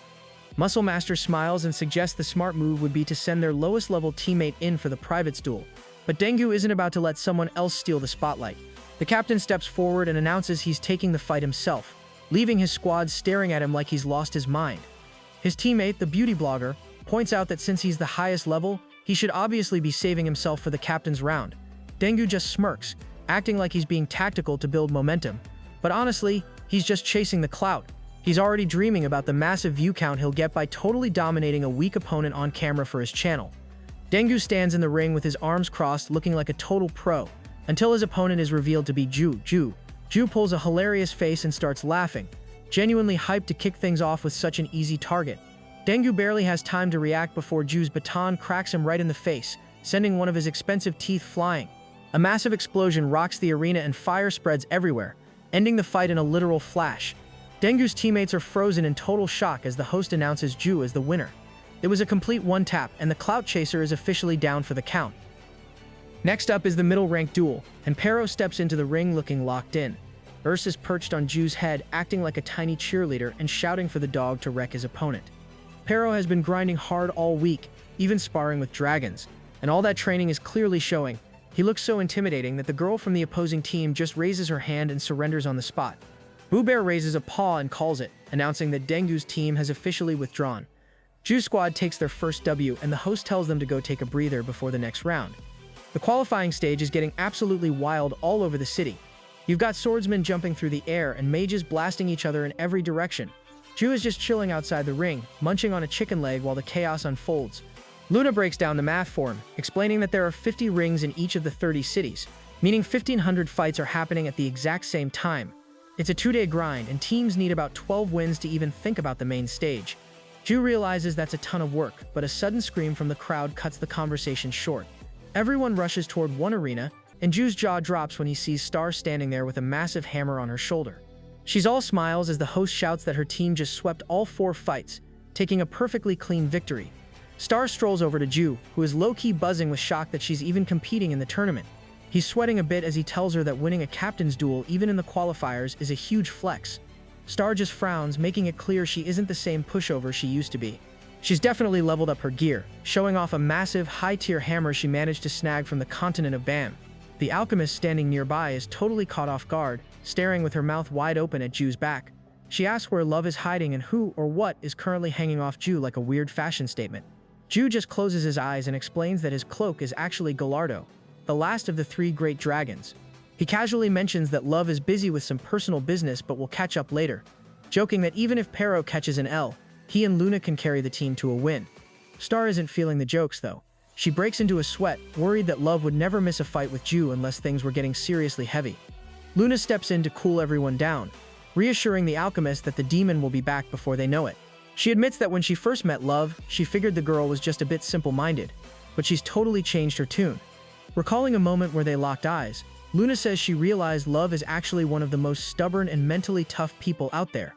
She's convinced Love will show up again like it's no big deal, and there's definitely no need for anyone to baby her. While the team is talking, the scene shifts to a quiet, lonely spot on a mountain where Love is kneeling in front of a stone-based cross. Her hands are folded in prayer and tears are hitting her knees as she says her final goodbye to her mentor. Despite the heartbreak, she manages a small smile, promising her grandmother that the next time she visits, she's bringing Ju along for the intro. She tells her to rest in peace, while the spirit Death watches from the shadows with a look of pure sadness on his face. Love finally wipes her face and decides it's time to head back to reality. She tells herself she's ready, and Death gives her a nod of understanding before doing something totally wild. He opens his jaws wide, light pouring out of his mouth, and literally swallows Love whole to transport her. A second later, under the bright sun of the frontline village, he spits her back out. Love lands on her feet with her fists clenched, looking totally locked in. Death explains that he moved them both to the human world just for her, and Love gives him a quick thanks before sprinting off to find Ju. Love's eyes shot wide open when a system notification suddenly kills the mood. Apparently, the demon's descended spell has been cancelled for now.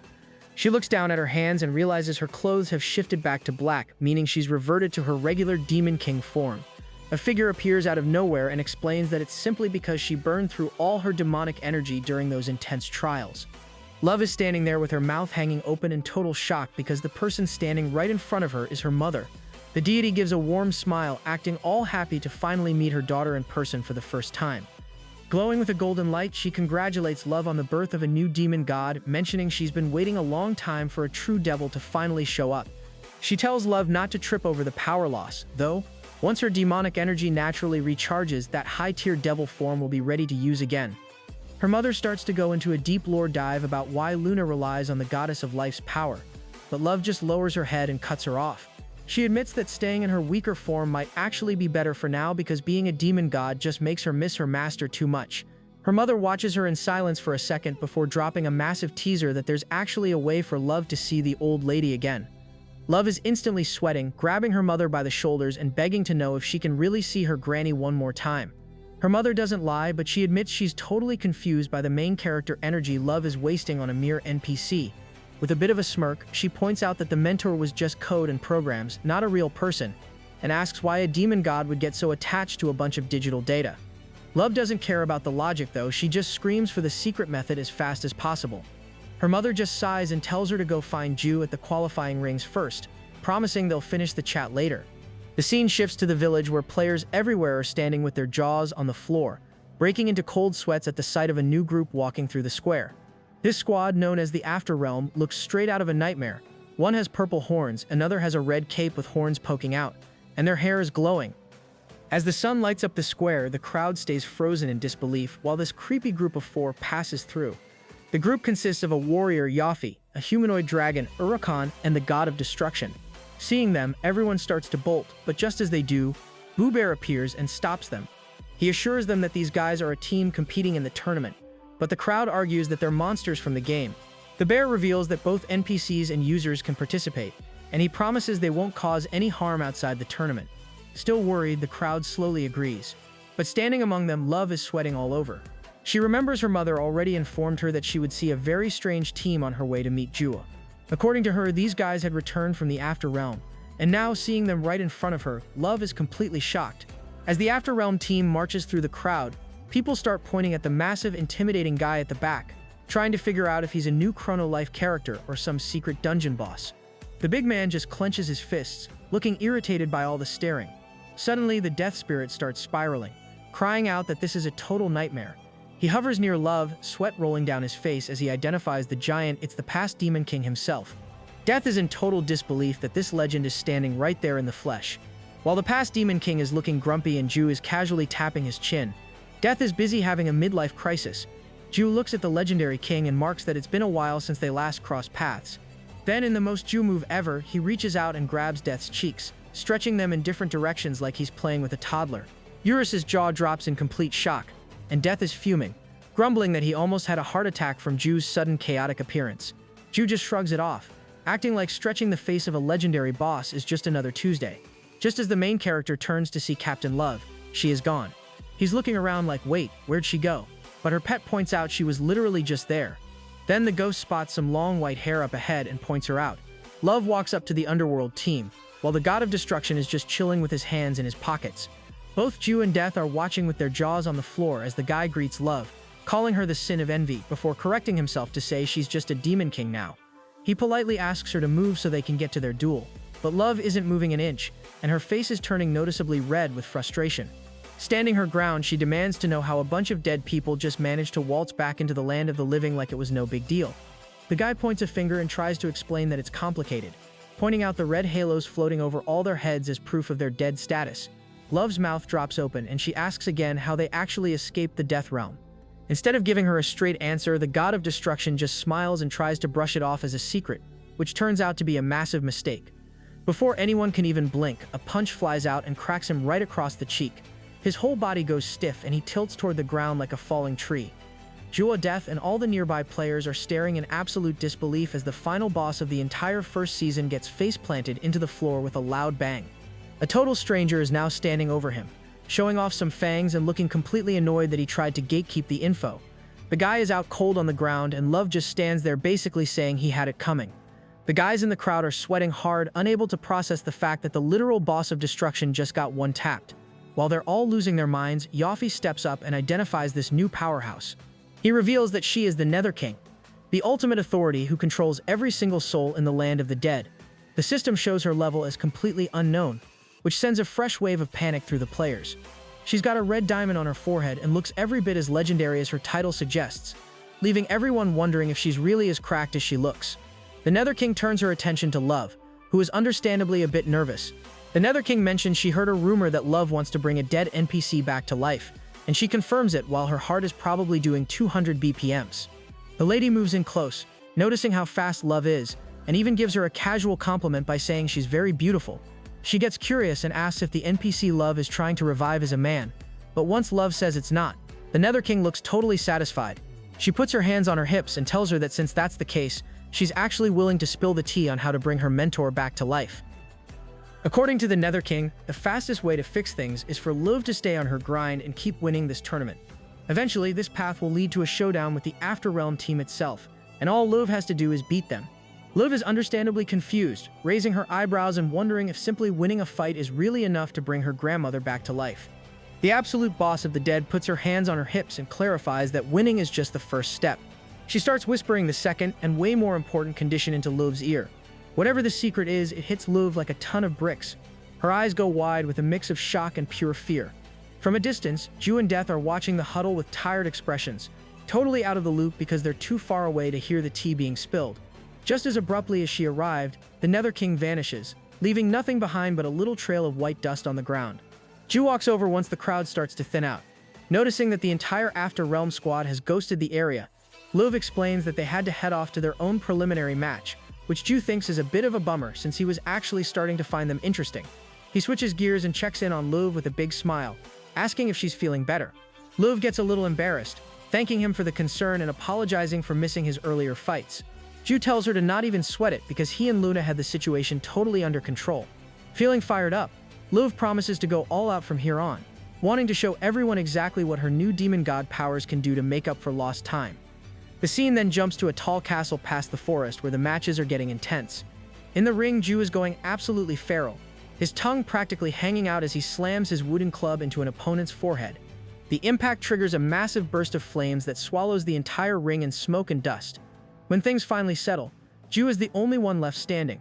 The bear host is looking around frantically for the pink guy opponent, eventually spotting his cloak fluttering way outside the ring. The host tries to give the guy a 10-second count to get back in, but the guy calmly points out that he is already dead and just respawned. The system pings with a 3-0 score, and the host officially hands the win to Ju's squad. As the host climbs back into the arena, he explains the rules for the captain's duel, a bonus fight that's basically just for clout and doesn't change the official score. Ju realizes that Pero is the only one who hasn't seen any action yet, and it turns out the beast is actually more than ready. Pero has been low-key awakening a hidden genius talent, and is itching for a scrap. However, the hype dies down pretty fast when the opposing team takes one look at them and raises their hands in a hard no, flatly refusing the duel. Ju doesn't seem to mind though, he just pumps his club in the air and cheers as the host officially closes out the match with another victory for their team. Ju's attention suddenly snaps to the side when he hears a fight breaking out nearby, but before he can check it out, a familiar face pops up. It's Hong, also known as the leader of the Righteous Bandits Guild. Ju is visibly hyped to see her, and she greets him with a slightly embarrassed grin, admitting it's been a minute since they last ran into each other in-game. They exchange some quick pleasantries about how things have been, and Ju remembers her mentioning a while back that she wanted to ditch the other big guild masters to start her own independent team. Hong is a bit surprised he remembered that detail, squinting slightly as she confirms that she definitely stuck to her guns. A quick flashback shows her chilling with a coffee cup while Ju asks if she's going to team up with the other 4 guild heads. Hong's eyes lit up with pure excitement as she explained that while the others all joined forces, she decided to go rogue and build her own squad from scratch. She was super confident back then, sparking with energy as she told Ju that her team actually had a real shot at taking him down and winning the whole tournament, especially since her guild has the best insider info on the game. Back in the present, Gallardo is still hilariously clinging to Ju's body like a living cloak. Ju is dying to know who Hong actually recruited, and she's more than happy to spill the tea, especially since her teammates are standing right behind her anyway. Ju is all smiles, figuring that since Hong handpicked these guys, they've got to be cracked at the game. Luna, however, finds the whole thing a bit weird. She's blushing with confusion, wondering why someone who values information so much would just reveal her secret weapons to people who are basically her direct competition. Hong points to the ground and introduces their private member, a guy named King Slime. It's a literal slime ball with a grumpy face and a voice as deep as a bass guitar, which catches everyone off guard. Hong explains the wild backstory. He used to be a regular mage player until a series of random events glitched him into the slime class. He totally embraced the meme though, even changing his name to the Slime King. Ju thinks the guy is actually pretty polite when the slime stretches out a limb to shake hands, and the whole interaction leaves Hong looking super satisfied with her pick. Hong doesn't stop there. She introduces the teammate she wanted more than anyone else, a mysterious figure in a black robe. This player apparently appeared in the game like a total comet, absolutely shredding through monsters and enemies without breaking a sweat. When she pulls back the hood, it's revealed to be Princess Bunny, a level 270 powerhouse clutching a wooden sword and looking a bit annoyed. Love is the most shocked of all, recognizing the player as her manager from the real world. A flashback hits them both, showing a younger Love at a computer club back when she first moved out of her parents' place. It turns out the two of them actually met while grinding at the same club, proving that the world of Chronolife is a lot smaller than it looks. Love's eyes go totally wide as she mentions the rumors about a mysterious guru who recently popped up in the game, and she's low-key shocked to find out it's actually her manager. The manager just smiles with pure satisfaction, confirming the news and bragging that Chronolife is basically the best game ever made. Love can't help but complain about how the manager used to nag her for spending too much time at the computer club back in the day, which just makes the older woman burst out laughing. Love stands nearby with her hands behind her back, trying to wrap her head around the fact that this legendary player is actually the real-life assistant to a celebrity. Jiu confirms he's seen her a few times before, but Love is busy staring at her friend's in-game fit. The manager is rocking the most basic noob-tier starter outfit you can imagine, complete with a wooden sword that looks like it costs maybe 10 gold from the rookie shop. Love is genuinely confused, pointing out that a level 270 player using a weapon that's barely better than a tree branch shouldn't be able to scratch high-level monsters. She even offers to buy her some actual gear, but the manager just waves her off with total confidence. She explains that she plays like this on purpose, relying purely on skill and experience rather than flashy stats. It's a total pro move that leaves Love's mouth hanging open in disbelief. The bear host suddenly jumps between them to keep the show moving, announcing that Hong's team has their 5th battle coming up. Hong, looking as sharp as ever, invites everyone to watch and drops that their 4th member is going to take this entire fight alone. Ju's eyes go wide with alarm and the camera cuts to a wide shot of the massive tournament grounds as the host grabs the mic. He hypes up the crowd, explaining that they've got a special 1 vs 4 match on their hands. Even though it's technically breaking the rules, the host calls it a legendary display of fighting spirit and gives the solo fighter the right to pick her own victims. Ju is absolutely loving the drama, sticking his tongue out with excitement and saying he wants to try a 1-on-4 match himself in the next round. Luna just gives a long, heavy sigh, pointing out that no sane team would ever agree to fight Ju in that setup because they'd just get deleted instantly. It's way smarter for an opponent to just take the L on 1 point rather than risking their entire score. But the attention stays on the arena as the host reveals who Hong's team has challenged. The opponents step forward and Lu's heart sinks. It's the team minions of the Sea Kaisers. Luv has some pretty nasty flashbacks of these guys, glowing eyes, vicious hits to the stomach, and being grabbed by the hair. These are the survivors of the elite Sea Kaisers race that appeared at the start of the 2nd season. They're rocking massive sharp tridents and are known as some of the strongest creatures in existence. The only reason they're even still alive is that they were out attacking other dimensions when Ju launched his world-ending attack at the start of the season. A flashback shows Ju's wooden baton literally smashing through space and detonating a planet, wiping out almost their entire race in one go. Now these bitter survivors are standing side by side, ready for the tournament to win the prize money so they can buy a new planet and revive the population. It's actually kind of a tragic backstory.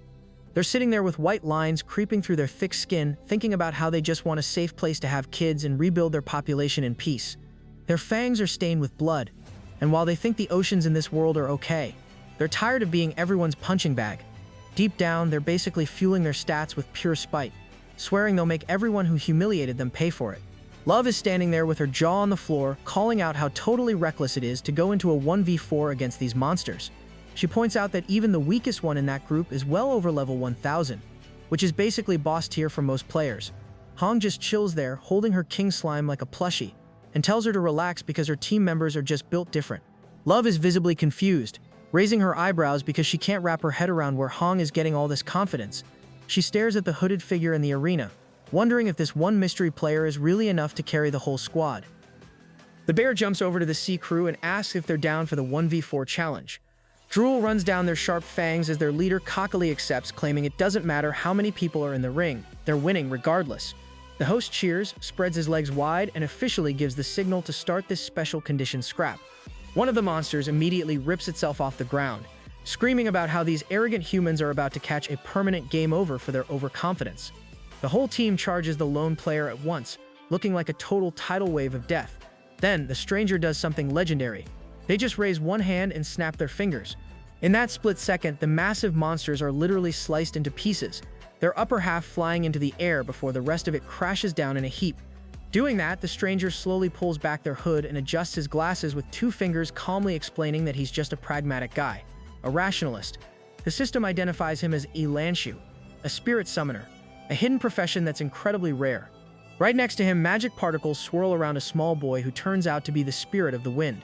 Luna's eyes go wide as she realizes she's looking at the very first player in Chronolife history to ever unlock a hidden profession. She explains to a confused Jin Tui that this guy, known as Mr. Elanshu, was basically the most popular player in the game's early days. The little wind spirit king is currently tugging at Elanshu's cheek, complaining loudly about how much he hates the smell of fish. Luna breaks it down for Jin Tui that Elanshu's power is 100% tied to the bond he has with his spirit, and since they've been together since day one, their connection is basically maxed out. Even Jun is a bit stunned to hear that before he showed up on the scene, This guy was sitting comfortably at the absolute top of the world rankings. Luna was just standing there, eyes wide with surprise, realizing the tournament just got a lot more interesting.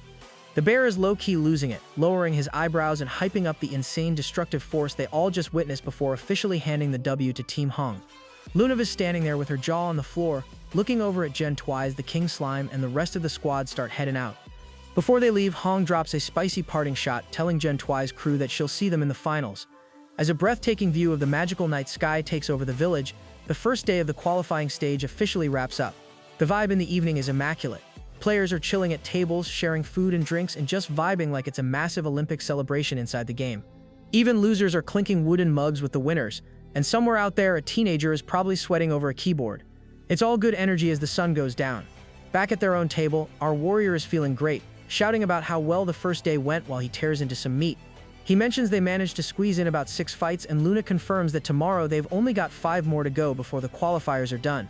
Jishwal is totally standing the tournament, saying it's the best thing ever and loving the buzz it's created. Love, however, is looking a bit frustrated, admitting she was totally blindsided by her real-life manager showing up. Jishwal, still gripping a bone, gets a bit protective and asks if the manager is actually nice to her in real life or if she's always just dropping harsh words. Love actually has to pause and think about that one. Pero is hyped and curious about something else, though. Holding his meat in both hands, he asks why the Afterrealm team seems to have 5 members when everyone else only has 4. The system pings with the full roster, and Jom is shocked because there's no such thing as substitute players in this tourney. Luna clears it up, explaining that she actually DM'd the bear about it. Turns out the extra player isn't an official player, but more of a coach or trainer. As they sit by the fire under a stunning starry sky, the group keeps chatting. Pero mentions he wants to fight the King Slime because it looks tasty, which earns him a quick reality check from Eurus about not eating his opponents. Luv admits she's dreading a potential fight with her manager, but Luna just tells her that having that kind of thoughtful attitude is actually a good thing. The next morning arrives with a blazing sun and a clear sky, and the remaining matches fly by in a blur. Juriz all smiles in the ring, deciding to go for an upward strike that triggers a massive explosion of fire right in his opponent's face. A stream of flames shoots into the clouds, leaving his teammates' hair standing on end from the shockwave. When the smoke clears, Jur is the only one standing, as per usual. The Boo Bear is screaming into the mic, calling it an incredible story since Jur has ended every single match with just 1 hit. He officially crowns him a top-tier candidate for the overall victory, and the whole tournament is basically holding its breath to see what he does next. The Boo Bear stands tall in front of Team Jur and drops the news everyone's been waiting for. The brutal qualifying phase is officially a wrap. It's a total highlight reel as the lucky teams that made the cut are revealed one by one. Star is seen pumping her massive hammer into the air as Team Star secures a spot, while Yin Yang celebrates his Chungyang team moving forward with a victory fist. Hung is looking cool with her arms crossed as her squad advances, and even the Afterrealm crew makes the list after the devil literally chokes out his last opponent. After all the dust settles, 32 elite teams are left standing, ready to head to the main stage for the real show. The big day finally arrives, and the energy in the arena is absolutely peak. The stands are packed with players who are smiling, cheering, and basically vibrating with excitement. Boo Bear closes his eyes for a second, soaking in the hype, before raising a paw to announce that the main stage tournament is officially live. The arena is massive, making the players look like tiny action figures on the sand, but the noise from the crowd is anything but small. Team Juao gets assigned to the red corner, and as they walk out, the deafening cheers prove they're the heavy favorites to take the whole trophy home. Over in the blue corner, the mystery rivals are about to emerge from a dark tunnel. Juao is looking extra confident with his arms folded, while Luna is low-key freaking out because she has no clue who they're about to fight. Juao just smirks and tells her it doesn't even matter who shows up because they're going to delete them instantly. Love, meanwhile, has a single drop of sweat rolling down her face as she focuses on the rhythm of her heartbeat. She's locking in, silently asking her grandmother to watch over her, while her eyes shine with the kind of determination that says she's ready to crash out on whoever steps through those gates. The tension snaps when a pink shoe hits the sand and Team Star reveals themselves as the first opponents. The crowd is losing their minds, and Juo is actually surprised by the matchup. Outside the arena, people are glued to giant screens, tablets in cafes, and personal broadcasts, with the host announcing that over 50 billion people are watching, a literal world record for the game. Both teams head to their waiting rooms to figure out their fighting order, with only 5 minutes to lock in their strategy for the Private's duel. In the stands, Star's fans are already mourning, holding up posters and crying about her terrible luck for drawing Ju in the very first round. Even Hong is up on a balcony, shouting with a big smile that Star's team is a terrible opponent. Ju just pulls a frustrated face at being matched with them, but the hype is already too high to stop. The first real clash of the main stage is finally here. Behind the iron bars of the waiting area, Team Ju is looking more serious than a final exam. The main character closes his eyes, trying to figure out who should step up to fight Star from Star's squad. Luna starts laying out the game plan, pointing out that during the qualifiers, Star was always the captain. She reminds Ju that he'd previously bragged about wiping out anyone in an instant, but Ju just cringes, admitting that was a pretty main character thing to say that he's now low-key regretting. In a classic move to dodge the work, Ju asks if Luv can take the captain's duel for him. Luv is totally caught off guard, her cheeks turning bright red as she remembers her promise to her grandmother to fight with everything she's got. She's sweating bullets, but she catches a glimpse of a silhouette of her smiling grandma in her mind and gets a sudden burst of motivation. She smiles wide and mutters to herself that she's going to win this for the family honor. However, the cool warrior vibe doesn't last long. Luv starts having a total emotional meltdown as memories of Star flash through her head, hugs, eating together, and Star calling her big sister. Luv literally loses it, screaming that she trusts Star too much to fight her. She starts panic-kicking the air, trying to hype herself up, but it's a disaster. Ju looks at her and flatly tells her she's being kicked off the team for being mentally unstable right now. Luna just sighs, admitting that their friendship with the other team is basically their one true weakness. Since the main hitters are too soft-hearted to fight their friends, Luna turns her gaze toward Pero, the blue cat. Pero starts sweating as he remembers Star being super nice to him, and he looks visibly uncomfortable. Ju notes that Pero's body language is basically screaming, "Please don't make me do this." Luna drops to one knee and asks if it's true that Pero didn't have to fight a single time in the qualifiers. Even though he'd trained like a beast with Eurus, every single opponent they faced had used their right to refuse the duel, leaving Pero benched the whole time. Luna decides to use some top-tier psychological manipulation, smiling and telling Pero that this is his destiny. She spins a wild story about how all those skipped fights were just building up to the birth of a legend, the great hero Pero. Pero is looking completely bewildered, but as millions of eyes watch on the big screens, Luna's dramatic sales pitch actually works. Pero slams his paw down, eyes wide with hype, and officially agrees to take the captain's duel. As the sorceress claps and cheers, Ju just shakes his head, thinking Luna is low-key the scariest person on the team for how easily she just brainwashed their pet. The final lineup order pops up on the big screens, and the view of the massive arena is honestly breathtaking. The bear grabs his mic and announces that strategy time is officially over, looking like a tiny speck in the middle of that giant ring. He gets the crowd hype, asking who they think is going to take the W in this first match, as the heavy wooden doors at the entrance start to creak open for the private's duel. Ju, the god of chaos himself, steps out first with a hand on his hip, revealing he's taking the private slot for his team. The spectators are living for it, though some elves in the stands are shocked he didn't save himself for a bigger role. Up on the balcony, Hong just smirks, calling the move totally predictable. She figures Ju is just trying to dodge his biggest threats by fighting early. But then the dark corridor on the other side reveals his opponent, Star. She strolls out with a massive hammer resting on her shoulder, looking ready to cause some problems. Hong's partner bursts out laughing because it turns out Team Star also did a last-minute switcheroo with their fighting order. Ju's face completely drops when he sees her. He's standing there with a terrified grin, realizing he's in deep trouble emotionally. While the girls near the entrance are watching with wide eyes, Riot is just contentedly smiling, having expected this exact chaotic matchup. The bear hops between them to go over the ground rules. The only way to win is to knock the opponent's health to 0. Since there's no death penalty in the tournament, he tells them to go ham and use every strategy they've got. Star is hyped, telling Ju to stay on his toes because she's not planning to pull any punches. As soon as the bear swings his arm down to start the fight, Star lets out a war cry and charges. She's hauling that giant hammer behind her, flashing toward Ju at full speed. Ju stays dead still, biting his lip and trying to calculate a move that won't make him look like a total jerk. He tilts his body to the side at the last second, feeling pretty frustrated because he knows the only way to end this is to make it quick and painless. He's already apologizing to her in his head before he even makes a move, but the crowd is absolutely not having it. The second Ju looks like he's going on the offensive. The stands erupt in outrage. People are standing up and calling him a villain and a complete savage for attacking a little girl in a video game.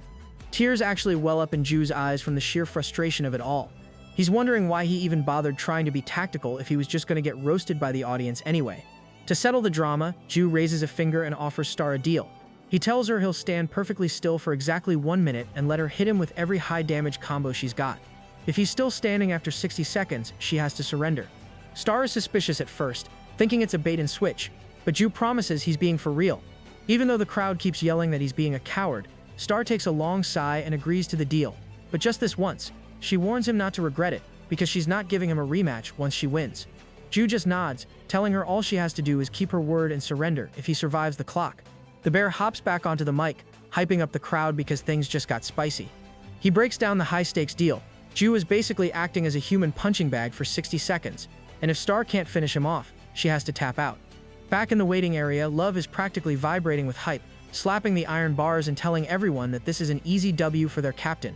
She's super confident because she knows Ju's stats are a literal 99 keys and 99 across the board. Plus, he's got a cracked healing factor.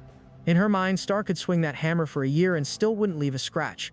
Riot is standing there with his hands in his pockets, looking a bit surprised that Ju is actually planning to just tank hits for a minute straight. He realizes he might have slept on how tanky their captain really is. But then the vibe shifts instantly. Star's jaw drops as she triggers the seal release on her hammer, calling out to a transcendent being named Ascended One, the Lord of Steel and Fire. Suddenly, that giant hammer is dripping in a blazing red aura. Ju bits his lip as his pupils go wide with legit fear. The system pings that this isn't just a regular drop, it's a weapon linked to a god-tier entity. A quick flashback hits Ju, reminding him of their time on Dragon Hill and the Iron Planet Bane. He remembers a terrifying volcano inside a magical portal and realizes this hammer wasn't just found. It was crafted by the legendary blacksmith of that planet. Star isn't playing around anymore, focusing all her energy as she borrows the power of the Sands of Darkness to fulfill an ancient oath. She launches herself into the sky, casting a massive shadow over the arena's sand. With a wild smile, she screams that it's time for the enemy to go to hell, pulling her leg up and coming down like a meteor. Ju is just chilling on the sand, sitting cross-legged with his arms folded, trying to look cool and calm, right until that shadow swallows him. The hammer slams down with such force that black liquid bursts from his mouth and the shockwave nearly knocks the spectators over. The girls behind the iron bars have their hair blown back by the sheer wind pressure as the system announces that the hammer has been forced back into his normal, non-god form. Everyone is staring in disbelief because Ju has literally been flattened into a pancake on the arena floor. The bear grabs the mic with both paws, losing his mind over the fact that an ancient-level item, something way beyond mythic tier, has just appeared for the first time this season. Star is already jumping up and down in the ring, celebrating like she's already won, while Love is sweating bullets behind the bars, unable to believe what she's seeing. The system reveals the terrifying truth that the hammer was made by the greatest blacksmith in the dimension, and it has a unique skill called Go to Hell. The scary part is that it's an insta-kill move. Ju's face is pressed into the dirt and a cold system notification confirms his health has officially hit 0. The host raises his paw and shouts in total disbelief, but rules are rules, the player is dead, the duel is over and the arena is basically a giant crater. The bear officially declares Star the winner of the private's duel, and she throws both hands up like a total champion. Her fans in the stands are literally crying tears of joy, their happiness meters maxed out as the entire crowd erupts in a massive chant for Star. The bear is losing his mind, calling the whole scene an absolute cauldron of excitement because literally nobody saw this coming. The tournament scoreboard updates and the host points out that against every single odds, Team Star has snatched the first point and taken the lead. The bear jumps up trying to keep the hype train rolling and announces they're moving straight into the middle-class fight. Love stepping out as the demon god for Team Ju walks onto the sand with total confidence, one step at a time. Her opponent is revealed to be the ruler of the heavenly realm, Lior, who's already cracking a whip and looking ready for round 2. As the fight begins, the scene shifts to a bright white void where Ju's silhouette stands alone. It's a bit of a throwback moment, showing how he first entered the game with nothing but a basic wooden club and turned into a literal legend who brought the whole world of Chrono Life under his thumb. Throughout the qualifiers, he was so cracked that players started joking that first place was already taken and everyone else was just fighting for silver. He's widely respected as the undisputed GOAT of the game, with a loss record that was, up until 5 minutes ago, a perfect 0. Back in the real world, the vibe is incredibly tense. Luna, Eurus, and Pero are staring at Ju, who has gone completely white, looking like his health bar just evaporated. Luna is shaking her head in total confusion, wondering if a god like Ju could actually die that easily. The audience is standing there with their mouths open and even the high-ranking guild leaders are totally stunned. Nobody can wrap their heads around the fact that the unbeatable king just got pancaked. While Louvre is busy charging at Lior in the second match, the rest of the stadium, minus Star's screaming fans, is stuck in a state of collective shock. Sweat rolls down the cheeks of random players who are asking if the whole thing was staged or if Ju is just trolling. Over at a nearby window, Hong is looking absolutely furious. She calls her assistant to her side and makes it clear that the unbeatable Ju dying is a massive game-changing emergency. With a heavy frown, she calls for an immediate guild council meeting to figure out a new strategy now that the king has fallen. While everyone else is losing their minds, the god of destruction is actually having the time of his life, laughing and calling the whole situation wild. He's genuinely curious about how Ju didn't even try to surrender, wondering if the guy took that massive hit on purpose just to see what would happen. He admits he's a little annoyed by how it went down, but he can't help but find the pure chaos of it pretty amazing. Suddenly, Rutus flaps his wings and lands right on Ju's head, letting out a heavy sigh like a disappointed parent. He tells Ju that even if you're planning to take an L, you should at least do it in a way that doesn't look so sketchy. Through actual tears, Ju tries to explain that he just couldn't bring himself to hit Star, so he let the timer run. But Rutus isn't buying the soft-hearted excuse for a second. He closes his eyes and reveals the real tea that Ju deliberately went into his settings, switched off his god-tier healing factor, and invited that instant death attack to finish him off. Luna and Pero are standing right there, and Luna looks like she's seen a ghost, demanding to know why that detail is such a big deal. Rutus stays perched on Ju's head, and explains that instant death skills aren't actually that rare in Chronolife. Even he and Ju have skills that can delete an opponent instantly. He shows off a mental visual of a veracity skill that eats targets to absorb their powers and another explosive life force attack that kills on the spot. The point he's making is that none of those crazy powerful abilities ever stood a chance against Ju's healing factor. That skill is basically a cheat code that restores any damage, no matter how bad it is, meaning Ju is technically unkillable by anything the game can throw at him. The math just doesn't add up for Urus. If Ju is a walking tank that no skill can touch, then there's no way Star's hammer should have worked unless Ju wanted it to. Luna is sweating now, totally agreeing that the logic is broken. Urus smiles, knowing he's cracked the case, and asks Ju point blank if he threw the fight on purpose. Ju tries to play it off by grabbing Urus's cheeks and stretching them out, calling his pet clever, but he eventually drops the act with a frown. Luna's eyes go wide as Ju officially confirms he cut his healing factor and let himself be killed. She's completely baffled, asking him why he'd go that easy on Star when this isn't a life or death war, it's just a tournament for testing skills. Ju is still messing with Urus's face while the pet grumbles that he's curious too. Even if Ju cares about Star like a little sister, dying at her hands in front of millions of people seems like a bit much, leaving the whole team wondering what his real endgame is. Ju opens his mouth wide and admits that part of his plan was just pure curiosity. He really wanted to feel firsthand what an ancient-level weapon could actually do. He smirks, noting that aside from its one-shot kill skill, the hammer's raw damage is actually pretty mid, roughly on par with a standard mythical weapon, and wasn't quite as mind-blowing as he expected. Since he's already been caught red-handed, he abruptly stands up and tells the group to keep his voluntary death a total secret from the rest of the player base. Without wasting a second, the warrior starts heading down the stairs, prompting Luna to ask where he's going, since Luv is still mid-fight in the arena. Ji just glances back and says he has some urgent business to handle, promising to be back before the match ends. As his legs move quickly down the steps, Urus follows, asking what could possibly be so important. Ji just smiles slightly, looking thoughtful as he mentions he just needs to cross paths with someone. He flashes back to the moment Star called out to the soul of Thurvs during the fight, and his expression turns cold and serious. He reveals that he's going to pay Thurvs, the blacksmith, a visit and kill him. Sweat breaks out all over Urus's face at the realization. Jiju steps outside, looks up, and activates his speed of light skill, shooting into the sky like a rocket. Back at the arena, the fight is getting intense. Leora is swinging her red whip furiously, and Love is barely dodging the close-range attacks. The demon god clenches her jaw, realizing that this monster boss from the heavens is no joke. The ranged attacks are so powerful they actually mess with her senses. The system reveals that the whip has a charm ability that forces targets to obey for a short time. Love grits her teeth and pushes forward with everything she's got, determined to win to make up for Ju's loss and her own rocky performance during the qualifiers. Meanwhile, Ju and Iris arrive at a massive building with huge statues of monsters. There as Leoro spots them and asks why a dimensional warrior is visiting during the big tournament.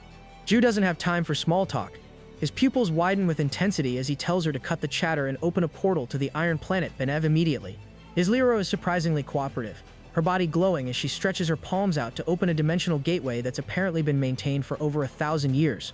Ju thinks to himself that she's surprisingly chill about the whole thing as he reaches out and touches the glowing aura of the portal. The system confirms the coordinates, and a massive beam of energy bursts through the roof, shooting them through the clouds and into the space between planets. As they fly through the dimensional gap with focused expressions, Eurus turns to his master and asks why he's so tilted. After all, isn't the blacksmith just a nice old man who helps Star out? Ju pulls a frustrated face and asks Eurus if he's ever actually met the guy. Eurus admits he hasn't, noting that back in the closed beta, only Ju and Luna were high-level enough to actually connect with the legendary blacksmith. Ju brings up a conversation he had with Star earlier, remembering how she'd described the blacksmith as an old man with a legendary temper. A memory flashes back to the alchemist waving a cheery goodbye as she headed off to the Iron Planet Benev. While Ju tried to warn her about the grumpy old man, only for her to yell back that he was dropping unwanted spoilers. Ju just nods to himself now, wearing a sharp, angry expression and confirming that the guy is indeed a stubborn, bad-tempered piece of work that he needs to handle personally. A powerful stream of magic slams into the planet's outer shell as they arrive, revealing a massive volcano sitting in the middle of a literal hellscape. Ju touches down on his toes, and Eurus is instantly tripping, jaw on the floor as he asks if this lava-filled rock is actually the Iron Planet. With black smoke pouring out of vents and lava flowing through channels like a twisted plumbing system, Eurus wonders if his master's feet are literally on fire, but Ju just tosses his wooden club over his shoulder and acts like it's a walk in the park. Suddenly, a massive shadow looms over them, and a booming, furious voice asks what kind of idiot has dared to step into his territory as giant fingers emerge from the darkness. The big man's eyes glow as he crouches behind a volcano, and Ju recognizes him as the legendary blacksmith Thurvs, a powerhouse descended from both dwarves and giants. Thurvs stares down at the tiny intruder, but his pupils shrink with shock rather than anger. He isn't mad anymore, he's obsessed. A huge smile spreads across his face as he realizes he's looking at a level 99 wooden club in real life. He starts lunging toward Ju, hollering about wanting a closer look at the weapon and the actual owner who managed to max it out, looking like a total fanboy for the gear. Ju isn't there for a meet and greet though. He activates the God of Chaos Descended, surrounding himself with a blazing aura that sends a shockwave across the planet's surface. With his eyes bulging with intensity, he demands to know why the giant gave Star that insane hammer. Thurvs' pupils shrink with sudden anxiety as he realizes who Ju is talking about. The sweet and innocent human kid who visited him recently. He strokes his beard, remembering Star's satisfied expression, but his smile takes on a dangerous, edgy vibe. He admits that the girl was so perfectly naive that it made her easy to play. He reveals that she told him she wanted to get stronger as fast as possible so she could keep living the dream of traveling with her friends. Ju listens in quiet confusion as a flashback shows Star smiling and saying that being with them felt like a dream she never wanted to wake up from. She just wanted to have fun and build a team like everyone else. And the main character just stands there, his face half hidden by his white hair as the weight of her words hits him. Thurvs bares his teeth in a nasty grin, admitting that listening to a tiny bug like Star talk about her dreams was honestly hilarious. With his eyes bulging in madness, the Lord of Iron and Fire brags about how easy it was to manipulate her, since she accepted his weapon without any suspicion. He recalls with a smirk how hyped the alchemist was to get her hands on an ancient tier weapon, leaning back and admitting he didn't care at all that she'd eventually have to pay a massive price for that power. Oris is completely lost and asks what kind of price she's supposed to pay. But Ju already has the answers. He explains that the Go-to-Hell Destroyer skill is actually super technical and has 2 strict requirements to even work. First, the person using it has to cast the spell while being completely unable to move, and second, the hammer has to land a direct hit on the target's head. If it hits an arm or a leg, the instant death effect just fails. Thurvs is actually impressed that Jai knows the weapon's stats so well, admitting that while the rules are strict, it technically gives the owner a one-shot kill ability. However, Jai isn't done dropping truth bombs. He brings up the penalty that Thurvs conveniently left out. His eyes glow with fury as he points out the fine print. If the user fails to land that instant kill, their character level is completely reset to 0. Ursa's jaw hits the floor in total shock at how brutal that is. Jai stares the blacksmith down, telling him to stop acting like the weapon is a masterpiece because he knows Thurvs is a literal psychopath. Instead of getting mad, Thurvs just bursts into a loud, unhinged laugh, finally admitting that the hammer is a lie and the special skill is total garbage. The giant starts speaking with genuine passion, explaining that he's forged around 18 million weapons over thousands of years, pouring a piece of his own soul and intelligence into every single one. He points to a massive mountain of metal and gear, screaming that this pile of weapons is his pride and the entire meaning of his life. But then his eyes bulge with fury as he reveals the one weapon that ruined his ego, a level 99 iron wooden club. Juri grips the handle of his own club, and the old man goes off about how it has overwhelming destructive power that can't even be measured. To Thurvs, that club is the perfection he's always dreamed of creating, something so strong it doesn't even need cheap tricks like instant death. He admits the hammer was just a failed experiment born out of his frustration that he couldn't match the level 99 club's raw power. The only reason he gave it to Star was that she kept talking about Juru, so he figured he'd use her as a tool to mess with the owner of the perfect weapon. He even has the nerve to say that if Star's level gets reset, he's going to blame Juru for it personally. A quick flashback shows Star lying in a hospital bed with medicine on her face. Thurvs lays out his real endgame. He's banking on Star triggering that penalty so he can use his rage as an excuse to jump Juru, kill him, and snatch that level 99 club for himself. He throws his head back and laughs like a maniac, bragging about how the sweet little girl played right into his hands. With his mouth wide open and the wind blowing through Juru's hair, Thurvs demands that the weapon be handed over right now, shouting even louder when Juru doesn't move. Juru just exhales heavily, his brows furrowed in sharp anger as he flatly refuses, telling the giant the only way he's getting the club is by catching these hands in a fight. Meanwhile, back at the arena, the vibe is just as intense. Leader is swinging her celestial weapon with a look that says she's out for blood. Love clenches her fists, realizing that fighting a Heaven Realm boss is basically like playing on hard mode. The ranged attacks are so overwhelming they mess with your senses just by being near them. Determined to make up for Jiu's loss and her own shaky qualifiers, Love launches herself forward like a rocket. Suddenly, the system pings with a major announcement that a brand new individual skill has been unlocked. Love's pupils sharpen as the AI identifies it as the Dash of Courage. Even though Love looks a little confused by her own power, she teleports in the right direction and lands a massive blow right in Leader's side. The impact is huge. Leader is left coughing up blood as a massive explosion rocks the arena. From the sidelines, the guys are sweating bullets, wondering how Love suddenly developed that insane blink-and-you-miss-it speed. While Leader sits on the ground trying to figure out what just hit her, Love stands there looking just as puzzled as everyone else. Elsewhere, in a high-tech building, the developers are watching the whole thing on a big screen. The boss, with a cigarette between his teeth, is hyped because their new AI-driven system is finally showing results. He explains that individual skills are the big new feature for Season 2, designed to make every player truly unique. He breaks it down with a simple example. Imagine two players who both pick the Knight class.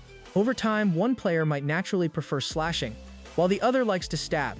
The AI monitors all those tiny habits, like the angle of the swing, how they hold their hands, and whether they play aggressively or defensively, and then bakes all that data into a one-of-a-kind skill tailored specifically to that person. It's basically the ultimate way to reward players for their own original playstyle. And as he smiles and explains, it's exactly why Love is currently moving like a glitch in the Matrix. Back on the dev screens, the president is basically losing his mind, pointing at the broadcast and shouting that they're witnessing a real-time individual skill activation. Love is in the zone, sweat dripping down her face as she realizes this new ability is tailor-made for her specific habits. She flashes back to the beginning of the fight, remembering how her attacks were messy and just weren't landing. But as her pupils turn a sharp, glowing white, she realizes this Dash of Courage is her ticket to the winner's circle. She opens her mouth wide, triggers the skill, and leaves a literal trail of magic behind her as she teleports across the sand. The system pings with a wild stat. Her instantaneous speed just jumped by 300%. Leor can barely turn around before Love is already behind her, spinning in the air and coming down like a meteor. She drives her falling dragon strike straight into Leor's stomach, causing a massive explosion that rocks the stadium. The host is screaming into his mic, calling it an absolute power move that might just end the fight right here. However, Leor isn't going down without a fight. Her red whip starts glowing with holy energy as she activates its celestial ability. The stats on this thing are cracked, the attack power scales with her mana, and the range stretches out to a full kilometer. Love has to leap back as a monstrous explosion tears up the ground. The host even has to cover his face, reminding the shocked crowd that they're safe behind the arena's high-tier barriers. Love acknowledges that Leor is a beast, but she remembers a lesson from Ju that even the biggest boss will fold if you land the right hit. Love really didn't want to burn her trump card this early in the tournament, especially with 32 fights still to go.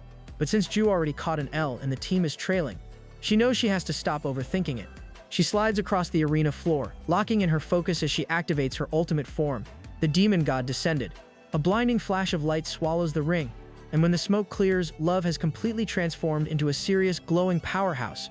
The audience is wide-eyed as she clenches her fists, letting the Demon God's power radiate through the entire arena. The scene suddenly pivots back to the volcano planet, where the sky is thick with smoke from a dozen erupting peaks. Thurvs is still laughing like a comic book villain, waving his weapon and demanding that Ju hand over the level 99 club right now. He's done being patient, slamming the ground and threatening a total dirtbag move. If Ju doesn't surrender the club, he will manually trigger the penalty on Star's hammer, reset her level to 0, and ruin her character forever. A split second later, a bright flame flashes across the scorched ground, and the giant sword Thurvs is swinging literally shatters into tiny pieces. Ju lands casually on the surface and tells the blacksmith it's time to stop talking so much because he's looking pretty weak right now. He smiles, pointing out that for a guy who calls himself the greatest blacksmith in existence, he's having a real hard time backing it up. Ju calmly asks if the old man has anything actually strong to show him, which sends Thurvs into a state of total shock. The dwarf growls, acknowledging that Ju really knows how to push his buttons, and decides to quit playing around and get serious. Thurvs reaches into a massive pile of swords nearby and pulls out a red blade, activating a hidden blacksmith-class skill called Custom Weapon. A bright aura wraps around the sword, and it rapidly grows until it's absolutely massive. Urus, still hanging onto Ju's club, is bugging out over the size of the thing. Thurv's eyes light up a deep red as he explains that this skill lets him change the size of any weapon he holds to fit the situation. He brags that this sword is one of his masterpieces, forged from the strongest metal in the universe, and coated in 50 different types of magic stones. He shouts that it took him 500 years to finish, making it clear that quality is his top priority. Then, just like that, the legendary sword shatters into junk. Thurv stands there in total silence, sweat running down his cheek as he stares at the broken bits of his 500-year project. Ju just furrows and asks if that's really all he's got. This sends Thurv into a total rage. He starts grabbing piles of blades and flinging them around, screaming about how Ju dares to be so bold. He grabs a hammer next, triggering the size-shifting skill again, and declares war on the entire Chrono continent. He vows to take down Ju first, then everyone else, just to get his hands on that level 99 club. He launches a burst of magic at Ju, but he just tells him to bring it on. Just then the hammer shatters again. Thurv clenches his jaw, grabs another sword, and swings again. Ju breaks that one too without even breaking a sweat. It turns into a repetitive cycle of Thurv's attacking with pure intensity and Ju staying completely relaxed, deflecting every single blow like he's swatting flies. Every weapon Thurv touches ends up in pieces on the lava-covered ground, and the dwarf's mouth stays wide open in a mix of anger and disbelief as his entire inventory gets turned into scrap metal. Finally, Thurv lets out a laugh, claiming he's figured out Ju's real strategy. He realizes Ju isn't even trying to hurt him, he's just trying to break every weapon Thurv owns to destroy his pride as a blacksmith. Thurv smirks dangerously, telling Ju he's just made a fatal mistake. He explains that Chrono Life has hidden mechanics that most players don't know about, like an uncharted continent of rules. Specifically, when two weapons collide, their durability drains 10 times faster than normal. Thurv shouts that he's been playing into this the whole time, calling Ju a fool. He points out that his blacksmith instincts are telling him the level 99 club is almost at its breaking point, and once it snaps, Ju will be completely defenseless. Urus scratches his nose and gives a little squint, looking way too relaxed for someone standing on a lava planet. He casually calls Thurv an idiot and points out the one thing the blacksmith totally missed: that wooden club is actually an ego sword. In game terms, that means its durability is literally infinite, so no matter how many times they clash, it's never going to break. Ju looks over at Urus and tries to shush him, asking why he's spilling the beans, but Urus just thinks it's hilarious watching Thurv act like a genius when he's actually clueless. Sweat starts pouring down the dwarf's face as the reality of the situation sets in. Ju puts the club on his shoulder, looking totally chill, and figures since the secret is out, he might as well explain the whole deal. He reveals that while the club started with a tiny durability of only 5 points, the bond he built with Urus made it grow until it became infinite. Thurv's mouth drops as he realizes he's been played like a fiddle. He tries to argue that infinite durability is impossible and goes against the natural order of the game, but Ju just smiles and confirms that he's holding the impossible right in his hands. He even throws a little shade, saying he's disappointed that the greatest blacksmith doesn't even know about ego swords, and jokes that Thurv's poor judgment is why he's working so hard for nothing. Thurv isn't taking the insults lying down though. He clenches his jaw, tells Ju not to make him laugh, and reaches back into his stash. He hurls a massive pile of swords into the air, screaming that destroying a few of his tools doesn't mean anything, because the real fight is just starting. As the Lord of Iron and Fire, he lets out a roar and swings a blade with enough power to send a shockwave across the terrain, trying to look as threatening as possible. But Ju doesn't look worried at all. He just flies right over the giant and smirks, telling Thurv he's got it all wrong. Before Thurv can even react, Ju drops down and delivers a massive hit directly to the giant's face, knocking him clean off his feet. As Thurv touches the growing bruise on his cheek, Ju hovers above him and clarifies that this isn't actually a battle or a fair fight. He flashes back to Thurv bragging about how he manipulated Innocent Star and threatened to reset her level just to get what he wanted. Ju's eyes light up red with fury as he tells the dwarf that it's just a straight-up beating for being a jerk to his friend. Ju swings his club with a slight smile, promising that he isn't going to kill Thurv, just teach him a very painful lesson. He smacks the blacksmith right on top of the head, leaving the giant's jaw hanging open in pain. Every time Thurv tries to get up, Ju is right there to knock him back down, sending sweat flying everywhere. Thurv is absolutely terrified, realizing that each hit is dealing massive damage even if his health bar isn't empty yet. Ju lands back on the ground and asks why the legendary blacksmith is already taking a nap, smiling as he points out that the correction session has barely even begun. Ju decides it's time to stop talking and start swinging, following through on his promise to give the blacksmith a proper correction session. Explosions rock the volcanic terrain as Ju gets into a flow state, his expression turning sharp and intense. Visfers, surrounded by a red aura, tries to act tough one last time, calling Ju a punching bag and threatening to hit the reset button on Star's level. Before he can even finish the threat, Ju lands a punch so hard it literally breaks the Lord of Iron and Fire's nose, sending blood everywhere. A massive burst of energy swallows the giant, and Ju hovers there looking a bit sheepish, realizing he accidentally deleted the guy. He whispers to himself about having zero self-control, feeling a bit annoyed that he let such a basic provocation bait him into a finishing move. But being a literal god of chaos has its perks, so Ju just summons a magical clock and rewinds time. Suddenly, the energy reverses, and Thurves finds himself standing there again, repeating the exact same punching bag trash talk as if he hadn't just been exploded. A massive sense of déjà vu hits the blacksmith as sweat pours down his face, and Ju just grins, apologizing for hitting him a little too hard in the previous timeline. Thurves tries to regain his dignity, screaming about being an ascended being, but Ju isn't having it. He activates a skill called 8 Mirror of Expansion, and in a few seconds he grows to match Thurves' massive height. Now that they're the same size, Ju clenches a fist and tells him that fighting a 2-star Ascended is light work, before delivering another full-force haymaker to the giant's face. The legendary hammer drops from Thurves' hands as he cries in pure agony. Ju grabs him and sets a new humiliating rule. Every time Thurves gets slapped, he has to count out loud. Thurves tries to act salty, but a quick smack across the cheek sends him toppling over. Ju's pupils burn red with authority, ordering him to start the count. After a few more hits to the head and cheeks, the giant finally breaks, a shiver passes through his body, and he starts counting while squinting through the pain. All the while, the memory of Thurves bragging about manipulating naive Star keeps fueling Ju's fire. The beating is relentless until Thurves is a total mess with his teeth literally getting knocked out.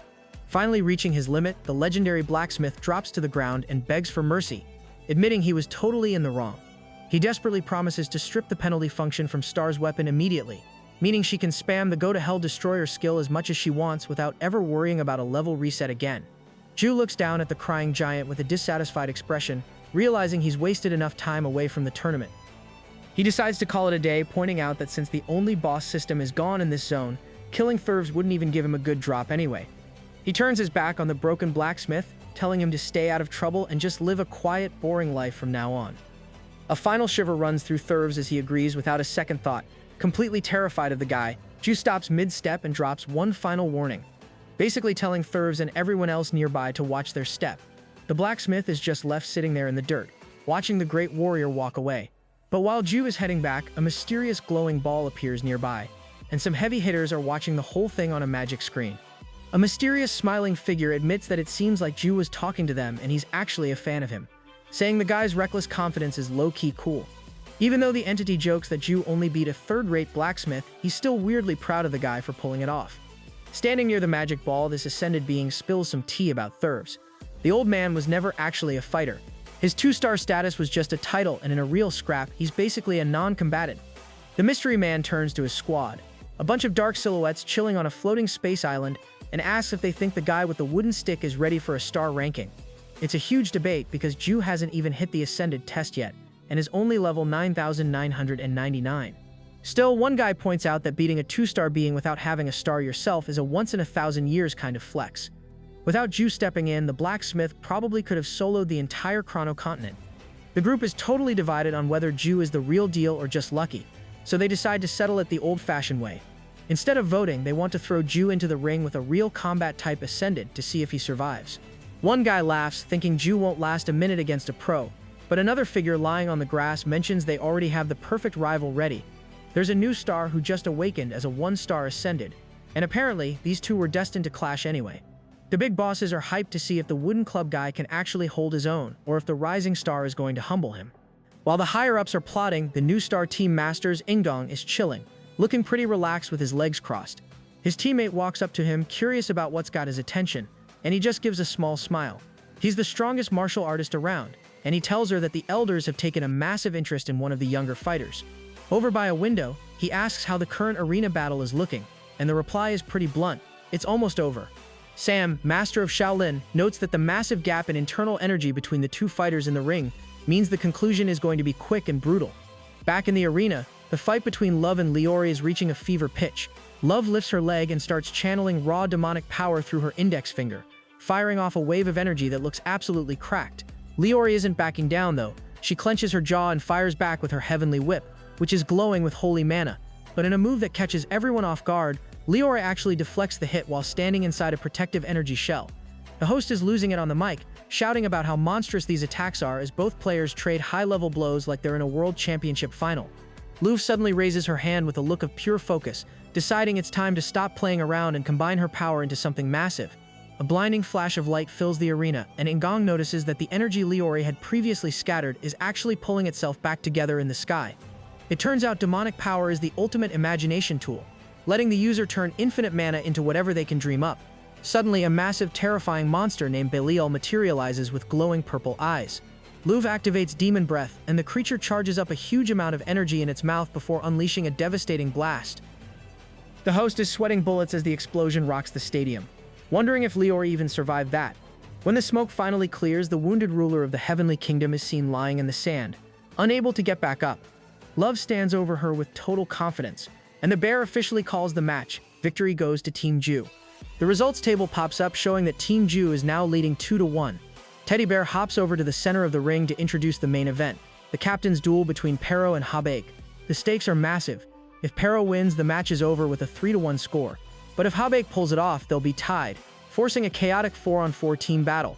Pero sprints forward at full speed, his footsteps echoing as he launches himself into the air. With total concentration, he activates a skill called Form Change, which the system explains allows a user to transform into their original race.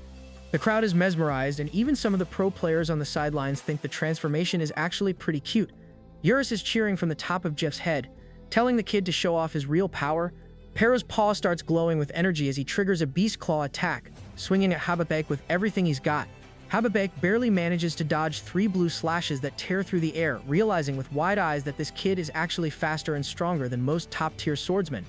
Pero starts bouncing between the rocks like a pinball, using them as launch pads to dive bomb Hababek from every possible angle.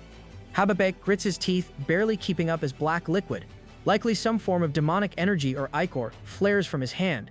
He realizes pretty quickly that the initial Beast Claw was just a big brain feint to get him into the air. Pero creates some distance, looking fierce while Hababek admits that for a kid, his agility and combat flow are honestly top tier. But Hababek smirks and decides it's time to stop holding back, pulling out his artifact and announcing he's about to go full King of Mirrors on everyone. Suddenly, the entire arena is swallowed by a move called Mirror World. Blue mirrors sprout up everywhere, covering the floor, the walls, and even hanging in midair until the whole place looks like a giant, trippy kaleidoscope.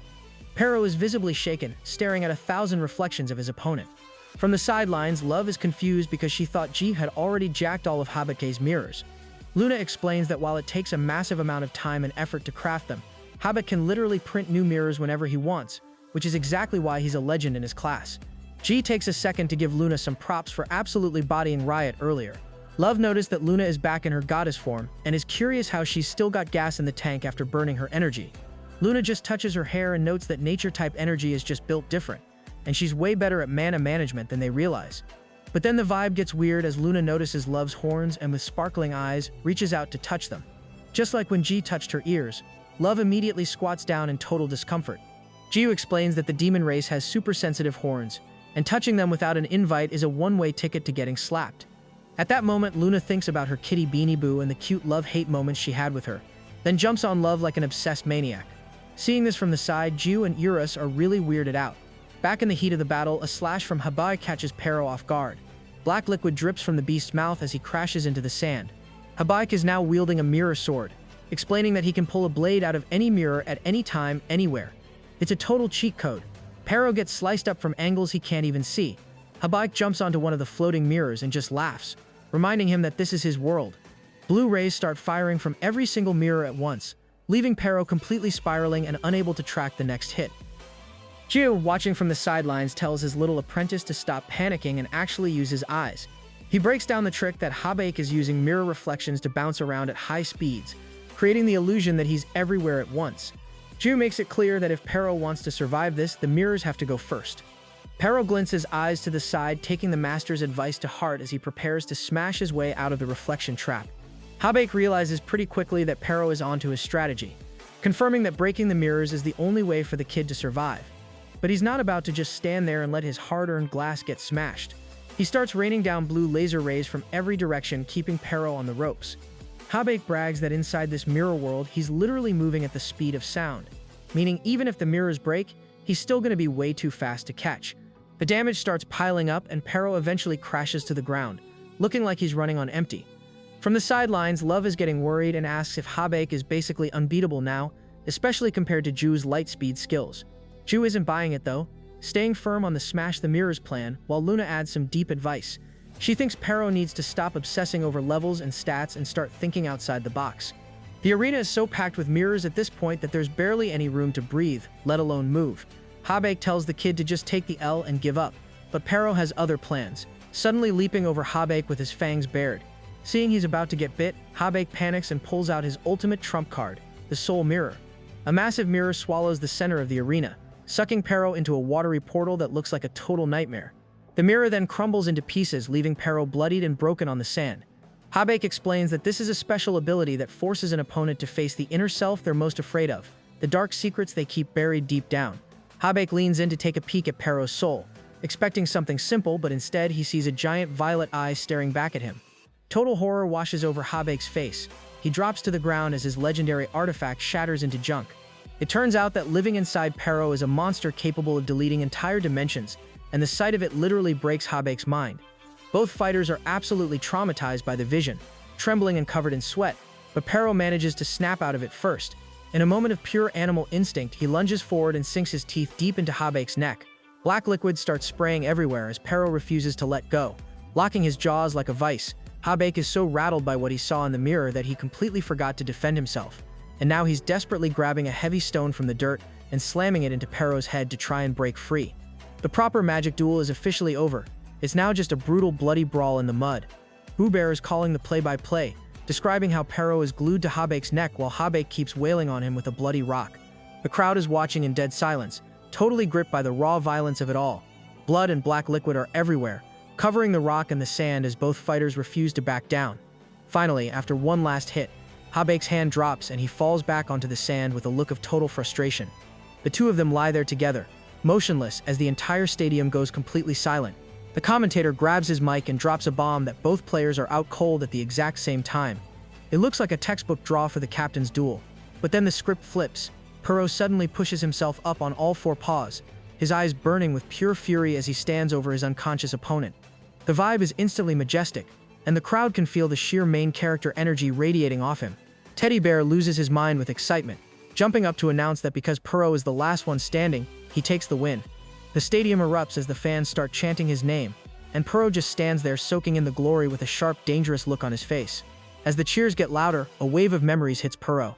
He thinks back to all the times he was kicked around, the moments Luffy stood over him, and how other players used to dodge him out of fear. He remembers his humble beginnings in the village where everyone knew his name, and the weight of it all makes his clawed paws tremble. Overcome with emotion, he throws his head back and lets out a long, legendary howl into the sky, finally proving he's the top dog.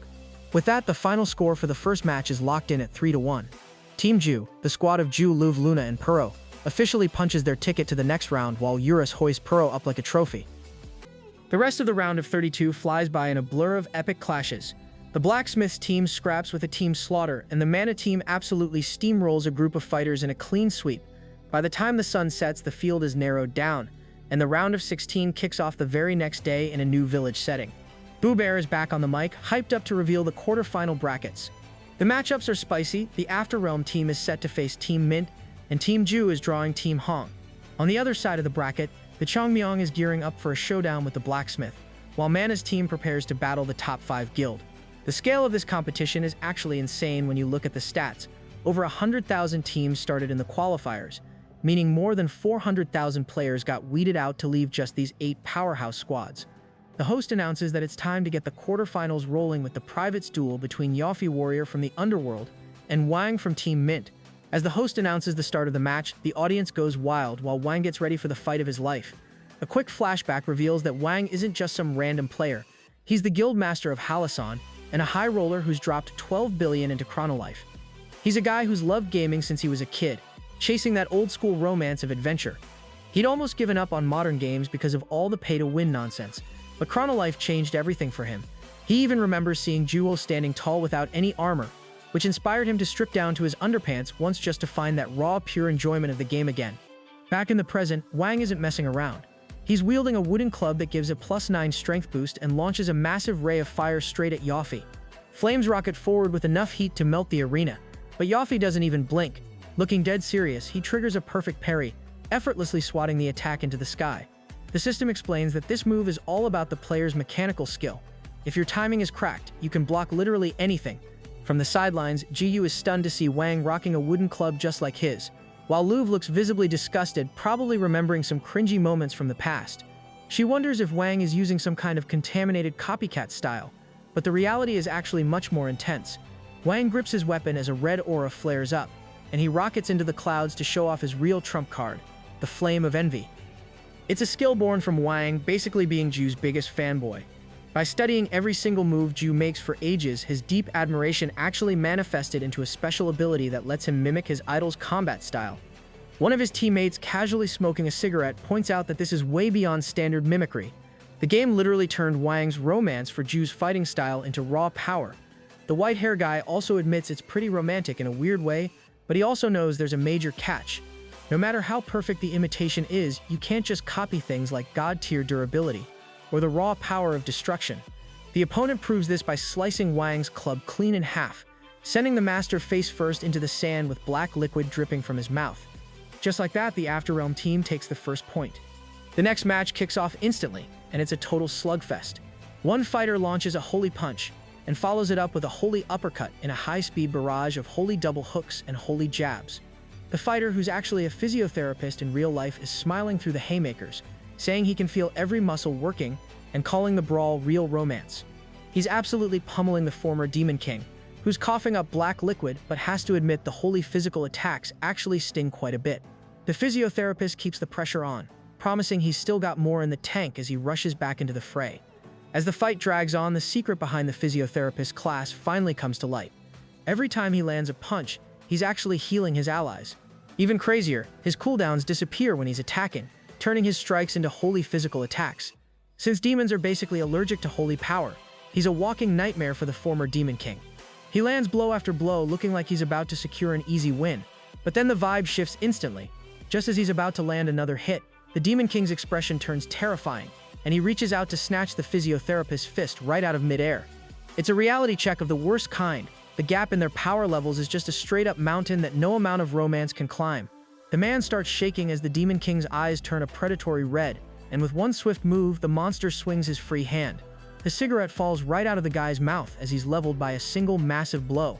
The shockwave from the hit is so intense it rattles the barriers outside the arena, leaving everyone watching realize that sometimes human skill just hits a ceiling when facing a literal monster.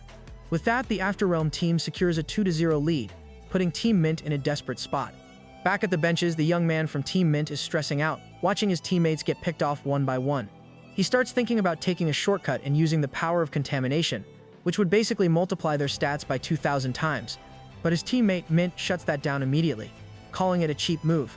She argues that power earned through actual grind and hard work is worth way more than some glitchy booster. Even though the guy thinks her version of romance is a bit pricey considering they're about to lose, she tells him to zip it and watch how a real winner handles business. There's a heavy moment where the guy lying on the floor points out the obvious. If she loses this next round, they're getting booted from the tournament. He admits he only showed up because they dragged him there, but his pride won't let him go out on a 3-sewer sweep. He puts on a rare serious face and tells her they need to actually try and win this thing. Touched by his sudden burst of motivation, Mint draws her sword and tells him to relax. She brags about being a royal tournament winner, and makes it clear she's never lost a 1v1 in her life. She's ready to take on whoever the Afterrealm throws at her. The moonlight hits the arena as the fight kicks off, but it turns into a nightmare almost instantly. Blood sprays from the girl's mouth as a massive tentacle drives straight into her stomach. With tears in her eyes, she realizes this isn't just a normal attack, it's a terrifying secret skill called Veracity. Before she can even react, the opponent literally drains the levels and stats right out of her body, devouring her strength until she disappears. The audience is completely stunned into silence, and even Boo Bear has to admit it was a masterclass in destruction. The host grabs the mic and makes it official that the leader of Team Mint Leader just got deleted by Urakan. Just as the host is wrapping things up, the white-haired young man steps into the arena and kills the vibe by demanding a captain's duel. He points out that if both teams agree, they can still scrap, and even though Boo Bear confirms it won't change the score, the warrior doesn't care. He's just in a terrible mood and needs to let off some steam. His face goes dark as he admits he's struggling to hold back the urge to just go nuclear and destroy everything in sight. He calls out the opposing captain, but the god of destruction just stands there with his hands in his pockets, giving him a slow, disrespectful grin. The god of destruction flatly refuses to fight, calling the warrior ordinary. With this, he turns back to his guys and suggests going back to report it all to Nether King. He just walks away, leaving the warrior fuming with veins popping out of his face, while the god of destruction secretly thinks to himself that these little creatures can chatter all they want. With that drama out of the way, the system pings that the next big match, Team Ju versus Team Hong, is finally up. Lu steps out first for Ju's squad, acting like a total pro by making heart shapes with her hands and waving to her massive fan base. The crowd is absolutely losing it because Lu, real name Sarong, is basically the top idol in the real world, and her level 650 stats are no joke. However, the host drops a massive plot twist that her opponent from Team Hong is the sword girl, who also happens to be Lu's real-life manager. The stadium turns into a soap opera as Teddy Bear jokes about this being payback for all the times the manager scolded Lu behind the scenes. Lu immediately gets defensive, telling everyone to stop making up rumors about her being bullied, but things get tense fast. The manager is acting super professional, telling Lu to leave her feelings at the door because she's coming for the win. Lu's face starts to twitch with those classic anime anger veins as she realizes her manager's icy stare is actually pretty intimidating. The signal for the fight finally goes off, and both girls dig their heels into the sand, ready to settle their workplace drama in the middle of the arena. Lu doesn't waste a single second, charging forward and popping a unique skill called Dash of Courage. This move is a total game changer, boosting her battle speed by 300% in an instant. She manages to get behind her manager, reminding her that while skill is great, Chronolife is often a numbers game. Lu tries to swing for a hit to the face, but the manager blocks it like a boss and counters with a wooden sword strike right across her cheek. The most popular idol in the game ends up eating dirt, lying flat on the ground while her manager stands over her with a satisfied smile, noting that the first hit officially landed. The manager standing beside a down Lu casually points out that even high-tier players like Riot couldn't handle her Dash of Courage. She sighs and calls Lu out for trying to sneak an attack from behind, bluntly adding that she isn't exactly a big brain when it comes to gaming strategy. This sends Lu into a total spiral of rage, especially when the manager tells her she should take some notes from Luna. Lu launches herself forward in a fury, but the manager just smirks, admitting she was just trolling to get a reaction. She easily dodges Lu's predictable swings, even landing a cheeky slap on her back just to prove a point. Lu spins around with a kick, calling her opponent crazy, but the manager just smiles and warns her that she's about to start taking double damage for her miss. Lu is gritting her teeth in total frustration because none of this makes sense. Her level is twice as high and her agility stats are maxed out, yet she's getting absolutely dominated. The manager keeps the pressure on, asking her if she's ever actually trained for a real fight or if she's just been winging it this whole time. Suddenly, a sword strike comes slicing down, and Lu braces for an overhead blow, but it's a total bait. The attack shifts horizontally at the last second, and Lu ends up coughing up black liquid as she tries to process the hit. The manager explains the big lesson that in a real fight, being able to tell a fake from a real strike is everything. She calls it an feint, basically a feint like you'd see in MMA or boxing, and says that in a game like Chronolife, mastering this isn't just a bonus, it's a requirement. As Lu tries to kick back and asks what level her manager even is, the manager just deflects with her wooden sword, which is starting to crack and crumble from the intensity. She explains that while raw control matters in a fighting game, an MMORPG is a totally different beast. Hearing her, Hong is impressed, points back to the previous match between Team Mint and the Afterrealm as proof that those fights were decided entirely by stats. If your numbers are too low, your damage basically doesn't exist. However, Hong admits she used to think that was the only rule until a reality check a couple of weeks ago changed her mind. A flashback shows her meeting the legendary manager for a recruitment spar. Back then, the manager was level 255 and walked in with total confidence because her level was twice as high as Hong's. She was certain she'd win, but she got absolutely schooled, which opened her eyes to the truth. There's a tiny fraction, the top 0.001% of players, who can actually break the game's limits and beat people with way better stats. Back in the present, the manager lands a brutal counter-slash that sends Love crashing back into the sand, black liquid pouring from her mouth. From the sidelines, Ju and Luna are watching in shock, with Luna admitting she had no idea anyone else in the tournament was capable of pulling off a counter skill on that level.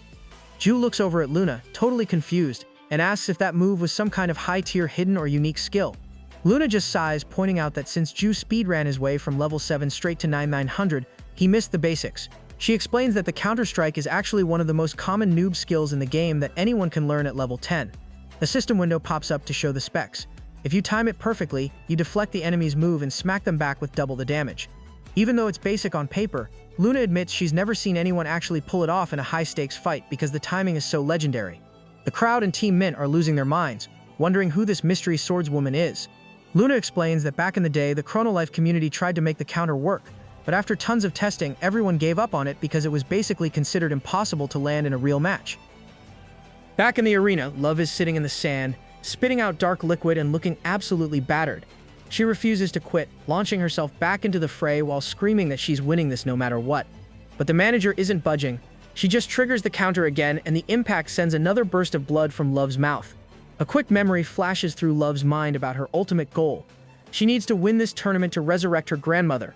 Driven by pure desperation and grief, her shoes dig into the ground as she rockets into the air, manifesting a blue dragon aura as she dives for one last-ditch effort. Luna watches the exchange, explaining to the group that a counter-strike isn't just about fast reflexes. It's about frame-perfect precision. The system confirms the insane difficulty. The window to land a counter is a tiny 1/17,000th of a second. As Luv dives down, the manager grips her wooden sword, looks up, and lands yet another counterpunch right in the middle of a blue pillar of energy. The stadium goes deathly silent as Luv crashes into the sand, completely unconscious before she even got a chance to use her demon god transformation. Boo Bear is shouting into his mic, totally shocked by how someone just used raw skill to ignore a massive level gap and shut down a top-tier idol. The manager stands there with her cracked wooden sword as the realization hits the crowd that they are looking at the strongest veteran player of the new generation. The audience goes absolutely wild, chanting her name over and over until the arena shakes. Even the top-tier heroes and the God of Destruction are visibly shaken by what they just saw. One pro explains that while a perfect parry is impressive, it has a 10-frame window, whereas the counter has only one single frame, making it 10 times harder to pull off. God of Destruction's face actually goes pale with fear as his teammate admits that even he couldn't land 3 counters in a row in a real fight. Boo Bear raises a paw and gets the crowd hyped, telling everyone to make some noise because the whole world is officially glued to the screen for this tournament. He grips the mic with both hands, reminding the fans that this isn't just a 1v1 anymore, it's a full-blown destruction. The energy in the arena is electric as Ju steps out onto the sand, rocking a simple cloak and looking totally unfazed. With this, the host announces that his opponent on the other side is the King of Slimes. Ju stands there with a bit of a mystery vibe, his face partially hidden, and admits that the tournament bracket was actually pretty sweet to him. He's been itching to scrap with the Slime King since the first day they met, mostly because he's dying to see what the creature can actually do. The Slime King is a bit surprised that Ju hasn't done his homework, but Ju just smiles and says he purposely skipped watching any of the Slime's old fight tapes. He thinks going in blind makes the whole thing way more interesting. The creature is actually impressed by that kind of confidence, calling Ju's character as top tier as his skills, and decides to stop stalling and show off his real power. The Slime King pulls a menacing face and triggers a skill called Slime Cloning. Suddenly, the blue creature starts glowing and shooting slime up into the air as his body begins to shift and warp. A crown appears on his head, and a second later, a perfect blue-skinned version of Ju is standing right there on the sand, club and all. The audience goes absolutely wild as Boo Bear explains that they just witnessed a hidden skill called Slime Cloning. The system window breaks down the mechanics. The skill lets the user transform into anyone they've physically touched, though the game forces the copy to have blue skin so nobody can use it to commit identity theft or other crimes. Ju stares at his blue twin and the light bulb finally goes off. He realizes the only reason the Slime King shook his hand when they first met was just to tag him for this specific move. He lets out a bit of a disappointed sigh, telling the slime that he was hoping for something a bit more original. He mentions he's already fought a mirror of clones who had a similar copying gimmick, so this feels like a rerun. But the Slime King just smirks, claiming his version is a massive upgrade over the old mirror skill. He tells Ju to stop yapping and get ready to catch hands, sitting back to let his blue replica do the dirty work. His blue Ju clone rockets into the air with a look of pure focus and drops a massive swing down strike, while the real Ju stands his ground and swings for the fences. The two of them collide in the center of the arena with so much force that the resulting glow lights up the entire night sky. It's a total explosion of power, and Teddy Bear points out that these aren't just fancy feints or fake moves, this is raw, unadulterated strength hitting a mirror image of itself. The shockwave is so heavy that people watching on their phones feel like the whole continent is shaking, though the fans in the stands are tucked away safely behind a god-tier barrier. While the chaos unfolds, the scene briefly cuts to a high-rise building where the boss is watching the fight from above, biting his nails in suspense and trying to keep his cool. Back at the arena steps, Love finally drags herself back to the group, exhaling a heavy sigh of defeat. She tries to apologize to her friends, admitting she gave it her all but still took the ul. Luna isn't exactly in a comforting mood, though. She furrowed her brows and tells Love to stop making excuses, comparing her performance to how Ju handled his past fights. When Love asks why Luna is being so salty, the goddess responds with a sharp slap across her face that leaves the demon frozen in shock. Luna makes it clear that she doesn't care about the win or the loss. that's just part of the game. What actually grinds her gears is how shamefully Love acted by falling for a basic provocation and losing her head in a blind fury. She calls out Love for throwing away all her hard-earned training just because someone talked a little trash. As Love holds her stinging cheek and tries to walk away, Luna drops one final truth that Love was so tilted that she didn't even activate her demon god form during the fight on purpose. The look on Love's face says it all. She completely blanked on her strongest transformation. Meanwhile, the battle between Ju and the Slime King is escalating to a level that's honestly hard to track. The two of them clash over and over, weapons crossing with shockwaves that could level a city. They both trigger the speed of light skill at the same time, turning the night sky into a mess of yellow and blue rays as they zip around at impossible speeds. The fight moves way past the arena boundaries, with Ju's eyes burning with pure rage while the blue clone radiates magical energy. The Slime King starts pulling out all the stops, using the 8 mirrors to stay mobile, while Ju counters by using the Mirror of Expansion skill to grow into a literal giant. Suddenly, there are countless copies of Blue Ju launching themselves into the air like spears, and the massive original Ju is swinging at the wave with a wild, unhinged grin. He brings down a giant overhead blow, but the slime army counters with a swing up multiplied 1,000 times. The resulting explosion is so massive it rings out beyond the planet itself, leaving the audience blinded by a light that's brighter than a star. The sky starts flashing red as a system window pops up, signaling that the 8 mirrors skill is finally hitting its limit and petering out. Both Ju and his blue clone begin their long descent back to the arena floor, but Ju isn't planning on a peaceful landing. While falling, he triggers the A-million strikes and lets loose a rapid-fire chain of slashes. The blue clone doesn't skip a beat, mirroring the move perfectly. It's a classic swordsman skill designed to overwhelm an enemy with a relentless sequence of strikes, and the two of them clash their clubs over and over. Another massive yellow shockwave ripples through the air as the rest of the teams watch through the arena bars, totally mesmerized by the scale of the destruction. Hong's teammate adjusts his glasses, looking genuinely shaken as he mutters that the whole scene looks like the end of the world. He starts second-guessing their plan, wondering if even a royal slime copy is enough to take down a literal monster like Jiu in a fair fight. Hong stares ahead with a serious expression, admitting that while she is down for the risk earlier, seeing Ju go this hard makes her realize how dangerous this actually is for their team. In hindsight, she thinks maybe they should have saved the Slime King for a guaranteed win in a different match, but it's too late for what-ifs now. She remembers when Ju got flattened by the Star Hammer, and they felt a bit of hope, proving that he wasn't totally invincible, which was exactly the morale boost they needed. With this, she gets her hope back in the slime, claiming that it is their last hope in this. Back on the ground, the Slime King is starting to look a bit frustrated, admitting that no fight has ever forced him to use this much brain power before. Ju just smiles, genuinely having the time of his life, and tells the slime that he's fought way better than expected. But the creature reveals he hasn't just been winging it. He spent over an hour every single day for a long time mentally simulating this exact fight, imagining himself copying and defeating Ju over and over. Even though his energy is starting to redline, the slime declares that the scouting phase is officially over. He flips his club around, presses it to his head, and triggers a terrifying move called Moonlight Assault, sending hundreds of energy rays flying at Ju from every single angle. Ju recognizes the technique instantly, and it's not good news. The Slime King explains that he's using the peak offensive skill of the Thief class, Hong's signature move. It's a brutal technique that mimics the flow of moonlight to rip a target into 12 separate pieces, and it's basically classified as an instant death skill. Being sliced into pieces, Ju is totally stunned, wondering how a slime is pulling off such a high-tier move he's never seen anyone else use. The clone explains the secret. As a novice master, the Slime King usually only has access to a few basic skills from every class. However, when he uses Slime Copy, those restrictions vanish. He gains full access to every single skill the person he's copying actually knows. Holding his club tight, he reminds Ju why he called this the upgraded version of the copy mirror. He's not just copying a look, he's copying a god-tier moveset. Flashbacks start hitting hard as everyone remembers star-smacking Ju with her hammer, which basically leaked the secret that instant death is Ju's one true kryptonite. Since then, the Slime King has been doing his homework. With Hong's help, he loaded up his slime copy with every single insta-kill move from every class in the game. He's standing there with a wild, villainous grin, resting his club on his shoulder and acting like he's the only person on the planet capable of actually putting Ju in the dirt. But just as he's feeling himself, a red system window pops up. The 10-minute timer on his transformation has hit 0. He shrinks back into his original form and collapses onto the sand, totally drained. He's visibly frustrated, breathing hard and wondering why on earth Ju is still alive after taking a hit that should have deleted his character file. Things get super trippy for a second when Ju pretends to die. His tongue is hanging out and his head is just chilling on the ground like he's done for. Bull Bear wanders over with his mic, literally poking the protagonist's head with a stick to see if there's any life left, since a dead player means an automatic loss. But then Ju just casually announces he's still in the game. His body parts start flying back together like a magnet, and he pops back up thanks to a hidden skill called Healing Factor that basically nops any damage he takes.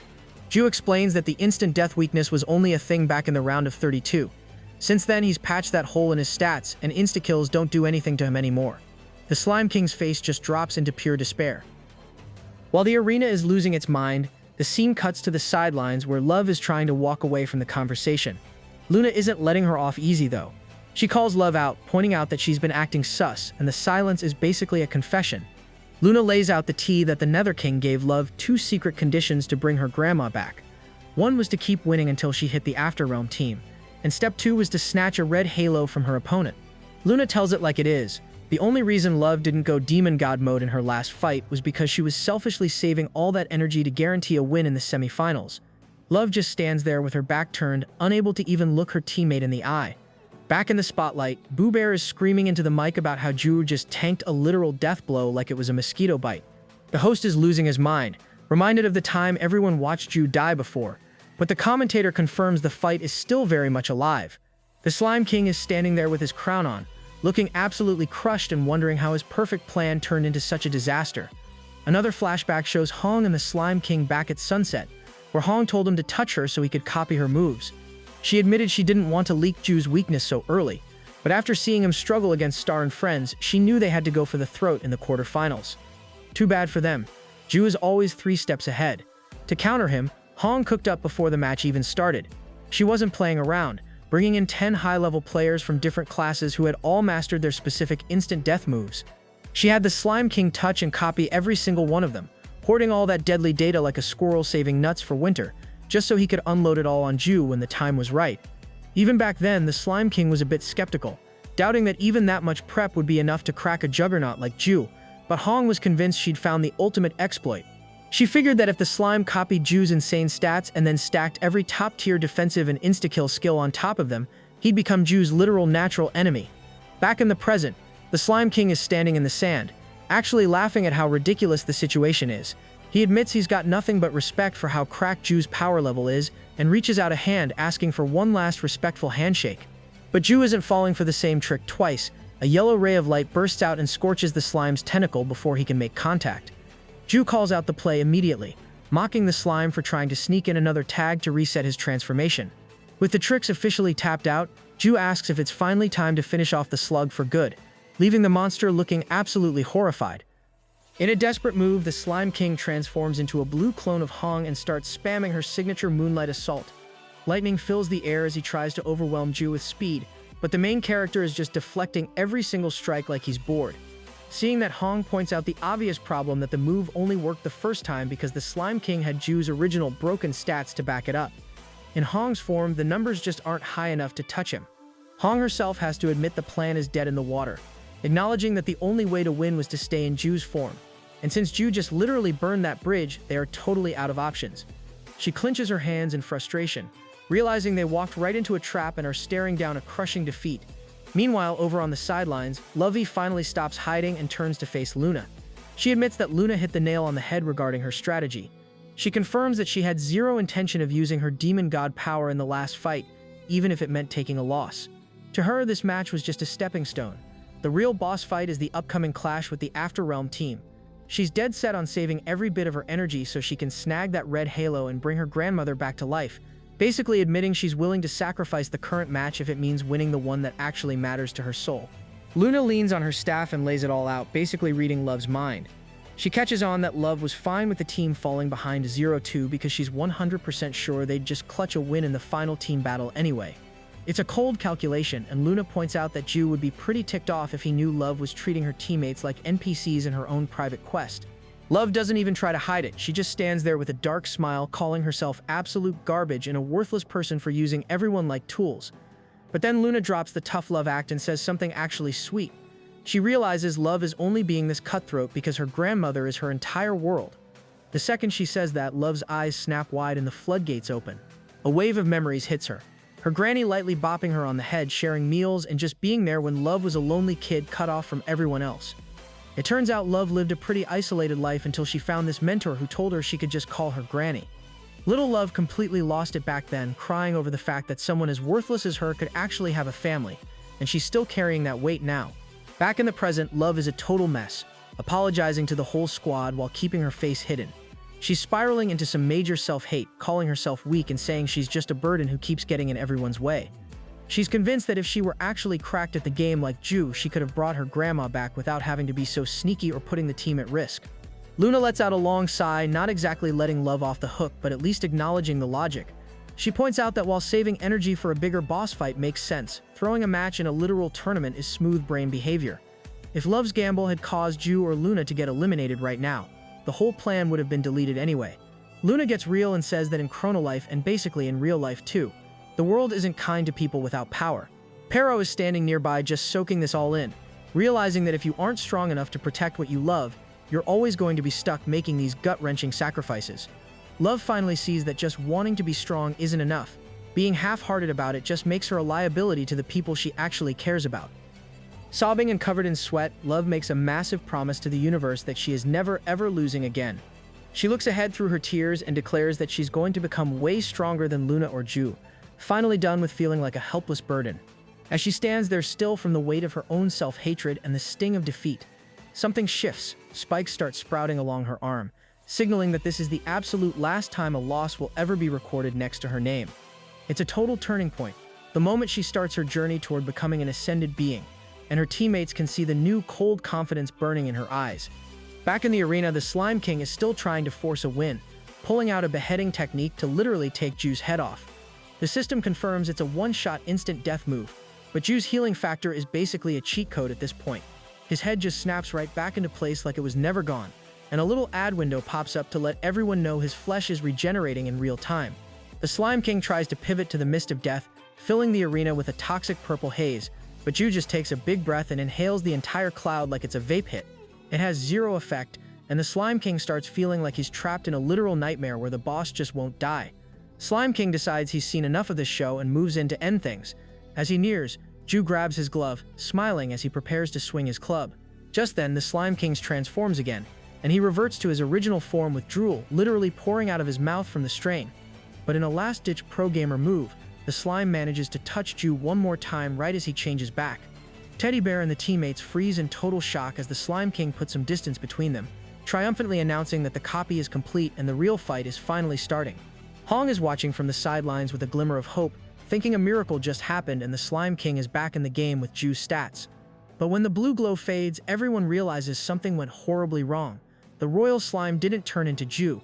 Instead, he transformed into a dragon with a crown on its head. The Slime King is just as confused as everyone else, sweating buckets as he wonders why he's rocking Aventador's form instead of the main characters. It turns out Ju had a big brain play ready. He let the slime land a hit, but Aventador's head pops out of Ju's body to apologize, confirming the slime actually touched her during the scramble. Before the Slime King can even process the fail, Ju lands a massive hit that sends a tooth flying and launches the monster into the stratosphere. The system locks it in, announcing that Ju takes the win. With this, the teddy bear throws his hand up to announce that the next big duel is officially a go. The vibes are high since the score is currently a 1-1 tie, and it's time for Luna to step into the arena to represent Team Ju. The squad Ju, Iris, and the rest are cheering their heads off as she makes her entrance. Across the way, Team Hong sends out their heavy hitter, the Spirit Master, Elenchia. Both fighters move in close, looking totally locked in as the signal for the match to start finally drops. Luna kicks things off with a friendly flex, telling Elenchia it's an honor to finally scrap with him. She points out that before Ju showed up and broke the game, Elenchia was the OG strongest player, the first one to ever unlock a hidden class. Elenchia isn't really vibing with the praise though, looking back with ice-cold eyes. Just then, Luna blasts him with holy light, but to her shock, he comes out of it alive and unharmed. He admits he's not exactly hyped to fight her because, honestly, who wants to deal with a goddess of life who can basically respawn forever? He doesn't waste time spreading his fingers to launch a jagged green energy ray alongside his spirit, the King of Wind Spirits. The attack is brutal, instantly tearing Luna's head off and slicing her body in half. Elenchia watches her pieces hit the dirt, but he knows better than to celebrate. Just like he feared, Luna immediately regenerates her entire body and lunges at him, grabbing him by the throat and lifting him off the ground like he weighs nothing. She smirks, suggesting that maybe he should stop hiding behind his little spirit and fight her directly. Elancio grunts in pain, but his spirit isn't having it and flies right through Luna's arm, taking it clean off. Luna winces as she loses the limb, and Elancio backs off to catch his breath, realizing that trying to box a literal goddess at close range isn't the move unless the spirit is right there to peel for him. Luna just chuckles and regrows the arm like it's no big deal, suggesting they stop playing around and actually start trying. She triggers a bright flash and starts spamming a series of explosive attacks called Boom all over the arena. Teddy Bear goes wild in the commentary box, explaining that this move hits the enemy's life energy directly, meaning it's a one-shot kill if it touches you. The arena turns into a light show of green rays and explosions, but the spirit is cracked and dodges every single blast with insane speed. Luna is genuinely impressed, thinking to herself that Elancio's gold ranking from the last tournament was no fluke. His speed is on par with an Awakened Riot, which is wild for someone without a main character buff.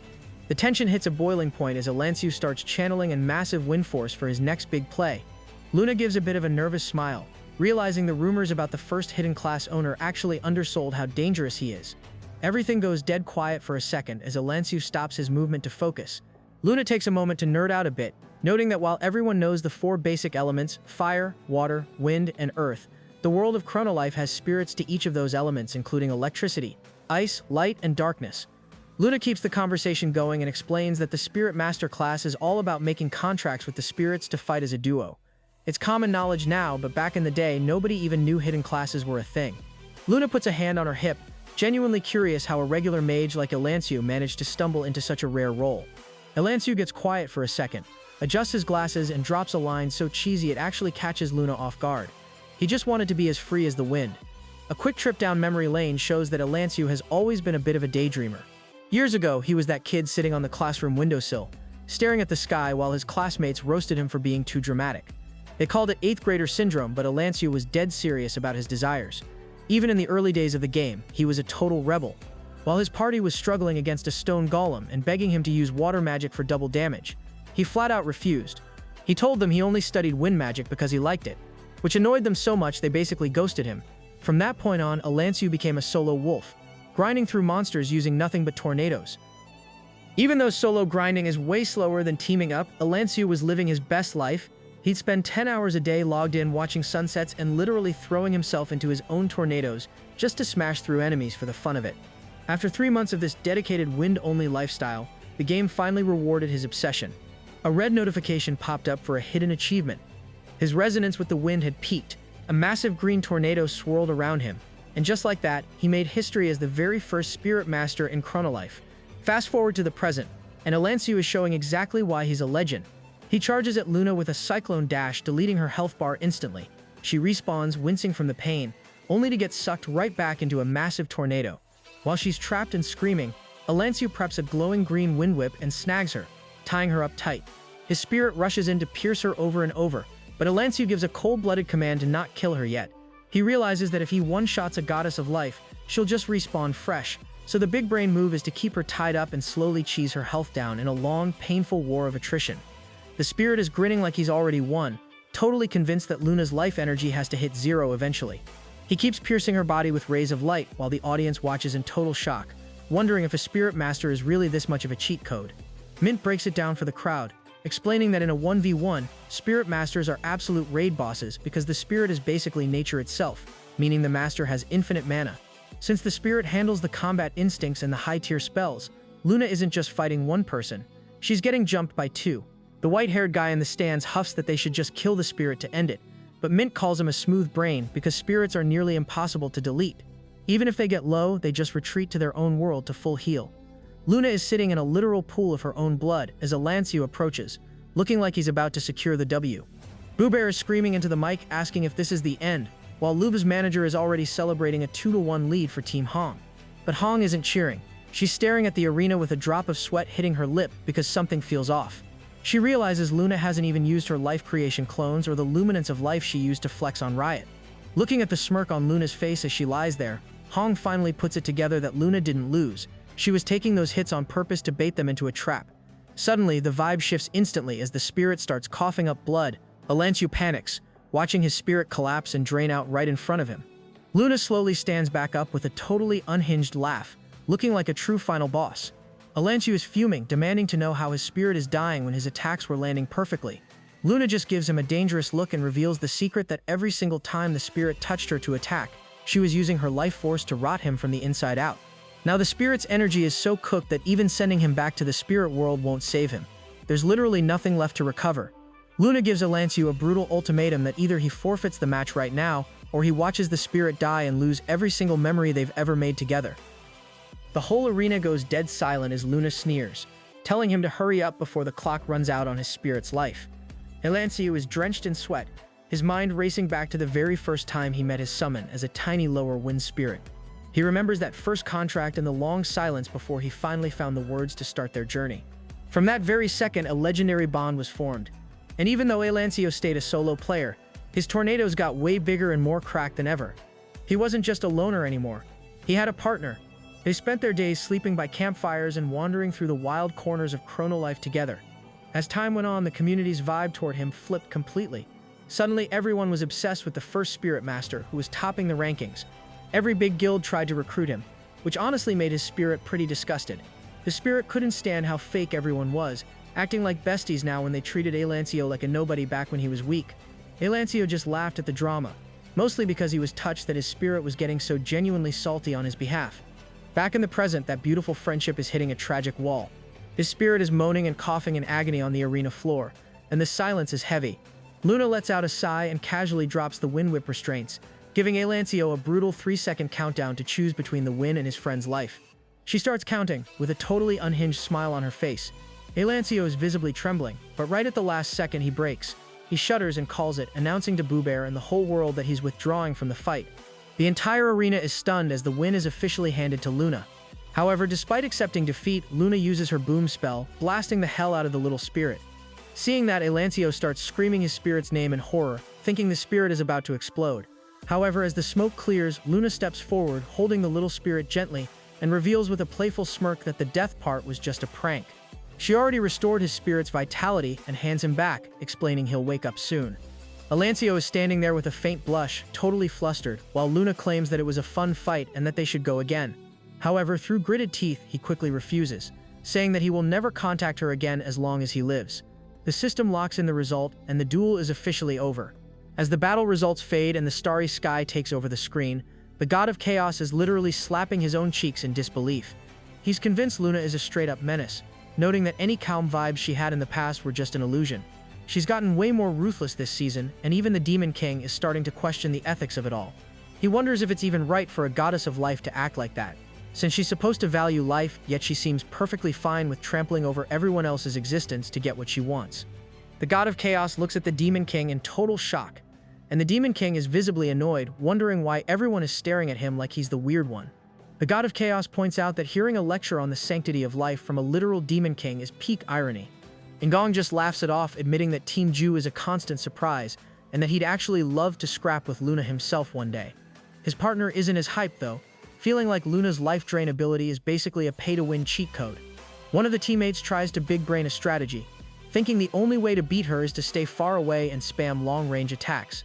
He recalls Luna shouting that touching her was the trigger for the drain, but he suspects that's just another one of her galaxy brain traps to bait people into the wrong move. Ngong totally agrees, calling her the most terrifying woman he's ever seen, and wondering what kind of guy could even handle someone that bold and controlling. Meanwhile, Luna is on cloud 9, running back to the group and throwing herself into Ju's arms the second she's clear of the arena. Ju gets super awkward and embarrassed, asking what the sudden PDA is about, but Luna just beams at him, asking if she was a good girl for bringing home the win. Ju tries to play it cool, pointing out that she wins literally all the time, but Luna insists this fight was actually a struggle. Her cheeks go bright red as she begs him for a head pat and some praise. Ju, looking like he'd rather be anywhere else, awkwardly reaches out and gives her the head pat she wanted. Luna is totally stunned for a second, but then she spots Louv standing there and asks why she's being so quiet for once. Love doesn't miss a beat, snapping back that Luna is a total devil wearing a nice girl mask, but then she softens up, admitting she can't stay mad since Luna's win keeps her dream of seeing her grandmother alive.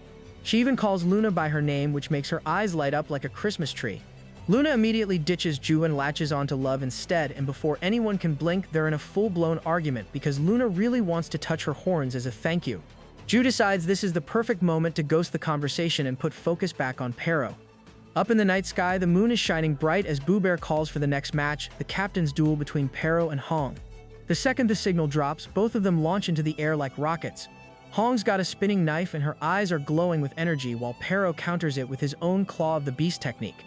They collide with enough force to shake the arena, landing on opposite sides before diving right back in. It's a pure speed battle, with Pero using his wild animal instincts and Hong flexing her rogue-class agility. They're trading blows at a dizzying pace, but even though Pero is holding his own, the raw stats are starting to tell a different story. Hong's physical power and level advantage mean Pero can't just rely on a main character burst of luck this time. In a straight-up fight, the numbers usually win. Pero isn't letting up for a second, launching himself off the edge of the spectator seats like a furry rocket. Hong barely has time to look up in alarm before the little beast sweeps past her and actually manages to draw first blood, leaving a deep cut on her thigh. It's a total shock to everyone watching. Even Elincio and the Slime King are staring in disbelief, wondering how their captain, the one person they were sure would catch an easy W, is suddenly on the ropes. The manager stands there looking pretty gloomy, acknowledging that while Hong should have the advantage on paper, her head just isn't in the game. When you're fighting at this speed, even a split second of overthinking means your natural stat advantage basically vanishes, and Pero is exploiting that hesitation to press her harder and harder. Hong is gritting her teeth, realizing her entire game plan for the quarterfinals is falling apart. Even if she clutches this win, the score would only be 2-2, leading into a 4-on-4 team war that feels impossible to win with Ju looming in the background. While she's spiraling, the manager points out that Pero looks like a completely different person. He's got this deep, scary confidence that wasn't there before. He's clearly taken the only the strongest survive rule to heart, realizing that if he wants to protect his squad, he has to be willing to make some pretty painful sacrifices. The fight gets even more intense when Pero manages to grab Hong's hand, but she winces and drives her knife straight into his side to break the hold. Both of them hit the ground hard, and Hong realizes just how close she came to a game over. If he'd gone for her neck instead of her hand, she'd be done. Pero stands back up with the dagger still sticking out of his ribs, looking absolutely unhinged as he literally grabs the hilt of the blade and takes it out. He's remembering some advice about not taking things too personally, and he just smiles a dark, dangerous smile, fully consumed by the will to win at any cost. Hong is legit terrified now because Pero's eyes are glowing with wild energy, and he's closing in on her like a predator. She tries to scramble away, but he's moving so fast he's basically a blur, crushing the stone floor with every step. He starts zigzagging all over the arena, constantly changing his trajectory until he finally connects with a massive hit to Hong's torso. She spits out blood, completely overwhelmed because his strength and speed have jumped to a level that makes her previous stats look like rookie numbers. It's clear Pero has officially entered beast mode. Blood is literally dripping from the dagger that was wedged in Pero's side.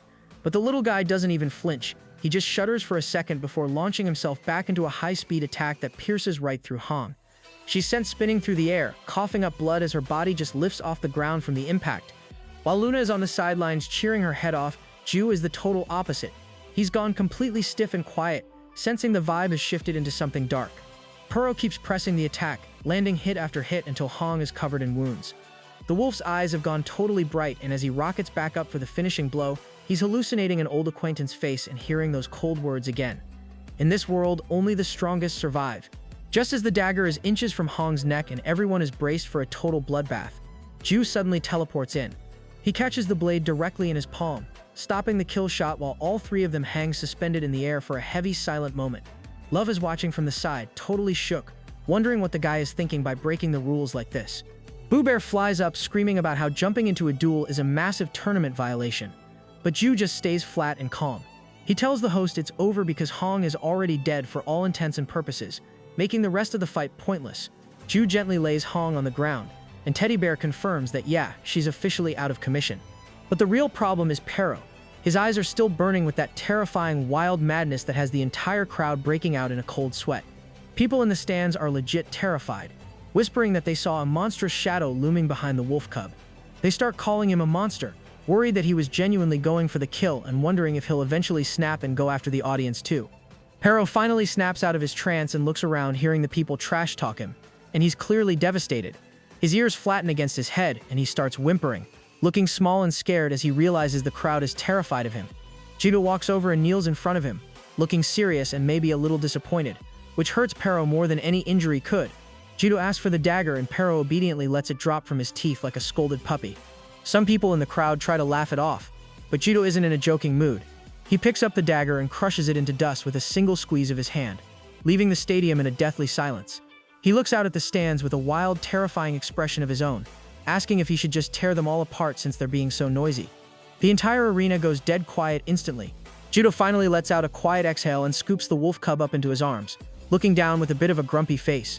He asks Pero why he let himself go off the deep end like that, and the little guy looks down sadly, clearly regretting how he slipped into that berserker mode. But then the vibe shifts instantly when Judo gives him a warm smile and tells him he actually fought well, even calling his style cool. Pero's ears shoot straight up, especially when Judo tells him to ignore the haters in the crowd. He promises that if anything ever goes south, he'll be right there as a brother to back him up. Pero is a total mess of happy emotions, blushing and wagging his tail until a slightly embarrassed Jude has to tell him to chill out. Jude glances over at Boo Bear, wondering if he's actually going to do his job and announce the results. He lifts Pero high into the air like a trophy, and the host finally declares Pero the winner. The arena stays dead quiet at first, but Ju isn't having it. He gives the crowd a look so threatening it feels like a literal life or death warning, asking why he isn't hearing any hype. Terrified for their lives, the audience suddenly erupts into the loudest cheering you've ever heard, chanting Pero's name in a massive wave. Ingdong is just sitting back eating snacks, calling Ju a total dictator for forcing the applause, and he notices that even the God of Chaos's crew is caught up in the forced celebration. With that chaotic win, the system locks it in that Team Ju is officially moving to the semi-finals. The rest of the quarterfinals fly by, starting with a match between the Mana team and the 5 guilds. The leader of the 5 guilds is acting super confident, crossing his arms and talking about how the stars have aligned for them. He thinks their lucky bracket is a sign that they're about to restore their guild to its former glory, promising his brothers a brilliant victory as he heads into the arena. The actual fight, however, turns out to be a total L for the 5 guilds. The arena erupts in flames and lightning as the Mana team absolutely steamrolls them, winning the first 3 matches back-to-back to make it a 3-2 sweep. The last member of the 5 guilds doesn't even bother stepping into the arena. They're just deleted from the tournament without landing a single blow. Luna is looking pretty serious after watching that slaughter, explaining that the Mana team hails from the ancient magical empire of Luru. When Ju asks her for a real power scaling on them, she drops a bomb that if she were still just a mage, her chances of beating them would be a flat 0. Ju is left in quiet horror as Luna admits she's stumped by their power. The Mana team was only using basic spells like fire and wind, but the destructive force was so off the charts that it defies all game logic. Luru was basically the Ivy League for mages, a place where everyone was obsessed with finding the absolute ceiling of mana. The roster for their team is stacked with literal legends. You've got Mana Ryang sitting at level 879, followed by his top student Ma He at 8,389, and then the genius twins Ma Yun and Ma Hyun.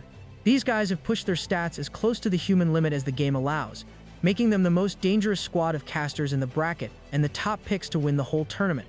Over at game headquarters, the boss is losing his cool while watching the playback. He's lighting up a cigarette and venting about how these NPC-level monsters are completely ruining the vibe of the tournament, which was supposed to be a fun festival for the regular players. He feels like the average gamers are just becoming background extras at this point. However, the system and the mysterious figure named Mom isn't worried at all. Mom just smiles and claims this is all for the best. The boss calls her out for being a hypocrite, especially since he sent the monitoring staff home so they could have a real talk. Mom, chilling on some floating space ruins near a star, gets all cryptic, talking about how everything since Season 1 is finally merging into a perfect orbit. Her eyes flash yellow for a split second as she promises that the beautiful world she envisioned is almost here. A new day rolls around and Love is buzzing with energy as she rings the doorbell at Ju's place. The crew decided to celebrate making it to the semis by meeting up at Ju's sister's cafe, and Love is blushing hard at the thought of seeing Ju in real life again. Ju is too lazy to play doorman, so he just tells her over the intercom to use the password he already gave her.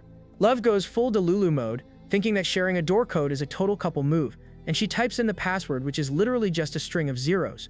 She walks in just as Ju is stepping out of the shower, toweling off his hair with his main character physique on full display. Love's eyes practically pop out of her head as she scouts his perfectly defined muscles. The sight is so intense she actually gets a nosebleed and drops to her knees, thanking the universe for the view.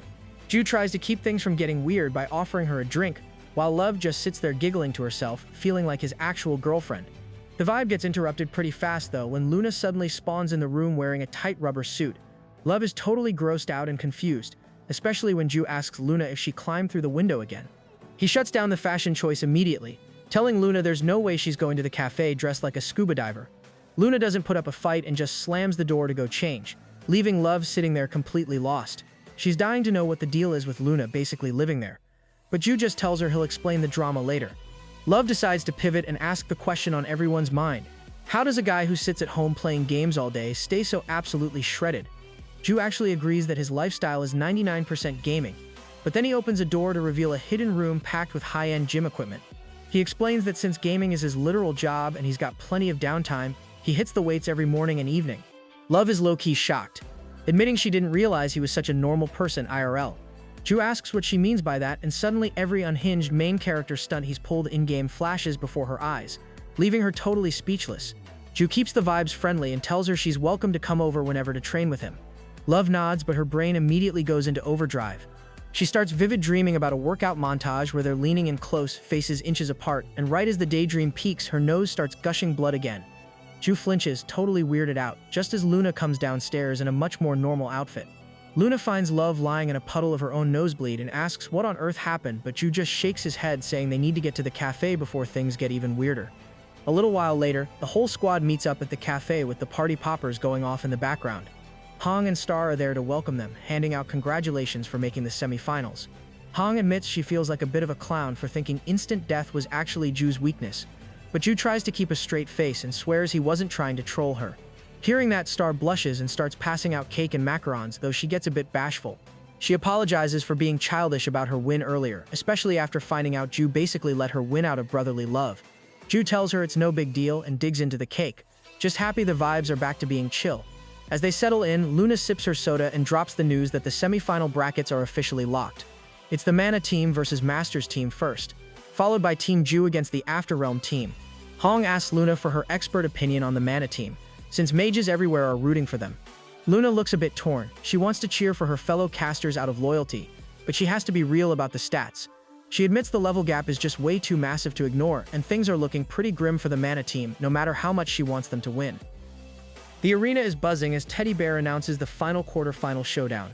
Team Masters versus Team Blacksmith.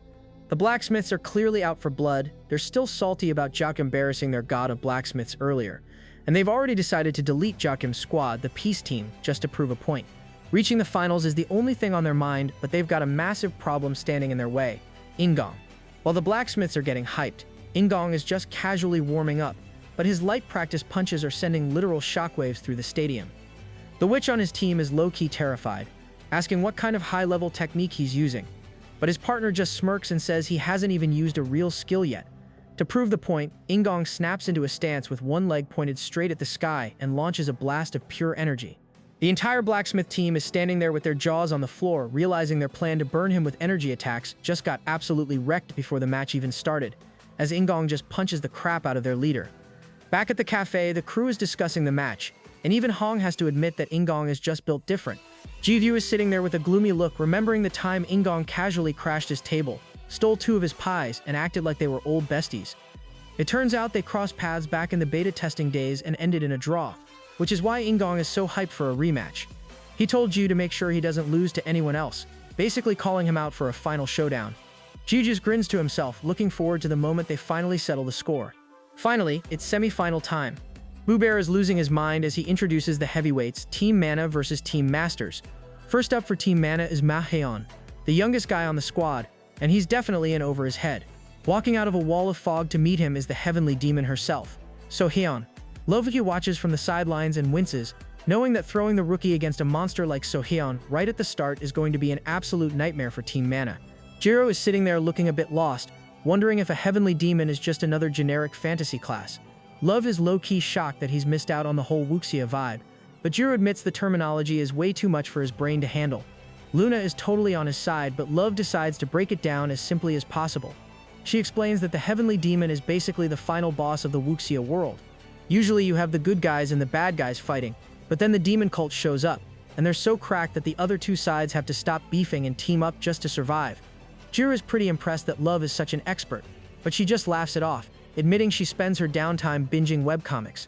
To make it even easier for the group to grasp, Love compares a heavenly demon to a demon king in a fantasy setting, the kind of threat that forces every kingdom to stop their wars and join forces. Luna hears this and gets a little cheeky, wondering if that means the demon king is actually the weakest link compared to a chaos god or a goddess of life. But before the debate can even get started, the fight in the arena kicks off.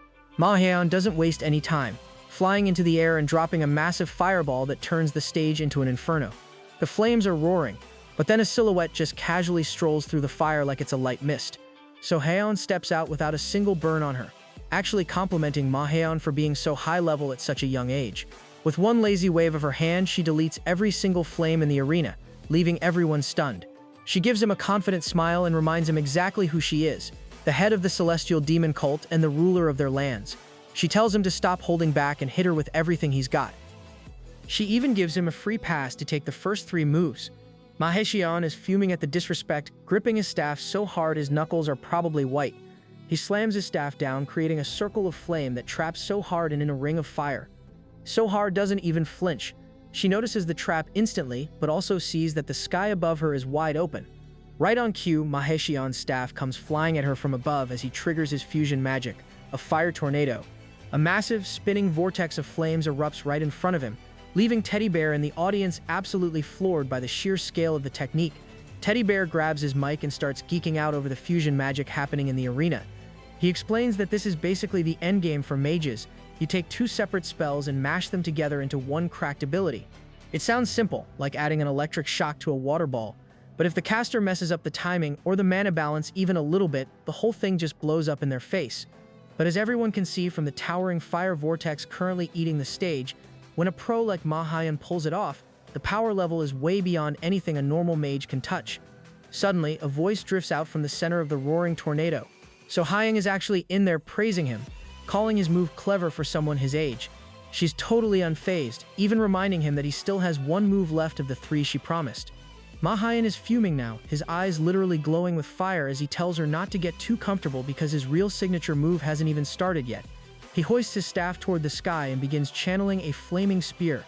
High above the vortex, a massive fiery cloud starts brewing, and the audience goes dead silent as they realize the scale of this attack. The ball of fire keeps growing until it looks like a literal sun falling out of the sky.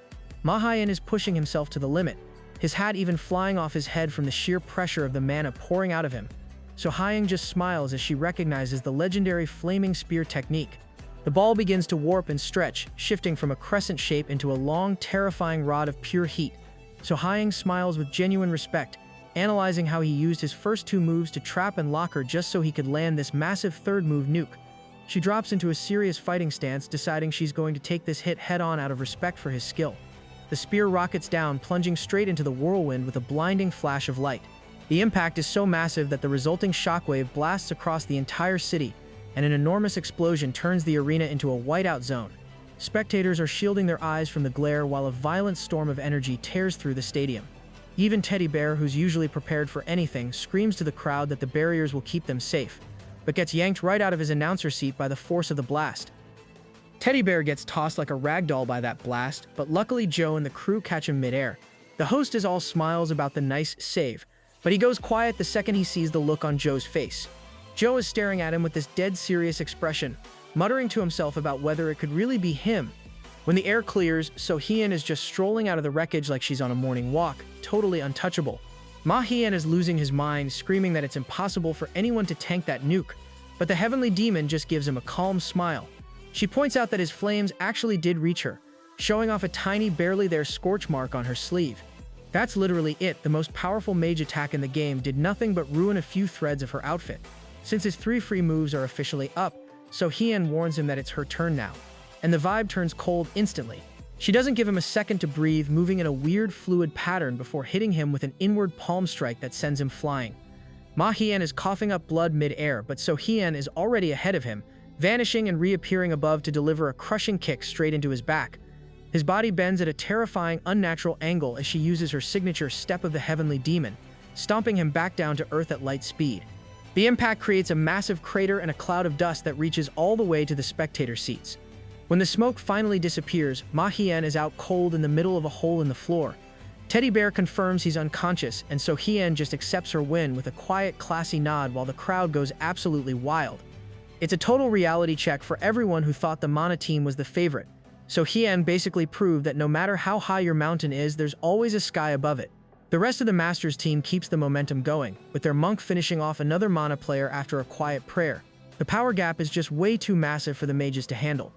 The Mana team is spiraling now, but Ri Young, one of the legendary 3 great sages, steps up to stop the bleeding. She's got that don't mess with me look on her face as she faces off against the head of the vagabonds, Witche. Things start off pretty balanced, with Ri-young using her hyperspeed casting to keep the pressure high. However, Witche manages to sneak in and tap her with a single finger, causing a sharp jolt of pain that has Ri-young backing off immediately. Her heart is hammering against her ribs because she knows if that touch had been any more solid, she would have lost her entire arm. She realizes right then and there that letting this guy get into melee range is a death sentence. Ri-young activates reverse gravity and launches herself into the air, only to drop straight back to the ground. Her teammates gasp in horror, while Ma Haeyeon starts sweating, thinking it has to be a mistake. Their team leader lies there completely drained. Witche calmly walks toward her.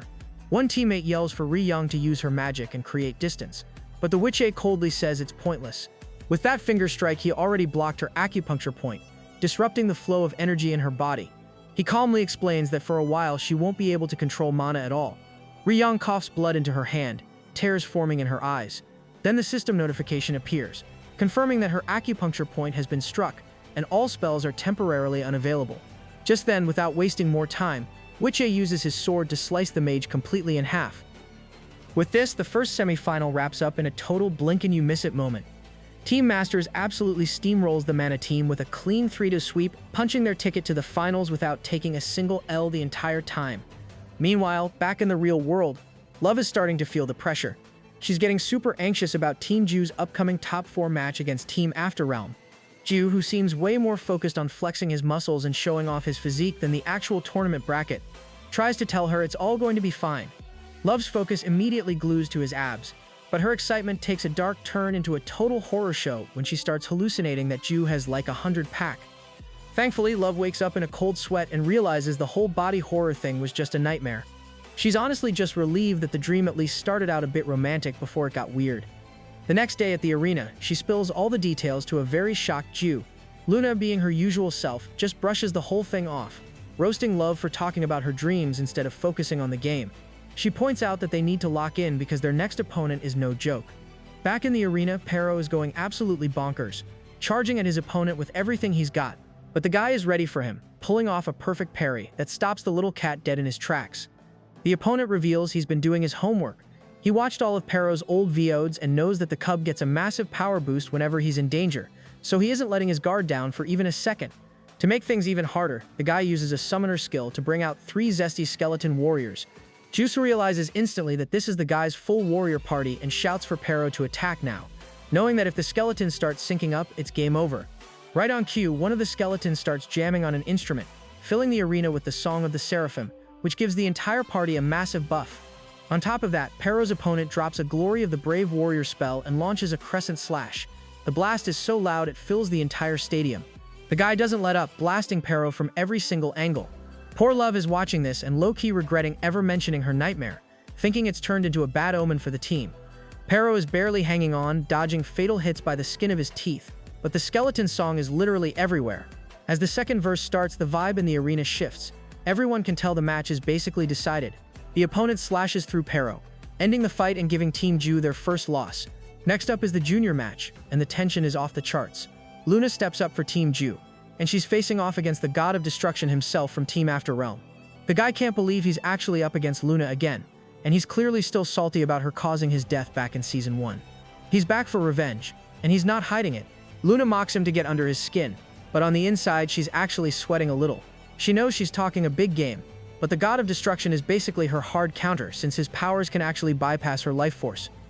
Luna is barely mid-thought about Love's nightmare when the God of Destruction pulls a total nothing personnel kid move, blinking right behind her and firing a laser shot that tears through her shoulder like a bullet. The Wind Spirit is annoyed that the guy missed a headshot, but Han quickly realizes this was a big brain play. That green beam isn't just for show, it actually suppresses healing abilities. If he'd killed her instantly, she might have respawned fresh, but by leaving her wounded and unable to heal, he's basically just torturing her. Luna starts taking a barrage of lasers and realizes that her chances of winning have officially tanked to 0%. In a last-ditch effort, Luna goes for her ultimate skill, the Luminance of Life. The entire arena gets blinded by a golden glow so intense that even Jur has to cover his eyes. It looks like a legendary comeback, but when the light finally fades, the God of Destruction is just standing there looking bored while Luna is down on her knees. He mocks her for wasting her ultimate, but then he starts wobbling and coughing, acting like he's about to collapse. It looks like he's actually going to lose for a second, but just as he falls in front of her, he starts laughing like an absolute maniac. He was just trolling her the whole time. He calls her a disgusting traitor and finishes the match with a simple flick to her forehead, sending her to the floor in total defeat. With that loss, Team Ju is suddenly down 0-2 against Team After Realm, and the vibes are at an all-time low.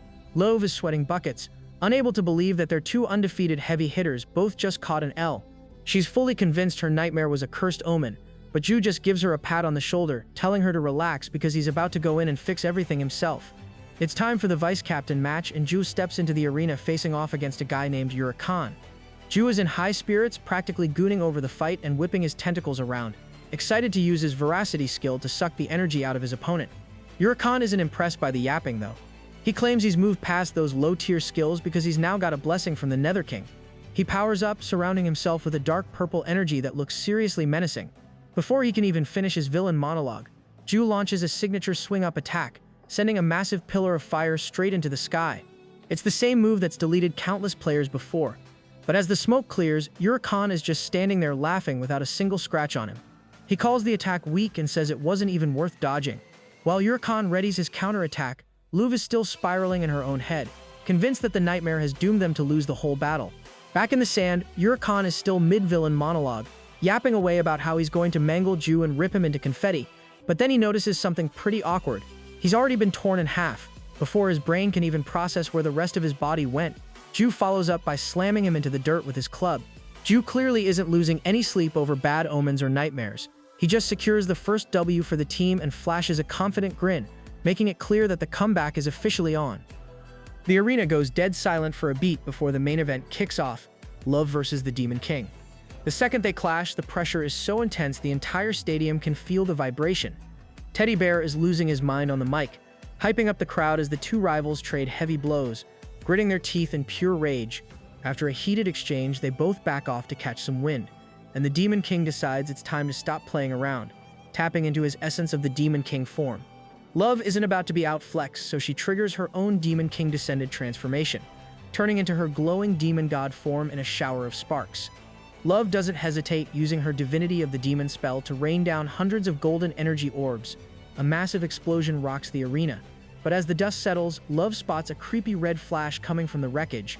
She barely dodges it, realizing it's the Annihilation skill, a high-tier Demon King specialty that's basically a one-shot delete button. The attack misses her and slams into the arena's energy shield just inches away from the terrified audience. Before she can even reset, the Demon King launches himself at her like a guided missile, throwing a barrage of punches that sends her sliding back. Love is struggling to keep her guard up, realizing the Demon King has gone full berserk mode and is acting like a total animal. She has a quick flashback to her granny warning her about how demon power can eventually swallow the user whole, and it looks like that's exactly what's happening here. The guy is screaming in a blind rage, obsessed with the fact that he never reached demon god status like she did. He swings a heavy finisher at her, but Love dodges it and counters with a savage kick to his stomach that sends him flying across the stage. The Demon King tries to talk trash, calling her kick weak, but Love is already 3 steps ahead. She's already mid-cast for another Divinity of the Demon skill, snapping her fingers to summon a divine cage that traps the Demon King instantly. With a cold look, she twists her hand and detonates the cage in a massive golden blast that fills the stadium with ash and light. It's a total power move that leaves the entire audience wondering if there's even anything left of the Demon King inside that explosion. The audience is absolutely floored, sitting there with their mouths hanging wide open while Boo Bear screams into his mic, wondering if the Demon King could possibly be tanky enough to survive a nuke like that. As the dust finally clears, the Demon King emerges totally unscathed, protected by a set of massive demonic spirit hands. Joview is in total shock, recognizing the skill from when Love used it to protect the squad before. Luna breaks it down, explaining that the Divinity of the Demon is basically the premium upgraded version of those powers. Rorus is hyped, noting that the Divinity spell basically lets the user manifest anything they can imagine, and even wonders about whether Love could just imagine a duplicate Joview in the ring to finish the job. Luna isn't so sure about that though, admitting that if the skill really were limitless, she'd have probably filled the world with an infinite army of baby Joviews by now. Back in the ring, the vibe gets dark fast as the Demon King lets out a literal blood-curdling scream. He begins to levitate as a terrifying aura wraps around his body, while Love stands frozen on the ground, watching the transformation in total disbelief. Right before her eyes, the Demon King mutates into a gigantic hulking demonic monster that's almost bigger than the entire arena. The audience and Boo Bear are sweating buckets at the sight of this absolute unit. While his teammates are cheering, Yaffy is having some dark flashbacks to the last time this monster went on a rampage. Love realizes this is the true form of the Demon King, and worries he's been completely swallowed by his own demonic energy, a fate she almost suffered herself. The monster doesn't waste any time and slams a massive claw down toward Love, creating a violent energy blast that rocks the floor. Love pulls a pro gamer move and dodges it perfectly, hovering above him, but the beast immediately follows up with a barrage of energy waves. Love snaps her wings open and starts bouncing around the arena like a flash of light, dodging the attacks with insane speed. She starts peppering the monster with heavenly beams from every direction, moving so fast the giant beast can't even track her. After a brutal beatdown, the monster is dripping blood and covered in wounds, looking like it's on its last legs. Just as the monster thinks the pressure is off, a sun-like heavenly flash appears in the sky. Love is channeling every bit of her mana into a final nuke, and even Injin is impressed, noting that she's compressing her energy into a single point like a literal black hole. The system starts spamming warnings, telling her that the demonic power is starting to corrupt her mind. But Love doesn't care. She remembers her granny's lessons about how demon power can make you lose your humanity and the importance of staying composed. The red corrupt glow of her attack suddenly shifts back to a pure heavenly light as the system confirms she's cleansed herself. She focuses all that power into a tiny harmless-looking orb and launches her eternal burst at the demon. It looks small at first, but the second it touches him, it explodes like a supernova, filling the entire arena with blinding white light. The pressure from that last attack is so heavy that both the audience and Jugga's squad can feel it in their bones. The monster doesn't even stand a chance. It literally starts evaporating under the weight of that pure magic. This is what true demon power looks like, and as the dust finally settles, the Demon King is left kneeling in total defeat right in front of Love. In his final moments, he has a bit of a throwback to his training days under Granny, remembering how he couldn't even get through the basic paper cup training. He thinks back to Granny hitting him and teaching him on a chalkboard before he finally disintegrates into ashes, leaving only his ring behind. With his last breath, he actually congratulates Love on the win. As he is gone, Love picks up the item and the system confirms it's the Ring of After Realm. Boo Bear rushes over to hype up her victory, but Love is totally checked out. She just takes the ring and walks away while the crowd goes wild. With the score now tied up at 2-2, Boo Bear announces that it's time for the ultimate 4v4 brawl to decide the whole thing. The stadium is electric because this is the match everyone was waiting for. But then Ju pulls a total main character move. He interrupts the hype and tells the host that he's going to be the only one from his team participating. He turns to the After Realm team and basically calls them morons to their faces, challenging all four of them at once. The After Realm squad is stunned, but the Nether King just starts laughing, finding the idea of a 1v4 hilarious. She gives her team the green light to go all out since they've already gotten what they came for. She snaps her fingers to summon another red ring, and suddenly the Demon King is respawned right there. As she gets ready to bounce, the God of Destruction asks if Love was the goal they were talking about. The Nether King lets out a sigh and admits that she originally wanted Joe, but Mother already has her eyes on him, so they settled for the next best thing, Love. She even admits she thinks Love is cute and wanted her for herself. The Demon King is fuming at this point, ranting about how embarrassing it is to fight a 1v4 against Joe. He tries to refuse, but in the blink of an eye, the Nether King flashes across the room and lifts him off the ground by his throat. The vibe turns dark fast as she calls him a dog on a leash, warning him that if he doesn't start acting like a good boy and following orders, things are going to end very badly for him. Outside, Boo Bear is losing his mind on the microphone, hyping the crowd for the absolute madness of this 1v4. Joe stands alone, facing down the entire After Realm squad like it's just another Tuesday. The second the signal drops, all four members jump him at once, showing zero mercy. The God of Destruction lands a clean hit with his green laser, piercing right through Joe, while Yaffy follows up with a sword slash. The Demon King and the Witch don't hold back either. The Witch actually uses a Voracity spell to take out one of Joe's legs, sending him crashing to the dirt. The After Realm team stands over him, talking massive trash about how he's getting exactly what he deserves for being so cocky. The God of Destruction is especially salty, savoring the moment as he prepares to get his long-awaited revenge for everything that happened in Season 1. But just when it looks like a game over, Joe starts laughing. He casually mentions how much he loves crossing the line because it only makes him stronger. Suddenly, his body starts glowing with a blinding blue light as he triggers his Mirror of Clones spell. In a literal blink, thousands of Joe clones spawn into the arena, all of them armed with clubs and looking ready for a riot. There are so many of them that the After Realm team can barely see the floor anymore, and their jaws hit the ground in total shock. Joe mocks them right back, throwing the God of Destruction's own words about being cocky in his face and letting them know it's way too late to back out now. His face twists into a creepy, unhinged expression as he promises to rip them all into pieces. The After Realm squad tries to bolt, but there's nowhere to go. Every time they try to move, a wall of Joe clones slams them back down with massive strikes to the face. The dust settles to show the entire team flattened out, with the god of destruction literally coughing up black blood. He tries to make a break for it in his flip-flops, but he gets yeeted back into the center of the arena, where the clone army starts a brutal, synchronized beatdown with their clubs. Their chances of escaping this nightmare have officially dropped to 0% as the clones just keep swinging without stopping. Pushed to the absolute limit, the god of destruction lets out a blood-curdling scream and triggers a massive power surge. A violent green energy blast rocks the stadium, and when the light clears, he's transformed into a giant muscular monster. Ju recognizes the form from Season 1, but he isn't impressed, thinking the guy is just wasting his energy struggling.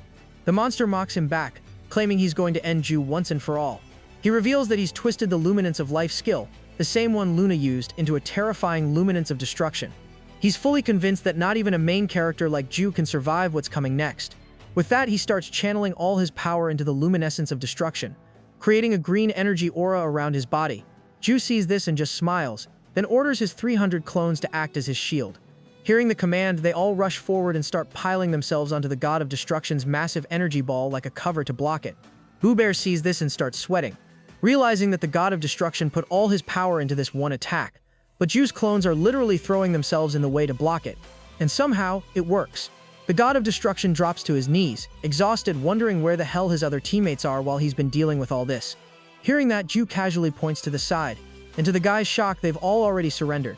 Seeing there's no way out, the god of destruction decides to join them. But before he can even surrender, Ju slams him to the ground, saying with a manic smile that in their last battle he was a jerk to Luna, and now he's going to pay for all of that. Seeing Ju stand up for her like that, Luna is pretty surprised, and she's blushing hard with her cheeks turning bright red. Ju doesn't even let the guy finish his big speech before he starts boinking him on the head with powerful swings, making the monster spit out blood. The luminance of destruction doesn't seem to help much when you're receiving a literal barrage of clubs to the skull while your teammates and 1,000 clones just stand there watching the show. Despite this being hyped as one of the most powerful matches in the tournament, it's basically over in a flash. Ju finishes the 1v4 like it's a warm-up, securing an easy win and punching his team's ticket to the grand finals. Boo Bear pops back into the arena, officially announcing that the finals are set. It's Team Ju versus Team Masters. The stakes are absolutely astronomical, with billions of gold on the line and a mystery chest for the MVP that's rumored to be the most valuable item in Chrono Life history. The host wraps things up by telling everyone the final will be streamed worldwide tomorrow night, and the crowd goes absolutely wild as the sun sets on the semi-finals. Back at the camp, the squad is celebrating, though Ju thinks Glardo is acting a bit overexcited. She admits she basically slept through the earlier matches because she thinks watching noobs fight is boring. Even when Luna mentions the god of destruction was there, Glardo just scoffs, saying if they haven't ascended yet, they're still amateurs. She compares the current tournament hype to something called the Star Competition, but she brushes off Luna's questions about it before things get too deep. As they keep yapping, Ju asks Luv about that red ring she swiped and wonders if she's going to bring her granny teacher back yet. Luv says she's holding off for now since the Nether King is busy, but she's got a promise that Granny will return once things clear up. The conversation turns serious when Oris asks about the strategy for the finals. Since it's a team format, if Ju wins his round but the others catch 3 Ls, they'll still lose the whole thing. Ju just gives a confident smirk, claiming he's already got a plan for tomorrow. Meanwhile, Team Master is having their own meeting at a dumpling spot. Ngong is just as confident, telling his team he's got a gamble of a plan ready to go. Both leaders know their strategies might fail, but they're both willing to risk it all. Up near the sun, Mother is chilling and looking more excited than ever. She muses about how the winner and the loser will eventually walk the same path, but only one of them is going to leave with a smile on their face. Back on Earth, the hype is reaching a fever pitch. People in trains and restaurants are glued to their phones waiting for the stream to start. Right on cue, Boo Bear starts the countdown in the arena. The stadium is buzzing with chants as the final 2 teams, who outlasted hundreds of thousands of others, finally step onto the stage for what's looking like a legendary showdown.